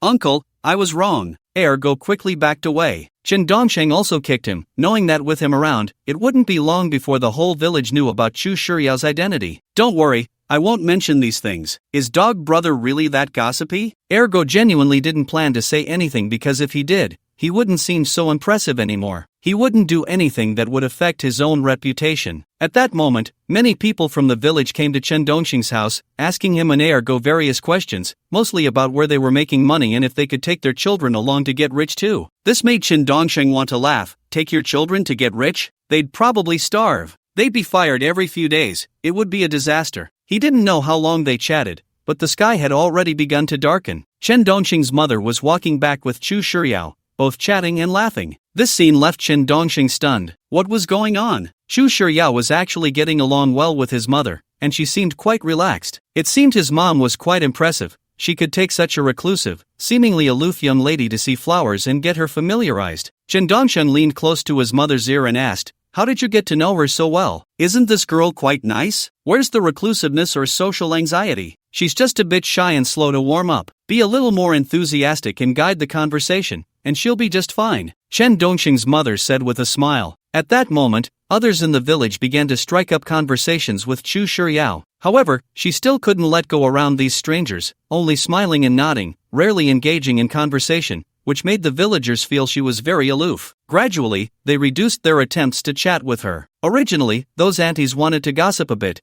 but since Chu Shiryao didn't respond, the gossiping came to a halt. Time passed little by little. After Chen Dongsheng finished eating with Chu Shiryao, he cleared out a room for her. The next day, Dog Brother hosted a grand banquet at his home, inviting everyone in the village to feast. It was a southern tradition to throw such a celebration after buying a car. Chen Dongsheng brought Chu Shiryao along, but she still didn't speak to the unfamiliar faces around her. However, she finally managed to smile and nod. Despite this, Chu Shiryao was the focal point of the entire banquet. People of all ages would occasionally cast glances her way, internally thinking, "This girl is truly beautiful. Dongsheng must have saved the galaxy in his past life." At that moment, Chen Erge drove his 718 convertible sports car to his doorstep, ready to set off firecrackers to announce the occasion. "Dog Brother, you should place the firecrackers around the car. That way, it shows sincerity and will earn the blessings of the gods, ensuring the car won't get scratched or hit in the future," some of the village aunties suggested. Since everyone else in the village did it that way, Chen Ergu, influenced by their advice, thought it made sense. He took out his thousands of firecrackers and began to arrange them around his 718 convertible. After finishing, he checked the time, felt it was right, and immediately lit the firecrackers. Suddenly, the sound of firecrackers erupted, and thick smoke rose, creating a festive atmosphere. Chen Dongsheng, who had been watching the rabbits at Ergu's house with Chu Shiryao, came out upon hearing the noise. Seeing the firecrackers encircling Ergu's car, he frowned and approached Ergu, saying, "Dog Brother, aren't you afraid the car will catch fire like this? That's a convertible. The materials on it can easily ignite." "Is that so? Don't people usually set off firecrackers like this?" Chen Ergu felt a chill run down his spine. Dongsheng made a valid point, but since the firecrackers were already lit, there was no way to extinguish them. Just then, sparks from the exploding firecrackers began to splatter onto Chen Ergu's 718 convertible, igniting the paint. In an instant, the entire 718 convertible was engulfed in flames. Everyone at the scene fell silent, and after a moment, they began shouting to put out the fire. Ergu stood there dumbfounded, staring at his $1 million sports car burning in the fierce flames. The firecrackers continued to explode, and it would take several minutes for them to finish, given there were tens of thousands of them. People wanted to extinguish the fire but had to wait for the firecrackers to burn out, otherwise, they risked getting injured. But if they waited for the firecrackers to finish, the whole car would be burnt to a crisp. As everyone rushed to fetch water to douse the flames, the 718 convertible exploded. It was unclear whether it was the gas tank or a small battery inside that blew up. Either way, the car was completely totaled. People splashed water from a distance, but it was of no use. Moreover, there were no fire extinguishers in the village. They only used water to put out fires. Ergo squatted at the door, his eyes vacant, staring blankly at the wreckage of the 718 convertible. Wasn't this a case of joy turning to sorrow? The aunties who had previously suggested surrounding the car with firecrackers now hurriedly fled the scene, looking ashamed. Ergo's grandfather and father stood there, equally stunned, with no solutions in sight. Chen Dongsheng walked over and patted Dog Brother's shoulder, saying, "It's okay, you can buy another one later. There will be opportunities." "I'm fine, just let me be alone," Chen Ergo replied, not crying or making a fuss, simply sitting quietly on the threshold, not wanting to talk. This was the first time Chen Dongsheng had seen him in such a state, and he felt helpless to comfort him. After all, he couldn't just say he would buy him a new one, could he? "Dongsheng, do you have to burn your new car like this when you buy one?" Chu Shiryao asked softly. She couldn't understand why they would hold such a grand celebration for a new car and set off firecrackers around it.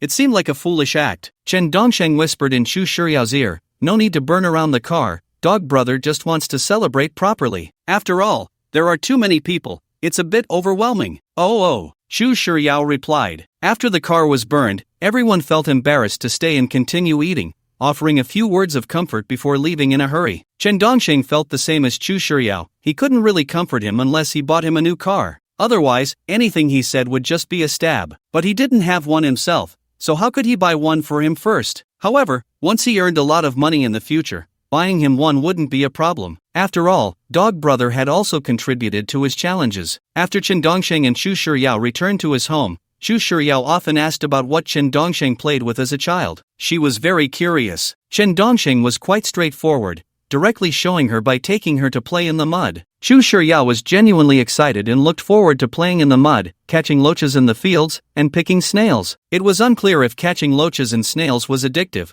but Xu Shiyao could spend 5 to 6 hours doing it every day. From initially not being able to catch any loaches, she later learned to firmly pinch them with her 2 fingers and pull them out of the mud. She also really enjoyed picking snails. After 2 or 3 days, Xu Shiyao had tanned a couple of shades darker because she was different from other girls. Other girls would definitely apply sunscreen, but she didn't have any. She just wore a straw hat and spent the whole day in the fields. When Chen Dongsheng was busy, she would drag Chen Dongsheng's mother to go catch them. This behavior left the whole village dumbfounded. How could such a beautiful girl enjoy playing in the mud? On the 4th day, Chen Dongsheng took Xu Shiyao to the river to fish, and after 2 days, it seemed she had fallen in love with fishing again, sitting from morning until night. When called back for dinner, she would say to wait a bit longer, as the bobber was moving and there was a big catch below. This left Chen Dongsheng both amused and exasperated. If she were born in the countryside, she would probably be one of those muddy-legged kids who loved catching shrimp, fish, and snails. However, on the last day before Chen Dongsheng had to return to Haicheng,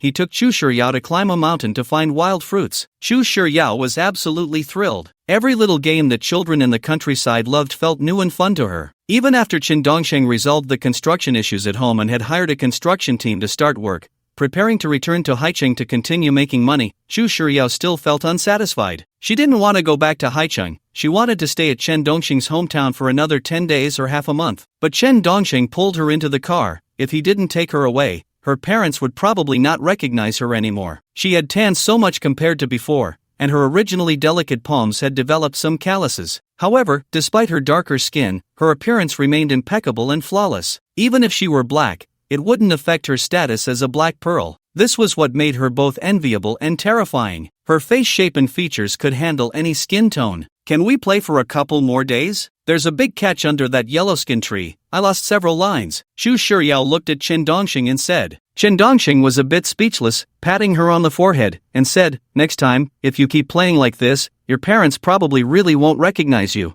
"Next time, I won't let you go out. My parents don't care about this," Xu Shiyao replied. Chen Dongsheng chuckled. It seemed Xu Shiyao was still too naive. It didn't matter, she just didn't know. Meanwhile, Chen Ergu, sitting in the back seat, remained silent, still lost in thought about his burned 718 convertible sports car. He had been in a daze for over a week. Xu Shiyao looked at Chen Dongsheng and said, "Do you have time next month? We'll come back." "No time," Chen Dongsheng replied. Xu Shiyao asked, "Why no time?" "To make money," Chen Dongsheng said. Xu Shiyao replied, "I'll give you all my money." "No," Chen Dongsheng said. Chen Ergu, sitting in the back seat, simply lay down, covering his ears. He thought he should have just taken the bus. He was already in a bad mood and now had to stuff a big chunk of honey into his mouth. However, Chen Dongsheng felt quite pleased because Xu Shiyao had played at his home for over a week, and her personality had brightened up a lot. At least when she was catching loaches in the village, she would smile and ask the local aunties and uncles if they had eaten. In the past, she wouldn't even bother to respond if you asked her anything. So, it could be said that the countryside is very healing. The countryside lacks the coldness of the city. Everyone is a neighbor, and when they meet, they gossip warmly. About 5 hours later, Chen Dongsheng drove Xu Shiyao and Chen Ergu back to Haicheng. Xu Shiyao's driver had been waiting at the Guangxing village bus station early in the morning, clearly anxious to pick her up. It was obvious that Xu Shiyao's parents were both worried and looking forward to their daughter coming home. When Yao Bingguang saw Xu Shiyao get out of the Tank 400, he could hardly believe his eyes. How had the young lady gotten so dark? If he took her back, wouldn't the boss go crazy? Yao Bingguang looked at Chen Dongsheng in the driver's seat, feeling a surge of impulse. Wasn't it supposed to be that you let Xu Shiyao slowly lose interest in you? Instead, you were the one slowly losing interest in her? Chen Dongsheng smiled and nodded at Yao Bingguang. Yao Bingguang looked at Xu Shiyao with great concern and said, "Miss, how did you get so dark?" "It's nothing. I had a lot of fun. I really like the countryside." Xu Shiyao smiled and replied. Yao Bingguang noticed something different about Xu Shiyao. She seemed much more cheerful than before. The old Xu Shiyao wouldn't have talked so much. This made Yao Bingguang take a deep look at Chen Dongsheng. He felt that Xu Shiyao had changed while being with Chen Dongsheng. This was no ordinary thing. If one person could influence another to change, it was definitely like a bottle meeting its cap, or the positive and negative sides of magnets coming together. Yao Bingguang sighed and looked at Chu Shiryao, saying, "The boss will be heartbroken to see you like this." "Not at all, I'm very happy," Chu Shiryao replied. Yao Bingguang nodded and said, "Miss, get in the car, we're going home." Chu Shiryao turned to Chen Dongxing and said, "I'm going back." "Okay, goodbye." Chen Dongxing smiled and waved. Chu Shiryao got into the customized Rolls-Royce. The Rolls-Royce quickly disappeared from Chen Dongxing's sight. Chen Dongxing turned to the dazed Chen Ergu and said, "Still not recovered?" "I can't recover, Dongxing. I feel like I'm dying." My goddess replied to me on WeChat, saying she wants to ride the wind and return together, but my steed is dead, Chen Ergu said sadly. Chen Dongxing replied, "You want to die, so poetic. I've been reciting these elegant verses for a long time, just let me show off a bit, I'm in a bad mood," Chen Ergu said listlessly. Chen Dongxing thought for a moment and said, "How about this, let's experience 5 more professions, and then I'll buy you a 718 convertible sports car, seeing you act like you're dying every day." "Really?" Chen Ergu immediately jumped up, fully revived. Chen Dongxing chuckled, "Of course it's fake.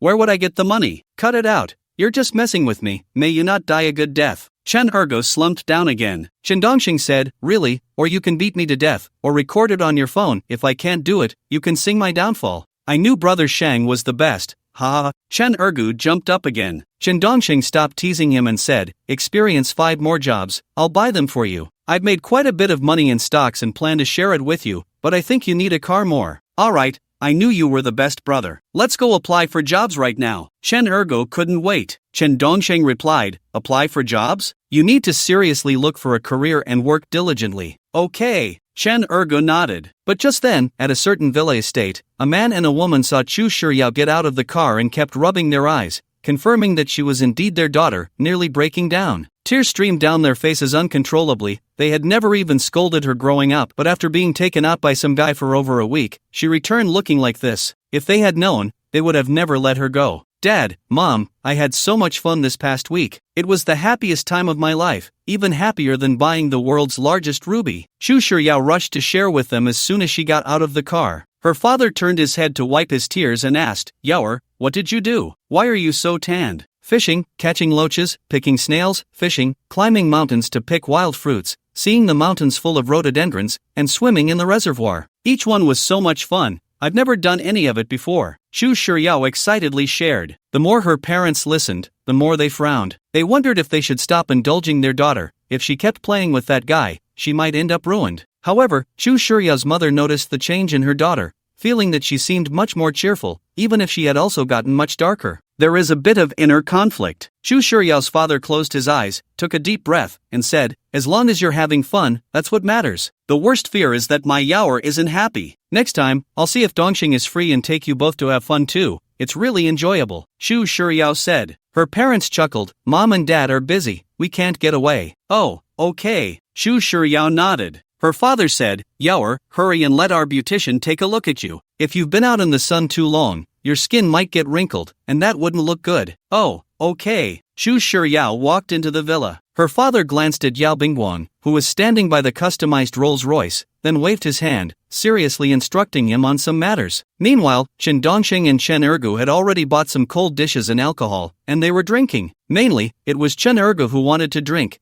He felt like he had found a new lease on life. Chen Dongxing promised to buy him a new 718 convertible sports car, and he was fully revived, insisting on celebrating. He even bought the drinks and food. Pulling Chen Dongsheng, they started drinking. As they drank, Chen Ergo said, "Dongsheng, Uncle San insists on shoving his son onto us. Should we take him? Isn't it just him trying to shove his son onto you?" Chen Dongsheng replied. Chen Ergo said, "Isn't it the same? You just love to show off. Is karma coming back to you? We just got expelled in a couple of days. Are we supposed to take him along too? Besides, that kid is really unreliable," Chen Dongsheng said. Chen Ergo chuckled, "I know that kid is unreliable, but Uncle San is highly respected in our village, with all sorts of rituals and such. We still need Uncle San's help. We don't understand the traditional characters for the rituals. If we don't help him with his son, I'm afraid when your family needs to pay respects to the ancestral mountain, he won't officiate for you. Then what do you suggest we do?" Chen Dongxing said, feeling a bit speechless. Chen Ergo thought for a moment and said, "Let's introduce him to a security job.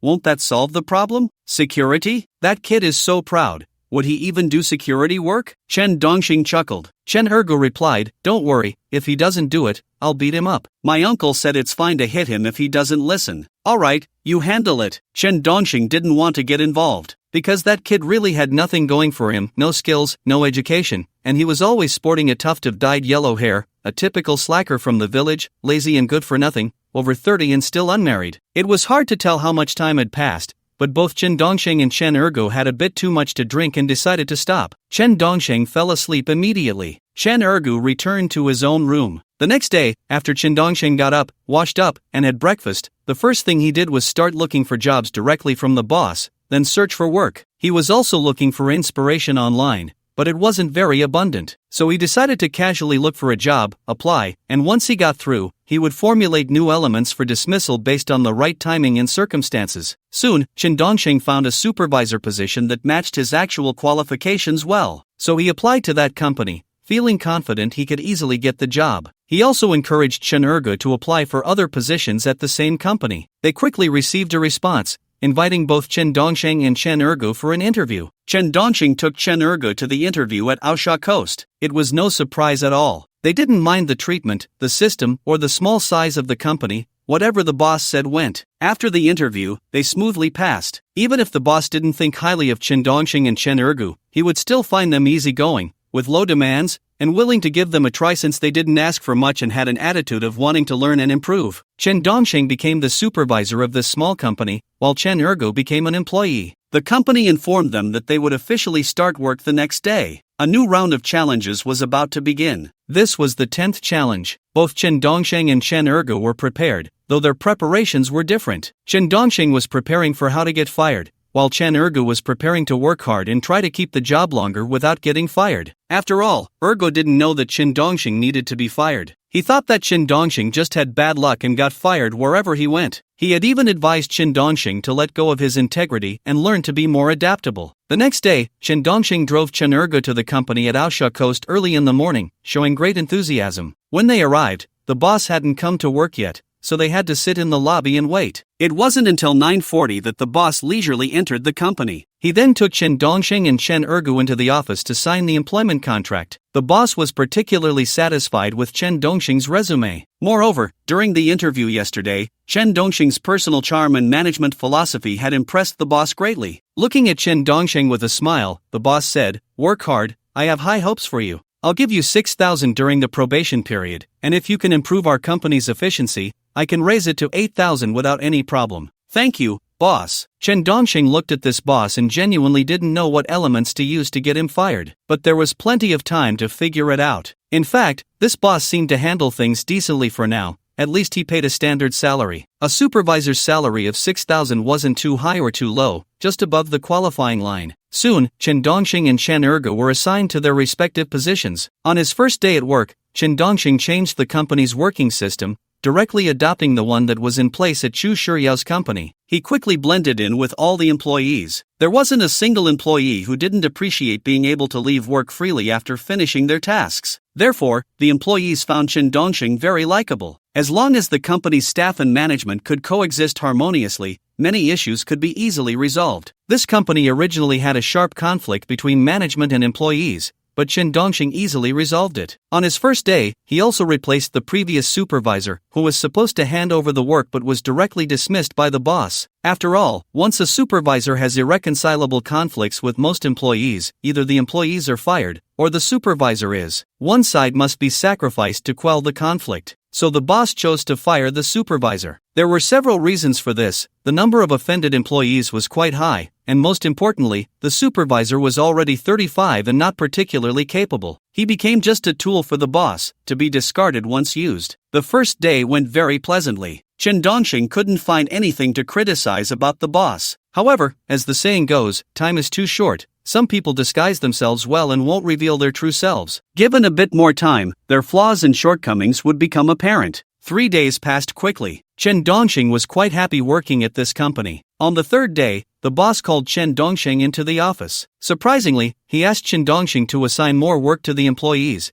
as he felt they were too idle and left work too early. "Boss, isn't that a bit inappropriate?" Chen Dongxing asked the boss. The boss chuckled, "What's wrong with that? If we increase their workload, won't they just have more to do than before? They might as well maintain their previous slacking off state, Chen Dongxing replied. The boss thought for a moment and said, you can gradually increase it, little by little, without them noticing. It's as simple as boiling a frog in warm water. Are you sure? Chen Dongxing asked. The boss nodded. It definitely needs to be increased. Otherwise, we're paying them so much, and they barely work 4 hours a day. It's not worth it. Alright, then I'll increase it slowly. Chen Dongxing thought about the elements that could lead to his dismissal. That is, not only not increasing the workload but gradually reducing it for the employees, otherwise, the boss would surely get angry. However, Chen Dongxing considered whether being dismissed in this way would make the boss think he was incompetent. If he were dismissed for incompetence rather than differing management philosophies, that would be problematic. After all, being dismissed for incompetence is the most common reason for termination. If he experienced this once, it would be hard to guarantee it wouldn't happen again. So the only way was to avoid that first instance and maintain his innocence. After some thought, Chen Dongxing felt he needed to plan carefully and come up with a new reason for dismissal. A day passed in the blink of an eye. Chen Dongxing went home and thought for a long time but couldn't come up with any particularly special reason for dismissal,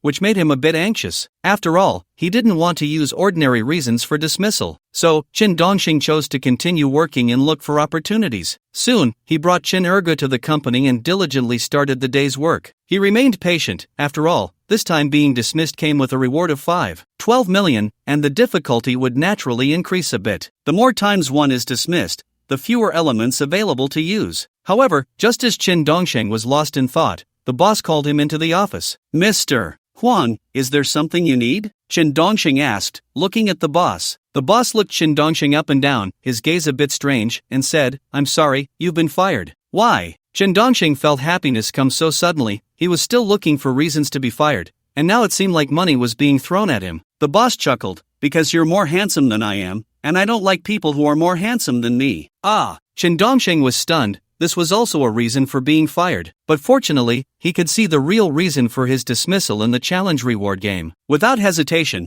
Chen Dongxing checked the dismissal reward information in his mind. Ding! Detected player, you were fired by your boss due to pressure from Chu Yuan. Congratulations on completing the 10th challenge, earning a bonus of 12 million, which has been credited to player account ending in 6200. Ding! The host has once again accumulated 5 successful challenge records, earning a big wheel spin, which can be used at any time. Additionally, the lottery interface has evolved into a big prize wheel. Chen Dongxing looked at the information in his mind, both surprised and delighted, but also a bit confused. Who was Chu Yuan? Why did he pressure his boss to fire him? Did he have any grievances with him? It was all a bit baffling. However, Chen Dongxing quickly thought of a possibility. Could this Chu Yuan be Chu Shiyao's father? He would have to ask Chu Shiyao later. If that were the case, her dad's assistance came at just the right time. The boss stared at Chen Dongxing and said, hurry up and leave, don't stay in my company. Understood. Chen Dongxing quickly gathered his things and prepared to leave. After all, he had achieved his goal and earned a reward of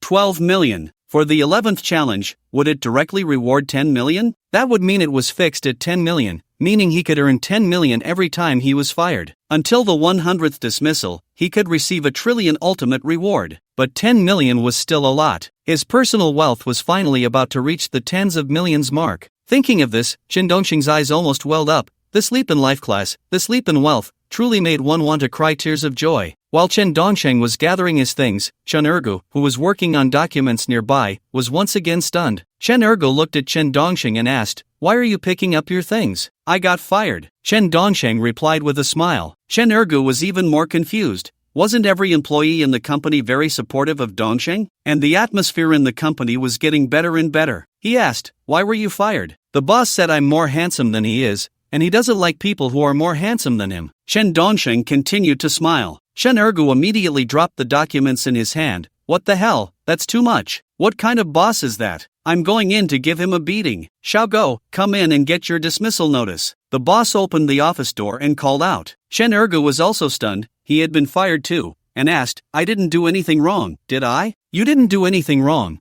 but I don't like people who are more handsome than I am. Blame it on your damn good looks, the boss said seriously from inside. Originally feeling extremely frustrated, Chen Erge, for some reason, found it hard to be angry and said, alright, I completely understand your reasoning because I think the same way. fellow kindred spirits, long live understanding. Everyone in the company turned to look at Ergo, their expressions quite entertaining. Chen Dongsheng was also surprised. It seemed that Ergo was into this kind of thing. How come he didn't know about it before? Does it mean that in the future, if he needed something from Ergo, he could just compliment him on being handsome, and he would be willing to work hard for him? The boss looked at the shifty-eyed Chen Ergo, feeling a bit astonished. It was the first time he had seen such a peculiar situation. Firing him in this way made him happier than giving him a raise of 10,000 yuan. Soon, Chen Ergo received his written notice of dismissal, and when he looked at the reason for his dismissal, it actually stated that he was too handsome, and the boss didn't like anyone more handsome than himself, so he was fired. He could frame this and show it to his descendants, so they would know about their grandfather's glorious story. Chen Ergo looked at the still-dazed Chen Dongsheng and said, "Let's go." Although the boss's words are harsh, I can understand someone who dares to speak the truth. We won't make it hard for him, but what about our wages? We worked for several days, we should get paid, right? Chen Dongsheng was a bit speechless. The boss shouted from the other side, "The wages will be sent to your WeChat, I won't shortchange you. Let's go." With such a straightforward boss, why would he not pay us? Chen Ergo pushed Chen Dongsheng out of the company. Chen Dongsheng looked at Chen Ergo, a bit speechless. "Handsome guy, if I call you handsome, can you just give me all the money?" Hee, I'm already handsome, with a Korean style. I'm too international, too ahead of my time. Some people's aesthetics just can't keep up,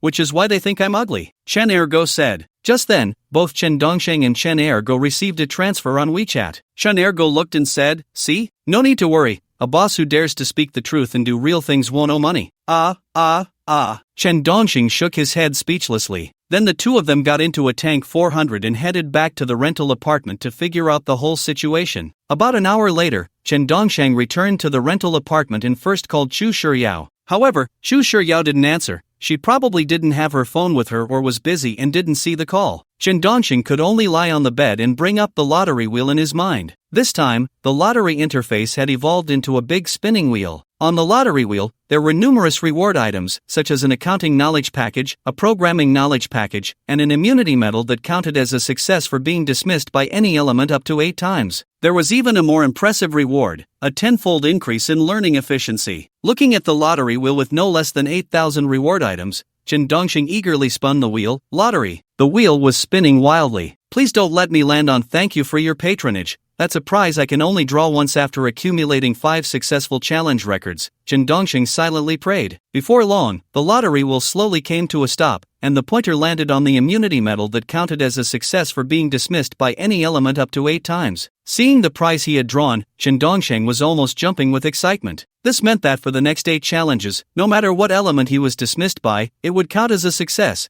and these 8 dismissals wouldn't count against the rules. He could completely sign the employment contract, then go back to the rental apartment to sleep, waiting for the boss to get impatient and fire him. This prize essentially gave him 80 million. That was 80 million, a number he had never even dared to imagine before. After all, every subsequent reward was fixed at 10 million. But just then, Chen Dongsheng's phone rang. He picked it up and saw that it was Chu Shiyao calling back. Chen Dongsheng quickly answered the phone and said, "Chu, what is your dad's name?" "Ha, why are you suddenly curious? My dad's name is Chu Yuan." Chu Shiyao was a bit surprised over there. Chen Dongsheng felt as if struck by lightning. Damn it, it really was Chu Shiyao's father who took action. Previously, he had been given 8 million a month to play the role of Chu Shiyao, making her gradually lose interest and dislike him. When he refused, Chu Yuan began to suppress him in his career. He even had the boss fire him. But thinking back, it seemed like Chu Yuan was actually helping him. What he wanted was to be fired by the boss, right? Moreover, he still had 8 chances to avoid death, and being fired for any reason would count as a success. Could he leverage Chu Yuan's power to easily complete these 8 challenges? After that, he could deal with this matter, and resolving it wouldn't be difficult for him. A couple of moves would be enough to handle a daughter complex like this. No matter his identity, as long as he was a daughter complex, if he controlled his daughter, he would have to kneel. "Dongsheng, why did you suddenly ask my dad? Is there something going on?" Chu Shiyao asked over there. Chen Dongsheng replied, "Nothing, I was just curious. I'll hang up now. When will you take me back to your house again?" Chu Shiyao asked excitedly. Chen Dongsheng smiled and said, "I'll take you back when I have time." "Damn, take you back to play? Your dad has gone crazy." After chatting with Chu Shiyao for a while, Chen Dongsheng hung up the phone. After hanging up, Chen Dongsheng didn't care about anything else and decided to send out a resume first. Anyway, since Chu Yuan wanted to suppress him in his career, that was even better. Let him suppress him 7 times first. If he still felt it wasn't enough, then sorry, this father-in-law was too idle and needed a bunch of grandchildren to take care of, hee. At that moment, in a villa estate in Haicheng, Chu Yuan stood in the backyard, holding a spray bottle, watering the flowers, and smiling as he listened to Yao Bingguang's report. Boss, I've already had his boss fire him. Every time he finds a job, I'll have the boss fire him. Over time, he'll realize how sweet 8 million a month really is, Yao Bingguang said confidently. Chu Yuan nodded and said, just handle it well. Dealing with such a trivial person was beneath Chu Yuan's notice. If it weren't for Chu Shiryao, he wouldn't even want to hear the report. He couldn't finish listening to all the work reports every day, so he could only pick out some important ones. Generally, if it wasn't very important or significant, the people below didn't need to report it. He could just handle it himself and make his own decisions. However, as a driver, Yao Bingguang had earned Chu Yuan's deep trust. If he didn't trust him, he wouldn't be able to be the driver for these wealthy individuals. So, being a driver was the position that could gain the most trust from the boss. Yao Bingguang nodded and said, I've investigated more than 10 times. He's just an ordinary rural kid, with no background and no special abilities. The only thing he has is his eloquence. He's very good at talking and charming people, no matter who it is. Well, that counts as having some ability, Chu Yuan said lightly. Yao Bingguang replied, yes, he's a social butterfly. Over here, Chen Dongxing applied to another company and received a response inviting him for an interview. At the same time, Chen Ergu did the same. Since Chen Dongxing and Chen Ergu had become work buddies, they were like brothers in hardship, both getting fired in a short span. The next day, they went for the interview, and it went very smoothly. Then, on the 3rd day, when they officially started work,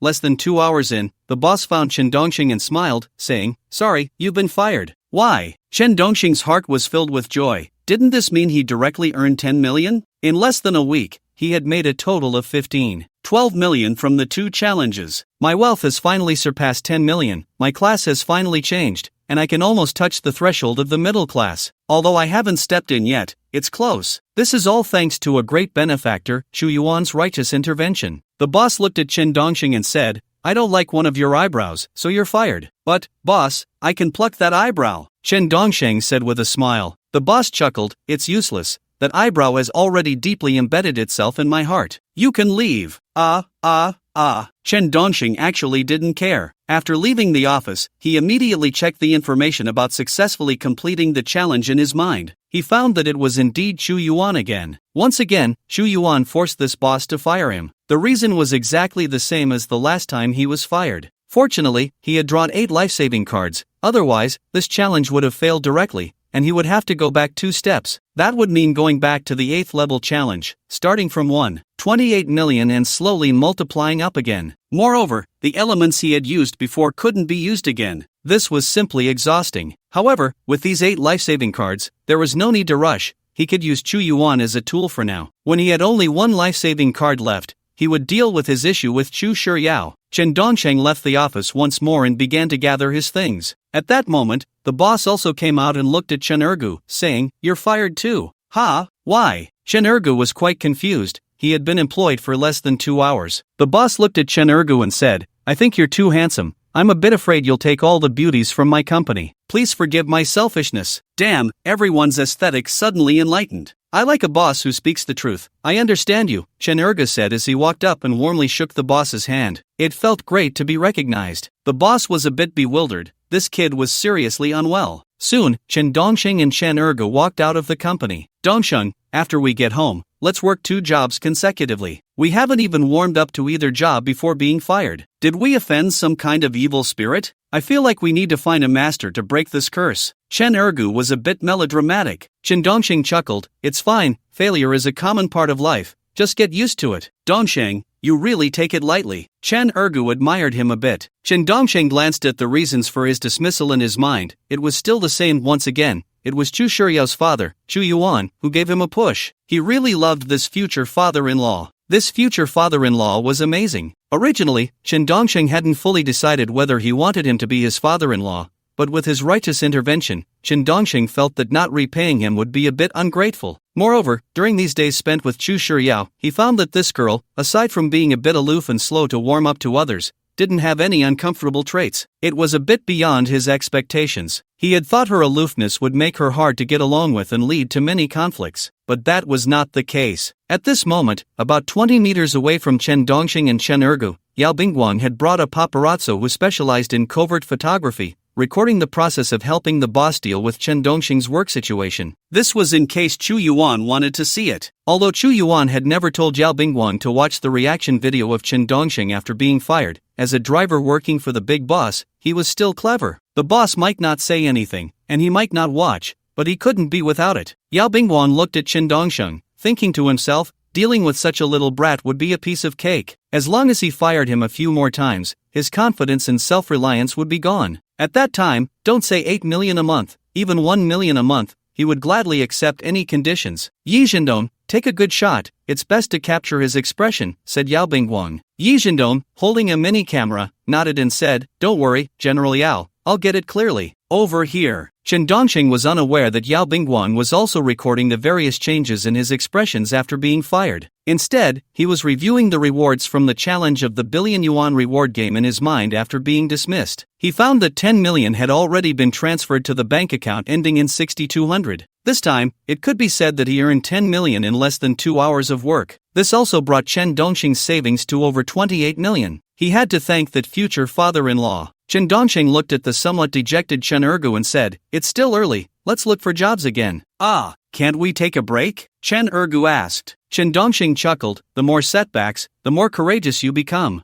Haven't you heard that before? Oh, fine. Chen Ergu replied. Soon, Chen Dongxing took Chen Ergu to look for large supermarkets nearby. In Chen Dongxing's impression, large supermarkets were always hiring. Because the wages at large supermarkets were generally very low, they were among the lowest earners in the city. Many people would leave after less than 3 months. Thus, the supermarkets were often short-staffed. This phenomenon occurred because of the low pay and heavy workload. The management also liked to nitpick over trivial matters. For example, rearranging shelves. Even if they were already set up, the supervisor would insist on having them redone. Additionally, most supermarkets liked to conduct inventory checks, which often lasted all night. Some were absurd, checking once a week, some once a month, and some every 3 months. Generally, such jobs were favored by villagers from urban villages. Because they had houses to rent out, they only needed to cover their daily expenses. Plus, it was close to home. Usually, when applying at a supermarket, you could start the same day. As long as you had your health certificate ready in advance, it was no problem. About an hour later, Chen Dongxing found a supermarket nearby. This supermarket was located on the first basement level of a square. As soon as he arrived at the supermarket entrance, he saw the recruitment advertisement. However, upon seeing the salary offered in the advertisement, he couldn't help but want to laugh. The basic salary was 2,600 plus various benefits. However, the various benefits were not specified.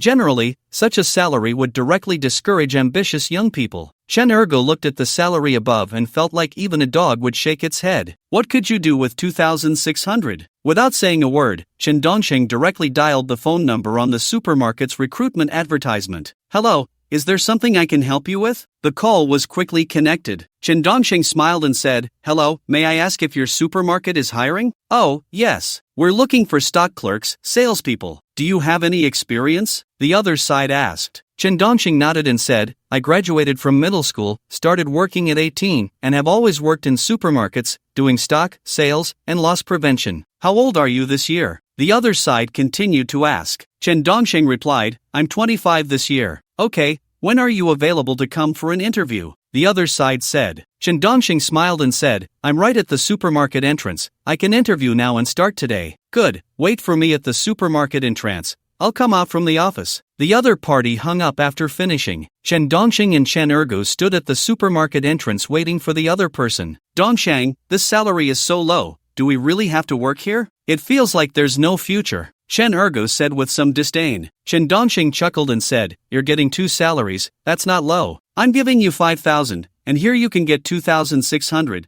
so that's 7,600, isn't that low? That's true, Chen Ergu replied. In fact, Chen Dongxing didn't care at all about salaries or what the job was. He didn't care about the status or prestige of the profession. He only cared about whether he could start today and then make 10 million. Soon, a middle-aged man in a suit walked out and, seeing Chen Dongxing and Chen Ergu, asked, I am the store manager of this supermarket, Yi Wei Yang. Are you here for a job? Yes, yes, yes. Hello, hello, hello. Chen Dongsheng smiled and respectfully shook hands with him. Yu Weiyang looked at Chen Dongsheng, who was full of vigor and had a strong presence and eloquence, and was quite satisfied. He said, "No need to be polite. Our supermarket is still short on several positions. What job do you want to apply for?" "Any job is fine, as long as I can start as soon as possible," Chen Dongsheng replied with a smile. However, when Yu Weiyang looked at Chen Ergu, he frowned slightly, clearly a bit disdainful, as he was wary of his shifty eyes, fearing he might steal something in the supermarket. Chen Ergu also sensed a hint of disdain in Yu Weiyang's gaze and couldn't help but frown a little,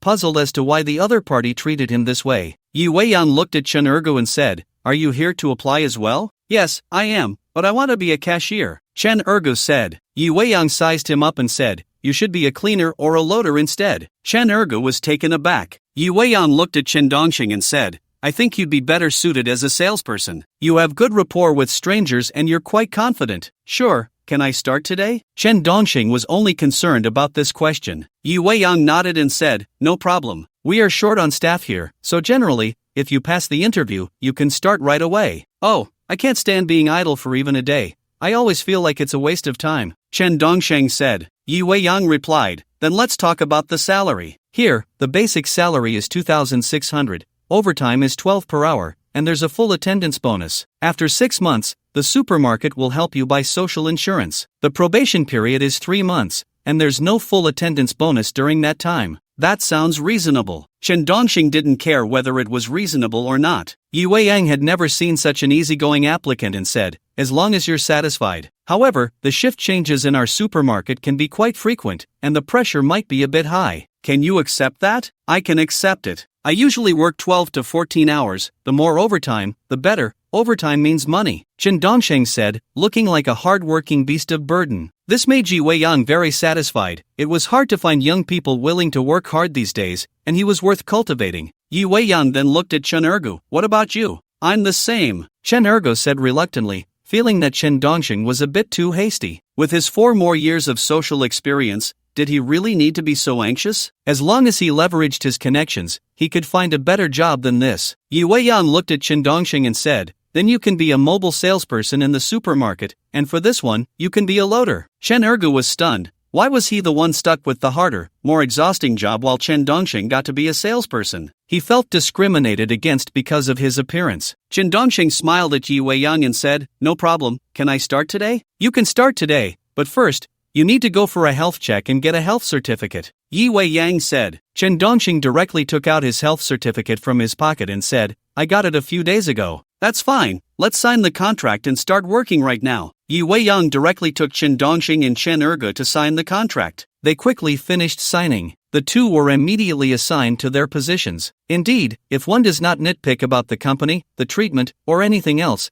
and is still young and energetic enough, finding a job can happen in a matter of minutes. Chen Dongsheng was assigned to a position promoting oatmeal, selling it to every customer that walked by and encouraging them to try it. Chen Ergu, on the other hand, was pulled to the supermarket's unloading area, starting to work like a horse. However, he had not even been working for 30 minutes when the supermarket manager, Yu Weiyang, hurriedly found Chen Dongsheng and said apologetically, "I'm sorry, but you've been fired?" "Why?" Chen Dongsheng's heart was actually filled with joy. As expected, that future father-in-law had struck again, providing another assist. This would allow him to profit 10 million. Moreover, it also meant he had successfully completed his 12th challenge. Yu Weiyang looked at Chen Dongsheng and asked, "Why? How the hell should I know why?" The boss called from above and said to fire Chen Dongsheng and Chen Ergu. "Who knows what you guys did?" "Yeah, why?" Chen Dongsheng was in a good mood, so he asked again, wanting to see if the other party had any bizarre reason to share that would amuse him. Yu Weiyang thought for a moment and said, "I feel this place isn't suitable for you. With your abilities, you can find a better job. If even a mediocre supermarket like yours won't keep me, where can I find something better?" Chen Dongsheng teased deliberately. He also wanted to convey a message to Chu Yuan. "I'm on the verge of breaking down, keep going, you're about to succeed." Yu Weiyang didn't react at first, but when he did, his brows furrowed together. "Damn, I've been PUA'd. Manager Yi, don't you think that if even a supermarket as insignificant as yours doesn't want me, where can I find something better?" Chen Dongsheng wanted to convey more to Chu Yuan. Yu Weiyang replied, "That's all you've got. I'm leaving." Chen Dongsheng chuckled. At that moment, Chen Ergu also walked over, as he was the first to be notified by Yi Wei-yang. But since he was dirty from unloading, he went to wash up before approaching dejectedly. Dog brother couldn't quite understand. He was only 25 years old. How had he fallen to this state, even being looked down upon for unloading? What was going on? Chen Dongsheng looked at the dejected dog brother and asked, "What's wrong with you?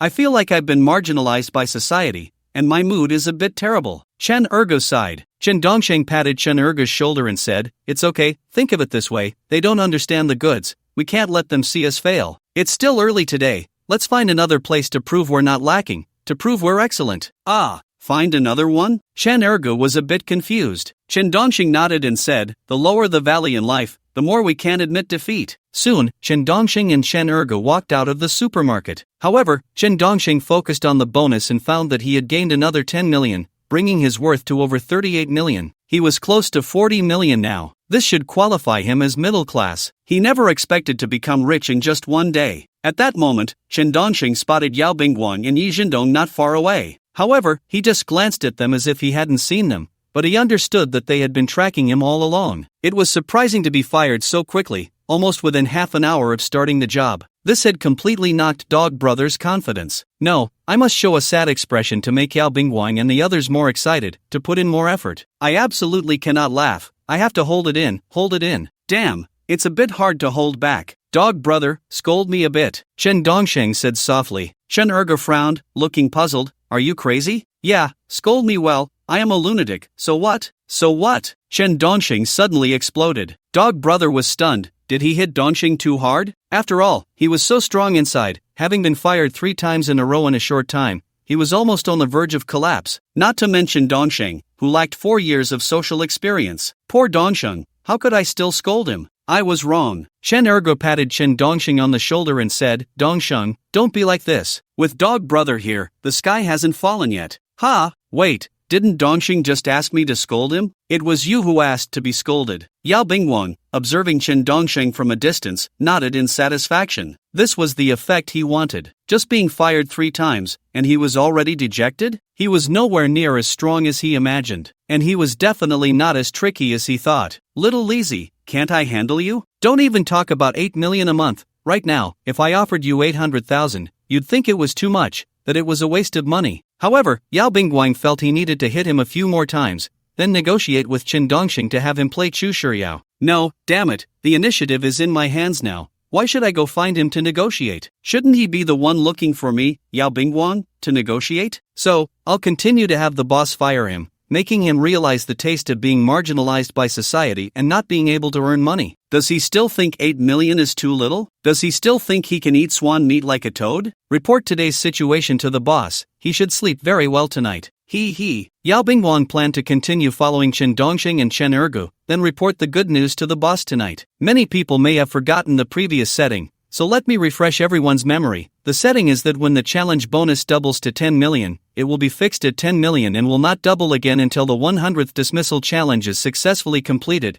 at which point the ultimate reward of 1 trillion can be obtained. Chen Dongsheng did not stop. Instead, he took Chen Ergu to find the second supermarket. He wanted to try to get hired a few more times today. However, when they found the second supermarket, the application went smoothly. But the other party asked Chen Dongsheng and Chen Ergu to come back to work tomorrow because today's shifts were full. There was no way to arrange a shift. Moreover, the supermarket was unwilling to schedule an extra person. After all, scheduling an extra person meant paying an extra salary. This made Chen Dongsheng so angry he wanted to jump. "Damn it, can I pay you to work? Isn't it just 12 or 13 bucks an hour? I'll give you 100 bucks an hour. Please let me work." However, Chen Dongsheng could only think about it internally. If he really did that, Yao Bingguang would definitely notice something was off. So he could only hold off for now, taking Chen Ergu to find a decent restaurant, have a good meal, drink a little, and celebrate becoming a middle-class citizen. And a cash-flow middle-class citizen at that. Completely different from those heavy asset or whatever asset middle-class citizens. He could easily pull out 38 million in cash. I just ask you, how many bosses can instantly pull out 38 million in cash? Soon, Chen Dongsheng and Chen Ergu found a pretty good restaurant, ordered some seasonal dishes, hairy crabs, and crayfish, among other things. They also ordered some good Maotai liquor from the restaurant. The two began to eat and drink. However, neither of them spoke much. Chen Ergu was not in the mood to talk because he felt marginalized by society. I also feel that Douyin is deceiving people, saying that after 35 is the watershed for finding a job. But in fact, it's 25. Just look at my brother Dog. And poor Dong is the same. Chen Dongxing doesn't speak because he's too excited inside, but he can't share this excitement, so he can only drink a little wine to celebrate. I don't even know how long he drank. Anyway, the boss had to bring out the crayfish 4 times, and the sky has darkened. Brother Dog is already drunk as a skunk. He starts to act crazy again. He carries the boss's table outside the restaurant and spins it like a northeastern handkerchief. Passers-by are shocked. All the diners and the boss inside the restaurant are also stunned. What kind of strength is this? However, Chen Dongxing directly compensated the boss for the table. The boss didn't mind. As long as he didn't spin it inside the restaurant, it was fine. Chen Ergo looked at Chen Dongxing and shouted, "Come on, let's earn handkerchiefs together and do the waist dance. You dance, you be happy. I don't have that strength." Chen Dongxing is used to it. Chen Ergo gets drunk and acts crazy. But fortunately, he doesn't hit people when he's drunk, just does some strange things. In a corner, Yao Bingguan and Yi Zhenong see Chen Dongxing and Chen Ergo's desolate appearance and smile knowingly. Especially when they see Chen Dongxing sitting on a stone stool, lost in thought, they feel that today's work can come to an end. Soon, Yao Bingguan returns to the manor villa at Chu Shiyao's home. He eagerly goes to report the work situation to Chu Yuan. At this time, Chu Yuan is in the villa's gym, being supervised by a personal trainer. Yao Bingguan excitedly tells Chu Yuan, "Mr. Chu, today's battle situation is very good. Tell me." Chu Yuan lifts dumbbells. Yao Bingguan respectfully says, "Today I made him lose 2 jobs, which has severely impacted his confidence. He's almost on the verge of collapse and even had a quarrel with Ergo beside him. He's that fragile?" Chu Yuan feels a bit disappointed. Yao Bingguan nods and says, "Yes, we overestimated him before, thinking he was a high emotional intelligence and high IQ opponent, but after my observation during this time, it's not the case. He panics when faced with problems. When do you estimate he will recognize reality?" Chu Yuan is only interested in this. Yao Bingguan respectfully says, "Give me 10 days, and I can make him retreat in the face of difficulties and shamelessly beg us for charity." Good. 10 days. Chu Yuan puts down the dumbbells and starts working on his leg muscles. The next day, Chen Dongxing and Chen Ergo arrive at the supermarket on time for work. But they haven't even been at work for 20 minutes when the supermarket manager finds Chen Dongxing and Chen Ergo and says, "Just now, more than 10 customers came to complain about you. You were fired." More than 10 customers complained about us? That means there must be 1 complaint every minute? Chen Dongxing. Chen Ergo is on the verge of breaking down. What the hell? Am I a lightning rod? Does lightning strike me anytime? It's not even 20 minutes, and you tell me there are more than 10 complaints against us. What did we do? Did we break the rules? I don't know what you did. I want to know what you did. You set a Guinness record for complaints. Get lost. The supermarket manager's excuse is quite unique. Chen Ergo scratches his head, unable to understand how he could be complained about once a minute when he hasn't spoken a word to any customer, just standing here foolishly. Is standing a crime? Chen Dongxing actually knows very well that this is just his cheap father-in-law making another good assist. If this father-in-law can always be by his side, he can be invincible in the world. He is simply a great lucky star for me. Chen Dongxing. Chen Dongxing looked at the supermarket manager and said, "I am a reasonable person, yet I have been complained about so many times. I can no longer work here. I wish your store grows bigger and bigger." The supermarket manager felt a bit guilty. Such a reasonable and broad-minded young man, who could he have offended? Chen Ergo looked at Chen Dongxing with a puzzled expression, thinking this was too kind. Good people get bullied, and good horses get ridden. He needed to teach Dongxing a lesson. "If you don't give me a reasonable reason for my dismissal today,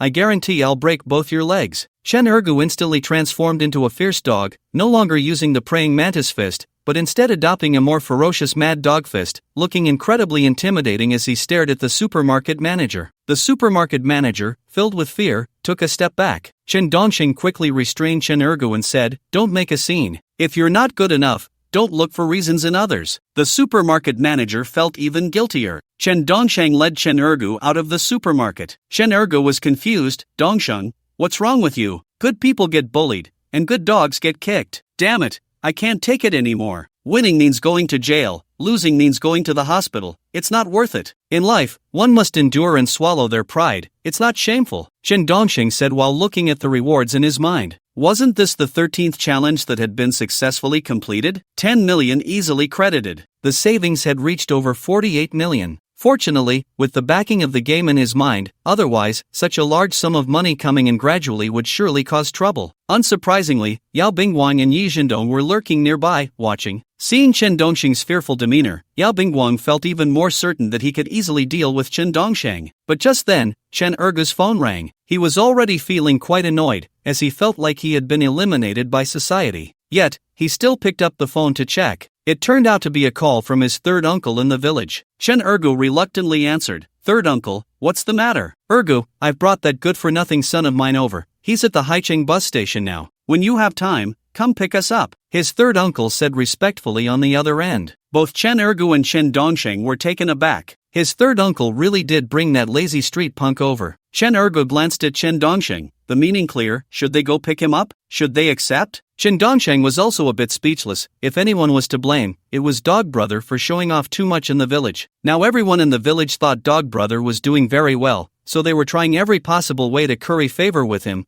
wanting him to take care of their useless descendants. "Let's go, they're already in Haicheng," Chen Dongsheng said. On the other end, his third uncle noticed Chen Ergu's silence for a few seconds and quickly flattered him. "Ergu, you are the most successful person in our village. You must take care of the younger generation." "No problem. I'll go pick you up now." Chen Ergu felt a bit embarrassed but thought about it. In just 2 or 3 days, he had been dismissed so many times. He had already been marginalized by society. He was afraid that the street punk would starve to death. Hopefully, when they arrived at the bus station, he could persuade his third uncle to take that street punk back. After hanging up, Chen Ergu looked at Chen Dongsheng a bit sheepishly. "Dongsheng, you have a way with words. Can you persuade my third uncle to take his son back? It would be best. But in your third uncle's eyes, you are already the all-powerful leader of Lushu village, so it might be a bit difficult." Chen Dongsheng said, somewhat speechless. "Who told you to show off? You can't back down now." Soon, Chen Dongsheng drove Chen Ergu to the Haicheng bus station. Yao Bingguang and Yi Zhendong also followed Chen Dongsheng in their car, keeping a close watch. About 20 minutes later, Chen Dongsheng arrived at the Haicheng Central bus station. He also saw his third uncle and Shen Nian standing at the bus station entrance, anxiously waiting with their suitcases. When the third uncle saw Chen Ergo and Chen Dongsheng get out of the Tank 400, he first looked at Gogo with great respect and said,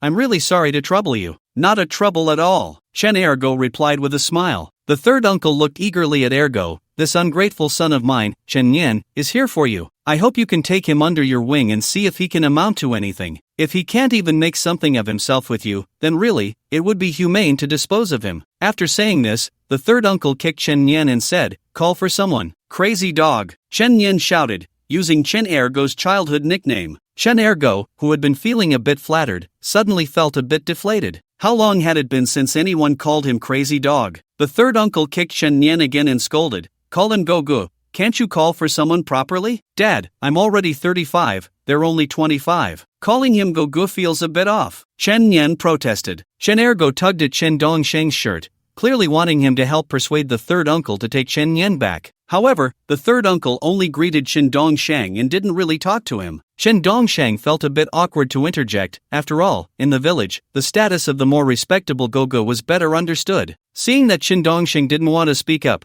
Chen Ergo had no choice but to look at the third uncle and say, "Third uncle, I was just saying it casually before. I didn't expect you to bring him here personally." "Third uncle, actually, I don't get along with Ergo as well as you think," Chen Dongsheng said with a smile. The third uncle looked at Ergo and then at Chen Dongsheng and said, "A little hardship is fine, even if he only eats once a day. It doesn't matter. As long as he is with you, I can rest assured and feel that he has a bit of hope." He, trying to fool me? You, Ergo, come back driving a Porsche, and Chen Dongsheng drives a Tank 400, and you say you're struggling? You just don't want to take him, thinking my sincerity isn't enough? The third uncle continued, "Ergo, Dongsheng, a lower salary is fine. The main thing is to let him learn from you. It's not about making money. As the saying goes, one who stays close to vermilion gets stained red, one who stays close to ink gets stained black. I just want him to learn something good from you."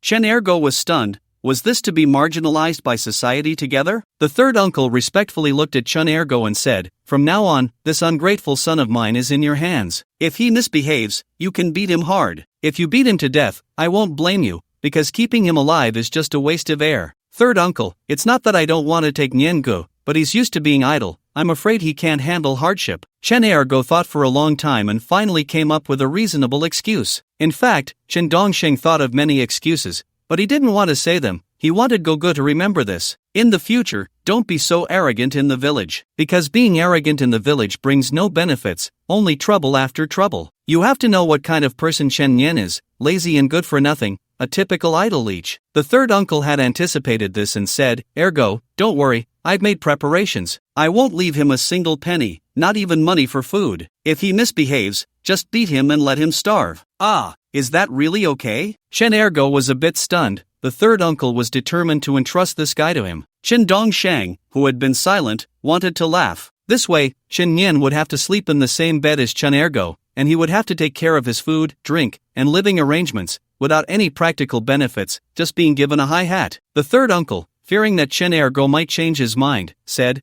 "I just booked a return ticket, and now it's time for me to board. I'm leaving him to you. If he misbehaves, you can beat him hard. Even if you beat him to death, I won't hold you responsible." After finishing speaking, Uncle San fled like he was running for his life, directly entering the station and getting on the bus, disappearing in a flash. He left his son, Chen Yan, behind. Chen Yan also looked unwilling, enjoying good food and comfort at home, but was dragged out by this old man to struggle like a mad dog. As if that wasn't enough, "Damn it, I'm 35 years old, at least leave me $100 or so for self-defense. Not a single cent left. Damn it, I'm your biological son, not some stamp you gave away back in the day." Chen Yan patted Chen Ergo's shoulder and said, "Mad dog, from now on I'm with you. Where's your villa? I need to rest, taking the bus is exhausting." "What villa?" Chen Ergo looked a bit confused. Chen Yan frowned. "Didn't that old man say you bought a villa in Haichun?" "Ha, Chen Ergo." "Ah, Chen Dongsheng." "Chen Yan, what do you mean ha? Don't tell me after all this time you don't even have a villa." "Get in the car," Chen Ergo said with a dark face. Chen Dongsheng was instead holding back laughter because he realized Uncle San had played a good trick, claiming he wouldn't leave a single cent for Chen Yan, but in fact, he was just freeloading off Dog Brother, making him cover all the expenses. In fact, Chen Dongsheng could easily solve Chen Yan's problem by just buying him a ticket. He would definitely go back to continue living off his parents. Because it was clear that Chen Yan didn't genuinely want to come out, it seemed he was half tricked, half coaxed, and half forced out by Uncle San. Just then, Uncle San called Chen Ergo again and showered him with compliments. Immediately after, Uncle San had the villagers call Chen Ergo too, elevating him high. For a moment, Chen Ergo felt very successful. He felt like the leader of Lushu village. However, this also put Dog Brother on a high pedestal, making it hard for him to come down. It must be said that Uncle San was quite clever and scheming. He knew Chen Ergo cared about face, so he gave him plenty of it. Not only did he elevate Dog Brother, but he also brought everyone from Lushu village along to raise him high. This way, Dog Brother would feel embarrassed to chase Chen Yan away. Uncle San felt secure, believing that handing Chen Yan over to Ergo would definitely lead to success. But what Uncle San didn't know was that Dog Brother was just pretending very successfully. In reality, things were a mess. Following Dog Brother would mean going hungry 3 meals a day, or 9 meals in 3 days. Because Dog Brother was mixed up with Chen Dongsheng, and Chen Dongsheng, well, those who understand, understand. Soon, Chen Dongsheng sat in the driver's seat of a Tank 400, taking Dog Brother and Chen Yan back to Guangxing village to settle in. He planned to let Chen Yan's luggage be placed in Dog Brother's rental house, then take Chen Yan to rent a place. After all, they were both from Lushu village, so there was some sense of hometown connection. But when Chen Yan arrived at Chen Ergo's rental house, he was completely taken aback. How could it be a single room? The bathroom connected to the room. Chen Yan asked in disgust, "Mad dog, is this your villa? Isn't it said in the village that you bought a villa in Haichun?" "Who said that?" Chen Ergo's face turned a bit awkward. Chen Yan said somewhat speechlessly, "Where am I supposed to stay?" "You rent your own place," Chen Ergo said, "and don't call me by my nickname, call me Dog Brother." "Chen Yan, little dog, where am I supposed to get money to rent a place?" "Dog Brother, give him $200, let him buy a ticket to go back," Chen Dongsheng whispered to Chen Ergo. Chen Ergo suddenly realized, right, just give him $200 to buy a ticket back. But the next moment, Chen Ergo's expression fell again. Just now the whole village called to praise him, now asking him to buy a ticket to go back.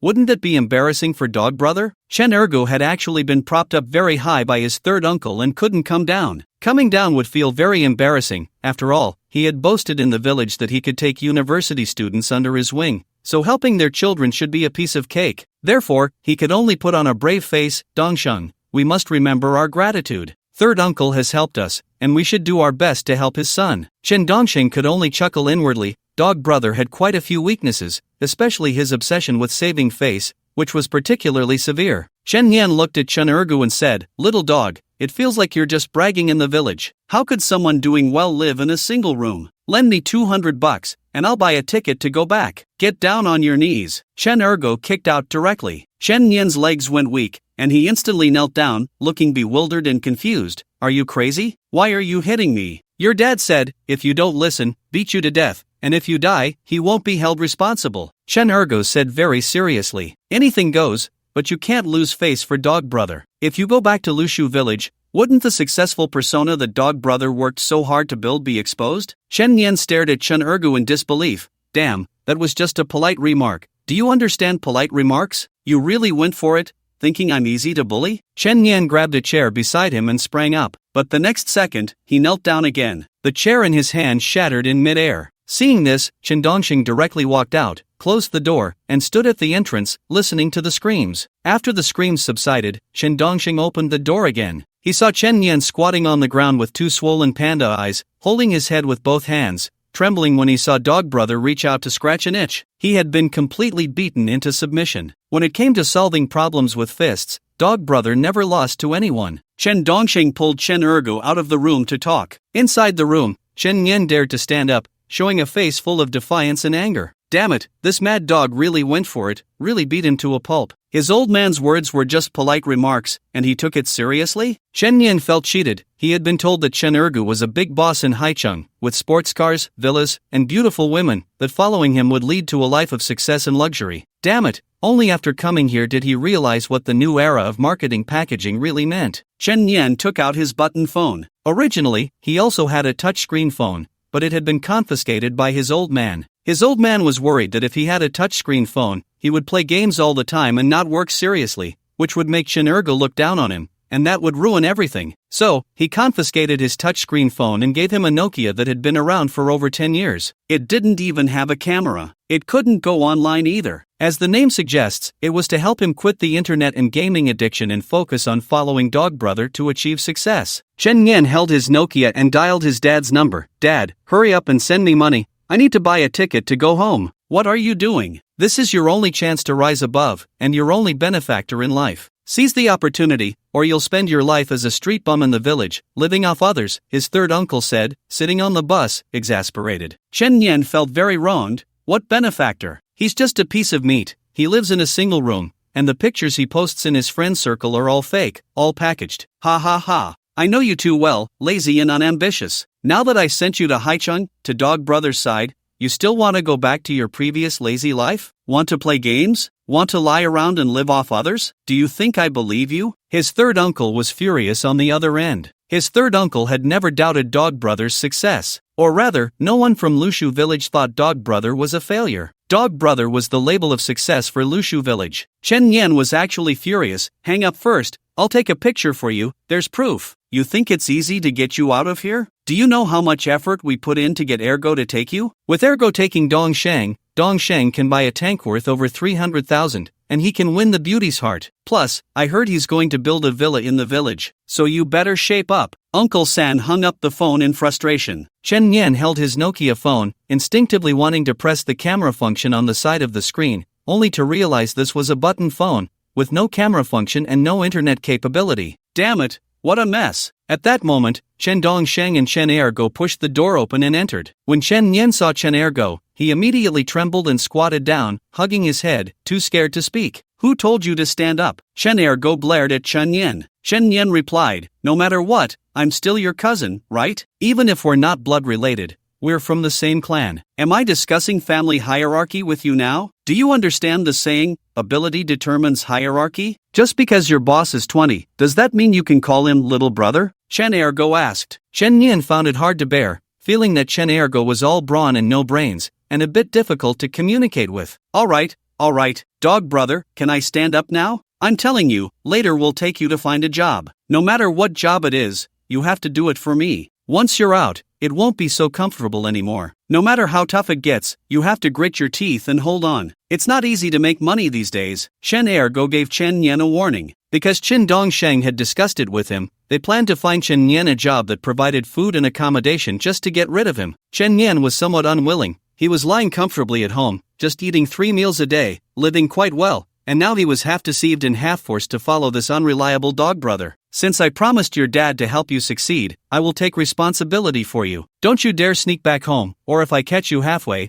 I'll break your bones, Chen Ergo threatened. Chen Dongsheng felt a bit speechless. Dog brother was really not coming down from his high horse, worried that Chen Yan would run back to the village and ruin his reputation. Couldn't he just face the facts? In fact, Chen Dongsheng didn't have time to waste on Chen Yan. He had 5 life-saving tokens to use, and that was all money. Plus, with that cheap future father-in-law's support, he couldn't miss this opportunity. What if he suddenly came to his senses? Where would he find such good support then? So, Chen Dongsheng planned to find a job himself first, using up the remaining 5 life-saving tokens, while letting Chen Ergo settle Chen Yan. But just as Chen Dongsheng stepped out the door, Chen Ergo regretted it. He felt he needed to keep Chen Yan close. What if he went to work alone and ran back home, exposing his successful persona? Would Dog Brother still want to return to Lushu village? Would he still have the face to go back? Dog Brother, are you taking him with me to find a job? Chen Dongsheng asked. Chen Ergo didn't say what was on his mind and replied, after all, we're from the same clan. We can say we're cousins, so let's take him alone. Then do as you wish. Chen Dongsheng had already guessed Chen Ergo's thoughts. You're just worried he'll run back home and ruin your reputation, right? However, Chen Dongsheng thought it would be best for Chen Yan to find a stable job on his own. If he followed him and Dog Brother, he would probably get fired every few days. Giving Dog Brother 5,000 was because Dog Brother had skills and something to offer. But Chen Yan had nothing. He was of no value to him and couldn't be supported. Giving him 300 to 500 for a bus ticket back home would be the end of their hometown friendship. Chen Ergo kicked the door open, stared at Chen Yan, and shouted, "Come out, we're going to find a job together. We'll take you with us." Okay,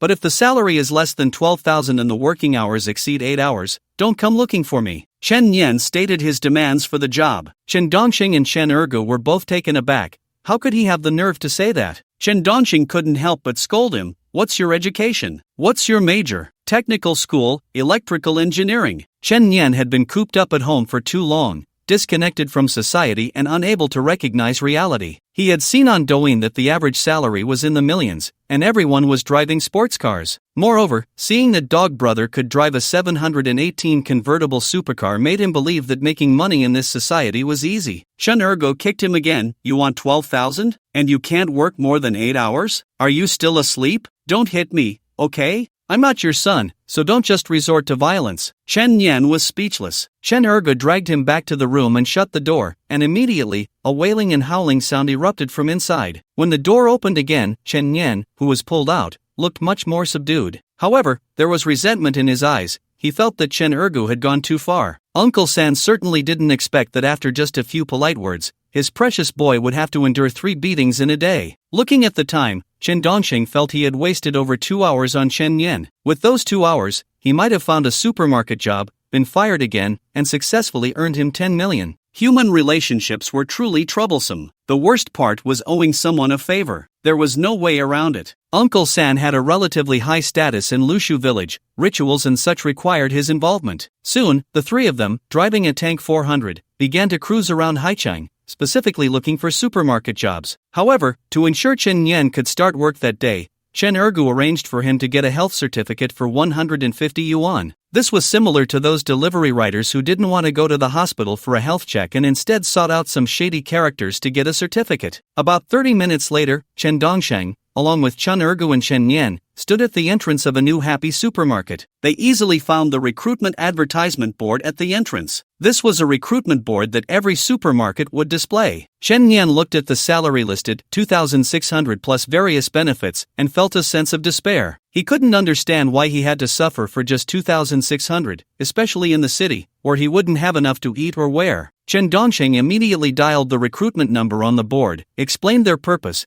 and quietly waited for someone to come out from the office. "Dog brother, I don't want to work at the supermarket, the salary is too low," Chen Yan said. Chen Ergu replied, "Don't force me to hit you in front of everyone." Chen Yan immediately shut up, as he had no doubt that Chen Ergu would do it. Chen Yan quietly leaned closer to Chen Dongsheng and whispered, "Dongsheng, forget it, 2,600 is too low. What can you do with that? It's not even enough for cigarettes. Life can be lived in many ways. Do I really need that 2,600? Don't you think? Dog brother." Chen Dongsheng directly called out to Dog brother. Chen Yan quickly stopped him, saying softly, "Don't shout, I'm just saying. In fact, choice is greater than effort. and the path you take is very important. Do you think I'm really idle and lazy? It's just that this society makes me feel suffocated. No matter how hard you work, you can't cross social classes, it only makes you more exhausted. So why should I work myself to the bone? I might as well lie flat, eat whatever I can, and keep it simple. I haven't seen my happiness be any less than others, have you? After hearing Chen Nian's words, Shen Dongsheng had a new perspective on him. This guy wasn't actually stupid. In fact, he was quite clever, with a strong understanding of the essence of society. But it is precisely because of this that he has lost his fighting spirit, only thinking about lying flat and relying on his parents, living one day at a time. I have to say, this is also his choice, and it is a kind of sadness. Sometimes, living too clearly can be very painful. It is obvious that Chen Nian is in great pain. What makes him even more miserable now is that Chen Ergo has become his stepfather, taking on the responsibilities of his biological father. Chen Dongsheng looked at Chen Nian and said, I will say just one thing, I have no right to comment on your attitude towards life, but if you rely on your parents at home, it will make people look down on you. If you can avoid relying on your parents and still achieve what you just said, then I will admire you. Chen Dongsheng had also thought about lying flat before, but there was a difficult problem to solve. After lying flat, how would he solve his economic source? At the very least, he needs to eat, right? He needs to drink water, right? Then he can only rely on his parents. Chen Dongsheng couldn't do such a thing. So, to some extent, he understood Chen Nian's sense of helplessness, having seen through it but unable to change it. But this is also fate. He is fundamentally different from Gogu. Gogu has not seen through this society and believes that hard work will always pay off. Moreover, to get ahead, he can kneel before any rich woman. Soon, the store manager of the supermarket came out and looked at Chen Dongsheng and the three of them, asking, Are you looking for a job? Hello, boss, we want to find a job. Chen Dongsheng said with a smile. The supermarket manager asked, Have you ever worked in a supermarket before? We used to work in a supermarket. Chen Dongsheng replied with a smile. The supermarket manager asked again, What positions did you work in before? We have done all kinds of positions. We entered society at 18 and have always worked in supermarkets. We had some family issues before, so we went back for half a year. Now we are out and want to find supermarket work again. Chen Dongsheng said casually. Chen Nian looked at Chen Dongsheng in shock, thinking, does he not need to draft a lie? The supermarket manager looked at Chen Dongsheng's heroic appearance and upright posture and was quite satisfied because such a person is young, energetic, and capable. He said, That's fine. We mainly need stock clerks, salespeople, cashiers, and electricians. Which one do you want to do? Whichever one you need urgently, I will do that, except for electrician, because I want to start today. I don't want to waste my youth and time. The more days I work, the more wages I can earn. Chen Dongsheng said seriously. Chen Nian thought, so hard-working? Born to be a workhorse. The supermarket manager was very satisfied, thinking this young man is practical, capable, and ambitious, and said, Then you three can be stock clerks. We are in urgent need of this position. No problem. We can start now. Chen Dongsheng said with a smile. Chen Nian looked at Chen Dongsheng and then at the manager. Wait. What are your salary benefits? Is food and accommodation provided? Do you buy social insurance? Our benefits are a fixed salary of 2,600 yuan per month, plus some bonuses, such as attendance bonuses, work hour bonuses, and overtime pay, which is 12 yuan per hour. No food or accommodation is provided, and social insurance is not bought for the first 3 months, the manager said. Chen Nian clearly showed a face of disdain, unable to understand why they would choose this path, feeling that both Chen Dongsheng and Chen Ergo were unreliable, and asked, How much does the electrician earn here? 6,000. Do you know how to be an electrician? The manager was a bit surprised. Chen Nian nodded and said, Yes, I graduated as an electrician. How many electricians do you have in the store? Currently 1, we are hiring 2 electricians in total, the manager said. Chen Nian already had an idea in mind. Since there is still 1 electrician, it should be fine if he slacks off a bit, and said, Then I want to apply for the electrician position. Okay, you can start first, do a 1-week internship to see your ability. If your ability is not sufficient, you won't get paid for this week, the manager said. Chen Nian originally wanted to fight for some benefits, but seeing Chen Ergo's expression, he quickly nodded. At that moment, not far around the corner, Yao Bingguan and Yi Zhendong were already poised to act. Soon, Chen Dongsheng, Chen Ergo, and Chen Nian were assigned to work. Chen Dongsheng and Chen Ergo were both stock clerks, helping with loading and unloading goods, checking the shelf life of products, and other related tasks. Dongsheng, let's work a bit harder. We can't get fired again in less than 20 minutes. I'm questioning my life. Chen Ergo was very nimble, climbing up the ladder, constantly loading and unloading goods. Chen Dongsheng, however, was just holding the ladder, quietly waiting for good news. He figured he would receive a notice of dismissal before 20 minutes were up. He didn't know what reason they would use to fire him this time, but he looked forward to those bizarre reasons that would make him laugh. Chen Dongsheng looked at Chen Ergo and said, "It won't happen. How can a gambler always lose, always flop?" "I think so too. The manager is coming. Let's move quickly and make a good impression." Chen Ergo worked even harder. Chen Dongsheng, however, just stood there holding the ladder. Soon, the manager walked up to Chen Dongsheng and Chen Ergo. Chen Ergo had a fawning expression. "Hello, manager. You're fired," the manager said directly. Chen Ergo's mind buzzed as if it had exploded, and he jumped down from the ladder. "Why? Tell me why. Aren't we working hard? Hard work? Those cows plowing the fields in the countryside are working hard enough, right? Why do they still end up on the dinner table?" the manager asked with a chuckle. Chen Ergo frowned and said, "I beg you, I'm really having a tough time. I often get fired, and it's always for no reason." "Don't say that. Who has it easy?" the manager replied. Chen Dongsheng looked at the manager and asked, "Why are you firing us? There must be a reason? We've hired enough people for the supermarket. You were overhired, so the boss said to let you go." The manager gave a baseless reason. Chen Ergo exclaimed, "Didn't you say during the interview that you were short-staffed? Are you messing with me? Now you're telling me you've hired enough?" Chen Dongsheng was already overjoyed, having earned a 10 million reward, and seeing the reason for his dismissal was the same as before. It was still Chu Yuan making the move. He really wanted to award this future father-in-law the Best MVP Assist award. The manager looked at Chen Dongsheng and Chen Ergo and said, "Go on, don't stay here." Soon, the manager went to find Chen Yen. At that moment, Chen Yen was smoking with an electrician from the same department. "Bro, come smoke, take your time, no need to rush." "Wait, how did you connect the ground wire to the live wire? Do you even know what you're doing?" Another electrician frowned at Chen Yen. Chen Yen chuckled, "Just smoking. I connected it wrong just now. I'm an electrical major, how could I not know? But I'm not as skilled as you experienced masters. I still have to listen to your guidance." "Alright, you cover the junction box, I'll connect it," the electrician said, taking a puff of his cigarette. At that moment, the manager looked at Chen Yen and said, "You're fired." "Ah?" Chen Yen was a bit incredulous. Fired in less than 20 minutes? Had his bronze-level electrical skills been discovered? It didn't make sense. Chen Yen originally wanted to flatter and pass the time here, waiting to earn 200 yuan to buy a ticket home and lie flat. The manager nodded and said, "Get out." "Why are you firing me?" Chen Yen asked. The manager didn't think twice and said, "Didn't that electrician just say? Ground wire connected to the live wire, that's your level." Chen Yen could only leave in defeat. As he walked to the supermarket entrance, he saw Chen Ergo and Chen Dongsheng waiting there. When Chen Yen saw Chen Ergo, he couldn't help but shiver. "Brother dog, I didn't run away,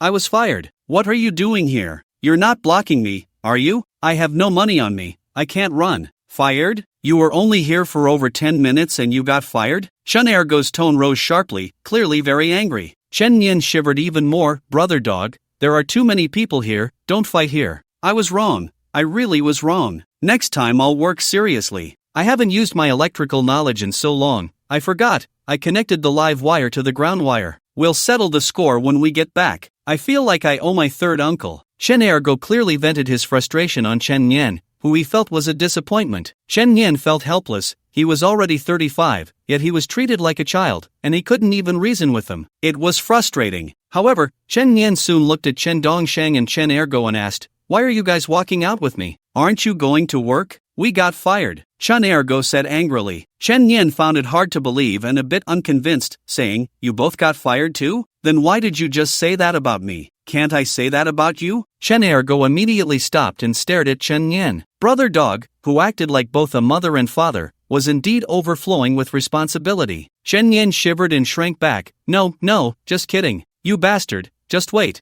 I'll get my chance to hit you." Chen Dongsheng pulled Chen Ergo, feeling that brother dog had gone a bit too far. After all, Chen Yen was 35. He couldn't be treated like a child. He should be given a bit of dignity. Chen Dongsheng patted Chen Yen's shoulder and said, "It's okay. Getting fired is quite normal. If the east doesn't shine, the west will. We can find another job. Let's go look for one now." Look how understanding Dongsheng is. The moment you heard I got fired, you jumped up, and you got fired too, which proves it's not just my problem. This society is sick, Chen Yen said. Chen Ergo replied, "I think you want to be hospitalized." Soon, Chen Dongsheng took Chen Ergo and Chen Yen to look for supermarket jobs, but Haichang wasn't very big, and there were only a few large supermarkets. So, they were almost out of Haichang and into Zhongchang, but Haichang and Zhongchang were connected. Many people living in Zhongchang would come to Haichang to work, leaving early and returning late. The distance wasn't far. Chen Dongsheng was a bit worried about whether Chu Yuan would still be effective outside Haichang. If it wasn't effective, then the situation of earning 10 million in just 10 or 20 minutes would be gone. Chen Dongsheng's heart was also a little anxious. If this cheap father-in-law's influence didn't cover Zhongchang, then it would all be for nothing. Soon, Chen Dongsheng brought Chen Ergo and Chen Nian to the border connecting Haichang and Zhongchang,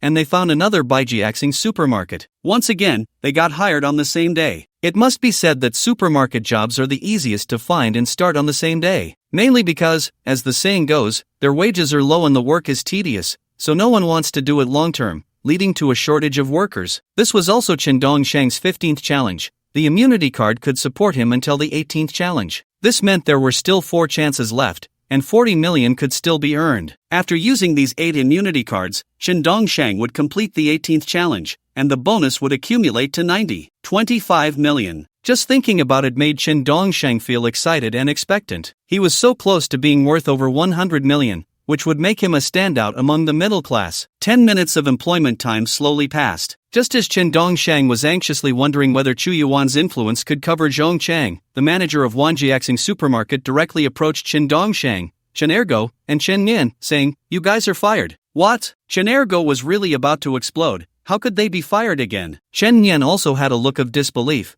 This society was too hard to navigate. To be fired twice in one day was unbelievable. Although Chen Dongsheng appeared to be in great pain on the surface, inside he was almost laughing like a twisted pastry, proving once again that he did not let himself down. Future father-in-law, you're the best, love you to death. 10 million has arrived again. There are still 3 chances left. Chen Dongsheng looked as if he was about to collapse, asking the store manager, "Why? We didn't do anything wrong." We think the 3 of you can't handle the hardship, so we don't want to waste your time. Working here is quite tough. Just look at this one." The manager pointed at Chen Nian, a picture of laziness. Chen Nian looked innocent. What was wrong with him? He was just leaning lazily against the shelf listening to you talk. What kind of crazy dog eyes are those? Damn it, it's over. The crazy dog is going to come after me. If you want to fire me, just fire me. Why drag me into the reason? Chen Nian felt doomed. I usually tell you to stand properly and sit properly. Why don't you listen? Buy some iron medicine on the way back. Make some preparations. Chen Ergo directly pulled out 50 yuan and handed it to Chen Nian. Chen Nian was stunned and after a moment said, "Brother dog, I was wrong, okay? Next time. No, next time. Since I promised third uncle, I have to do it. It's best to buy those traditional Chinese medicine wines. That way, the bruises will dissipate quickly." Chen Ergo said this calmly, because he finally had an outlet for his frustration. The continuous setbacks of being fired these days were driving him crazy. Chen Nian looked at Chen Dongsheng and said, Dongsheng, so annoying, why are you calling me?" Chen Dongsheng showed a very irritated expression, because behind a certain wall, he caught a glimpse of Yao Bingguang and Yi Zhendong. He had to put on a helpless and irritated look. But it was hard on Chen Nian. He had lived for 35 years, always happily relying on others, maintaining a good attitude, so he looked only about 23 or 24. But just in one day, the marks of time had already eroded Chen Nian's cheeks. The bruises from a few hours ago had not yet faded from his panda eyes. Soon, Chen Dongxing took the 2 of them out of the supermarket and continued to look for supermarket jobs. Not long after, they found a large supermarket in Zhongqing and passed the interview.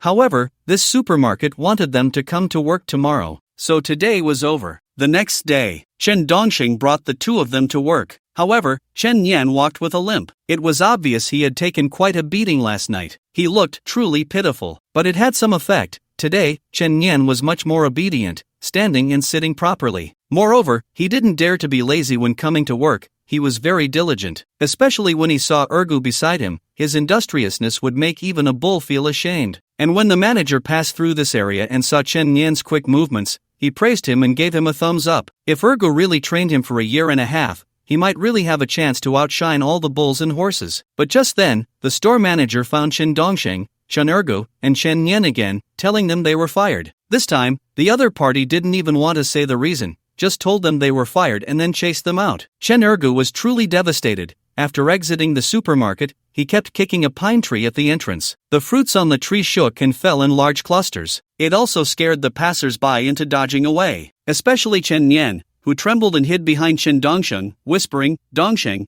I didn't bully you when we were kids, right? No, what's wrong?" Chen Dongsheng was still thinking about the 10 million reward for successfully completing the challenge for the 16th time in his mind. Chen Yan whispered, lend me 220 for a ride, and 160 for a train ticket home. I'm getting beaten 3 times a day, and each time it's a brutal beating. I was hit last night, and I had to apply the medicine myself. Chen Ergo has gone crazy. Alright, I'll transfer you 500. Chen Dongxing thought that was about right, mainly to help deal with Dog Brother and make him keep a low profile in the future. But no one expected that Dog Brother would actually take his responsibilities seriously and really educate Chen Yan, which was quite absurd. If Uncle San hadn't said to beat him and let him starve, Chen Ergo definitely wouldn't have hit him. But since Uncle San said to beat him without consequences, Chen Ergo took it seriously. He was genuinely committed to what he had promised for the sake of face. Moreover, Chen Ergo didn't have many methods. He wasn't particularly clever. He could only teach and lead based on his own experiences. His experience, of course, came from what his father taught him. His father used to chase him around the whole village with a stick when he was a child. This made Chen Ergo tougher and tougher. Plus, Chen Ergo was quite wild as a child, so getting beaten 3 times a day and being chased around the village was normal for him. Now that he was teaching Chen Yan, he only knew that filial piety came from the stick. So, it was common for Chen Yan to get beaten. Chen Yan frowned and said softly, my phone is a keypad phone, I can't go online, and I don't have WeChat. Transferring me money is useless, just give me cash. I only have 200 in cash. Chen Dongxing handed over the last 200 cash to Chen Yan. After receiving the 200 yuan, Chen Yan looked at Chen Dongxing with gratitude and said, thank you. You are like my second parents. Next time you come home, I will definitely treat you to some game meat and drinks. I'm off. Go ahead. Chen Dongxing nodded. Chen Yan waved to a motorcycle taxi at the supermarket entrance and quickly got in, urging the driver to start the engine. The motorcycle driver felt something was off. The passenger seemed like he was escaping for his life and asked, where to? To the nearest bus station, hurry up and speed, I'll give you an extra 10 yuan. Chen Yan urged anxiously. Still kicking the tree, Ergo heard the roar of the motorcycle speeding up and curiously turned to check. Seeing that Chen Yan had actually taken off on a motorcycle, he chased after it at 180 kilometers per hour. He shouted from behind, stop right there. If I catch you, I'll break your legs. Do you hear me? Where are you going? Chen Dongxing, watching from behind, felt a bit speechless, thinking they were quite the pair of clowns. Dog Brother, forget it, come back. About 5 minutes later, Chen Ergo returned, panting, still having been outrun by Chen Yan. He couldn't stay in Lushu village anymore. His successful persona was about to be exposed. Chen Ergo looked at Chen Dongxing and said, Sai, I let Uncle San down. I promised to help his son succeed. Even if he can't get rich, at least I could help him work hard and be diligent. That would be something for Uncle San. But now that he ran away, he'll have to go back to relying on his parents. Don't you think before you act? He's already 35, and you're still beating him 3 times a day. What if he calls the police? You'd not only have to pay but also go to jail. Luckily, he's just a street punk and doesn't have a strong awareness in this regard. Chen Dongxing looked at Dog Brother with a bit of exasperation. Chen Ergo suddenly realized something and felt a bit scared, saying, right,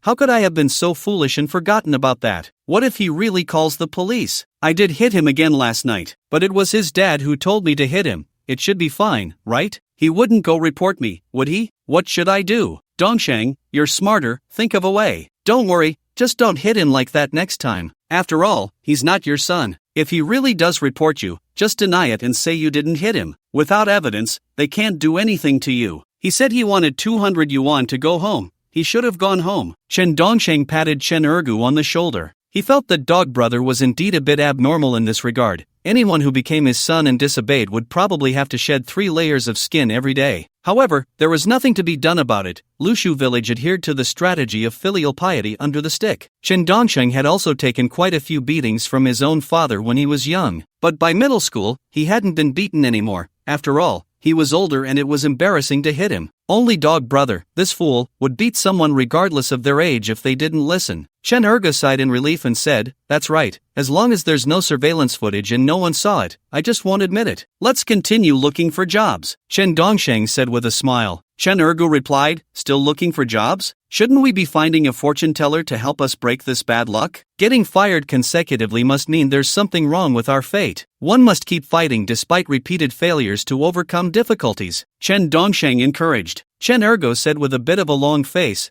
but I'm about to collapse. Collapse my foot. Didn't I pay you? Don't you still have my salary? And I promised to buy you a car. Chen Dongxing said with a dark face. Chen Ergo suddenly realized, right, he was still receiving Dongxing's salary. That was a salary of 5,000 yuan. Dongxing hadn't lost heart, so how could he? No way. He needed to comfort Dongxing. Chen Ergu's gloomy mood immediately vanished. His main job was fine, it was just his side business that faced some setbacks, and Dongxing needed more comfort. Chen Ergu patted Chen Dongxing on the shoulder and said, "Brother, it's okay. A momentary setback in life is not enough to determine success or failure. Failure is the mother of success. We've failed so many times. We have so many mothers nurturing us, we will grow strong." This motivational talk has some level. Chen Dongxing chuckled. Chen Ergu also laughed. "I used to read this on Tianya. I memorized it for a long time, and when I have nothing to do, I use these to post on my space." Alright, let's continue looking for jobs. Chen Dongxing didn't expect Dog Brother hadn't noticed the trick behind being fired consecutively. Indeed, Dog Brother's perception was quite poor. In fact, Chen Dongxing had already started to sense something was off, feeling as if he was being targeted. It was also because of this that Chen Dongxing noticed and helped him escape from Dog Brother's clutches, allowing him to return. Otherwise, it would be troublesome. Chen Dongxing drove the tank 400 with Chen Ergu and began to circle around Zhongcheng.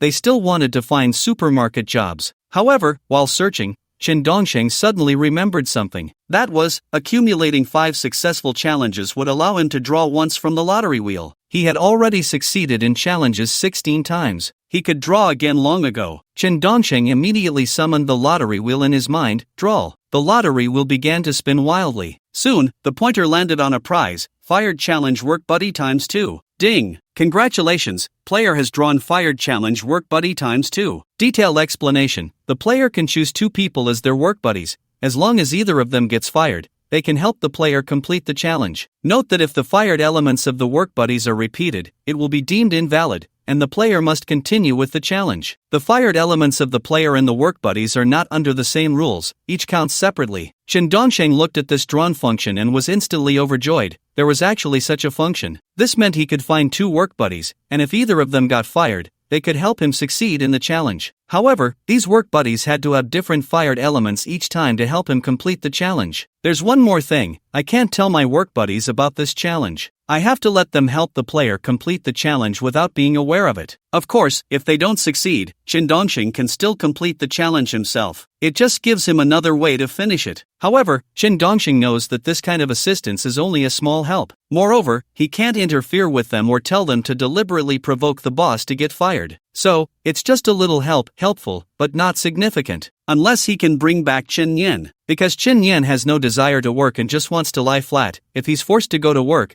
he might come up with all sorts of tricks, which could provide some assistance. Unfortunately, he just helped him escape. Chen Dongxing looked at the interface of his work buddy and found that the game defaults to Chen Ergo, who is one of the work buddies. However, Chen Dongxing also knows that Dog Brother won't provide any help in this regard. After all, having gone through so many challenges together, there hasn't been a single time when the boss fired him because of Dog Brother. It's only ever been because of his own actions that Dog Brother got fired. Even so, Chen Dongxing thinks Dog Brother is still an excellent work buddy because he has exceptional strength and can ensure his safety, which is enough. And as for challenges, one shouldn't place their hopes on others, they must rely on their own efforts. So, with work buddies, it's all about fate. Chen Dongxing understands one principle: to succeed, one must rely on their own madness. Placing hope in others is too passive. But then again, having something is better than having nothing. Even an ant's foot has a bit of meat. Dongxing, what are you laughing at? Chen Ergo asked, puzzled by Chen Dongxing's smile. Chen Dongxing activated the work buddy feature and couldn't help but laugh, so he casually made up a reason. It's nothing, I just remembered a saying, a smile takes 10 years off your life, while worrying turns your hair white. I thought, these days have been too frustrating and too sorrowful, so I might as well believe this saying and have a laugh. Then I'll believe it too. Ha ha ha ha ha ha. Chen Ergo laughed heartily. Chen Dongxing also laughed. Ha ha ha ha ha. Chen Dongxing was genuinely happy. Money was flowing into his account,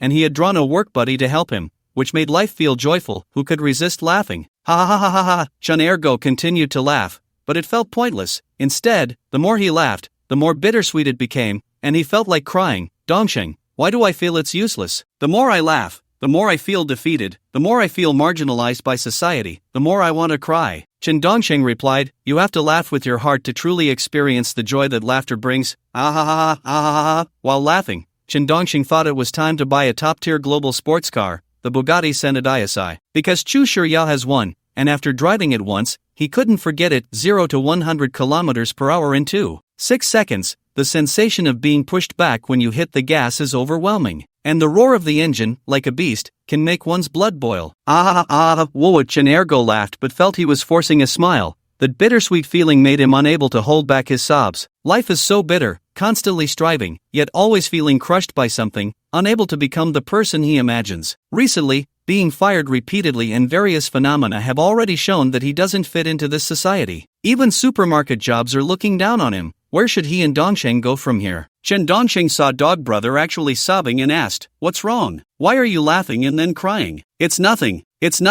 Chen Ergo quickly waved his hand and wiped his tears. Chen Dongsheng patted Ergo's shoulder and said, "In a couple of days, I'll give you a surprise. Don't tease me, I'm fine." Chen pretended to be strong. Chen Dongsheng, if you're fine, then keep laughing. Whoa, stop laughing. It makes my heart race. It makes me want to cry. Chen thought again about how his successful persona would be exposed in Lushu village, feeling a wave of bitterness, wondering how he could live like this, as if he had reached the end. Chen Dongsheng looked at Dog Brother, unable to explain anything to him, and could only let him figure it out himself. Alright, stop sobbing. It's useless. If it were useful, those whiny women would be invincible in the world, right? I know, but I can't control it. Why is our life so unsuccessful? Chen wiped his tears. Soon, Chen Dongsheng found a large supermarket in Zhongcheng, Huiyuan Supermarket. He applied for a job in the same way as before. He started working as a fishmonger this time. Chen was a pork seller. One was responsible for killing fish at the fish stall, while the other helped sell pork at the pork stall. Chen Dongsheng sat by the fish tank,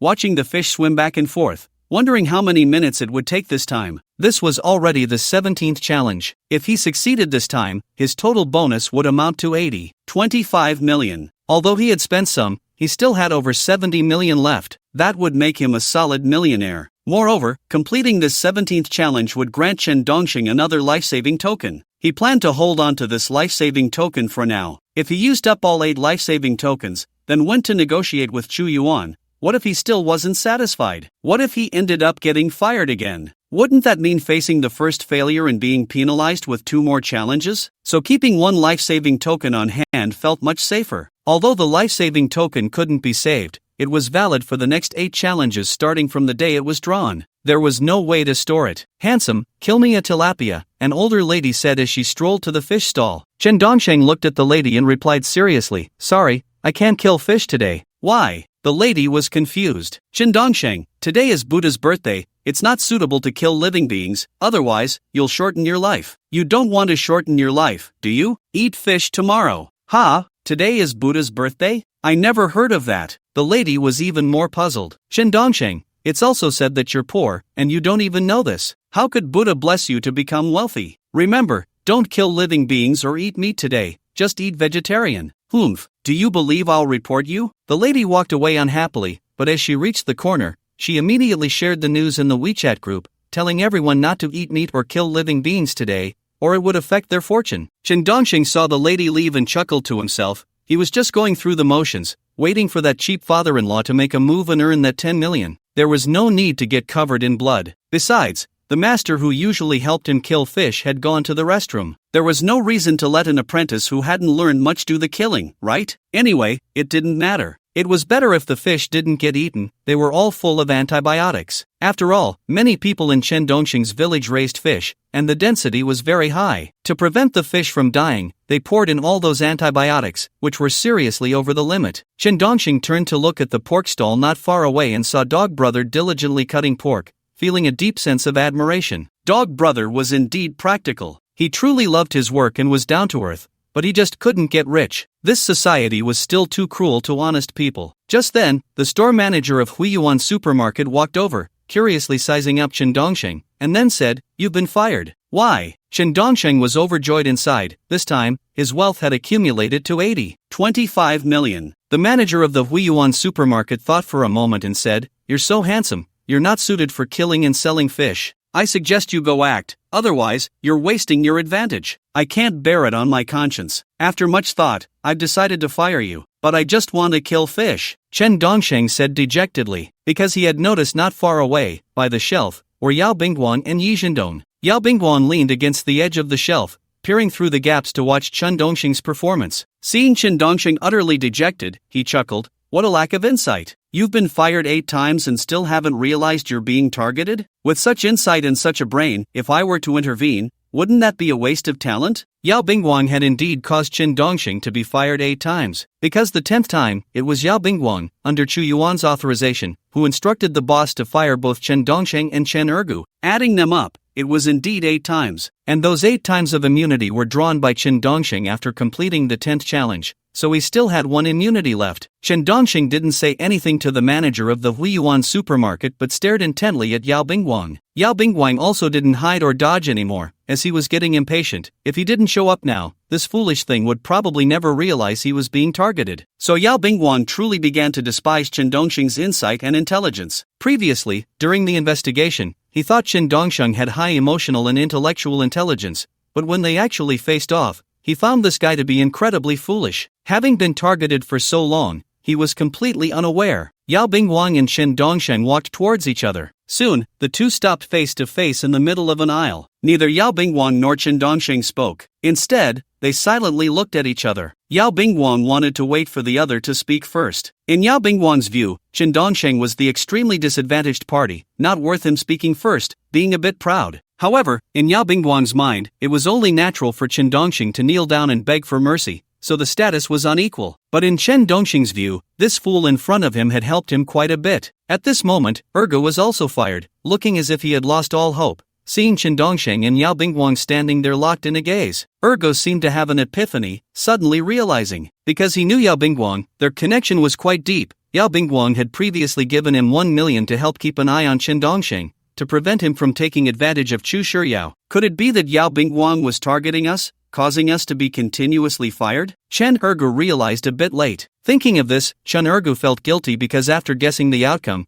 he could deeply feel Qin Dongxing's despair and frustration. After all, if he was so dejected and desperate, then Dongshang, who was even more vulnerable and kept in the dark, must be even more frustrated and desperate. Dongshang was too pitiful. Chen Ergu felt like a sinner. Yao Bingguang stared at Qin Dongxing and finally spoke first. You've been fired 8 times in a row. It was us. Qin Dongxing did not respond or say anything but looked at Yao Bingguang very calmly. Yao Bingguang had originally wanted to see Qin Dongxing's angry and helpless expression after laying it all out, but what he saw was only the incredibly calm Qin Dongxing. This left him momentarily unsure of what to do next, because the other party was completely beyond any reaction he had previously imagined. The other party was terrifyingly calm. Yao Bingguang pondered for a moment and said, "Do you now realize the difficulty of making money? Do you realize the gap between you and the young lady? We won't be completely ruthless, we'll give you one last chance, but the price will definitely change." After saying this, Yao Bingguang observed Qin Dongsheng, wanting to see his reaction. But what puzzled him was that Qin Dongsheng remained incredibly calm, not saying a word. In fact, Yao Bingguang himself didn't even realize that he was already at a disadvantage in the negotiation. After all, in negotiations, the one who talks too much is at a disadvantage. If you are not at a disadvantage, you don't need to ramble on endlessly, just make the other party anxious. But clearly, it was Yao Bingguang who was a bit anxious now. Qin Dongxing was not anxious at all. Yao Bingguang, why don't you say something? What does your silence represent? Are you mute? Follow me, Qin Dongsheng said. After saying this, Qin Dongxing directly walked out towards the supermarket entrance. Yao Bingguang, Yi Jindong, and Chen Ergu all followed behind. Chen Ergu looked at Yao Bingguang with a frown and said,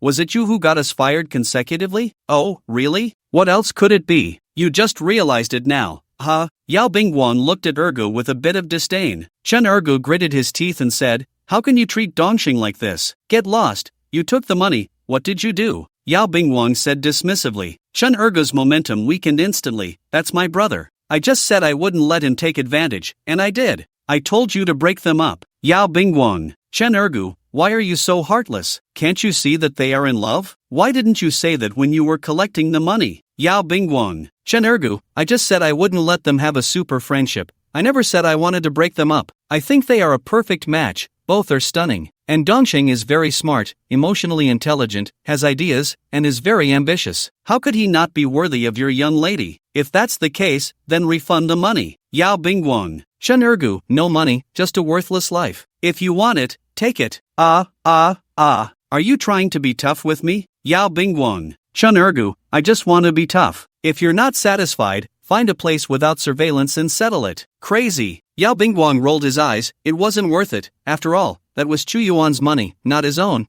and he was also helping Chu Yuan. Yao Bingguang watched Chen Dongsheng remain silent, wandering the streets, not knowing what he was looking for. Why don't you say something? Are we still chatting? Are we still negotiating? In fact, Yao Bingguang's patience was running out, and his confidence was almost depleted. Originally, he thought that after Chen Dongsheng learned the truth, he would retreat in difficulty and would come to him to ask for the last task. Then Yao Bingguang could lower the price from 8 million a month to 800,000 or even 100,000, allowing Chen Dongsheng to play Chu Shiyao, making Chu Shiyao gradually lose interest in Chen Dongsheng. Why don't you say something? Are you mute? Damn! Yao Bingguang was extremely irritated inside because everything was not going as he had imagined. Soon, Chen Dongsheng saw a Sassoon hair salon, walked in, and said to the owner, "I want to dye my hair." "Okay, handsome. What color do you want?" the owner said politely. Chen Dongsheng sat in the chair used for haircuts and said, "Dye it yellow." "Alright, no problem. Which yellow do you want?" The owner brought over the hair dye color chart. Chen Dongsheng casually picked a yellow and said, "Let's dye this one for 288. "No problem." The owner quickly started dyeing Chen Dongsheng's hair. Yao Bingguang looked at Chen Dongsheng and said,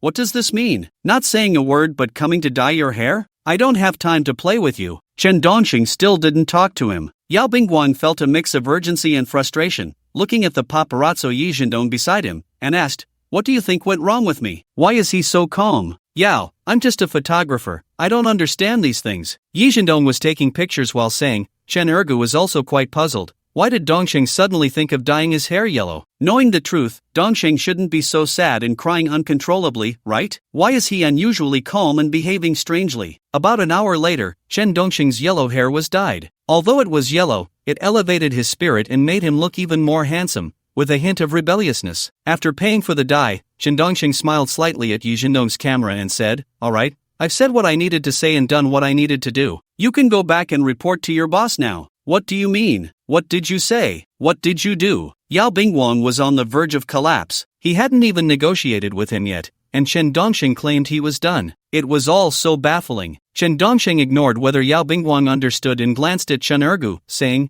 "Brother dog is leaving." Oh.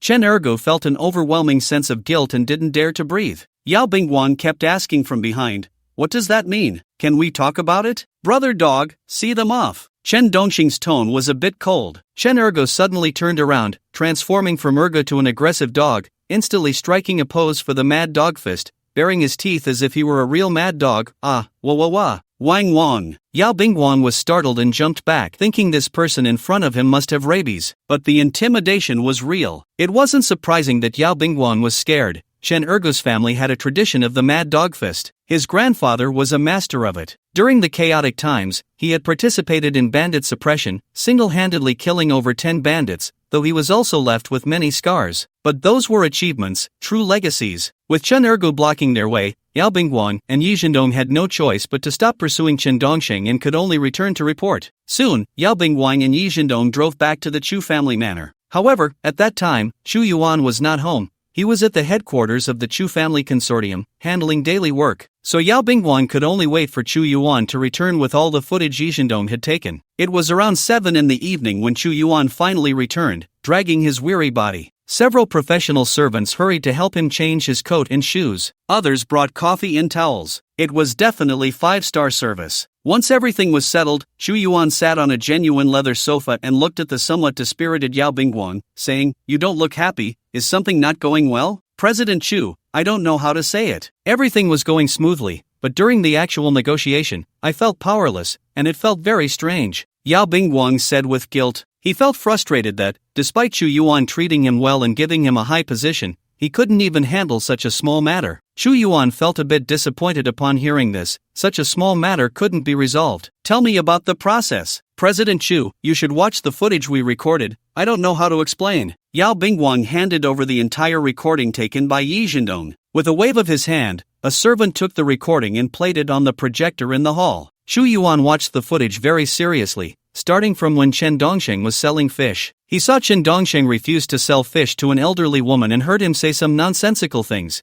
thinking that Chen Dongsheng wasn't a very serious person. Then he saw Chen Dongsheng notice Yao Bingguang, and the two approached each other, locking eyes. After that, Yao Bingguang kept talking, while Chen Dongsheng remained calm, listening without saying a word. Seeing this, Chu Yuan frowned and paused the playback, saying, your negotiation has already completely fallen to the disadvantage here. Ah, have I fallen to the disadvantage? I can't understand where he gets his confidence from. After looking back, Yao Bingguang was still puzzled. Xu Yuan said, I don't understand either, but one thing is clear, he's much smarter than you and knows how to negotiate better. During negotiations, don't talk too much. The more you say, the less confident you appear. Speak less but precisely hit the key points. That's the essence of negotiation. Oh, thank you for your guidance, General Chu, Yao Bingguang said gratefully. In fact, Xu Yuan had a certain change of heart towards Chen Dongsheng, feeling that although the young man came from humble beginnings, he had an unyielding demeanor that could even make Yao Bingguang anxious. It takes more than a little skill to achieve that. Soon, the video continued. Xu Yuan kept watching and saw Chen Dongsheng wandering around the street, eventually entering a hair salon, which made him frown in confusion. Why would he go to a hair salon during a negotiation? The illogical reasoning was completely incomprehensible. However, when Chen Dongsheng entered the salon and told the owner he wanted to dye his hair yellow, Xu Yuan lost it, standing up from the leather sofa with a whoosh, unable to hold back his curse. Damn it, you bastard. Yao Bingguang was very confused. Why did the owner suddenly explode? Wasn't it just about dyeing hair yellow? Yao Bingguang asked, General Chu, what's wrong? What's wrong? He threatened me, what's wrong? Xu Yuan scolded. Yao Bingguang, already over 50, though looking like he was in his 40s, struggled to keep up with the times and said, General Chu, how did he threaten you? He wants to dye his hair yellow. How long have I been guarding against yellow-haired people? Ever since my daughter started school, I've been on guard against them, and now look, it's fallen into the hands of a yellow-haired guy. Xu Yuan was completely on edge, his teeth grinding in anger. Originally, Xu Yuan believed that there was nothing money couldn't solve and didn't think Chen Dongsheng was that difficult to deal with. It was only now that he realized Chen Dongsheng was much more troublesome than he had imagined. Not only was Chu Shiryao infatuated with him, sending him messages every day at home, but she also posted all the photos she took with Chen Dongsheng in her room. She kept talking to her mother and herself about how interesting and great Chen Dongsheng was, how happy she was playing with him. Just then, a handsome guy who looked a lot like Chu Shiryao walked in. Upon seeing this handsome guy, Xu Yuan rolled his eyes and said, Have you run out of money again? I give you 2 million every month, is it not enough? Do you want more? Dad, I don't want money. I just want to contribute to the family business. Please let me come back and work in the family business. Xu Shiwen felt her father was about to explode again. Xu Yuan replied irritably, You can't even study properly in the country. I donated $20 million to an Ivy League school to send you abroad, and after 4 years, you come back not even able to speak English. And now, you can't even pass elementary school math. If I let you back into the family business, you'll ruin it. But Dad, I'm the only son, Xu Shiwen said. Xu Yuan laughed coldly, Can't I pass the family business to Chu Shiryao? She's been exceptionally smart since childhood, got into Qingbei on her own merit, and I never have to worry about her studies. She's doing great in her own business. What about you? Didn't I invest in your business? Where is it now? Bankrupt. And you still owe the bank over 80 million. Have you paid it back yet? Dad, I'm the type that matures late. Besides, math isn't that important. There's AI, right? Just ask it for the answers. There's no need to waste energy learning and be a bookworm, Xu Shiwen said. Xu Yuan was about to be driven mad, directly pulling out a bank card, tossing it to the ground, and shouting, Pick up the bank card and get out of here. No, Dad, I really don't want the money. The business can't be passed on to Chu Shiryao. She's a woman, and she's supposed to get married. How can you pass it to a daughter and not a son? Didn't Grandpa pass the family business to you? Why are you passing it to a daughter now? Xu Shiwen was baffled. Xu Yuan shouted, Get him out of here. Dad, we're not discussing this today. I heard my sister was deceived in love. I want to show my concern. Xu Shiwen refused to leave, sitting down to watch the video. In fact, Xu Shiwen had already met Chen Dongsheng, that time at the nightclub. The fat guy was someone Xu Shiwen had brought in to impersonate him. Xu Yuan ignored Xu Shiwen and continued watching the video recorded by Yi Zhendong, seeing Chen Dongsheng's final words, Alright, I've said what I needed to say, and I've done what I needed to do. You go back and report to your boss. After watching Chen Dongsheng's last words, Xu Yuan trembled with anger because Chen Dongsheng had declared war. Yao Bingguang didn't realize Chen Dongsheng had declared war.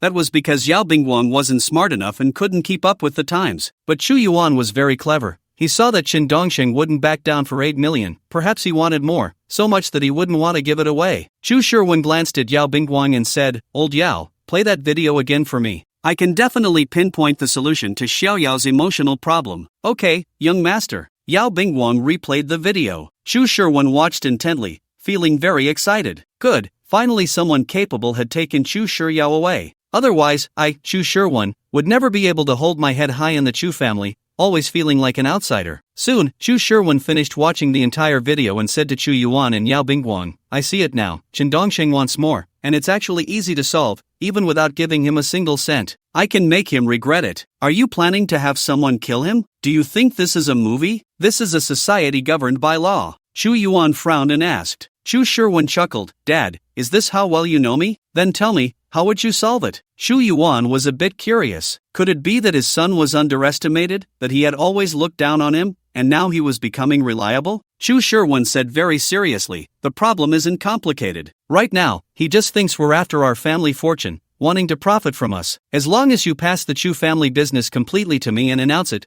then the Chu family will be mine, and it won't have anything to do with Chu Shiryao. Those who want to gain benefits from Chu Shiryao will leave in disgrace. Chu Shiryao can then find true love and won't have to spend so much effort protecting herself from those who have ulterior motives, and she can spend more time getting to know me. I've provided you with a straightforward solution. You can decide whether to use it. Bodyguards, throw him out. Chu Yuan was furious in his silence. Immediately, 4 bodyguards lifted Chu Sherwon and carried him out. Chu Sherwon shouted, Dad, I'm your biological son too. Even though my mom divorced you, I'm still your biological son. Isn't this straightforward? What's the problem? You're just biased against me. Chu Yuan shouted to the bodyguards, from now on, without my orders, don't let him into the Chu family estate. Mr. Chu, the young master seems to have a point. Yao Bingguang said weakly. He wanted to say it made sense. Chu Yuan interrupted Yao Bingguang, saying, he's only thinking of his own interests. Has he considered Chu Shiryao? He hasn't. If the Chu family is handed over to him, within 10 years, the Chu family will be gone. In fact, Chu Yuan wasn't worried about money. He genuinely wanted to find a suitable match for Chu Shiryao, a talented young man who could support her in carrying the banner. It was obvious that Chen Dongxing didn't care, and with his background and upbringing, along with his behavior, there was nothing that Chu Yuan could respect. Moreover, Chen Dongxing had dyed his hair yellow,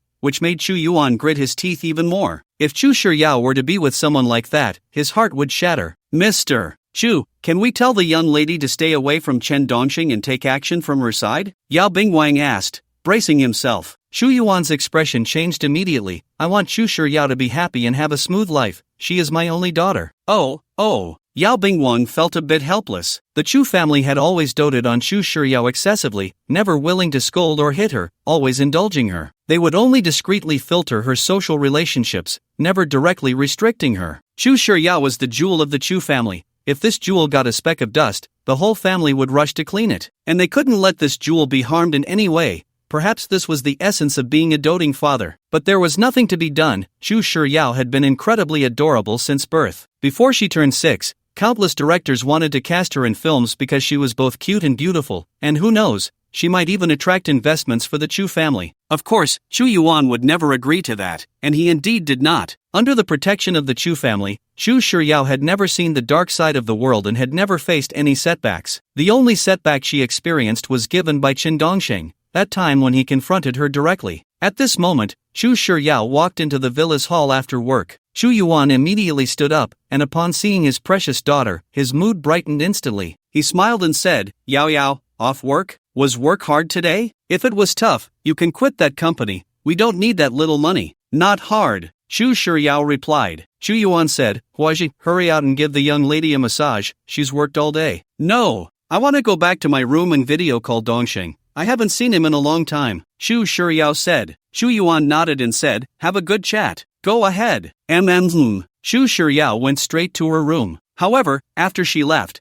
Chu Yuan fell back into distress. After a moment, he looked at Yao Bingguang and said, after I finish a few important meetings, help me arrange a meeting with Chen Dongxing. I want to talk to him personally. Oh, okay. Yao Bingguang nodded respectfully. Meanwhile, Chen Dongxing and Chen Ergu were already sitting in a tank 400. Dongxing, you have to hang in there. So what if you've been fired 8 times in a row? It's fine. There are always companies they can't reach. Chen Ergu consoled. Chen Dongxing was indifferent, touching his yellow hair, and said, is my yellow hair handsome? Don't say, it's quite handsome, a bit rogue, reminiscent of teacher Chen back in the day. Chen Ergu sincerely praised. Chen Dongxing nodded and said, as long as it's handsome. By the way, why did you suddenly dye your hair yellow? And why are you ignoring Yao Bingguang? Chen Ergu still couldn't understand. Chen Dongxing chuckled, I just like dyeing my hair. Should I also grow yellow hair? I think I'd look good with yellow hair too. Chun Ergu asked seriously. Chen Dongxing was a bit surprised, thinking it would be better if he didn't dye it. Otherwise, if he casually walked into a convenience store,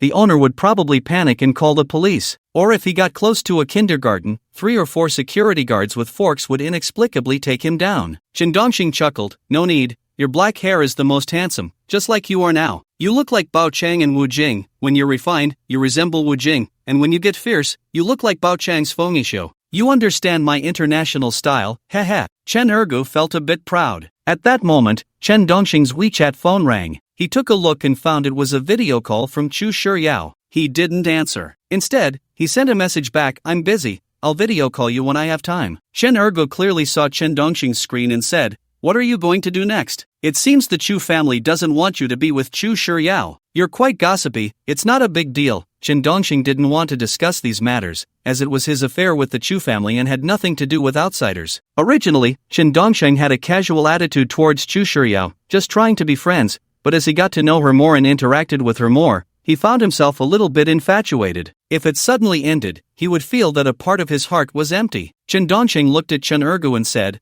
I'll take you to a place of poetry and distance. What? Dongsheng, you're not feeling down, are you? Don't think about that, and don't drag me into it. I'm still young, and there's a whole world waiting for me. Chen Ergu was a bit scared, because just yesterday, he had seen a video related to poetry and distance on Douyin, where a cancer patient said goodbye to their family before dying, telling them not to worry, that they were just going to a place of poetry and distance. Chen Dongxing was a bit speechless. Is it really that serious? Dongsheng, it's really not that serious. I've been single for 25 years, and nothing has happened. There's no need to go to poetry and distance. Even if I did, can I get off first? I have elderly above me and no children below. If I die, the family line will be cut off. That would be unfilial, Chen Ergu said. Soon, Chen Dongxing took Chen Ergu to the largest trade car dealership in Haicheng. This was also the only trade car dealership in Haicheng, specializing in luxury cars, with the worst being a Porsche. Dongsheng, is this the place of poetry and distance you mentioned? This is a luxury car hub. Chen Ergu was confused. Chen Dongsheng replied, otherwise? Without a good steed, how can you go to poetry and distance? You're not really going to buy me a 718 convertible supercar, are you? Chen Ergu was very excited inside. Chen Dongxing nodded and said, when have I ever gone back on my word? I said I'd buy it for you, and I will, but that's over $1 million. Chen Ergu was genuinely touched, feeling that even if he didn't offer himself, it was hard to refuse. Chen Dongxing said, even if it's $100 million, I'd buy it for you. Really buying it? Chen Ergu felt that the money for stockings was going to be hard to save. Chen Dongxing took Chen Ergu directly into the trade car dealership. As soon as they entered, the owner of the dealership respectfully came to greet them. Boss Chen, you finally came. The car you wanted has arrived and has been registered. Take me to see the 718 convertible supercar, Chen Dongsheng said. The owner, Hua Yuming, immediately led Chen Dongxing and Chen Ergu to the other side of the hall, lifted a car cover, and suddenly a brand new 718 convertible supercar appeared before them. Boss Chen, the keys. Hua Yuming handed the keys to Chen Dongsheng. Chen Dongsheng then tossed the keys directly to Chen Ergu, saying, the reason I asked for your ID before was to help you register the car. Ah, that's why. I was wondering why you needed my ID. Turns out you really are buying me a car. You are my godfather. I bow to you. Chen Ergu was so moved that he directly knelt on the ground. Chen Dongsheng was left speechless, saying, isn't that a bit exaggerated? No, godfather, I'm sorry for you. You must accept my 3 bows. Chen Ergu felt very guilty inside. Chen Dongsheng asked in confusion, what bad thing have you done to me? I really took money from the Chu family, but I didn't break you two apart. I just promised not to let you have an overly friendly relationship with Chu Shiryao. I was wrong. I won't dare again in the future. Please forgive me, godfather. Chen Ergu truly began to bow. Chen Dongxing finally understood why Chen Ergu always managed to appear right when he was holding hands with Chu Shiryao. It turned out that this guy was being paid for it. Chen Ergu stood up, looking at Chen Dongsheng with deep emotion and guilt, and said, I don't know how to repay you. You drive a Tank 400, yet you bought me a 718 convertible supercar. It's fine, I can do whatever, Chen Dongsheng replied. At that moment, Hua Yuming turned around and lifted the cover off a car behind him, revealing a sky blue Bugatti Santadiasai, which looked brand new, 99% new, and said, Boss Chen, this Bugatti Santadiasai was previously bought by a wealthy collector, driven for less than 100 kilometers, as good as new. The seller is in urgent need of money, so it was a great deal at 68 million. According to market price, This car is worth at least 70 million now. Dongsheng, you traded for this car? Chen Ergo's heart shattered in an instant. This is what you call whatever? This is the world's top supercar. This is what you call whatever? Chen Dongsheng glanced at Chen Ergo and said, yes, I traded for a second-hand one. Yours is brand new. Alright, you super Versailles. Chen Ergo caressed the Bugatti Sentadiasai, instantly feeling that his 718 convertible supercar was no longer appealing. After all, one costs over $1 million, while the other is worth 60 to 70 million. Moreover, one is mass-produced and can be bought with money, while the other is a collector's car with only 10 units produced globally. It was said that in the entire Dragon Country, there were only two, one in Chu Shiryao's hands and the other with a wealthy individual. Now it was in Chen Dongsheng's hands, making them the only couple in the Dragon Country to have it. Chen Dongsheng carefully inspected the Bugatti Sentadiasai and found that the paint and everything looked just like a new car, with no signs of use. The only thing that had a bit of dust was the wheels, and the tire hairs on the edges hadn't even worn off. Hua Yuming smiled and said, I checked it thoroughly for you, it really hasn't been used much. The previous owner also bought it for collection, and its condition is no different from new. The main thing is that you can't buy a new one now. In fact, even if it were new, it wasn't something that could be bought just with money. There were conditions to buy this car. With Chen Dongsheng's conditions, he couldn't buy it. He could only buy a second-hand one from someone else. However, buying a second-hand car like this is still great, as people who buy such cars usually do so for collection and appreciation, not wanting to drive them. Of course, Chen Dongsheng was an exception. He bought it to drive, not to collect. Moreover, Chen Dongsheng didn't mind the money at all, especially since he had 83 challenges of being fired, and now each successful attempt rewarded him 10 million, with the 100th attempt rewarding him 1 trillion. So he really didn't need to worry about money anymore. If he wanted to buy it, he would. Chen Dongsheng patted Hua Yuming on the shoulder and said, thank you, boss. Let's collaborate again next time. You're welcome. Next time we collaborate, I'll give you an even bigger discount. Hua Yuming replied respectfully. Chen Dongsheng directly sat in the driver's seat of the Bugatti Sentadiasai and said to the boss, help me call someone to drive my tank 400 back to the parking lot in Guangxing Village. Not a problem. I'll make sure it's done, you can rest assured. Hua Yuming said very respectfully. At that moment, Chen Ergo finally came to his senses and realized that he might have overreacted. Dongsheng gifting him a 718 convertible supercar was already an incredible thing. How could he have had such emotions just now? Feeling guilty, Chen Ergo looked at Chen Dongsheng and said, foster father, please allow me to bow to you again. Why so guilty? Chen Dongsheng asked. Chen Ergo, overwhelmed with guilt, replied, yes. Alright, boss Hua, return that 718. Chen Dongsheng shouted. Chen Ergo felt conflicted inside. Had he been too guilty? Chen Dongsheng looked at Chen Ergo, who was stunned, and laughed heartily. Just kidding, bring your car out. Dongsheng, from now on, you are my godfather, and I will never betray you again. Chen Ergo vowed. Chen Dongsheng was a bit speechless and said, don't talk to me about that. If you have money, take it.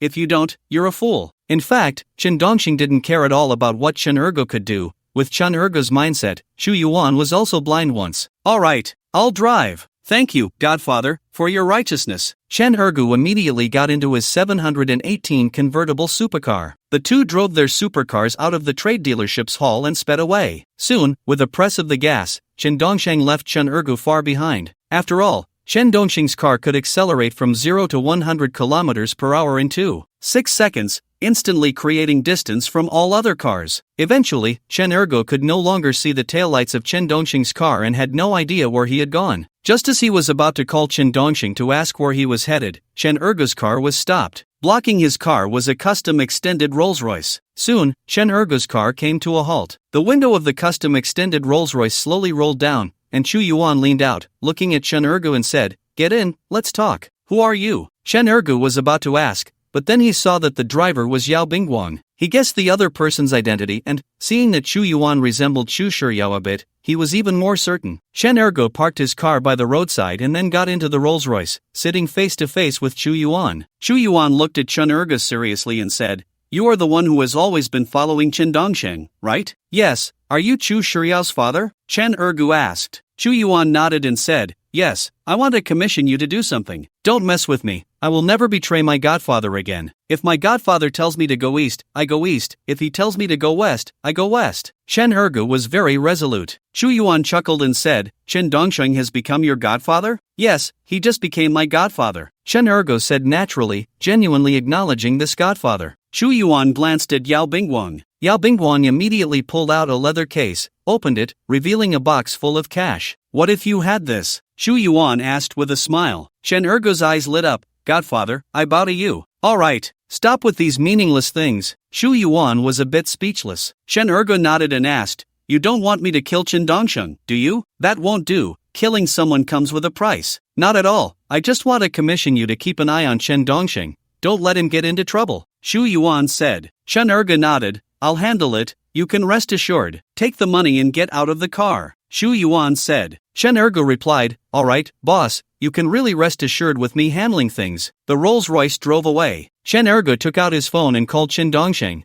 Your father-in-law just gave me some money to stop you from getting into trouble with Chu Shiryao. Should we split this money? You really are picking up money, huh? Chen Dongsheng said on the other end, a bit speechless. Chen Ergo replied, didn't you tell me to pick up money, Godfather? It's fine, keep it for yourself. Just pretend I never told you. Chen Dongsheng truly couldn't understand what these rich people were thinking. However, it was a good thing that he could give money to Dog Brother. Dog Brother was open about his shady dealings, which made it less dangerous. Chen Ergo was very happy and said, you must not break up with Chu Shiryao. I feel that she is the springboard for your life. You're just afraid you won't get paid later, right? Chen Dongsheng said irritably. Chen Ergo replied, adoptive father, don't you know me? Am I that kind of person? Let me treat you to a meal and explain in detail. No, I need to go back and rest. I've not been in a good mood these days, Chen Dongsheng said. Hearing Chen Dongsheng's tone, Chen Ergo felt a bit heartbroken. It seemed that living off others wasn't easy. Alright, you rest well, drive slowly on your way back. After saying that, Chen Ergo hung up the phone and called Chu Shiryao. Originally, Chen Ergo didn't have Chu Shiryao's number, but she knew that he had been following Chen Dongsheng. He was Chen Dongsheng's best childhood friend. Chu Shiryao took the initiative to add Chen Ergo's number, mainly to contact him when she couldn't find Chen Dongsheng. Chen Ergo dialed Chu Shiryao's number and said, there's something I have to tell you about Chen Dongsheng. Go ahead. Chu Shiryao replied. Chen Ergo told her everything he knew, including the money he received from Chu Yuan and how Chu Yuan used connections to have Chen Dongsheng expelled 8 times. He spilled it all out to Chu Shiryao. After hearing this, Chu Shiryao's voice trembled with emotion. I understand now. Please keep an eye on Dongsheng for me. Thank you. Don't worry. By the way, if you gave him 60 to 70 million to buy a Bugatti, what would your dad do if he found out? Wouldn't he want to cut Chen Dongsheng down? Chen Ergo said, puzzled. Chu Shiryao was a bit confused. She hadn't given Chen Dongsheng any money, but that wasn't important. What mattered was how sad Dongsheng must be right now. Soon after, Chu Shiryao rushed to Guangxing village to find Chen Dongsheng. Her first words were, I'm sorry. I didn't expect to bring you harm. Ha? What happened? Chen Dongsheng was genuinely confused. To him, nothing significant had occurred. Chu Shiryao told Chen Dongsheng what Chen Ergu had informed her. Is that it? Chen Dongsheng didn't expect Chu Shiryao would come to comfort him. She knew her social circle was being secretly controlled and filtered. Shouldn't she be falling apart? It seemed that Chu Shiryao had really changed a lot. What Chen Dongsheng didn't know was how much he meant to Chu Shiryao. Her face was actually quite pale. I promise, from now on, no one from the Chu family will interfere with your work. Can we still hold hands and go shopping in the future? Of course. If you can't handle it, tell me immediately, and I'll help you. Chen Dongsheng had long had a way to resolve this matter. Otherwise, he wouldn't have dyed his hair yellow to declare war on Chu Yuan. But Chu Shiryao clearly wanted to solve it herself. Seeing Chen Dongsheng's shoulder had some hair loss, she removed the fallen hair, saying, I have something to take care of, so I'll head back first. Drive slowly. Chen Dongsheng noticed a hint of weariness on Chu Shiryao's stunning face because of this matter, and he couldn't help but feel a bit heartbroken. She realized her social circle was being controlled, and there would likely be arguments when she returned. Moreover, her ability to express herself was so poor, he truly worried she would get too upset. Soon, Chu Shiryao left. Dog Brother also arrived right on time, carrying some vines. He didn't know where he had cut the vines from. What are you planning to do? Are you trying to ascend to heaven? Chen Dongsheng asked. Chen Ergu lowered his head and said, Adoptive father, I want to bear the burden of my mistakes.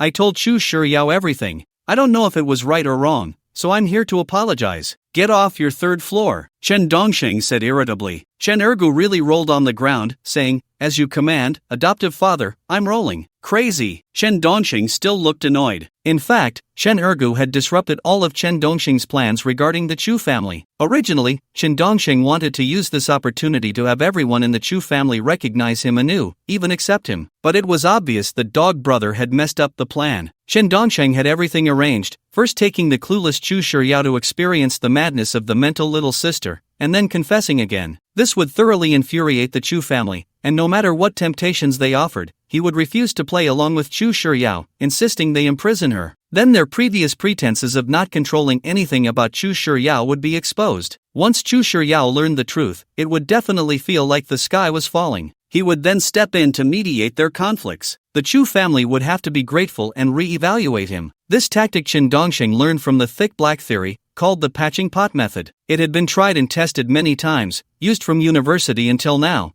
and he had hardly ever missed. Although it was a bit cruel, it would truly liberate Chu Shiryao, allowing her to no longer be secretly controlled in her relationships. Then she could truly be herself again. 2 hours passed in a flash. Lying in bed scrolling through Douyin, Qin Dongxing's attention was not really on the app. Instead, he was worried about what Chu Shiryao might do at the Chu family's place. Just then, his phone rang. It was a strange number from Haichang. But this number was very attractive, 1888888XXXXXX. Hello? Hi. Qin Dongxing answered curiously. The person on the other end said apologetically, I'm sorry. Who are you? Qin Dongxing was puzzled, feeling it was quite strange. The person replied, I'm Chu Shiryao's father, Chu Yuan. Oh, Uncle Chu, what's wrong? Qin Dongxing was surprised, wondering why he started the call with 3 apologies. Was Chu Shiryao really that fierce at the Chu family? Did that mean the underhanded tactics he had thought of were a bit excessive? Chu Yuan didn't know if he was sincere or not. Previously, I had Yao Bingguang handle the matter between you and Yao Yao, but I didn't know he would sabotage your work. This is too much. I have to personally apologize. Ah, so you didn't know? Qin Dongxing was actually clear in his heart, just very surprised at how Chu Shiryao had managed to handle her father like this. Chu Yuan spoke with a guilty tone, I will definitely reprimand him. It's inhumane to have you fired 8 times in a row. At that moment, Qin Dongxing heard Chu Shiryao's silver bell-like voice, but it was very soft, sincerely apologizing, saying if this continued, she would jump down and never want to see them again. What happened? Did I just hear Chu Shiryao say she wants to jump down? Qin Dongxing frowned and asked. Chu Yuan's tone became even more sincere. I was wrong. I'm really sorry. I absolutely will not interfere with your relationship anymore. When you have time, take my daughter back to the countryside to catch fish, catch shrimp, climb mountains, and let her have some fun. Uncle Chu, let me be honest, I really disdain and look down on your methods of manipulating people. Qin Dongxing laid it all out. Chu Yuan felt a bit embarrassed because it was indeed a rather petty tactic. Sorry, there won't be a next time. Alright, I'll make a promise to you too. My feelings for Chu Shiryao are actually very pure. Even if we truly can't be apart in the future, I will get your consent before anything happens beyond friendship. You can rest assured, Qin Dongxing assured him. Mainly, it was to give him some face. He couldn't just scold him for his own satisfaction. After all, the other party was the invisible rich man of Haicheng and a capable consortium in Longwa. What he cared about was whether Chu Shiryao would be deceived in love, especially by someone he looked down upon. So he gave him a reassurance. Without his approval, he wouldn't really touch his daughter. In an instant, Chu Yuan looked at Qin Dongxing with new respect and said, a gentleman's word is hard to chase, so one must keep their promises. Don't worry, my only virtue is that I do what I say, replied Qin Dongxing. Chu Yuan thought for a moment and said, you don't need to look for a job anymore. Come to my consortium's headquarters as the head of the investment team, and let Chen Ergu be a security guard. Thank you for your kindness, but I have my own ideas and career. Qin Dongxing politely declined. What a joke! If he went to work at Chu Yuan's headquarters,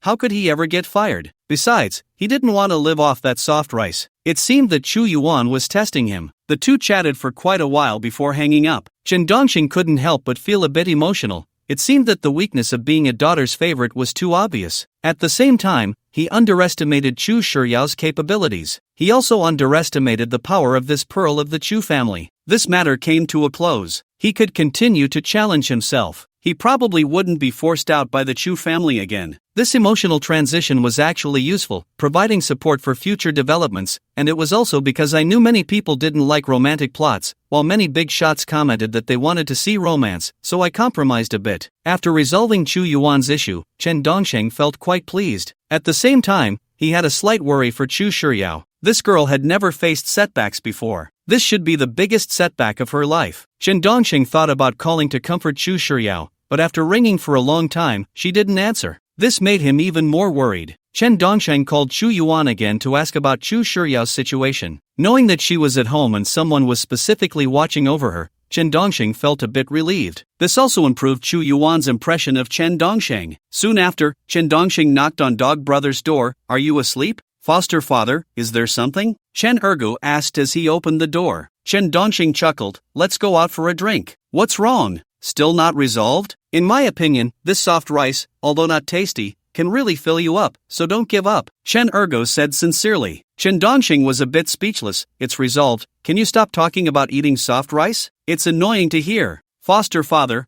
I was wrong." Chen Ergo smiled. Chen Dongsheng said, "Call me Dongsheng." "I'll call you Dongsheng, foster father," Chen Ergo said unconsciously. Chen Dongsheng kicked Chen Ergo. "Are you trying to be funny, Dongsheng? Don't kick, or you'll sprain your foot," Chen Ergo said. After taking Chen Ergo out in his top-tier Bugatti Santadayasai, Chen Dongsheng first dyed his hair back to black, then found a nice restaurant where they ate and drank. The next day, Chen Dongsheng woke up early. His biological clock had become a habit. He woke up at 7 o'clock without fail. It's time to return to normal challenges, complete the remaining 83 challenges as soon as possible, and obtain the final trillion reward, which I could never spend in 8 lifetimes, and then I can retire. Chen Dongsheng opened the boss recruitment site again and randomly applied for the first job he saw. After all, Chen Dongsheng still had one life-saving token to use. When he successfully completed the 10th challenge, he had drawn 8 life-saving tokens, using 7, leaving 1. This meant that the 18th challenge was still within the life-saving range. So, Chen Dongsheng didn't pick jobs or worry about being fired. He just prepared to go for an interview, sign an employment contract, and then return to his rental apartment to lie down. He would just wait for the boss to call and notify him of his dismissal. He was that reckless. The reason he could be so reckless was that the 8 life-saving tokens dismissal elements did not count within the rules. The first thing Chen Dongsheng saw was an electronics factory. This factory was hiring assembly line workers, specifically for tasks like screwing. However, this was for electronic boards. It only required inserting some components into the electronic boards. The hiring requirements for such electronics factories were not very strict. As long as you were young enough, it was fine. Generally, they would hire anyone under 28 years old almost immediately. Those over 28 were often not wanted by some electronics factories. Most electronics factories preferred to hire 18-year-olds or young people who had just graduated from middle school. Chen Dongsheng did not send a resume but directly opened the chat interface of the poster and began to inquire. "Is your factory hiring assembly line workers?" "Yes." "Are you male or female? How old are you?" About 10 minutes later, the other party replied. Chen Dongsheng sent another message. "I have 2 people, both male, both 25 years old, and they previously worked at the Xiaomi phone assembly factory, so they are experienced." "Okay, come to the Nanping market tomorrow for a group interview," the other party replied. Chen Dongsheng frowned. This was probably an agency, right? After all, in this boss's direct recruitment, many were agencies when it came to factory hiring. Agencies helped them filter candidates and provided them. Some agencies were even labor companies, which were quite disgusting, as they took a commission in between. Generally, factories would pay these labor companies first, and then the labor companies would pay the people they recruited. Chen Dongsheng sent another message. "Are you hiring directly for the factory or through an agency?" "Directly for the factory, just come. Be at Nanping Market at 9 a.m. sharp tomorrow, or we will wait," the other party replied. Chen Dongsheng didn't care anymore. It was all the same who he worked for. This time, the element for being fired was already decided. Sign the contract and keep asking for leave, with all sorts of excuses. No boss could tolerate that. The 18th challenge could then be easily resolved. He could also earn the reward fixed at 10 million. After buying the Bugatti Santadayasai, Chen Dongsheng actually didn't have much cash left. He had less than 20 million remaining. After all, he also bought a car for Dog Brother, so he had to work hard to make money. Having sorted out the 18th challenge job interview issue, Chen Dongsheng arranged to meet Dog Brother, and the two drove onto the highway. A day passed in a flash. There was no conversation that night. The next day, at 7:20, Chen Dongsheng drove the Tank 400, carrying Chen Ergo, and set off for Nanping. He was preparing for the interview. In fact, Chen Dongsheng didn't drive his Bugatti Santadayasai to the interview because he was worried that others would see him driving a top-tier supercar and feel inferior. How could he interview like that? Moreover, Chen Dongsheng also wanted to use the Bugatti Santadayasai as a challenge element in the future, so he decided to keep a low profile this time. The roads in Haichang were relatively monotonous,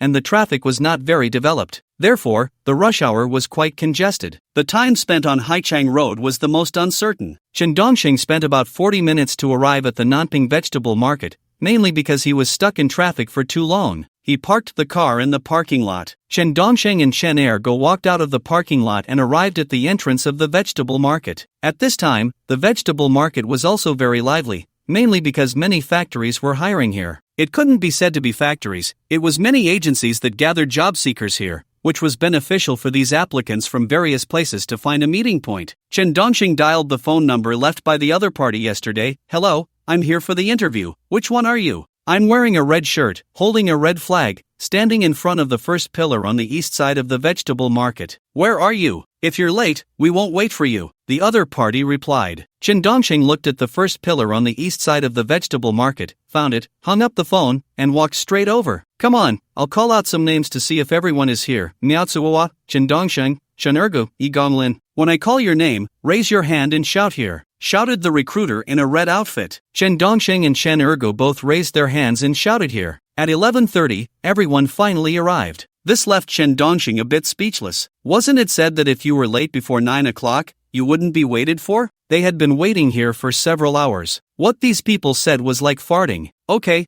everyone follow me. I'll first tell you about the factory's benefits and so on. If you think it's good, then come with us to the factory, the recruiter in red shouted. Soon, Chen Dongsheng and Chen Ergo followed the crowd forward. Before long, they arrived at an old classroom-like place. There were many recruiters in red outfits, all wearing name tags. It was obvious they should be from the same company or factory. Moreover, one of them was clearly their leader, standing on a platform-like step, holding a microphone and shouting, "Everyone be quiet. If anyone makes noise again, get out." Everyone quieted down a little, but many people were still talking. The leader on the platform shouted again, "Stop talking, don't waste time. My name is Li San, and I am responsible for taking you to the interview today. Are you an agency? Didn't they say the factory is hiring directly?" Many people asked in confusion. Li San said, "Be quiet. We are authorized direct hires from the factory. It's actually the same." Standing in the corner, Chen Dongxing felt his predictions were correct. Nowadays, factories rarely recruit directly, they all cooperate with agencies to help with recruitment. This also allows the agencies to take a cut of the profits. Now, if you want to bypass the agency, it's a bit difficult unless you don't look for factories on the boss recruitment site but instead go to the factory gate to find recruitment ads,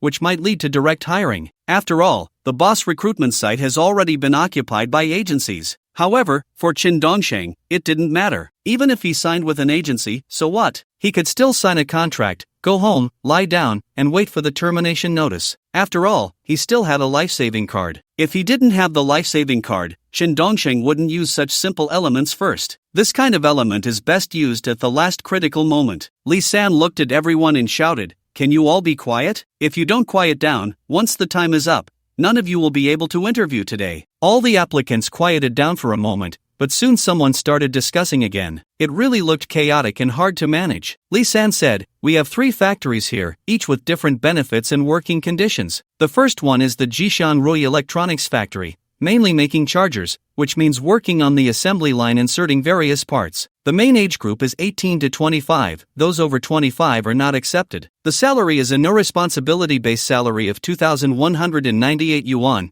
and once you exceed the base salary, it's piecework. The more you work, the more you earn, with meals and accommodation provided, and overtime pay of 10 yuan per hour. The work system is 2 shifts, 12 hours a day, with 4 hours counted as overtime, earning 40 yuan for overtime each day. As long as you are quick with your hands and feet, earning 8,000 yuan a month is not difficult. If you want to sign up, go over here and hand in your ID card. We will take you to the interview now. If it's not suitable, there are still 2 other factories. One is a cardboard factory, which mainly makes various cardboard, and the age limit is much more relaxed, from 18 to 45. And one more. Chen Dongsheng, without saying a word, signed up for the Jishan Rui Electronics Factory and handed in his ID card. Then, the agency responsible for recruiting for this factory calculated everyone and told them the address. Let everyone go there by themselves. Gather at the entrance of the Lucky Electronics Factory at 2 p.m. sharp, and then accept the interview from the recruitment personnel inside the factory. Dongsheng, what made you want to go to the factory? Chen Ergu was actually quite puzzled, because working in a factory is tiring, more so than other jobs. Chen Dongxing smiled and said, "The salary is high, haven't you heard them say? As long as you're willing to work hard, you can easily make 8,000 yuan a month." I didn't hear clearly. If it's 8,000, that's quite good. Chen Ergu felt a bit excited. Chen Dongxing looked at the time and felt it was still early. "Let's go eat first, then we'll drive to the Lucky Electronics Factory to gather." "Sure, but this agency is a bit of a scam, making us pay for our own transportation to the interview. What if it's not suitable? We'd be wasting money and time. Chen Ergu felt that these agencies were a bit shady. Moreover, they had collected everyone's ID cards to prevent them from signing up and then not showing up. Only after attending the interview would they return the ID cards. So at that time, he was just a little tempted, sign up, and later felt it wasn't suitable, but there was no way to back out. He had to go to the interview to get his ID back. Soon it was 2 p.m. Chen Dongxing drove Chen Ergu to the entrance of the Lucky Electronics factory. By this time, many people were already gathered at the entrance waiting for the interview. The agency and the factory leaders were herding the interviewees like cattle. It gave a very unpleasant feeling. To be precise, it felt disrespectful. The interview soon began. In fact, it wasn't much of an interview. The factory owner and management personally explained the factory's benefits and work management. Everyone also noticed that what they said was different from what the agency had told them. The prices and salary benefits were lower than what the agency had mentioned. Besides that, they were also creating anxiety, saying that there are very few factories now, and the efficiency isn't good, and only their factory is still hiring. This was the treatment, and it might improve when the factory gets better. Chen Dongxing actually felt like he was being played by both the agency and the factory, but he also felt helpless, with no way to deal with them. He couldn't just sue them for tricking him, right? But fortunately, he had the challenge reward of being fired from the $1 trillion game, which could turn the tables on them and let them experience some unpleasantness. Soon, Chen Dongxing and Chen Ergu signed the employment contract. After signing the contract, they got their ID cards back. Moreover, the factory owner took everyone to observe the assembly line, setting rules for them. They also had experienced workers teach the newcomers the workflow, job content, and skills. Of course, many people couldn't stand being continuously played and left cursing. About 1/3 of the people stayed. This gave the factory a lot of confidence, as these were all filtered out twice. The first time was when the agency claimed they were directly hiring for the factory. The second time was when the factories offered benefits were different and lower than what the agency had said. This way, all those with bad tempers, troublemakers, and those who couldn't stand being wronged were eliminated. The ones left were those with various unavoidable reasons who had to quickly find work and earn money. In fact, Chen Ergu was also a bit reluctant to work because he had already been tricked twice before even starting, and he didn't lack money. The box of money from Chu Yuan was worth 3 million, so he couldn't stand this humiliation. However, Chen Dongxing still kept him. At this time, both Chen Dongxing and Chen Ergu were arranged to familiarize themselves with the feel of the components on the assembly line, also getting a preview of their future work. The factory was letting them intern for free first. Chen Dongxing sat on the assembly line, watching the charging boards flow by quickly, his eyes starting to blur. He needed to concentrate and be nimble with his hands and feet to keep up with the speed of the line. You all need to speed up your hands and feet, or you'll hold up the people before and after you, and they'll have opinions about you. But don't worry, usually after a week of work, everyone can pick up the pace. After all, we are all still young, shouted the factory owner. Chen Dongxing picked up a capacitor and tried to insert it. The first time he missed, the second time he still missed, and he was seriously lagging behind. Above him, Chen Ergu, who had practiced martial arts since childhood, was particularly quick with his hands. He inserted parts rapidly. Seeing Chen Dongxing's slow movements, Dog Brother kindly helped him insert capacitors, which relieved a lot of pressure for Chen Dongxing. The speed of the assembly line is still quite slow now. Once everyone gets familiar, it will increase by 2 to 3 times. Everyone must focus to improve their speed and get accustomed. That way, everyone can exceed the minimum quota and earn more money, the assembly line supervisor said as he walked along the line. He was also observing which newcomers were faster, who had more talent, and who was struggling, then personally stepping in to teach. In fact, there were many people who were slower than Chen Dongxing. His speed was actually considered average. Time slowly passed, and 2 hours went by. Chen Dongxing felt like he had become a robot, his hands moving back and forth inserting various parts, monotonous and repetitive. He really didn't like this kind of work. If it weren't for the challenge, he would want to leave right now. It was too boring. Many people lived their lives helplessly just to make money. He was fortunate to be that lucky one,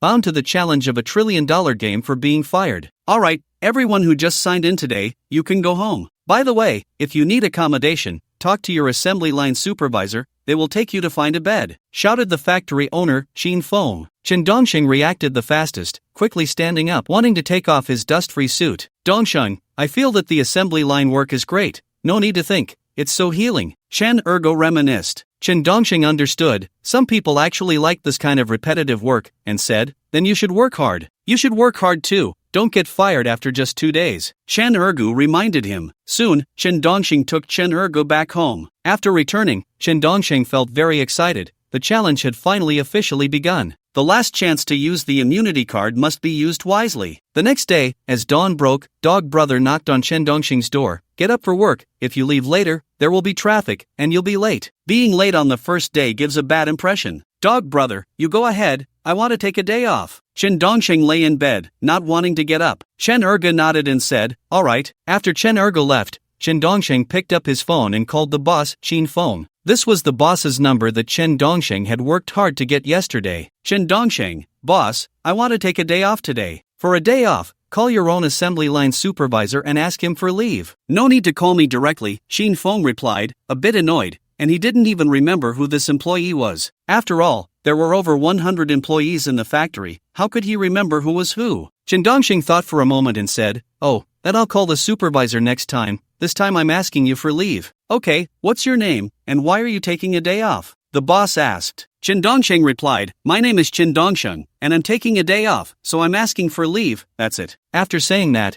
Chen Dongsheng hung up the phone directly, not waiting for the boss to respond. However, Chen Dongxing could imagine that the boss must be a bit frantic. This reason for taking leave was quite absurd. Moreover, it was the first day of work to ask for leave. This should be a sure thing now. After finishing all this, Chen Dongxing scrolled through Douyin, quietly waiting for the notice of his dismissal. But then he remembered something. The boss seemed to not know whether he was a new employee or an old one. He probably didn't even know how long he had been working, or if he hadn't worked a single day at all. Well, he would remind him tomorrow. Time passed little by little, and soon it was past 6 in the evening. Chen Dongxing still hadn't received the notice of his dismissal. It seemed that the boss had a bit of tolerance. Perhaps it wasn't easy to hire people now. Although many were looking for jobs every day, not many actually started working. Moreover, people were resigning from the factory every day. This kind of factory needed to occasionally bring in fresh blood and eliminate the older workers. Around 10 o'clock in the evening, Dog Brother returned in his 718 convertible supercar. He looked quite tired, with red eyes. It was obvious that working on the assembly line was a bit straining on the eyes. After all, the holes on that electronic board were so small that if you weren't careful, it was hard to see properly, especially for newcomers. Experienced workers might be able to do it by feel. After Dog Brother went upstairs, he didn't return to his rented room first but knocked on Chen Dongxing's door. Dongxing, are you there?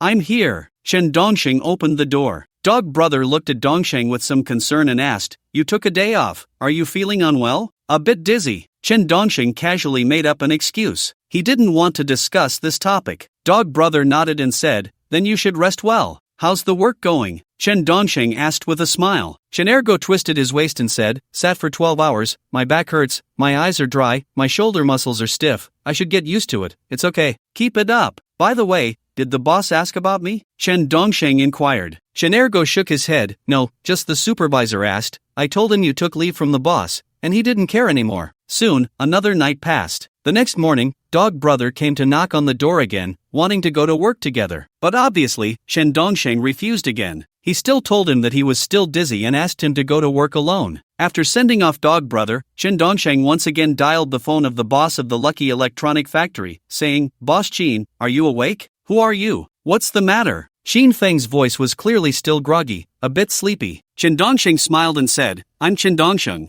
your factory's new employee. I'm taking another day off today. In fact, when Chen Dongxing said this, he specifically reminded himself that he was a new employee. Chen Dongxing? Qin Feng clearly didn't remember Chen Dongxing, saying, if you have something to ask, just ask your supervisor. Chen Dongxing replied, I dialed the wrong number. I thought this was the supervisor's number, so I'm asking you, what do you need to take leave for? Qin Feng asked impatiently. Chen Dongxing, I think my period is coming, and I'm not feeling well. Oh, then you should rest well. Qin Feng was obviously still very sleepy, his brain not yet activated. Chen Dongxing held his razor. Thank you for your concern, boss. I'll shave first, goodbye. Soon, Chen Dongxing hung up the phone. In a luxuriously decorated flat, Qin Feng, who was still half asleep, was thoroughly awakened by Chen Dongxing's call. He yawned, placed his phone on the bedside, and was about to change clothes, but his brows furrowed. Wait a minute, he's getting his period? He's a man, damn it. Qin Feng was first stunned, then filled with anger. He felt like he had been played. What kind of god was this? Chen Dongxing was puzzled while shaving his beard. What kind of foolish boss is this? He mentioned he was on his period, and the boss actually cared. It seemed he must be illiterate, never studied biology, not even understanding the most basic male and female anatomy. Following such a boss, he probably would starve 3 meals a day. Beep beep beep. At that moment, Chen Dongxing's phone rang. He picked it up and saw it was the boss of the Lucky Electronics factory calling back. Chen Dongxing felt a surge of excitement. He thought the boss was calling to fire him. Boss, is there something you need? You're a man. How can you be on your period? Show me one. Qin Feng roared from the other end. He felt that Chen Dongxing was disrespecting him, treating him like an idiot. This was the first time he had encountered such an employee. He couldn't understand how an excuse for leave could be so outrageous. Chen Dongxing replied, did I say I was on my period? It must be your impure thoughts causing you to hear things. I'm a grown man. How could I be on my period? Are you out of your mind? After saying that, Chen Dongxing hung up the phone. Qin Feng was furious. How could he turn the tables and hang up? Was this the attitude of a decent worker? Soon, Chen Dongxing's phone rang again. Unsurprisingly, it was Qin Feng. Chen Dongxing answered again. Boss Qin, is there anything else? You're fired. Come over and fill out your resignation form. I've never seen a worker like you. Qin Feng said angrily. Chen Dongxing frowned. What did you say? I'm fired? You want me to come over and fill out a resignation form? That's not being fired. You want me to resign? No way. He was baffled. Asking him to fill out a resignation form was supposed to be a firing? That was too much bullying, right? After all, filling out a resignation form meant he was resigning voluntarily, not being fired. That would mean he failed the challenge. So he absolutely could not fill out a resignation form. He could only wait for Qin Feng to get fed up and send him a written notice of termination. Come over today, find your supervisor, get the resignation form, sign it, leave it in my office, and I'll sign it when I return from my business trip. Your salary will be settled next month. Qin Feng said firmly before hanging up. Chen Dongxing said, no way, or, listening to the dead air on the line, Chen Dongxing was speechless. He actually hung up. Fine, he would call again. But it seemed the other party was too busy to answer. Who knows what they were doing? What Chen Dongxing didn't know was that Qin Feng was on a business trip, meeting with the boss, essentially running errands. He had no time to deal with Chen Dongxing's issues and hadn't even mentioned it to the factory supervisor, forgetting about it as soon as he turned away. Moreover, apart from the phone for business, he had turned off all his other phones to respect the other party, ensuring that his phone wouldn't ring during business discussions. Chen Dongxing didn't expect things to be going a bit awry. He couldn't get through on the phone again, so he could only leave it at that. He hoped the boss would return to the factory and inquire with the supervisor or HR about him. If they knew he hadn't even worked a day and had only signed an employment contract, they probably wouldn't make him fill out any resignation form. Instead, they would directly call to inform him he was fired and didn't need to come to work. After all, if he hadn't worked, there was no need for compensation. So why would he have to fill out a resignation form? Time passed little by little. It was already past 10 p.m. Dog Brother returned once again, dragging his weary body. After he returned, he immediately came to Chen Dongxing's place, concerned about whether Chen Dongxing's dizziness had improved. Soon, the third day arrived. Chen Dongxing once again had Ergo go to work. Then Chen Dongxing called to ask for leave again. Hello, Boss Qin? Are you still not up? I want to ask for leave again today. Is this Chen Dongxing? What do you want? Boss Qin talked business late into the night and just fell asleep at the hotel. Didn't go home or back to the factory. Chen Dongxing, my brother has been taken to the delivery room. He's about to give birth. I need to go to the hospital, so I'm taking a leave today. Oh, wish your brother a smooth delivery, Boss Qin said from the other end. Chen Dongxing couldn't help but laugh. All right, thank you for your good wishes. I hope my brother can deliver smoothly and have a big fat boy. In fact, Chen Dongxing didn't expect that Boss Qin seemed not to have realized it and actually believed that men could give birth. Over there, Qin Feng rubbed his eyes and suddenly thought of something. He said his brother was taken to the delivery room? What the hell? Men giving birth? Did I misunderstand? I must have misunderstood, otherwise it's impossible. It should be his sister-in-law giving birth, that's what it should be.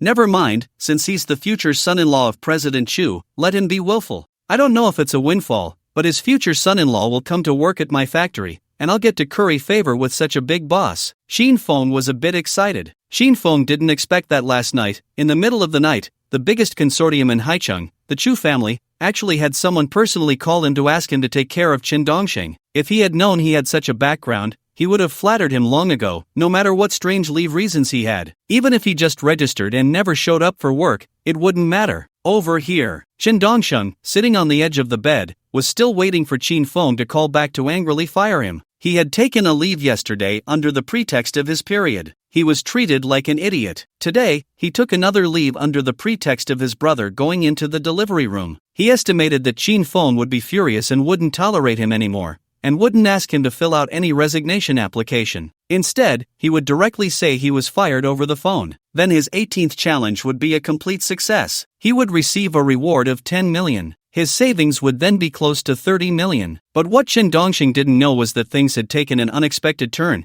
and everything was not developing as he had imagined. Just then, Chen Dongxing's phone rang. He picked up the phone with excitement. He looked at it. His mood suddenly dropped. It was actually not Qin Feng's call. It was Chu Yuan's call. But thinking about it, since he was Chu Shiyao's father, he had to give him enough respect. Chen Dongsheng spoke respectfully. "Good morning, Uncle Chu." "Good morning," Chu Yuan said with a smile on the other end. Chen Dongsheng was a bit curious and asked, "Is there something wrong? Chu Shiyao hasn't talked to me since she came back." Chu Yuan said awkwardly. "Chen Dongsheng, if she's not talking to you, you should find her." "Ah, no." Chu Yuan actually felt embarrassed to find Chen Dongsheng, but so many days had passed, and Chu Shiyao still ignored him. He couldn't stand it anymore. Moreover, he knew that Chu Shiyao had a good relationship with Chen Dongsheng, and they chatted on WeChat, sent messages, and called every day, so he mustered the courage to seek help from Chen Dongsheng. After all, his heart was broken, and he regretted intervening in Chen Dongsheng and Chu Shiyao's relationship at that time. As a result, now Chu Shiyao was very aloof at home, and even often didn't go home, but stayed at her friend Subai's apartment. "Chen Dongsheng, Uncle Chu, if she's not talking, you really should talk to her." "No, I want you to help me persuade her. After all, what our Chu family is doing is really for her good. Her identity is too special. We don't want to harm her," Chu Yuan explained. Chen Dongsheng actually had a way, but he just didn't want to care. "You reap what you sow, you don't resolve the consequences of your own actions, and you want me, someone who has been persecuted by you, to resolve it? What are you thinking?" Chen Dongsheng felt very indifferent inside, but said seriously on the surface, "All right, I will help you speak up for her and clear her thoughts at the right time." "That's great. I believe you can do it. Thank you." Chu Yuan clearly had other things to do, so he hung up the phone. Chen Dongxing didn't take it to heart at all. After hanging up, he focused entirely on the challenge. He was pondering why Qin Feng hadn't returned his call yet. Was this stupid boss really that foolish? Did he have to force himself to fill out a resignation application? If he filled out the resignation application, it would mean the 18th challenge had failed. Although there was a last chance exemption, there would be no punishment. But since he started the challenges, he had never failed. How could he fall to a factory boss? Chen Dongsheng was very unconvinced. He prided himself on being able to handle anything that a boss threw at him. Moreover, he had the exemption card. Damn it. At worst, he wouldn't take a leave and would go to the factory every day to find opportunities to provoke the boss. If that didn't work, he would just beat the boss. He just couldn't fail. Even the exemption card was so hard to get, and he still failed. What was the point of challenging at all? Just then, there was a knock on the door, and Dog Brother's voice came from outside. "Dongsheng, are you up? Are you going to work today?" "Going to work. Going right now." Chen Dongsheng couldn't wait a moment longer. He had to complete the 18th challenge today. Would it still be difficult with the exemption card in hand? After all, being fired for any reason with the exemption card meant success. As long as he didn't give up, he could succeed. Even if he gave up, he could still be exempted. Chen Ergo looked at Chen Dongsheng with some confusion and said, "Dongsheng, you're really motivated today. Did being dizzy for 3 days make you ambitious?" "Yeah, let's go." Chen Dongsheng was already rubbing his hands together. Soon, Chen Dongsheng drove his tank 400, taking Chen Ergo towards the southern square. Chen Ergo looked at Chen Dongsheng curiously and said, "Dongsheng, I don't quite understand. Your relationship with Chu Shiyao should be confirmed, and the Chu family has allowed your presence. Why do you still want to go to the factory?" "Because the money I earn myself feels solid." Chen Dongsheng spoke his mind. Chen Ergo chuckled, "Then what about the Bugatti that costs 60 to 70 million? I earned that through investments, stock trading, and various channels. Do you think I live off a woman?" Chen Dongsheng was a bit speechless. Chen Ergo understood. After all, a man should have some dignity. Yes.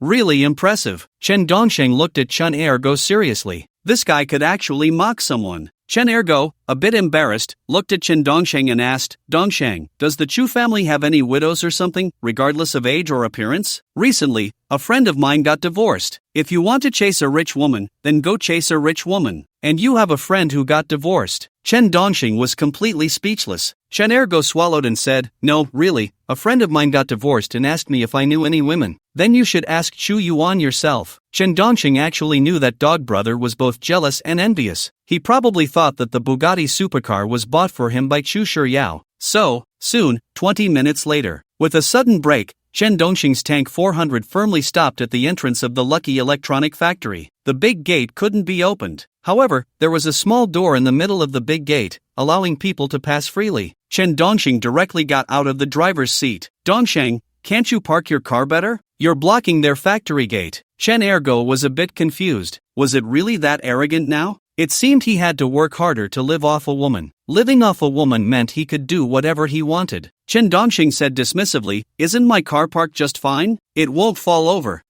Chen Ergo was speechless. The old man in the security booth of the Lucky and Auspicious Electronics Factory came out and shouted, "Park your car properly, don't block the entrance. Do you believe I'll smash it?" "Old man, I'm about to start work. Can you help me push the car?" "Thank you." Chen Dongxing chuckled and walked straight in. The security old man was dumbfounded. "How to push? This is a Tank 400. Weighs several tons. Just tell me how to push it." "Damn it, do you think this is a bicycle?" After the security old man was left in confusion, Chen Dongxing had already disappeared from his sight. The old man could only believe this nonsense and went to push it, only to find that Chen Dongxing had pulled the handbrake. Damn, push what? If the boss saw someone parking the car right at the factory entrance, blocking the door, wouldn't he scold him to death? What the security old man didn't know was that Chen Dongxing intended to block the factory gate with the car, to do as he pleased. He had to complete the 18th challenge today. Originally, Chen Dongxing didn't want to make things difficult for the security old man, but the first thing the old man said was to threaten him, saying he would smash Chen Dongxing's car. Can't you just talk nicely? A typical security personality. So Chen Dongxing could only fulfill his wish and leave the car there for him to smash. Who parked the car here? Security, what are you doing? At this moment, Xin Feng got out of a Land Rover. The security old man said a bit aggrieved, "There's a new employee who parked here. I told him to park properly, and he asked me to push it. If there's a next time, just go fill out your resignation." Xin Feng said with a dark face, preparing to go in and ask who parked the car here. At this time, Chen Dongxing had changed into a dust-free suit and entered the workshop, ready to switch shifts with the night shift colleagues. But he saw the assembly line supervisor scolding two female employees fiercely. The content of the scolding was very harsh, with a high frequency of curse words. The two female employees were scolded to tears, standing there not daring to move. They looked pitiful. The other employees also didn't dare to speak, just thinking to themselves, is it really necessary? Everyone is just trying to earn a living. Why treat trivial matters as if they were orders? After about 10 minutes of scolding, perhaps tired from yelling, and coincidentally seeing that Chen Dongxing had come to work today, the assembly line supervisor turned his anger towards Chen Dongxing, coming over with a dark face to warn him, "Why did you take 3 days off? Who else takes leave like you? In other factories, you would have been fired long ago. If you keep taking leave like this, just resign yourself, standing in the latrine without doing your business. I don't know what's wrong with the young people nowadays. I will never resign, never ever." Chen Dongxing felt a bit angry upon hearing the word resign. The challenge of being fired must be to be fired by the boss or the supervisor. That would count as a success. If he resigned himself, that would mean he messed up his own challenge. But the damn boss of this factory told him to resign, and the supervisor also told him to resign. This is too much. Can't they even fire him? Just as Chen Dongxing was about to confront him, the assembly line supervisor hurriedly left for some reason. Moments later, the assembly line supervisor came out and shouted, "Which employee drove the Tank 400? How did it park at the factory entrance? Hurry up and move it to a parking space, or I'll smash it." Just because you drive a Tank 400, you think you don't need to park in a parking space? After shouting this, the assembly line supervisor scanned the dozens of day shift employees in the workshop with envy, trying to see who was so rich, but no one raised their hand, and no one responded. Everyone looked at each other. They also wanted to know which big shot drove a Tank 400 to work. After all, this is an electronics factory. No employee would buy a Tank 400. Even if they had money, they wouldn't be willing to buy a Tank 400. After all, that's a gas guzzler. How much do you earn in a day at work? The assembly line supervisor, seeing no one respond, frowned and shouted, "Is the car owner not here? Where are they?" "It's mine." Chen Dongxing raised his hand. The assembly line supervisor frowned again, realizing it was this Chen Dongxing once more, and scolded, "Are you deaf? How many times have I called? Why are you blocking the door with the car? What do you want to do?" But just then, several people stormed in. "Supervisor, I went to the hospital for a checkup, and the doctor said my lung cancer is caused by too much soldering. I soldered here from 18 to 28, a full 10 years. You tell the boss, don't tell me. The assembly line supervisor led them into the office. In the end, Chen Dongxing's Tank 400 was still moved away by someone. That was the end of it. Back to work. Dongsheng, what are you doing? Look at your pile, hurry up and plug in. Dog brother reminded. Chen Dongsheng looked at the assembly line in front of him. The circuit boards were piling up like a mountain. Moreover, the colleagues downstream from Chen Dongsheng were also looking at him in confusion. Plug in, damn it. Get the circuit boards to the next step. If you didn't know better, you'd think he was sitting here drinking tea. Chen Dongxing nonchalantly said, this assembly line is too fast. Who said it? Slow it down by 5 times. No, you haven't plugged in a single piece. Even if you slow it down by 100 times, it will still pile up like a mountain, and we downstream will have nothing to do. The downstream colleagues were a bit speechless, because they saw that Chen Dongxing really hadn't plugged in a single piece. Seems like you have a point. Chen Dongxing actually laughed inside, because Chen Dongxing was doing it on purpose, just to cause trouble, just to get fired by the boss. Anyway, he had a get-out-of-jail-free card. This challenge, no matter how he got fired, counted as a success. Moreover, it wouldn't count against the rules. This meant that if he got fired using 100 elements this time, he could still use those elements for future challenges. The downstream colleagues were already a bit fed up with Chen Dongxing. I say, bro, can you move your hands? You're here to work, not to just sit around. In fact, Chen Dongxing wasn't targeting these colleagues. He would treat them to milk tea later as an apology. Wait, I found a solution. Chen Dongxing thought of it. It seemed he could call the assembly line supervisor to cover for him while he went to the bathroom. Chen Dongxing shouted loudly to the office, supervisor, hurry and cover for me, I need to go to the bathroom. Originally, there were team leaders and group leaders on the assembly line, but Qin Feng had let all the team leaders and group leaders resign to save on management costs. That's right, resign, not fired or dismissed, because resigning doesn't require compensation. So on several assembly lines here, anyone who wanted to go to the bathroom had to have the assembly line supervisor cover for them. This was also Qin Feng's way of deliberately reducing the time employees spent in the bathroom. Anyway, there was just this one assembly line supervisor, and everyone wanted him to cover. He could only cover for one person, and if someone had to pee, they had to tie it up with a rubber band and wait in line. In fact, there used to be fines. For example, how many times a shift someone went to the bathroom would incur a fine. But later, after someone reported it and he was fined, he came up with this terrible idea. Soon, the assembly line supervisor walked out of the office, frowning at Chen Dongsheng. Because the goods in front of Chen Dongsheng had already piled up like a mountain, the entire assembly line was almost overflowing. What the hell, are you paralyzed? How could you let it pile up so much? The assembly line supervisor asked, both angry and confused, and he found it a bit funny. He had never seen such a clumsy employee who could let 2,000 or 3,000 circuit boards pile up. How is this done? Chen Dongxing looked at the assembly line supervisor and said, your mouth stinks, cover it when you talk to me. What did you say? Say it again? The assembly line supervisor immediately glared at Chen Dongsheng,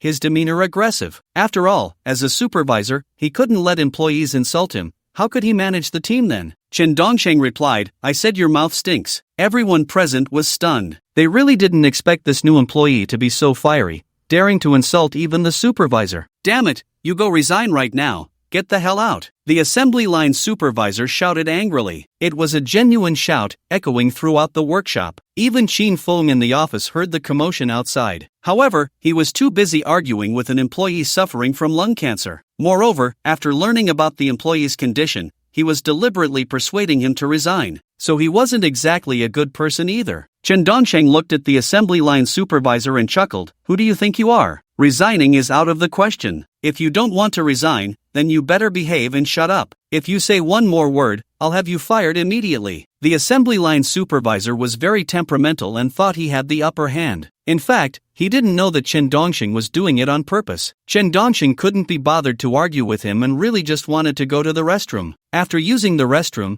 he didn't immediately return to the assembly line. Instead, he found a chair and sat next to the assembly line supervisor, watching him work. What are you looking at? Hurry up and get to work. The assembly line supervisor was about to explode from anger at Chen Dongsheng. After saying that, the assembly line supervisor directly left the assembly line and walked into the boss's office. He wanted to complain about Chen Dongsheng. At this time, the few people who had come to cause trouble due to work injuries also left the boss's office. The assembly line supervisor looked at Qin Feng and said, "Mr. Qin, that Chen Dongsheng is very slow and a troublemaker. Why not let him resign? No, move him to the most comfortable position. Let him do whatever he wants," Qin Feng said seriously. The assembly line supervisor was puzzled. Why? He is the future son-in-law of the Chu family, the largest consortium in Haicheng. His visit to our factory might be an inspection. The Chu family may be entering the mobile phone industry and looking for downstream processing factories. You better treat him well. Qin Feng revealed his speculation. After all, someone from the Chu family had called him and informed him of Chen Dongsheng's identity. This explained a lot and hinted at many possibilities. Moreover, the Chu family was the true commercial power in Haicheng. Many large groups, companies, and various industries in Haicheng had the Chu family's presence. If he could leverage Chen Dongsheng's connection with the Chu family consortium,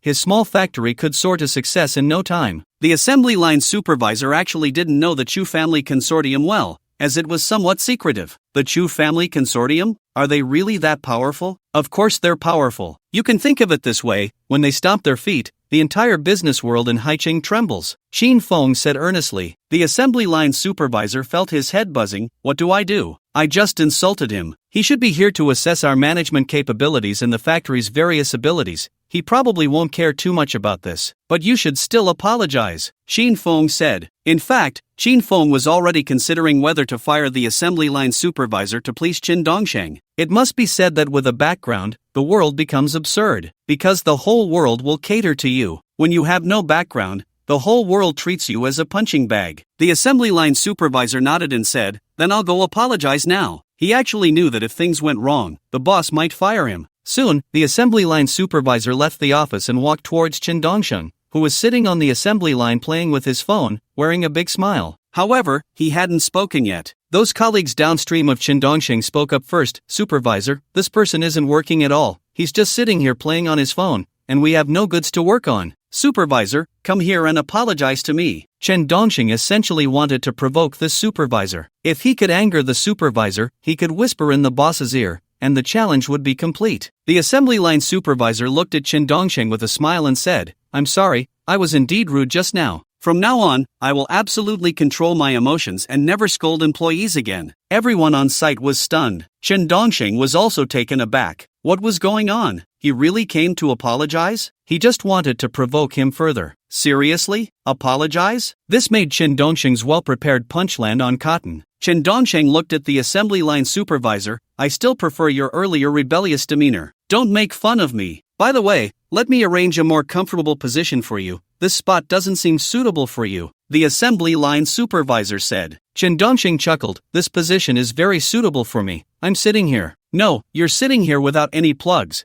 What are we supposed to do downstream?" The young people downstream looked confused. Chen Dongsheng actually felt a bit embarrassed. When the city gate catches fire, the fish in the moat suffer. Once the challenge was successful, he would treat them to milk tea to make up for it. However, at this moment, Chen Ergu, who was sitting next to Chen Dongsheng, seemed to have realized a truth. Good horses are often ridden, and good people are often bullied. At this time, Qin Feng also stepped out, looking very respectful, and said to Chen Dongsheng, "I apologize for the supervisor's irrational behavior just now." Supervisor Li Ming found out that his wife was cheating today and was in a bad mood, which is why he scolded the employees. He never did this before, and I've already reprimanded him. The assembly line supervisor Li Ming was a bit dazed. What the hell? Whose wife is cheating? You can't damage your own reputation like this. It's bad luck early in the morning. However, Li Ming didn't dare to get involved and could only smile and say, "Unfortunate for the family." "No need to explain like that. I'm just an ordinary employee, and a bit of a drag at that," Chen Dongsheng said, puzzled. Chen Dongsheng had a keen sense and had already caught a whiff of something unusual. Something must have happened.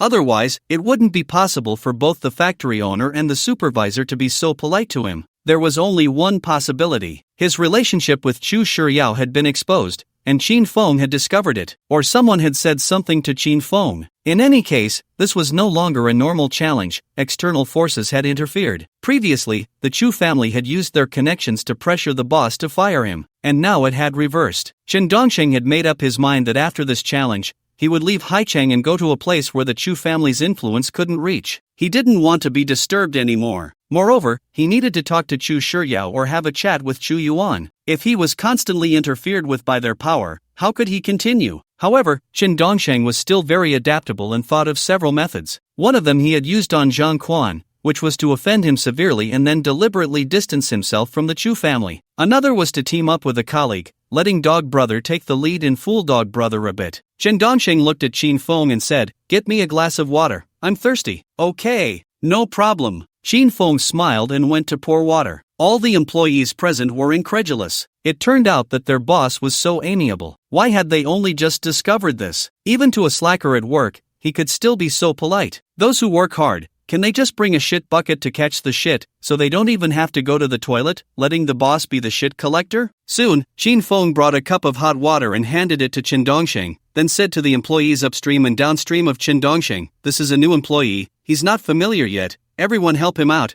the upstream help him with some parts, and the downstream help him with some parts too, let's help each other." Before long, both upstream and downstream helped Qin Dongsheng with the parts. Qin Dongsheng slowly drank the water he was holding. Qin Feng and the supervisor went back to their own tasks. Chen Ergo looked at Qin Dongsheng and said, "Why are the boss and the supervisor so nice to you? Brother Dog, have you heard of the saying bully the weak and fear the strong? As long as you're strong enough, they won't dare to bully you, and they'll serve you. Just look at me, coward, my ass." Qin Dongsheng said with a smile. Chen Ergo felt it made a lot of sense. Previously, when the supervisor scolded him, he didn't say anything, and the supervisor scolded even more happily. If he spoke up and fought back, the supervisor probably wouldn't dare to scold him so recklessly. However, Chen Ergo suddenly thought of something and asked, "Dongsheng, does he know about you and Chu Shiryao?" "Impossible, did you tell them?" Chen Dongsheng asked. Chen Ergo shook his head and said, "Am I that gossipy? Then that's right, I also don't like to bring these things up with others, so they must not know, and such a small factory, the Chu family wouldn't have any connection with them." Chen Dongsheng said with a smile. Chen Ergo thought it made a lot of sense. How could such a towering tree as the Chu family have anything to do with this insignificant factory? It's likely that even this boss doesn't know about the existence of the Chu family. Since he had been the champion of parts assembly for 3 consecutive days, could he also ask the boss to pour water and give him a massage? The more Chen Ergo thought about it, the more he felt he was qualified, and shouted towards the office, "Boss, pour me a cup of water, I'm thirsty too." Inside the boss's office, Qin Feng and Li Ming were clearly taken aback, looking at Chen Ergo through the glass door. Li Ming said, "President Qin, this little dog is so arrogant. Fire him, he's getting too much face." Qin Feng said with a dark face. Li Ming said, "President Qin, isn't it customary to let him resign on his own?" "Resign? He's only been here for 3 days, why make it so troublesome, just fire him." Qin Feng said directly. Li Ming nodded, then walked out and shouted at Chen Ergo, "You're fired. Get lost." "What?" Chen Ergo felt like he had been struck by lightning, completely stunned. Li Ming said word by word, "Who do you think you are? Asking the boss to pour you water, who do you think you are? But why does Chen Dongsheng get this treatment? Isn't my contribution greater than his?" Chen Ergo felt like the sky was falling. Why was he always discriminated against? Isn't it the case that the greater the contribution, the more polite the boss is to you? Li Ming respectfully glanced at Chen Dongsheng, then looked at Chen Ergo with a dark face and said, "You are you, he is he, are you as handsome as him? Do you have his charisma? Can we not make personal attacks?" Chen Ergo was almost in tears. It turned out there really was a difference in treatment. Just then, a message about a successful challenge came to Chen Dongsheng's mind. Ding! Detected that the player was fired for asking the boss to pour water due to work partner, Chen Ergo, 18th challenge successful, reward 10 million. Ding! Work partner being fired element accumulated, asking the boss to pour water and being fired. Ding! Friendly reminder, after successfully accumulating 4 times, if you successfully challenge again, you can draw a prize. Chen Dongsheng looked at the information in his mind, instantly stunned. He actually got fired for asking the boss to pour water. Was it really that easy for Brother Dog to get fired? He had caused all sorts of trouble and had various privileges, yet he hadn't been fired. Brother Dog just wanted the boss to pour a cup of water and got fired. It seems the Dog Brother must have committed some offense in his past life, leading to his demotion and the trials he faces now as the Celestial Dog. At this moment, Chen Ergo finally realized that it wasn't the boss and the supervisor being understanding and kind. No, it was definitely because they knew about Chen Dongsheng's identity and background, which is why they treated him with such courtesy. As for themselves, they revealed their true colors. He wondered if, after being fired, Dongsheng would still send him that 5,000 yuan. It shouldn't be affected, right? Brothers for life. At worst, he could wait for him at the factory gate during work hours. Protecting him would be enough. The other employees in the workshop were all watching Chen Ergo, feeling relieved that they weren't the first ones to want to take a risk. They probably got pinched by the crab claws. Chen Ergo's mouth was all torn up from the pinch. Chen Dongxing was actually quite happy inside. He realized he was indeed not as good as Dog Brother. No matter how hard he tried, he couldn't achieve what Dog Brother could do effortlessly. Unexpectedly, Dog Brother got fired, and he had completed his 18th challenge. So, there was no need for him to stay here any longer. Chen Dongxing stood up and glared at Li Ming, saying, "Who do you think you are? Can you insult my Dog Brother?" Li Ming was a bit confused. Chen Ergo looked at Chen Dongxing, feeling quite touched. He didn't expect Dongxing to stand up and confront those unfriendly to him at this moment. This is what it means to be brothers for life. Li Ming looked at Chen Dongxing and weakly asked, "He's your brother? I didn't know, I'm sorry. Apologize to my brother." Chen Dongxing placed his hand on Chen Ergo's shoulder. Chen Ergo was deeply moved. Li Ming looked at Chen Ergo and apologized. "I'm sorry, Dog Brother, I was wrong. I spoke carelessly." "It's fine, I'm magnanimous. Can I still go back to work?" Chen Ergo said. Li Ming nodded and replied, "Of course you can." Chen Dongxing looked at Chen Ergo with a bit of exasperation. "Go back to work? What's so great about this broken factory? Come on, I'll treat you to a drink." After saying that, Chen Dongxing put his arm around Chen Ergo's shoulder and walked directly out of the factory. Xin Feng chased after them, pleading with Chen Dongxing, "Mr. Chen, I know you're here to inspect our factory. Our factory is really good. Can you give us another chance?" Chen Dongxing completely ignored him and got into a tank 400 with Chen Ergo, leaving the industrial area. The 18th challenge was successfully completed, and the 10 million yuan prize was credited to his account. Although Chen Dongxing had once possessed 80 million in cash, earning another 10 million still excited him. He didn't look down on the 10 million just because he had once had more. In this regard, Chen Dongxing was quite pragmatic, understanding the principle of accumulating small amounts into a larger sum. While driving, Chen Dongxing made plans to first return home to check on the villa's construction, then see if he could coax Chen Yan out. After all, he would be a great work partner. Next, he would leave Haicheng and go to a city not covered by the Chu family's influence, continuing to complete the remaining 82 challenges of being fired. He really couldn't stay in Haicheng any longer. These two chapters were combined into one. "I've been in a bad state these past few days, feeling a lot of pressure, which has led to poor writing. After all, it's over 300,000 words, and I haven't missed a day of updates. I'm entering a phase of physical fatigue, but thankfully, I have experience and should be able to adjust quickly. I just feel that the first 2 or 3 stories weren't written well, especially yesterday. When I posted the first draft, I realized there were logical issues. It took me a full 2 hours to barely fix the logic. Today, I wasted over 5,000 words again and had to rewrite, which led to this version. But personally, I still feel unsatisfied. I can only consider it barely acceptable, just passable enough to read. Adjusted a bit, hoping tomorrow will bring a good story, one that feels comfortable to watch and is enjoyable to read." On the way back, Chen Ergo looked at Chen Dongxing with a hint of guilt and said, "Dongxing, I'm sorry, it's all because of me that you lost your job. It's fine, I can't let my brother suffer such grievances. It's just a factory worker, not a big deal." Chen Dongxing actually felt a bit guilty inside. Dog Brother, despite being a bit showy, was still a good person. Always dragging him into being fired had somewhat impacted his mental state. Chen Ergo said, "I was really worried you would blame me for this. Starting next month,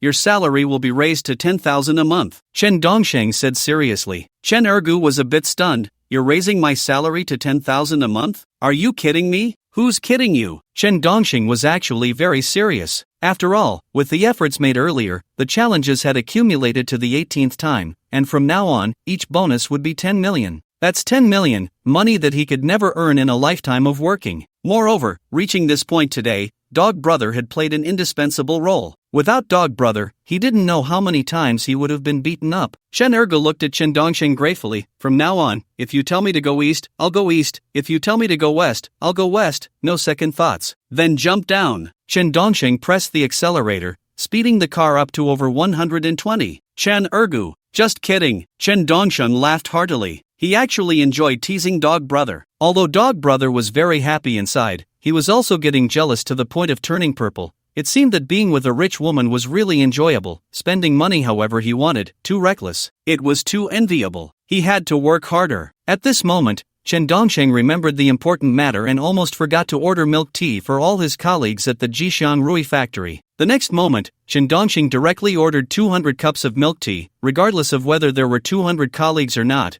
and then clearly wrote on the order that he was treating them to milk tea to make up for the time he had wasted. This matter was completely settled. At the same time, Chen Dongsheng also told Chen Erge that he was preparing to return to his hometown soon. Chen Erge knew that Chen Dongsheng was going back home and showed great excitement. After all, wasn't it time to show off? Moreover, after Chen Yan escaped back, Dog Brother had been portrayed as worthless. Many people in Lushu village were already doubting whether Dog Brother was really a successful person. This led to Dog Brother feeling a bit humiliated. The successful image he had been building since entering society was ruined by Chen Yan. Now that Dongsheng had bought himself a 718 convertible supercar and received 3 million from Chu Yuan, he had to go back to the village to prove his success. At the same time, Dog Brother also wanted to go back and build a villa even more luxurious than Chen Dongsheng's, to prove that he was the most successful person in Lushu village. After all, his money was earned through strength, while Dongsheng was just a little bit behind. Dog Brother absolutely understood the true meaning of wealth not returning home, like a brocade-clad figure walking in the night. Soon, Chen Dongsheng and Chen Ergu returned to Guangxing village. Both were preparing to go home. Chen Dongsheng was at the winery in Guangxing village,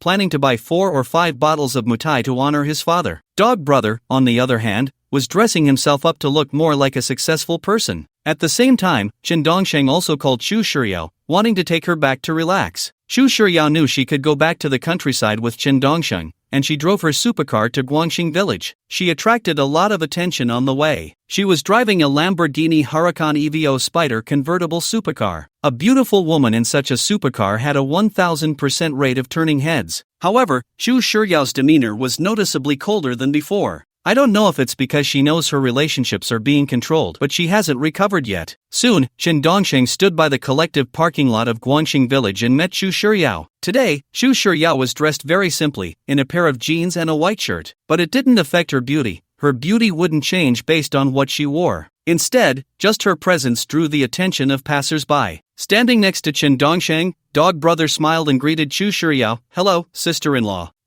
Replied Xu Shiyao. Chen Dongsheng looked at Xu Shiyao and asked, "Do your parents know you're coming back to the countryside with me?" "They don't need to know." Xu Shiyao shook her head. Chen Dongsheng was very sure that Xu Shiyao had not yet forgiven the Chu family for their actions. He didn't expect her to still hold a bit of a grudge. He really needed to find some time to have a good talk with her and help her sort out her thoughts. Although her parents were indeed controlling her relationships, they had their reasons. It could only be said that their methods were wrong. Soon, Chen Dongsheng drove the Tank 400, taking Xu Shiyao with him. Dog Brother drove his Porsche 718 convertible supercar, following closely behind the Tank 400. The reason Chen Dongsheng didn't drive his Bugatti top supercar back was that he didn't want to be too ostentatious. Chen Dongsheng understood one principle: the lower the profile, the less trouble. Quietly making a fortune is the truth. Along the way, Xu Shiyao's charming eyes would occasionally glance at Chen Dongsheng, but she hardly spoke. It was obvious that after this blow, she had become even more withdrawn and would sometimes fall silent. However, her gaze still clearly showed that she liked Chen Dongsheng. It was just that now she had an extra layer of wariness towards everyone and was no longer as naive as before. "What's wrong? Haven't you come out of the shadow yet?" Chen Dongsheng asked while driving, glancing at Xu Shiyao. Xu Shiyao replied, "Then why don't you stay at my house for a few more days? The countryside is quite healing," Chen Dongsheng said with a smile. Xu Shiyao replied, "I'll stay for half a year." Chen Dongsheng was shocked. He really didn't expect her to want to stay for half a year. "What about your company?" Xu Shiyao said, "I've already told Subai to keep an eye on it." "Really staying for half a year? Not going home?" Chen Dongsheng was very surprised. Xu Shiyao nodded. "All right, but I might not have time to keep you company for that long." Chen Dongsheng genuinely didn't have time to stay at home with her for half a year. He still had to complete the challenge of being expelled from the game to earn the ultimate reward of trillions. Otherwise, as he got older, many companies wouldn't want him. The difficulty of the challenges would increase dramatically. The older you get, the harder the challenges become. While young, he had to work harder. Xu Shiyao said, "Oh." Time passed little by little. Chen Dongsheng drove the Tank 400 and finally exited the highway, preparing to return to the village. At this time, many people in the village were already sitting at the village entrance. Before Dog Brother returned, he had posted messages on WeChat and QQ, announcing that he was coming back to his hometown with Chen Dongsheng. He even called some people in the village with whom he had good relations, asking them to prepare the chickens, ducks, and geese for his triumphant return. It must be said that Dog Brother was as high profile as he could be. However, there was one person in the village who was gritting his teeth in anger, and that was Chen Yan. Ever since Chen Yan returned after running away last time, he had been constantly complaining to his third uncle and the whole village, belittling Chen Ergo. He even went to Chen Ergo's house to complain, saying that Chen Ergo beat him every day. He was also shouting for Chen Ergo's family to compensate him. When his father and third uncle saw him return, he was covered in bruises and limping. They were particularly heartbroken. After all, the third uncle only had this one son, the only heir to the family line. Seeing him beaten like this was truly painful. So Uncle San was also a bit gritting his teeth at Chen Ergo, almost picking up the phone to scold him. However, considering his useless son, who wasn't very reliable either, and worried that what Chen Yan said might be nonsense, he didn't want to wrong Chen Ergo. So Uncle San held back his impulse, deciding to settle the score once everything was clear. At this moment, under the willow tree at the village entrance, Chen Yan looked at his father and Uncle San, saying, "Dad, Chen Ergo and Chen Dongsheng are really struggling out there, living in a single room, working at a supermarket, and even got fired because they were disliked. What future do you expect me to have with these people? And on top of that, Chen Ergo hits me every day, treating me like a child, and I can't reason with him. Don't talk yet. I will personally ask Ergo later. He won't lie to me." Uncle San actually didn't quite believe Chen Yan. Chen Yan chuckled, "If it weren't for my phone being a button phone, I would have taken a picture of the single room he lives in, which is even smaller than our bathroom at home. Is this what you call doing well out there?" Chen Yan had made all the preparations, determined to completely tear off Chen Ergo's disguise when he returned, turning him into a joke of Willow Tree Village. "Damn it, you hit me 3 times a day. Do you really think I, Chen Yan, am made of mud? You think you can mold me however you want? I will make you infamous, so you can never show your face in Willow Tree Village again." At this time, Chen Dongsheng drove back to the village entrance in a tank 400 with Chu Shiryao. Many people from Willow Tree Village greeted Chen Dongsheng, but their expressions were a bit strange. It was obvious that Chen Yan had also talked about Chen Dongsheng's situation in the village. "Everyone,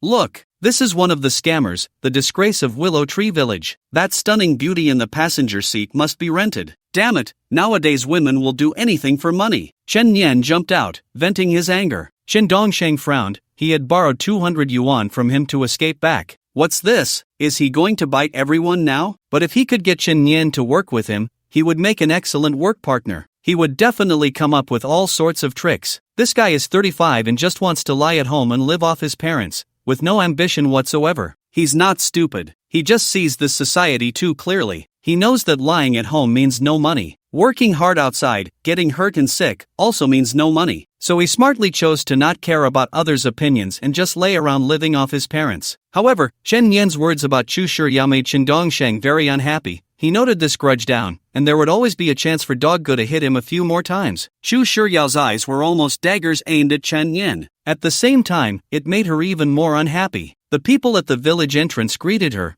but she only nodded without speaking. Her displeasure was written all over her face. Chen Dongsheng quietly comforted her. "It's okay, just a street punk, don't take these people seriously." Chu Shiryao replied. At that moment, Doggo actually ran back. Yes, he ran back on his own 2 legs. His car was nowhere to be found. When Chen Yan saw Chen Ergo running back, he immediately got excited. "You actually dare to come back to Willow Tree Village? The most hypocritical person in Willow Tree Village is you. What's wrong?" Chen Ergo looked innocent. Chen Yan said, "Aren't you very successful? Where's your car? Where's your villa?" "Alas, I was just about to ask you to help me push my car. My new Porsche 718 convertible sports car broke down at the village entrance, and I don't know why it stopped there. Everyone, come help push it," Chen Ergo said with a puzzled expression. Chen Dongsheng was also a bit confused when he heard that Chen Ergo's Porsche 718 convertible sports car broke down right after returning to the village. How could such a new car break down? Is the quality that bad? Is Dog Brother playing with some flashy new car again?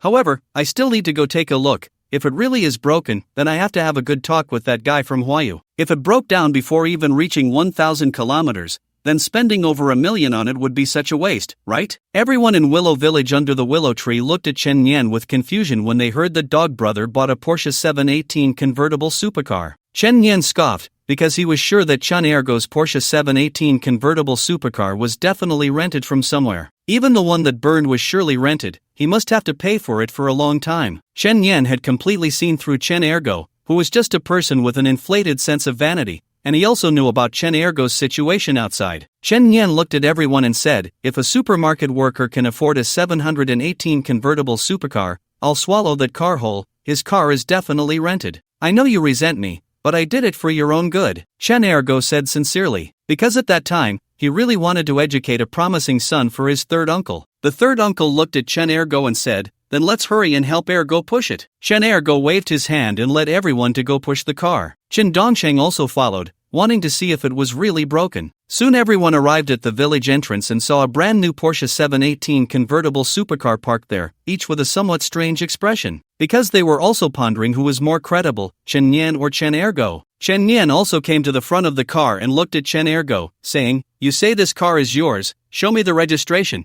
It definitely isn't your name on it." Huh? Everyone wanted to see the registration. After all, many people in Willow Village still held hope, wanting Dog Brother to take their children out to make money. Chen Ergo somewhat speechlessly took out a registration from his pocket and said, "So childish, is it necessary?" Everyone rushed to look at the registration. The third uncle also personally took it to examine it, very certain that it was indeed real, with a steel seal. At that moment, the third uncle's gaze towards Chen Nian suddenly changed. He knew that Chen Nian had lied after coming back. It turned out he couldn't endure hardship outside. Not being able to endure hardship was one thing. To come back and slander Ergo was just not right. Not being grateful was one thing, but to be like this, if he didn't educate him properly today, tomorrow he would become an absolute ingrate. The third uncle remained calm, glanced around, saw others from Willow Village cutting firewood on the mountain, then walked over and picked up a piece of wood as thick as his arm. He then hid it behind him and slowly approached Chen Nian. Raising the wood, he swung it hard at Chen Nian's thigh. Unaware, Chen Nian instantly fell to his knees. The cries echoed throughout Willow Village. "Dad, why are you hitting me?" Chen Nian limped away. The third uncle, "Why am I hitting you?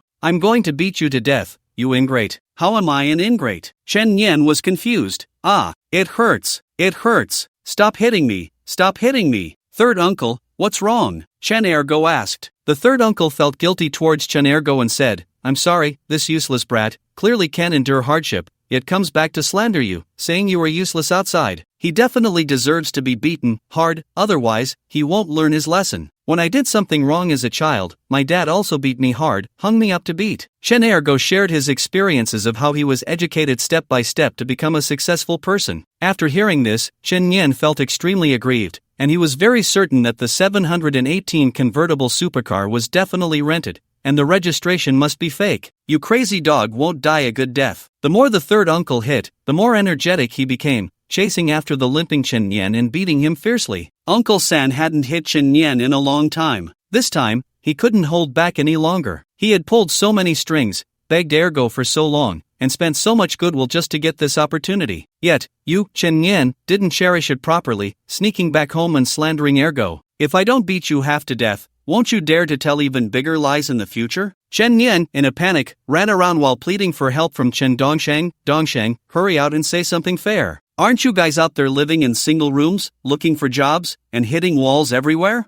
"Yeah," Chen Dongsheng replied while getting into Brother Go's 718 convertible sports car, checking what was wrong. Chen Nian looked at Chen Dongsheng gratefully and shouted to his father, "Dad, did you hear that?" Dongsheng admitted it. Dongsheng never lies, he's a college student. Upon hearing this, Uncle San became even angrier, swinging harder. "You don't understand anything. Chen Dongsheng wants to make a fortune quietly. He wants to enjoy the resources with Ergo all to himself. Just watch me not beat you to a pulp, you useless thing. I'm going to die." Chen Nian was being beaten and howling. Over here, Chen Dongsheng pressed the start button of the 718 convertible, and it started up on the first try, with the roar of the engine sounding perfectly normal. There was no abnormal noise from the engine at all. Then he drove off, realizing there was no problem at all. At this moment, Chen Dongsheng was sure that Brother Go was doing it on purpose, just to show off his 718 convertible to everyone. Damn, I forgot how good Brother Go is at showing off. I didn't expect to be fooled by him too. This guy's words can't be trusted. "Dongsheng, is it fixed? That's amazing. How did you do it?" Chen Ergo asked awkwardly. Chen Dongsheng rolled his eyes at him, chuckled twice, and ignored his boring act. Instead, he looked at the howling Chen Nian. "Uncle San, stop hitting Nian Gu. Nian Gu is already 35. Is it really okay to chase him down like this?" Chen Dongsheng shouted. At first, he thought the beating was justified since Chen Nian had a foul mouth. But seeing Uncle San hit him so fiercely, he felt a bit of pity and wanted to advise Uncle San. After all, Chen Nian was already 35, not 5. Chasing him down in public like this made it hard for Chen Nian to hold his head high in Lushu village. However, Chen Nian had long since stopped caring about face. If he cared,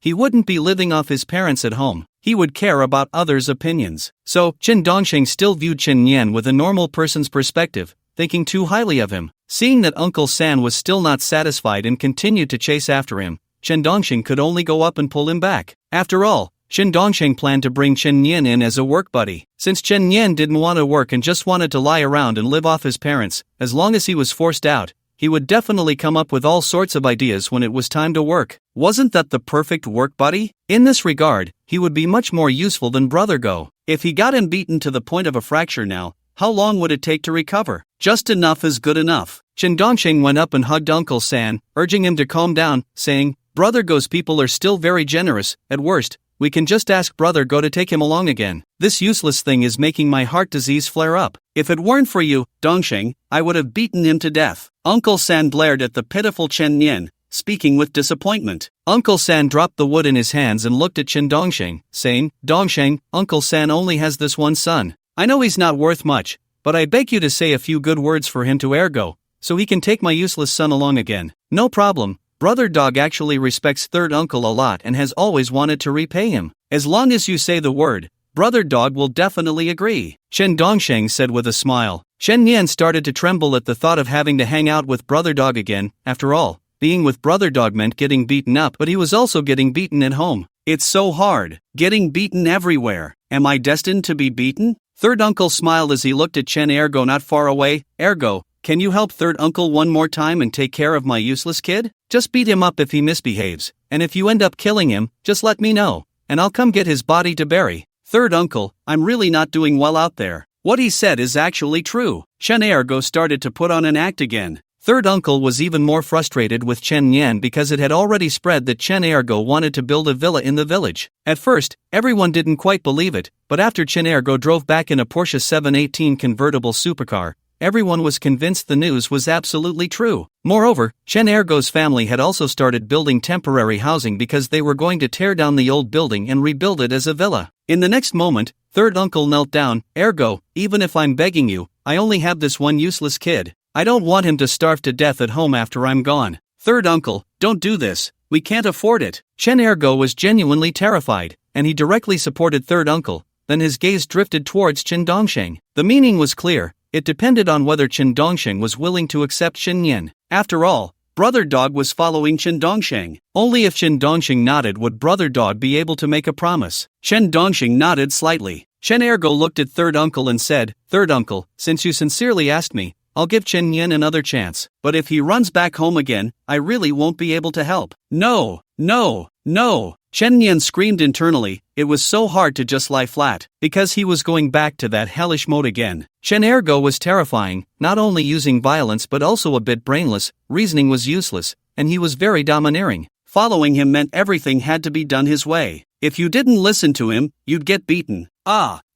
It hurts. Third uncle looked at Chen Ergo with immense gratitude. Thank you, Ergo. I knew you had a broad mind and wouldn't hold grudges against a small person. Don't worry, he definitely won't dare to run back. If he does, I'll definitely break both his legs and make sure he can't get out of bed for the rest of his life. Chen Yan looked at his father's determined gaze and felt his heart tremble. It seemed there was no way out. This life, so bitter. Then I can rest easy, just afraid he might run back and give me a beating, making me feel really hurt. After all, I'm trying my best to take care of him, and he doesn't even say a word of gratitude. How can he act like this when he comes back? Chen Ergo said sincerely. Because when they were in Guangxing village, Chen Ergo had really put in a lot of effort. He genuinely wanted to correct Chen Yan's laziness and lack of ambition. There was absolutely no pretense. Although it was impossible to make him rich, he was still confident in giving third uncle a son who could be self-reliant and not dependent on others. Third uncle nodded gratefully and said, Ergo, don't worry, you can really help me educate him harshly. I'll write you a letter of commitment later.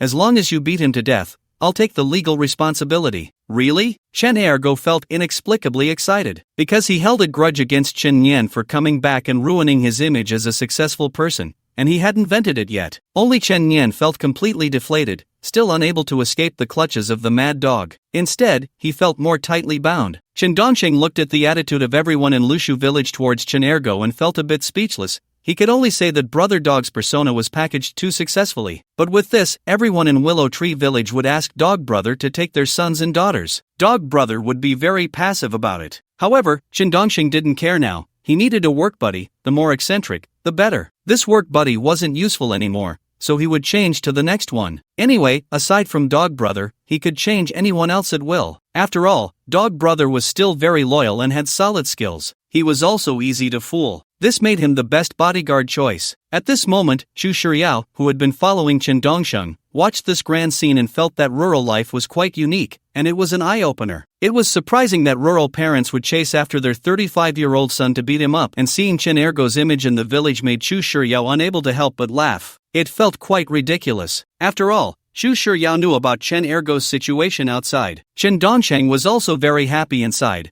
looking forward to Chen Nian's performance as a work buddy. Time flew by. Chen Dongsheng and Chu Shiryao had spent more than a week at their hometown. During this week, Chen Dongsheng accompanied Chu Shiryao to enjoy various rural activities, like climbing mountains and picking wildflowers and fruits. Such things were a bit boring for Chen Dongsheng, but for Chu Shiryao, it was very fresh. Girls generally like flowers, especially some she had never seen before. The vast fields of flowers made Chu Shiryao feel relaxed and happy. Additionally, Chen Dongsheng's mother's enthusiasm and social skills were very effective with Chu Shiryao. Chu Shiryao was a slow-to-warm-up, introverted, somewhat reclusive, and aloof person. Generally, people really couldn't chat with her. But Chen Dongsheng's mother could open Chu Shiryao's heart. She also helped Chu Shiryao with a lot of emotional support, because Chen Dongsheng had told his mother about the setbacks Chu Shiryao faced at home. This made Chen Dongsheng's mother feel very distressed. After all, she genuinely liked Chu Shiryao, mainly because her beauty could overshadow all other flaws. But Chu Shiryao didn't really have any fatal flaws. At most,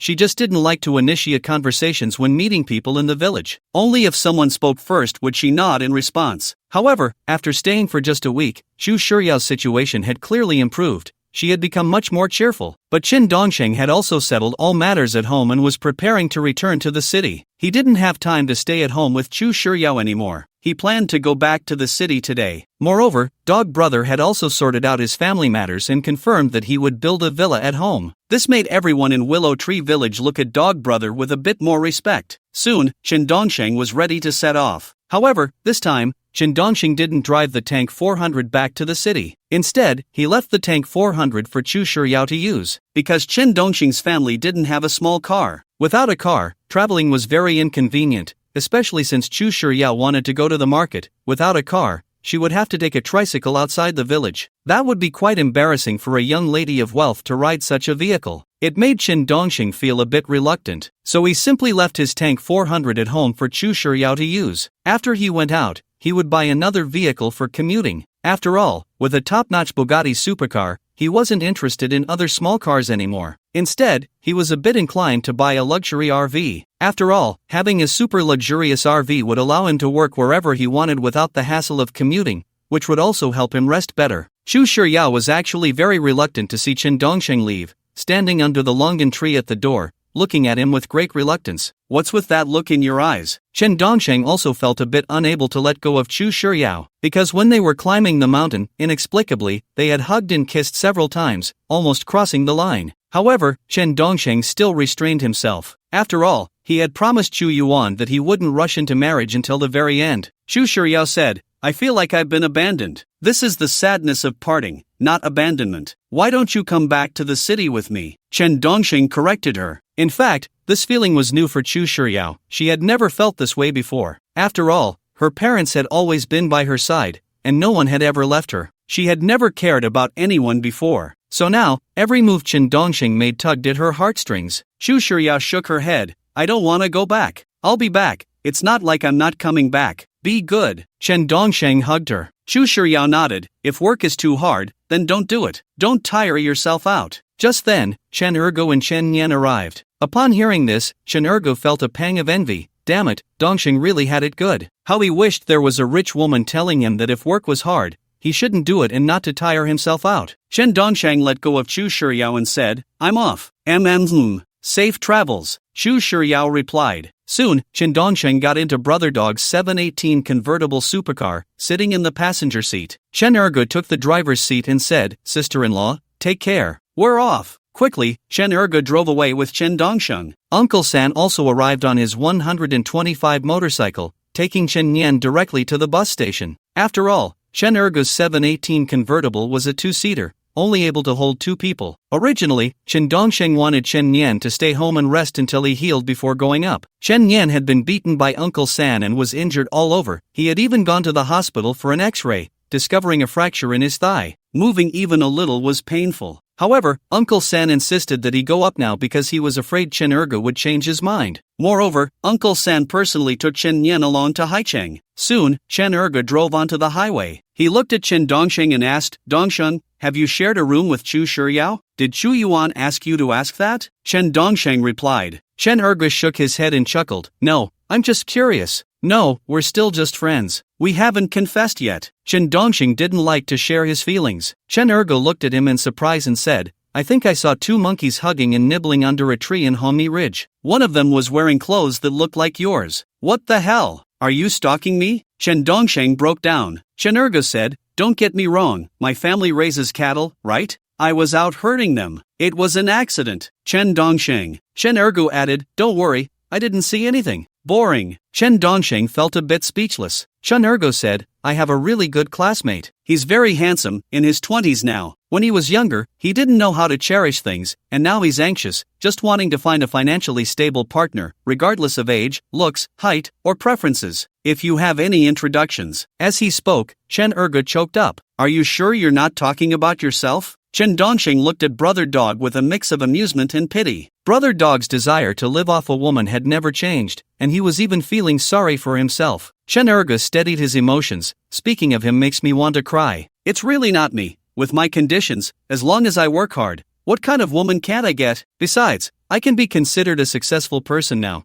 I have a car and will soon have a villa. Alright, stop thinking about living off a woman all day. You need to have the right values. Love is the main thing. Only with love and sparks can it last," Chen Dongsheng said seriously. Time passed little by little. Soon, Chen Dongsheng and Chen Erge arrived at Guangxing village in Haicheng. After waiting for more than an hour, third uncle also brought Chen Nian to Guangxing village. Just like last time, he found an excuse to slip away immediately after dropping him off. He was still worried that Chen Erge would have second thoughts. Moreover, this time third uncle didn't give Chen Nian a single cent. He claimed that without money, one would behave and not run around or have too many thoughts. Chen Erge was actually a bit unhappy along the way because he felt that the world was still unfair. Why could Dongsheng live off others, and that too with the most beautiful and expensive rice in the world? Yet he couldn't even get a bowl of moldy soft rice. So, Dog Brother was feeling a bit down, and seeing Chen Nian's useless demeanor made him even angrier. "Dog Brother, I. When Chen Nian saw the look in Chen Erge's eyes, he couldn't help but stammer reflexively, completely unaware of what he had done wrong. Chen Erge's heart was a mix of emotions with nowhere to vent, so he could only glare at Chen Nian, but he wouldn't hit him unless Chen Nian did something he disapproved of. However, Chen Nian didn't realize that Chen Erge was sulking because he couldn't get soft rice. He thought it was because he had done something wrong and felt like he was about to be beaten, so he acted as obedient as a quail. "From this moment on, I will correct your mindset. I will make you self-disciplined every day, let you replicate my path to success, and give third uncle a son who can be self-reliant, not dependent on others, and understands the bigger picture," Chen Erge said very seriously to Chen Nian. Chen Erge was speaking the truth. He genuinely wanted to help third uncle, and when third uncle knelt down to beg him, he had already made up his mind to help third uncle raise this son well. Chen Nian felt a tremor in his heart and was very reluctant, because Chen Nian actually looked down on Chen Erge, thinking his mindset was very low, very rigid, very foolish and stupid. Mixing with such a person could only lead to a worse situation. Chen Erge frowned when he saw Chen Nian limping along. "Can you walk with your head held high? Being a person starts with how you walk." Chen Nian was about to speak. Chen Erge directly swept his leg out. Chen Nian fell to his knees. "Chen Erge, get up." Chen Nian stood up, just about to say something. Chen Erge swept his leg again, still dared to talk back. Chen Nian, who had knelt again, looked dark. "Chen Erge, get up."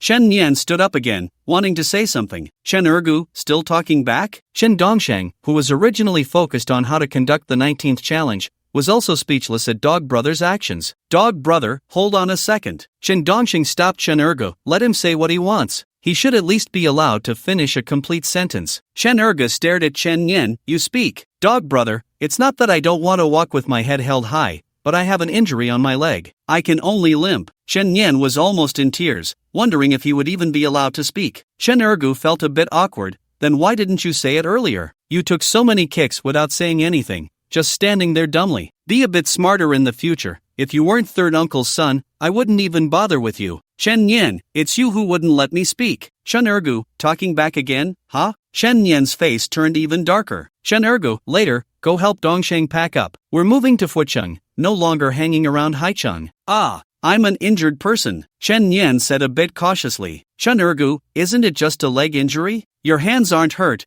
Can't you help with wrapping some tape or something? Do you want me to hit you to be happy? Otherwise, why do you keep finding excuses? Fine. Chen Yan was actually really lazy and didn't want to do it. Chen Dongsheng was still a bit touched. Dog Brother was quite a decent person, after all. Both he and Dog Brother had to pick up their belongings, but he had Chen Yan help him, rather than going to help Dog Brother. This showed that Dog Brother was indeed good to him. Although his behavior and speech were a bit silly, it also matched his characteristics of being a teacher. Previously, Dog Brother had even taught Chen Dongsheng. Not to mention Chen Yan. Dog Brother actually looked down on Chen Yan quite a bit. Chen Yan also looked down on Dog Brother. The two of them mutually despised each other. However, Dog Brother had a bit more toughness than Chen Yan, holding on to the indemnity guarantee letter given to him by Uncle San. This also made Dog Brother a bit reckless. Dog Brother's legal awareness was not strong. He didn't know that such an indemnity guarantee letter actually had no legal effect. Soon, Chen Dongsheng called the landlord, telling him he had moved out, only picking up some clothes and a few chargers. He didn't want any of the other things, like the refrigerator. After all, those things were old and not worth much. The main reason was that it was too much trouble. If he called a truck to take those to Fucheng,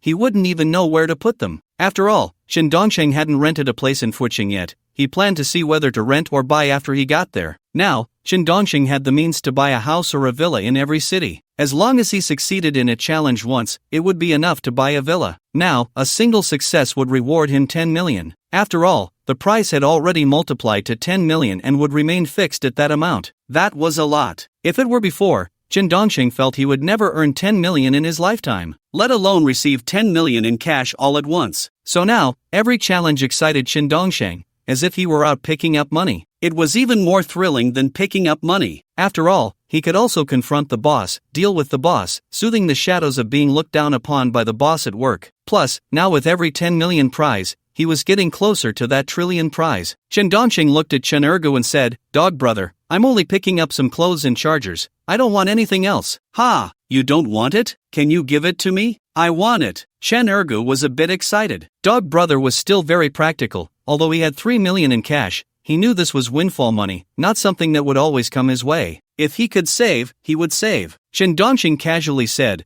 then you can call someone to move it yourself. Time quickly passed, and 2 days later, Chen Dongsheng, Chen Ergu, and Chen Yan all moved to Fucheng. They moved near Wandang Lake in Fucheng. Chen Dongsheng directly bought a large suite in a community near Wandang Lake for over 8 million. A large suite with 6 rooms and 2 living rooms. However, Chen Dongsheng didn't tell Chen Ergu it was a purchase. He said it was a rental. Originally, Chen Ergu planned to rent a single room in Fucheng village near Wandang Lake. But when he saw Chen Dongsheng renting a large suite, he found an excuse to say they should live together to better protect Chen Dongsheng's safety. He also mentioned that he had provoked Du Qiming back in Haicheng, and he had found out that Du was actually involved in the underworld, with many little brothers. He wanted to use this to scare Chen Dongsheng. However, Chen Dongsheng saw through Dog Brother's scheme at a glance but didn't care. Buying such a large suite had already meant to let Dog Brother have a room. After all, Chen Dongsheng felt safer with Dog Brother around. Next, he didn't know what kind of people they would encounter or if they would face retaliation, so it was better to have Dog Brother close by. Of course, Dog Brother's adopted son, Chen Yan, naturally moved in as well. He was also given a room.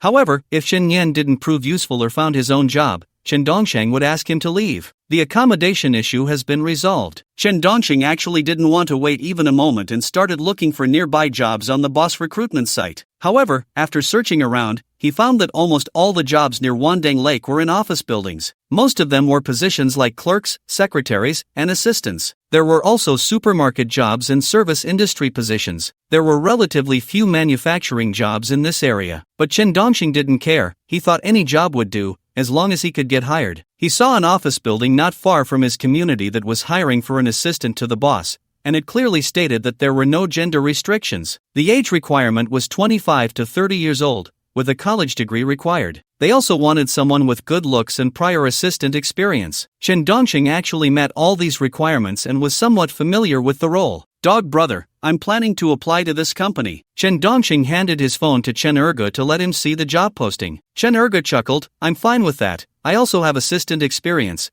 and I even received praise from Lan Rongwa. What about Chen Yan?" Chen Dongxing looked at Chen Yan. Chen Yan shook his head vigorously and said, "My leg still hurts a lot. I probably can't go to work yet. How about I wait a bit?" "Say that again." Chen Ergu immediately fixed his gaze on Chen Yan. Chen Dongxing patted Chen Ergu's shoulder and said, "Dog brother, let him rest his injury first. It does look like he's hurt pretty badly. Third uncle was too rough. If it weren't for Dongxing speaking up for you, I'd lock you in a room right now and give you a good lesson. Sit properly, have good posture when sitting and standing, and start changing your spirit and energy," Chen Ergo said, staring at Chen Yan. In fact, Chen Dongxing was quite reasonable. Seeing that Chen Yan was still limping and hadn't fully recovered, he wanted him to rest. After all, having a work buddy was optional. Of course, it was better to have one than not, as it could play a small role, but it wasn't crucial. Soon, Chen Dongxing and Chen Ergu began to write their resumes. Chen Dongxing filled his out almost truthfully, especially noting where he had worked as a supervisor and where he had been an assistant to the boss. After all, these small companies rarely conducted background checks. Generally, jobs that required background checks had annual salaries over $1 million. The Wayman Supermarket Group was an exception. Chen Ergu had graduated from high school, but he understood that one's identity was self-given after entering society. He directly changed his high school diploma to a degree from Shenzhen University. Chen Yan watched in shock as he realized these two were truly fabricating their resumes, and he couldn't tell which parts were true and which were false. He felt like he had really fallen into a den of thieves. Soon, Chen Dongxing and Chen Ergo submitted their resumes. About 4 hours later, they received a response. They were asked to come for an interview at the office building at 10 a.m. the next day. The next day, Chen Dongxing dressed meticulously, wearing a suit and shiny leather shoes, looking just like a workplace elite. Chen Ergu also wore a suit and leather shoes, looking quite presentable. From a distance, he looked very clean and neat, but up close, he had a bit of a shifty look. However, Dog Brother's appearance was quite unique. After getting ready, Chen Dongxing and Chen Ergu instructed Chen Yan not to wander off and then headed out. In fact, Chen Yan really wouldn't wander off because he had no money on him. Even if he were given money, he wouldn't dare go back. If he did, third uncle would definitely break his legs. Third uncle was much harsher than Chen Ergu. After all, in the eyes of their father, it was fine to beat his own son. Chen Dongxing and Chen Ergu did not drive there. Instead, they crossed Wandang Lake directly, watching the crowd of people jogging and exercising in the morning. Some elderly men were even using brushes dipped in the water of Wandang Lake to write calligraphy on the cement ground by the lake. The calligraphy was truly beautiful. There were also some elderly women practicing Tai Chi with swords on the lawn. Chen Dongxing found the atmosphere and environment quite appealing. The vitality of life was so strong, and the pace of life around was very slow. It felt like a city suitable for living, unlike in Haichang, where everyone was either rushing for the bus or hurrying about. Moreover, Haichang was surrounded by mountains, and various facilities were quite outdated. Upon arriving in Fucheng, one could feel the modern urban vibe hitting them, yet within this modern city, there seemed to be a sense of relaxation. Soon, Chen Dongxing and Chen Ergo crossed Wandang Lake and arrived at the office building for their interview. There was a security guard stationed at the entrance. Chen Dongxing smiled and explained his purpose to the guard. After confirming, the guard allowed Chen Dongxing and Chen Ergo to enter. The guard also swiped the elevator card for them and pressed the designated floor. The elevator quickly stopped at the 12th floor. Chen Dongxing and Chen Ergo stepped out of the elevator and immediately saw that the entrance of the company they were interviewing for was filled with people. Chen Dongxing approached and, using his charm, struck up conversations with some people in the crowd, learning that they were also there for interviews. Some were interviewing for clerical positions, while others were interviewing for assistant to the boss. There were also some interviewing for other positions in the company. It was indeed a case of many wolves and few sheep. After all, the salary listed in the job posting was not high. The assistant to the boss position offered only 4,000 a month, and for the first 3 months, there was no social insurance, nor was food or accommodation provided. Other clerical positions paid even less, with salaries at 3,200, also without social insurance, food, or accommodation for the first 3 months. Yet, despite this, many young people still preferred to be clerks, especially those recent female graduates. Soon, it was time for the interviews. The receptionist called out names one by one, letting the interviewees in. About an hour later, it was finally Chen Dongxing's turn. He smiled as he followed the receptionist into the boss's office. To his surprise, it was another female boss. Moreover, this female boss was relatively young, probably in her late 30s. She looked decent but slightly overweight, appearing to have had 2 or 3 children. Chen Dongxing smiled and said, "Hello, boss.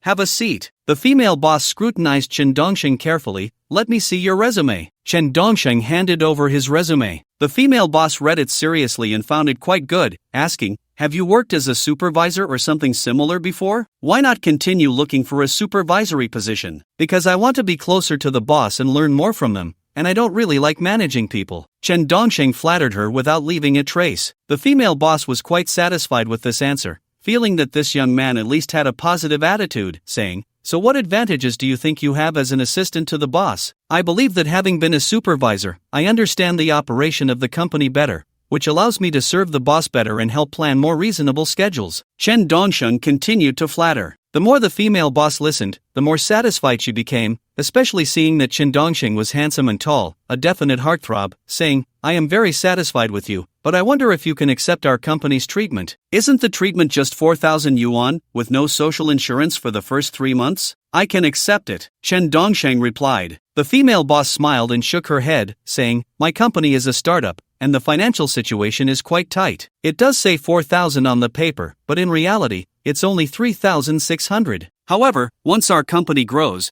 I will promote all capable employees. What I care about is not the salary, but the boss's ability." Chen Dongxing didn't care about the salary at all. He just wanted to get hired and show her what sincerity meant. Chen Dongxing had noticed that none of the current company bosses were honest. They all posted high salaries online for recruitment, but once it came to the interview, their true colors were revealed. In fact, Chen Dongxing had already sensed a familiar vibe. Wasn't this just a female version of Wang Shuren? If he really got hired, it would definitely be a case of one person juggling many positions. This is what a startup and small company are all about. These insignificant companies are the most troublesome. In larger companies, the division of labor is very clear. But in these small companies, people often have to take on multiple roles for a single salary. The female boss looked at Chen Dongxing and asked, "So why do you want to choose our company?" "The reason I chose your company is that it is a startup and still small. I want to be among the first group of people to follow the boss in building the business. Once the boss's company grows strong, how could they possibly treat us, the contributors, poorly?" Chen Dongxing said sincerely. The female boss's eyes lit up. She felt that Chen Dongxing was completely different from other candidates. He spoke well, looked handsome, and there was no reason not to hire him. Very ambitious, unlike other young men who only think about immediate benefits and lack long-term vision. "I have high hopes for you, boss. If the company is tight on funds during the startup phase, I can initially take a salary of only 3,000. Once the company grows strong, you can raise it for me. After all, starting a business is not easy, and being a boss is even harder." Chen Dongxing put on a sympathetic expression as if he were pitying the boss. This directly moved the female boss. "Look, this is the kind of example modern young people should learn from." What about the other candidates? They had no idea about the boss's struggles and difficulties. They just wanted to make a quick buck off the boss's hard work. The female boss pursed her lips and said, "I'm very touched. You are the first person on my entrepreneurial journey who understands my hardships. Even my husband doesn't support my startup. It turns out that those who understand me are not necessarily family, but definitely kindred spirits in understanding. I promise you, as long as the company grows strong, I will not treat you poorly. As long as you have the ability, I will promote you to vice president. However, I must say, working in a startup will definitely be a bit tougher than in a big company. Are you able to accept that?" The female boss was actually overjoyed inside. How rare it was to meet an employee who actively empathized with the boss's struggles. She thought to make good use of this proactive understanding to ensure this hard-working individual would contribute well. "Of course, I can accept it. My motto is that one must endure hardship to rise above others," Chen Dongxing said very seriously. Although deep down, he was thinking that while he endured hardship, the boss was buying a new Range Rover. The female boss nodded in satisfaction and said, "Since you understand, you've passed the verbal test. Next, help me organize these documents and arrange my schedule for this week. I want to see your professional abilities." Upon hearing this, Chen Dongxing almost saw through this female boss. She was definitely not easy to fool. Even though she had just been moved to the point of pursing her lips, her rationality was still very clear. No matter how flowery the words were, she ultimately needed to see ability. If it weren't for the challenge of being fired with a reward of 1,000,000,000 game, encountering such a boss in daily life would be a reason to leave quickly and never look back. Because this kind of boss is very heartless. No matter how much she is moved or recognized on a daily basis, it's useless.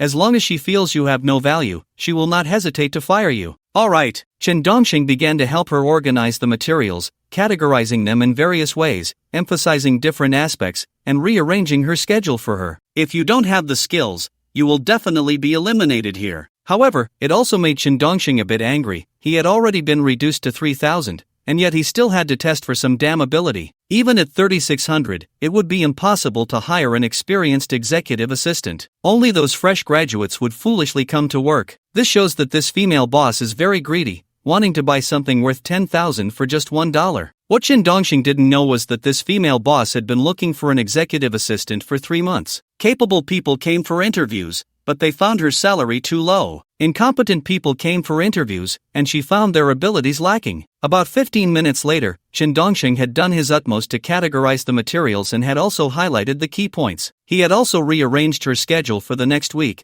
allowing her to complete her tasks more efficiently and with less stress. The female boss looked at the materials Chen Dongxing had organized and felt quite good about it, as she had done it herself before and lacked experience. Therefore, she thought Chen Dongxing was very capable in this regard. As for the schedule, Chen Dongxing had arranged it clearly for her, saving her a lot of time and making her itinerary more reasonable. So the female boss felt she had struck gold and smiled at Chen Dongxing, saying, "Your abilities are still a bit lacking, but you have a heart for progress. I believe you can learn a lot here, and gradually you will become a strong assistant." Although she was very satisfied with Chen Dongxing's professional abilities, she didn't show it and instead downplayed it. "Thank you, boss. I will definitely learn well, help the company grow stronger, and help you grow stronger," Chen Dongxing said very seriously. The female boss nodded and said, "Then come to work tomorrow at 8:30. Now, let's sign the employment contract." "Wait, boss, I have a mentor who also came for an interview. He was the one who trained me when I was an executive assistant,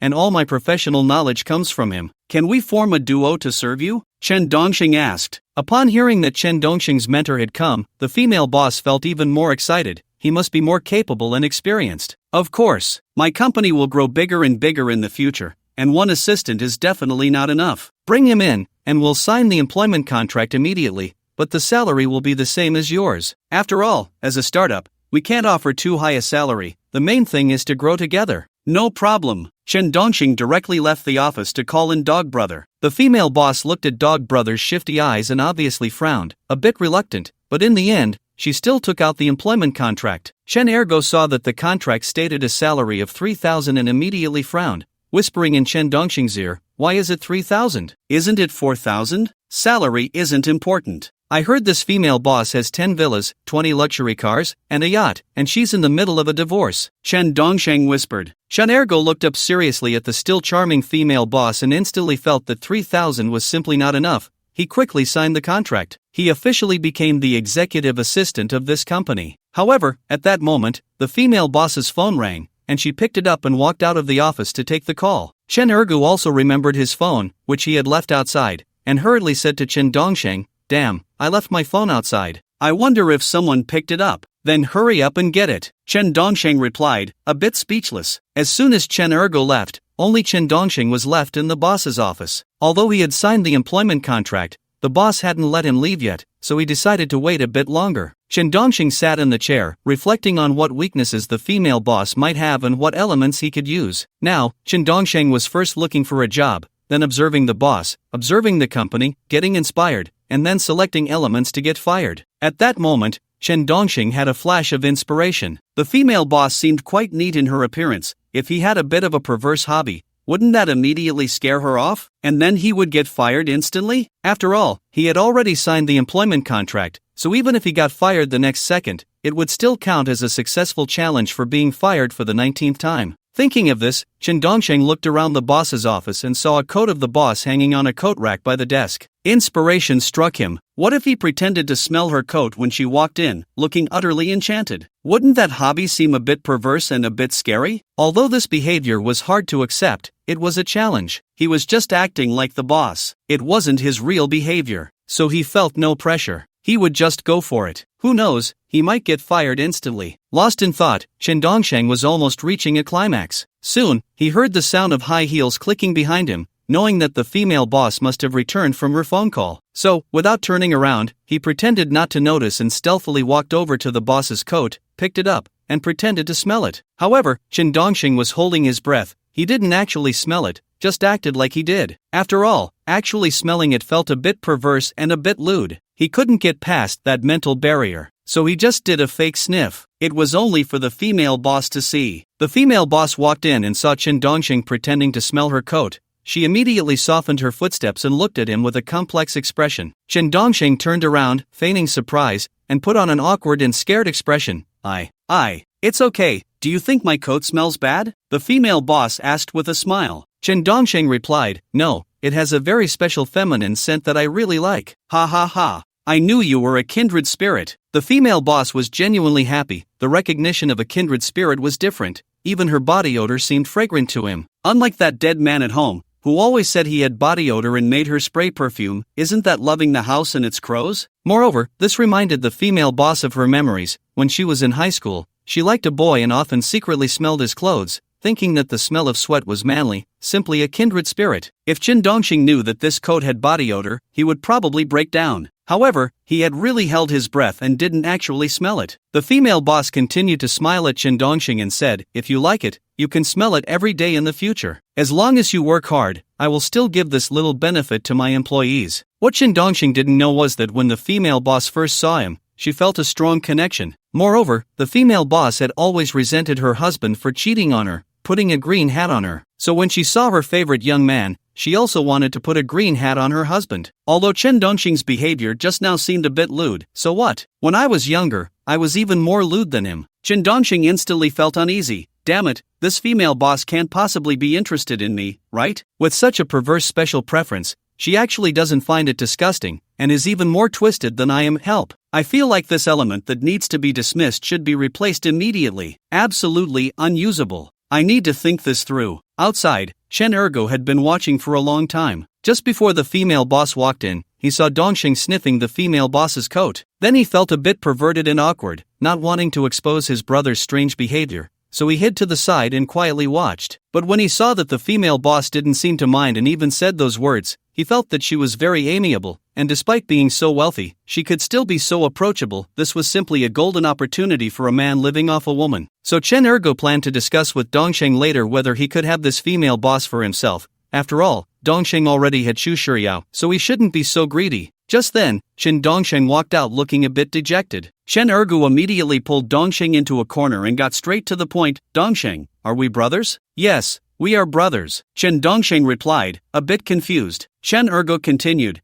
are we good buddies? Yes, we are good buddies. Chen Dongxing frowned. Chen Ergo pressed on, shouldn't we also consider each other's lifelong matters? Yes. Chen Dongxing didn't guess what Chen Ergo was getting at. Chen Ergo asked, then can you let the female boss go to me? Ha, what do you mean? Chen Dongxing responded. Chen Ergo said, what do you mean huh? You already have Chu Shiryao, don't be so fickle. Let this female boss go to me. Didn't you just sniff the female boss's coat? From the way the female boss reacted, it's a classic case of the fragrance outside the wall. Nonsense, I was just helping her pick up her coat. What do you mean by the fragrance outside the wall? Chen Dongxing realized what Chen Ergo was up to and felt a bit embarrassed, not expecting to be seen by Dog Brother. This was going to be social death. Chen Ergo said, it means her husband can't satisfy her, she wants to stray, and she's not picky, even your kind of quirks don't bother her. I feel like heaven is starting to show me mercy, giving me a golden opportunity. Got it, then you go for it. Just use sniffing her coat as a starting point. Chen Dongxing began to coax him. After all, if Dog Brother did the same and got dismissed,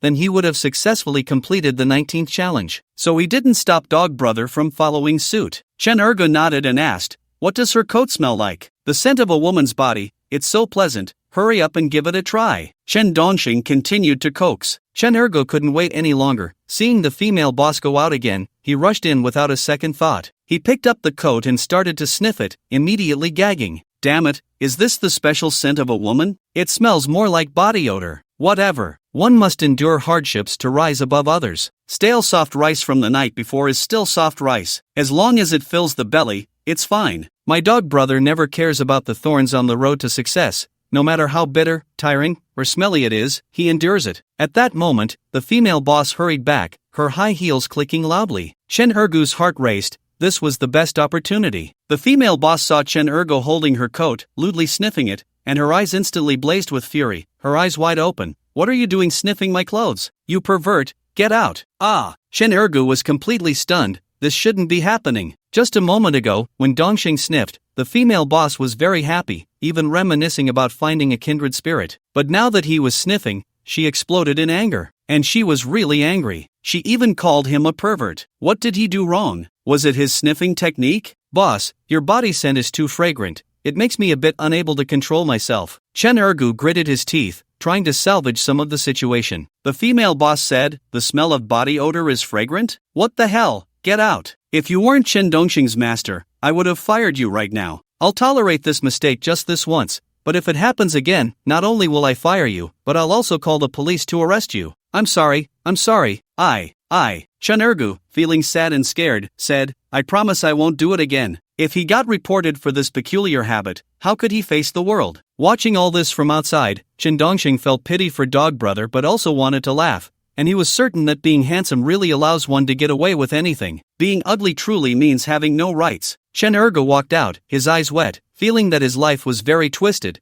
and he couldn't understand why he couldn't do what Dongxing could. Chen Dongxing patted Chen Ergu on the shoulder and comforted him. Dog Brother, maybe your approach is wrong. Don't be discouraged. Have you heard the saying? No matter how difficult a lock is, it still has a key. Dongxing, let me take a breather. Chen Ergu quietly walked to the smoking area in the corridor, took out a cigarette, and lit it. Today's update is for the generous big shots sending gifts, especially one big shot who even sent a health package. I bow to you, and also to those who sent bubble tea flowers and the like. A day passed in a flash. Chen Dongxing and Chen Ergu officially started work. At the same time, Chen Dongxing learned the female boss's name, Lu Ying. She lived in the Wanding Lake Villa area. Her family was indeed quite wealthy. She just wanted to find something to do, so she opened this new media company, One Line Connection Company, Ltd. It was essentially an online marriage introduction service. This was the first time Chen Dongxing encountered such a company. He had occasionally come across this type of software before and had even downloaded it out of curiosity. But once inside, he couldn't tell if the women were real or fake. However, now Chen Dongxing could be sure that about 50% of the women on such dating apps were likely fake. This was because as he moved around the company, he saw over 30 colleagues chatting on the dating app they developed. Moreover, one person was managing dozens of accounts to chat. Every response they gave was based on a script. This indicated that the real users inside were probably not many. There were certainly some, but it was a matter of proportion. However, thinking about it, Chen Dongxing didn't find it surprising. After all, male users had to pay for a membership to send and receive messages and to see messages from interested women. The company's main profit method should be this. Chen Dongxing felt that Lu Ying's approach was not very ethical. Not only was she deceiving emotions, but she was also scamming membership fees. What Chen Dongxing didn't know was that Lu Ying not only had employees pretend to be women to chat but also developed various intelligent chat plugins. Just then, Lu Ying walked in wearing high heels and carrying a luxury LV bag, her footsteps echoing. Today, she wore a suit jacket with a skirt, and with her exquisite makeup, she looked like she was in her late 20s, not at all like a nearly 40-year-old middle-aged woman. Dog Brother beside her was staring, mainly because she was wealthy, good-looking, and so well-dressed, exuding an air of nobility. Good morning, Dongxing. Lu Ying smiled at Dongxing. Chen Dongxing smiled back. Good morning, Manager Lu. Good morning, Manager Lu. Chen Ergu also greeted her with a smile. Lu Ying looked at Chen Dongxing and Chen Ergu and said, you two go get the elevator cards first, then move all the tables and chairs from the cafeteria on the first floor up here. We're establishing a cafeteria for our company. Establishing a cafeteria? Manager Lu, can you cook in the office building? Chen Dongxing was genuinely curious. He had never seen an office building where cooking was allowed. Lu Ying chuckled. No, we prepare the food elsewhere and then bring it to the company cafeteria for everyone to eat. After all, everyone has limited break time, and if we go out to eat, there won't be enough time to rest. Manager Lu really understands how to care for the employees, Chen Dongxing said with a smile. However, it was only later that Chen Dongxing learned that Lu Ying had everyone eat lunch at the company and deducted 500 yuan for meals every month regardless of whether they ate or not. Soon, Chen Dongxing and Chen Ergu went to get their elevator cards. After getting the elevator cards, they went down to the first floor of the office building and started moving furniture. They gradually moved the cafeteria chairs and benches upstairs. Once everything was moved up, it was just past 11 o'clock. Lu Ying told everyone that they would have lunch at the company today. It must be said that Lu Ying was very decisive in her actions. Naturally, Chen Dongxing had to eat lunch at the company, but this also made things easier for him. Soon, someone brought all the lunch dishes over. Chen Dongxing looked at the food and felt it wasn't too hard to accept. At least it was a good mix of meat and vegetables. Moreover, Lu Ying was eating too, Aside from being expensive, there were no other issues. Chen Dongsheng picked up the lunchbox provided by the company and started serving himself. Chen Ergo did the same, but his appetite was much larger than Chen Dongsheng's, filling his bowl to the brim with rice and piling various dishes high. He could eat enough for 5 people. Seeing this, Chen Dongsheng was reluctant to sit with him because it was too eye-catching. Even Lu Ying frowned. She hadn't expected that a meal costing 16,666 yuan could be taken advantage of. However, Chen Ergo still sat across from Chen Dongsheng. Dog brother, next time wait until after you finish eating to serve yourself, don't pile it so high at once. Otherwise, you'll easily stand out here. Chen Dongsheng reminded him. Chen Ergo noticed that everyone was looking at him and realized the issue. Why didn't you remind me earlier? Hello, colleague, can I sit here? At that moment, a young girl asked Chen Dongsheng. He smiled and nodded. Sure, we're all colleagues, feel free. Thank you. The girl sat next to Chen Dongsheng. You're new here, right? My name is Xia Jinhua, what's yours? Chen Dongsheng. Chen Dongsheng replied with a smile. Chen Ergo looked at the girl. I'm Chen Ergo. Ha ha ha. Is that your nickname? Xia Jinhua laughed. Just then, the female boss Lu Ying walked over with her meal, saw there was no space next to Chen Dongsheng, and directly sat down next to Chen Ergo. In fact, this table could only seat 4 people. On one side were Chen Dongsheng, Xia Jinhua, and Chen Ergo, who all respectfully greeted Lu Ying. Hello, Manager Lu. Chen Ergo's heart was pounding. The boss was sitting right next to him, and it seemed she didn't mind him smelling her coat. After all, he didn't mind her body odor. Everyone, eat more. This was specially cooked by the auntie I hired, and the ingredients are fresh, much cleaner than what you get outside. Lu Ying said with a smile while eating. Chen Ergo said, it's rare to have such a good boss like Manager Lu. Then you should eat more. Don't let my efforts go to waste. Lu Ying replied. Chen Ergo was happy and excited. Manager Lu was showing him goodwill. Chen Dongsheng was also eating, chatting casually with Lu Ying and the colleagues next to him. Chen Ergo was very excited and a bit boastful as he looked at Chen Dongsheng. After all, Lu Ying was sitting next to him and had told him not to let her efforts go to waste. Chen Dongsheng also saw Chen Ergo's excited expression and felt a bit speechless. It was just a polite remark. What was there to be excited about? But at that moment, a foot wearing pink socks under the table nudged Chen Dongsheng's foot. He looked down and saw the pink-socked foot. His heart sank. This foot was stretching over from the opposite side, where Chen Ergo and Lu Ying were sitting, and since it was wearing pink socks, he knew without thinking that it belonged to Lu Ying. Damn, this woman is so perverted. He felt a bit flustered. Had he really encountered a pervert? It was all his fault for doing something so perverted yesterday, sniffing her coat. He must have given her the wrong idea. She probably thought he liked her, which led her to act a bit reckless towards him now. Even during dinner, she couldn't keep still, teasing him with her foot. It was a bit too much. Chen Dongsheng pulled his foot back, but the pink-socked foot still pressed against him, insisting on making contact. He looked up at Lu Ying. Lu Ying also looked at Chen Dongsheng and smiled, saying, drink more soup. I had auntie add goji berries and beef tendon. It's not only nourishing but also a man's gas station. Sure. Chen Dongsheng was already gritting his teeth at Lu Ying's teasing under the table. He wanted to get back at her properly. Exposing her perverted behavior now would only benefit her. He was actually thinking that if he revealed her perverted actions now, and it caused a scene in public, she would most likely fire him. The challenge would be complete, but even though the challenge was completed, he still felt very unsatisfied because he hadn't retaliated. It was like someone had beaten him up badly, and he only got compensation while the other person went on living freely. It felt the same. So, Chen Dongsheng wanted to teach this pervert a lesson. He even thought of a method: prepare an AIDS medical record and an AIDS certificate, get ready, and then accompany Lu Ying in her perversion, eating tofu together. When they were almost done eating, he would casually show her the AIDS medical record and certificate he had prepared. He estimated she would break down, completely freak out, and be scared to death, so she wouldn't want to be a pervert anymore. Chen Dongsheng began his performance, smiling as he picked a braised egg from his lunchbox and placed it in Lu Ying's lunchbox, saying, Lu Ying, eat more. I think this braised egg is pretty good. Thank you. Lu Ying accepted it happily, her expression very cheerful. She picked up the braised egg and put it in her mouth,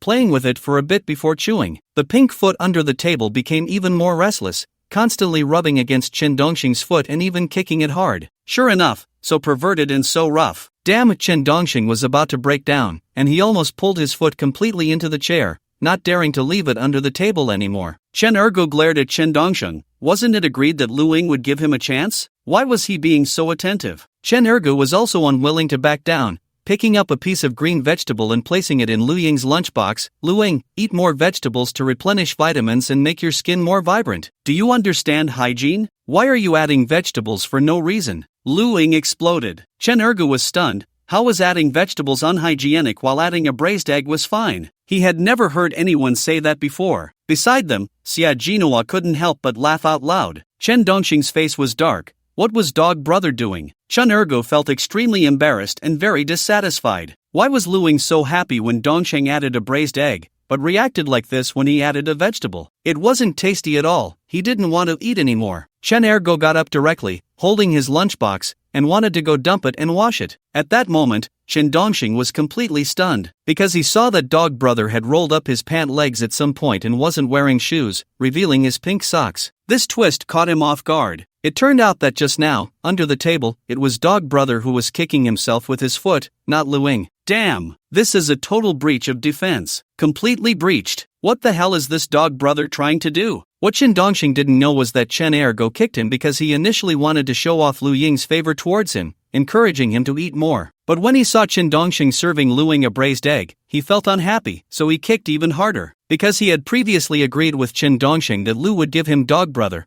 while Chen Dongxing was still flirting with Lu. Chen Dongxing felt a mix of emotions. Now he was going to be ruined by dog brother, forced to serve Lu Ying a braised egg and flirt with her. Moreover, Lu Ying's reaction proved that she was indeed interested, which meant he had thrown himself into the arms of an older woman. No way. Dog brother, are you a freak or what? Why wear pink socks for no reason? When I get back, I need to interrogate dog brother about why he's so weird. If it weren't for those pink socks, I wouldn't have thought that foot belonged to Lu Ying. Damn. I originally thought Lu Ying was the freak. Only a freak can subdue another freak. Now it turns out I'm the real freak. But since things had developed to this point, Chen Dongxing still decided to embrace this element of being expelled. That is to go along with the mistake and continue to use the disguise of having AIDS to break Lu Ying's defense. After all, Lu Ying did have a bit of a freaky side. Chen Dongxing felt quite hurt, holding his lunchbox and getting up. He really couldn't eat anymore. Dongxing, aren't you going to eat a bit more? Lu Ying asked with concern. Men need to eat more to have strength. What the hell are these predatory words? Chen Dongxing said with a chuckle. Thank you. I'm very full. Beside them, Xia Jinhua felt quite complicated inside because she could see that Chen Dongxing was interested in Lu Ying, and Lu Ying was also interested in Chen Dongxing. The two couldn't even settle down while eating. Soon, Chen Dongxing, holding his lunchbox, arrived at the faucet, looking at Chen Ergo, and asked curiously, Dog brother, do you have some kind of fetish? Why are you wearing pink socks? These are my sister's socks she left at home when she went to college. All my socks are worn out, so I just wore these when I came up. Isn't it hard to find time to work and look for a job? Is there a problem? Chen Ergo was actually a bit unhappy inside, because he felt that Chen Dongxing was forgetting his friends for the sake of a woman. Chen Dongxing's face darkened. Dog brother really was a weirdo, wearing his sister's socks. Next time, don't ever wear pink socks again. It will lead to a lot of misunderstandings and hurt many people's feelings. Ridiculous. You said Lu Ying would be given to me, yet you're still fawning over her, Chen Ergo said with a dark face. Chen Dongxing didn't know how to explain, saying, I'm not interested in her, you keep pursuing her. Not interested? Then why did you serve her a braised egg? Chen Ergo. Chen Dongxing, isn't it because you wore those damn pink socks? Chen Ergo was stunned. I wear pink socks, and you have to serve her a braised egg? I may not have gone to college, but that doesn't mean I'm brainless. What a far-fetched reason. Who are you trying to fool? Chen Dongxing, I'll raise your salary by 2,000 every month. Great. Do you have Lu Ying's number? I'll go ask her for you. Chen Ergo. But at that moment, Lu Ying stood at the door of the boss's office, smiling at Chen Dongxing. Dongxing, come in for a moment. Oh. Chen Dongxing walked into the boss's office. Lu Ying closed the office door, then picked up a coat and said, the weather is a bit chilly now. This is my favorite coat, suitable for both men and women. I'm giving it to you. Thank you for getting me the marinated egg. Ah, you're giving it to me? Chen Dongxing was a bit confused. Lu Ying smiled and nodded. Don't you like the scent of this coat? Oh, yes. Chen Dongxing took the coat. Lu Ying asked, aren't you going to smell it? Smell. Chen Dongxing picked it up and took a whiff. Wow, a strong body odor hit him. Is this a scent? However, Chen Dongxing managed to hold back and didn't gag. Lu Ying asked, do you really like my kind of smell? Smelling it boosts my spirit 100-fold, just a whiff, and I can't smell anything bad for 100 years because it's too fragrant. The scent overpowers all the bad smells in the world. Chen Dongxing thought, damn, it stinks so much that after smelling it, he wouldn't recover for 3 to 5 days. Even smelling feces would feel fragrant. Lu Ying said, but everyone says the smell is body odor. Is this body odor? Is this the kind of smell? It seems body odor is actually a type of body fragrance. I really like it. Chen Dongxing was almost cursing in his heart. Luing found Chen Dongxing's quirk quite rare. Soon, Luing became even more peculiar and asked Chen Dongxing for advice on buying stockings because she wanted to buy some. About 20 minutes later, Chen Dongxing left the boss's office, his face gradually darkening. Originally, Chen Dongxing thought Luing wasn't that strange, but later he realized he was mistaken. She was indeed a bit peculiar. He didn't know if it's because middle-aged women tend to have heavier tastes. After all, at that age, what haven't they seen? What haven't they tried? Only the rare heavy tastes might pique their interest. Soon, the lunch break was almost over. The company finished work at 12 and resumed at 1:30. Chen Dongxing didn't go back for lunch but instead lay down on a desk for a nap. He was also planning his dismissal strategy. He thought about bringing some AIDS cases and certificates to confront the peculiar Luing in the end. He imagined her reaction, and just thinking about it filled him with motivation. It didn't seem so hard to accept anymore. After all, it was just the 19th challenge to encounter such a peculiar female boss, right? The probability was still quite low. Soon it was 1:30 in the afternoon. Time to get back to work. Luing assigned Chen Dongxing and Chen Erge the tasks that the assistants were supposed to do. After finishing, Luing arranged more work for them. That was to have Chen Dongxing and Chen Erge go online to chat. She also sent them chat scripts. She just couldn't stand to see Chen Dongxing and Chen Erge have even a little bit of free time. As long as they had even a tiny bit of free time, she filled their schedules with work. She even had Chen Dongxing and Chen Erge help clean the company's glass windows. This was originally the job of a cleaner, but it was clear that the company didn't hire any cleaners. You could say they were very stingy, treating the boss's assistants like manual laborers. In fact, Chen Dongxing and Chen Erge worked harder than the other employees in the company. Other employees only did one job. Chatting was just chatting. Programmers were just programmers. System maintenance was just system maintenance. But Chen Dongxing and Chen Erge did everything they could, and Luing still wanted them to do what they couldn't. Luing didn't let Chen Dongxing off easy just because she was interested in him. On the contrary, she felt that Chen Dongxing was also interested in her, so she could use that emotion to make him work harder without complaints. From this, it could be seen that Luing was a bit unscrupulous and somewhat heartless. If Chen Dongxing were to use his feelings for Chu Shiyao to manipulate her into doing more things, he wouldn't be willing to do so. Time passed in the blink of an eye, and 2 days went by. During these 2 days, Chen Dongxing increasingly felt that Luing was strange. However, Chen Dongxing was also constantly building up his strength, deliberately serving dishes to Luing during meals, which made her very happy. Not only did he put in emotional effort like a hard-working ox, making this ox work harder than others, but it was also loyal and devoted. Moreover, this ox was completely unaware of it. This was simply killing 2 birds with 1 stone. Not only did he gain an extramarital relationship, but he also benefited the company, saving himself the effort of 2 or 3 people. On the 4th day, Luing unexpectedly suggested that Chen Dongxing become the legal representative of the company. This took Chen Dongxing by surprise. After all, this company had some violations. If he became the legal representative and something went wrong, it would be Chen Dongxing who would bear the consequences. Luing sat in the boss's chair, smiling at Chen Dongxing and said, "We've only known each other for 4 days, but it feels like we've been close friends for decades, which I find quite magical. I cherish our friendship, and I know you've always lacked an opportunity to change your social status. Nowadays, young people without a background, without support, and without a benefactor can only struggle at the bottom for their entire lives. No matter how capable you are, it doesn't matter. So I cherish my friend, and I want to help you. I want you to be the legal representative of our company. As long as you do well, I will share the profits with you. Thank you, Lu, you really surprised me." Chen Dongxing feigned a shocked expression and continued, "We've only known each other for 4 days,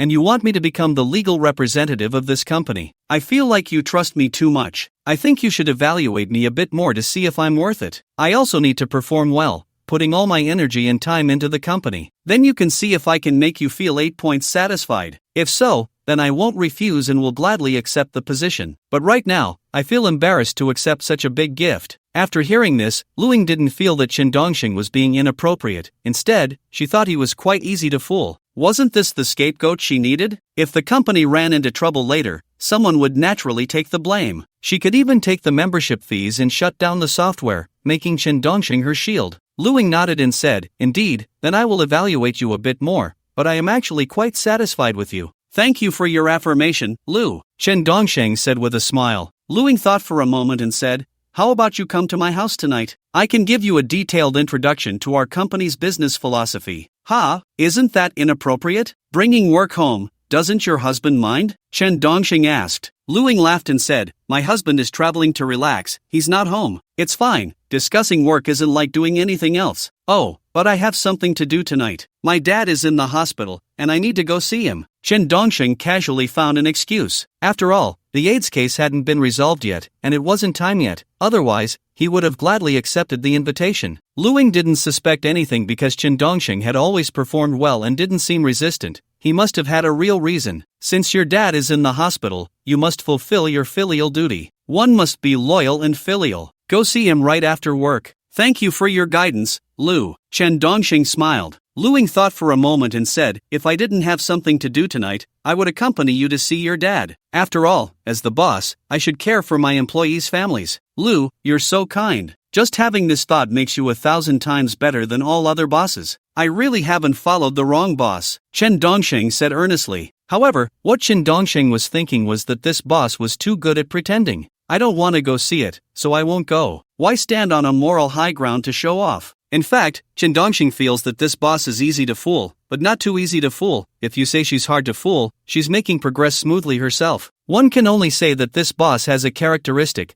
No matter what kind of relationship she has with someone, she will exploit them to the fullest, keeping work and life very separate. One could also say she is somewhat unfeeling. After these few days of work, both Chen Dongxing and Chen Ergu feel very exhausted. After all, in such a small company, one often has to wear multiple hats. The salary is also ridiculously low. However, Chen Dongxing feels it's about time, as he has interacted quite a bit with Luing. Almost every meal, he uses his own chopsticks to pick food for her. And this weirdo even drinks the milk tea he has already sipped. She completely doesn't treat him as an outsider. But sooner or later, she will have her moment of tears. Please, I beg for updates, for free gifts, and for interaction in book reviews. These combined data are also key to pushing the stream and play a significant role. Chen Dongxing has already found some PS Masters online to help him forge an AIDS medical record and an AIDS treatment certificate. This is also something Chen Dongxing has been collecting information about online for a long time. He only just learned that there is actually a treatment certificate for AIDS. This treatment certificate is mainly used for getting medication at the AIDS drug center. Without this certificate, many places won't give out the medicine. It cost him about less than 1,000 yuan. These two things are ready. However, the other party is from another province. It needs to be mailed over. It should take another 2 or 3 days to arrive. So he still has to work for another 2 or 3 days to complete this challenge. But thinking about it, as long as he completes this challenge, he can participate in the lottery again, which makes him exceptionally excited. He wonders what he will draw this time. Will he draw the immunity medal again? If he draws the immunity medal again, he can complete the challenge easily. Even if he doesn't draw the immunity medal, there are over 8,000 rewards on the lottery wheel. As long as he doesn't draw thank you for your patronage, it's all worth looking forward to. Time flies. A new day begins again. Chen Dongxing and Chen Ergu, as usual, walk through the vibrant Wandeng Lake and head directly to the office building next to it. They swipe their elevator cards to the 12th floor. Upon entering the company, Chen Dongxing sees Luing already sitting in the boss's office. When Luing sees Chen Dongxing, she directly calls out, Dongxing, help me bring a cup of coffee. Add some milk and sugar, but not too sweet. Okay, Manager Lu. Chen Dongxing immediately goes to make the coffee. After making the coffee, he brings it directly into the boss's office. In front of Luing, Chen Dongxing takes a sip of the coffee and smiles, saying, I'll help Manager Lu taste it. Is it sweet enough? I hope you don't mind? How thoughtful. Thank you. Luing doesn't care at all that Chen Dongxing has drunk from it. Because these days, she has been feeling increasingly impulsive, wanting to push Chen Dongxing down, thinking this handsome young man is excellent in every way and very attractive. Moreover, that impulse hasn't been stirred in a long time, only by this young man. Otherwise, Luing would still feel that she has aged and lost her impulses. Chen Dongxing thinks to himself that now it feels intimate and casual, but when his AIDS medical record arrives and is exposed in front of her, he wonders what kind of feeling that will be. Chen Dongxing looks at Luing and smiles, saying, no need to be polite. It's still a bit too sweet. Next time, add a little less sugar. Remember the taste I just had, and when you make coffee for me in the future, drink a couple of sips first, and then give it to me. Luing licks her red lips, saying it in a somewhat teasing manner. Chen Dongxing felt a chill run down his spine. It was truly perverse, but it was also good, as he anticipated how she would react when she saw the AIDS case files. She was teaching these women who wanted to stray from their marriages to behave properly. Alright, you are the man I admire the most. I hope you will be my legal representative, and let us become a permanent partnership, Lu Ying said, throwing a flirtatious glance at Chen Dongsheng. Chen Dongsheng smiled and replied, "Thank you, General Manager Lu, for your appreciation. I think I should wait until I achieve some results before taking on this role. The others in the company will recognize me better then. Please give me some time." "Sure." Lu Ying nodded, as she believed Chen Dongsheng would not refuse her. Chen Dongsheng only sneered inwardly, thinking, "Damn it, she really wants to make me the scapegoat. Doesn't he have any awareness of how many violations this damn company has committed? She still wants to trick him into being the legal representative." Lu Ying thought for a moment and said, "I want to propose a new company policy. Can you help me with it? General Manager Lu, please go ahead." Chen Dongsheng nodded. Lu Ying said, "I want to distribute company shares to all employees and raise some funds for the company's expansion." "I don't understand this." Chen Dongsheng actually had his suspicions. Was Lu Ying planning to exploit the employees, trying to raise funds off them? Then she would hand the legal representative role to him, while she walked away with a fortune, leaving him to deal with the mess. What a venomous woman. All these thoughts led Chen Dongsheng to suddenly have a bold idea. Was this a trap, a financial scam by the company? And Lu Ying was the con artist behind it, because everything looked too similar. The company's dating app was essentially a marriage matchmaking service, rife with violations. Not only did they develop smart plugins to deceive members, but they also had employees pretend to be women to chat and trick others into purchasing annual memberships, and even lifetime memberships. After all, the annual membership was $1888. And the lifetime membership was $2,888. Besides that, Lu Ying was very proactive with Chen Dongsheng, and as their emotional connection deepened, she was eager to transfer the legal representative position. She even claimed she wanted to help him. Now she wanted to raise funds from the employees to expand the company. It all looked like a scam. Was he really facing a professional con artist for the 19th time he was fired? Are rich people really playing such tricks now? Lu Ying smiled and said, "This model is great. It can allow the company to expand quickly and unite everyone's efforts. I also hope you will support it vigorously, so we can create a brilliant Fortune Global 500 group together." How do I support it? Chen Dongsheng was a bit speechless. A wedding introduction company wanted to become a Fortune Global 500? What was she thinking? Lu Ying said, "I want you to put out 3 million and subscribe to 18% of the original shares, setting an example in front of all the employees." 3 million? General Manager Lu, I can't come up with that much money. Chen Dongsheng had the money, but he absolutely wouldn't take it out. It felt wrong. Lu Ying thought for a moment and said, "Doesn't your family have a house? You can mortgage it first, get some money out. Our company is developing very well. I want to make it bigger and stronger. After all, how many single men and women are there? And the country is urging everyone to get married and have children. This is a trend. I want to build a Fortune Global 500 online marriage introduction group within 3 years. By then, your 18% shares, plus your legal representative status, will make you a figure like Ma Yun. When we both have money, we can buy an island abroad and enjoy life. General Manager Lu, I will raise the money after I go back. Wait for me." Chen Dongsheng looked very serious. If you believe her, you're in for trouble. Chen Dongsheng was already very sure that Lu Ying not only wanted to play with emotions but also wanted to fleece money. It seems that there are indeed many tricks in this society. Once you let your guard down and develop real feelings, you might end up losing everything. At the same time, Chen Dongsheng could also confirm that Lu Ying was likely a professional financial scammer. The wealthier a person is, the better they understand how to use these financial tricks to deceive others. After all, she was asking him to invest in her company, which was a legitimate company that could be verified. If he really invested that money, it would probably not be easy to get it back. Lu Ying looked at Chen Dongsheng happily and said, "I'm preparing to divorce my husband and let him leave with nothing." "Sigh, I've met the wrong person."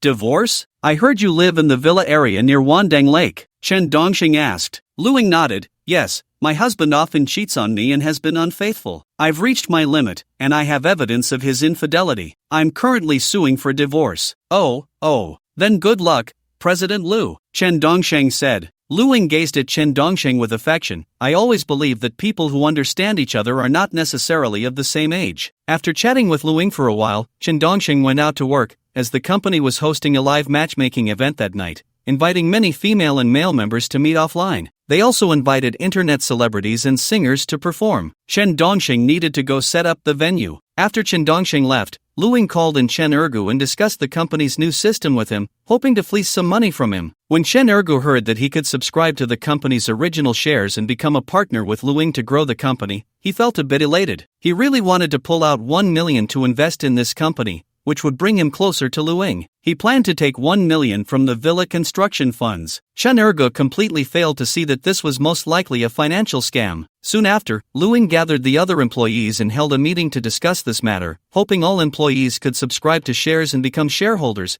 making the company bigger and stronger, leading everyone to become a Fortune 500 company. Many employees, upon hearing they could subscribe to original shares, directly invested 100,000 or 80,000. Some even invested all their savings of 2 to 300,000. Others who had no money did not invest cash but subscribed to shares with their salaries, meaning they wouldn't receive salaries until their salary amount reached the subscription amount. At that moment, at the venue of the company's evening party, Chen Dongxing was busy setting up various arrangements for the event. Suddenly, Chen Ergo came in, looking quite excited. Chen Ergo looked at Chen Dongxing and said, "Did President Liu ask you to subscribe to the original shares?" "Yes, she wants me to invest 3 million for 18% of the shares and to be the legal representative." Chen Dongxing looked at Chen Ergo strangely, suspecting that he might have fallen for it. He felt a bit guilty for forgetting to remind Chen Ergo not to subscribe to any nonsense original shares. Chen Ergo chuckled, "President Liu also asked me to subscribe. I want to invest 1 million. She offered me 6% of the original shares. I plan to take a chance, maybe I'll stand out. I feel President Liu is quite capable. Have you given the money yet?" Chen Dongxing frowned. Chen Ergo shook his head and said, "Not yet. She said she needs to go to the relevant department to get the contract. Once the contract is ready, I'll sign it and then pay." "Dog brother, don't do this foolish thing. Her company has only been established for a short time and doesn't meet the qualifications to issue securities. If you give her 1 million now, the shares you get will be illegal." Chen Dongxing directly pointed this out to Chen Ergo. Because Lu Ying's company indeed did not have the qualifications to go public,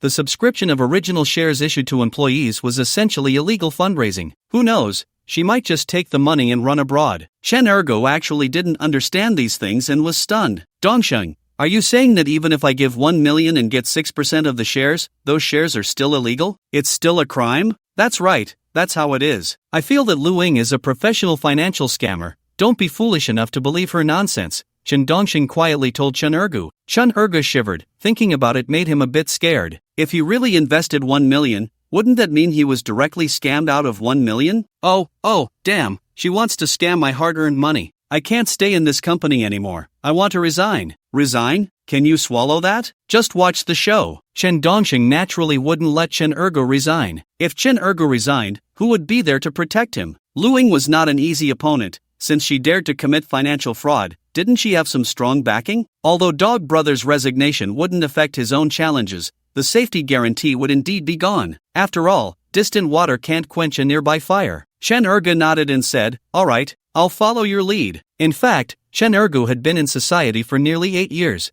and this was the first time he encountered a company that wanted to scam money. "Let's set up the venue for the evening party first," Chen Dongxing said with a smile. After all, whether Lu Ying was a scammer or not, this Xian Company, Ltd., was legal, and the challenges were just normal proceedings. It must be said that Chen Dongxing's organizational skills were quite strong. In about 3 hours, he had arranged the venue in an orderly manner. Not only was the stage set up, but various dining tables were also arranged below. It looked very reasonable and comfortable. At the same time, he also received the singers and internet celebrities who would perform tonight. He arranged for these singers and internet celebrities to rest and also organized their performance order and timing. Meanwhile, Chen Dongxing was also receiving the male and female members from the company. In fact, many of the women were not members, they were hired by Lu Ying as extras. About 300 male and female members attended, making it quite lively. After all, Lu Ying had rented a square, set up a security line, and organized this evening party. Moreover, many promotional flags were placed outside the security line. It seemed she wanted to use this evening party to promote the company's app vigorously. It could also be seen as a publicity stunt to attract more people to download the Xian app and then pay for membership. Time passed little by little. Chen Dongxing was very busy arranging for the members to take their seats and rest. He also collected fees from the male members attending this offline matchmaking event. That's right, male members had to pay to participate in this offline matchmaking event. Female members not only didn't have to pay but also received free souvenirs and could enjoy a free feast. Soon it was 7 p.m.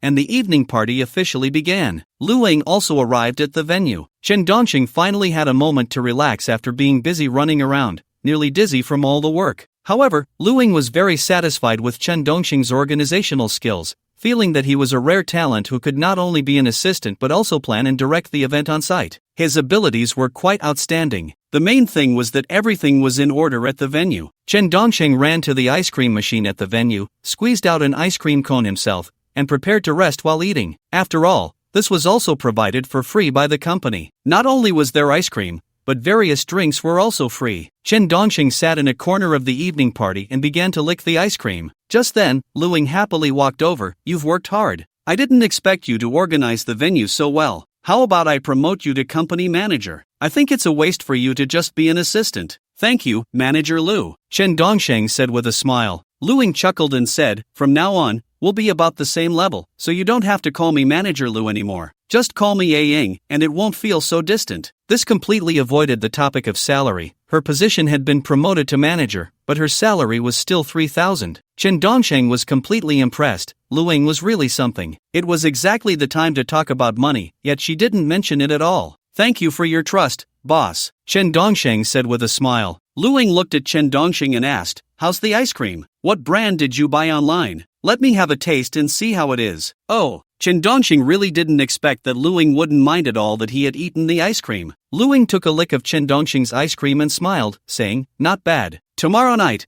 I'll treat you to a star-rated nightclub. We can dance, drink, and relax a bit. I appreciate your hard work for the company. Your dedication really moves me." "Ying, you're too polite. It's the least I can do." Chen Dongsheng smiled and said, "Want to have another bite?" Lu Ying nodded and said, "It's delicious, so I'll have another bite." After finishing, Lu Ying went off to do other things. Chen Dongsheng looked at the remaining ice cream with disdain and then searched for a nearby trash can to throw it away. Just then, Chen Ergo came back. "Can I have a bite of your ice cream? I'm dying of heat, damn it." Moving the chair up and down was exhausting. "This ice cream." Chen Dongsheng hadn't finished speaking. Chen Ergo took a big bite of the ice cream, chewing it down greedily. "What's wrong? We're brothers for life. I had a bite of your ice cream, and you make that face? You're hurting my feelings, bro." Chen Dongsheng didn't know what to say. "Chen Ergu, it's just a bite of ice cream. Do you really need to make that face? That's not the point. Let's not talk about this topic." Chen Dongsheng didn't want to tell Dog Brother that Lu Ying had eaten the ice cream, otherwise, he would definitely feel uncomfortable. Chen Ergu frowned. "Dongsheng, you're making me really sad. It's just a bite of ice cream.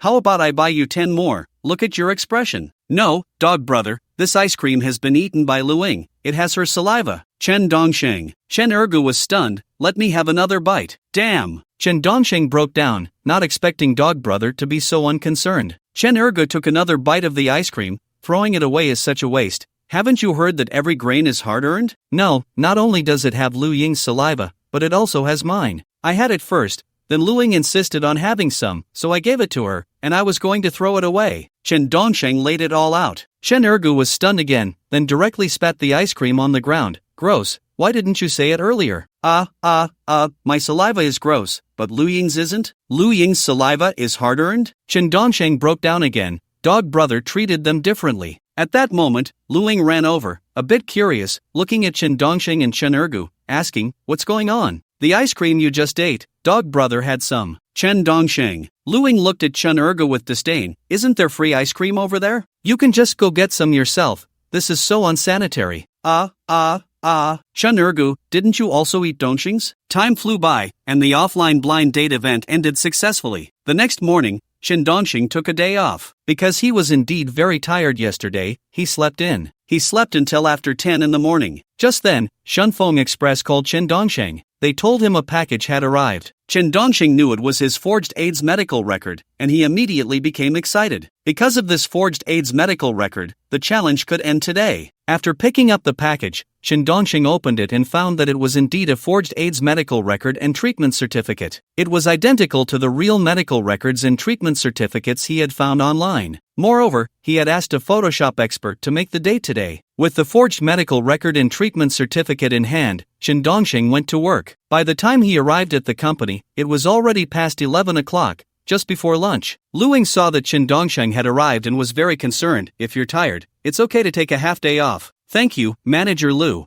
but I think there are too many things at the company. A little tiredness and discomfort is nothing." After saying this, Chen Dongsheng deliberately sneezed in Lu Ying's direction. Lu Ying frowned slightly, but she wasn't very resistant and handed Chen Dongsheng a tissue. I'm sorry, Manager Lu, I didn't mean to, it was too sudden. Chen Dongxing took the tissue and wiped his mouth and nose. Lu Ying smiled and said, it's fine, you forgot, don't call me Manager Lu. You're a manager too now, just call me Ying. Don't be so formal, after all, soon you'll be the legal person of the company, and we're on the same level. But you need to hurry up and raise the 3 million, the other employees have gradually submitted their money. I'm speeding up the process, I should be able to get the money in a couple of days, Chen Dongxing casually replied. Lu Ying was very pleased to hear this and said, it's about time, let's eat in the cafeteria first. Tonight, I'll take you to a star-rated nightclub and teach you how to dance ballroom. My ballroom dancing is the best in the city, you need to work hard. I'll sign you up for the Spring Festival Ballroom Dance Community Competition. Sure, Chen Dongxing didn't take it seriously. Spring Festival? Let's see if you can make it through today first. Chen Dongxing smiled at Lu Ying and said, Ying,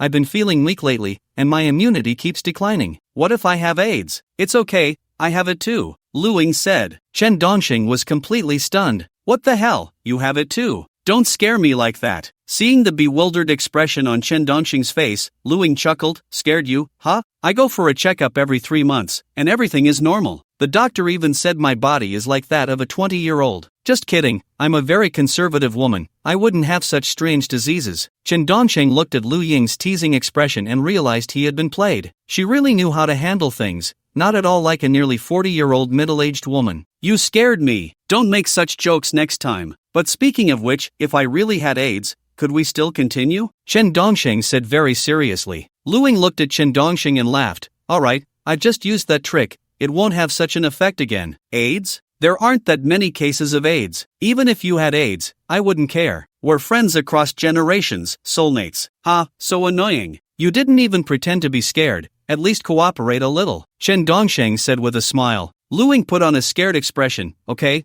I'm so scared. Does my scared face look like it? It does. Chen Dongxing continued to build up, wanting to make her unable to laugh later. Lu Ying said, alright, stop messing around, it's time to eat. If we don't go now, others will finish. Let's go. Chen Dongxing nodded. Then the two walked shoulder to shoulder to the company cafeteria. All the employees in the company were busy getting their meals. Chen Dongxing and Lu Ying both served themselves rice and dishes and found an empty table to sit across from each other. Chen Ergu and Xia Jinhua also came over. After all, Chen Ergu had always eaten with Chen Dongxing at the company. Moreover, they often had meals face to face, which made Lu Ying grit her teeth, as he showed no awareness at all. Chen Dongxing chatted animatedly with Chen Ergu, Xia Jinhua, and Lu Ying while eating, creating a very harmonious and cheerful atmosphere. Chen Dongxing picked up his soup spoon, put it in his mouth, licked it clean, and then scooped a spoonful of mapo tofu from his bowl, directly bringing it to Lu Ying's mouth across the table. Lu Ying glanced at the surrounding employees, feeling a bit embarrassed, but she opened her mouth to accept the bite of mapo tofu. Moreover, this spoon had been in Chen Dongxing's mouth. Chen Ergu next to them felt both envious and jealous, unable to understand why Chen Dongxing's luck with women seemed to flourish everywhere, while he couldn't cultivate any himself. Xia Jinhua also lowered her head silently, feeling that the two of them were too reckless. They could do whatever they wanted in private, but couldn't they refrain from such behavior in public? It was awkward. Just then, Chen Dongxing smiled and stood up, saying, I'll go get some soup. As he stood up, the medical record tucked into his waistband fell out. In fact, it was intentional on Chen Dongxing's part. Chen Ergu, Xia Jinhua, and Lu Ying all curiously looked down. Seeing the bag containing the medical records with the name of a top-tier hospital, they realized that Chen Dongxing had been to a top-tier hospital for a checkup. Xia Jinhua quickly picked it up to return it to Chen Dongxing, but Lu Ying snatched it away, saying, Let me see. How could someone so young need to go to the hospital? Chen Dongxing pretended to hurriedly turn around to grab the medical record,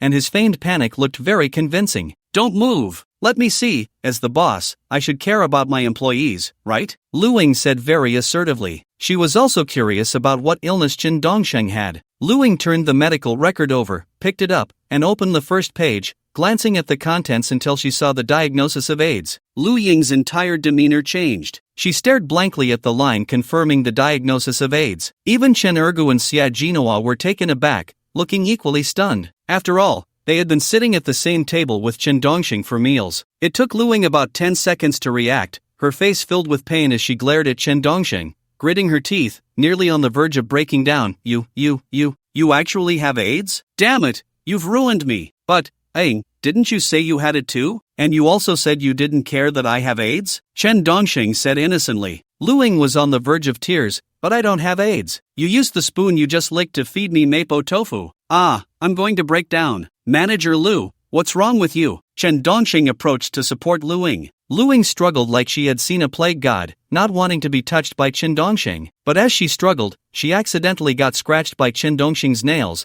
causing her to bleed. Manager Lu, don't move. If you get hurt now, the virus can directly contact your blood, and then you'll definitely have AIDS too, Chen Dongxing said with a concerned expression. Lu Ying was panicking, her mind blank, as she kept struggling and jumping around. Don't come near me. Don't come near me. I'm begging you. I'm going to die. Woo woo woo. Manager Lu, it's no use. I've given you braised eggs in many dishes with my used chopsticks, so you probably have AIDS too. Moreover, last night, you licked the ice cream I had licked, and you even took 2 bites. So much time has passed, there's no way to isolate it, Chen Dongxing said seriously. As Chen Dongxing spoke more, Chen Ergu beside him became increasingly doubtful about life, eventually collapsing to the ground, feeling that the world was filled with unknown dangers. This was because Dog Brother had also licked Chen Dongxing's ice cream, and they had spent so much time together. It felt like the world was collapsing. The others in the company had also retreated to corners, looking at Chen Dongxing and Lu Ying with shock and fear. Xia Jinhua was also stunned, unable to come to her senses. Chen Dongxing looked at Lu Ying and said, Manager Lu, you told me that once the company makes it to the top 500,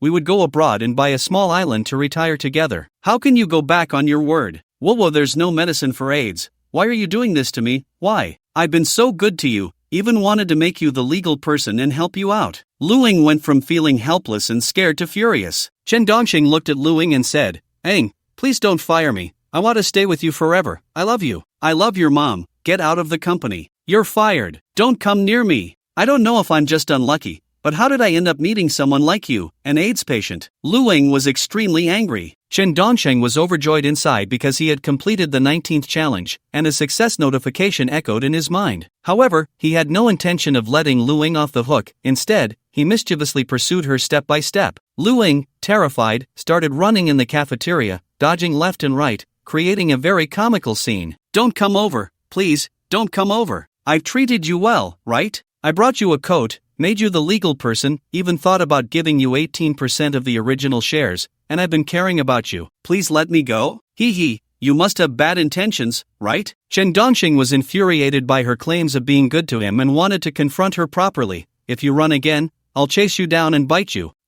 No, woo, I beg you, I won't run anymore. Lu Ying was genuinely terrified. Seeing that she had stopped running, Chen Dongxing said, Are you really good to me, wanting to help me? You want me to be the legal person, don't you just want to make me a scapegoat? You know your company is operating illegally, deceiving members. What if one day it blows up? If I'm the legal person, all the responsibility will fall on me. Is that really for my own good? And you want me to invest 3 million for 18% of the original shares. You're really a good person. Don't I want to help you? Lu Ying asked. Chen Dongxing laughed. Has your company gone public? Does it even qualify for an IPO? You actually want us to buy original shares? That's completely illegal. You're clearly engaging in illegal fundraising, trying to cut our leaks, and then you want to make me the legal person. Once you get the money, you want to run away, right? I didn't. Lu Ying was exposed and felt a bit embarrassed and angry. Chen Dongxing stared at her and said, You're not telling the truth, right? I'm very angry. I have to bite you a few times, or I won't feel better. After saying that, Chen Dongxing started chasing her again. Help.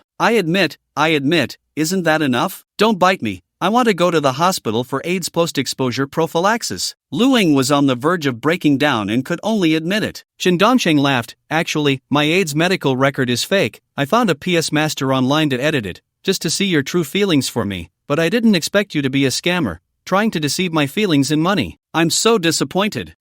Your AIDS medical record is edited? Lu Ying felt a bit happy for some reason, forgetting about her exposed plan. Chen Dongxing took out his phone, opened the chat history with the PS Master, and handed it to Lu Ying to see. I'm done. Are you crazy? You made a fake AIDS medical record just to see if I'm sincere to you? Sigh. I've been wandering the world for over 10 years, and I've never seen such an idiot. Lu Ying was completely broken. Chen Dongxing chuckled. You really are a scammer. Luckily, I discovered it early, otherwise, Brother Dog would have lost $1 million. And you guys, how much did you pay? Hurry up and call the police. Everyone on the scene was still in shock. This was simply a reversal upon reversal. Chen Dongxing, I have no grievances with you, right? Why are you targeting me? Lu Ying was about to explode with anger. Chen Dongxing replied, is this what women are like? You scammed me first, and you still have the nerve to say there's no grievance? Everyone, don't believe him. My company is legally registered and operates legally. Although some of our business methods aren't exactly above board,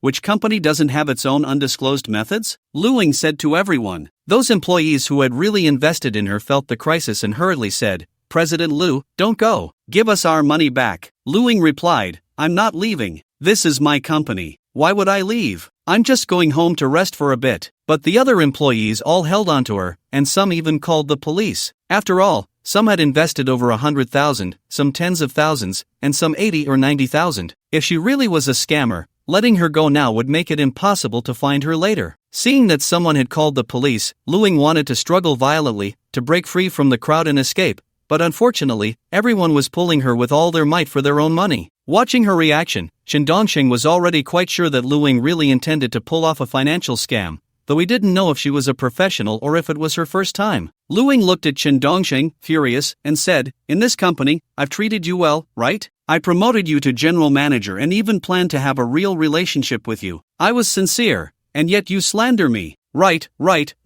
You promoted me to general manager, and my salary is still 3,000. Truly sincere, trying to scam my feelings and my money, why don't you just die? Chen Dongxing was a bit speechless. At that moment, Brother Dog finally calmed down. After a long while, he figured out that Dongxing seemed to be pretending to have AIDS. Brother Dog had actually been in a daze. Chen Ergo looked at Chen Dongxing and said, Dongxing, let me see that PS Master's chat records with you. Brother Dog, your reaction is a bit slow. Chen Dongxing genuinely felt that Brother Dog's response was very slow. He had completely frozen at a critical moment. Chen Ergo looked at the fake AIDS medical record chat on Chen Dongxing's phone, took a deep breath, and said, Dongxing, next time, don't make such jokes. I was doubting my life just now, feeling like it was all over. I thought you would be the first to react. After all, I reminded you during the party. Chen Dongxing was really a bit speechless. It seemed Brother Dog's reaction ability was really not suitable for entrepreneurship. In emergencies, he truly froze. At that moment, the police finally arrived and took everyone back for questioning. It wasn't until after 11 p.m. that the police confirmed that Lu Ying was indeed running a financial scam. They also clarified Lu Ying's identity. She was indeed wealthy and was in a divorce dispute with her husband. She had even arranged for a nationality transfer in advance. According to her confession, she planned to transfer her assets abroad after the divorce and then take the money from scamming her employees and run away abroad. Moreover, the remaining matters would be left for Chen Dongxing, the legal person, to handle. Her original plan was to trick Chen Dongxing into being the legal person of the company. Of course, they hadn't reached that step yet. Chen Dongxing also hadn't taken on that role. Now everything was out in the open. This finally allowed Chen Dongxing to witness the harsh realities of society. He never expected to encounter a boss running a financial scam during his 19th challenge. Fortunately, he sensed something was off, and luckily, he was there to challenge. If it were just after entering society, perhaps 80% would fall for it. After all, Lu Ying approached it with feelings first, using that emotional foundation to trick others into becoming legal representatives with various excuses. This is a relatively advanced financial scam. After all, she also sold her looks. If she had chosen Chen Ergu for this scheme, it would have probably succeeded 100%. Unfortunately, she found Dog Brother unattractive and chose the good-looking Chen Dongxing instead. Afterwards, this first-line company was sealed off. Chen Dongxing was praised by the police station and received thanks from his colleagues. They even presented him with a banner. Chen Dongxing actually didn't care about these, it was just something he did while tackling the challenge. After finishing everything, Chen Dongxing couldn't wait to open the prize wheel. The highly anticipated lottery began. The wheel spun wildly. Soon, the pointer stopped on a prize. Ding! Congratulations player, you have drawn a 5-time multiplier card. In the next 5 challenges, the player's prize will start multiplying from 10 million. Chen Dongxing felt excited upon seeing this reward. Because he had drawn a 5-time multiplier card, it meant that in the next 5 challenges, the prize would start multiplying again. By the 20th challenge, the prize would become 20 million. The 21st would be 40 million. The 22nd, 80 million. The 23rd, 160 million. The 24th, 320 million. Then the 25th would again be fixed at 320 million, and every subsequent one would also be 320 million. It would no longer be 10 million. Damn, I'm rich. This time, I really struck it rich. If the prize had been fixed at 10 million, the remaining 81 challenges would accumulate to just over 800 million at most. But with the prize fixed at 320 million, the total prize for the next 81 challenges would be 92 billion, plus the ultimate prize of trillions. If I complete all the remaining challenges, I would have over 10 trillion in prizes. It's completely a chance to become rich for 10 generations. The main thing is that all of this is cash, not assets, nor asset estimates. However, this prize also has a rule. If there are any violations in the next 5 challenges, it will be directly cancelled. This means that I would still only get the 10 million prize once. Therefore, the next 5 challenges are particularly important for Chen Dongsheng. Whether he can get rich depends on the completion of these next 5 challenges. An update of over 10,000 words, please urge for updates. The requests for updates have been decreasing these past 2 days. There are more people following the updates, but fewer urging for them, which is making me feel almost depressed. Moreover, my condition is slowly recovering. It will get better and better, and I will write the upcoming story even better. I ask everyone for a bit of motivation. 2 days passed in a flash. Chen Dongsheng and Chen Ergu had both recovered. After all, working for Lu Ying was quite exhausting. Not only did they have to do assistant work, but they also had to chat and plan events on site, essentially being high-energy laborers. Having recovered, Chen Dongsheng and Chen Ergu had completely different missions. Chen Dongsheng was focused on thinking about the next 5 challenges, planning how to conduct them without any unexpected events. Meanwhile, Chen Ergu started looking for trouble with Chen Nian. Previously, while working for Lu Ying, Dog Brother was exhausted every day and had no time to find fault with Chen Nian. But that didn't mean he could tolerate Chen Nian. It was time to settle the score. Chen Nian had been living in Chen Dongsheng's large suite for nearly half a month, feeling like he was going to suffocate from boredom. Because Chen Nian's phone was a keypad phone, he couldn't even go online, and there wasn't even a TV in Chen Dongsheng's suite. So Chen Nian sat in the corridor all day, watching the cityscape outside, struggling to get through half a month. However, the good thing was that during this half month, Chen Ergo hardly bothered him. At this moment, Gogo had somehow gotten a bamboo whip as thick as a thumb. Looking at Chen Nian, stand up straight. Gogo, I didn't do anything. Chen Nian stood up straight in fear, his face full of confusion, not knowing where he had gone wrong. Chen Ergo stared at Chen Nian and asked, "Where do you think you went wrong?" Chen Nian's face darkened, feeling that Chen Ergo was just looking for an excuse to hit him, and he couldn't find one, so he asked himself where he had gone wrong. "If you want to hit me, just say it. Don't insult me like this. Don't make me find an excuse for you to hit me." Chen Ergo stared at Chen Nian again and asked, "Where do you think you went wrong?" I didn't do anything wrong," Chen Nian said stubbornly. "Chen Ergo, you didn't do anything wrong? Then find something you did wrong. Are you crazy?" Chen Nian stood there with a dark face. Chen Ergo, looking disappointed, shoved the bamboo whip into Chen Nian's hands and shouted, "Give my butt a good whip." Why would I do that?" Chen Nian was a bit dazed, feeling inexplicably excited, not knowing what Chen Ergo was up to. "Chen Ergo, whip me. If you don't whip me, I'll whip you." "Fine, you asked for it, Dongsheng can be a witness." Chen Nian gathered all his strength and whipped Chen Ergo's butt hard. With a loud crack, the bamboo whip almost broke. Chen Ergo gritted his teeth and bore the pain in silence, staring at Chen Nian and asking, "Where do you think you went wrong?" I. Chen Nian was a bit at a loss, his expression very complicated. Even Chen Dongsheng, standing nearby, was baffled by Go Ji's actions, not understanding why he wanted someone to hit him. Chen Ergo frowned, "Find a place you think you were wrong.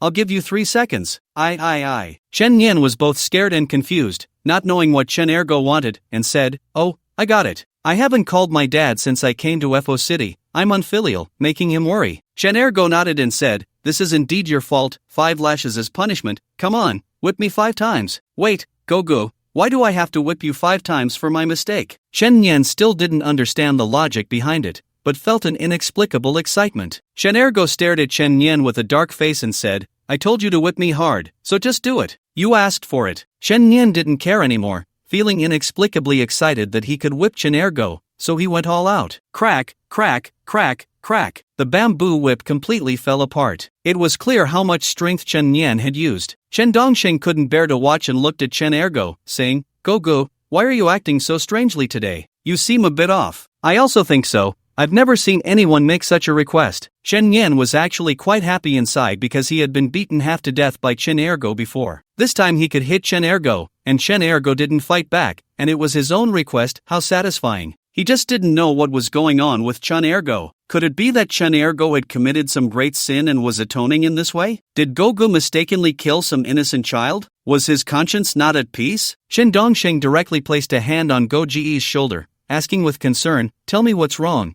Your behavior is making me a bit anxious. Are you under too much pressure and having some mental issues? Should we take it easy?" "Dongsheng, don't worry about it. Today I want to teach him what a role model is. I want to set an example for him," Chen Ergo said very seriously. Chen Dongsheng probably understood Dog Brother's meaning a bit, because he had once seen a video on Douyin of a father teaching his child. The child had lied and done something wrong, and the father made the child hit himself hard with a pointer. But the child didn't dare to hit himself, so the father did it himself, and only after hitting himself did he educate the child, saying he hadn't taught well. Chen Erga stared at Chen Yan. "What else did you do wrong?" "Dog Brother, I didn't do anything wrong." Chen Yan felt that Chen Ergo had taken the wrong medicine. Chen Erga stared at Chen Yan and said, "Think carefully about what else you did wrong. Don't make me tell you." "Dog Brother, I really didn't do anything wrong. I just made a mistake by not calling my dad to report my safety." Chen Yan really couldn't think of anything else. Chen Ergo said very seriously, "Since you don't know what you did wrong, let me tell you what you did wrong. If I say one thing, you hit me once, it's because I didn't teach you well." "Ha!" Chen Yan felt an unknown fear. "Chen Ergu,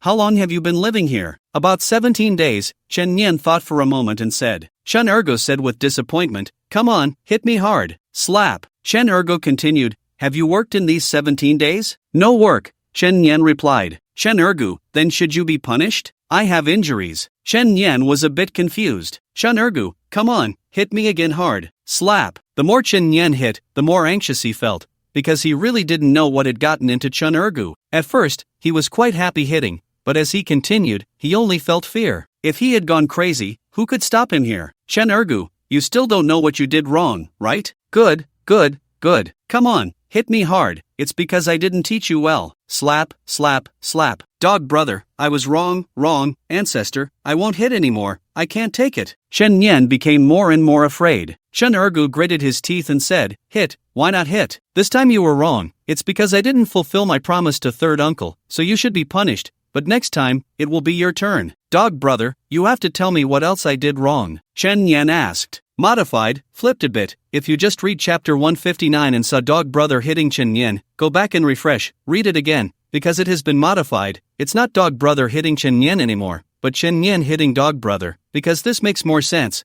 and is more comfortable, and a bit more unexpected. Chen Ergo said with a dark face, "Then I'll tell you directly what you did wrong. Come with me, look at how yellow the toilet bowl has become, and how strong the smell of urine is. And look at the room you're living in, how dirty it is. The white floor has turned gray, and there are cigarette ashes and butts everywhere. And the packaging bags you threw around after eating, and the spit you casually left, is this your home? You treat it like this? This is rented back by Dongsheng. If the landlord comes to inspect and sees this, he will definitely kick us out immediately. I ask you what you did wrong, and you still don't know? Moreover, you've been at home for 17 days, doing nothing for 17 days. Shouldn't you have mopped the floor, wiped the windows, and cleaned the toilet every day? Not to mention your phone is a button phone, you can't go online, and you have nothing to do, not even a book. You just sat here blankly for 17 days. If I were that idle, I would have found something to do to kill that damn boring time. And you? You would rather days off than do even a little bit of work. No wonder third uncle wants me to sign a waiver. A person like you can't be changed without being beaten to death." Chen Erga's words immediately made Chen Dongsheng feel a deep sense of empathy, realizing that Chen Yan had indeed gone too far. Living here for 17 days, and then leaving 17 days worth of garbage on the floor, especially in his own room,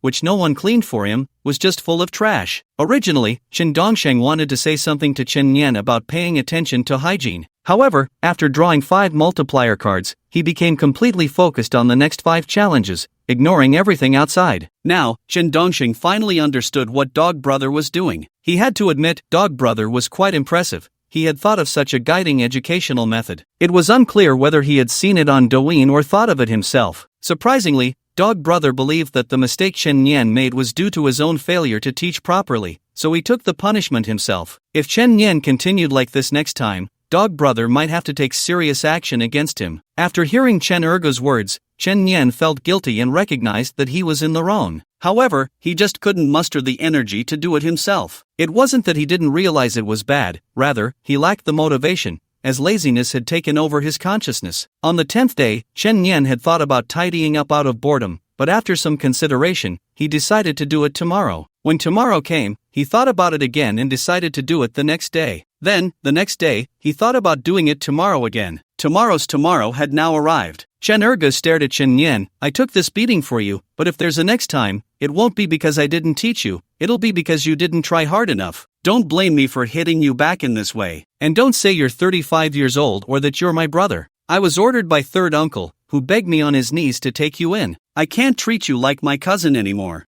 I'll only see you as a child, so remember that. Dog brother, I'm sorry, I'll clean up right now. Chen Yan felt somewhat convinced. Chen Erge nodded and said, then hurry up and clean. Don't let there be a next time. I really want to hit you right now, but I'm giving you face, so don't take it for granted. Okay, I'm going to do it now. Chen Yan was not only feeling guilty but also worried that Chen Erge might suddenly explode. Soon, Chen Yan went to clean up. Chen Dongsheng looked at Chen Erge with a bit of admiration. Having to admit that Dog Brother handled this beautifully, he not only didn't hit Chen Yan but also made him feel convinced. After all, he had previously told Dog Brother that those liability waivers for hitting someone were completely ineffective. If he really hit Chen Yan and he called the police, Dog Brother would be in big trouble. The way he handled it just now was truly impressive. It not only made Chen Yan feel guilty but also had a deterrent effect that would stick in his memory. Chen Dongsheng looked at Chen Ergu and said with great admiration, Dog Brother, you're amazing. I really admire your emotional intelligence in this regard. Dongsheng, come to my room for a moment. At that moment, Chen Ergu was like a tough guy. Soon, Chen Dongsheng followed Chen Ergu into the room. Chen Ergu locked the door with a click and then covered his butt, grimacing in pain. Put, ha ha ha, you're going to make me die laughing. Just now, you were being whipped outside without a single expression, and now you look like you're dying. Chen Dongsheng almost laughed himself into a fit. Chen Ergu, holding his sore backside, said, you can't learn from the videos on Douyin. I was just in a tough spot. So you really learned it from Douyin? Chen Dongsheng asked. Chen Erge nodded. I just searched for how to educate children. I saw that video of someone scaring their child by hitting themselves. It was quite creative, so I wanted to try it. Who knew it would hurt so much? But the effect is really quite good. Chen Dongsheng actually recognized this method, but he wasn't as ruthless as Dog Brother, so he couldn't pull it off. He couldn't learn it at all. Chen Erge took out a bottle of ointment from his pocket and handed it to Chen Dongsheng, saying, Dongsheng, help me apply this. It hurts so much, I think I'm bleeding. Damn it, if this method doesn't work, I'm going to complain about that video. Alright, I'll use a cotton swab to apply it for you. You're a man, ha ha ha. Chen Dongsheng used a cotton swab to help him apply it. However, those whip marks were quite severe, all bleeding. Although being hit with a bamboo whip wouldn't injure bones or muscles, it really hurt. Chen Ergu, how about next time it's your turn? Chen Dongsheng was instantly rendered speechless by him. Damn it, third uncle asked you to bring Chen Yan, not me. Plus, I have no interest in that either. But just then, Chen Dongsheng was suddenly inspired and thought of an element that could get someone fired. That is the conversation terminator, a kind of alternative low emotional intelligence, someone who can make anyone they talk to feel choked and instantly not want to talk. This was also why Chen Dongsheng was momentarily choked when Chen Ergu answered him earlier, which led him to think of this element. If this element were used in the 20th challenge, talking to anyone in the company would just take 1 or 2 sentences, offending people to death, becoming a conversation terminator, and possibly even getting fired by a collective request from others. And when talking to the boss and management, just 1 sentence could choke them into silence.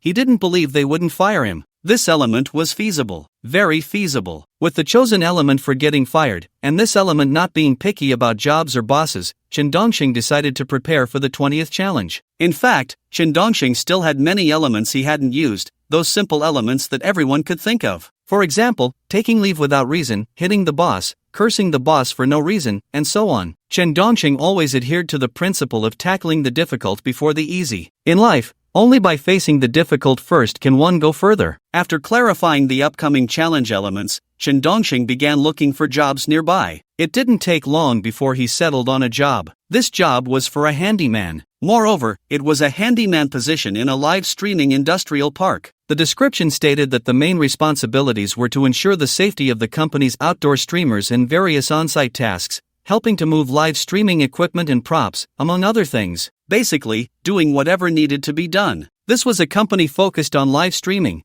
located in the live streaming industrial park of FO City. This job was actually easy to apply for. As long as you were tall and big enough, or had some skills, it would be even easier to get hired. After deciding on the job direction, Chen Dongsheng directly took Chen Erge to the restroom, watching Chen Nian clean the toilet, and discussed, I'm planning to take you two to apply for the handyman position at the live streaming company. How much is it per month? Chen Nian asked while scrubbing the toilet. Chen Dongsheng, 3,800 a month, no meals or accommodation included, but there's a bonus after a year. Only 3,800? Chen Nian expressed some disdain. Chen Ergu immediately grabbed the nearby toilet brush and pretended to jab it towards Chen Nian's mouth. How much did you earn per month before? Or how much have you earned in total since you graduated? You still think 3,800 is too little? Money is earned penny by penny. This action from Ergo startled Chen Nian, and he no longer dared to say 3,800 was too little. What if Ergo made him hit him again? In fact, many jobs nowadays don't pay well, unless you get into those electronic factories where the pay is a bit higher for 12-hour shifts. For more comfortable jobs, the pay is almost always between 3,000 to 5,000, except for those civil servants. The recruitment post also mentioned that if someone had the ability or learned quickly, the company would promote these handymen to become streamers, achieving fame and fortune. In other words, the company was hiring people who fantasized about becoming internet celebrities. They used this to attract those with dreams of becoming internet stars, knowing that jobs related to dreams don't pay much. Chen Dongsheng looked at Chen Ergo and Chen Nian and said, hurry up and submit your resumes. If they hire enough people, we won't have a chance. Right, hurry up. Chen Ergo wiped his hands on his pants to dry them, then took out his phone and opened the boss recruitment app. Chen Nian also looked reluctant while doing this. When Chen Dongsheng saw Chen Nian's unwilling expression, he actually felt quite happy inside. What he wanted was for Chen Nian to be reluctant, so that his work partner would have a chance to shine. Then, during work, he would come up with all sorts of tricks and get fired by the boss. His 20th challenge would then be successfully completed. Of course, this was just icing on the cake. Chen Dongsheng didn't place all his hopes on his work partner. He believed he still had to rely on himself. Relying on others was unreliable. Soon, all three of them submitted their resumes. The response came back very quickly. They were all invited for an interview tomorrow at 9:30 at the Miao Ancestor Live Industrial Park,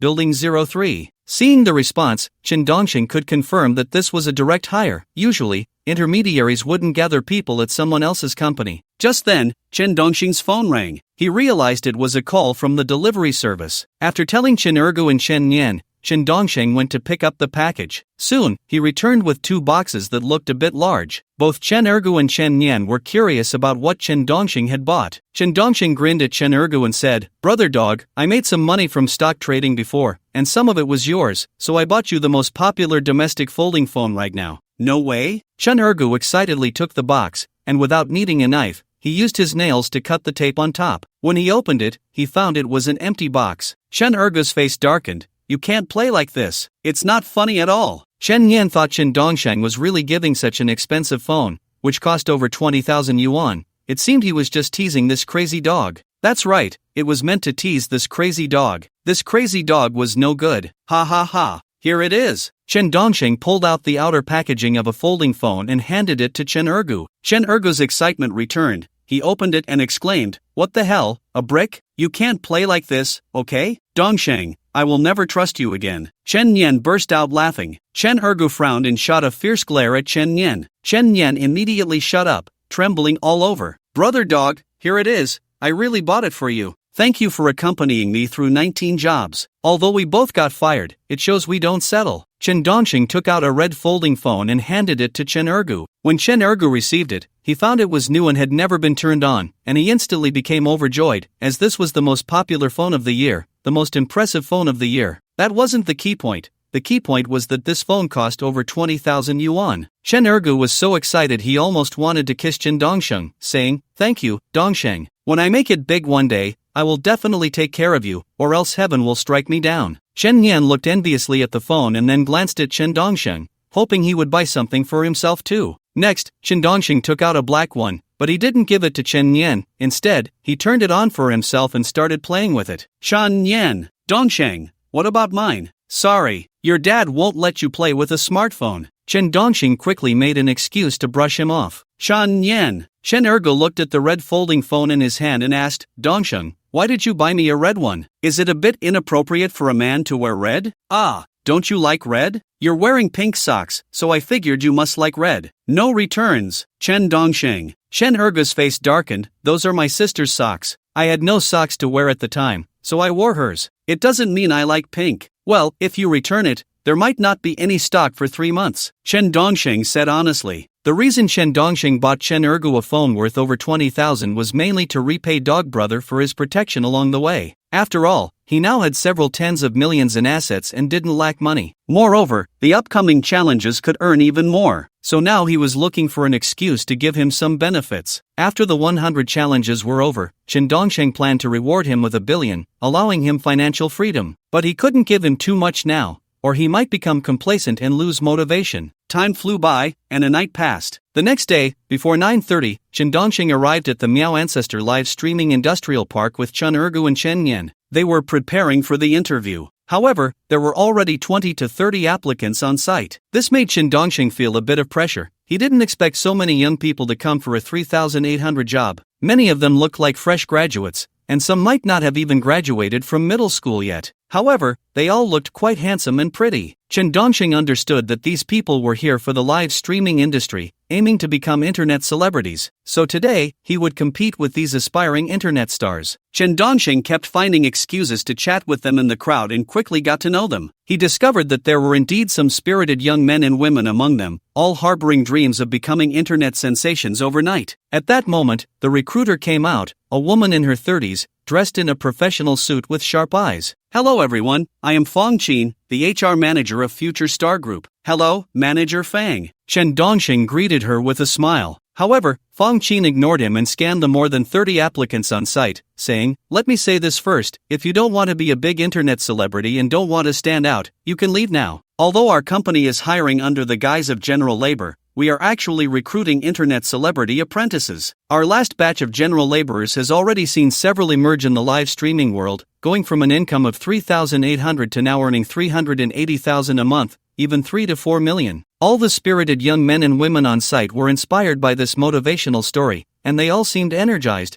not wanting to give way to each other. Only Chen Dongxing and Chen Yan felt that the other side was just painting a rosy picture, trying to hype them up. Even Chen Ergu felt that perhaps he was about to welcome an opportunity to change his fate. With his handsome Korean-style looks, as long as the audience base was large enough, he could definitely attract a good number of loyal fans. After all, someone like Dog Brother, looking like this, was 1 in a million. You couldn't find this kind of product anywhere else. Uniqueness was key. If worst came to worst, he could imitate Lee Ronghao and specialize in Lee Ronghao impersonation shows. The 20th challenge would be Dog Brother's most glorious moment. Who can guess how Dog Brother's glorious moment will unfold? Chen Yan looked at Chen Dongxing and whispered, "Dongxing, we can't stay at this company. She wants to exploit our labor and use our desire to become big internet celebrities to control us and make us overlook her treatment." Insightful. Chen Dongxing didn't expect Chen Yan to be quite clever. Although he had never entered society after graduation, he was much more perceptive than Dog Brother. He pointed out the other party's freeloading method with pinpoint accuracy. Chen Yan chuckled, "That's why I hate these companies. They could just rob directly, but they insist on getting a legal license." "So what do you mean?" Chen Dongxing asked with a smile. Chen Yan whispered, "Of course, you leave and find something else. You have to know, with 3,800, aside from food and housing, you won't have any money left. This means you can't get rich from this job, but you won't starve either. However, if you lie at home, you also won't starve, and it's much easier." Dog Brother, Dog Brother. Although Chen Dongxing agreed with Chen Yan, he still had to call out to Dog Brother. Chen Yan hurriedly covered Chen Dongxing's mouth. "Don't call out. This mad dog will know and give me a beating." "What's wrong?" Chen Ergo turned his head to look at Chen Dongxing and asked. Chen Yan helped Chen Dongxing answer. "Nothing. He said he wants to drink water." "Wants to drink water? Ha! Foster father is waiting. I'll go buy a bottle of water." Chen Ergo had no doubts at all. Chen Dongxing directly pried Chen Yan's hand away and said, "Not thirsty, no need to buy, let's have the interview." In fact, Chen Dongxing was trying to force Chen Yan to join the job because he clearly didn't want to work, and when he did, he would surely come up with all sorts of tricks. This would help him succeed in his 20th challenge. Moreover, even if the challenge elements of working with a partner were repeatedly the same,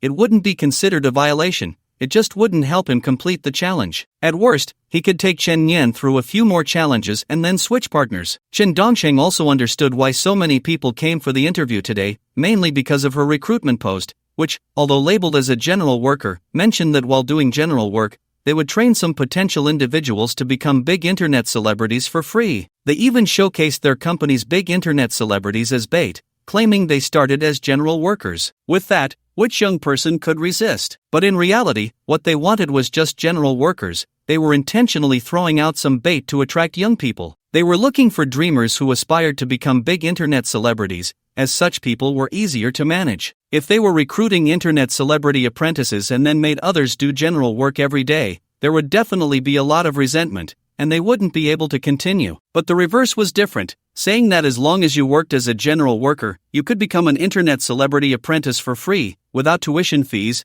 and still get paid. Wouldn't that be a bit better? Fang Qin stood above and looked at everyone below, saying, "Is there anyone who wants to leave right now? If not, we will officially start the interview." With over 30 people present, not a single one turned to leave. Everyone was eager to pass the interview. Seeing that no one wanted to leave, Fang Qin smiled and said, "We are only hiring 10 people because there are only 10 spots for this position." Upon hearing that there were only 10 spots, everyone began to feel nervous. Chen Nian disdainfully muttered, drawing a pie and then starting to create anxiety. "How shameless. Brother Nian, just take any job for now. If you don't pass the interview and I and Dog Brother do, Dog Brother definitely won't let you off when we go back. You better get your act together," Chen Dongxing quietly advised Chen Nian. After hearing this, Chen Nian shivered. Yes, if both Chen Dongxing and Chen Ergo passed the interview and he didn't, Chen Ergo would probably really go crazy. Fang Qin looked at everyone and continued, "Alright, since everyone wants to compete for these 10 spots, let's make it clear from the start. For this position, the salary is only 1,800 for the first 3 months, and after 3 months, it will be 3,800 if you perform well and learn well. Our company will promote you to become the next big internet celebrity. Our company is the most successful at incubating internet celebrities and has, to date, produced the most internet celebrities in the country. Our boss behind the scenes is very powerful." Everyone felt a bit awkward when they heard that the salary for the first 3 months was only 1,800,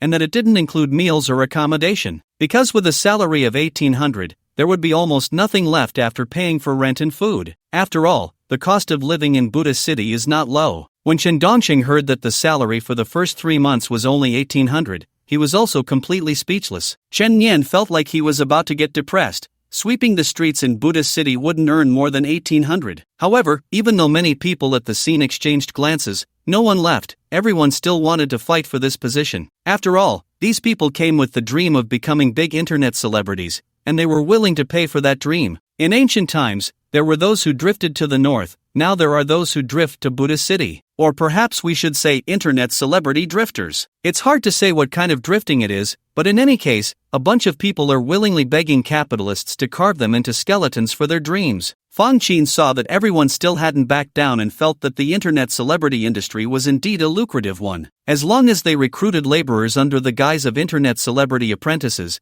they could use extremely cheap labor, and everyone was obedient. Fang Qin looked at the crowd again and said, "There's one more thing. Since we are recruiting internet celebrity apprentices, you will need to take artistic photos and have your own artistic initial experience. This will cost 3,000 yuan. Those who are willing to pay and have the means can stay. Those who are unwilling and don't have the means can leave now." As soon as Fang Qin finished speaking, the more than 30 spirited young men and women at the scene finally began to stir. Many of them simply couldn't come up with 3,000 yuan. After hearing her request, Chen Dongxing was utterly speechless. What the hell? They hadn't even started working yet, and they were already being asked to pay 3,000? This so-called artistic photo and artistic initial experience was just a way for them to make money. It was like applying for roles as special actors or extras, especially with those companies. Regardless of whether they wanted you or not, they would first ask you to pay 800 yuan, then take you to take artistic photos for the record, claiming it was for future directors to use when selecting people. But damn it,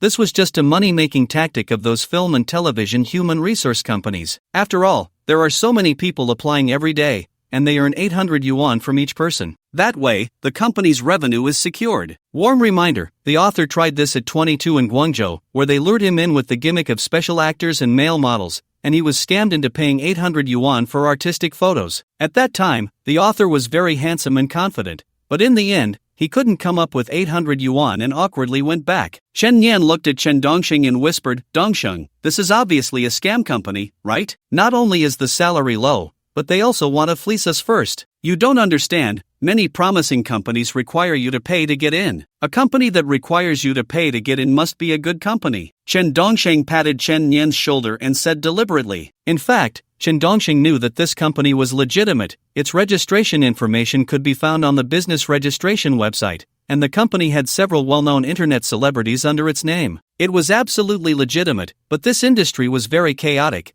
In any case, it was a matter of plucking the feathers of the passing geese. Chen Nian felt a bit withdrawn. Huh? Is that how you think? Dog brother, Chen Dongsheng. Chen Nian hurriedly covered Chen Dongsheng's mouth. Can you not just call me Chen Ergo? I'm done with you. What's wrong, Dongsheng? Chen Ergo turned to look at Chen Dongsheng. Chen Dongsheng looked at Chen Ergo and said, Nian Gu says this is a scam company. He understands nothing. We've been struggling in society for so many years, with such rich experiences, and we didn't even realize it was a scam company. How could this guy, with his pathetic skills, be better than us? I think you just don't want to work. You're itching for trouble. Chen Ergo looked at Chen Nian with disappointment, because Chen Ergo was still dreaming of becoming a big internet celebrity. What if that dream really came true? That could mean earning over 100 million from just one product. That would be reaching the pinnacle of life. What's wrong with needing 3,000 yuan? Do I really lack that 3,000? Is it too much to invest 3,000 for a dream? Not at all. Chen Nian trembled a bit and said, Brother dog, I don't have 3,000 yuan. I don't even have 300. I'll give you 3,000. Pay me back when you make money. Chen Ergo said with a dark face. Damn it, I brought you out to share the profits but ended up losing money. Only your adoptive father is kind enough to do that. If it were anyone else, they wouldn't care about you. It's all because of that kneeling from Uncle San that cost me 3,000. Soon, more than 30 spirited young men and women at the scene began to turn and leave one by one. They did not want to pursue their dreams. They just found themselves in the awkward situation of not being able to come up with 3,000 yuan. Only about 18 people remained. They were still competitive. Fang Qin looked at the remaining 18 people and was quite satisfied. It proved that these 18 were wealthy and accepted the various treatments and conditions proposed by the company. These were the selected ones, not only low-cost labor but also cattle and horses that could be controlled with dreams. Fang Qin picked up the resumes organized by the HR and began the formal interview. Li Tsuhua, please step forward and tell us your strengths and what talents you have. At this moment, a spirited young woman walked out a bit awkwardly and shyly said, I can sing. Sing a couple of lines for us. Fang Qin assessed the spirited young woman, thinking she looked okay, but her personality was too introverted, making her somewhat unsuitable for the internet celebrity route. That wasn't the main point. The main point was that she was too delicate to be a mover. The spirited young woman began to sing, I love him, but he loves her. All right, that's enough. Go wait for news. Fang Qin was a bit speechless. She couldn't even pronounce Mandarin correctly, saying I love him instead of I love him. Is it I? Come on, girl. Fang Qin picked up the resume and read the name again. Guodong, step forward. Do you have any talents? I can imitate Xiang Zhua. Look, my finger is on the side of my nose. Isn't it cooler than Xiang Zhua? He's so popular on Douyin right now. If I imitate him, I'll definitely go viral. Guodong said confidently. But everyone nearby burst into laughter, unable to catch their breath. What a fool! Just putting a finger on the side of your nose can make you famous? Fang Qin looked at Guodong and said, very good, you passed. What the hell? What the hell? A chorus of what the hell floated through the scene. Such a fool actually passed easily. This made both Chen Dongsheng and Chen Nian question their lives. Is this even possible? He didn't look like Xiang Zhua at all. If you had to say he looked like him, it would be a low-quality, dim-witted version of Xiang Zhua. That Xiang Zhua has a classic internet catchphrase, a powerful dad, strong mom, beautiful wife, useless him. So this dim-witted version would be useless dad, useless mom, still single him, got scammed again today. Soon, Fang Qin read out Chen Dongsheng's name. Chen Dongsheng, step forward.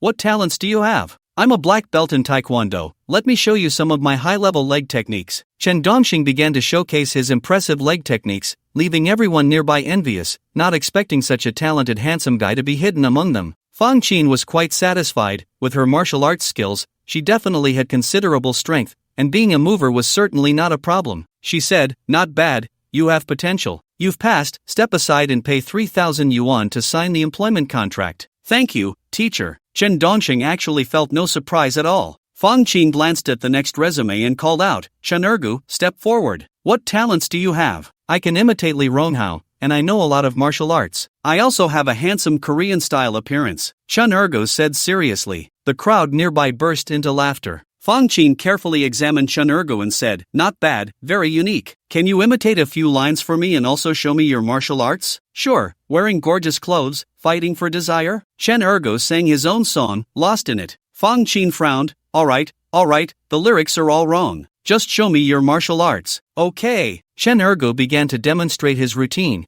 and every move looked very powerful. It was also quite pleasing to the eye. Fang Qin nodded in satisfaction. Another one skilled in martial arts. Being a mover was definitely not a problem. In the future, you should imitate a martial arts version of Li Ronghao. I think he looks like Bao Bao's Feng Yuxiu, shouted an audience member nearby. At this moment, Fang Qin picked up another resume and called out, Chen Yan, step forward. What talents do you have? I. Chen Yan was at a loss for words. He could only lie at home and rely on his family. As for talents, naturally, it was relying on his family. No, he was here to find a job, not to audition to be an actor or an internet celebrity. What talents were needed? Wasn't it just a laborer? Wasn't it just to scam 3,000 yuan? Was there even a threshold for being scammed? This was awkward, sister. Fang Qin frowned at Chen Yan. Don't you have any talents? I'm from the same village as Chen Ergu and Chen Dongsheng. Our village is called Wulin Village, and everyone knows martial arts and has unique skills. Their skills are routines. Mine is iron cloth shirt and golden bell shield. Chen Yan, in a moment of panic, wasn't very quick-witted. He could only follow the lead of Chen Dongsheng and Chen Ergu. Since both of them easily passed the interview by demonstrating their martial arts, he thought saying this would surely work too. Fang Qin's eyes lit up. Then you need to demonstrate well. How do I demonstrate this? Chen Yan felt like he had dug a pit for himself. Chen Ergo anxiously looked at Fang Qin and said,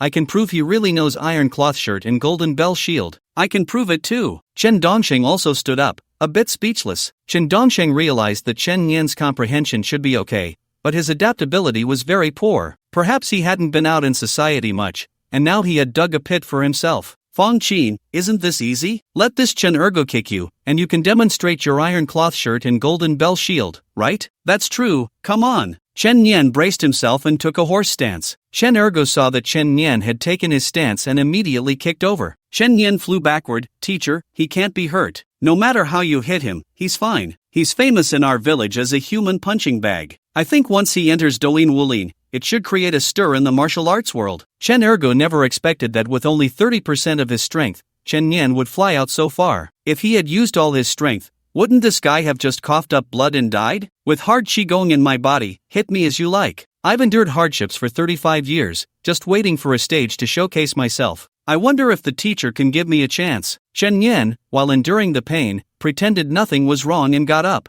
Fang Qin was also a bit surprised. If that was the case, then there was someone to shield the low-quality internet celebrity. Are you really okay? Being kicked so far? Teacher, you may not know, but Chen Ergu was famous for his powerful iron leg technique. One kick can exert over 1,000 pounds of force. Although I can perform the iron cloth shirt and golden bell shield, I can't withstand a 1,000-pound drop, so I would still be kicked away, but I'm fine. Chen Yan patted the footprint on his abdomen. Chen Ergo didn't want Chen Yan to suffer for nothing and quickly spoke up for him. He's fine. If you don't believe it, everyone can come up and hit him. He can still get back up. The spirited young men and women were all eager, some reaching for nearby bricks, others for vases. Chen Dongxing couldn't help but laugh, but found it too absurd and said, Teacher, I can testify that he really knows hard qigong and the iron cloth shirt. He can perform these skills in the live stream. It won't be worse than that Douyin martial arts. Alright, Chen Yan, you can step aside and pay 3,000 yuan to sign the employment contract, Fang Qin said. Who else hasn't passed the interview? Raise your hand. Immediately, those spirited young men and women who hadn't passed raised their hands. Fang Qin looked at them and said, I received the latest statistics from the HR manager, and it turns out we still need 20 more positions. I'll give all of you a chance.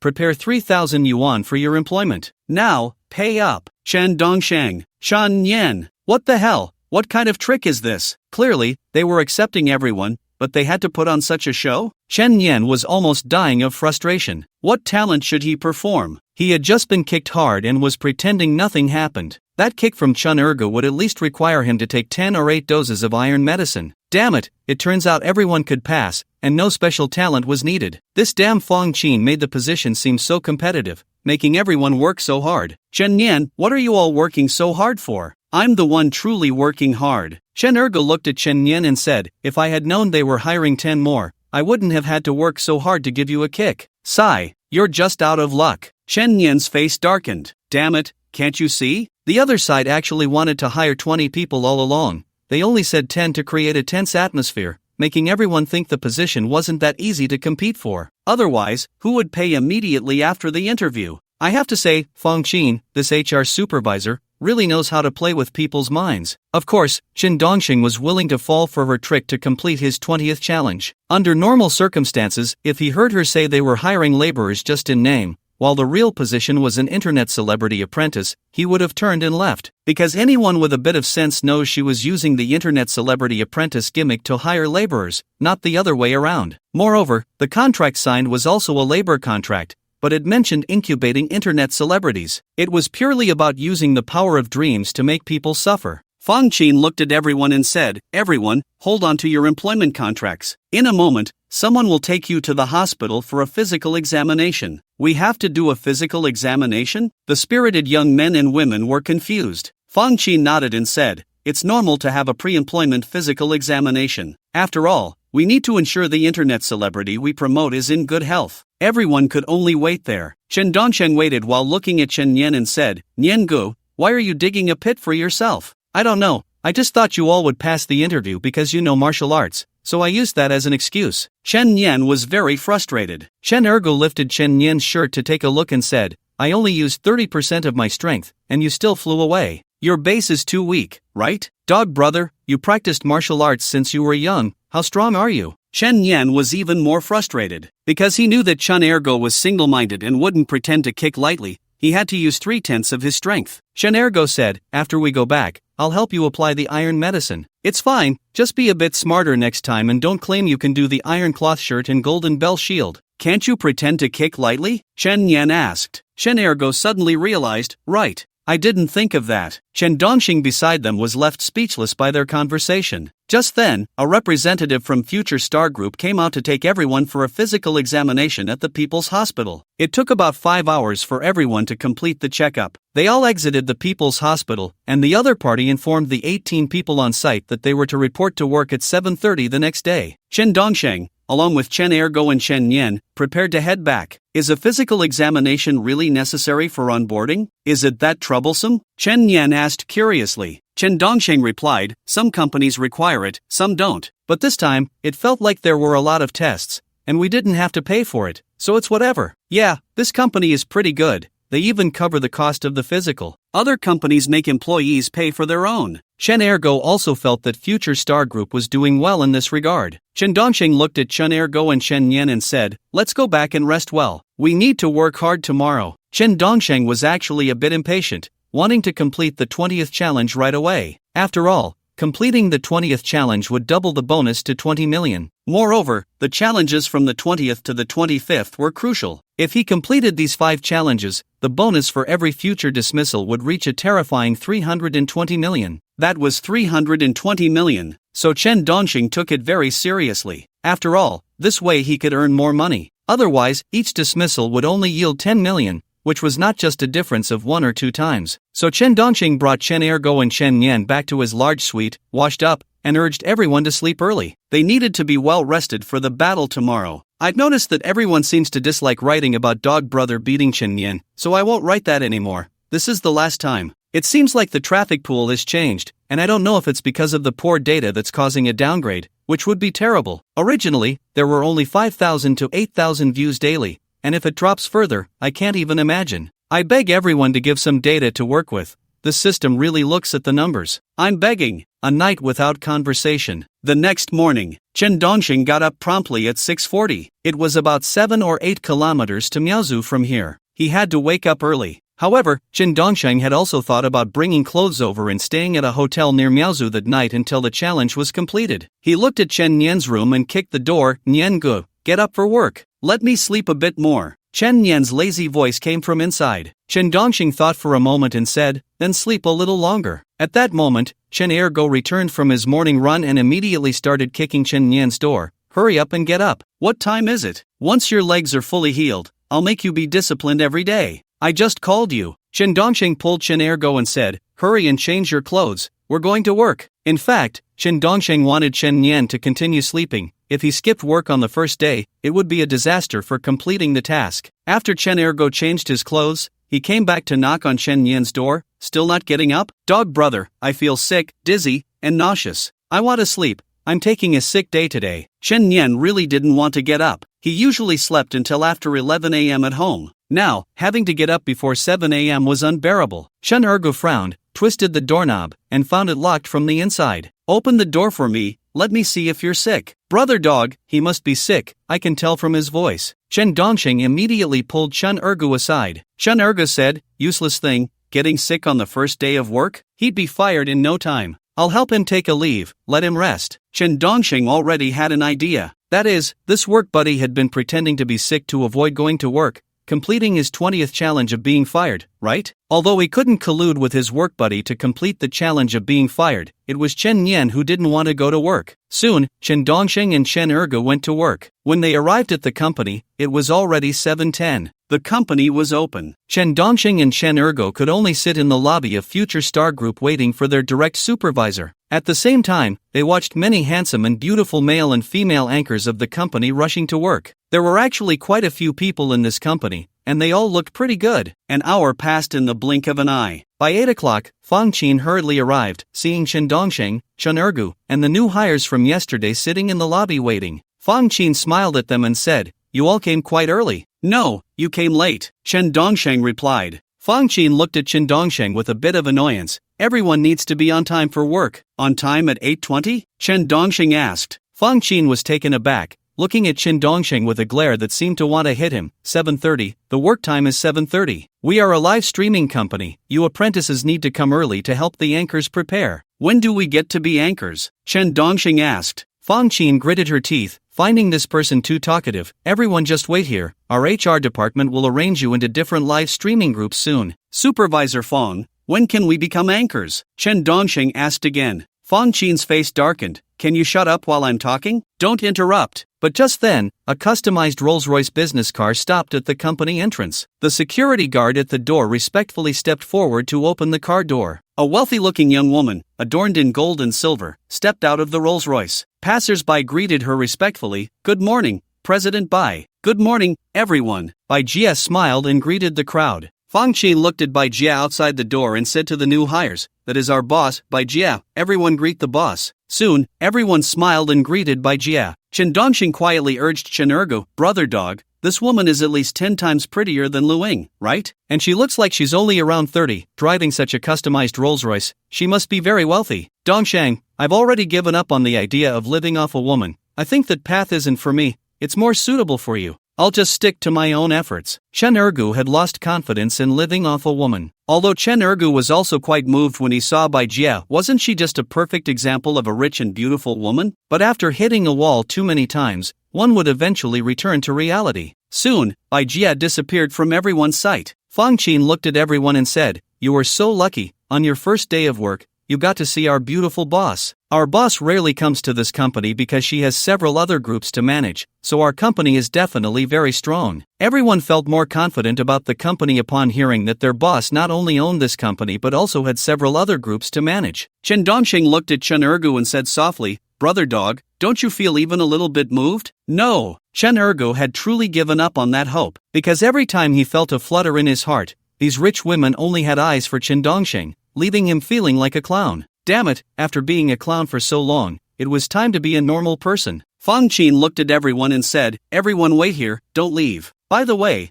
why is someone missing?" "Supervisor Fang, Chen Yanqing is sick, he asked me to help him take a leave." Chen Ergo quickly replied. Fang Qin frowned, "Taking leave on the first day of work? Tell him to come to work tomorrow. If he doesn't come tomorrow, he doesn't need to come back." "Definitely, definitely." Chen Ergo nodded eagerly. Soon, Fang Qin left. Everyone could only wait for the arrangements from the HR department. But at that moment, Bai Jia unexpectedly brought out a list and looked at all the newcomers in a very approachable manner, saying, "Good morning, everyone. Welcome to our company, to become a part of our big family." "Boss, it's getting late," Chen Dongxing suddenly interjected. He looked at Bai Jia with great anticipation, hoping for a dismissal. Bai Jia was momentarily taken aback, forgetting what she was going to say next, and after a moment, she said, "Let's get to know each other, meeting here is fate." "Wang Ming, who is that?" "Hello, MS. Bai, my name is Wang Ming." Wang Ming stood up respectfully and said. Bai Jia nodded and continued, "Chen Ergu, who is that?" "Hello, MS. Bai, my name is Chen Ergu." Chen Ergu's heart, which had been softened by living off others, began to stir again. This Bai Jia was so approachable and spoke so gently, he felt like she might fall in love with him. Bai Jia looked Chen Ergu over seriously and smiled, saying, "Not bad, tall and strong, handsome as well, you have great potential in our company. Upon hearing this, everyone immediately felt that Bai must be blind. Chen Ergu's heart surged with excitement. Finally, he had found someone who appreciated his extraordinary handsomeness. Was this the heavens showing him mercy? Chen Dongxing frowned as well. Why did all these rich people have such strange tastes? Could this dog brother really be called extraordinarily handsome? It seemed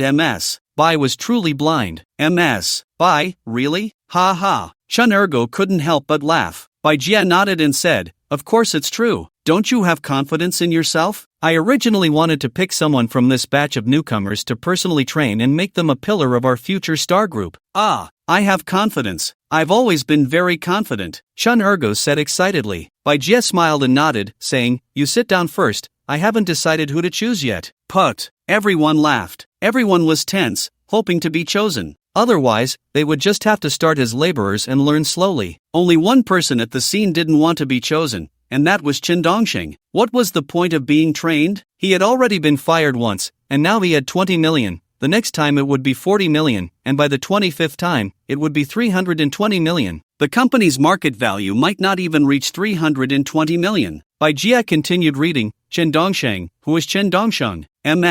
Bai, I am Chen Dongsheng. Chen Dongsheng stood up and smiled. Bai Jia looked Chen Dongsheng over and said, young man, you talk a lot and are quite lively. If you could talk less, that would be great. Sit down, then I won't talk anymore, Chen Dongsheng said seriously. Bai Jia frowned. Why did this person sound so uncomfortable to listen to? Sister Huang, who is Sister Huang? Hello, Bai, I am Sister Huang. Sister Huang said respectfully. Bai Jia looked around at everyone and said, alright, we all know each other now. I want to choose the one I feel has the most potential and is the most eye-catching to cultivate. For those who aren't selected, don't be discouraged. As long as you work hard, you'll eventually be able to transition into a host. The lucky one I choose is Chen Ergu, because I feel that among so many people, you are the most special and the most handsome. I believe that with me by your side, personally training you, you will definitely achieve great success. Everyone was surprised to hear that Bai Jia had chosen Chen Ergu. They began to doubt their own taste. Is the next trend really Chen Ergu? Wouldn't Li Ronghao become a global sensation then? Even a low-tier version of Li Ronghao could be selected? Chen Ergu also felt quite surprised and delighted. It seemed that life wasn't always so unfortunate. Just when he thought he was down on his luck, heaven had shown him some mercy. Is it really Ni, and not Chen Dongsheng? Ha ha ha. Chen Ergo felt it was too surreal and wanted to slap himself hard to see if he was dreaming. Wasn't it always Chen Dongsheng before? How did it become him now? Bai Jia smiled and patted Chen Ergo's shoulder, saying, although Chen Dongsheng is also handsome and charming, he doesn't have your uniqueness. Your charm is much more distinctive than his, and I believe your potential is greater. Aha, ha ha ha. Chen Ergo lost his composure a bit because he had never been recognized by a wealthy woman in his life. Even at 25, he had never had a girlfriend. It wasn't that he didn't want one, it was just that no one ever looked at him. He originally planned to go home and build a luxurious villa, thinking that surely someone would take a liking to him during the New Year matchmaking. Who would have thought that a wealthy woman would find him so special? Ha ha ha ha. Brother Go is going to get rich too, and he's going to live off a woman. Being by Bai Jia's side, isn't that like being close to the water and getting the moon first? In fact, Chen Dongsheng was also questioning life, wondering what Bai Jia saw in Chen Ergu. It wasn't that he was unhappy because Bai Jia didn't choose him, it was just that it felt a bit unusual. Did she really see something in Brother Go's looks and charm? Had Brother Go's ancestors changed their burial place? Just like that, there were now two people from Lushu village connected to a wealthy woman. Moreover, Chen Dongsheng could clearly see in Bai Jia's eyes that she wanted to have something happen with Chen Ergu. At least there was a strong desire there. Maybe others couldn't see it, but Chen Dongsheng definitely could. Bai Jia looked at Chen Ergu and said, from now on, you will be by my side every day, and I will personally train you. President Bai, I will absolutely not let you down. I will do my utmost, Chen Ergo said sincerely. Bai Jia nodded and said, alright, starting today, you will follow me. The others will wait for the HR department to arrange their transfers. President Bai, Chen Dongsheng is my brother. Chen Ergo wanted to help Chen Dongsheng. Bai Jia interrupted Chen Ergu, saying, don't worry, as long as he works hard enough, he will soon be able to transition from a laborer to a host. Thank you, President Bai. Chen Ergo happily followed Bai Jia away. Chen Dongsheng watched Chen Ergo walk away, feeling quite complicated inside. It seemed he would need to hire a bodyguard again. There was a high chance he wouldn't be coming back. After all, with Brother Go's nature of being a super sycophant, combined with Bai Jia's somewhat flirtatious behavior, they would definitely end up together. Soon, the HR department's transfer arrangements came down. Chen Dongsheng was assigned to the lowest-level laborer position. In this company, whenever any live streaming group needed help, Chen Dongsheng would go support that group. If he had free time, he would just do some odd jobs, sweep the floor, or change water. The problem was, this company had over 30 groups. How could he possibly have any free time? This is not the main point.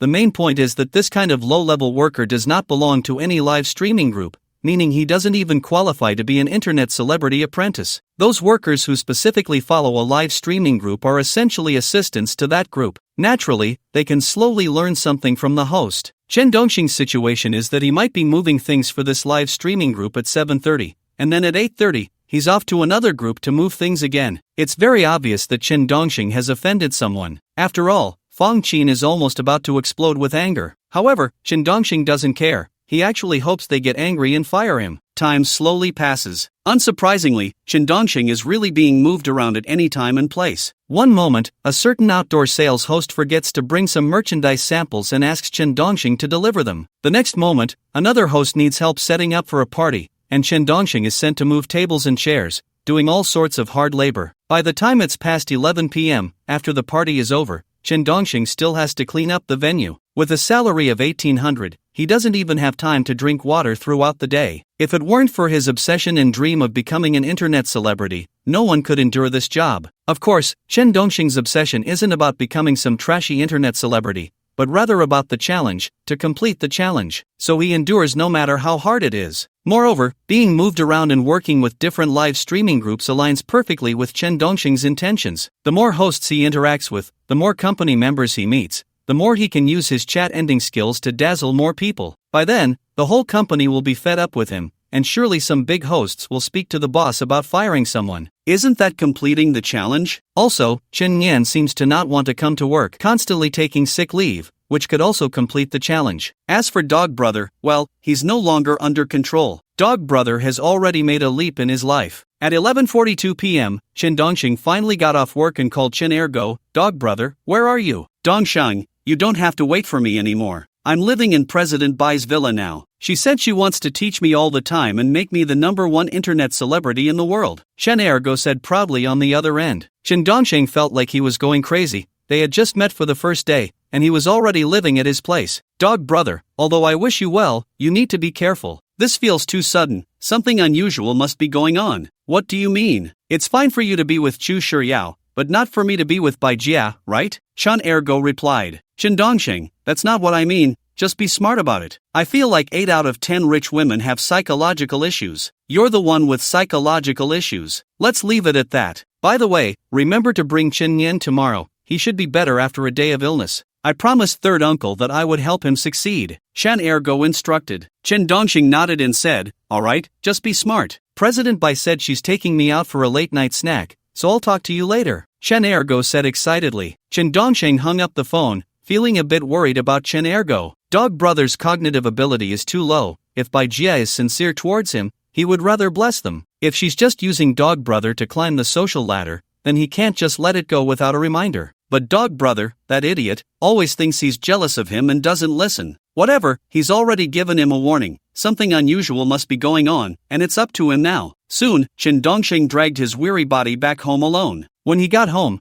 Chen Yan was sitting in the hallway, bored, looking at the night view of the Buddha city. Chen Dongxing looked at Chen Yan. Brother Yan, are you feeling better? Not yet, I still feel dizzy and nauseous. Where's Chen Ergo? Chen Yan asked. Chen Dongxing chuckled and said, he moved into the boss's villa. The boss has taken a liking to him. Don't joke around, the boss hasn't even taken a liking to you. With his sorry appearance, how could he be favored by the boss? Chen Yan completely didn't believe it. Chen Dongxing said very seriously, it's true, he has indeed caught the boss's eye. Ah, this world is a bit crazy. Chen Yan felt it was unbelievable. Chen Dongxing agreed, indeed, it's getting crazier and crazier. I'm not talking about it anymore. I'm going to take a shower and sleep. I'm exhausted. I practically gave my life for that 1800. I told you that company is no good, Chen Yan said with a bit of schadenfreude. Soon, after taking a shower, Chen Dongxing said goodnight to Chu Shiryao and went straight to bed. However, Chu Shiryao had already fallen asleep and had said goodnight to Chen Dongxing around 9 o'clock. It was only now that Chen Dongxing had the time to reply to her. The next day, Chen Dongxing got up at 6:40, looked at Chen Yan's room, the door tightly closed, and didn't bother with him. he went to work first. The reason he didn't wake Chen Nian was that he wanted him to skip work and get fired. As long as his work buddy got fired, his 20th challenge would be successful. So it was a double-pronged approach, making it a bit safer and easier. Chen Nian also never thought about going to work.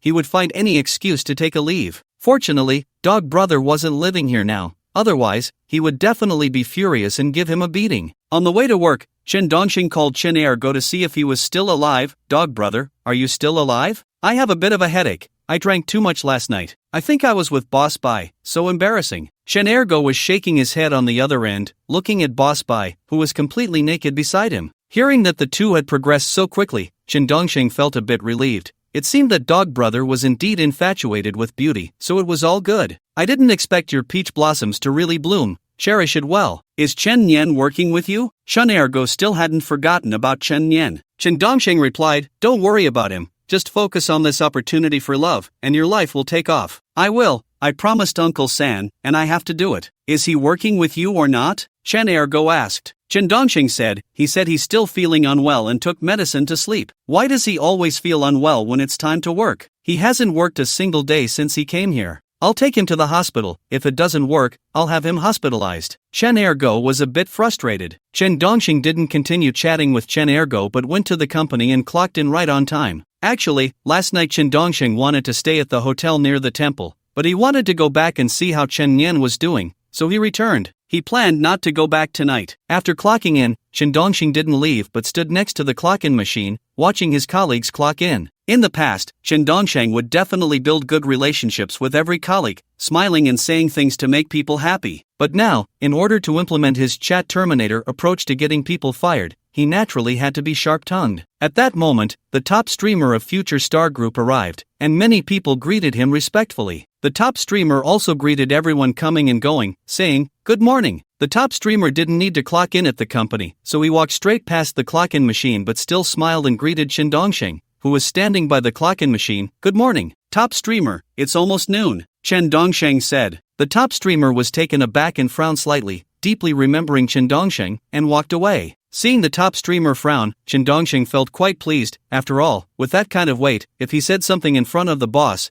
he could be fired in an instant. At that moment, the top female streamer of Future Star Group also arrived, but she didn't need to clock in either. After all, having earned so much money for the company, how could the boss not give her some benefits? "Good morning," the first sister greeted people directly upon seeing them. The big shots at this live streaming company all pretended to be quite friendly. After all, in the live streaming industry, no one dares to claim they are evergreen. Sooner or later, they will need others' help. The first sister walked past Chen Dongxing, glanced at him, and said, "You're new here, right? I haven't seen you before. Good morning." "You haven't seen me? Are you talking to a ghost?" Chen Dongxing retorted. The first sister instantly frowned. "Can you speak?" "Ah, am I not speaking?" Chen Dongxing looked at her as if she were foolish. The first sister's face darkened, and her good mood for the day vanished. Chen Dongxing actually felt quite guilty inside because he really did snap at everyone, but there was no choice. He had to fight for the next 5 challenges. At worst, he could apologize to them one by one after the challenges were over. For now, he just needed to put them in their place, ending their desire to continue speaking with a single sentence. "Chen Dongxing, for the next 3 days, you'll go to Department 3 and fill in for someone else's position," said Fong Qin from the HR department as she walked over to give Chen Dongxing instructions. Chen Dongxing smiled and nodded. "Who took leave?" "Right, an employee took 3 days off. They are short-staffed," Fong Qin replied. Chen Dongxing asked, "Is it for a wedding or a funeral? Why do you care about others?" Fong Qin had long found Chen Dongxing's mouth quite annoying. Soon, Chen Dongxing arrived at Department 3, which handled the live streaming data for the entire company, along with various materials. The supervisor of Department 3 saw Chen Dongxing and smiled, asking, "Good morning. Are you Chen Dongxing?" Yes. What should I call you?" Chen Dongxing smiled. The supervisor nodded and said, "My surname is Wang. Just call me Supervisor Wang." "Is it the Wang from the 1,000-year-old turtle?" Chen Dongxing asked. Supervisor Wang's face instantly darkened. "I'll teach you how to organize the spreadsheets." "No need, isn't it just organizing spreadsheets? It's very simple, even a bunch of idiots can do it," Chen Dongxing said with a smile. Everyone in the office turned to look at Chen Dongxing. Just moments ago, they had been secretly laughing at his question about whether the supervisor was the 1,000-year-old turtle, and now they realized they had become the idiots. Supervisor Wang's face never lightened, and he said, "You go to that workstation and do your job well." After saying that, Supervisor Wang turned and left, not wanting to see Chen Dongxing for even a moment. Chen Dongxing sat at his workstation, looked at the colleagues on his left and right, and smiled, saying, "Hello, I'm Chen Dongxing. Hello, hello." The colleagues on either side didn't dare to introduce themselves. Chen Dongxing started working. The colleague on the left smiled at Chen Dongxing and said, "You're really something, daring to ask the supervisor if he's the 1,000-year-old turtle. Ha ha ha. Have you been wondering about that for a long time?" Chen Dongxing asked the female colleague on the left. The female colleague glanced nervously at the supervisor in the distance. "Don't say that. I never said anything like that. Look at you, you're all nervous. You must have thought about it." Chen Dongxing smiled. The female colleague fell silent, working with a dark expression. Supervisor Wang walked behind Chen Dongxing, cleared his throat twice, trying to get Chen Dongxing to focus, to stop talking and daydreaming. Chen Dongxing turned to look at Supervisor Wang. Just as Supervisor Wang was about to criticize him, Chen Dongxing said, "Why are you coughing? Is it contagious? If it is, you should stand further away. Don't drag the neighbors down with you. I've put up with you for a long time. Can you think before you speak?" Supervisor Wang exploded. Chen Dongxing replied, "What's wrong with me? It's true, who knows if you have a contagious disease, standing behind someone and coughing." The others in the office covered their mouths, not daring to laugh out loud. It felt like this colleague, Chen Dongxing, offended people as soon as he opened his mouth. Every sentence could kill the conversation. Manager Wang walked out of the office, stood at the door, and directly took out his phone to call the HR department to complain about Chen Dongxing. Chen Dongxing saw Manager Wang and guessed that he was going to complain about him, feeling quite excited inside, but also a little guilty. In fact, on the second day of work, Chen Dongxing had already clashed with quite a few people. He had confronted both the top guy and the top girl. It was likely that he wouldn't last long here before being fired. As for Chen Yan, Fang Qin said that if he didn't come to work today, he would be fired immediately. Moreover, Chen Dongxing had deliberately not helped Chen Yan take a leave of absence. He should be able to complete the 20th challenge today and win a bonus of 20 million. This would count as one of the 5 times he needed to use the doubling card. In other words, progress was 1/5. After Manager Wang made the call, he no longer approached Chen Dongxing but kept his distance. Before long, Chen Dongxing was reassigned, moved outside to do menial work. It was clear that Manager Wang had instructed HR to transfer him. Time quickly passed to noon. Many people in the company ordered takeout and sat at the corner of the live broadcast industrial park to eat. The top guy, top girl, and Manager Wang were all sitting together, chatting and laughing while eating their takeout. But someone, while talking, brought up the newcomer, Chen Dongxing. The top guy said, "That newcomer is called Chen Dongxing, right? I'm still feeling stifled from what he said to me." "Me too. What does this newcomer do?" the top girl asked curiously. Manager Wang replied, "Just a laborer. He really got on my nerves this morning. He actually asked me if I was the Wang from the 1,000-year-old turtle." But the top guy and top girl almost spat out their food. Manager Wang's face darkened. "What are you laughing at? What's so funny? I feel like we need to go to the boss together and ask him to fire this guy. If someone like him stays in the company, we'll be stifled to death sooner or later. Alright, let's find a time to talk to the boss together. He's just a laborer," the top guy and top girl said. Chen Dongxing also ordered a Buddha jumps over the wall and squatted under a longan tree in the live broadcast industrial park, eating slowly and feeling a bit lonely. In the past, when eating at other places, he would always be surrounded by many colleagues. Even if there weren't any colleagues around, he would still have Dog Brother with him. Now, being challenged with this low emotional intelligence chat terminator element and getting fired, he truly had no friends or acquaintances in the company. Moreover, Dog Brother was now nowhere to be seen. But just when Chen Dongxing was almost done eating, he finally saw Dog Brother. Chen Ergo was walking over with Chen Yan, looking very angry. Soon, Chen Ergo and Chen Yan reached Chen Dongxing's side. "What's wrong, Dog Brother?" Chen Dongxing had some guesses but wasn't sure. Chen Ergo was furious, saying, "He actually pretended to be sick. I took him to the hospital for various tests, and the doctor said he's very healthy, no illness. Dongxing, I'm really going to be driven mad. Sanshu even knelt down to beg me to help him succeed." "Wait, Dog Brother, your suit and belt." "This suit looks like some famous brand from that world, worth over 1 million, right? And that LV belt, altogether, must be worth 4 to 5 million? Chen Dongxing assessed Dog Brother's outfit. Chen Ergo chuckled, "It's from Baizone's ex-husband. I got drunk last night and stained my clothes, so Baizone let me wear this." Bai Jia is really that rich? Chen Dongxing was a bit surprised. Chen Ergo nodded. "She's indeed very wealthy. Her garage has a lot of luxury cars, and she lets me drive them whenever I want." "Ah, you two really got together so quickly?" Chen Dongxing was genuinely astonished. Chen Ergo felt like Lady Luck had personally kissed him, saying, Yeah, sometimes when the peach blossom luck comes, it really can't be stopped. She wouldn't want you to be the legal representative of some company, would she? Chen Dongsheng was still a bit wary. Chen Ergo chuckled, not at all. She gave me 30 million, let me spend it freely, experience the life of the upper class, so I can better integrate into high society, and after half a year of getting along,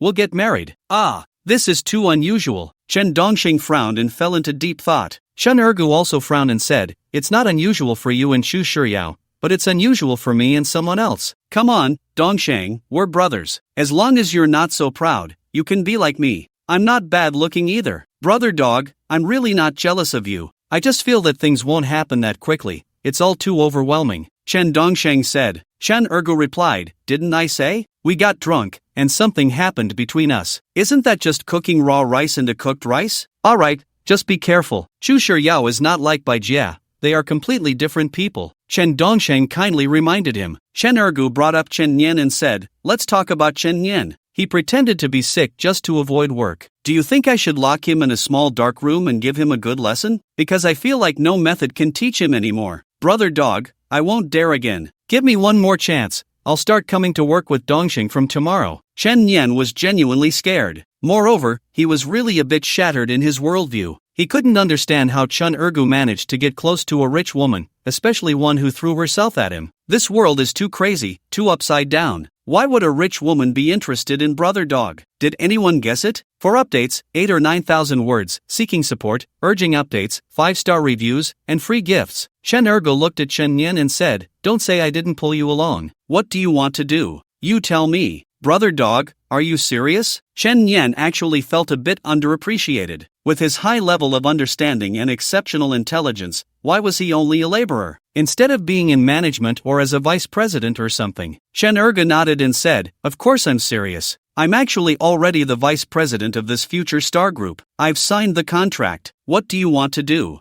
I'll arrange it for you. What? You're the vice president of this company now? Chen Dongsheng was very surprised. If there were no issues in between, Chen Dongsheng would dare to stand on his head while washing his hair. This must be Bai Jie trying to use Chen Ergu. With Brother Dog's brain being mostly muscle and his zero-level management skills, Bai Jie wouldn't give him the vice president position. Unless that vice president role could make her rich, then if she got rich, Brother Dog would definitely end up poor, or even in prison. But there was another possibility. Bai Jie was a love-struck fool, controlled by love. But how could a love-struck fool be so wealthy? Running such a big business? It didn't make sense. Chen Ergo looked at Chen Dongxing and smiled. Didn't expect that, did you? You used to be just a supervisor, and now I can be a vice president of a group with 4 more years of social experience than you. I really didn't waste my time, haha, but as a brother, I will definitely pull you along. Why would you pull me? Don't pull me. Chen Dongxing was a bit scared when he heard Chen Ergo wanted to pull him along, fearing he would be dragged onto a pirate ship. Chen Ergo looked at Chen Dongsheng very seriously and said, actually, I never understood why you and Chu Shiryao got together. The Chu family is big and wealthy, so why do you still want to go out and find a job? Later, I told Bai Jia about this, and she said you want to prove yourself, prove your excellence. You want the Chu family to know how excellent you are, so you can be recognized. That's why I must help you. Even if it means acting, I want the Chu family to know how excellent you are. Now that I've reached the peak of my life, you're still halfway up the mountain, so I have to throw a rope down to pull you up. Although Bai Jia is already 36, I still really like her. She takes good care of herself, is understanding, and treats me well. After hearing Chen Ergo's words, Chen Dongxing's face darkened even more. He didn't expect the dog brother would actually spill his own business. It seems Bai Jia has something special, having only known each other for a few days. She can make dog brother speak out and yet leave things unsaid. Dog brother, really, you don't need to pull me up. Even if I want to prove myself, I don't want to cheat. Chen Dongsheng was genuinely afraid of getting on the wrong boat. Then he would end up crying together with dog brother. But dog brother was completely unwilling to listen now. There was no way around it. Chen Ergo patted Chen Dongxing on the shoulder and said, this is your problem. You care too much about face. First, conquer the Chu family, that's your top priority right now. After finishing with Chen Dongsheng,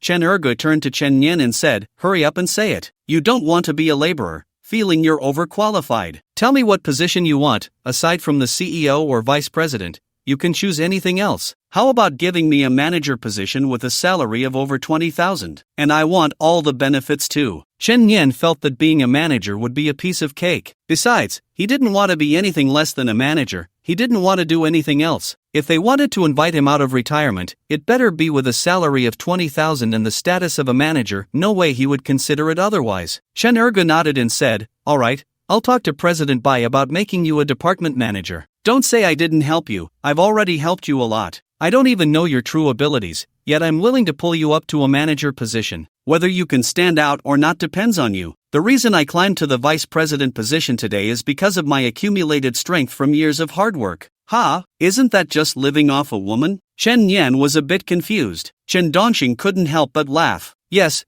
it's your accumulated strength from years of hard work, not because of that dog-like waist you practiced behind. Chen Erge's face darkened. What do you mean living off a woman? Which of your eyes saw me living off a woman? It was clearly President Bai who took the initiative to come to me, okay? If I pursue her, that's me living off a woman, but if she pursues me, that's my strength, my charm. Right. I misspoke just now, sorry, dog brother. Chen Yan was actually in a good mood now. Once, when he was living off his family, he thought that if he ever went out into society, he would only be willing to do so if he could be at least a manager level. He didn't expect that after stepping out, he really became a manager. Chen Ergo looked at Chen Yan and seriously reminded him, "Don't embarrass me. I can help you get a manager position, but you also need to show some real ability. Don't worry, my insight into this society is like the sun shining on the dark earth. Darkness has nowhere to hide," Chen Yan said confidently. He felt that with his insight into society, managing people as a manager would be a piece of cake. After hearing Chen Yan's words, Chen Ergu was a bit confused. What do you mean by darkness has nowhere to hide? Speak plainly. What I mean is, no matter what anyone does, I can see through their intentions at a glance. I can handle anyone, Chen Yan said confidently. Chen Ergu nodded and said, "It better be like that. Don't embarrass us from Willow Village. If you can stand your ground, at least I can say I brought someone out from Willow Village. Dog brother is amazing." Chen Yan was genuinely grateful to Chen Ergu, feeling that he often acted rough, but at critical moments, he was really reliable. Chen Ergu looked at Chen Dongxing and said, "I think Dongsheng, your management skills are very strong. I will recommend you to President Bai for the general manager position. It can also fulfill your ambitions, and with Dog Brother here, no matter what you do, I will back you up. Besides, we are all future upper-class society personnel. Don't. My abilities are still insufficient. I want to start slowly as a laborer." Chen Dongxing quickly refused. What a joke! Become the general manager? The general manager here has been busy from morning until midnight, running around and managing everything. It's much more exhausting than general managers in other places. Moreover, being a general manager isn't that easy. It requires both brainpower and physical stamina. I'm here to take on challenges, not to seek fame. Soon, Chen Ergo chatted with Chen Dongxing and Chen Yan for a while before leaving. Only Chen Dongxing and Chen Yan were left. Chen Yan looked at Chen Dongxing and said, "I really didn't expect that Dog Brother's life has jumped so quickly. You should do well as your department manager. If you perform well, Dog Brother will definitely continue to promote you. You need to work hard." Chen Dongxing encouraged with a smile, because Chen Dongxing knew what kind of person Chen Yan was. Chen Yan indeed had some insight, but his ability to adapt on the spot was poor. When faced with urgent matters, he wasn't much better than Dog Brother. He was just a typical king of words. When something really happened, his mind would go blank. Time flew by, and it was 2 p.m., the time for the afternoon shift. Chen Ergo sat in Bai Jia's office, chatting intimately with her. Then, the top stars of the future, Supervisor Wang and his partner, knocked and entered. Bai Jia tidied her clothes and asked, "Is there something you need?" "Bai Zong, we came in to complain about someone," the male star said. The female star added, "This person is deliberately causing trouble." "That's right, Bai Zong.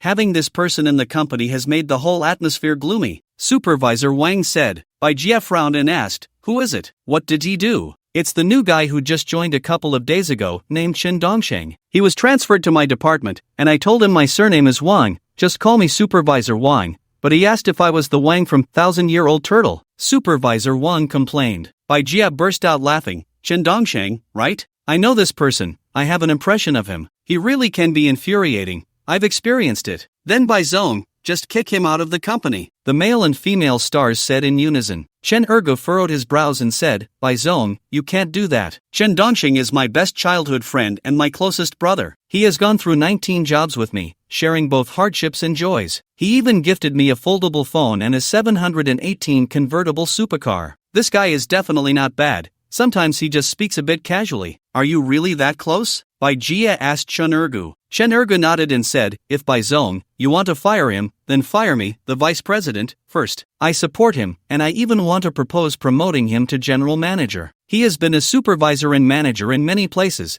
and he has even been a purchasing supervisor in a Fortune 500 company. His abilities are unquestionable, and he is very pragmatic. He can be a laborer, a manager, a supervisor, or a salesperson. He just has too much personality. He has always been carefree. But people like him are absolutely top-notch at getting things done." After hearing Chen Ergo's words, the male and female stars quickly said to Bai Jia, "Bai Zong, Chen Dongxing really can be very infuriating. All right.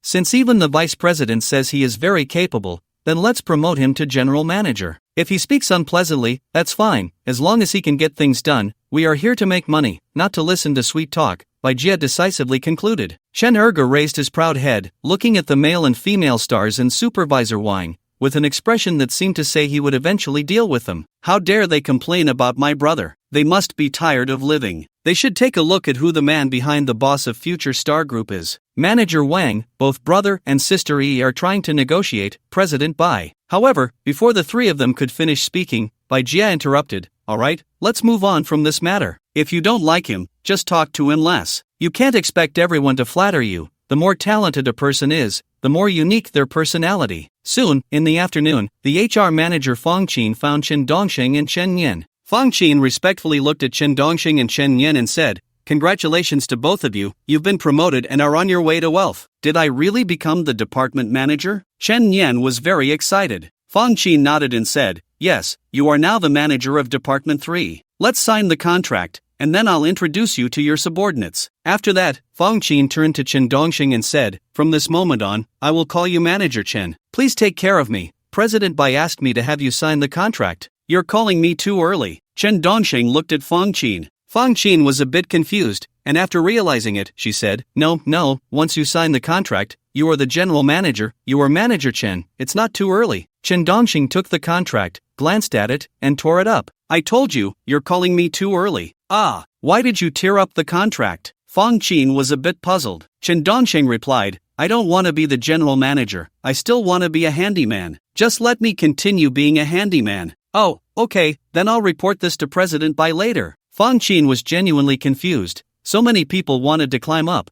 yet this annoying person didn't want to. Chen Dongxing had already realized a problem. The challenge had escalated. Dog Brother not only helped him settle the troublesome matters but also managed to secure the general manager position for him with Bai Jia, as well as the department manager position for Chen Yan. This was somewhat unusual. It proved one thing, Bai Jia listened very well to Dog Brother. Damn it, Bai Jia was probably a love-struck fool. How could a love-struck fool own so many companies? Was it inherited? That didn't matter. What mattered was that his 5 challenges came with multiplier cards. If he failed any one of them, it would be an outright failure. Then those 5 multiplier cards would be useless. If he failed, he would be so angry he could bite his teeth to pieces. Now, each completed task was worth a standard 10 million. But if he completed these 5 multiplier card tasks, each dismissal would be worth 320 million. That was a significant difference. Unfortunately, Dog Brother had set this to hellish difficulty. Chen Dongxing also knew that with the low emotional intelligence of the Chat Terminator, he couldn't complete this challenge. There was no need to continue using that element. He needed to change elements, but he hadn't figured out what to change to yet. With Dog Brother backing him up, ordinary elements wouldn't work anymore. Instead, he was now relying more on Chen Yan's performance. He hoped Chen Yan would stir things up in the department manager position and bring great losses to the company. After signing the department manager contract, Chen Yan also breathed a sigh of relief. He felt like a phoenix rising from the ashes,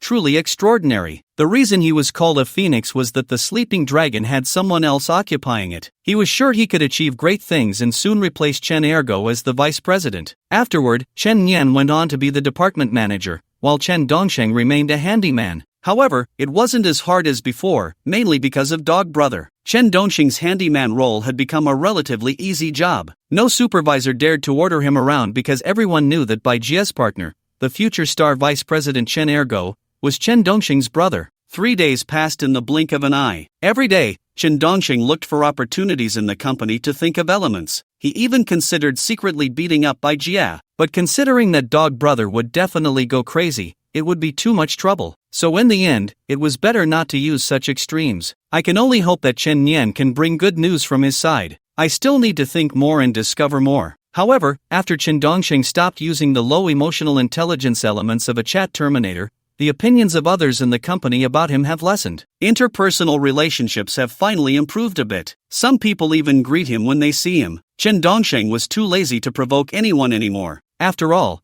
provoking someone requires thought. At this moment, Chen Dongxing felt quite idle, with nothing to do and no one assigning him any odd jobs. So he started wandering around the company. In fact, the internal layout of this future star group consists of one hall after another. Each hall is a live broadcast room, a live broadcast team, all featuring sales anchors. As Chen Dongxing wandered, he arrived at the third department, which was where Chen Nian was now the department manager. Just as he entered the third department, he heard Chen Nian complaining. Chen Nian looked at Supervisor Wang and said, "Are you capable or not? If you can't do it, just get lost and let someone else take over." "Chen, we really have been working overtime, coming up with many plans, and we've tried our best." Supervisor Wan was almost cursing internally. Chen Nian made a request and then had Supervisor Wang lead the entire department to work on it, producing over a dozen plans, all while working overtime. Yet, Chen Nian was still not satisfied. Moreover, he didn't give anyone any hints. He just took the plans they created and said this one won't do, that one won't do, making them revise according to his words. After they revised, he would say it still wasn't good,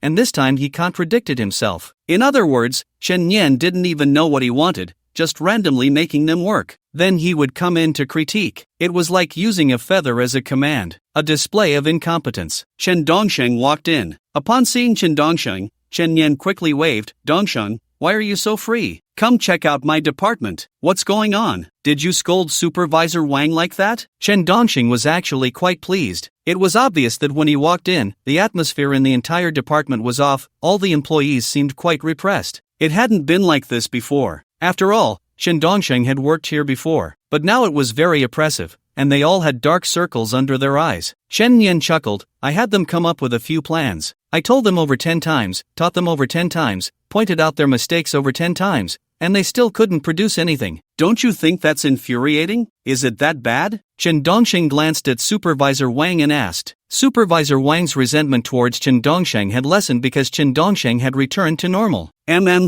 Let me take a look." Chen Dongxing picked up several forms to examine. He didn't find any issues. These forms seemed to be quite well done. Chen Nian looked at Chen Dongxing and asked, "Did you find any problems?" "No, these forms record which products sold better each day. What characteristics do they have? It's all clear at a glance." Chen Dongxing was genuinely puzzled. Chen Nian chuckled. "I think there must be a more concise format. I want them to create a more concise format so that when Bai comes to check, he can see everything clearly in just a few seconds." Chen Dongxing was stunned. It turned out Chen Nian found these forms not concise enough. But how could they be more concise? You have to indicate the name, right? You have to separate the lines, right? Supervisor Wang was also cursing internally, feeling that this department manager was just stirring things up, knowing nothing and being unable to do anything, just standing there talking without any pain. These forms had already been optimized 4 or 5 times, resolving issues 4 or 5 times, and they were much better than before. In the past, they weren't professional enough and were hard to understand. But this damn manager was still not satisfied. If you're not satisfied, then forget it. The effect he wants, he can't achieve himself. Chen Dongxing felt a surge of joy inside. If Chen Nian continued like this, Chen Nian would be his savior. It wouldn't be long before the people in the third department would go crazy, probably resigning en masse. Then Chen Nian would likely be fired as well. So it wouldn't do. He had to affirm Chen Nian.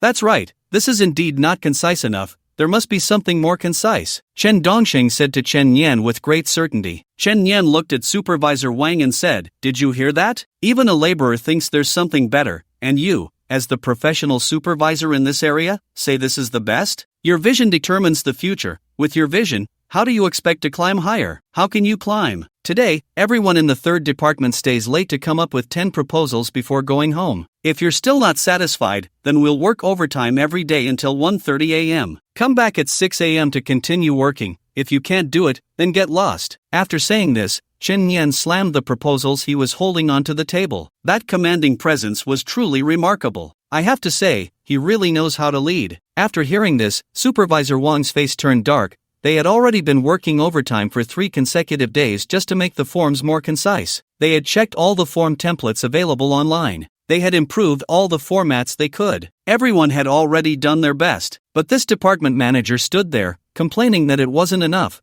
concluding that there were even more concise models. No, Chen, if we keep working overtime like this, everyone will break down. This is already the limit of what we can do. How about you show us a couple of tricks? Supervisor Wang could no longer hold back. Chen Yan immediately put on a stern face. Let me do it. Then what do I need you for? I'm here to lead you, to guide you to success. My responsibility is to lead you, to direct you, to manage you, not to work like a laborer alongside you. You need to understand your own identity and responsibilities. Since you've become a supervisor and still can't tell what you should be doing, I might as well remove you from that position. You dare to talk back? Fine, I'll fine you 500 yuan. Talk back again, and it's 1,000. Keep talking back, and it's 2,000. Keep it up, and it's 4,000. Now, continue. Supervisor Wang's face turned completely dark. Chen Dongsheng also looked puzzled. It turned out that Brother Nian's management skills were so outstanding. Chen Nian, what are you still dawdling for? Go give me some proposals right now. Okay. Supervisor Wang was on the verge of collapse,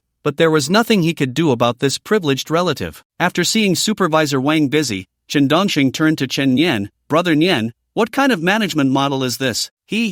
Establishing authority. It's not that their forms are poorly done, but I want them to know my authority. Chen Yan said with a strategic demeanor, continuing, managing people isn't actually difficult. Just look at how they will look at me in the future, like mice seeing a cat, then I can make them do anything. Would they dare to say a word of rebuttal? Got it, Dongsheng? This is why I don't want to do other low-level jobs. It's too much of a waste of talent. That makes so much sense. Brother Nian, you're amazing. Keep it up. I look forward to the day you become the vice president, Chen Dongsheng said with a smile. Chen Nian nodded, quite satisfied. In fact, Chen Dongsheng was thinking, pushing people to this extent, aren't you afraid they might suddenly stab you in the back or hit you with bricks in a dark alley after work? This kind of leader Chen Dongsheng had actually seen before. It could be summed up in one phrase: knows nothing, gives blind orders, and uses a feather as a command. He didn't expect this young talent to just talk the talk. When it came to action, he really couldn't deliver. So Chen Dongsheng was full of confidence in Chen Nian, believing that this work partner of his was very likely to help him complete the challenge of being fired for the 20th time. After visiting Chen Nian, Chen Dongsheng left the third department and began to roam around the various departments of the company again. Slowly, 3 days passed. The third department encountered a tricky issue. There was an error in the data, and they needed to audit the database to find the mistake. This required professional knowledge and leadership. After receiving the task, Chen Nian felt a bit dazed, as he was completely unfamiliar with how to audit the data and locate the errors. Moreover, the higher-ups had instructed him to find the errors and reorganize all the data in one afternoon. Chen Nian directly approached Supervisor Wang, asking him to lead the data audit and identify the mistakes. However, Supervisor Wang refused to listen to Chen Nian at that moment, saying he didn't understand either, and that such matters should be led by the manager, who should assign the tasks. The problem was that Chen Nian, the manager, didn't understand either. In fact, everyone in the third department wanted to use this situation to bring Chen Nian down. So, when Chen Nian didn't assign work, they wouldn't do anything. Whatever Chen Nian arranged, they would do, even if it was wrong. They knew it was wrong,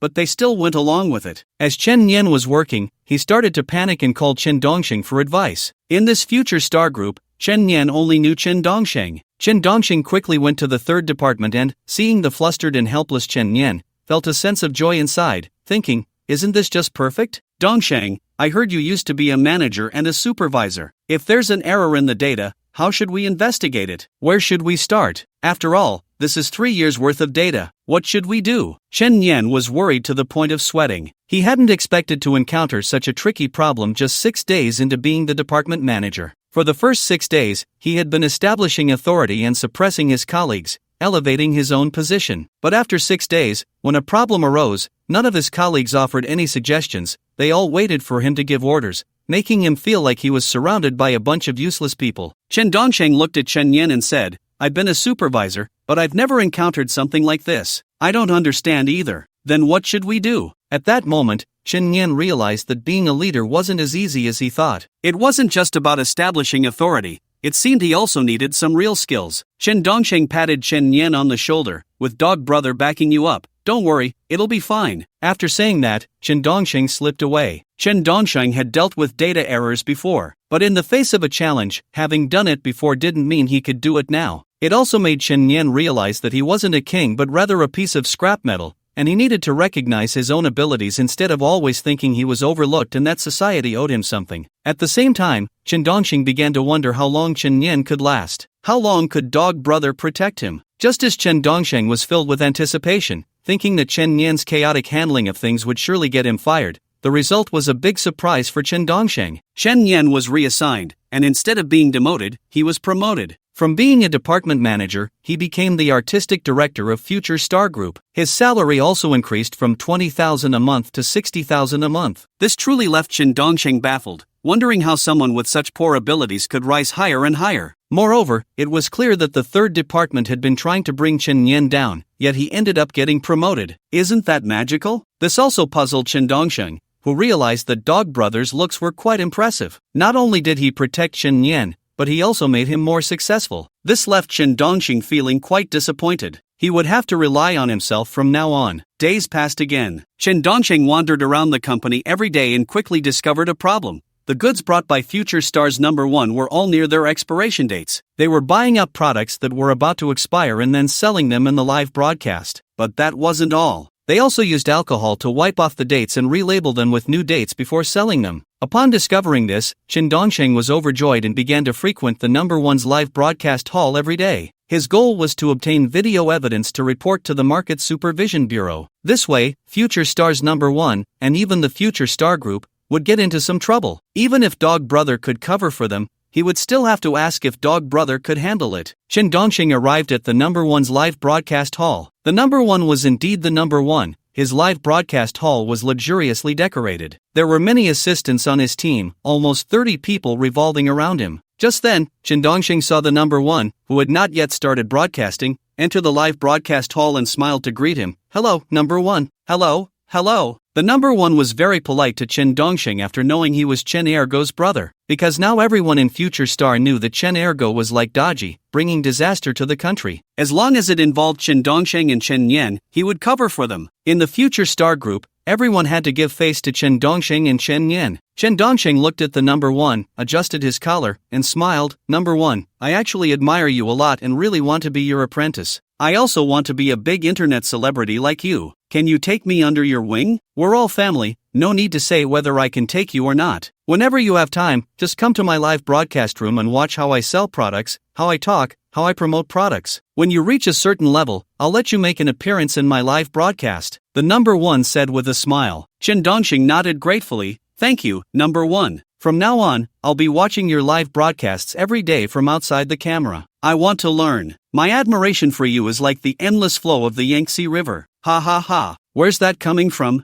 With your tall stature and handsome looks, you have great potential." The #1 was very pleased with this flattery, feeling that Chen Dongxing was no longer the annoying Chen Dongxing. It turned out he could also say flattering things. Moreover, he was Chen Ergo's brother, so building a good relationship with him was equivalent to building a good relationship with Chen Ergo. This would help him stand more firmly in Future Star. After all, Chen Ergo held more weight in Bai Zhong's heart than the Future Star Group. Chen Dongxing was also very happy. Now that he was flattering him, if he reported him behind his back, would he explode with anger? Would he go directly to Bai Jie? Or would he threaten to jump ship, forcing Bai Jie to fire him? Thinking of this, Chen Dongxing's motivation grew stronger. So he came to the #1's live broadcast hall every day, flattering him and revolving around him, making the #1 suspect that Chen Dongxing was his diehard fan. Chen Dongxing held a cup of coffee, standing just outside the #1's live broadcast camera, waiting for him to get thirsty. The #1 was quite satisfied with this diehard fan, finding him more useful than those assistants. When Chen Dongxing saw the #1 stand up, clearly preparing to end the broadcast, he quickly handed over the coffee. "#1, you've worked hard. Here's some coffee. Your performance just now was amazing.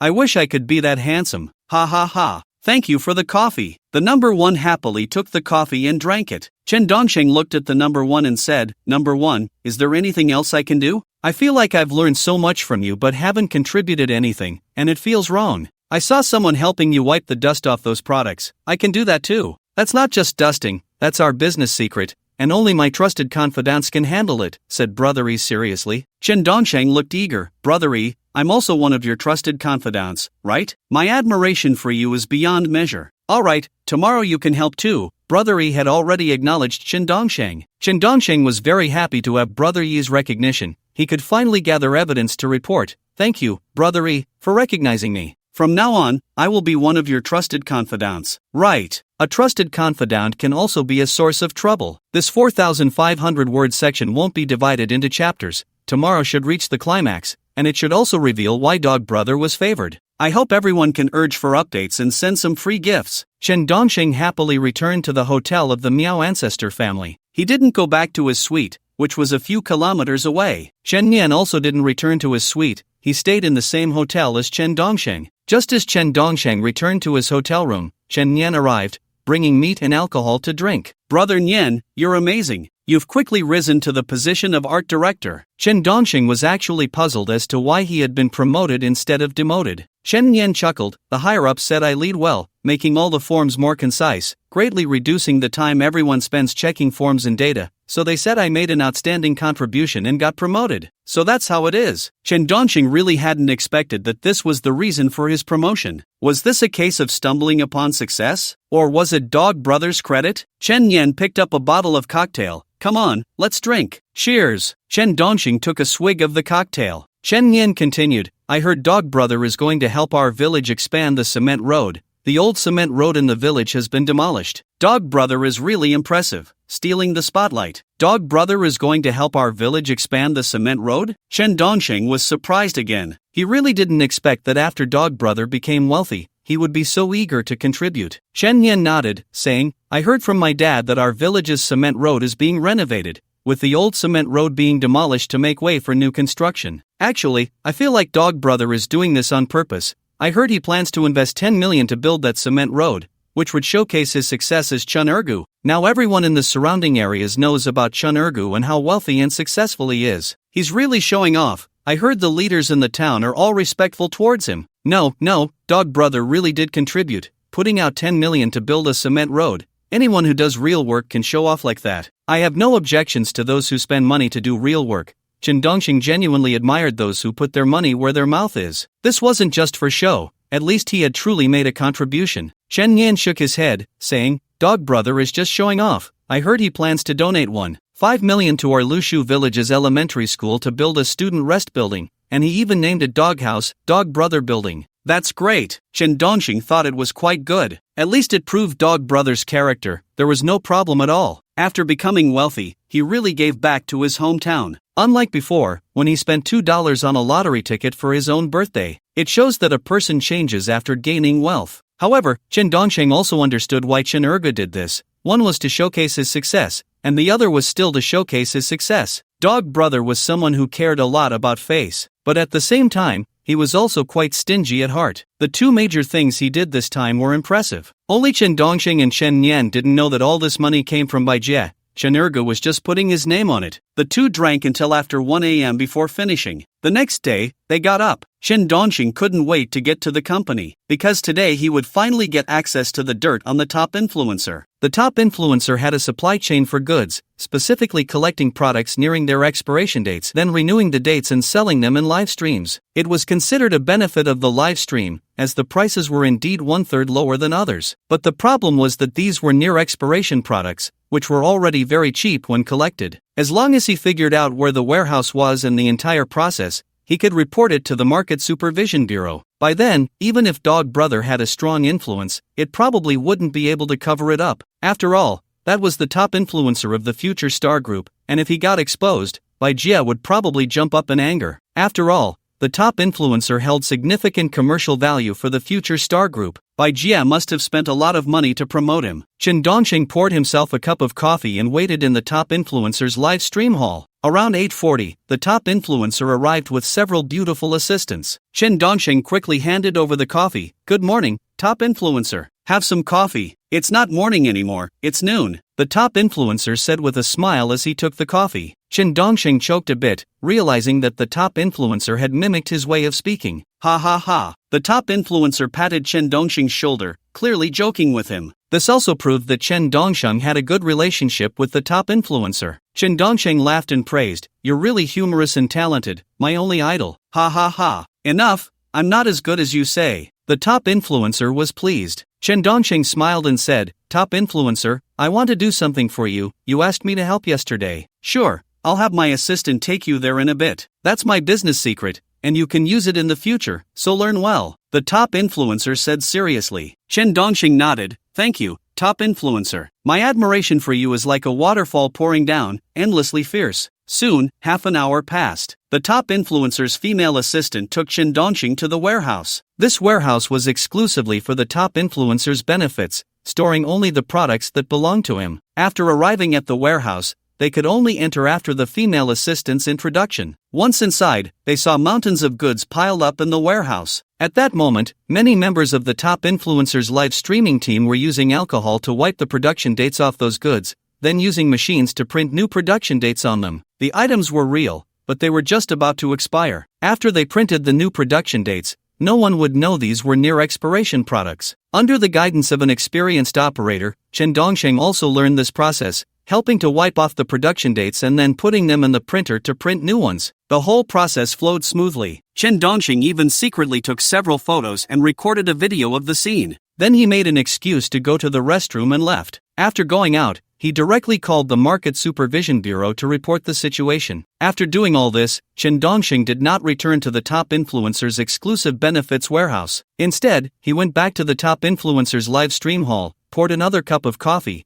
and stood outside the live stream camera, waiting for the top influencer to drink coffee. He kept giving the top influencer a thumbs up, praising him for being so handsome and capable in front of the camera. The top influencer was also very pleased, feeling flattered by Chen Dongxing's compliments. The main thing was that Chen Dongxing's current identity was too special, being the brother of Bai Zhong's kept man. As long as he maintained a good relationship with Chen Dongxing, it was equivalent to establishing a good relationship with Bai Zhong's kept man, which indirectly added a layer of insurance. Soon, the morning's live streaming session came to an end. Ige looked at Chen Dongxing, who had been waiting outside the camera, and smiled as he said, "Thank you for the coffee." No, it's only right. I only serve coffee to those I admire. I am a strong worshipper," Chen Dongxing said very seriously. However, at that moment, a dozen staff members from the Market Supervision Bureau pushed open the door to EGE's live broadcast room. "Who is Su Muqiang?" "I am Su Muqiang. What's the matter?" Yi Gu asked. The leader of the Market Supervision Bureau frowned and said, "We received a report that you falsified the production dates of your products. Upon arriving on the scene, we indeed found that you falsified the production dates. We are now ordering you to stop selling goods and await further processing." Received a report? Ige Su Muqiang was a bit confused. This matter had been going on for more than 3 years. There had never been a problem. The people involved in this were all his trusted subordinates. Su Muqiang looked at Chen Dongxing, as he was the only new addition recently. "My admiration for Ige is like the Yellow River, flowing endlessly," Chen Dongxing said with a smile. "Su Muqiang, you can't possibly report me. It must be someone else." "It was me who reported you." Chen Dongxing. Su Muqiang was stunned. How could it be him who reported it? But he admitted it himself. Once he regained his composure, Su Muqiang was both angry and confused, looking at Chen Dongxing. "Why?" "Because there's a reward for reporting. Ige wouldn't mind, right?" Chen Dongxing said with a respectful demeanor. "Damn, a reward. Just for the reward?" The more this went on, the angrier Su Muqiang became, staring at Chen Dongxing. "Just for the reward?" "Yes, but it doesn't affect my admiration for you, Ige. You are still my only idol. My admiration for you is like the nuclear reaction of the sun, never extinguished, but growing stronger." "Ige, have some coffee." Chen Dongxing somehow brought over a cup of coffee. The leaders from the Market Supervision Bureau were all amused, finding Chen Dongxing very funny. Moreover, seeing Chen Dongxing's expression of admiration for Su Muqiang, it didn't seem like an act but rather came from the heart. Even if it were an act, only someone who had won a lifetime Oscar could pull it off. This made the leaders of the Market Supervision Bureau forget what they were there to do. Su Muqiang was so furious that he felt blood rushing to his head, and he found it hard to breathe. He couldn't understand why, despite having a good relationship with Chen Dongxing, he was the one who reported him. Even if he reported it, now he was acting as if it were no big deal, still wearing that extremely flattering expression. He didn't look like someone who had done something against his conscience at all. How did he manage that? Could he still believe in his admiration for him? Could he still think of him as his die-hard fan? Su Muxiang now really wanted to find Chen Ergo and let him see what his brother had done, whether it was something a person should do,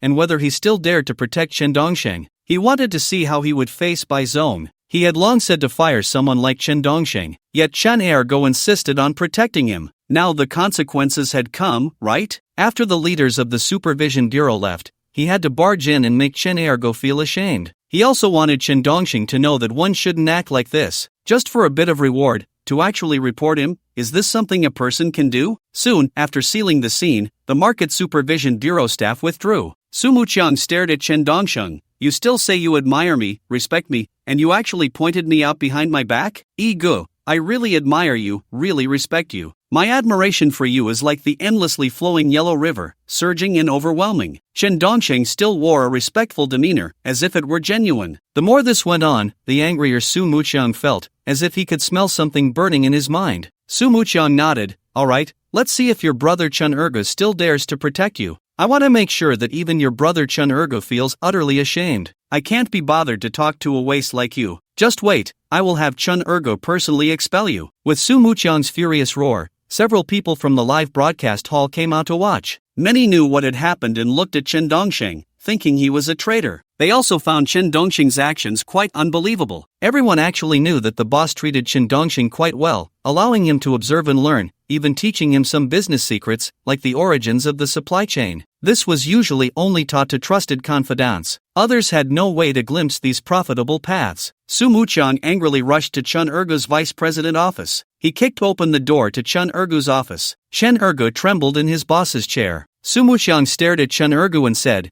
your brother Chen Dongsheng actually reported me to the Market Supervision Bureau for falsifying production dates. Is this the brother you've been protecting? His good deed has seriously affected the interests of our future star group. Do you know how much money Bai Zong spent to secure my position as the top dog? How much effort it took to build it up? Your brother made a phone call that directly caused my live broadcast room to be suspended, ordering me to stop broadcasting, stop selling goods, and accept an inspection. Once Bai Zong finds out about this, I want to see if you, Chen Ergo, can still hold up. Many people were gathered at the door of Chen Ergo's office, watching. After Su Muxiang finished speaking, he wanted to see Chen Ergo's look of utter shame. Aren't you relying on Bai Zong's favoritism to recklessly protect Chen Dongsheng? Now I, Su Muxiang, want to see how you protect him. Moreover, now 80% of the people in Future Star Group have issues with Chen Yan. Because Chen Yan has reached the position of artistic director in the company group, he has been acting recklessly, giving guidance to professionals without any expertise. He has offended many people. At this moment, many senior leaders of Future Star Group also rushed to Chen Ergo's office. After all, when the top dog gets angry, many senior leaders have to be afraid. The top dog is the money-making machine of Future Star Group. If the top dog falls, one of the two pillars of Future Star Group will also collapse. Even Bai Zong has to give the top dog some face. So with this matter involving Chen Dongsheng, the top dog completely disregarded Chen Ergo, and he still scolded Chen Ergo. Before Chen Ergo could react, Su Muxiang angrily shouted again, do you think just because you are Bai Zong's pretty boy, you have nothing to fear? Even if Bai Zong were here, I would still scold you. Have you ever estimated how much economic loss your brother has caused our Future Star Group? Have you thought about how much impact it has had on me? If it weren't for you, this would never have happened. You also have an unshirkable responsibility, and I want you to give me an explanation, a satisfactory answer. After speaking, Su Muxiang turned to look at Chen Dongsheng, who was watching the commotion outside. At this moment, Chen Yan also arrived. As the artistic director of Future Star Group,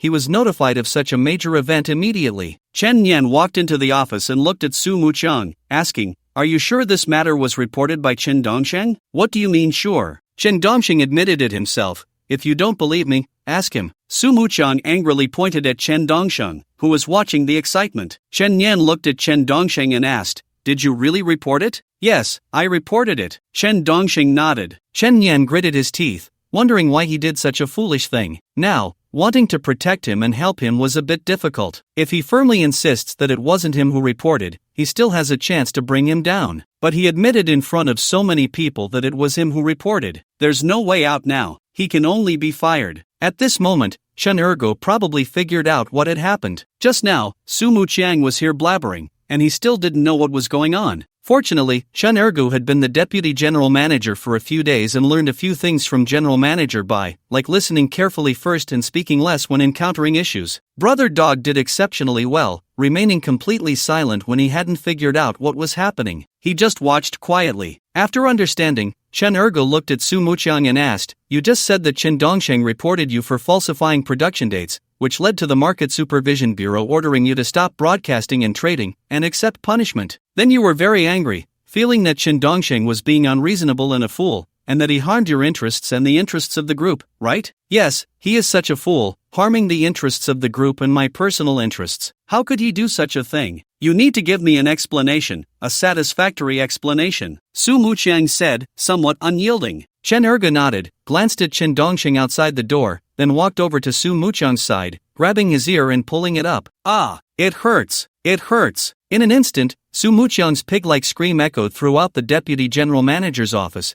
looking at Chun Erga with a face full of confusion and fear. He really didn't expect Chun Erga would dare to lay hands on him. In such a situation, shouldn't he be begging for mercy? Chun Erga looked furious. "You still dare to come to me to complain? Do you have any reason?" "Ha!" Su Muqiang was stunned, not expecting Chun Erga would dare to cover for him. Qin Dongsheng had harmed the interests of Future Star Group, making his position as the top dog shaky. Chen Ergu increased the force of his grip on Su Muqiang's ear. "Complain? What qualifications do you have to complain?" "Chen Ergu, Qin Dongsheng has damaged the interests of our Future Star Group, my ID might be ruined." Su Muqiang thought Chen Ergu still didn't understand the seriousness of the situation. Chen Ergu looked at Su Muqiang and said, "Under 37 degrees in your mouth, how can you say such cold words?" "Ah, where am I cold?" Su Muqiang said painfully, still being pulled by the ear. Chen Ergu said, "Is there any reason for breaking the law? You committed fraud, my brother reported it, that's fulfilling civic duty. Everyone should report illegal activities, haven't you read any books?" "Ah."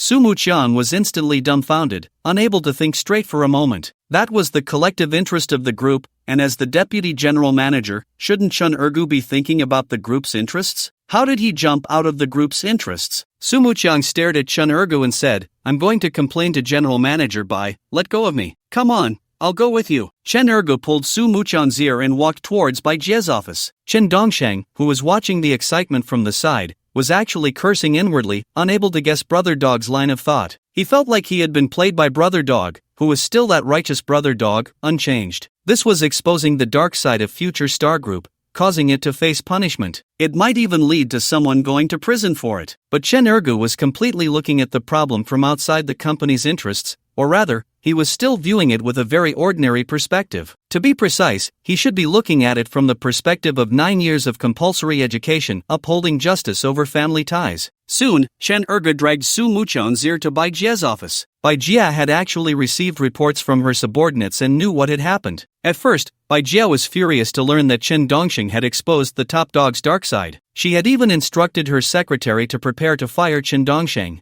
never to employ him again. But when Chen Ergo came in, pulling Su Muqiang by the ear, she slowly calmed down. "President Bai, you must help me. This vice president is unreasonable. Even when his brother did something wrong, he still tries to cover for him." Su Muqiang looked at Bai Jie as if she were a lifeline, wanting to vent all his grievances. Chen Ergo was neither flustered nor hurried because even if the King of Heaven came, he still felt that Qin Dongsheng did nothing wrong. If someone commits a crime, everyone should report it. What's wrong with that? This can only be said that his brother Dongsheng did what any normal person should do. What's wrong with that? Although Su Muqiang was his idol, there could be no exceptions. The principles of a law-abiding society must be strictly followed. Chen Ergo looked at Bai Jie and said, "President Bai, he committed a crime and was reported by my brother Qin Dongsheng, and he still dares to complain. Don't pull his ear anymore, let's talk nicely." Bai Jie smiled at Chen Ergo. Only then did Chen Ergo let go of Su Muqiang's ear and said, "President Bai, my brother Qin Dongsheng did nothing wrong. This kind of person is a hero of the company. Without him, who knows how long Su Muqiang would have been committing crimes behind our backs, dragging down the entire group." After hearing this, both Su Muqiang and Bai Jie felt very complicated inside. Su Muqiang also hoped that President Bai could uphold justice for him. After all, Bai Jie had known about this matter for a long time and had also tacitly approved it. Which company is completely above board?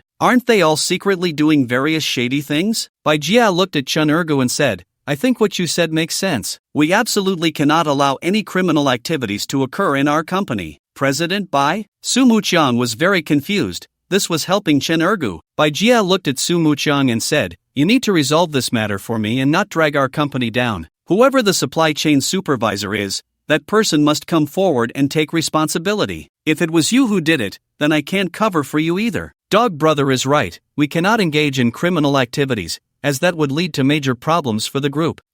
Su Muqiang was completely defeated. He couldn't bring down Chen Ergu or Chen Dongsheng. Who exactly is this Chen Ergu? President Bai actually stood by Chen Ergu in this situation. He couldn't stay in the company any longer. At this rate, Chen Ergu's faction would become the masters of the company. The company was on the brink of collapse. Bai Jia looked at Su Muqiang and scolded, "Go out and clean up your mess. If you don't clean it up properly, don't blame our group for being ungrateful." Su Muqiang left in a dejected manner. The onlookers outside Bai Jia's office all felt very complicated inside. They also understood how high Chen Ergu's status was. To put it bluntly, this was Chen Dongsheng opposing President Bai, cutting off her financial resources. He was destroying the number one person that President Bai had painstakingly built up with real money. But President Bai still endured and did not question Chen Dongsheng. Outside, Chen Dongsheng was also dumbfounded. What kind of potion had Bai Jia been fed by Chen Ergu? This is possible? The live streaming company mainly relies on these top influencers to make money. He had smashed her money printer, and she wasn't even angry. Chen Dongsheng felt that this was his 20th challenge, and he could no longer continue. Dog brother was too capable. At this moment, after Bai Jia had dispersed all the onlookers, she closed the office door and began to talk to Chen Ergu about her inner thoughts. Bai Jia looked at Chen Ergu with eyes full of admiration. "Dog brother, how do you feel about me?" "Very good," Chen Ergu said sincerely. Bai Jia nodded and smiled, saying, "For you, I can give up even the future star group. I can give Chen Nian any position, and I can let Chen Dongsheng do anything in the company, all for you." "Dear, hearing you say that, I am very touched. I don't know how to repay you." Chen Ergu was genuinely moved. He really didn't know how to repay Bai Jia, but unfortunately, he had no abilities, just a handsome face and a bit of martial arts skills, nothing more. Clearly, he couldn't help his partner. Bai Jia affectionately stroked Chen Ergu's cheek and said, "I want to tell you something. I've been holding this in my heart for a long time." "You say?" Chen Ergu began to listen very seriously. Bai Jia nodded and said, "If you had a son who developed uremia, as his father, what would you do?"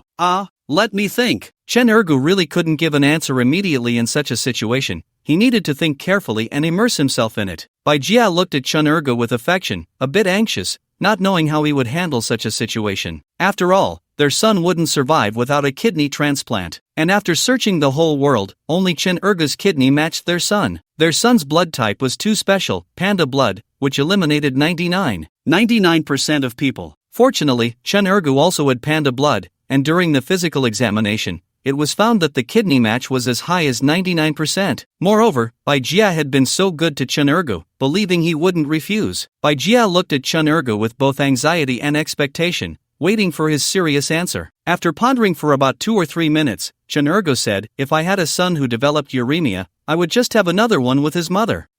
Bai Jia was completely stunned. This answer was simply beyond comprehension. Bai Jia originally thought Chen Ergu would say, "I donate one of my kidneys to my son." Who knew his response would be that he would have another one with his mother? Is that something a person would say? Bai Jia looked at Chen Ergu and said, "But that's your son. Only your kidney matches him. You can't find another one in this world. If you don't match him, he'll definitely die." "Is that so?" Chen Ergu fell into thought again. Bai Jia anxiously waited once more. She didn't know if she could persuade Chen Ergu to donate a kidney. However, with her guidance, it should be possible because Chen Ergu was quite simple-minded and not a bad person, just lacking in ability. After pondering for about 2 or 3 minutes, Chen Ergu said, "I've thought it through. Since the big one is wasted, then I'll just have another one with his mother and continue practicing the small one." That's your son. Are you just going to watch him die?" Bai Jia felt her heart sink. Based on Chen Ergu's answer, all her efforts and preparations along the way seemed to have gone to waste. Chen Ergu thought for a moment and said, "What else can I do?" "You can donate a kidney to him," Bai Jia said seriously. Chen Ergu thought again and said, "But I only have 2 kidneys. I don't have any extra." Bai Jia was completely speechless. Chen Ergu said, "Besides, it's not like I can't have another one." "But dear, your hypothetical situation is too hard to choose from. It's harder to answer than the usual questions women ask. They only ask if my mom and I fell into the water, which one should I save first?" That's easier to answer. Next time, you should ask something like that. Bai Jia was on the verge of breaking down. She had already put it this far, and it seemed Chen Ergu still hadn't reacted. thinking it was a test question. Bai Jia wanted to calm down first. After about 10 minutes of calming down, Bai Jia looked at Chen Ergo and said, "Let's get engaged." "Darling, I've wanted to get engaged to you for a long time." Chen Ergo was very excited. Bai Jia looked at Chen Ergo and said, "But for the engagement, you have to give me a kidney." "No problem, I'll give you both. Just see how vigorous I am in bed." Chen Ergo flirted. Bai Jia was once again on the verge of breaking down. Did he think this was a joke? Still spouting cheesy lines, Bai Jia looked at Chen Ergo very seriously. "Didn't I tell you that my son is in the hospital? My son has uremia, he is panda blood, and you also have panda blood, and your kidney matches his 99%. I want you to donate a kidney as a betrothal gift." "Ha!" Chen Ergo started to catch on. Bai Jia looked at Chen Ergo and said, "We truly love each other. My son is also your son now. Are you going to watch your son die?" "Darling, you're not going to give me a test again, are you? How about we say you and my mom fell into the water, and I have to save one?" Chen Ergo said, "I would definitely save you first because my mom can swim." Bai Jia was about to break down. She held Chen Ergo's neck tightly and said word by word, "I'm not joking, I'm serious. My son really needs a kidney, and your kidney matches him perfectly. But I haven't been tested. How do you know my kidney matches him perfectly?" Chen Ergo was a bit confused. Bai Jia said, "Everyone who joins my group has to go for a medical checkup before starting, and they all do this test. Did you forget? The doctor just didn't tell you the significance of this test. They did say there were so many tests on the day of joining." Chen Ergo realized. Bai Jia nodded and said, "With our feelings, donating a kidney shouldn't be too difficult, right? Darling, do you really have to make me donate a kidney? Can't we just have another child together and practice with a small trumpet?" Chen Ergo said very seriously. Bai Jia was about to face another breakdown because she was with Chen Ergo just for his kidney, not for true love. If she wanted a pretty boy, why not find someone like Chen Dongshang? At least Chen Dongshang was tall and handsome, though a bit of an idiot, but at least he was a beautiful vase. But Chen Ergo, with his rat-like eyes, wasn't even a vase. At most, he was just a jar for lard. Bai Jia looked at Chen Ergo and said, "Alright, we can practice with a small trumpet, but I've been practicing with this big trumpet for too long. I have feelings for it and can't bear to part with it. Can you help me practice with the big trumpet too? But I only have 2 kidneys, I don't have any extra." Chen Ergo said seriously. Bai Jia rolled her eyes. "Darling, as long as I have these 2 kidneys, you can have as many small trumpets as you want. Why get hung up on one big trumpet? Out with the old, in with the new?" Chen Ergo completely couldn't empathize with Bai Jia, thinking having a child was easy. It was normal for him not to empathize with Bai Jia because that wasn't his son. Bai Jia took a deep breath and looked at Chen Ergo and said, "Do you want to marry me? Do you want to continue living a high society life?" "I do." Chen Ergo really wanted to. Bai Jia said, "Then donate a kidney to my son." "But I only have 2. I don't have any extra." Chen Ergo very seriously reiterated that he really didn't have any extra kidneys. Bai Jia completely broke down, repeating that he had no extra, making it sound like everyone should have 10 or 8 kidneys. "No one has extra kidneys. Stop saying that, I'm about to break down." "Darling, don't break down." Chen Ergo felt a bit pained. Bai Jia said, "Just one question, will you donate or not?" "I don't want to donate because if I do, I'll lose a kidney, and I could die." Chen Ergo knew that the body didn't have spare organs. He didn't want to die just to save someone else. That was simply too difficult to do. If the kidney were to be donated to Bai Jia, Chen Ergo might consider it. But donating to that cheap son he had barely met was truly impossible. Bai Jia closed her eyes, took a few deep breaths, and smiled as she said, "I've been good enough to you, giving you 30 million as pocket money. I even had a cement road built in the village for you, made you the vice president, and let your brother be the art director. I even protected your brother. When he made a mistake, he got our group's top guy removed. I still haven't blamed him, all because of your existence. I've done so much for you, can't you do just a little for me? Is our relationship that fragile? Can you let me think about it? I'm a bit confused right now, okay?" Chen Ergo was genuinely feeling lost. Why was love tied to a kidney? Did wanting love mean having to donate a kidney? Bai Jia nodded and said,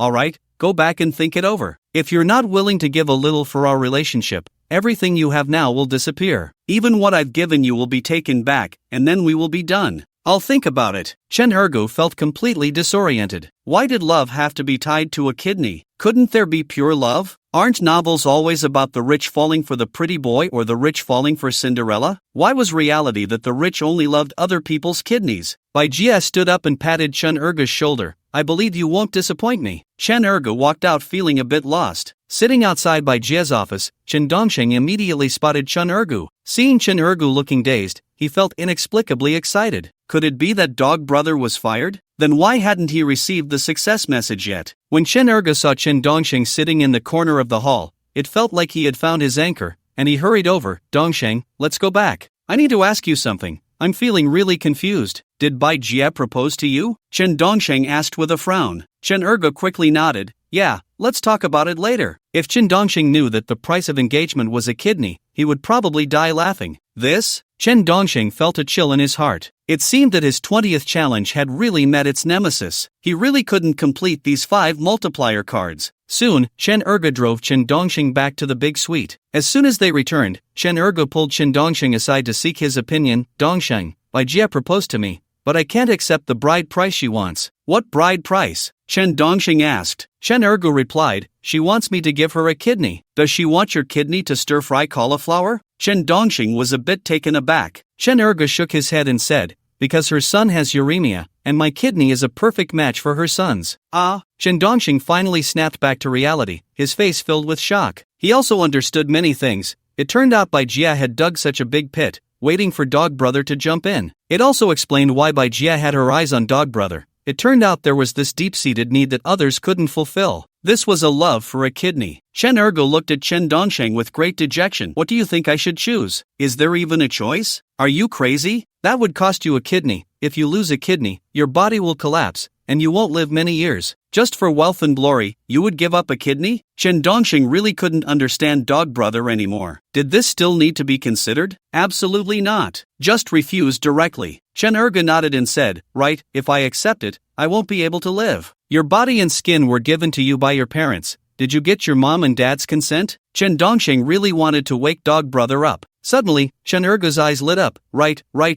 My body and skin were given to me by my parents. How could I harm it? But if I don't donate, my wealth and glory will be gone. My love will be gone. Love my ass. Is that love? They just want your kidney. They're after your kidney. Chen Dongsheng laughed. Chen Erge said, she is my first love. Ha ha ha. Don't make me laugh, okay? First love? She doesn't love you at all. She loves your kidney. Chen Dongsheng laughed heartily. Chen Erge felt a bit dejected. It seemed that his wealth and glory were just fleeting. Dog Brother, I want to ask you, does Bai Jie have a net worth of 1 billion? Chen Dongsheng asked. Chen Erge thought for a moment and said, it should be about that. Then forget it. I predict that soon you will have 1 billion in cash coming your way. Chen Dongsheng said very seriously. Chen Erge couldn't believe it. You can predict that? Really? What would I lie to you for? Chen Dongsheng was a bit speechless. Isn't predicting the stars just about the weather? Dog Brother actually believed it. But he wasn't wrong to believe it. Once he got the ultimate reward of trillions, giving him 1 billion in cash would be a piece of cake. Chen Erge was very excited and said, so should I call back now and refuse her? Hurry up! Chen Dongsheng was waiting for this moment. As long as Chen Erge refused Bai Jie, he would be expelled in no time. And he and Chen Nian would also be expelled in an instant. Chen Erge took out his phone, dialed Bai Jie's number. I have an answer now. I refuse to donate a kidney because I would die, and my brother Dongsheng predicted that I will soon have 1 billion fortune, and it's cash. Alright, you won't donate, huh? You're fired. You are no longer the vice president of Future Star, and your brother Chen Nian is also fired. No longer the artistic director of Future Star, and your good brother Chen Dongsheng can get lost too. Bai Jie said angrily on the other end. Chen Erge felt a bit reluctant. That was the highlight of his life, being a vice president. Bai Jie continued, also, the 30 million I gave you, give it back to me. That was a gift for the purpose of marriage. If you don't marry me and don't donate a kidney, then return the money. Also, the project to build a cement road in your village, I've stopped that too, so you've lost face. And you will become the most blamed person in your village. After all, the roads in your village are all ruined, turned to mud. In the future, when it rains or winds,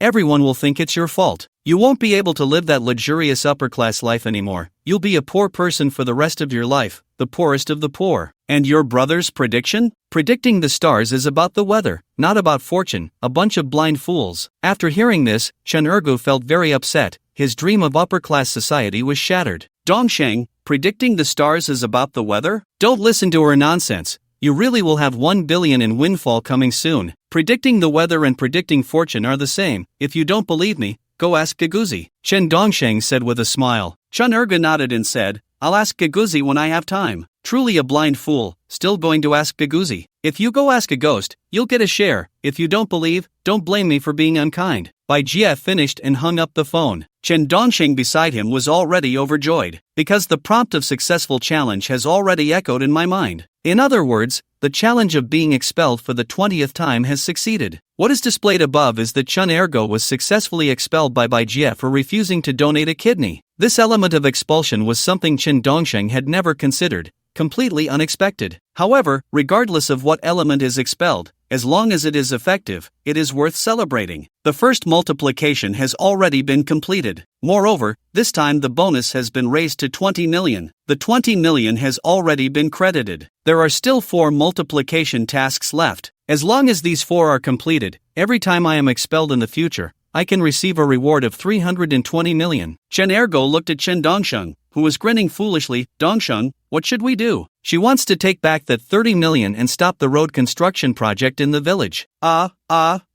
Use your beauty to continue to tempt her. Chen Dongxing joked. Chen Ergo's face darkened. She is only interested in my kidney.